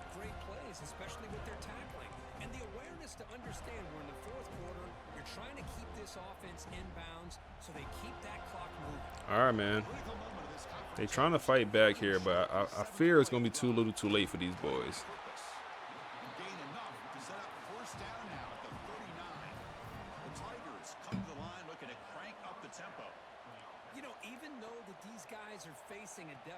They're not just going all through the air. Love the fact that you're running the football, keeping this defense honest, not panicking by just throwing every single keep throwing them check downs. A new set of downs and a chance to keep moving the ball down the field. Eddie said, here's second down. A lot of of times you see teams go up tempo when they've got momentum. It comes off to a big game. These guys are struggling. Oh my goodness, that's a pick six, Bates. You gotta go pick that. I ain't gonna lie to you. You gotta go grab that. This will be the 10th play of the drive, but it's 3rd and long. Out of the gun now on 3rd down. Let's fly out of the wide. No, D'Angelo just get mossed, bro. Tackle made at the 24-yard line. This offense really. Come on, D'Angelo. Tighten up.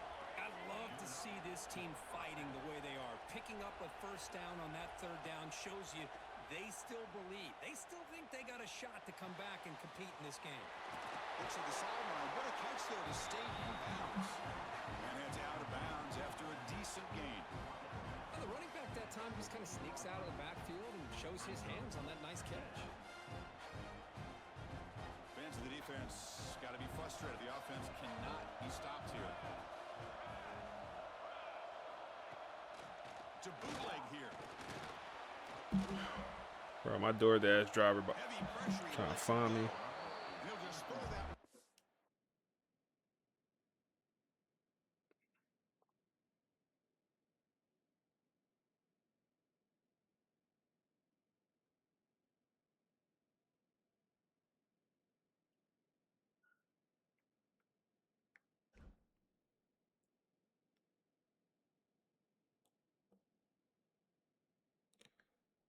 Okay. To avoid what would have been a sack. All right, we good. I mean, this defense is having their way with this offensive line. Hey, our commercial break. Quarterback doesn't have a chance. Every time he drops back to throw, We he's could. getting ear-hole. You better Come on, be Williams. up front. 4th and 2. They got to go for it. They got to go for it. Stop here. I mean, officially ends the game with a stop here. We're in zone coverage. Kind of boxed. They take a shot. D'Angelo Boyd, he don't win an interception, bro. 3 years here at FSU, he don't have one interception in his whole career. Shazam! Not one. Not one. Jazz, bro, appreciate that follow, bro. Run the clock out now.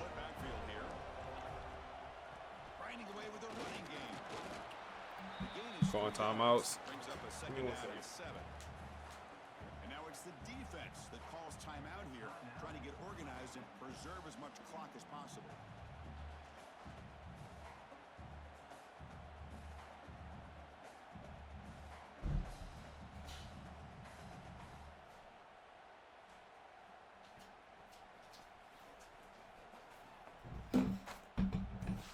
Big ass pizza.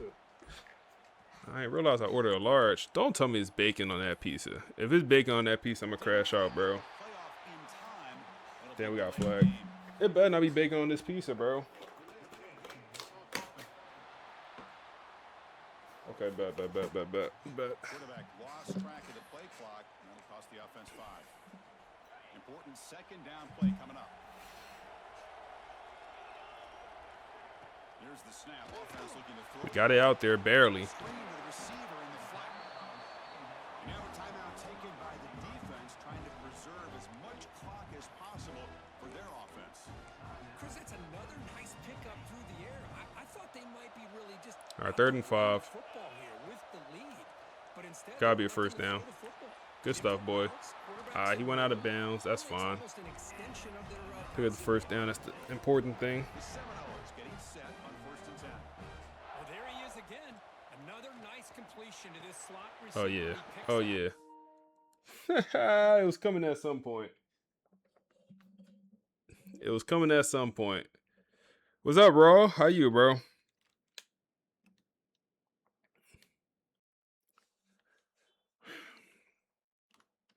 It's coming at some point. Do y'all boys hear a buzzing noise now that I plugged in the controller?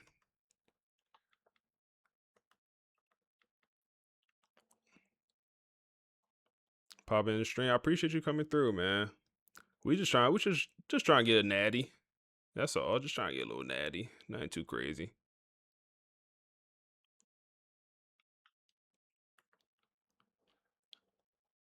No audio? Oh, I switched it.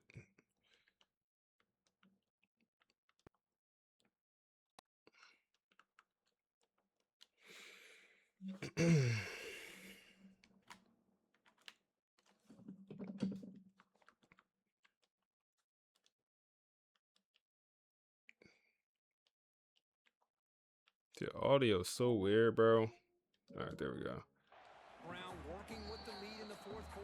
Appreciate you, appreciate you. Do you hear a buzzing noise, though? Is there a buzzing noise? Second down after that run on the previous play. No buzz. Appreciate you. And the wideout goes in motion. Oh, take a shot. Take a shot. Ty Burton, you deserve it. You deserve it, Ty. You deserve it. You deserve it, big dog. You deserve it, man. You deserve it. You deserve it, man. Hold up.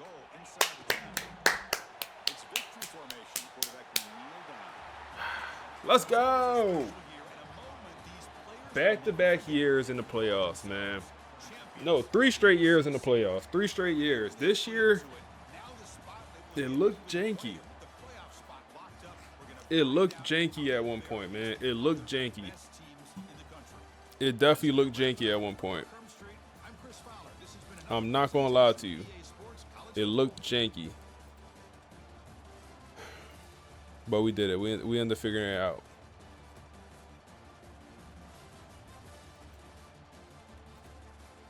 We figured it out. We figured it out, man. Coach Vel keeping his job. You never know, man. You never know. You never know with Coach Vel, man. You never know. You never know. Hey, you just never know. Ugly trophy. Rayshawn Slider played well enough, man. He threw that pick in the first quarter. It looked bad at one point. Running numbers, nothing. I am excited for this offseason, bro. I'm excited for this offseason. I'm not gonna lie, because like I'm just excited to see. I don't know who our quarterback is gonna be, and part of that is exciting for me. I have no idea who's our starting quarterback gonna be next year. No idea. Assuming it's gonna be a transfer guy. Assuming it's gonna be someone in the portal. But no idea what's that gonna look like. Ty Burton, great game for the true freshman, man. He really can't. I'm proud of Ty, man. We didn't really believe him when we was recruiting him. He was saying, "Hey, coach, if I'm not on that field, hey, I'm entering the portal, bro. Like I'm a guy that need to play day one. I'm going to be a guy on this roster." And we like, yeah, okay, He's a guy. He's a guy, man. Like he's, arguably our best receiver. 3 sacks for the defense is good, man. We good work. Good work. The D-line has played better throughout this year. And we're kind of peaking right now, which is perfect.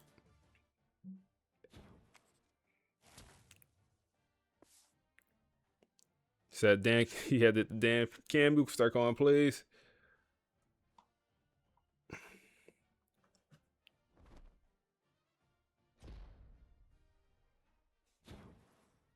You said, what position should you move your O-line to get the most out of their points? I don't know. Said tight end worked really good. I don't know, because you will get significant skill caps increase if you do anywhere other than tight end. I feel like if you did like receiver and you move them back, I feel like the skill caps would be really bad. I think we're good to advance, man. And we'll see who we get in the first round of the playoffs.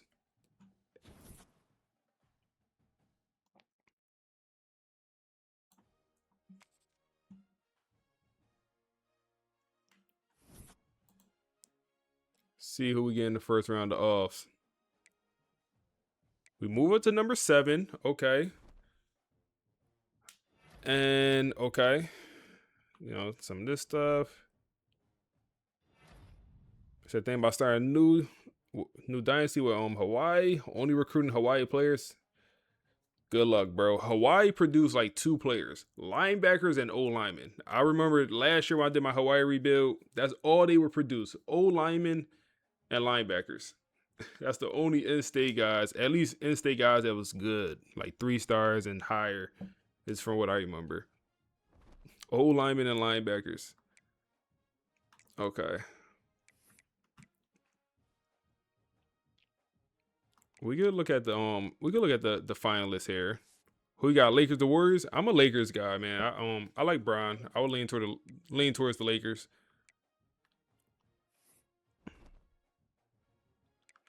Okay, it look like Julian Lewis is gonna lock down that Heisman Trophy. 4,700 yards with 500 rushing. Whoa, hold on? Who's Buddy from? We gotta look at the passing numbers because Buddy from Michigan State, I forget his name. He was going dumb. Did he put up 6,000 yards?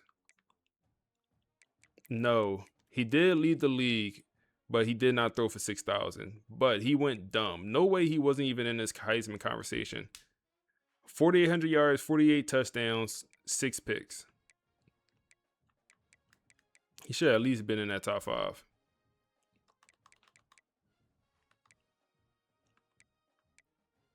Hold up. Before we advance, I want to look at the award finalists to see if we have anyone that might win something.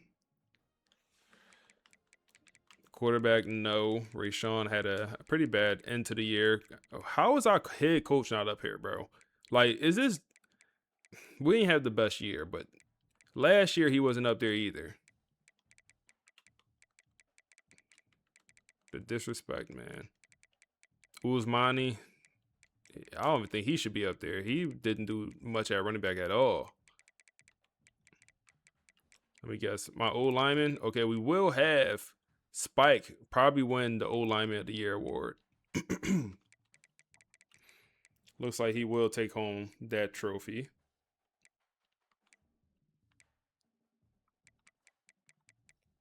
And then Ty Burton, freshman of the year.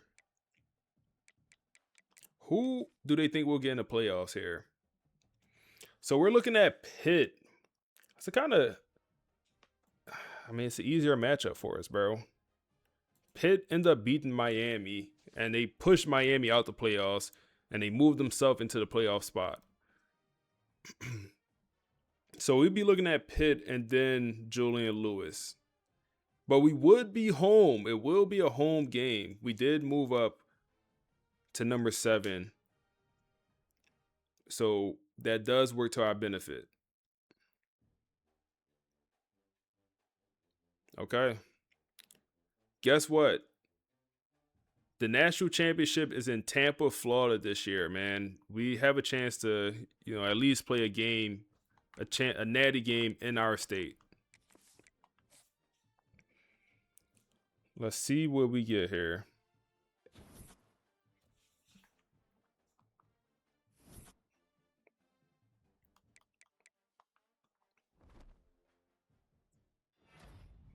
Julian Lewis does bring home the Heisman Trophy, and Spike does get the Outland Trophy. Let's go, big dog. Let's go. The O-line feel like they don't be playing that good, but apparently they do. And we do get Pittsburgh. They will have to come to Florida to play us. View job offers.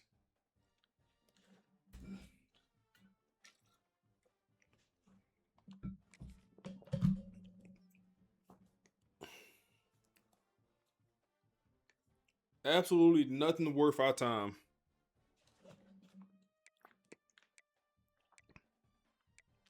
Nothing worth our time. USC is open and they didn't come calling? You dumb? You dumb? Not saying we was going to go, but you dumb? You don't want the best? You want us to come be your DC. Which also don't even make sense. They don't even have a head coach. How to be hiring for OCs and DCs without even having a head coach? Coaching carousel make no sense, bro. Like, make it make sense, EA. They hiring for OC and DC, but they don't even have a head coach yet. That would never fly. Okay, we could actually look at development traits here, which is kind of big time. So, impact development for Corbin. Okay, not great, but kind of what we expected. Star for the 5-star, we'll take that. 5-star receiver. Impact, damn, he was a gem too. Only impact for the gem. Okay, the 5-star left tackle, star development trait. The 4-star, in-state kid, impact, and normal for the raw strength archetype. For the 5-star bust, the #1 player in the nation commits to Florida State from Camden, New Jersey, normal development trait. Impact for the 4-star. That sucks. 5-star bust. I knew he's going to be a bust, but I'm like, #1 player in the nation. He could have at least impact.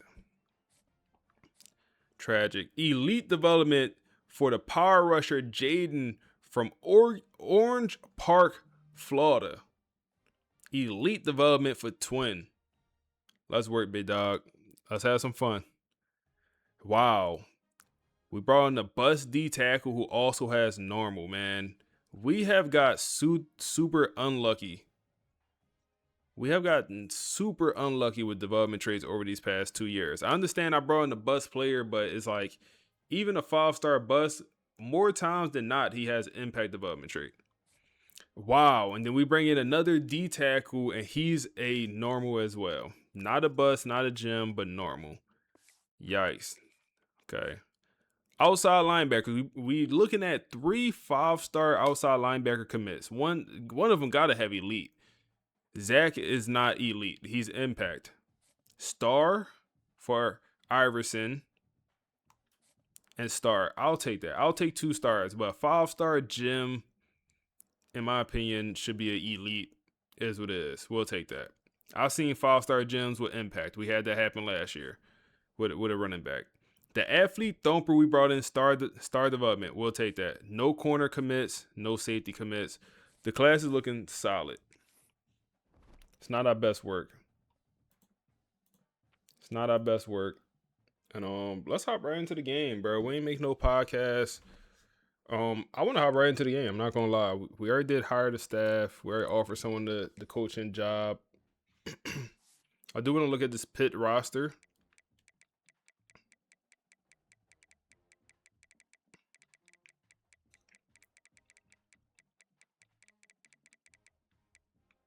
All right, so Pitt, 84 overall. Carl Jenkins Jr. is their best player, and they have a Mason at quarterback. 3,700 yards, 28 touchdowns, 4 picks. Okay, so pretty good quarterback. Pocket passing archetype with speed. It's interesting. 8 refresh. Yeah, man, we good to go.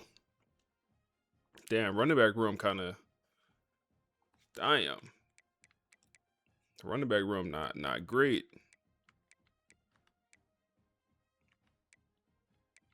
Receiver room, 99 speed, Cameron Miller. As long as we don't put D'Angelo Boyd on him, we'll be okay. As long as we don't do that. O-line is pretty good. We also home for this game. O-line is actually not pretty good. It's okay. Linebacker course, corners, safeties. All right, Pittsburgh week, man. Let's hop right into it. Let's not even play with it. Let's hop right into it.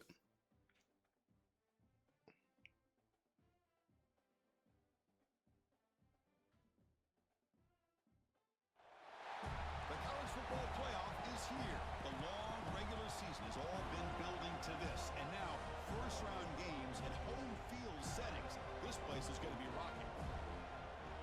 Welcome to the home of the Florida State Seminoles, Doak Campbell Stadium in Tallahassee.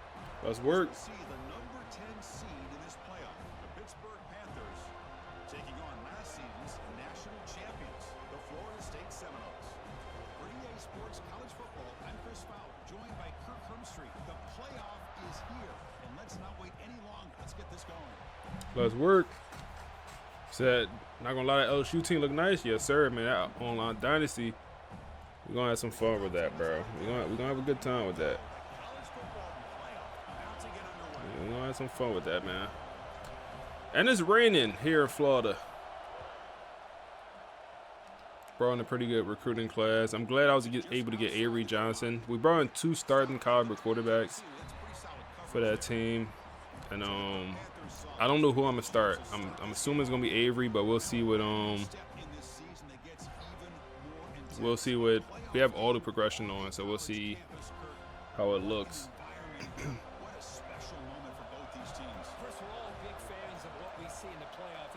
All right, let's see what Mason got. They go play action here. And this is a team that I feel like we're better than, man. I understand they beat Miami, but we also beat Miami. Hurry up offense. I remember this team being pretty frustrating to play against because they run a hurry up offense. I do remember that. And Mason is interesting. He's a pocket passer with all this speed and acceleration. They go run here, and we will not be able to stop him on 3rd down. That's how you keep the opening drive alive right there. Good, hard, tough running to be able to pick up that 1st down and the 3rd down conversion. 1st and 10, they go back to the run. So you got C.J. Carr, some dude from UNLV. Yeah, C.J. Carr always a pretty good option. He turns to be a very good quarterback in these dynasties. So that's always a good option.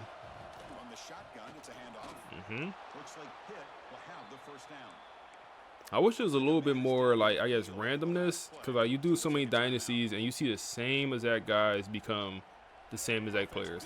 Like, every single time, Julian Lewis, you know, Keelan Russell, Tavin St. Clair, they all become excellent. And, you know, they usually compete for a Heisman. Every single recruiting class or every single dynasty, they do that. So it'd be nice to see, I guess, a little bit more randomness. But I don't think the game meant for you to play, you know, 30 different dynasties. So that's what it is. All right, they kind of walking us, man. Them boys walking us like a dog right now. Another 9-yard pickup for the running back. This offense is just frustrating to go against. You don't even get the damn, bro. And my man getting pancaked inside the red zone down to the 12. It's like you don't even get to set up your defense how you would like to.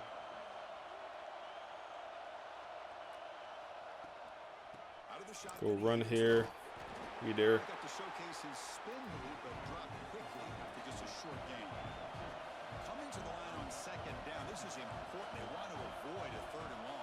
Play action. Boxed. Go get him. Wow. Mason steps up in the pocket. Finds the open target. Cross body dot. And we're going to be down 7-0 here, man. Yeah, it's going to be a long day for the defense, bro. They're going to have to figure it out. They're going to have to figure this out, bro. And that opening drive was the fruits of that preparation. And they'll set up now for the extra point drop. They're going to figure this out. And it's 7-0 after the PAT.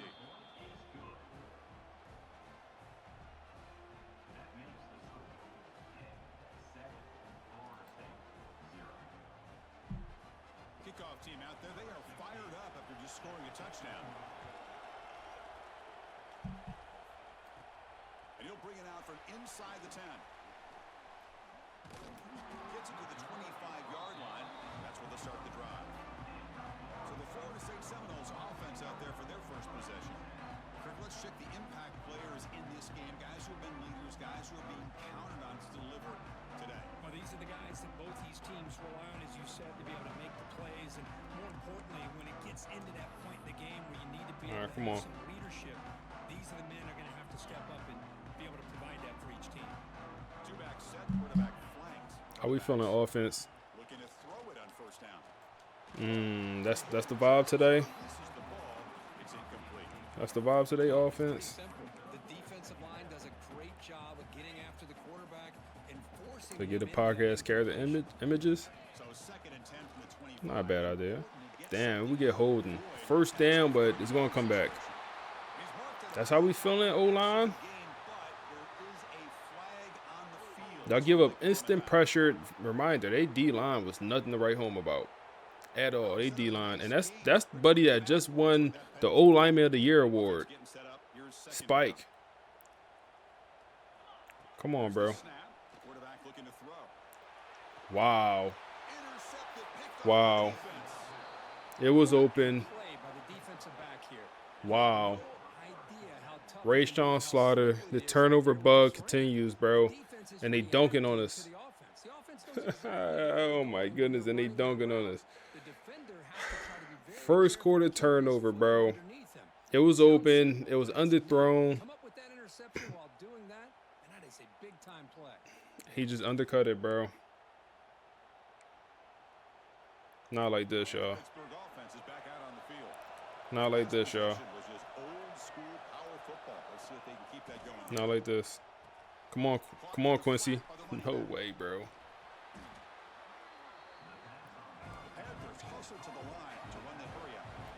Not like this. Come on. Tighten up.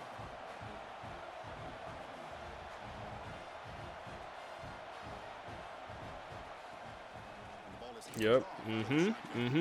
That's Kevin. No, that's not Kevin. That's Lee. He's D tackle.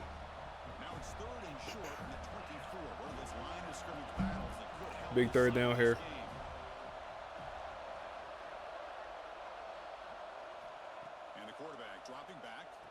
And they go screen, and it's going to work to perfection. 14 skunk.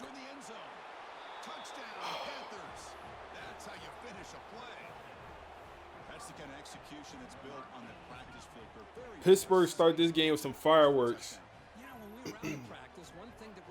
Carl Jenkins, the star receiver, catches the screen, and he's gone.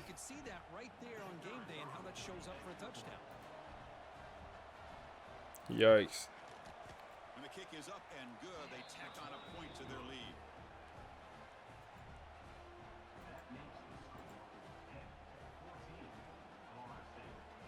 Got momentum after scoring that touchdown. Now the kickoff team out there to kick it away. They're returning from inside the 10-yard line. And the coverage team brings Come on, I don't want to go out like this, y'all. If we're gonna go out, let's go out fighting. This offense trying to bounce back. The last possession ended in a pick. They'll run it to the right Let's go out fighting, man. They test the middle there, but get nothing.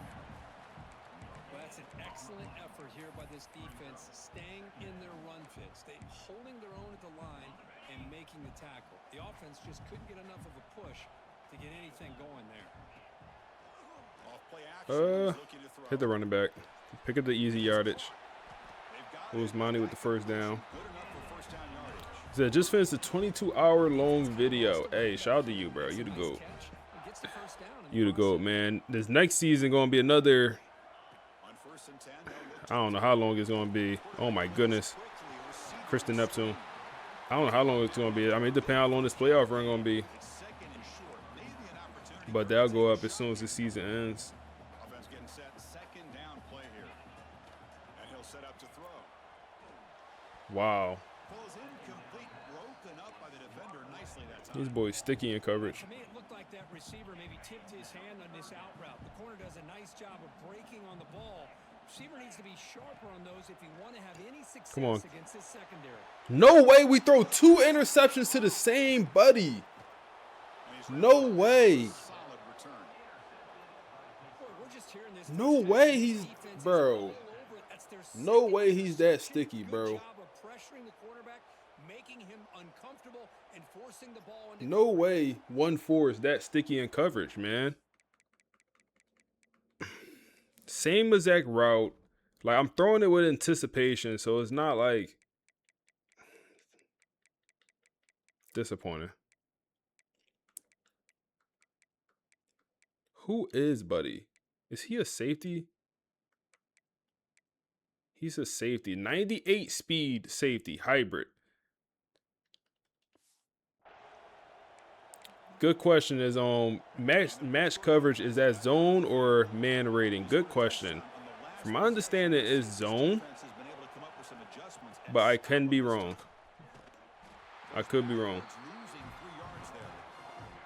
Chris, that play just didn't have much of a chance at all from the snap. Quarterback hands this off and just nowhere to go. It's almost like the defense was anticipating the play call, and they put themselves in a position. Come on, settle in, settle in. Come on, defense. Good work, Dom. Good work, Dom. Get a stop here. That interception meant nothing.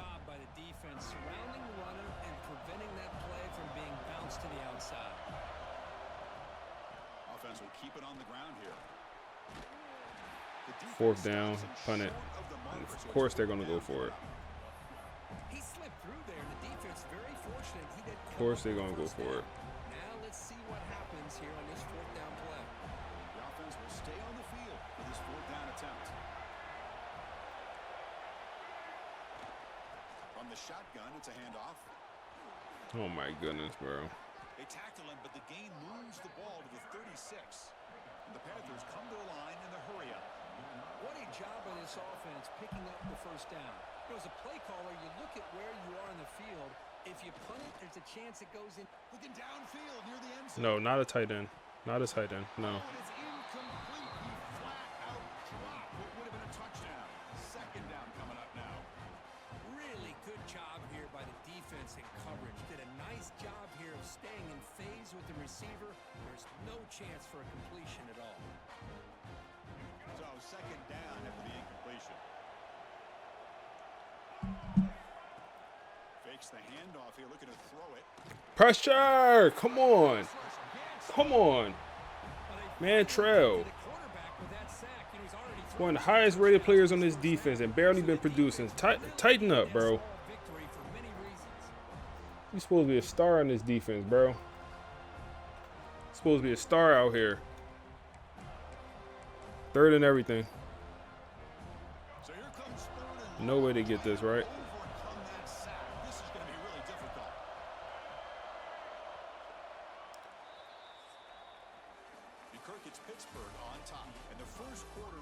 Let's work. Horrible first quarter. Says step up instead of dropping back. Bro, that's a bad habit.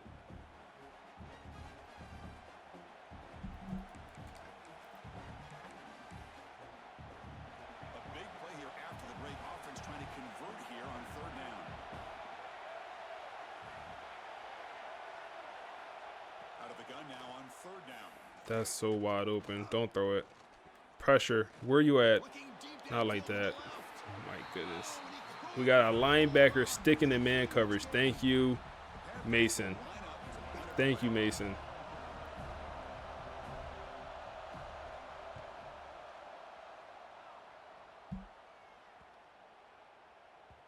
Punt lands at the 6, but heads into the end zone for a touchback. And the Seminoles offense comes back on the field. The last possession ended in an interception. All right, can we try to run the ball? This quarterback in the passing game.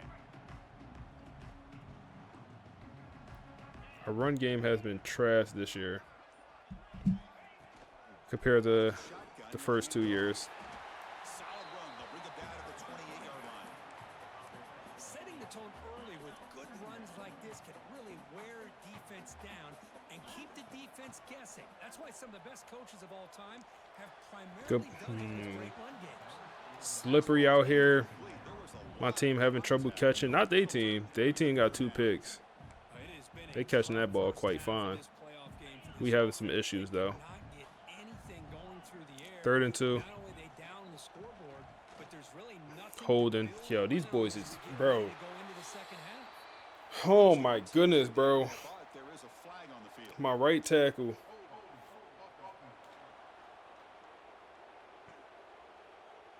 Holding penalties can be the ultimate drive killer. We'll see if it stalls this one. Not the Pittsburgh, y'all. Not the Pittsburgh. Come on. Tricky situation here. Not the Pittsburgh. Inside your own 20.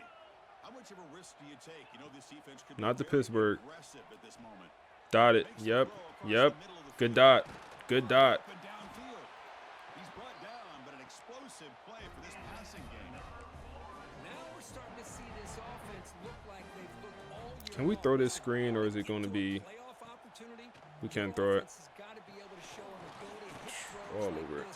They hit it, they keep the drive alive. Now they have a chance to put points on the board. Short completion there. Second down coming up. Looking to throw it again. Fires it to the wideout. And it's incomplete, just out of reach. A little too much on that throw.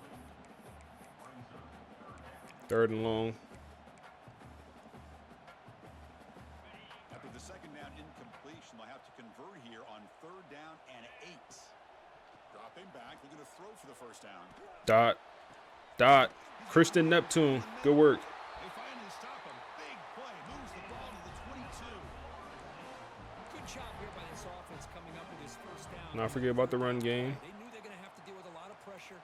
Did their job, gave the quarterback time. They convert, and listen, you're down early in this game. Every possession matters. You need points on this drive, and they're able to have that chance now with that conversion.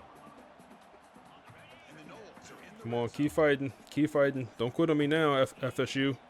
Don't quit on me now. We got this far. Don't quit on me now. Don't quit on me now. Usmani, first down. Down to the 5. Don't quit on me now, y'all boys. We made it this far. We got a little bit more. Got a little bit more to go. Come on, Usmani. Come on, Usmani. Yep. Yep. You kind of forget he got like 96 speed sometimes. You forget that. I believe it's 96. All right, start the comeback. Put it right in the bread basket. They came out and showed the confidence that they have in their quarterback, and it paid off. Nice touchdown.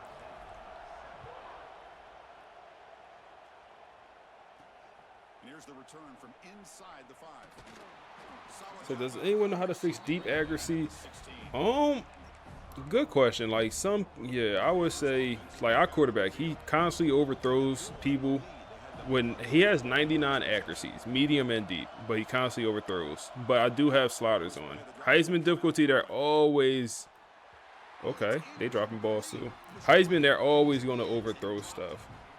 But isn't it like placement and accuracy? Like one of these, y'all would know better than me. But I believe one of these is like much better for being accurate.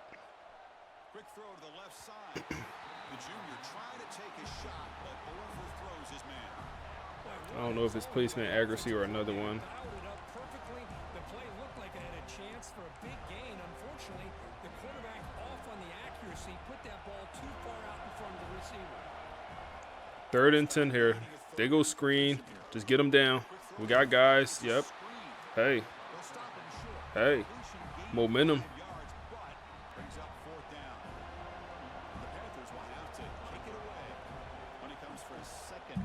Placement accuracy.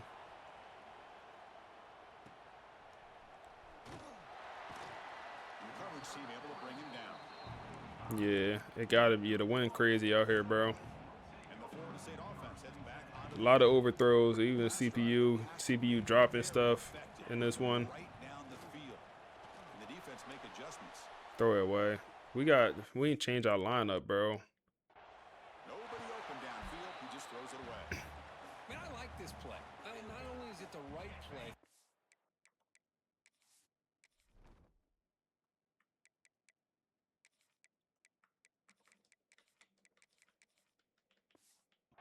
Like that, but given that he had no other option, he just did what he's supposed to do to survive and get ready for this next down. He's back to throw again on 2nd and 10. Yep, come on, Tayshawn. Talk to me nice then, Tayshawn. Moves the ball into enemy territory at the 43. Fresh set of downs. It's 1st and 10. Offense moving receivers around now before the snap. Receiver makes the grab. Christian, get active. Get active then, Christian. Not a huge play, but positive yards. The defense wants Running back out the backfield. We'll take it. Just take the easy yardage. And the Seminoles pick up enough yardage for a fresh set of downs. especially when, like, I wouldn't mind this being the last possession of the half or making it, wasting as much time as possible. Nice solid run here by this back. Did a nice job of just kind of finding that lane, pick up some positive yards there on 1st and 10. Second down after that run on the previous play. Play action fake, looking to throw. Good catch, Ty. I thought he swatted it, and he might have got a hand on it, but Ty still came down with that thing, man. Still came down with it, down to the 8-yard line. And this point, I'll put some chew clock on. And they're going to use the timeout. Of course they will. They seen I put the chew clock on. With the catch to help his quarterback out. First down and goal. Can the defense force a field goal and keep the lead at halftime? Good broken tackle. Okay. Usmani Cromer. That's why you was sitting out all them fourth quarters. That's why you wasn't playing in them fourths. You was trying to stay healthy. Okay, I understand it now. 14 all, man. At one point, this game looked like it was GG's. It's a brand new ball game now. Need one stop before half. Neither team is backing up 1 inch. Good job dealing with the footing. BAT is good. So, hey, when you're looking to hire your staff, what coaching? I think it depends on what my head coach is. And then also, like, for example, for this one right here, we fired our OC. And I already know my head coach is in talent developer, he's in recruiter, and he's in motivator. So I want like a strategist. That's something we don't have and something we probably won't be able to go into. So, but strategist is good. Like some tier 4 abilities is very good. Being able to see development traits when scouting, very good. So I definitely wanted strategist and was able to find one. So that's I kind of look for either what I don't have or, sometimes double down on what I do have. Like, I think if I had all 3 coaches with talent developer, oh man, that's great. Like that's actually pretty cheating. But they go QB1, and he's breaking tackles. He's breaking my middle linebacker tackle.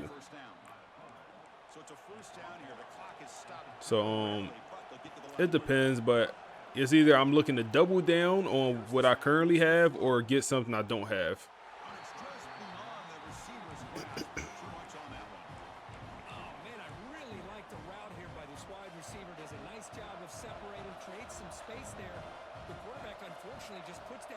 Come on. Out in front of him. After the incompletion, QB tries it again on 2nd and 10. It's a short completion to the tight end. And he'll make his way out of bounds after gaining decent yards. He took the head coach job at Utah, so he got motivated, recruiter, and tactician. If you could get a talent developer or a strategist, I think that'd be pretty good. I would definitely try to focus on talent developer. Architect is pretty good, but I like the other 2 better, personally. They running trick plays, desperate. I personally like talent developer and strategist better, so I would prioritize them 2 for a coordinator, and the architect if I can't find anything else. See if he can make something happen with the return. And the returner brought down by the coverage team. All right, we have 30 seconds. I've seen Patrick Mahomes do more with less.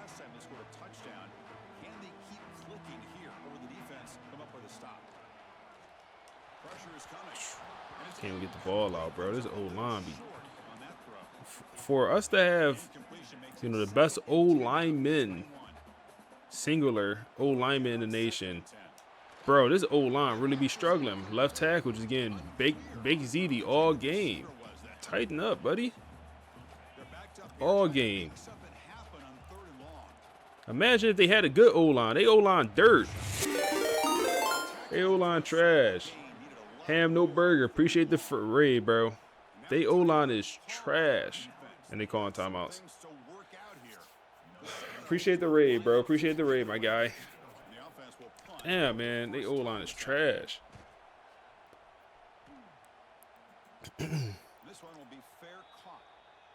Now we gotta get a stop.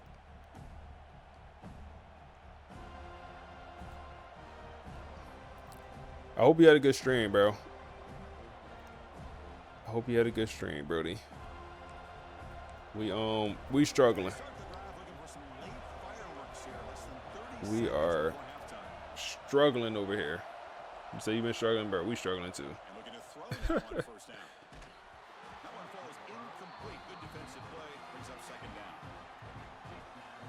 Start watching your YouTube. Oh, my back. For tips, hey man, appreciate you tapping in, coming over to the Twitch, all that.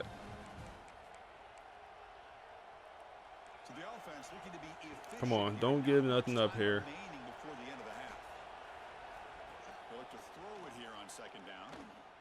No.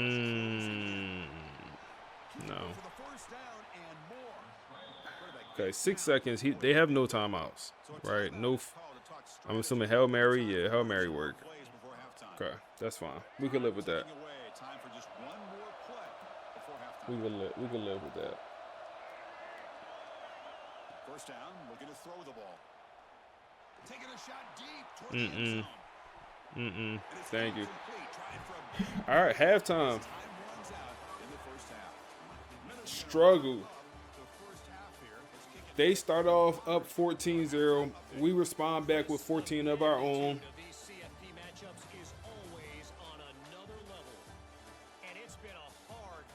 You said, in your opinion, what's the best coach build? I don't know if there is like a best coach build. I feel like it's so many different options. I think if you said like, what's the best coach build for talent developer? I feel like it's the best coach build for that. Or you said, what's the best coach build for recruiting? It's definitely a best coach build for that. But like just overall, I don't have a best one coach build. I'll tell you, I guess some of my favorite coaching categories. Like I like talent developer, so that's why we went down talent developer for this coach. I also like what else do I like? I like some stuff in strategists. I think the unfortunate part is my favorite thing in strategists takes the longest to unlock. Okay, Christian Neptune, throw a spin move. Yeah, my favorite thing in strategists is the last ability in there. It's going to be the mind reader ability, where you can see their development traits when scouting. A new set of downs after that completion. I think tactician is a little bit on the cheesy side, so I usually lean away from tactician. Getting Ezekiel getting involved there. Usually lean away from tactician. Boy, nice job by the receiver of selling this route to the outside, created enough space back to the inside, and there's the timing again between the quarterback and the So you in league, you got giving him a all chance to three come up with some yards. motivated all positions. Don't know where to go from there. One of my favorite things about recruiter is just scouting faster. Like I think it's a lot of value in just being able to scout faster. So if you don't have recruiter tier 1, like I think that's a lot of value in that. You said why you say it's cheesy? Maybe it's cheesy not the best word for the talent developer, or excuse me, for the tactician. Cheesy probably not the best word. I would say more so easy. I just feel like you click a button and you just get overall boost. Like you click a button and it instantly helps you win games. I personally just feel like it's too easy. Damn, Rayshawn, we need you, bro. We need you today. I just feel like you don't have to work for it. I feel like everything else in this game, other than talent developer, when it comes to coach abilities, you have to work to get that benefit. Come on, Tayshawn. Come on, Tayshawn. Thank you for holding on. For example, recruiter, you get everything in recruiter. You have to still know how to recruit to, reap the benefits. With tactician, you just max out the quarterback accuracy, the quarterback whole thing, and you get, accuracy increase, all this stuff. If that makes sense. I just feel like it's easy. The Knowles looking to take advantage of the red zone trip here.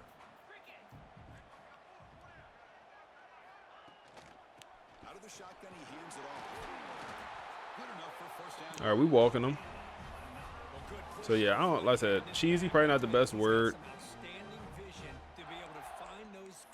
but I usually lean away from it personally. And the Knowles begin a new series here, 1st and 10. So is it still worth getting coaches who have TD? I feel like yes, because like the best thing about TD in my opinion, Rayshawn, use the legs, Rayshawn, use the legs, Rayshawn. One of his few rushing touchdowns of his whole entire career, you get to witness live here in the playoff game against Pittsburgh, man. Rayshawn Slaughter. We was down 14-0. We're now up 21-14. Come on, foot on next. I would say one of the best benefits is a time developer if you getting guys drafted. So like just having that first ability,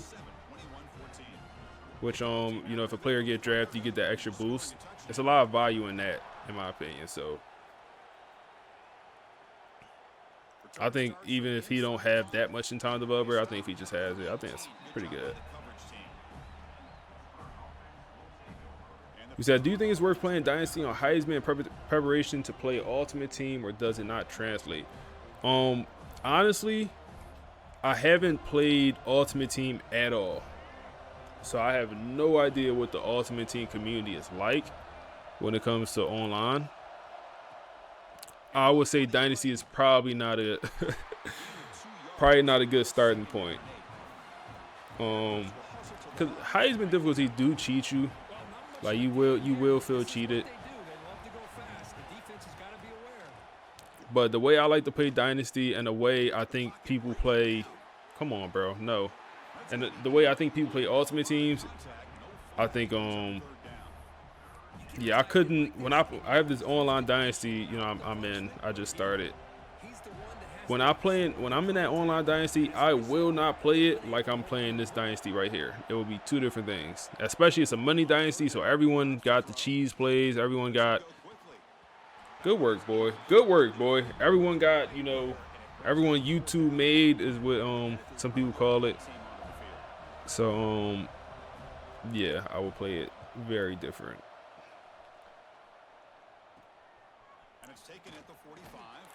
All right, come on, man. We're going to win this game. Sets up the next drive.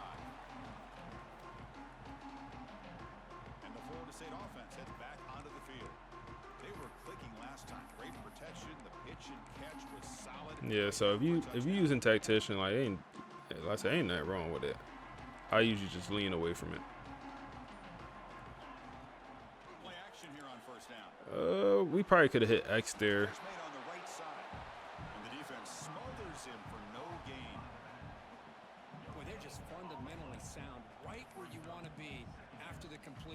Nowhere to go after that catch.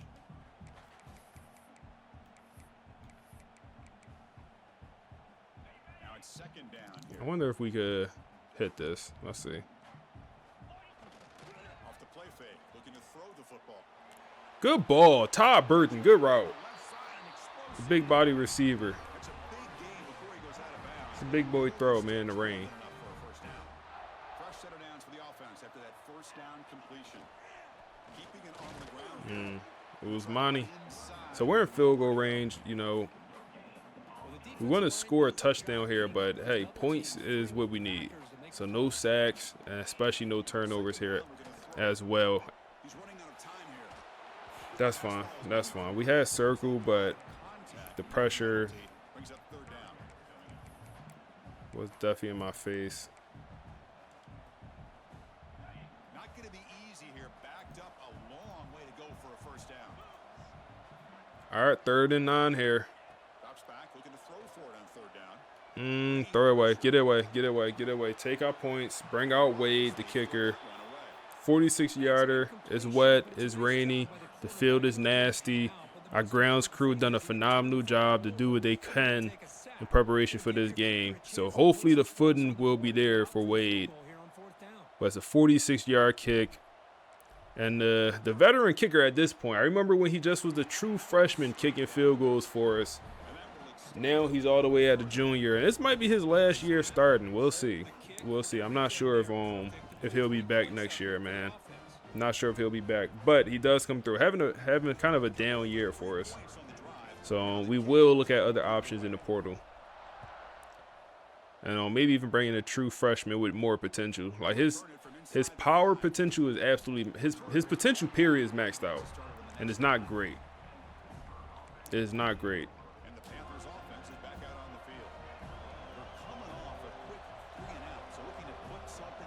So I've seen your video on some players to pick up, free players to pick up. Hold up.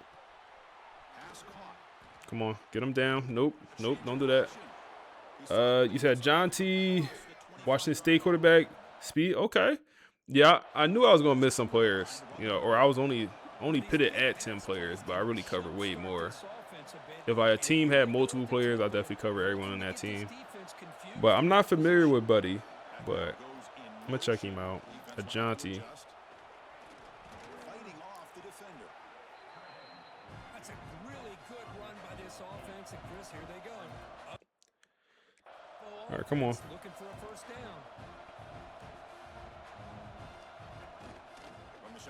Oh my goodness, bro. Williams get pancaked once a game, man. That's my starting defensive end. Once a game, he gets pancaked. Got freshman star kicker. Yeah, that's what we're gonna be looking for, man. Find a kicker with just at least better skill caps. What the hell? Shazam! Tyler, appreciate the follow. This offense is known for that up-tempo approach. The defense has got to make their calls and get adjusted and ready to play. Good work.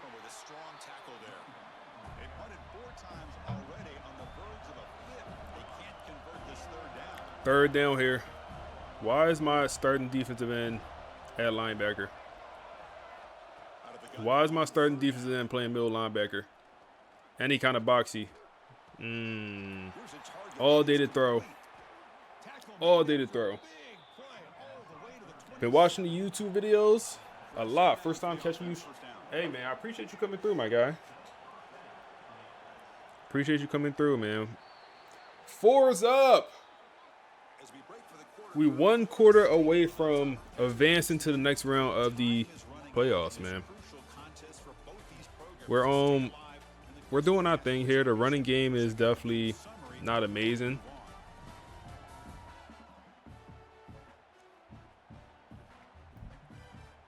I would love to figure that out at some point.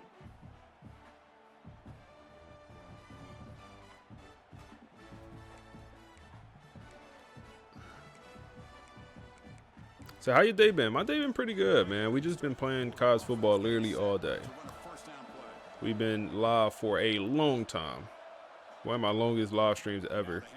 But it been good. It been a good live stream. A lot of support. Good viewership. Good people in the stream. Everyone showing love. It been good.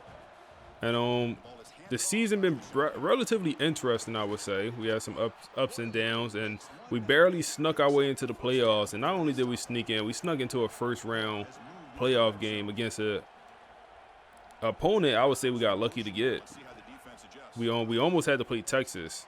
And damn, these boys gonna fumble, ball. FSU's gonna take over. Who forced that ball out? That's damn near gonna be GG's. Not because of, you know, the game is actually over. Just they're going to be demoralized. You finally drive down here in the second half. They put up 14 in the first quarter, and they haven't scored since. You finally get down there to score, and you fumble in the end zone. It's extremely tough to come back from that, man. Extremely tough. Who forced that ball out, man? We got to give credit where credit is due. Oh, my goodness. Bates. Boom. Big hit. Forces that ball out. And look at who recovered it. No play Zay? No, it wasn't no play Zay. It was on Quincy. Yep, it was Quincy. Oh, man. That's demoralizing for them boys.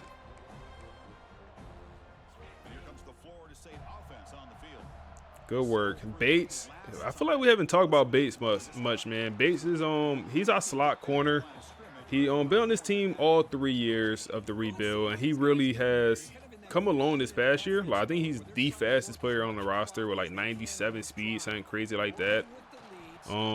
But also a very good corner. He will get drafted. I'm not sure what round. He's probably gonna be a day 2 guy, something like that. But yeah, I feel like we in this series we really haven't showed him love. We show everyone else love at corner.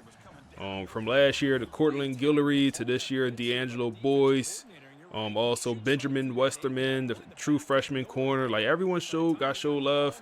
Good ball and good route, Tayshaun. But not Bates. Bates has been relatively reliable. Yeah, he was a nice part of the Natty run last year. He definitely played a good amount. So I'm trying to run the ball here. It's not working too well.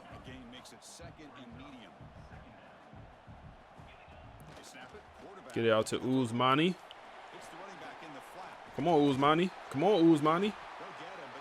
Make him work. Make him work. They got 3 down linemen. Run this ball. Nice catch and a first down for this offense. Run this ball, bro. Wow. And he will be stuffed for no gain. Boy, these obvious running situations are very tough when you're working with the lead late in the game, because you know the defense is going to stack the line of scrimmage, make it as difficult as possible for you to run. Let's see here. Oh, Ty Burden. Ty Burden, the big dog receiver. Get off that man.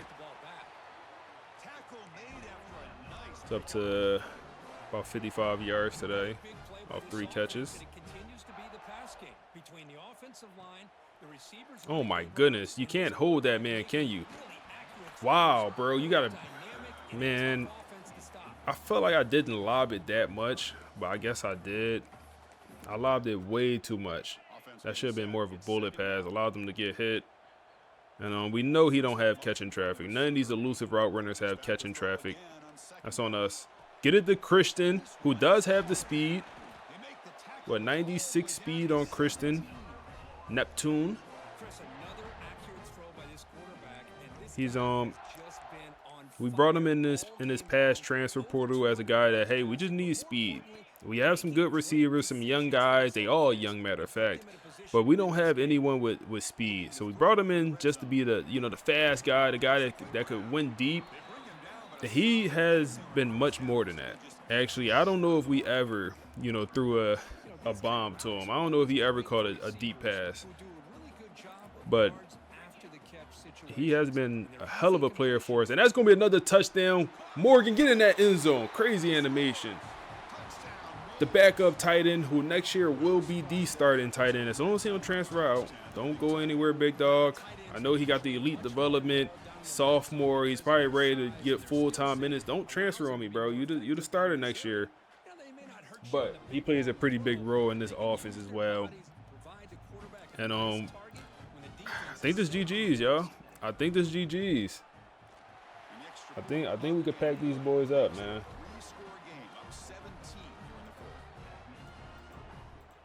I think we could pack these boys up.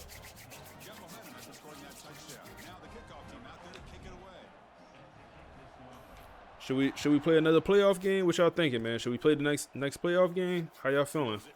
Y'all boys tired? How y'all boys feeling, man? Let me know something.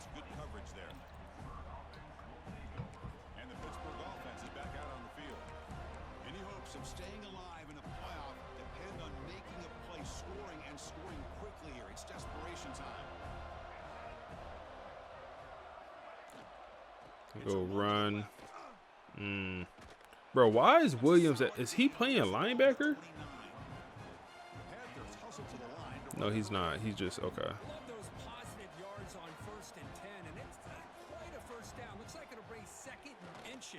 But sure does open up the playbook here to be able to open up, maybe take a shot downfield. What y'all say? So locked in with you if you good. Run it. Might as well. We locked in. Yes, sir. Locked in. Run it. They call me Gates. I don't get Kevin Gates, man. Kevin Gates a funny dude, bro. Stay locked in for this dynasty. I appreciate you, man.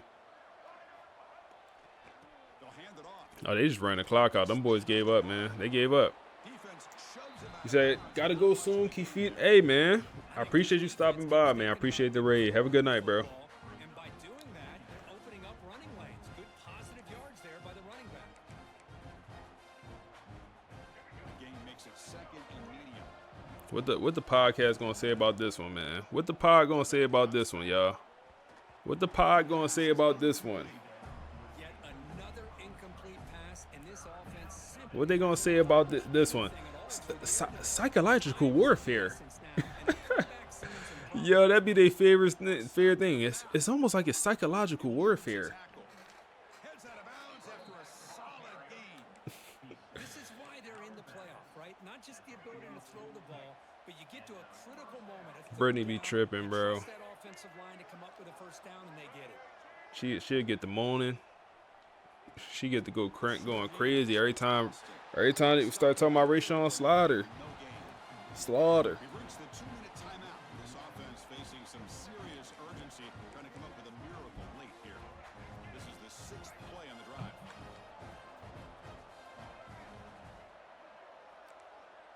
They want to run a hurry up offense all game. That one falls incomplete. Looking for a flag, doesn't get it. Brings up 3rd down. It's just so hard in these late game situations when you're trailing by this much to try to get the ball downfield against nickel or dime coverage. They're inviting you to take that underneath throw, hoping you burn the clock as you go. Oh, that's bagged. That's bagged. That's bagged, man. Benjamin Westerman, that's why he gets the love. Cause bro, he looks little as hell out there, bro, but he's sticky in man coverage, and he not afraid to go make a play on the ball. He just not. He not afraid to go make a play on the ball. I want one day for him to start catching those interceptions, but he'll go get his hand on it and knock that thing away.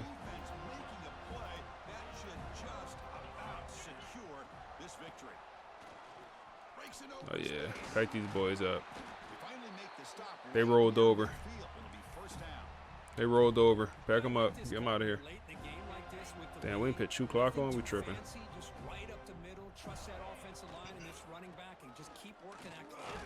We tripping. Oh man, Uzmani with the wear and tear. Get him out, bro. 2nd down after that run on the previous play. Shouldn't run it with them. Fall. Yep.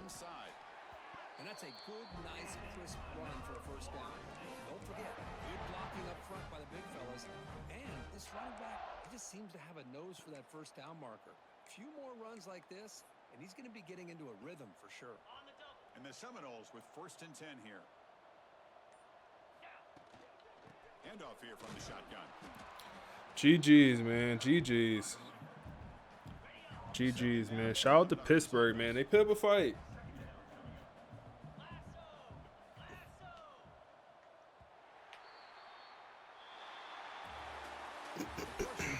Them boys put up a fight, man. This is a crucial W. Great performance, but now the stage gets even bigger. The challenges will continue going forward. Yeah, more and more pressure will grow as this team continues to win football games, but you and I have been around this team all year long. So impressed with the emotions and how they're able to continue. Them boys put up a fight. Focus on the task at hand. They did that again today. They advance. Cannot wait to watch and see what they can do. Bro, when they be singing like this, it look insane, bro. They be looking like demons. So are you using the same strategies you do in your videos, such as I am not. No, sir. I am not. I'm not. Like, some strategies, yes.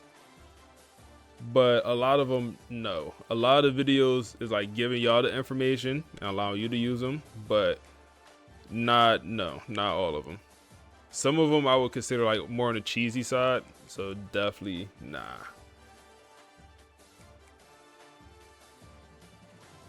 So you forgot if you got that sign from, what sign? You talking about this sign? What sign you talking about, bro? The one above me?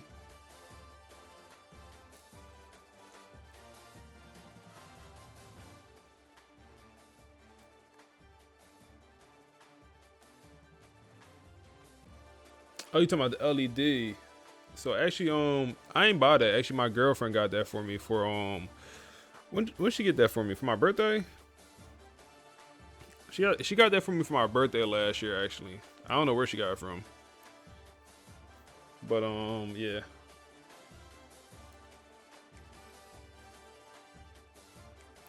Pretty good game. Pretty good game.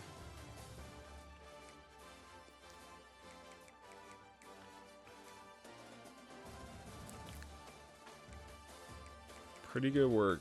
Good work. Good work. Good work. Good work. Dom leading in tackles. Good work. Let's advance, man. Let's advance. Keep moving the sticks.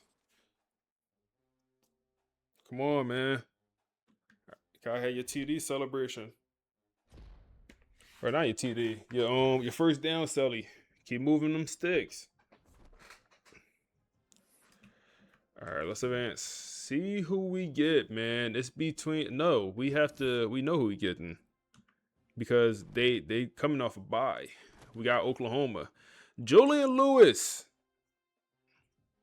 the Heisman Trophy winner.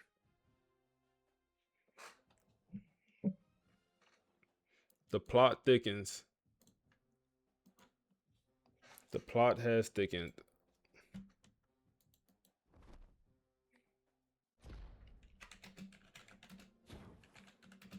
And Derek has accepted our offensive coordinator job.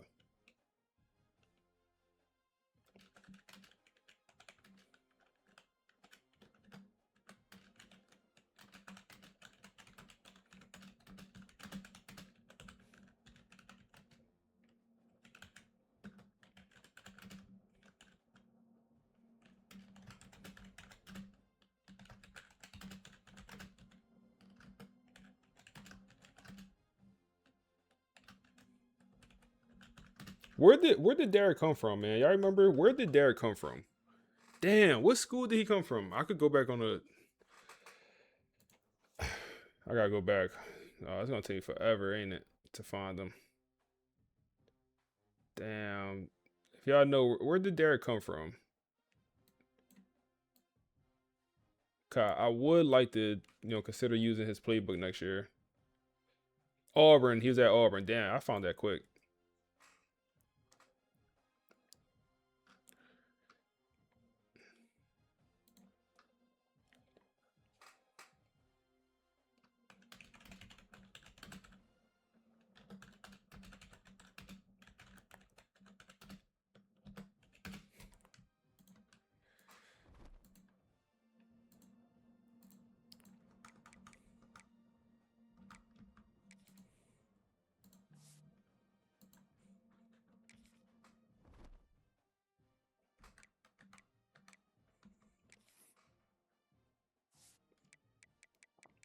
You a good one?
All right, let's see.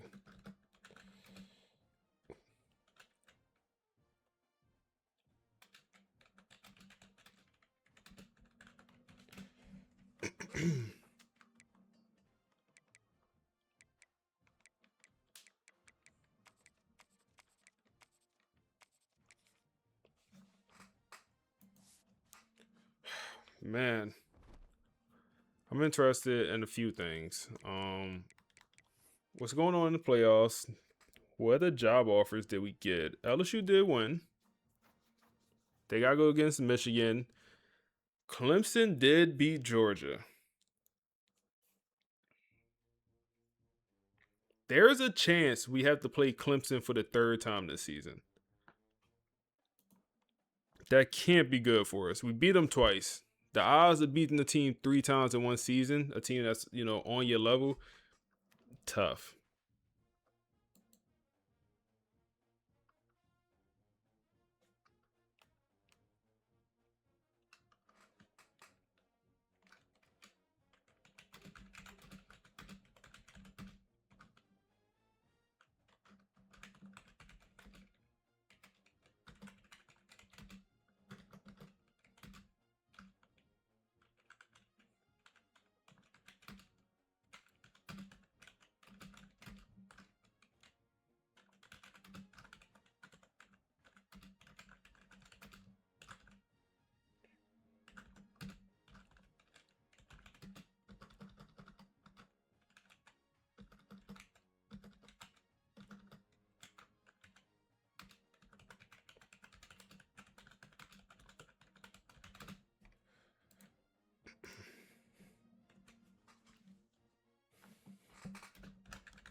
Eleven and 3, man.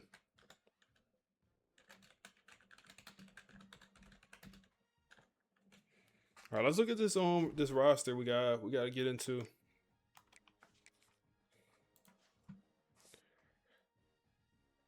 Damn, bro, still alive? Yeah, man. We still alive. We still alive, bro. We still holding it down.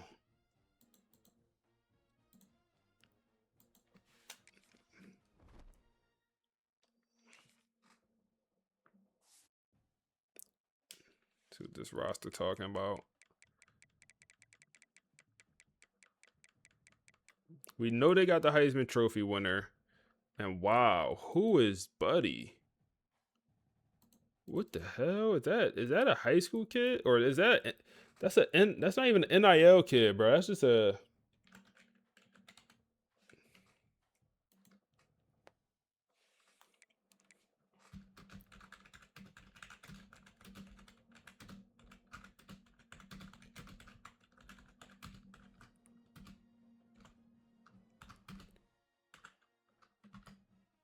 best left tackle in the nation, probably.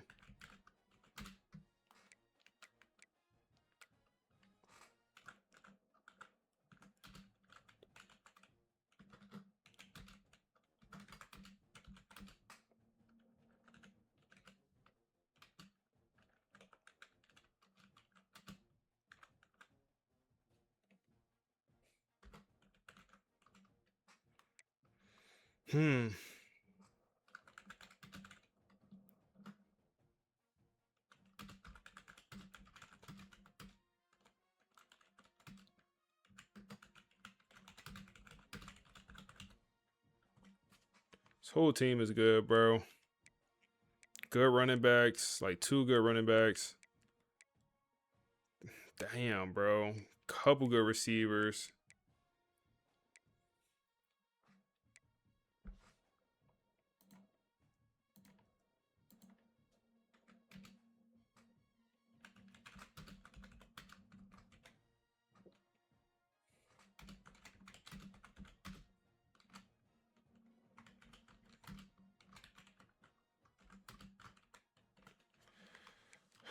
Man, what's the weakness on this team?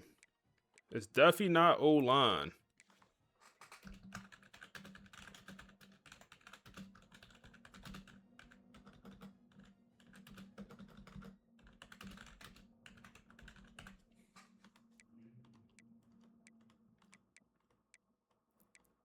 Defense. They defense is weak.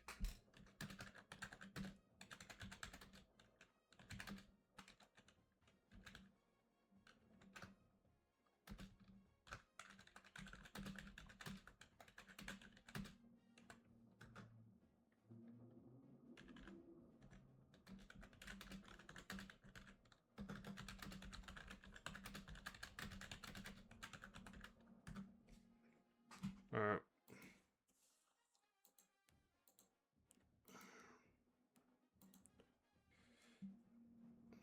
So Oklahoma gonna be tough.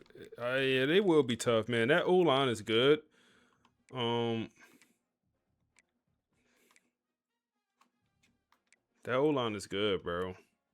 We already don't get pressure. We already don't do that. So I am interested to see what happens here.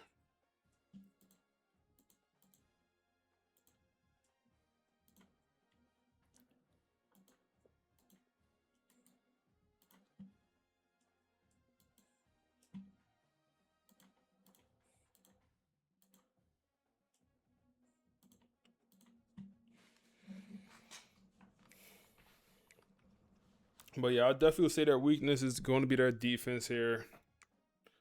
Like, they do have like some guys. It's not like they're complete liabilities.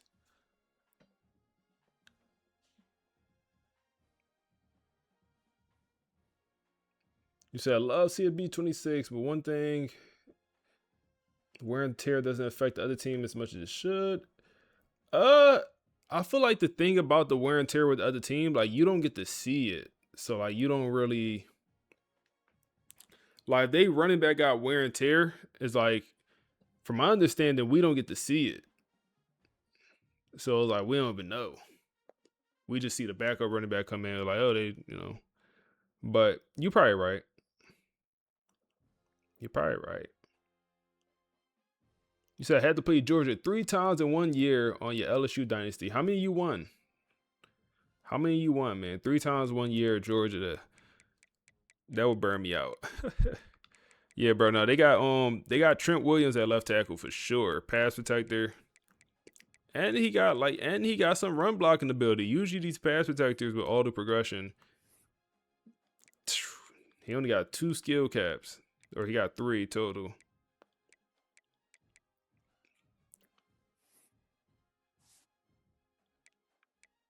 Yeah, they O-line is one of them ones, bro. And Julian Lewis, he got speed, like the accuracy's very good.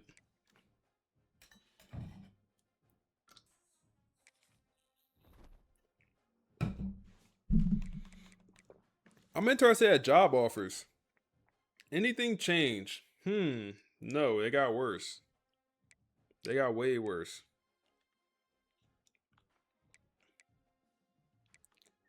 So it's weird. Hold up. Yeah, this is weird.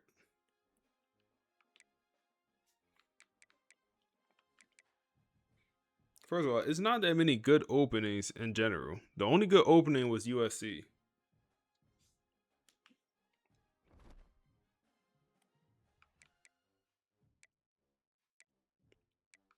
So we got a new coach. Let's check this one more time. So Michigan 13-0, bro. Somebody got to stop Michigan. I ain't going to lie.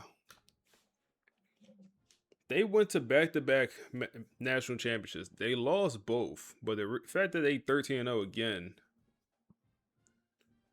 LSU going to take care of them now.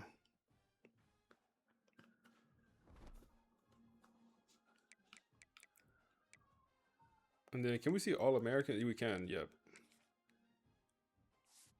Okay, so we have a couple guys go All-American. Josh, our left tackle. You not an All-American. Bro, I played every single game with you this season. You are not an All-American, sir. The 2 interior guys, okay, fine. My left tackle, I don't know who lying to you, but you're not good, Josh. I know you, bro. Don't think about bringing that All-American back here. That ain't you. Damn, no second teams. DJ Pickett is had. Wow. All right, DJ. And Deshaun is going crazy for Georgia. Deshaun was supposed to be on our team, man. We tried to get him, and he ended up going to Georgia during the last portal. And he's going crazy for them boys. Not even a freshman? Not even Ty? Not even Ty Burton, my receiver? Oh no, these freshman receivers went crazy. 900, 1100, 1400. Oh yeah. Ty ain't do that. We could look at in the conference. Their Ty is freshman. How many yards? He got 700. Okay. And then Kevin. Okay. Got some guys here. Let's throw on the podcast, man. Talking about this upcoming matchup against the Heisman Trophy winner. Okay, let's just jump right into it. We are looking at what might be, pure postseason cinema. Yeah, it really is. You have a defending champion that is basically surviving on chaos and adrenaline. And they're going up against this number 2 ranked offensive machine that just looks unstoppable. It's Florida State versus Oklahoma. The college football playoff semifinal. It really is the ultimate clash of styles. On one side, you have FSU's, shaky title defense, which has somehow turned into this legendary run of just resilience. And on the other, the Heisman winner leading a literal juggernaut. Exactly. So let's start with Florida State. Because if you look at their path to the Final Four, they didn't exactly glide in. They had to fight for it. Claude is putting it lightly. Everyone talks about that ACC Championship win over Clemson. Right, that shut a lot of people up. It did. But the real story, I think, was that first round against Pitt. Oh, man, down 14-0 instantly. Twitter was writing their obituary. It looked over. And that brings us right to Rashawn Slaughter. He is probably the most polarizing figure on the field for a reason. Yeah. Against Pitt, he throws his second interception in the first quarter. Panic mode should have picked him. It should have been game over. But then, just like he's done all year, he just stops panicking. He ends up with 302 yards and 2 touchdowns. But he still had those 2 picks. It feels like you're always holding your breath with him. And that specific type of anxiety is exactly why the news about FSU poaching Derek Nix from Auburn is so interesting. Okay, so what's the angle there? It's not just a hire, it's an admission. The program knows that turnovers can't be the cost of brilliance anymore. They have to discipline the chaos. Because they know luck eventually runs out. Especially against a team like Oklahoma. And luck is definitely not a strategy against the Sooners. So let's pivot. They're 12-1, number 2 in the country, and honestly, they feel like everything FSU is not. They're an offensive machine. Yeah. And it really starts and ends with Juju Lewis. The Colorado transfer, yeah. He wins the Heisman, puts up video game numbers. We're talking 4,700 yards, 46 touchdowns. But here's the stat that really matters. What's that? Only 4 interceptions all season. Only 4.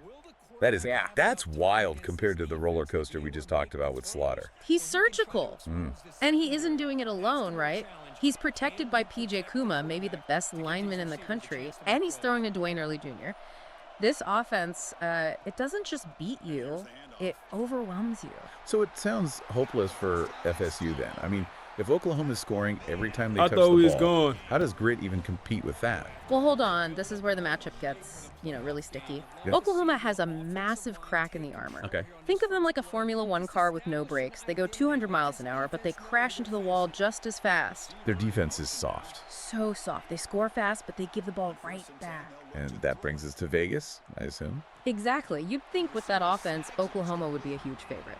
The line is Sooners Meebers 6.5. But the sharps, the professional bettors, they're hammering Florida State. Why? Why would they bet on the chaos team? Because they look at efficiency metrics, not just highlights. Oklahoma's defensive efficiency, it ranks way down at 80th in the nation. Wow. So the logic is that FSU can control the clock, run the ball, and keep Juju Lewis sitting on the bench. If FSU shortens the game, that 6.5 point spread suddenly looks huge. But that entire strategy, it totally relies on Rashawn Slaughter not handing the ball over. I saw a prop bet on his turnovers set at 1.5. That 1.5 number is the whole game. It's not just a bet. If Slaughter stays under and throws 0 or 1 pick, FSU hangs around, they can maybe even win. And if he goes over? If he goes over and throws 2, against this offense, you're down 21 points before you can blink. The math for a comeback just doesn't work against Juju Lewis. It really feels like a philosophical battle then. Discipline versus explosion. That's it. Oklahoma wants a track meet. They want to score 50. Florida State wants stress. They want it to be a messy fourth quarter. Coach Marcus Vail is trying to drag this team through one of the grittiest title defenses ever. And that's the bottom line. We are watching a test of resilience versus raw talent. FSU just refuses to die, and in a playoff game, that might be more dangerous than 4,700 yards of offense. It is going to be a wild watch. Before we go, here's a thought to chew on. If Florida State actually pulls this off, does Rashawn Slaughter's career go from turnover-prone to, I don't know, legendary in a single night? And conversely, if they lose, does it just prove that living on the edge like that was always a fatal flaw? That's it for this deep dive. Thanks for listening. So how we do the AI voiceover? It's a platform called Notebook LM. Damn, we should hit the running back there. Notebook LM. Damn, that was the wrong read. We had a couple other options. And yeah, you able to do these podcasts. You said Lane Kiffin is their head coach? Is it? Is he? Come on. Come on, Ty Burden. Big time catch, man. Big time catch. We needed that. Good work, boy. So it had me thinking when I was, listening to the podcast. So obviously Julian Lewis won the Heisman. And earlier in the season, when right before he won it, I was like, I don't think his stats are, that good. But obviously this team is ranked number 2. He's, the best player on maybe the best team in the nation. But remember Buddy with 25 sacks? And then when you said Ruben Bain won the Heisman, your world, I'm like, what did Ruben Bain do in your dynasty to win the Heisman? We just had a man in my dynasty this season put up 25 sacks, and he wasn't in the top 5 for the Heisman race. 25 sacks in 12 games, by the way. The craziest thing I've seen in this game, personally. That's the craziest thing I've seen, attribute-wise. 4th down here. Oh, my goodness. Bring out Wade. Hate these kicks, bro. I hate these kicks. We got to hit it, though. Come on. 3-0. Didn't want to kick it there, but we'll take our points. That's an FBS record. Like, bro, that's an NFL record, right? NFL play like 17 games. I think that'd be an NFL record. How many Myles Garrett just put up?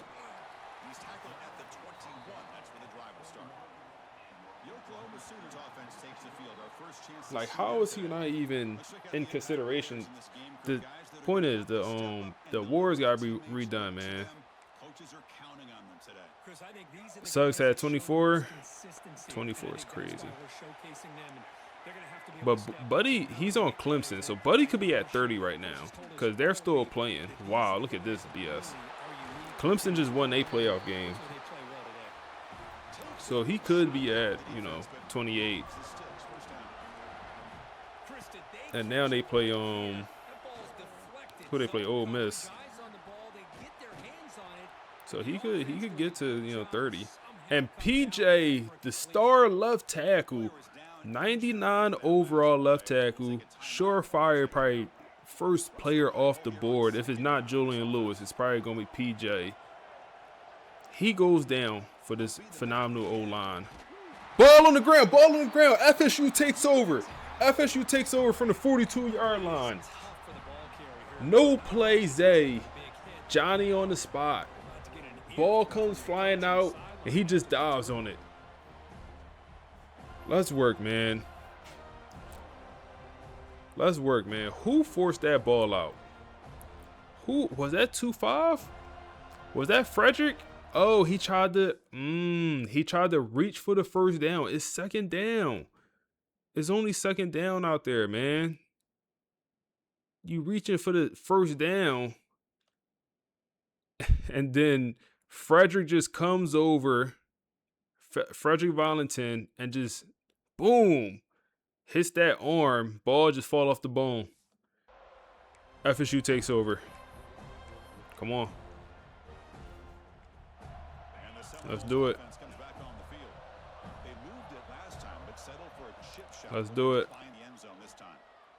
Oh my goodness, that could easily be a pick 6, bro. You can't overthrow those. In this game, why they never underthrow anything? Why is it always an overthrow? At least on those, at least. It's always an overthrow. It's never behind them. If it's inaccurate, it's always in front where it can be picked. Tackled quickly after the catch. He'll be short of the marker.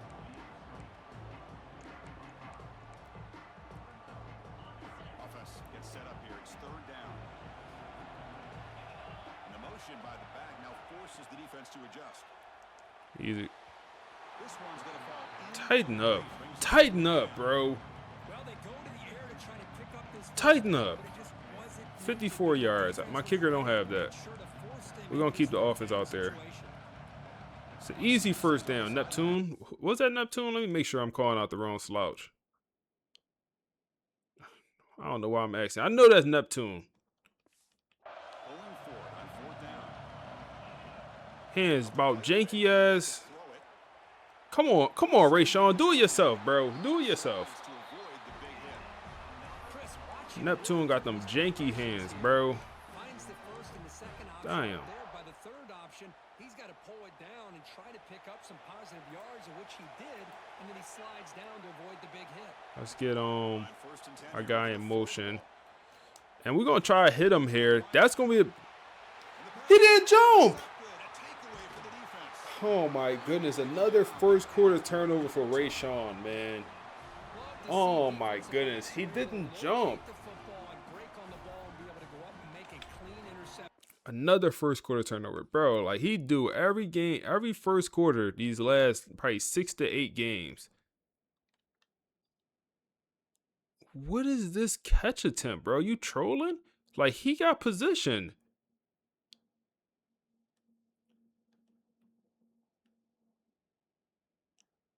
Talking about wanting it more.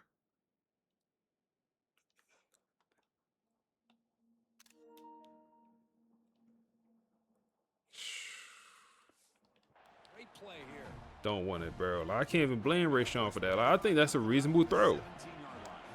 I like the decision to throw that personally. Like, I mean, that was the only thing I felt like was open. We just need better effort.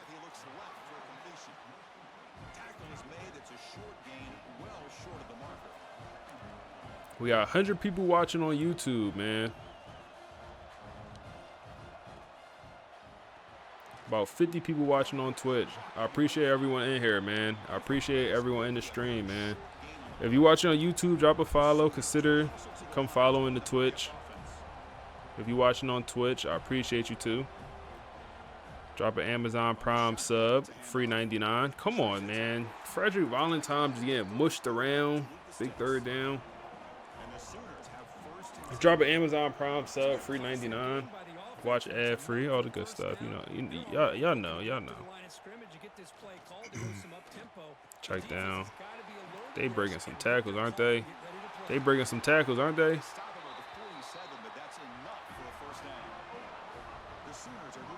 Definitely drop these likes, man. We can get 100 likes on this thing on the YouTube. We at 86. We get 100. Come on, bro. They breaking some tackles. That's a linebacker he's breaking off.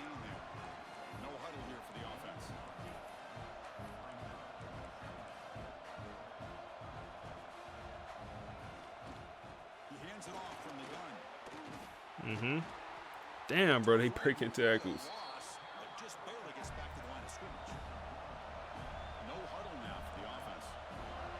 Third and 1 here. At my user. No way, Dom. They're going to go for a 4th and short.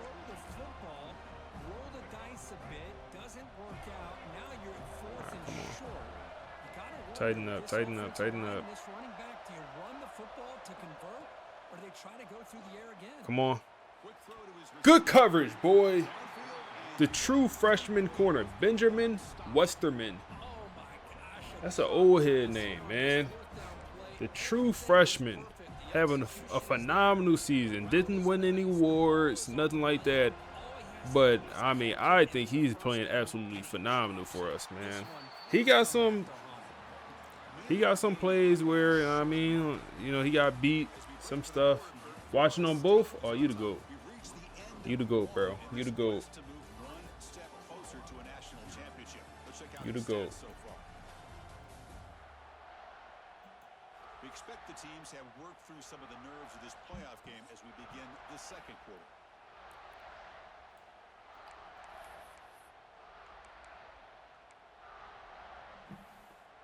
Here we go. First play of the quarter. Offense setting up for a second down play.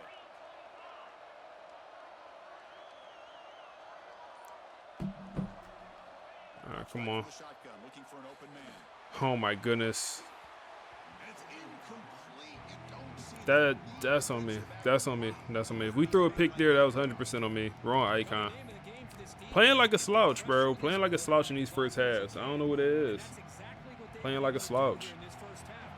Second half, we come alive. But these first halves, oh, these first halves nasty. Is there anything open? Like, can we throw this? Pick up 2 yards. Got up on it.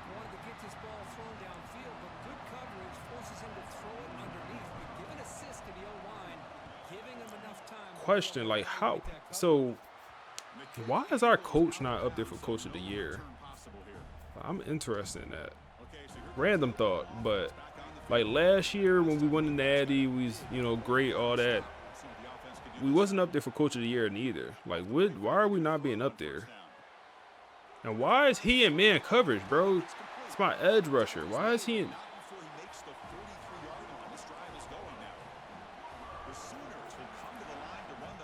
Why is he in man coverage? And then, okay, then you get some pressure coming out the edge.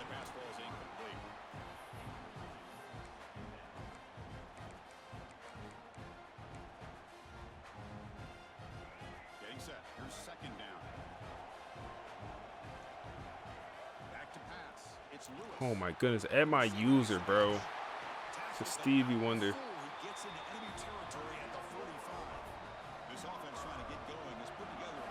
Yeah, literally threw it at my user.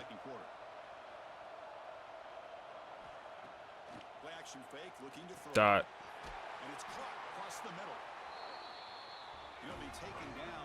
They like something they saw there. They're going to the hurry up. Another positive game for this offense, and this quarterback continues to show how dangerous he is when he has time to throw. The defensive coordinator's got to change up his looks. Where you going, Julian? Where you going, Julian? Come here. Come here. Williams with a sack. Is that, did they left tackle come back? He did come back. Okay, he's back in. He gave that sack there, though, so he's definitely compromised.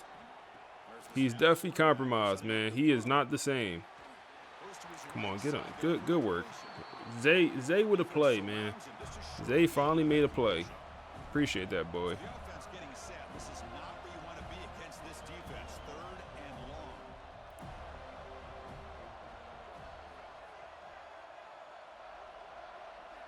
All right, 5 wide here. They go screen all over it. All over it. They're going to kick a field goal. Make it 3-3. He said, bro, you don't know. In one of your dynasty, you went back. And not one time you was Coach of the Year. Yeah, bro. I don't know. I feel like, do you have to be a bad program and just overperform? Like, I don't know. It's weird. Stuff be weird in this game. Awards especially. That one bounces through the end zone, so they'll start at the 25. And the Florida State offense heads back onto the field. This group is coming off a quick 3 and out, and they put something together in this drive. The back behind the quarterback now in the pistol. Go run here. Oh yeah. Oh yeah. Good blocking. Good blocking.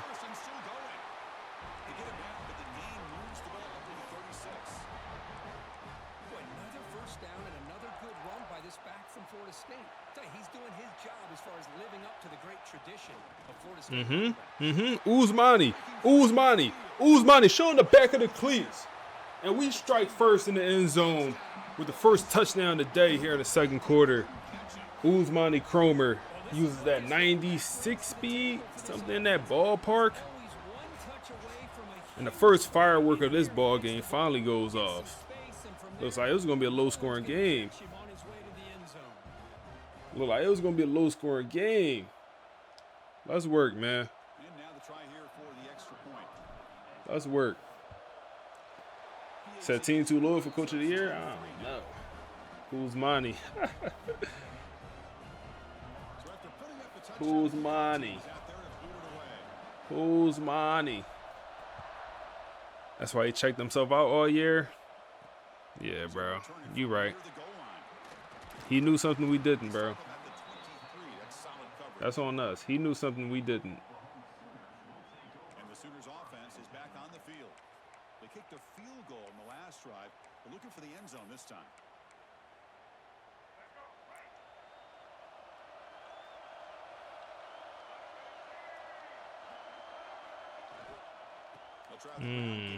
I like that run play. It doesn't work there, but And the Sooners looking to crank up the tempo a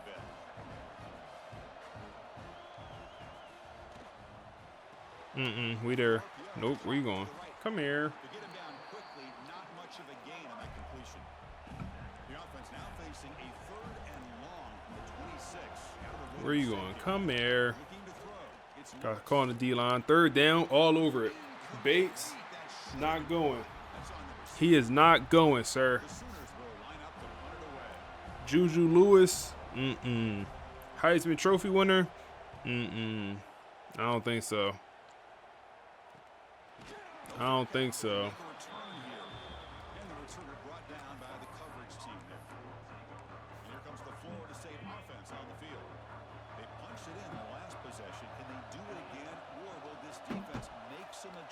To get a stop. They on that. Okay. Try to run it up the middle, but get nothing. Okay. They on that. I see you. What can Newton say? I see you. Watch this. Somebody been watching film. It's incomplete. He took a hit as he threw the football, and it brings up. Bro, it's my left tackle every time. It's like, y'all say stop drifting out the pocket. Like, what the hell am I supposed to do there? My left tackle, somehow he's a first-team All-American. Look at bro. Y'all talking about don't drift in the pocket. What am I honestly supposed to do? They send 4. They send 5. Look at my left guard, bro. Like, damn, bro. Everyone's accounted for. It's just like, it's a lot of one-on-ones, but damn. We won't even have a chance. We won't have a chance. Bad punt. That's a horrible punt. Wow. Allows the defense to actually hit him as he throws the ball. This will be touched near the 45-yard line. And the Sooners offense is back out on the field. They're coming off a 3-and-out, looking to produce a positive drive here. Call quicker development plays. I mean, that was third and 9. On first down, it's play action. Dot. Okay, Julian. They finally make the tackle all the way down at the 32. Okay, Julian. Offense cranking up the tempo now. Work with me now, Julian. Work with me now, Julian. Come on. One-on-one, you better be ready when you take on Oklahoma. Think about all the receivers they've had over the years. Just off the top of my head, guys like CeeDee Lamb and Hollywood Brown, they get left one-on-one. They're going to make you pay for it. We finally get some pressure. Frederick Valentine coming off that edge. Good timing and a nice gain for the Sooners. That play makes it 2nd and 10. They're already in field goal range.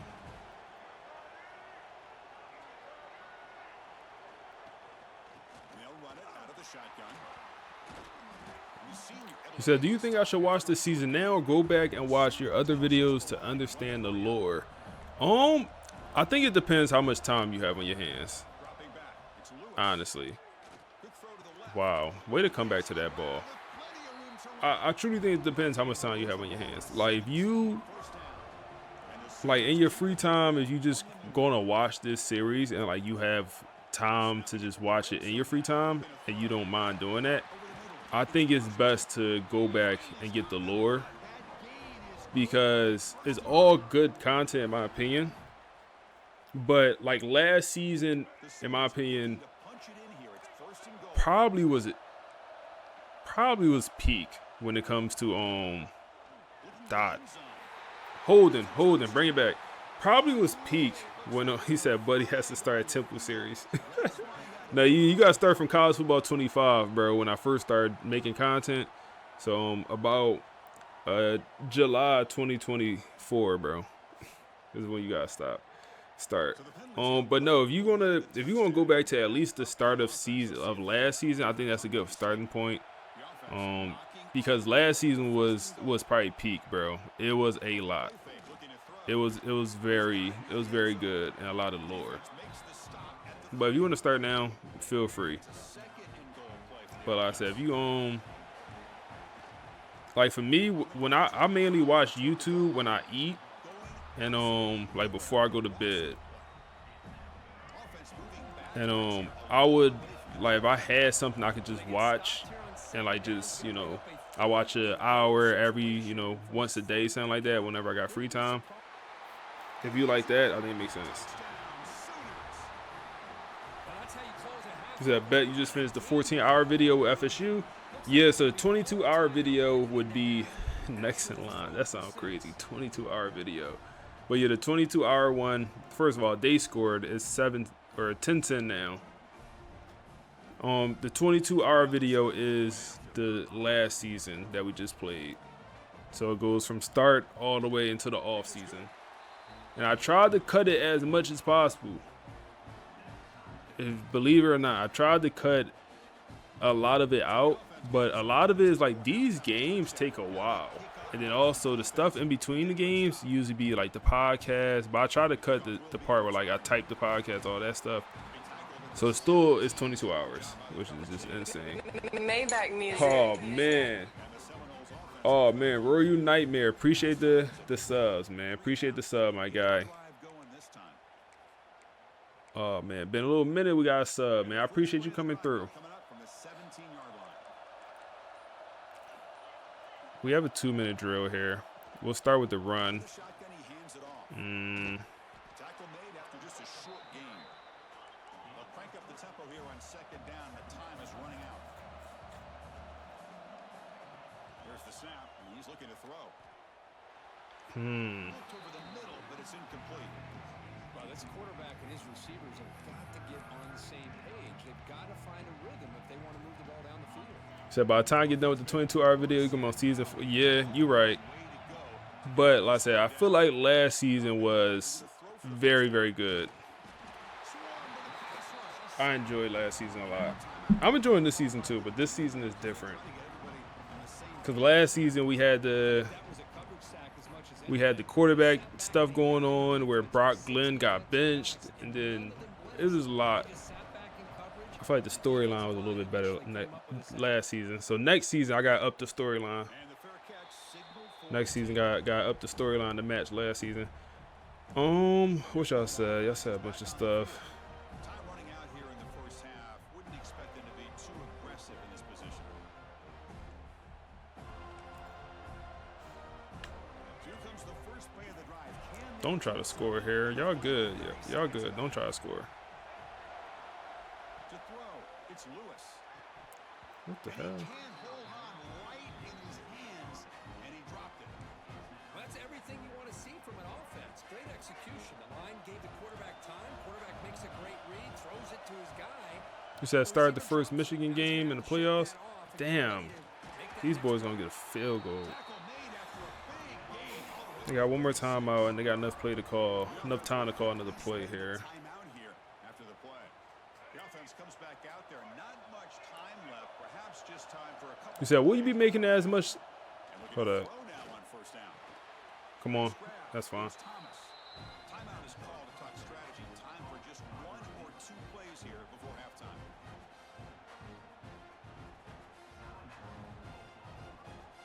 Wait, what happened?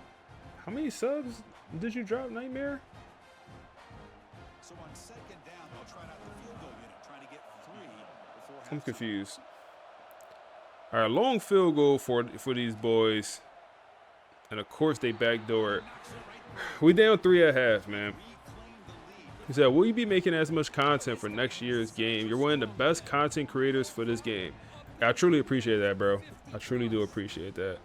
That's my goal. That's my goal to, you know, my channel is like I post every day. So like every day, you know, I watch a lot of YouTube. I don't have cable, but I do watch like some shows on cable. But like I watch YouTube every day. And I like content creators that post every single day, because I watch YouTube every day. So like my goal is to always be that daily content creator. So yeah, that's my goal, is the good run here. But that's gonna be the end of the first half, man. 13-10, not the best work for us. We got some crazy sliders. Yeah, bro, these sliders fun. It's pretty challenging. You said this OU FSU Sugar Bowl matchup got you feeling the 2000s nostalgia.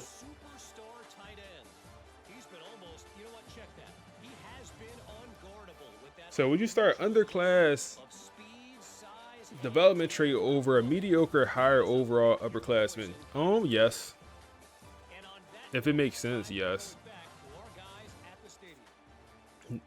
Now if I have like a you know, a 87 overall quarterback who is a senior and, you know, normal development trait, or let's say he's a junior, normal development trait, he made it to like 83 overall, and I have a freshman, you know, 74 overall star development, I'm still gonna go with that older guy in that situation. Now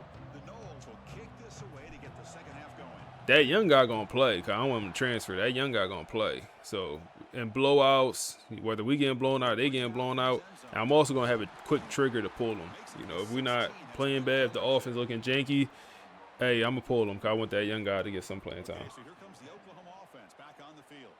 The passing game's been on fire. Let's see if the defense has made some changes to begin to slow it down. So best football gaming content. You the GOAT, bro.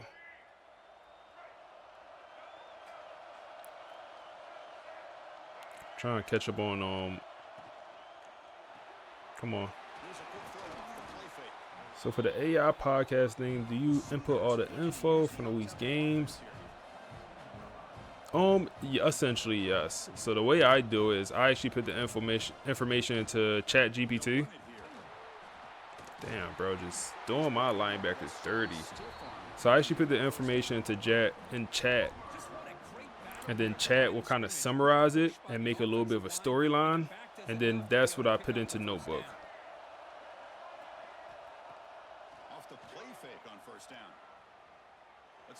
Oh my goodness, bro. I thought that was going to get picked. He snags it. Julian Lewis is officially balling. 209 yards, 1 touchdown. He is officially playing well.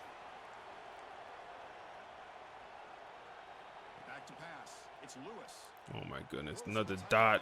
And this one might go all the way to the end zone.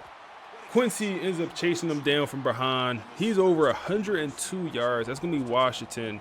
And they running this hurry-up offense. Figure something out here, FSU. Figure it out, FSU. Figure it out, FSU. He's looking to throw. Come on, pressure. Williams, second sack of the day. Okay, I see you, senior. He's trying to, bro. Remember John Henry from last year? He had that crazy national championship performance, bro. No, he had a crazy playoff run in general, but in the Natty, he had like a bunch of sacks. I think he even had a pick 6 in the playoffs as an edge rusher. Dot. We went cover 2, and they attacked the weakest part of the defense. 20-10 here in the third quarter, man. We used to being down and coming back, but usually that's in the first half. It hasn't been too many games where we had to make this comeback late.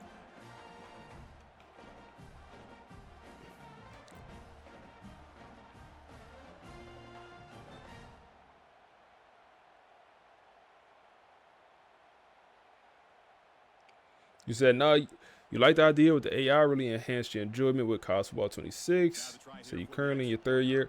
Yeah, bro, the AI took it to another level, bro. It enhanced my enjoyment a lot, too. Like, this series, yeah, it enhanced my enjoyment. I'll say that for sure.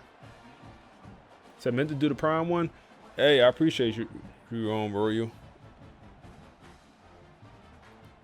I appreciate you, bro. It just, on my end, it looked crazy.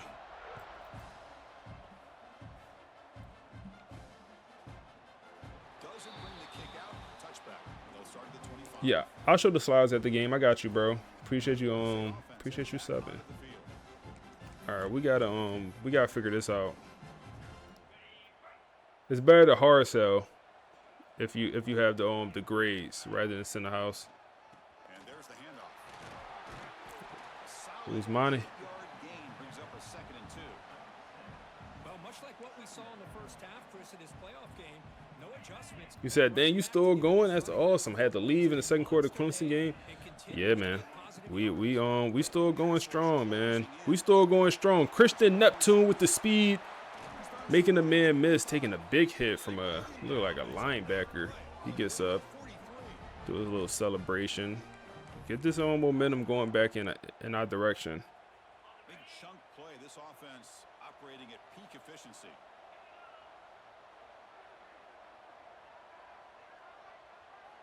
First down, looking to throw the ball. Nothing's open. Throw it away. Choosing to just throw the ball away that time. Second down. Yes, like what I put in to the chat is like whatever happened. Like, if we was down 14-0 and, like, for example, last game, we was down 14-0 and we end up winning, what, 31-14? So, we end up having a phenomenal, second, third, and fourth quarter. And we ain't, we pitched the shutout after that first quarter. So I'm going to put that into the chat. And I'm also going to put in, the major stats, so usually my quarterback numbers, if the other team quarterback played well, I'll put their numbers in there as well. Throw it away. If the running back had a phenomenal day, if we had like a game losing interception, we had to walk off, kickoff, field goal, like I just put in whatever's relevant. And the good thing about it, like, it's all of the same. I use the same. Here, this first down, Tayshawn. I use the same chat, like the same thread essentially. So it remembers everything. So if we beat Clemson 2 times in the regular season. So if we win this game and we get Clemson in the next game, it's going to know we beat Clemson the last 2 games. It's going to know the scores of those last 2 games. And it's going to know, who played good and who played bad. So it kind of already helps create the storyline.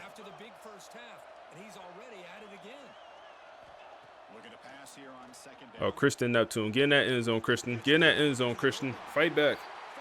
Fight back. Fight back, man. Come on. We got a game to win. You said, will this live be up for you to watch? Yes, sir. Do you pay for the notebook? Yeah. I do pay for it. So it's like $20 a month. But for the content I do, it's well worth it. Because like today, I mean, I could count how many podcasts we done today. Actually, I can't count. Because it's not going to let me go back. We probably did 10 plus podcasts today. Probably like 10 plus. So 20 a month is well worth it for me. If you just playing the game casually and you're not a content creator, I would suggest not to get the premium version or whatever it's called.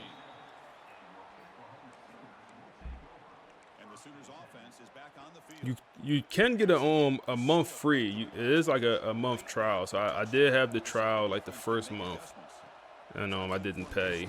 But now the trial ended, so now it's 20 a month.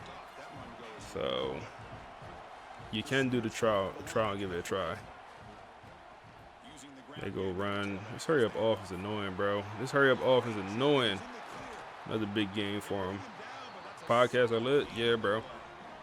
The thing I don't like is like every time I make a new note and make a new podcast, like I gotta make sure they only talk about that new note. Because if someone suggested, oh, like keep them all, damn, bro. 27-7. Oh wow, we chased him down. How is he that wide open? Boy, bro, this man Julian Lewis balling, bro. He actually playing like a Heisman Trophy quarterback. 27-17. Yeah,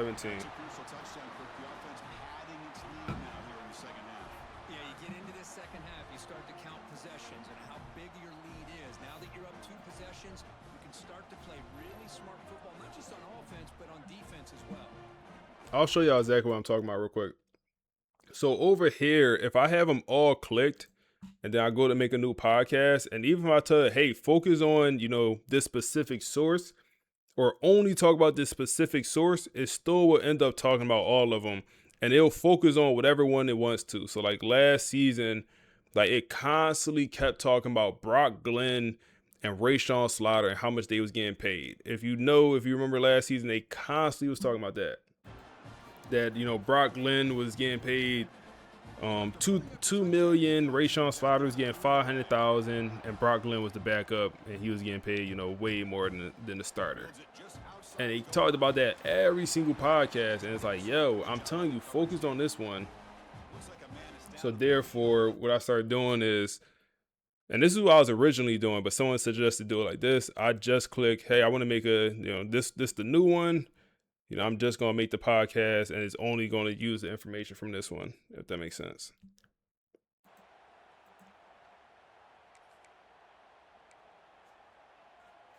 Offense out for the first play of the drive, beginning at the 22. Here comes a first down pass attempt. Usmani holding. The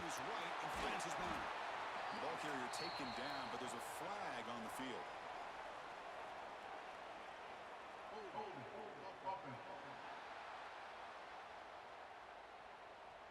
Solid gain on the play there, wiped out by the penalty flag. You say you make content on 2K, you have a couple viral videos on CF or CB. I'm telling you mean CFB. You said, always loved Dynasty, but didn't know how to make content. You already showed the blueprint. Hey, I appreciate you, bro. I really do. I have a 2K channel too, man. I wish I had more time to dedicate to the 2K channel. And I would, if I ain't stream like this, I would have time to dedicate to the 2K channel. But I appreciate that, bro. I truly do. But yeah, I do wish I had more time for 2K or for the 2K channel, because I was growing pretty quickly on there. Damn, throw it away, bro. And this gonna be an intentional grounding. And we had a holding penalty, then we get intentional grounding, and guess what? We're gonna take a sack here on. Pretty easy call for the head coach. He will accept that penalty, of course. Well, a serious challenge for this offense. You don't want to be in 3rd and long inside your own 20. How much of a risk will they take to try to pick up this first down? You start short of the marker, so it's 4th. The Dynasty is your bread and butter? Yeah, man. I would like to post on the 2K channel like 2 to 3 times a week. I posted I think 2 weeks ago, but before that it was like 3 months. But like all the videos I posted on my 2K channel are like doing good with like, a couple thousand of views. But like for a brand new channel, that's like, it's very good. So if I actually was somewhat consistent, like my 2K channel would actually be, a channel.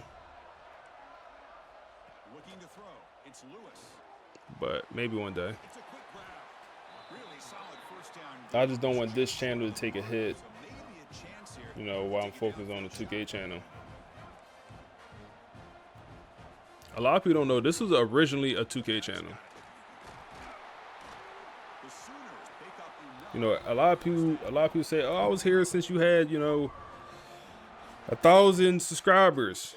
Nobody was here for the 2K days, man. Nobody was here for the 2K days. Back when I was posting 2K content. As we hit the quarter break, it's Oklahoma on top, sitting in a pretty good spot as you wrap up the third quarter, trying to keep those national championship hopes alive. Let's take a quick look at the game stats while we have a chance. All right, here comes the fourth quarter. Everything to play for here. Who's going to stay alive, survive? Shazam! 4 is up, man. 4 is up, man. 4 is up. We need everything we can get. We need everything we could get, man, for this one. Hey, appreciate that follow, bro.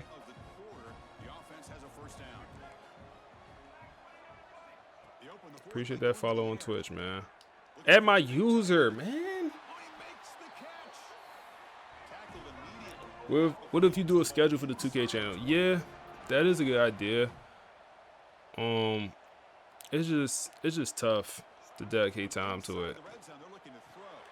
Like, I got a video, bro. I had a video idea for a month on the 2K channel that I know is gonna be good.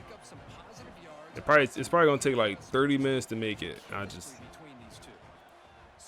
It's like, damn, that's 30 minutes I could be using making content for this. That's going to be a first down, and really, Chris, kind of surprised here in the fourth quarter not to see this defense dial up some pressure. They're just sitting back in the base, making it relatively easy for the My goodness, bro. Man coverage cooked. We're getting extorted, y'all. We're getting extorted. We're getting extorted, y'all. Wow. Hey, right here, right now. Right here, right now, y'all boys. Right here, right now. We respond right now, or ain't nothing to talk about.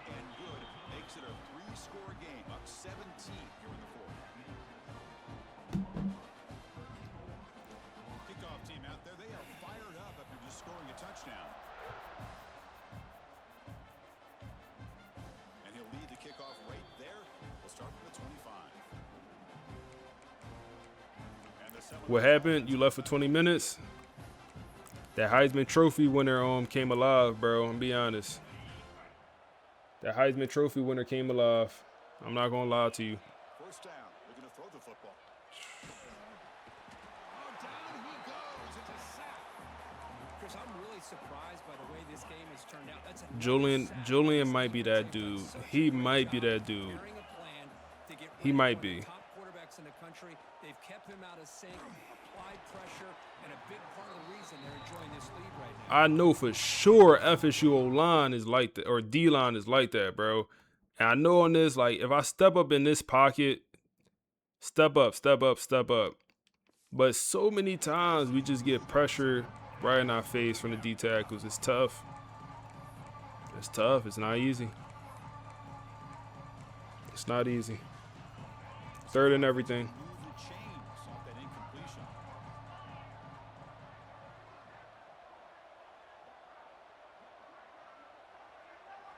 Now in third and very long, looking to throw.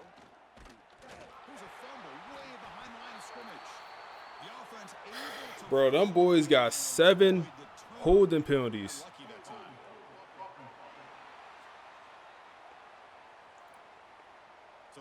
And they gonna, okay. I thought they was gonna accept it. We need a pick 6, bro. The offense ain't it.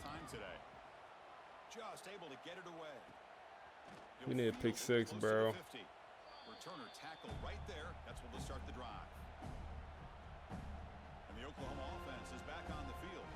They take the field with serious momentum. They have been tough. Just notice the delay between, yeah. So the YouTube stream is it's probably like, you let me know how delayed it is. The YouTube stream, from my understanding, is like 40 seconds delayed. The Twitch is literally like 3 seconds. So like when you watch it on Twitch, it's literally like 3 seconds behind. YouTube, I think it's like 40 seconds behind, or it might be more, so like 25. Oh my goodness, bro, like this.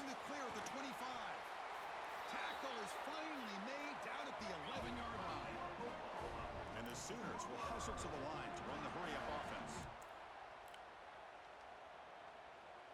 You say I'm calling it a night after this? I don't know. I might not. I might not. It's 9:40. How long you think it'll take us to get through the offseason? Damn, Julian. This how we doing? This is what we do. This is what we doing? Okay. GG's. BTA, bro. BTA, bro.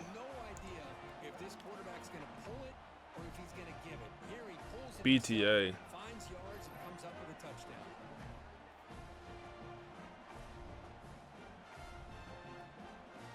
Wow.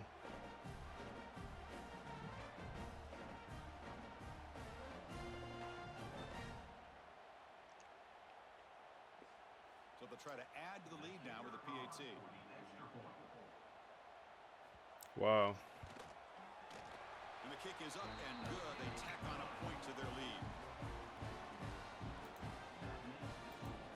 Wow. Got momentum after scoring that touchdown. Now the kickoff team out there to kick it away. See, Coach Juju, an all-star one year, awesome kid. Returner looking to make a play here. I was just saying earlier, man, I'm curious how good Juju would be in real life. I wish the best for him. I like Dion and everything they got going on. But right now, I'm not a fan of him. I'm not a fan of Buddy. He's at 15, 20 minute delay. On 1st and 10, looking to throw. Oh, man. Hey, it's positive yards, right? That's never a bad thing. But let's face it, these guys got It's like I'm echoing. in a short amount of time to do it. So let's get the ball downfield and let's get out of bounds to try to preserve that clock. There's no way I got echo. Finds his target and it's complete. They tackle him at the 38. Yeah, you're right. Go hurry up. You're right. Chris, here we are in the fourth quarter. These guys are trailing. Damn, man. It's sad to see the team go out like this. Like, a Marcusville team is supposed to go out with honor, bro. Look at this shit. 99 accuracies, bro. Again, and time is a major factor now here in the fourth quarter with the deficit being this big. They send 5. Working for this offense today. Ball behind the receiver. He got to make contort his body all tight ways. Like, Defense has done such a great job of disrupting the timing with his quarterback and his wide receivers. Sacked him multiple times, consistent pressure, just dominating performance. damn, man. We ain't come out with it. Slaughter let us down. I'm not going to put it all on Slaughter, man. The game plan wasn't there, man. The game plan certainly wasn't there. Finds just enough space and makes the first down. This is a big conversion by this offense. They're down now in the second half. Probably limited opportunities. Slaughter definitely going outside. Every chance you get your hands on the What I say? I said this probably about 5 hours ago on stream, which sounds absolutely crazy. I said this earlier. I said, hey, Slaughter, it's not about that you won a national championship last year. That's great. All that stuff is good. It's about how they remember you. And if they gonna remember you as the turnover prone kid that left a sour taste in their mouth,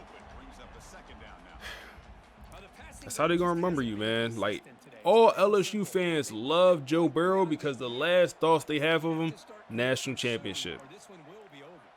Hey, our last thoughts of you is a pretty mediocre year. Look at this. I'm scared for whoever our next quarterback going to be. Because we have the best accuracies we could possibly get. This is the best accuracies you could get in this video game. And this is what this looks like. I'm nervous for the next quarterback. I'm nervous.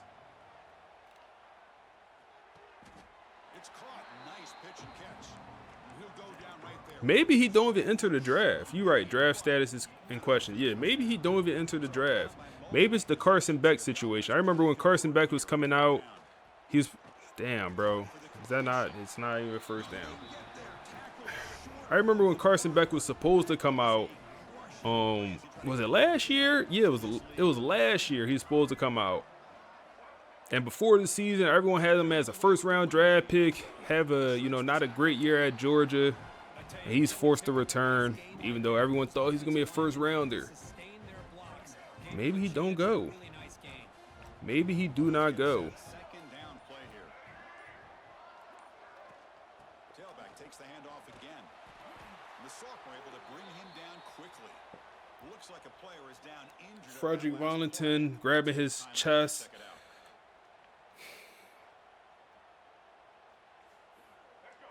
Third down after that running play.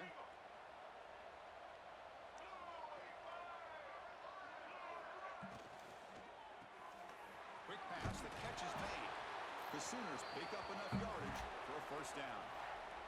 It's the 2-minute timeout as the offense tries to put the finishing touches. Nah, he's gone, bro. I just thought about his overall. He's a 94 overall quarterback. He's going. He said need D linemen with abilities. Off the play fake, looking to throw. Good thing is we're gonna manually progress our team, so we could do what we want during this offseason. We will do the offseason tonight, so don't go nowhere, y'all. Appreciate y'all boys for being in here, man, holding it down. Unfortunate into the season, y'all. Unfortunate into the season, man. But I mean, look at Juju, bro. 402, 4 touchdowns. We needed Rayshawn to go band for band. And remember what's the name of this stream? Do we have a Heisman quarterback? Shit, I was supposed to change the name of this stream 4 hours ago. I was supposed to change the name of it. That's on me. I was supposed to change the name of the stream. Oh, man. Do we have a Heisman quarterback? I forgot I named the stream that. Because at the start of it, I thought we did have a Heisman quarterback. He just came off the, 472 yards, 7 touchdowns, 83 completion percentage game. I don't think, yes, he deserved to be in that Heisman conversation. Our backup quarterback, we don't have a backup quarterback on this roster. That's probably the scariest part about this team. Is like next year's starting quarterback is not on this roster, and if he is, we in trouble. And that's just how I feel. If he is, we're in trouble. What happened? You just popped in. That's why we lost, man. Use the good luck. Julian Lewis proved why he was the Heisman Trophy winner. There's the snap. Looking to throw the ball. The receiver grabs it. They bring him down at the 44. That's a solid game. He proved his levels to it. We thought we had a Heisman quarterback, and we do not. Offense looking to throw the ball. We do not. Not yet. You said Lane, yeah, bro. Why is Lane Kiffin in Norman? Why is Lane Kiffin the head coach over here, man? Got Julian Lewis looking insane. What's up, Nas? How you?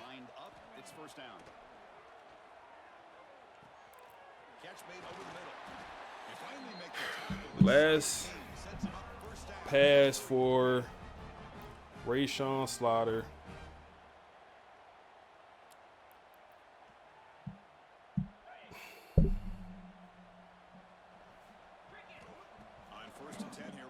Todd Burton. Oh, no. Last pass of his career is going to be an interception. He's just going to go down as the time runs out in this ballgame. These playoff games, it's win or go. Why did he bullet pass it? Is that the man, myth, the legend? Yeah, Nas, we was talking about you earlier on stream, man. We was talking about you earlier on stream. Yeah, that's Nas, man.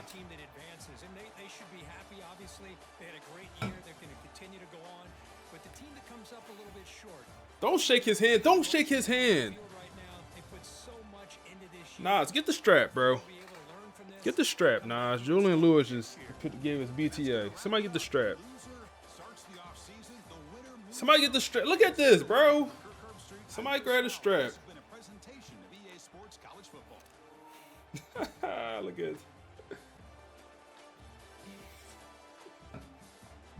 Oh, man.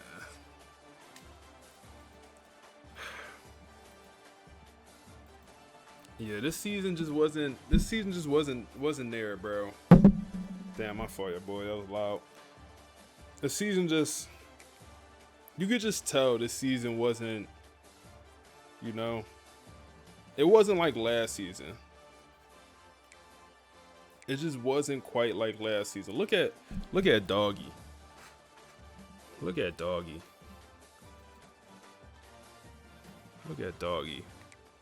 That might be the first quarterback to throw for 400 yards on us, at least in a long time.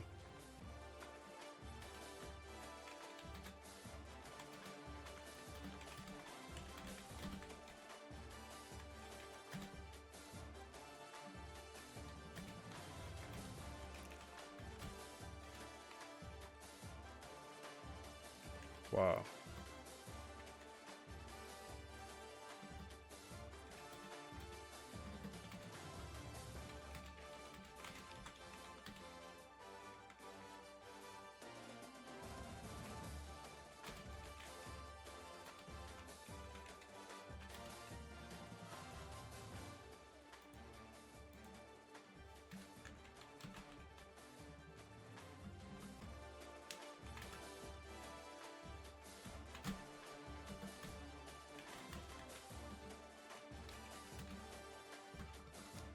Oh, man.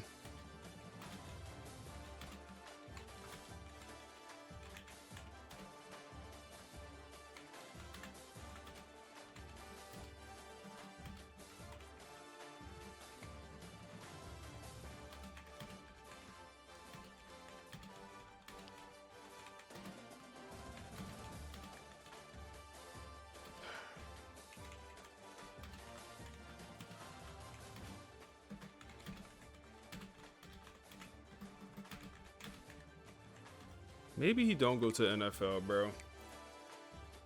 Maybe he don't.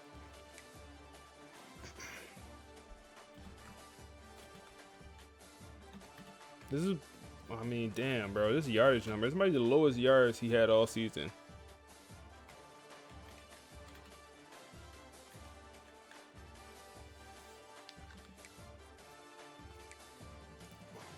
Usmani had, damn, Usmani? I don't remember him having this many yards.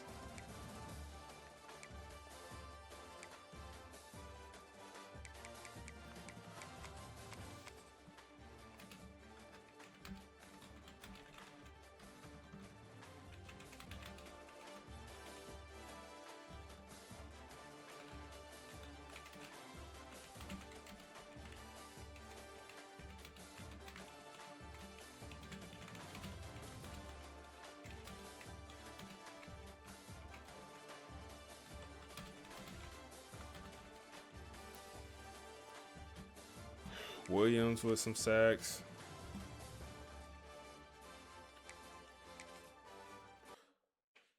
Damn.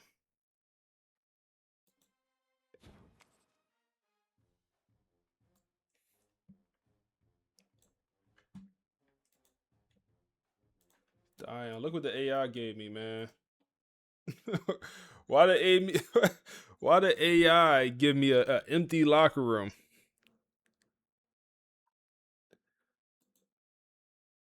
Shador walking off the field with No, why they give me the empty locker room? No. They trolling me. Them boys trolling me, bro. Playoff semifinals. They funny. Them boys started trolling me.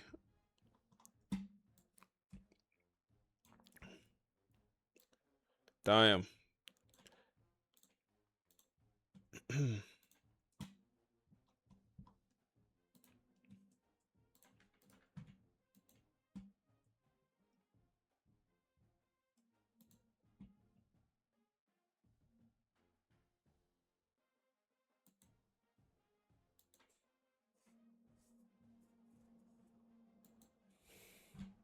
The winner after the storm.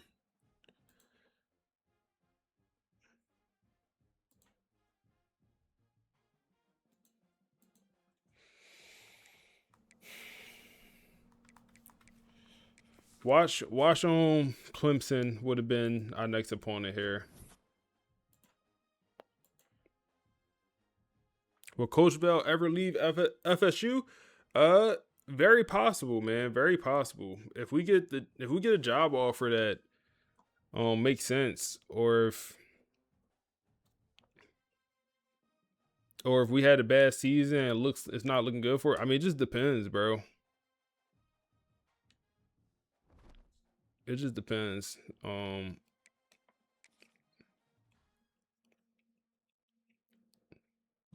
Yeah, tough way to end the year for sure. So the Browns need a head coach.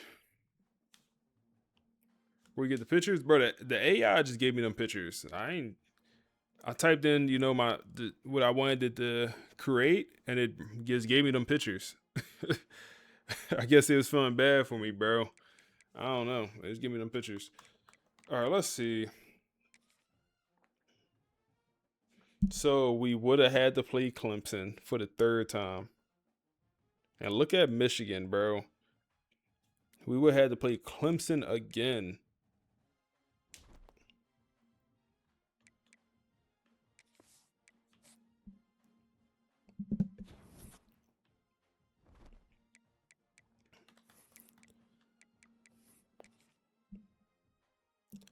Oregon, Oklahoma, and the Natty. Michigan made the last two national championships. They miss out this one, and they lose to Oregon. Was that OT?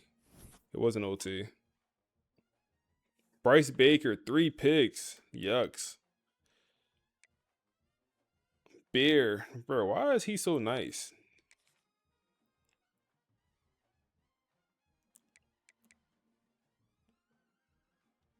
Yeah, they definitely had a dogfight, 35-34. Then Julian Lewis. Bro, like, why is he going band for band? He's a 75 overall quarterback, throwing for 324, 2 touchdowns in the semifinals. He outplayed Julian Lewis. He outplayed the Heisman Trophy winner. Oh, I'm pulling for Oklahoma, man. I want to be able to say we lost to the Natty winner. I guess that's the only thing we got going on.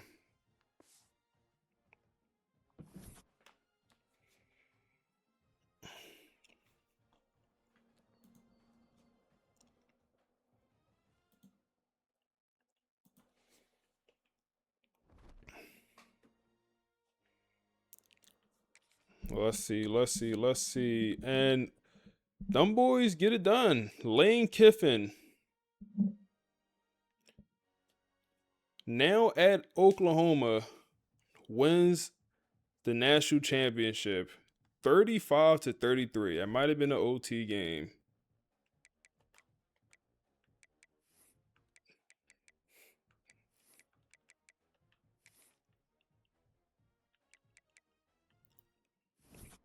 No, it wasn't an OT game. They had to come back in that fourth quarter. Lost to a chance. Can't be mad. Scheduling for 100%. The thing is, they won't have Juju, so it won't hit the same. Assuming they won't have Juju. Assuming he's a 95 overall. He probably should go pro. So it won't hit quite the same, but you already know we're going to schedule him.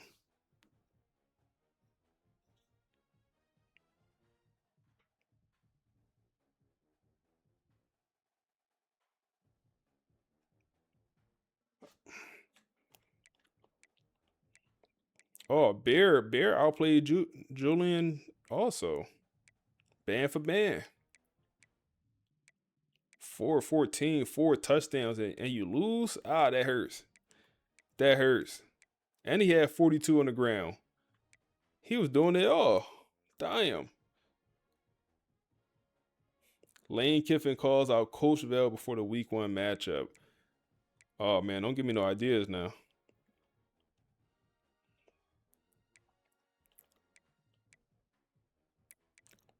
Huh. Maybe the other way around. Hey, just make sure y'all following the Twitter, man. Whenever something happened during this, in between this stream and next stream, I always tweet it out on Twitter. So I'm going to go ahead and drop my link to the Twitter, man. Follow the Twitter. Anyone that followed the Twitter tonight, I'm gonna follow them back, man. If you care about that, I got you.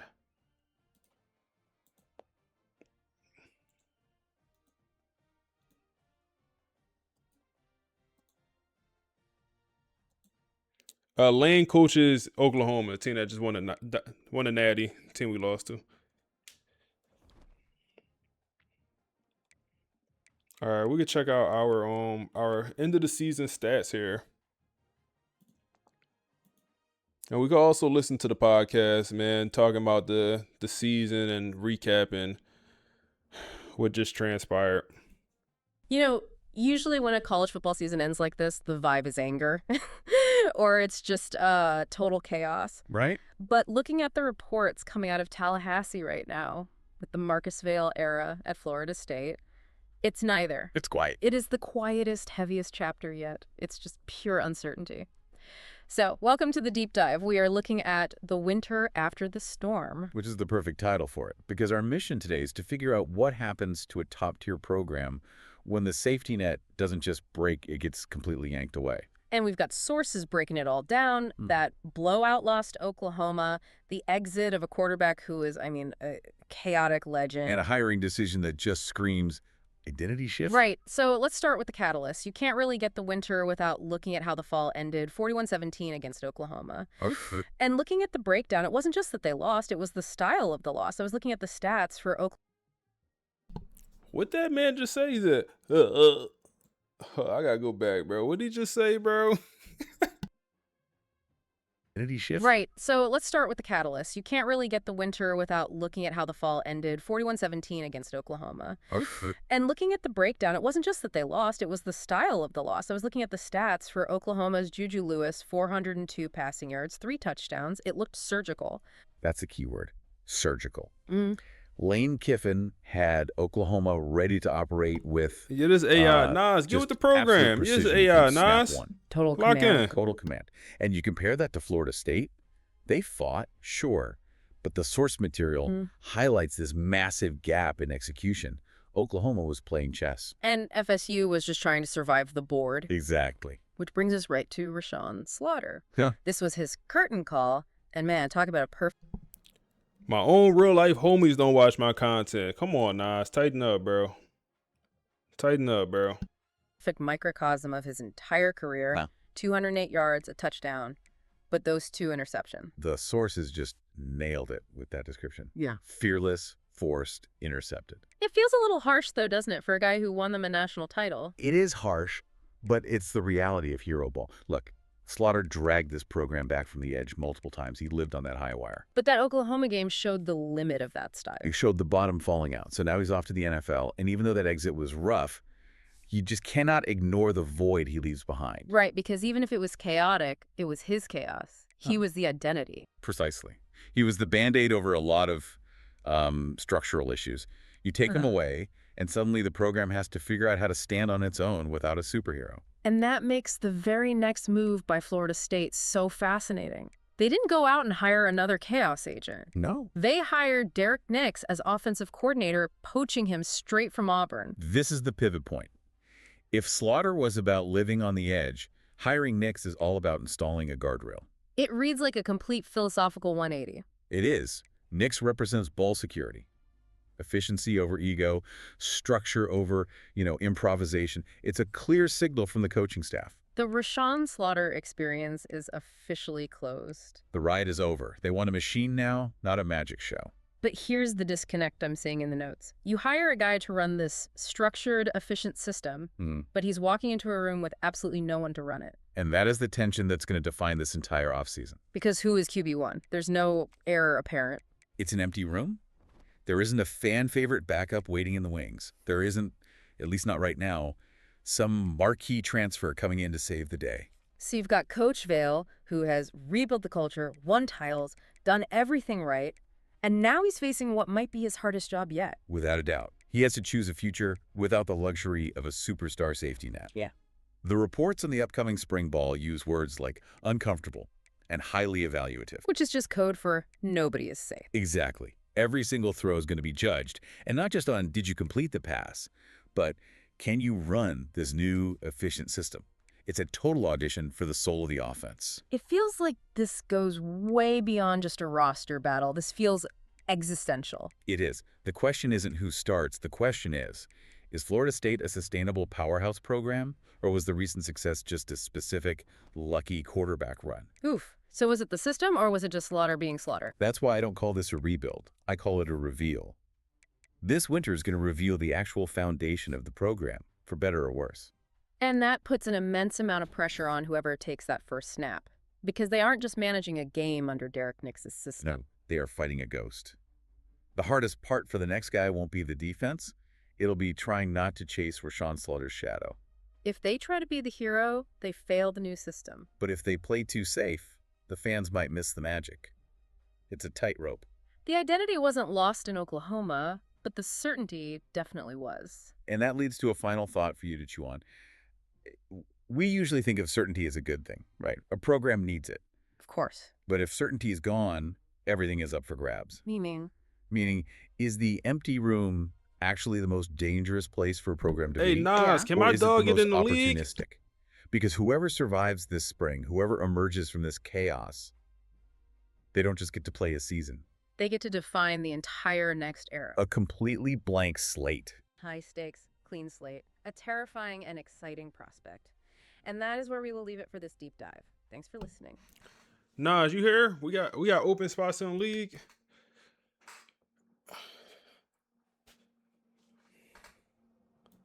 Thanks for the gifted. Who get this sub? Somebody get you a sub earlier? Who need to gift this sub, man? I got you. If you need to get this sub, let me know, man.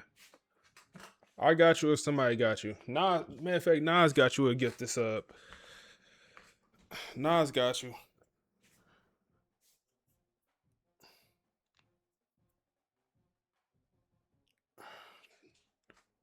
Try to get a good stretch in, man. All right, let's see what's going to happen here, man. So, damn, Randy Good is looking to transfer out. That's not good. Also, our 2 5-star running backs, looks like they're gone.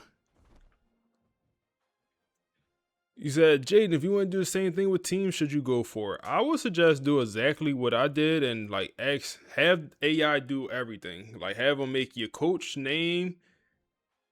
Like you give them a prompt and you know, I think I had in a video I posted, like I show you everything. But I would just have them give you the coach name, the team, you know, the offensive playbook, the defensive playbook, give you everything. Would be my suggestion. All right, players leaving. Rayshawn gone. Out the door.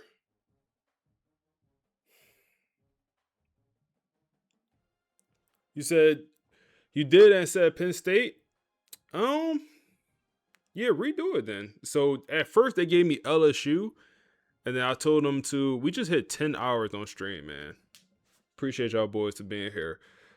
Yeah, when we did it, they gave us LSU, and I was like, nah, I don't want to do it LSU. Give me another team. And that's when they gave me FSU. So yeah, tell them to give you, hey, this team is too good. Like, just tell them. They'll give you a different team. All right, D'Angelo Boyd, gone. Rayshawn Slaughter went out sad, man. He went out pretty sad to end his career. Gone. Linebacker that didn't play, gone. Backup quarterback, I don't know why you leaving, but you gone. Now this one hurts. Kevin, elite development. We played him too. It says he started 13 games. He didn't start all 13, but he played. This one actually kind of hurts.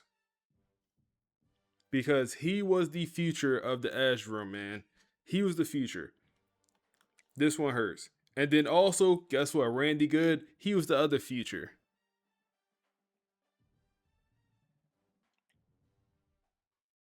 This is the game, man. This is the game.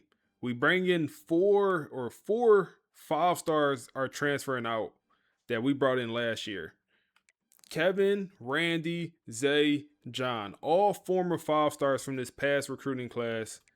Chip is a sophomore, or he was a 4-star, but normal development. When I said we didn't have the future quarterback on the roster, I didn't realize we wasn't going to have any quarterbacks on roster. I didn't realize that. I just didn't. We currently have no quarterbacks on roster. If I'm able to get one of these linemen back, I'll be extremely happy. I prefer Kevin. Come back. Failed. Damn.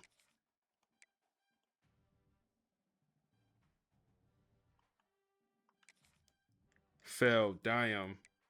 Give me one of the running backs. We get Zay. Okay, that's fine. We'll take Zay back. John, you want to come back? Man, I would much rather have it been the other two. Much rather. Wow. The other two would have been way more useful to have back. They would have actually been starters next year.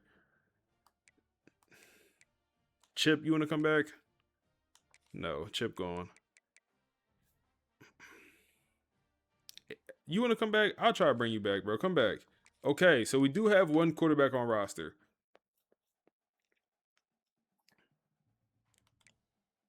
And the linebacker will let you walk. Okay. Rayshawn. I mean, it say none, but it's worth trying. Gone. Left guard, gone. 4th round draft pick, it looks like. Bates looks like he's going to be a day 2 guy. Cromer also looks like no, day 2 is only the 2nd and 3rd rounds, right? Day 2 only 2nd and 3rd rounds. So Bates day 3 guy. Cromer day 3. Zay Thomas, no play Zay trying to get drafted? What we doing? What we doing, NFL? Y'all taking anybody, huh? I'm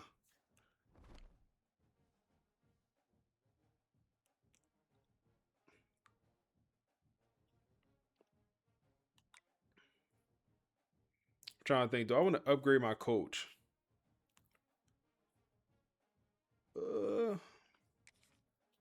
Let's we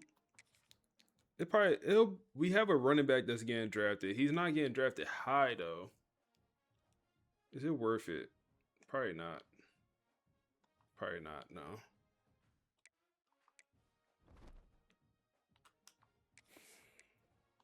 Damn, bro. Somebody's gonna get some very, very good D linemen in this transfer portal, man. We had 2 elite development defensive linemen transfer out. Hurts. That hurts. That hurts. Damn, we should have bought the ability for the to get more quarterbacks interested. You right, man. You right. We should have got that ability. 100%. 100%. 100%. That's on me. That's on me.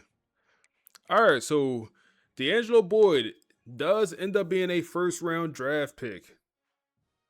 The best corner in the league goes in the 1st round. He honestly had a kind of underwhelming, well, I say career. Maybe not career, because last year he had a down year. His freshman year was his 1st year. I think about damn, what's the buddy name? He was at LSU and he's with the Texans. I can't remember. Y'all know who I'm talking about. Corner that was at LSU. He with the Texans now. His 1st year at LSU was his best season. Every year after that was worse, which is interesting because usually, Derek Stingley. Freshman year at LSU was his best year. Every year after that, just not as good. And I would argue that was D'Angelo Boyd's career. His worst overall season was his best season production-wise. He almost won the Jim Thorpe Award as a true freshman. He was a finalist. No picks in his whole career. That's what I'm saying. Like, was his career almost underwhelming?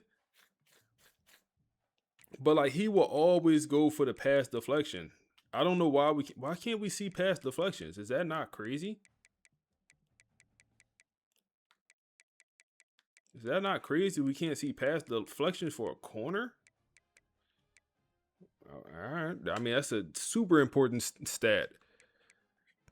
Unless, am I missing it? No, I'm not missing it. Crazy we can't see that. Absolutely crazy. Is that McKinley at Colorado?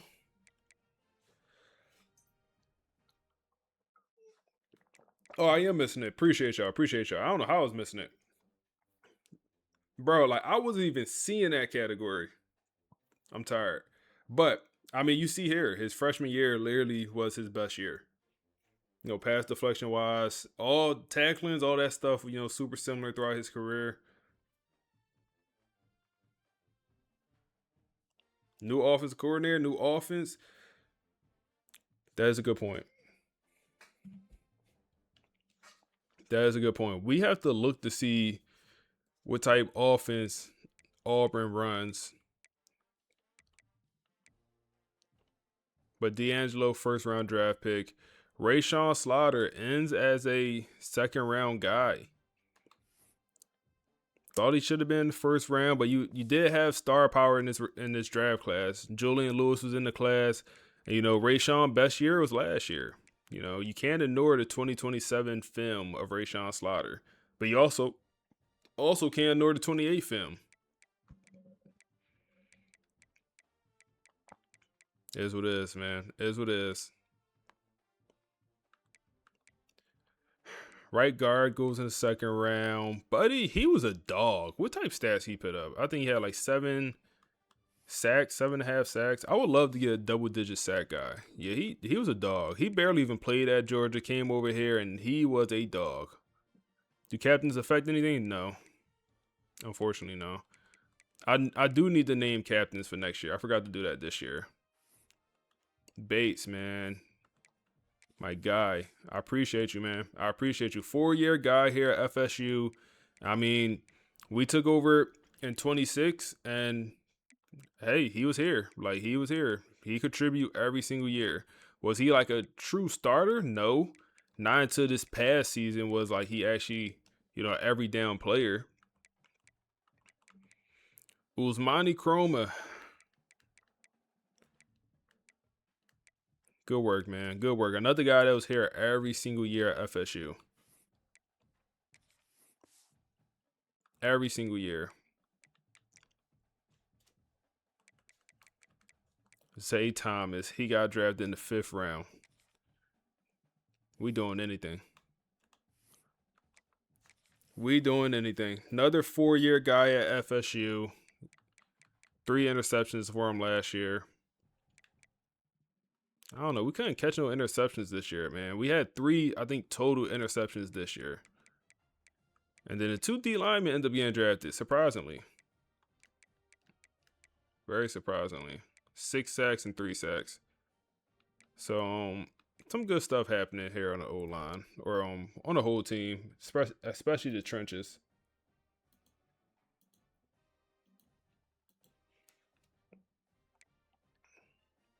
So, I want to look at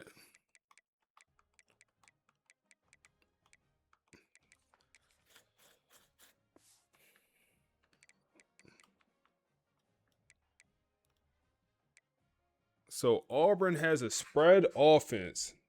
Looks like we're going to Auburn book this year, man.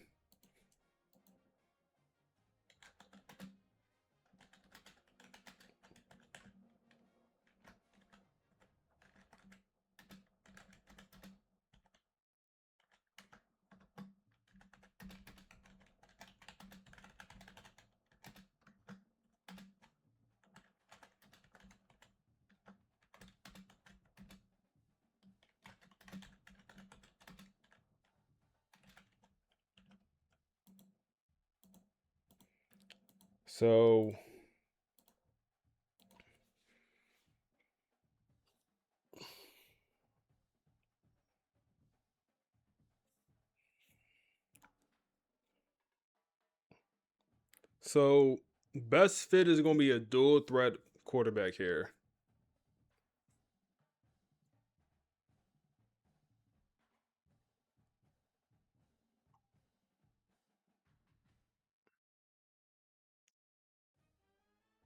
Dual threat or a backfield creator is what we're looking at quarterback.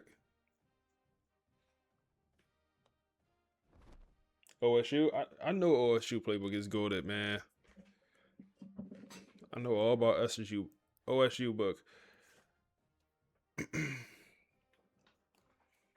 Ocean, what's up, bro? He said, I know you're more of a college football guy. He said, do you know anyone else who have any good Madden rebuild teams? I do not personally, bro.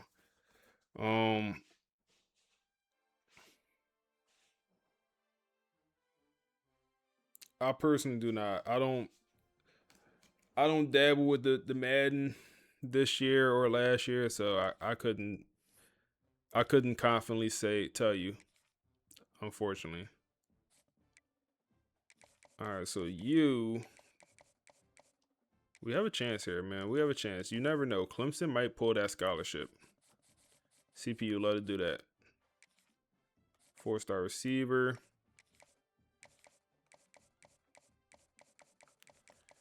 All right, man. We gotta bring in a pretty solid portal class here. I'm gonna limit myself to 10 portal players, y'all. 10 portal players is our limit here. Because yeah, 10 portal players.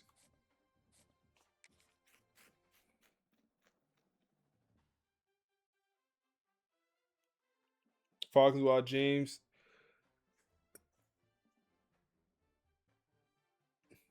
Bro, I was gonna say C4, man. C4 is the one. I know C4 is an Eagles fan. That's why. That's probably really the reason I know about C4. He's an Eagles fan. I'm not sure if he's from Philly, but I do know he's an Eagles guy.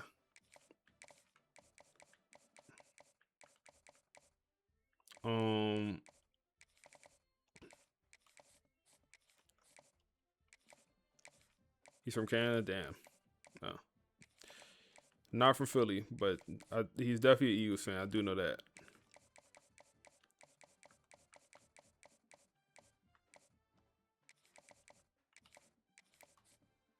Okay. All right. School grades. We're still a 4.5 star. I thought we might move up to a 5. This team might not be able to go to 5.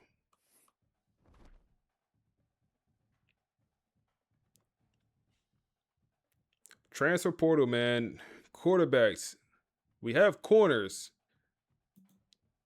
We have corners interested for sure. Any 5 stars in the portal? Ooh, a 5-star D tackle from Miami. Buddy, I remember you. I remember Buddy. He was hurt. He was like a 94 overall D tackle, and he was hurt when we played Miami, so he didn't play. Josh, we grinding, or you said you grinding. We about to get 100 likes. How many are we at, man? We are at 91 likes, man. Go ahead and knock that out. Get us to 100 likes, y'all.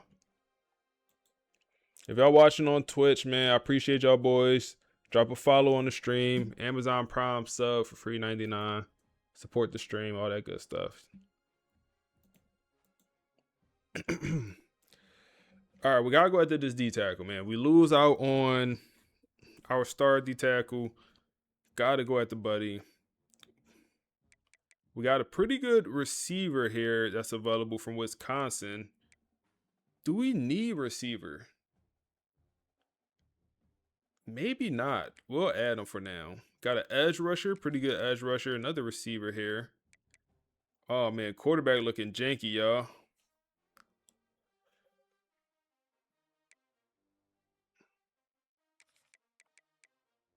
Nah, don't do me like that.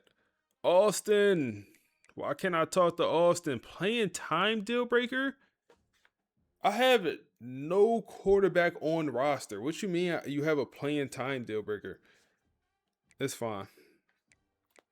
All right, come on. Any quarterback.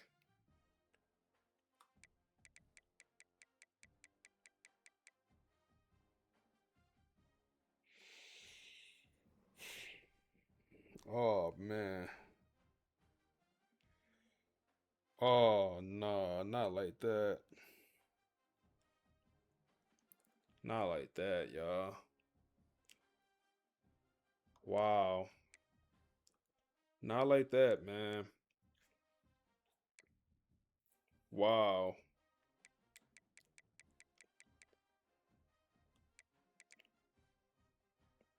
Wow. This would have been a perfect quarterback right here. 6'7" pocket passer. No, he would not. We need a dual threat. Wow. Them boys. Wow.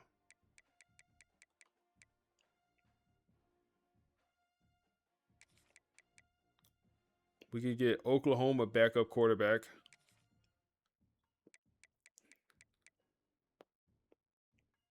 Wow.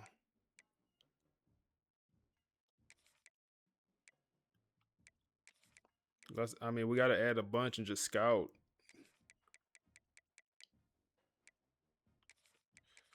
Wow.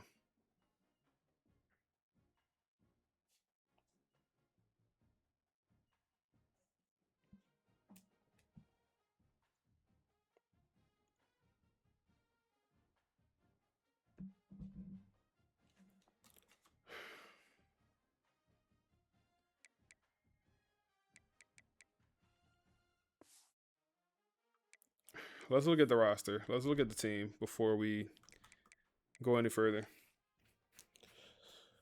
Let's try to identify needs here. It's so unfortunate that, like, Rayshawn Slaughter, you're not on the team. But the fact that he's still here, like, is messing up my playing time deal breaker for players. So we currently have one quarterback. Running backs.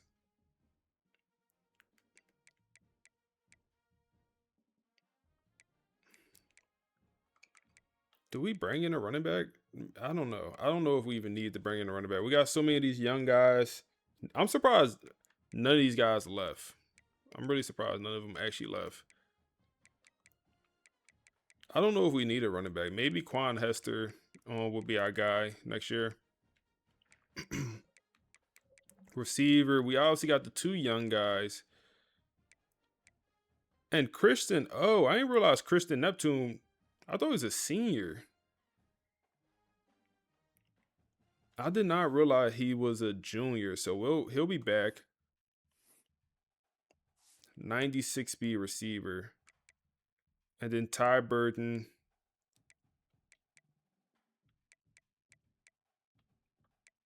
So yeah, we don't lose anything at receiver. There's no point. Yeah, we don't need a transfer receiver. Tayshawn is gone. We do lose BJ Gibson. Tayshawn is gone and also Chase. So I could use another tight end. Morgan will be the next starter. But I could move like you or you. One of these guys could go play tight end.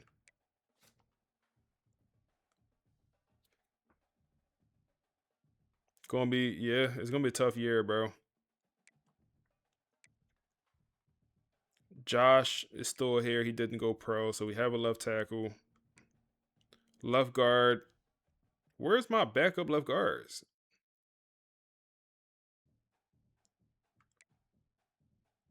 Okay, center.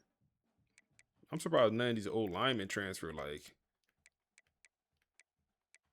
these guys got no playing time with star development. All right, I mean, I'll take it. We don't really need old line. I mean, maybe we do, but so we did have some guys get drafted on the old line, and we do have tech or on talent developer. So that allows us to now we have like skill points here left over. So that snowball effect, perfect. Elite development was.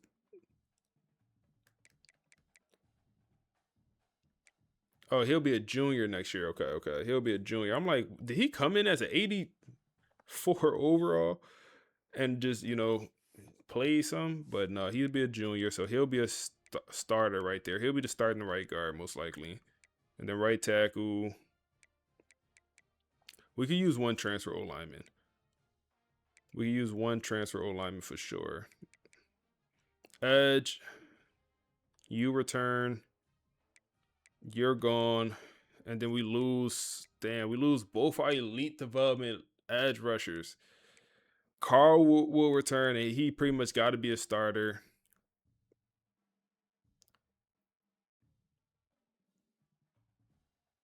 You say he had no hit?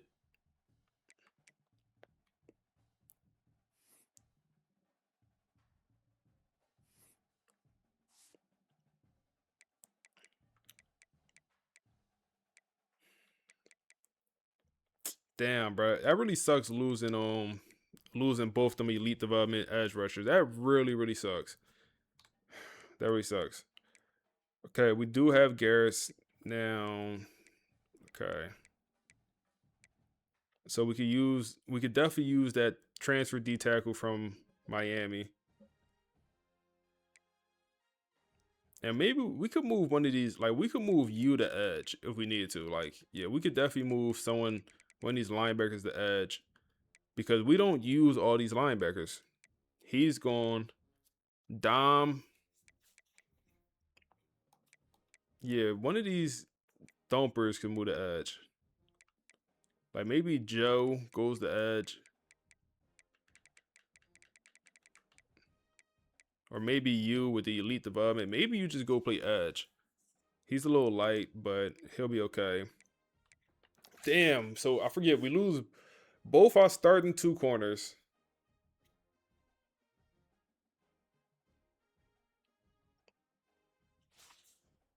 So we have Benjamin Westerman with the elite development. He has 45 skill points to use already. He's going to be a problem. Then Andre Law, he's going to be a problem. So we have two. Andre Camardi Jr. is still on this roster. I forgot about Doggy. We could use one transfer corner because Andre and Benjamin is going to be in the. We need two transfers actually because we ain't bringing any freshmen. Safety, we lost our top two safeties, and then we don't have a guy that's going to start.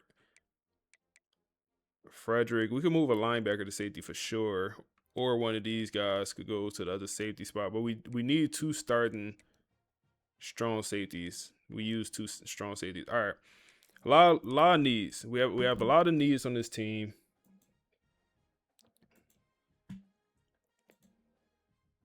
A lot of needs.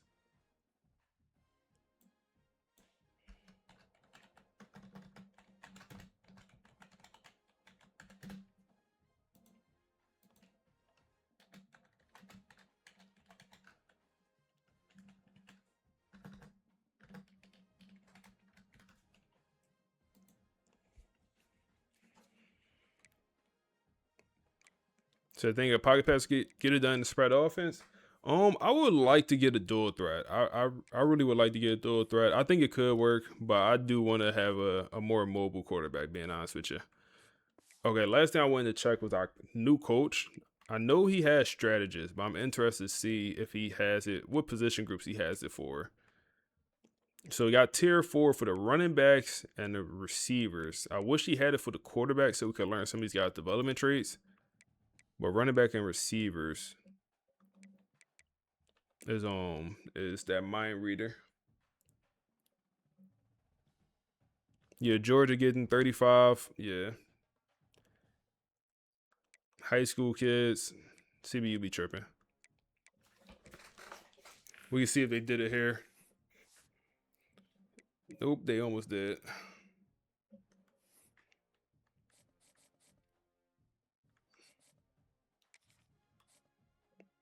Like we don't need you, but yeah, we don't need you. We just don't need you. All right, now we could scout some of these guys. Backfield creator here.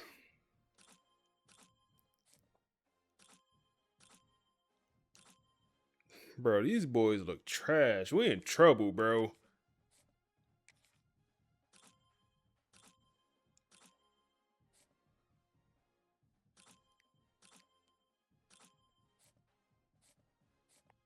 I don't know.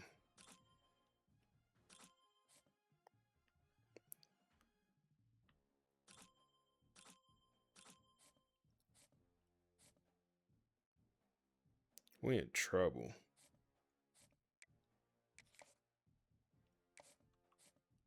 These boys look trash, bro.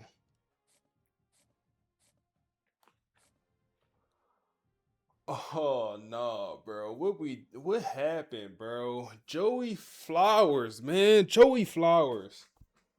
This man transferred out to go 9-5 at EA. Fix your game, man. I'm blaming EA, bro, because we had a perfect quarterback. He entered the portal to not sign anywhere.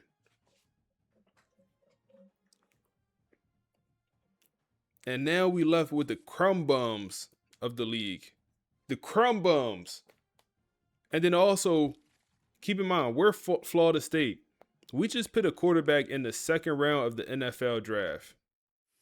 We don't have any okay quarterbacks interested in this program. Not one.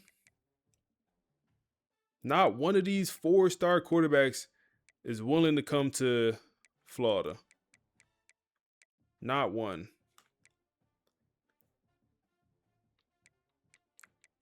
Come on, bro. Not even transfer quarterback from UL Monroe. But Clemson is number one on all these quarterbacks board. Clemson number one on all these quarterback boards. But they just want to go to Clemson. Y'all, what y'all on, bro? What y'all on?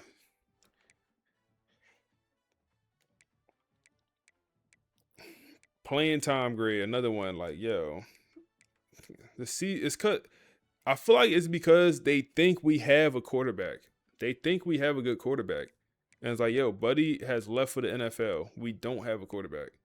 But like playing time grade, C+. We literally don't have a quarterback. All right, what do we do? What do we do? What do we do? What do we do? I think the game plan is to have a phenomenal roster around this mediocre quarterback we'll have. That has to be the game plan here. Have a phenomenal roster built around this mediocre quarterback. We don't got no gadget, bro. I went after a 5-star gadget this last offseason or this last recruiting class. I ain't get him. Did not get him. So in-state kid right here.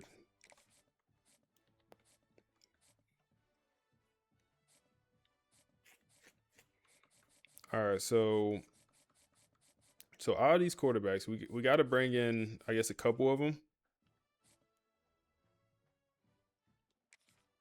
We got to pick our favorite two, I suppose. I guess you. He's a dual threat with no speed.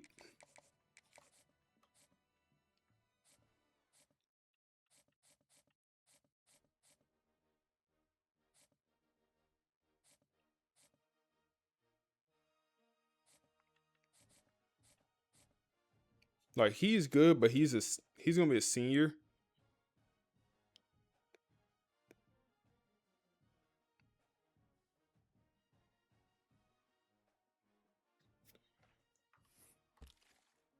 I don't know, bro. I don't know. I mean, I don't know.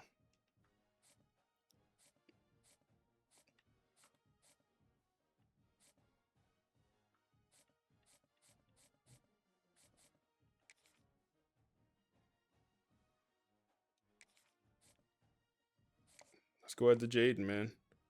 Jaden Moffitt. I don't know, y'all. This could get janky.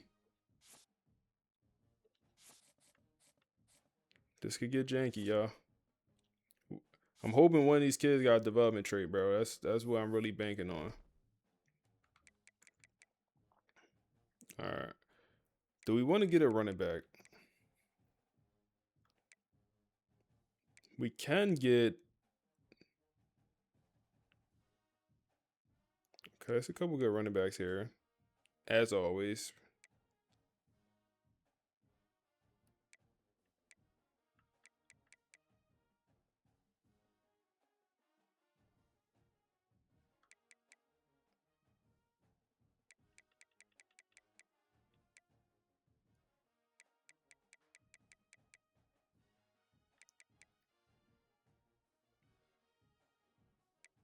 Go start that true freshman.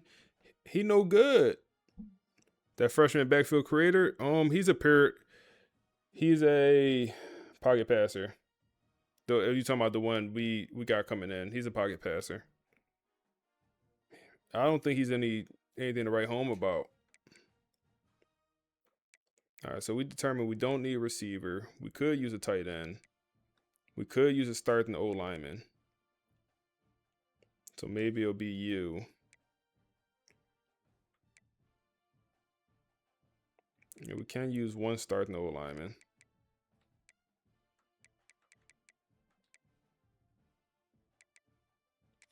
So we'll add both these kids with the hopes of getting one. We got one edge rusher we're already going after. And then a freshman that's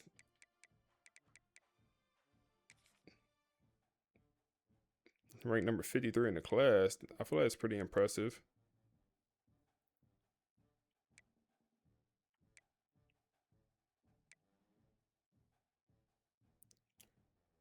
We don't need that many D tackles. We don't need linebacker. We can use corner and safety. Okay, we got one corner. There's a freshman safety here we could get.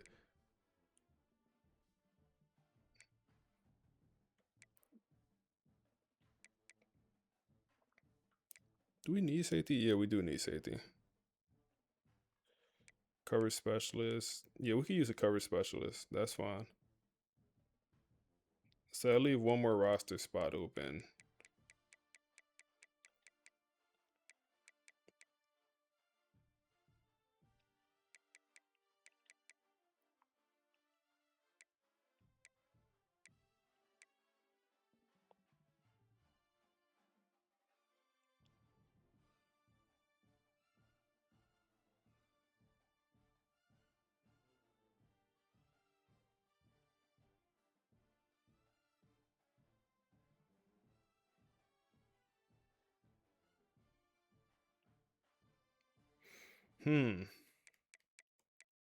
Picked up 1,000 yards last season. That's a freshman. I mean, we don't need a receiver that badly.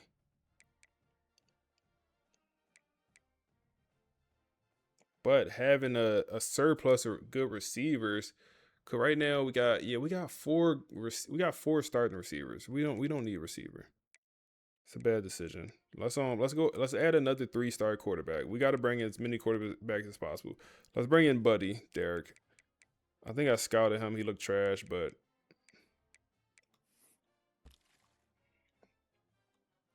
the brothers.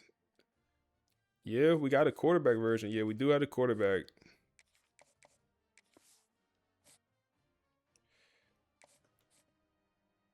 Buddy looks so trash. He might have elite development. That's what we playing. We hoping one of them have elite development, and we could develop him to be a guy. That's currently the game plan. I'm going after 2 running backs. I just want one. We honestly don't need running back, but in my opinion, it's like we need the best players we could get to build around having a down year at quarterback.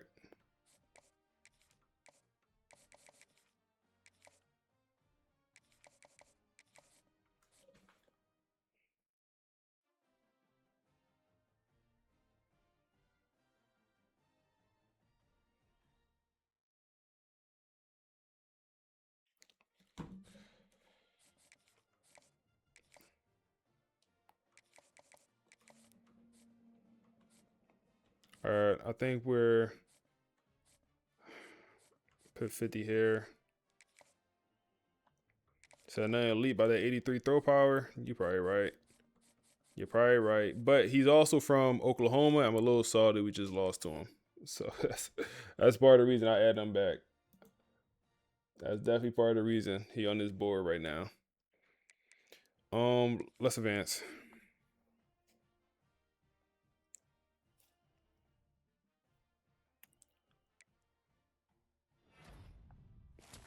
Okay, we do get Mike, middle linebacker.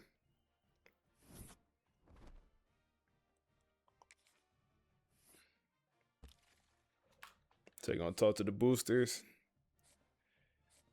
Oh man, we're not even gonna get some of these cats.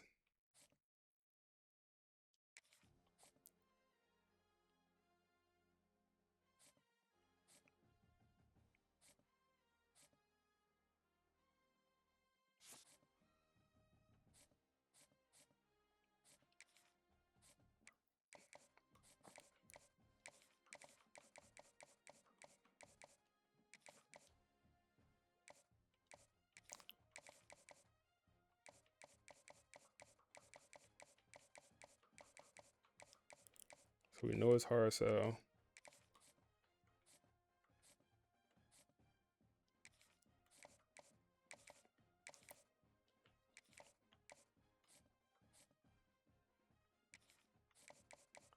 I don't know why I ain't put some of these players on a visit for week 1.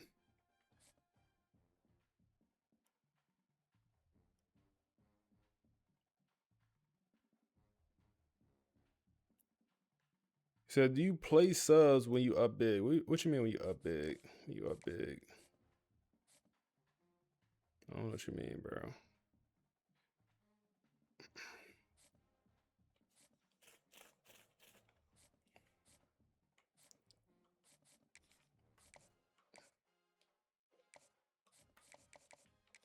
Okay, might be at a hard sell here.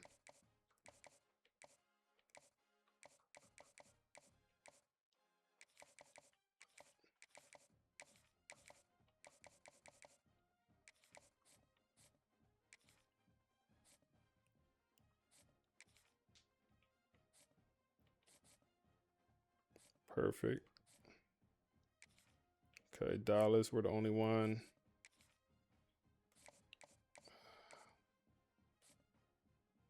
Did we not start off in his top?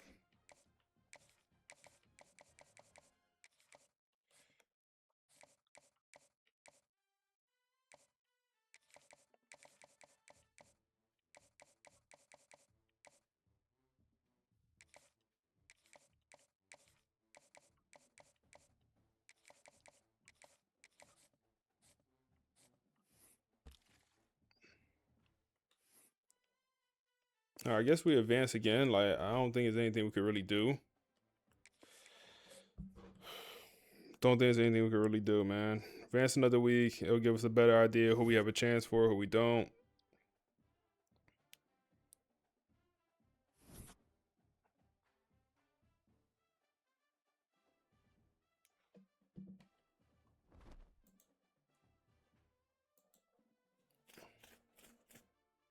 Hit 100 likes on YouTube, on the YouTube stream. I appreciate y'all boys, man.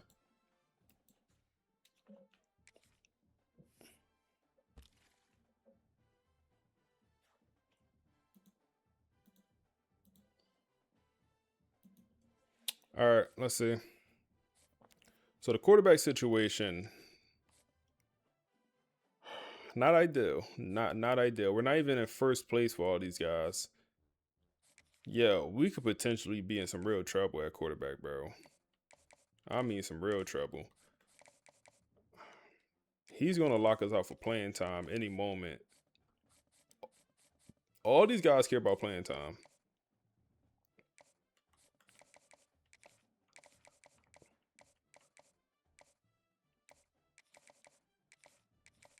Some of these cats going to lock us out for sure.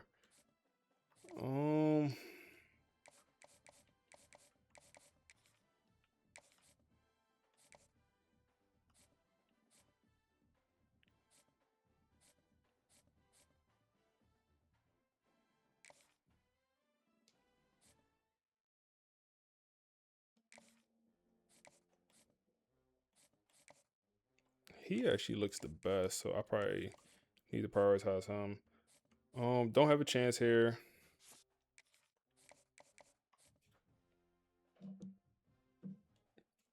You, it looks like we'll get lost out on the receiver. Wow, okay. He'll get you. Throw you on a visit.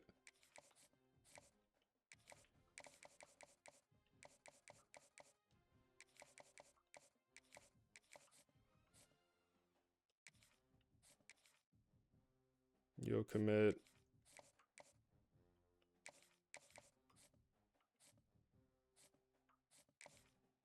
Throw you on a visit.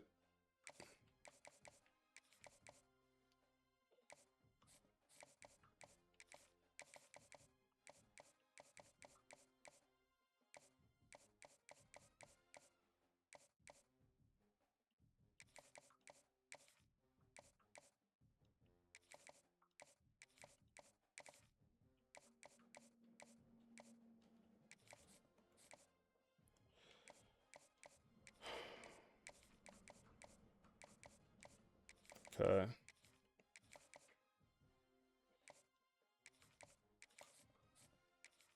Should get you. Okay.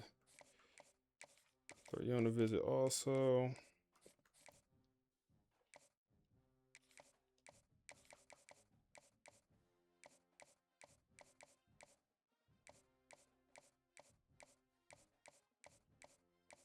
Okay, so we know it's hard sell perfect. So we could end up with the best player in this portal, and we know he's a demon. We know that for a fact. God, from what I remember, he's like a 94 overall player. So that would be a very good get.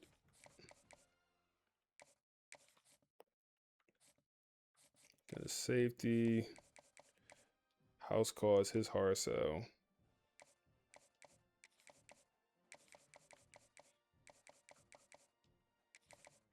And we put the soft sell back on. Now we have 2 more open spots here. I think I need more quarterbacks, bro. I think we just got to max out quarterback.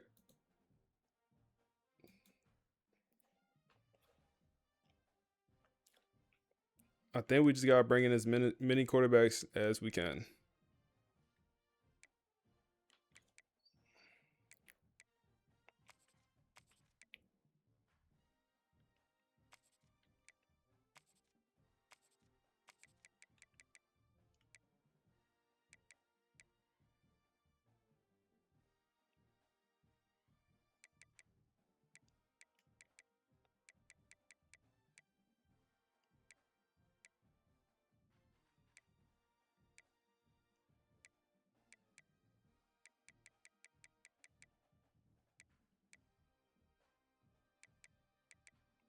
Buddy from Oregon, like I guess do the method. We get some of these guys from big schools. Like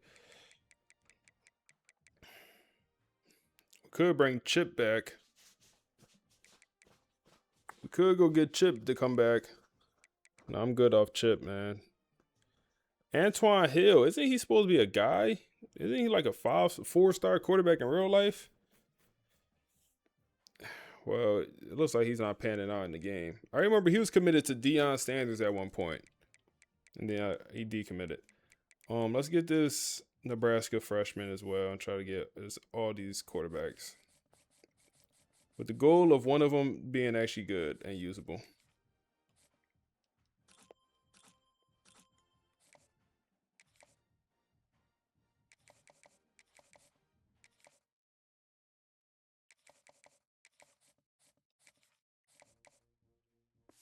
All right, let's advance.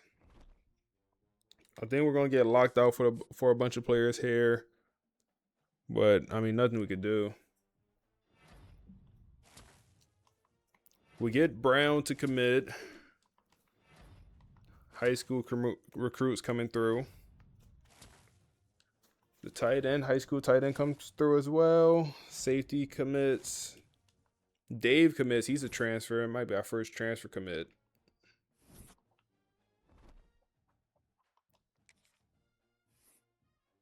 So your incoming, the quarterback, no. I mean, I just don't think he's good enough. He got impact development trait. I just don't think he's good enough, personally. But he could be the starter. You know, he could be.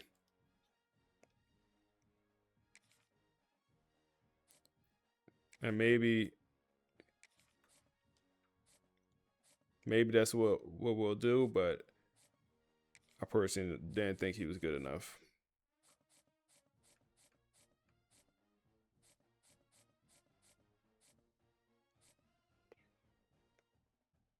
And you lock us out. Playing time. Great. We don't have a receiver. Okay, yeah, we decided we wasn't going to get a receiver. I keep forgetting. Okay. Left tackle should commit. Guard should commit. That'll help out the O-line. Okay. He should commit. That'll help out the D-line.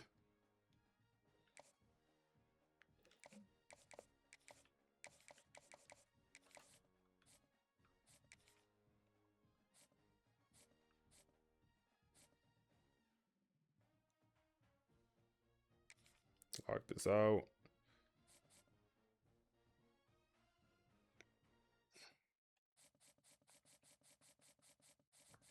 No, you're right. We can't bring in this many transfer quarterbacks. That don't make any sense. That does not make any sense. We have one quarterback on roster. Corbin makes 2. 5 quarterbacks. Let's go with 5 quarterbacks. We out on. Jaden, no, I gotta keep you in there, twin.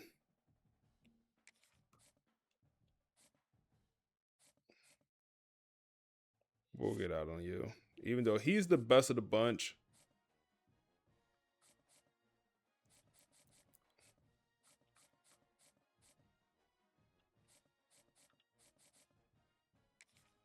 We'll also get on Zach. All right. It's a little bit more realistic. Yeah, you're right. That's too many. That's too many. Can we just advance? Yeah, let's advance. We've done a lot in that portal.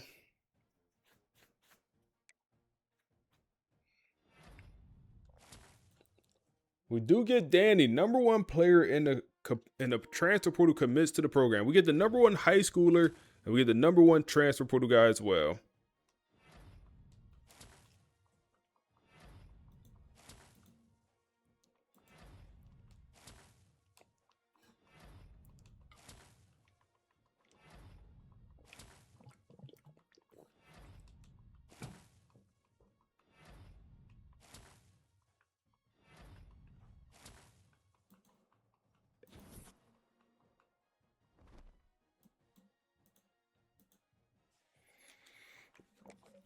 National Signing Day, man. Let's see how we did.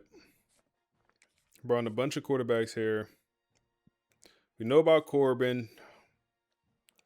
Normal.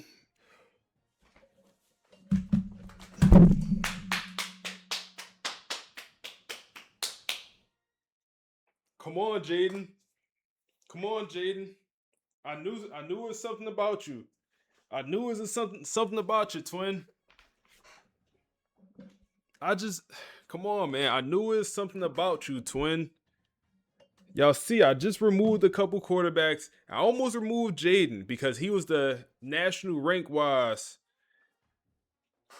National rank wise, he was the highest. But I'm like, no, that's twin. I can't remove twin. Maybach music. I can't remove twin. Hey, I appreciate the sub, man. Amazon Prime sub coming through. Y'all boys going crazy. Appreciate you. Appreciate the sub, man. All right. I'm happy now. I'm happy. He might not be good this first year. He might be good this first year, actually. Like, the speed is there. The throw power, not great. But if we could improve that accuracy tremendously, we'll be good. Okay. And then impact. We're fine with that. We're fine with that. We got one. We got one, man. We got one. I think you gotta see the skill caps, but we got one. Okay, we did get the transfer. He should be a starter for us. And then receiver, we already knew about you. Start development. And then normal Diam. Okay, that's fine. Tight ends. Okay. Star.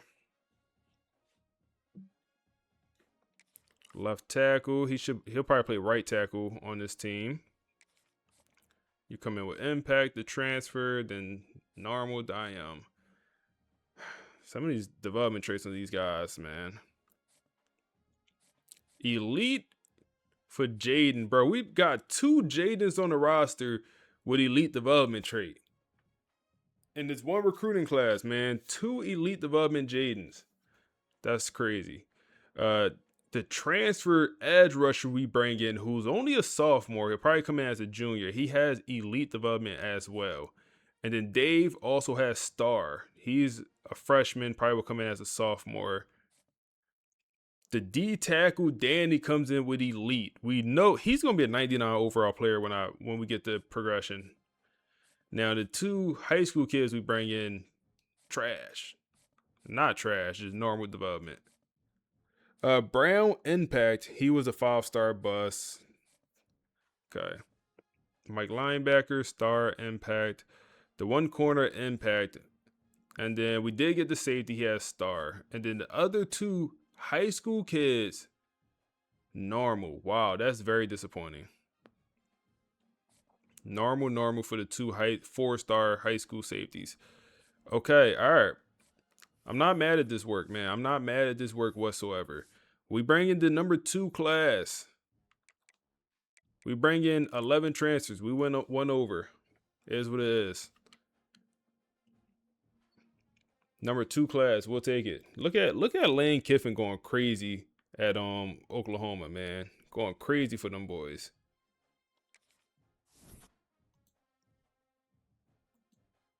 Going crazy. All right, now we get to the fun part, man. Now we get to the fun part. Get the manly upgrade our team. Also position changes. I want to show y'all we do have the penalty on, so we do get the nerf. So just so y'all know. Position change, we just see the overall some of these players. So the quarterbacks, we brought in a bunch of quarterbacks, and Jaden is at a 74 overall right now. But I think he will clearly be the highest overall once we do some menu progression. I appreciate the follow, bro.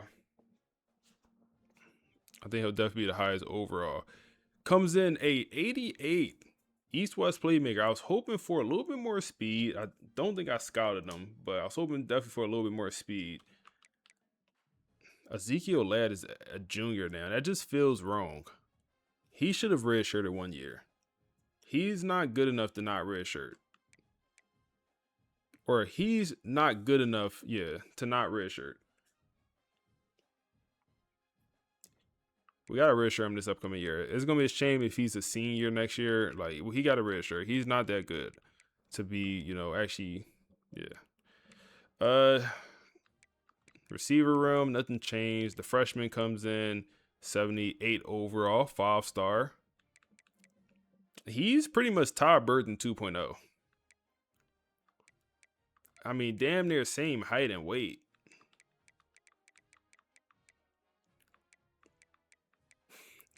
Damn near same height and weight, man. Ty got some stuff on him. But same archetype, everything. Yeah, Nakamura, Nakamura gonna go pro after this year, man. Nakamura, we're gonna get him up to probably 95 overall. He has 90 speed. I didn't realize he was that fast. He feels slower than what he is. Morgan, I'm excited for Morgan progression as well, man. Morgan gonna be a dog, I feel like.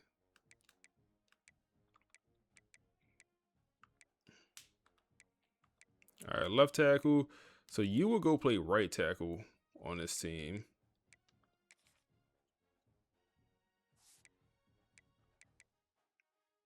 Josh here, a left tackle. We have no left guard on roster. We could change that. Someone said a few times, your center trash. Your center trash. Look at my center.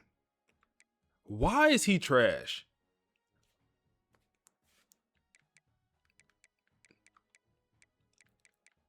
Why is he trash? This is not a transfer we brought in. No abilities? I don't want to hear that, bro. We talking, look at the run blocking, bro. I don't want to hear the no abilities. I hear that, but come on, bro. I'm gonna give him some abilities. I have to. But damn, he was trash this past season. he was buns.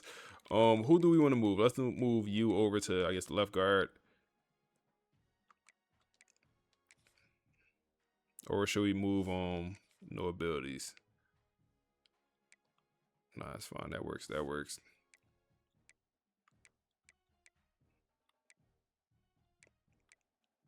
So abilities make a big difference.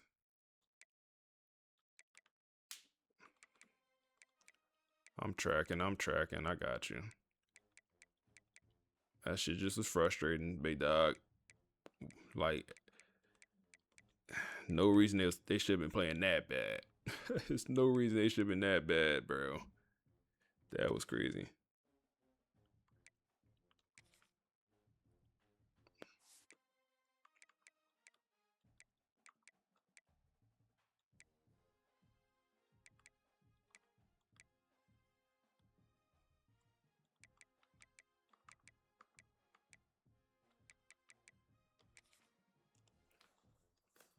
Feeling better at the seeing the team? Yeah, I'm feeling better, bro. I'm feeling more confident entering next year. I think we'll be a good team. I do think we'll be a good team here.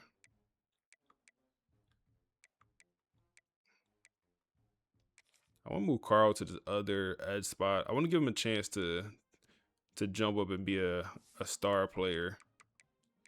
Elite development. You got to get on the field. Jaden, you got to be on the field, bro, or you going to transfer. So Danny, he's a 92 overall. Power rusher. Elite. So both our D tackles are probably going to be gone after this year. We're going to have a complete reset in the D tackle room. Complete reset.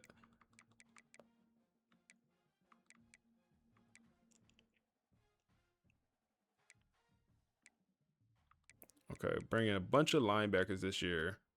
I said I wanted to move somebody to D-line. Do I still want to do that? I feel like it's a smart play to move one of these guys.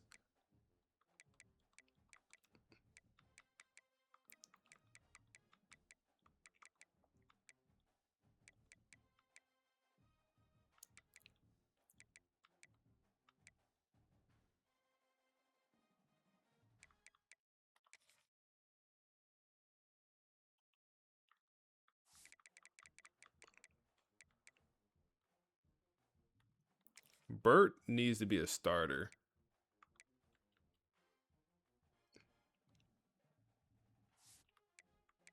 All right, let's move you, Clark, to D-line.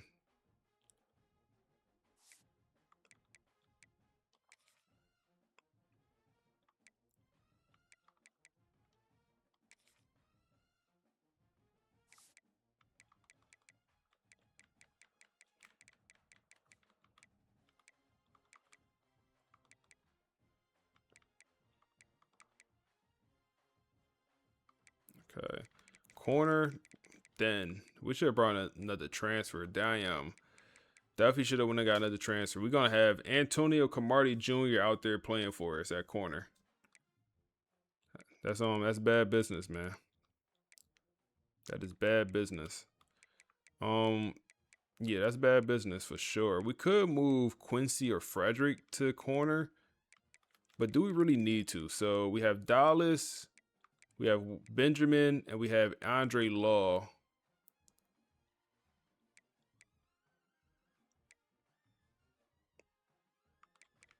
And what if we move?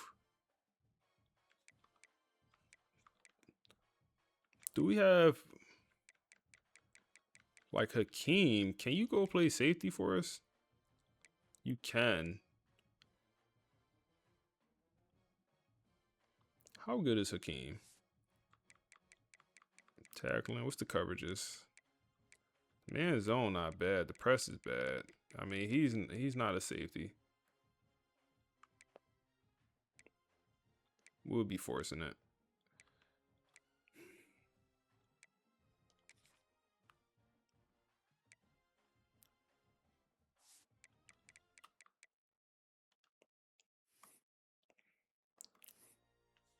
Gotta get that speed up there. Can that speed even improve? 88? All right, that's fine.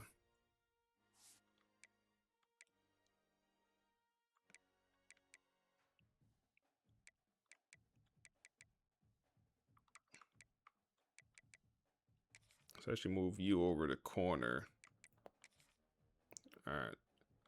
So that makes a little bit more sense. All right. We forgot to bring in the kicker and punter, bro. Damn.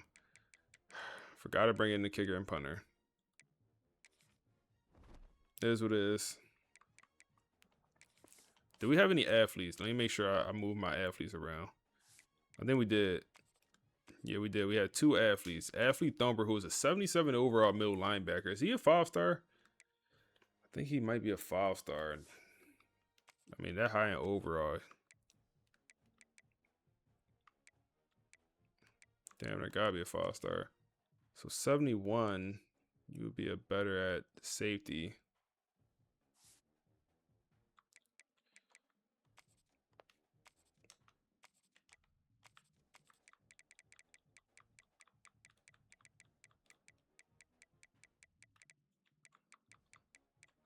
So yeah, I'm really just here for the coverages. He'd be a hell of a Sam linebacker. Or Will.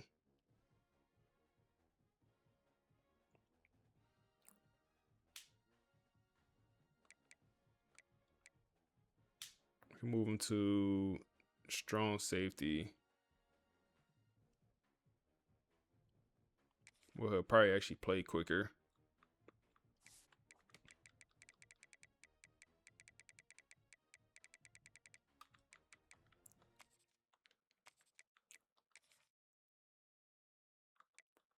Then we'll move you to Sam. Okay.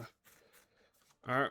Time to advance to the, no, not new season, but to being able to upgrade our players here.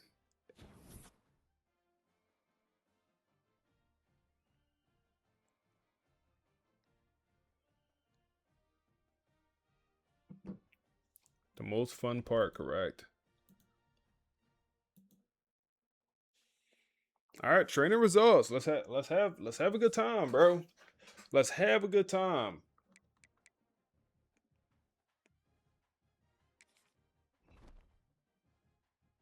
Nah. Nah. Nah. Okay. All right. It's fine. It's fine. It's fine. Do this not feel extremely low? Damn. That feels extremely low.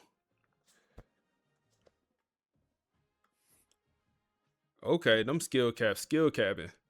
Okay. All right.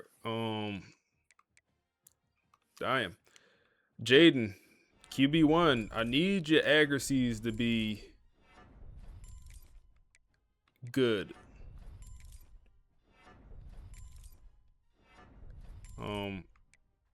I like to increase that throw power 1 or 2. Okay, we'll max out that accuracies. All right.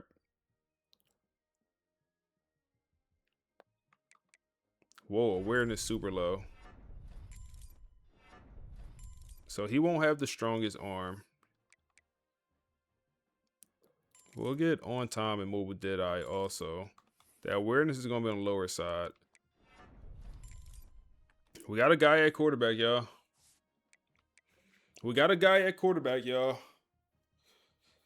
New QB1 is here. New QB1 has arrived, man. Has arrived to the FSU program.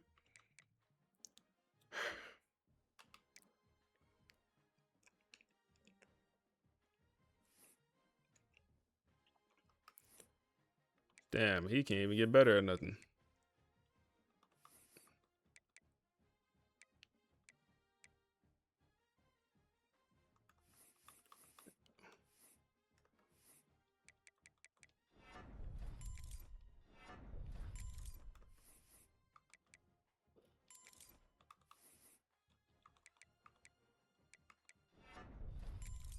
Let's get his overall higher.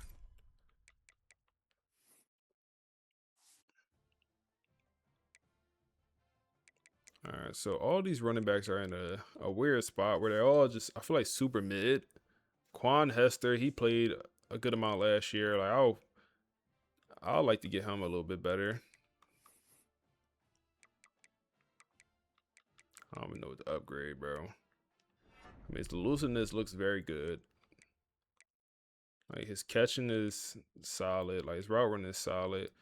Ball carrying vision and awareness, I feel like they don't matter too much for a running back. I guess speed. I don't know.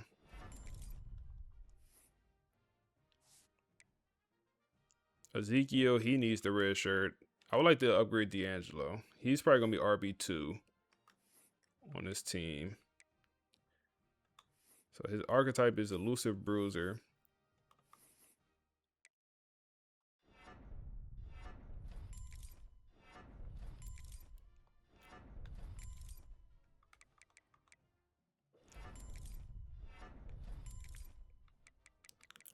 And maybe do 1 to speed here.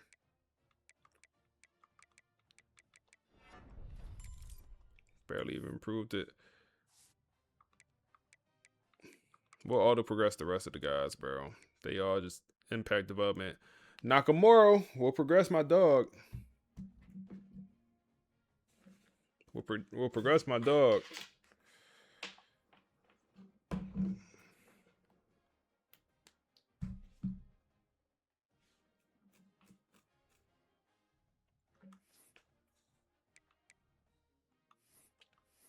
Okay, what do we want to upgrade on him?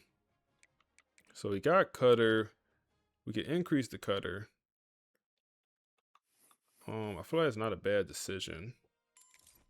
Do have sidestep.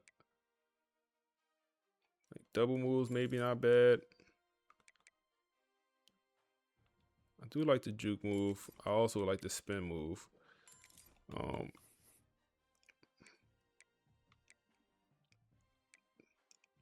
Now I really don't know what to upgrade on him. That said I give you a boost through holes. Okay, I didn't know that. That's cool. That is cool to know. That's good to know. We get this route running a tad bit better. That's his whole archetype. He don't never need to be fast, bro. That's not who he is. He's not a fast player. But we can increase that speed by 1. So he's up to a 92 overall. I'm not sure if he'll leave early next year. I'm not sure. He might not. He might not leave early for the draft. We'll see.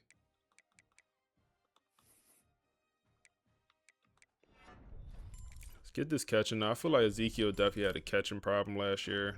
He would drop some stuff. Route running is in a good spot.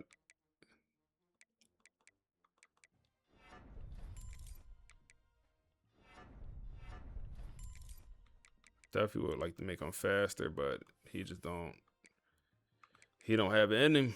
He don't have it in him. Okay, Christian. We make Christian better.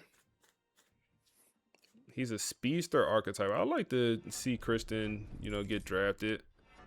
So we could help his, his draft stock here. We'll definitely do that. And Christian is a guy, man. He's a 90 overall receiver.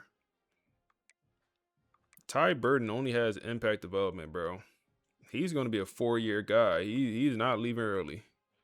He might.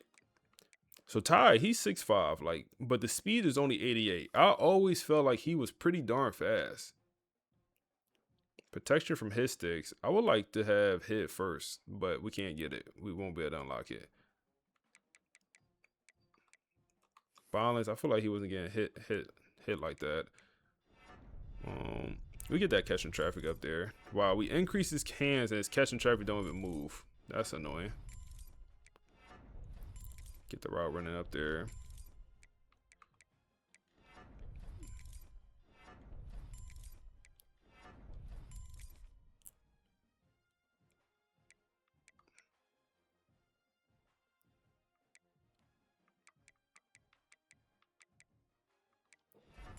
Okay. Ty Burton. And I'll auto-progress the rest of the guys. Connor here. I forgot about Connor. Yeah, I'll auto-progress the rest of the guys. Now, I do want to upgrade Morgan. I should have changed Morgan archetype, man. Gritty possession, just not it for him. I feel like we're leaving a lot on the table here. If he was just any other archetype, like his overall would be way higher. I feel like way higher. They are hoeing him. I feel like, yeah, they doing him bad. He would be so much better as another archetype. I'm gonna change him. I'm gonna change him next year, bro. I can't watch this. I'm gonna change him next year. I said I wasn't gonna change nobody, but I'm gonna change him.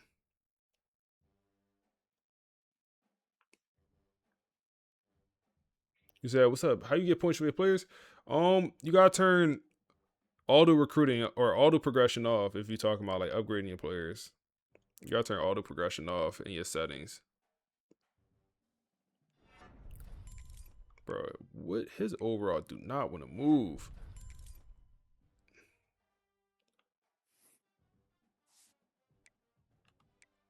All right, left tackle. He should be a first-round draft pick. Josh, you got to get better. They told me to focus on abilities. You kind of already have abilities maxed out. You just buns, bro. I'm already knowing. Bro.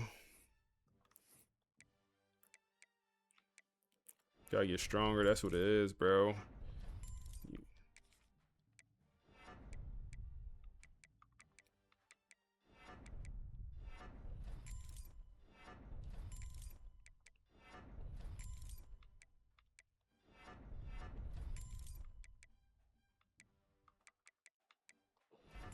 All right.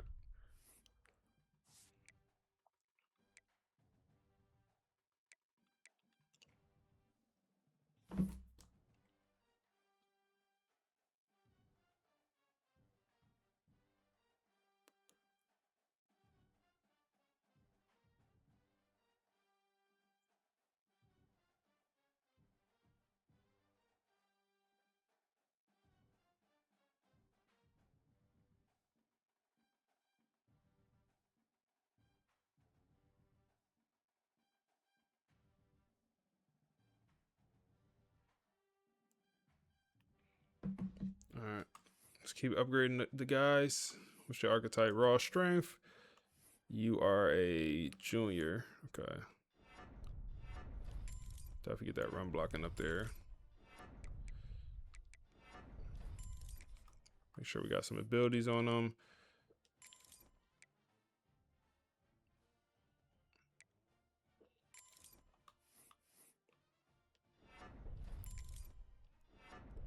Yep. Yep. Yep. Left guard is a dog. We'll upgrade Ezekiel. We got so many Ezekiels on this roster, man. Shit bad. Pass protector. Got to get that run blocking. Whole O-line definitely going pro, man. I don't know why, though. They don't play like it. Gotta get that run blocking up if you're gonna play on this team.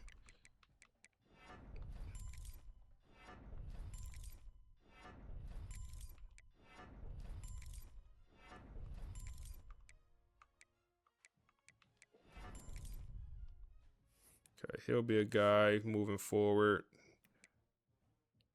Damn, he got 87. Elite Development Center. Junior. He is not making it to his senior year. Well-rounded. Yeah, he's not making it. Abilities. Oh, he has none. Okay, we can upgrade that. He might make it if we max out these abilities.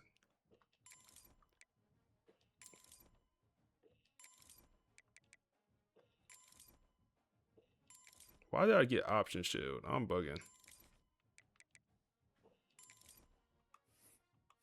I'm never running the option.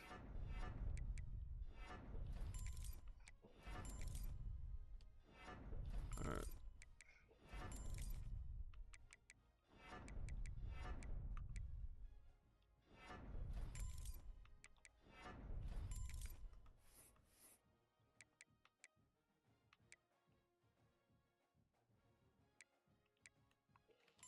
All right, so our center should be a absolute ox. He should be an absolute demon at center.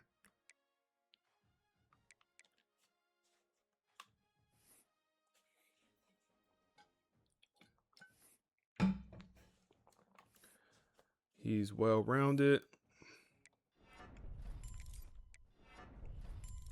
Was his IQ not up? Don't tell me his IQ wasn't up. He had 80-1 awareness. That's good enough.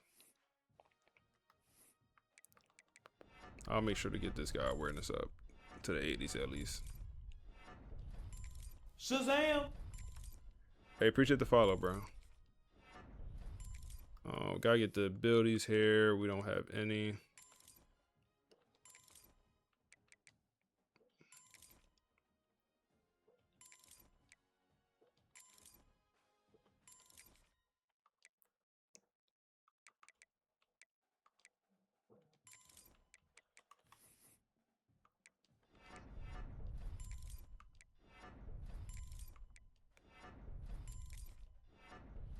All right. O-line, all 90s so far. Right tackle. See if we get him in the 90s as well. Do we have abilities? He do not.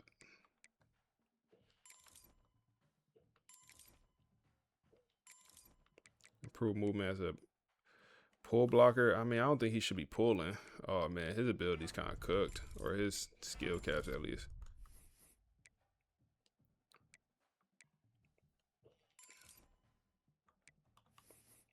Yeah, his situation is cooked.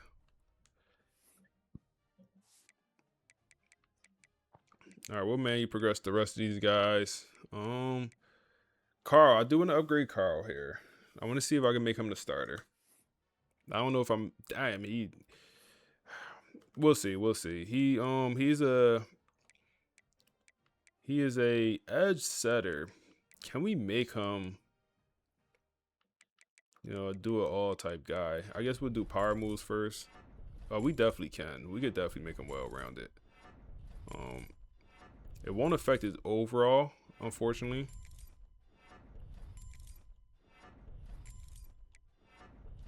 Yeah, it's insane that this doesn't affect his overall whatsoever.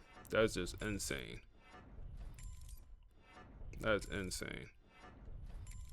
Oh, finally his overall went up 1. That's insane. Abilities is important for this arc. Damn, we can't even unlock him. Need more strength. Block shedding, okay. It's insane for this archetype. Now we could get some of these abilities. And then let's get the IQ up there a little bit.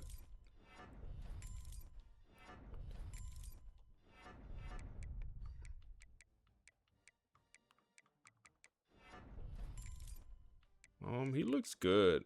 It's unfortunate his overall is just not reflecting of how good I think he actually is. Then Clark here. Yeah, we're in the offseason, bro. Made it all the way to the offseason. Made it all the way to the offseason. So what's his archetype? He's wow, they turned him to a pure power. That's, oh my goodness. If I knew that, I would not have did this, bro. I would not have changed them if I knew it. It's the worst archetype, bro. He is a speed rusher, and he turned him to the wrong archetype. That is super frustrating. He literally has 90 acceleration. He can get quick jump right now. But he'll be a hell of a player. A hell of a player.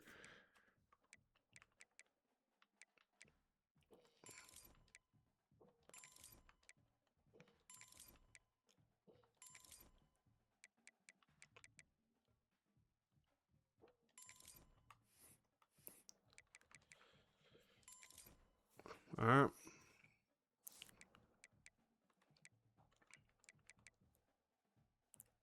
We'll let the CPU upgrade the rest of these guys. We will upgrade. I guess you, since you'll be the starter. So AI give you Miami. You gonna rock out with him?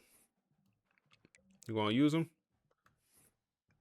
So we're going to have 2 pure powers starting on the edge. I hate that for us. I would love to have a speed rusher out there. 97 strength is pretty darn good, though.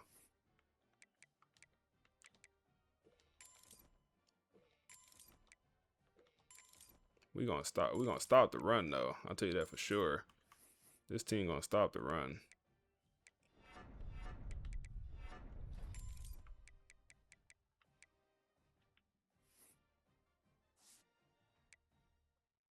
Oh yeah, this team gonna stop the run. Don't gotta worry about that.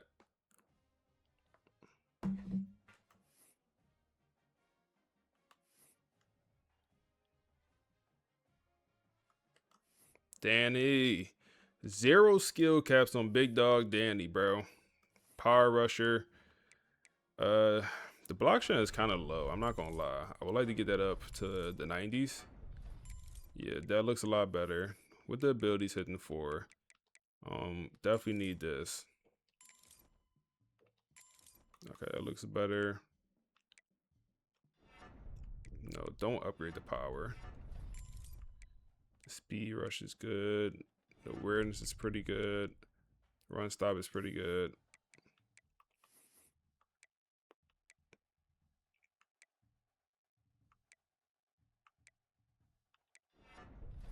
Get that up a little bit more.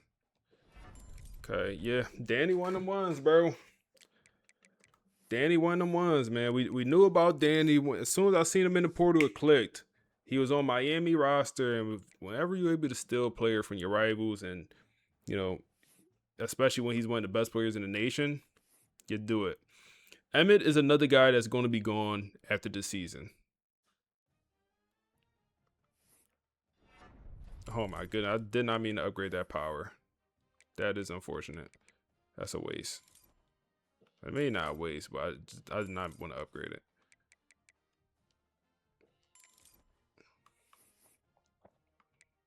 So let's get the run support in the 90s. Get the block shedding up there. Oh, that awareness, that awareness.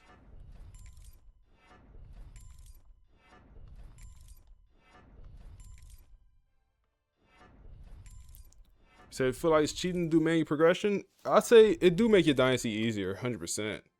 They make your dynasty much easier. All right. I think it's fun though. I mean, I enjoy doing it, so that's why I'm doing it here. Give them some finesse moves, right?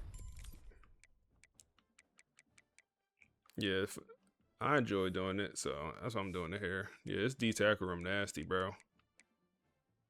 Oh my goodness, we gotta upgrade the gap specialist too.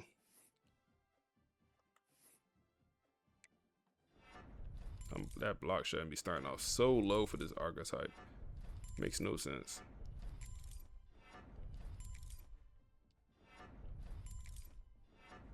Overall, just shoot up.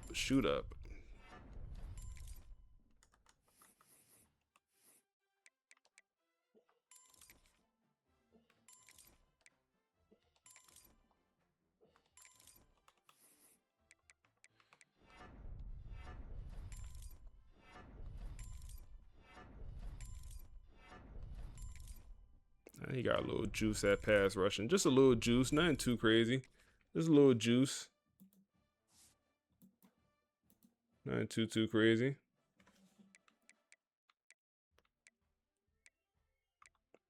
Elijah Fields. I remember he was the 5-star we brought in.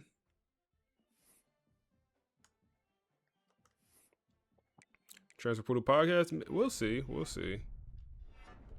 Elijah got some pass rush already. Need that block shutting up though.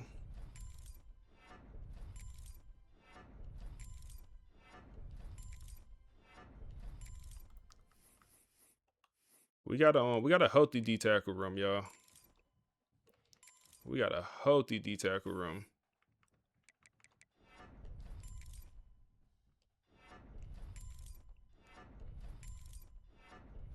When I say healthy, I mean healthy.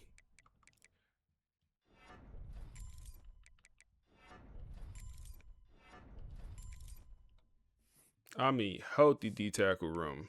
Damn.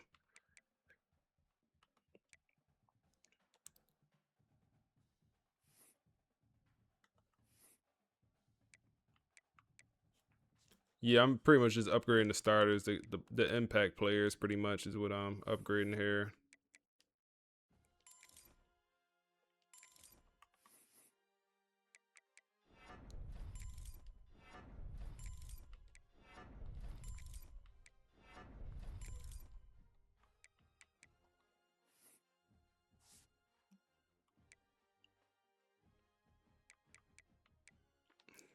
Keyshawn. Elite development, only 51 to work with. Feels low. It really does feel low. Get the awareness up, I guess. Oh, that run support needs work.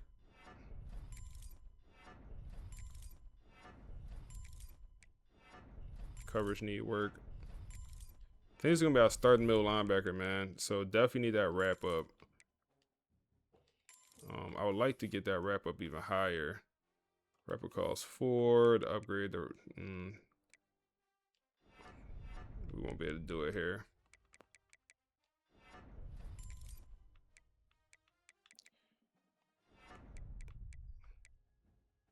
Yeah, I think it's gonna be our starting middle linebacker.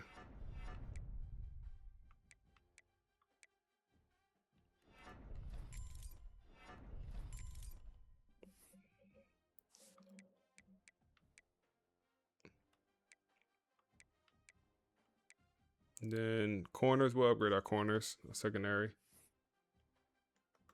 Dallas. So we're a man team. That man coverage needs to improve.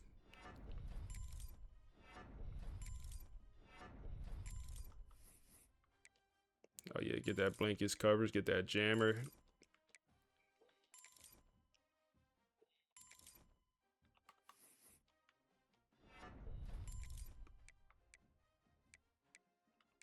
Oh my goodness, his catching is crazy. Whoa.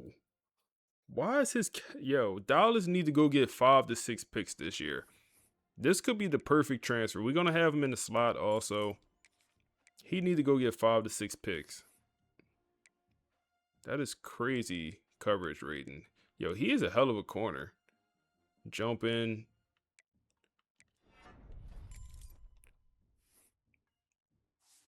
Hell of a corner, man. He'll be in the slot for sure.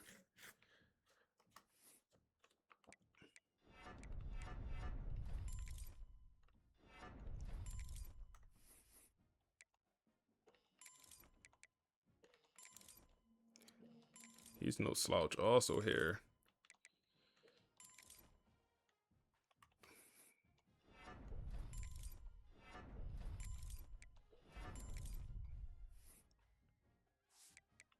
Yeah, you talking about the D tackle? Yeah, I got D tackle from. Damn, 114 skill points to use.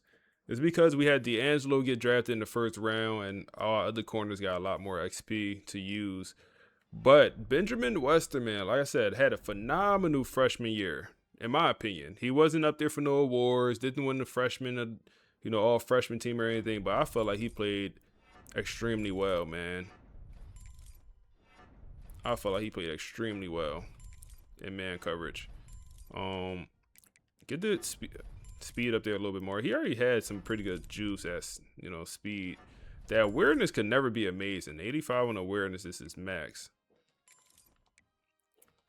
We can max out this on, at least get this on gold. I mean, that's pretty darn good, right? He hasn't caught an interception, so definitely get them hands up there a little bit. Make him a little bit more well-rounded. All right, yeah. Use the rest on hands. We should have got house call is what we had to upgrade the hands to even get a house call and ball hawk, so that's fine.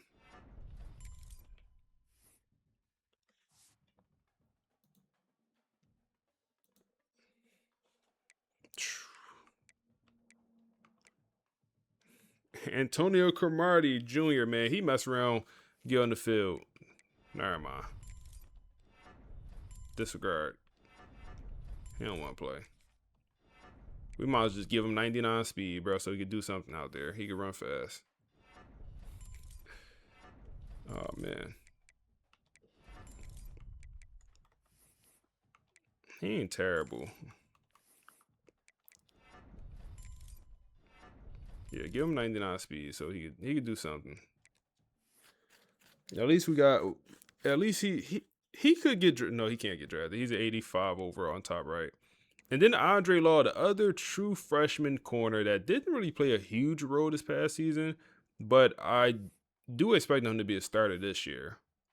Now, his skill cap's also phenomenal. Only 2 skill caps total.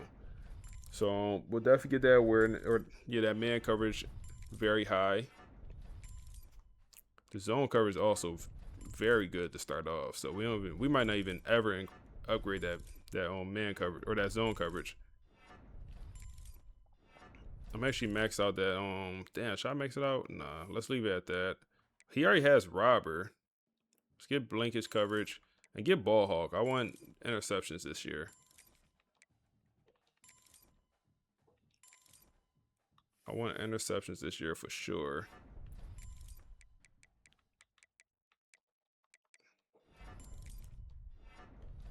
Okay, he's only up to 88 overall. I feel like he's way better than that. Is what it is. And then our safety, Patrick, the transfer. Okay. Get the man coverage up there because we will be running a lot of man coverage and you will have to guard somebody out there. You will have to do that, sir. Okay, what's this abilities looking like? House call. Okay, that works. Patrick, not great. Maybe we start on one of these other guys at safety. That's probably what's going to end up happening. And then we get into Frederick Valentin, man. Star safety for us. Hybrid archetype. Pretty good player for us. Get the coverage up there. We play a good amount of coverage with our safeties. So he needs to be able to. Oh man, we got to get that catching up there. That's shit bad. Okay, we get knockout.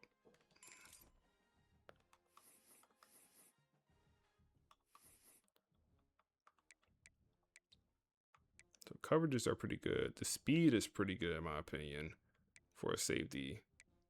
An attack. Let's get the speed up there a little bit more, I guess.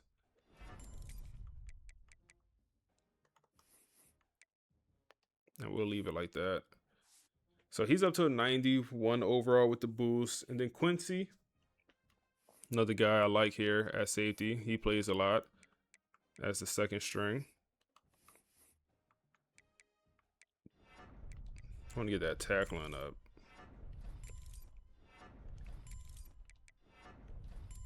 So his press coverage is hella high. He should honestly be a corner, bro. He needs to be a corner.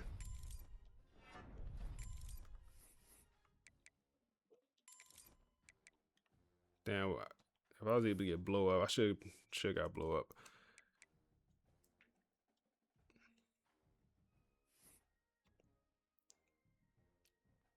Somebody had the best D-line with Texas Tech. I don't know, man. You seen this? Our D-line looking kind of crazy right now. It's like, nah. All right, let's get that man coverage up. This is a former linebacker we have at safety. He got 21 on like Dion. Oh man, we gotta change that. Hell no. Not the linebacker move to safety with 21 on. We gotta change that.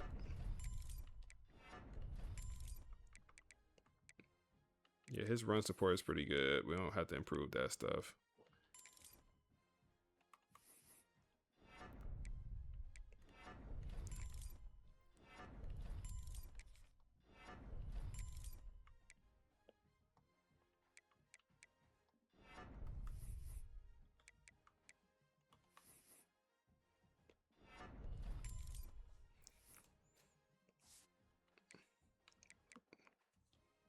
And then Wade, the kicker.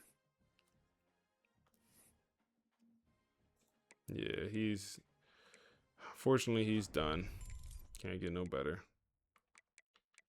Do upgrading awareness do anything other than get his overall up? Like, do it help his kick at all? And then Miguel, the punter, he's also maxed.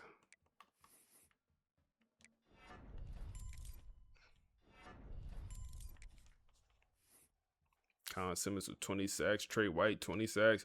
Beryl Diam. Oh, man, you got... Bro, put the sliders up, bro. Put the sliders up. You won.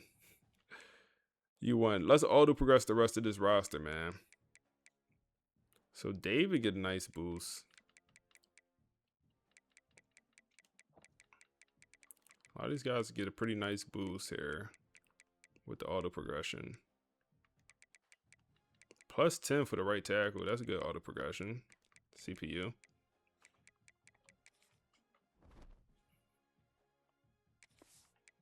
Time to advance, man. Until you play on Mat 10s. Bro, I had to change from Mat 10s because it was too easy. That's why I don't rock Mat 10s no more. I used to like Mat 10s, but I feel like I got a little too easy, so I end up changing. Yeah, try different or make them more challenging or something. Cause yeah, with this current slider set, getting sacks is a challenge. You said what's yours? I'll show mine. I got you. So we have all these running backs. I don't want to cut a 5-star running back. I don't want to cut a 5-star running back, but I will. Frank, you gotta go. We gotta cut Frank, I think. Yeah, Frank gotta go. Normal development. Normal development left tackle. It's like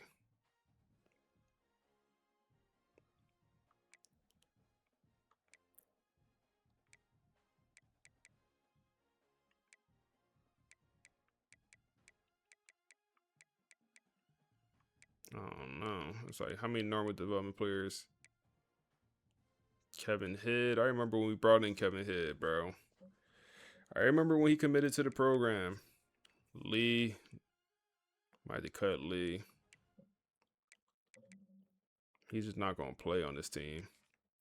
Kevin Hidd also just not going to play.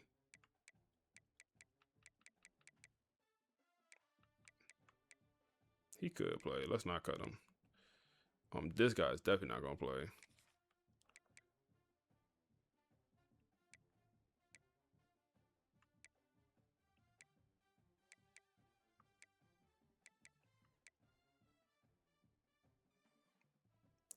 Senior 79 overall, just not going to play. One more.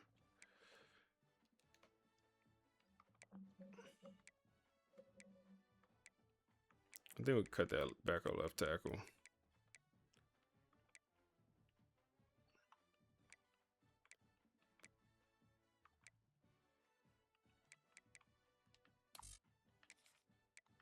All right, down to 85, man.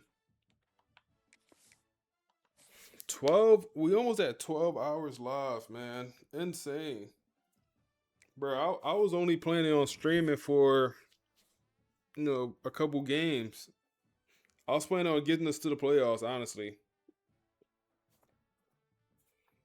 I was planning on just streaming, getting us to the playoffs. I was not expecting to be live this long.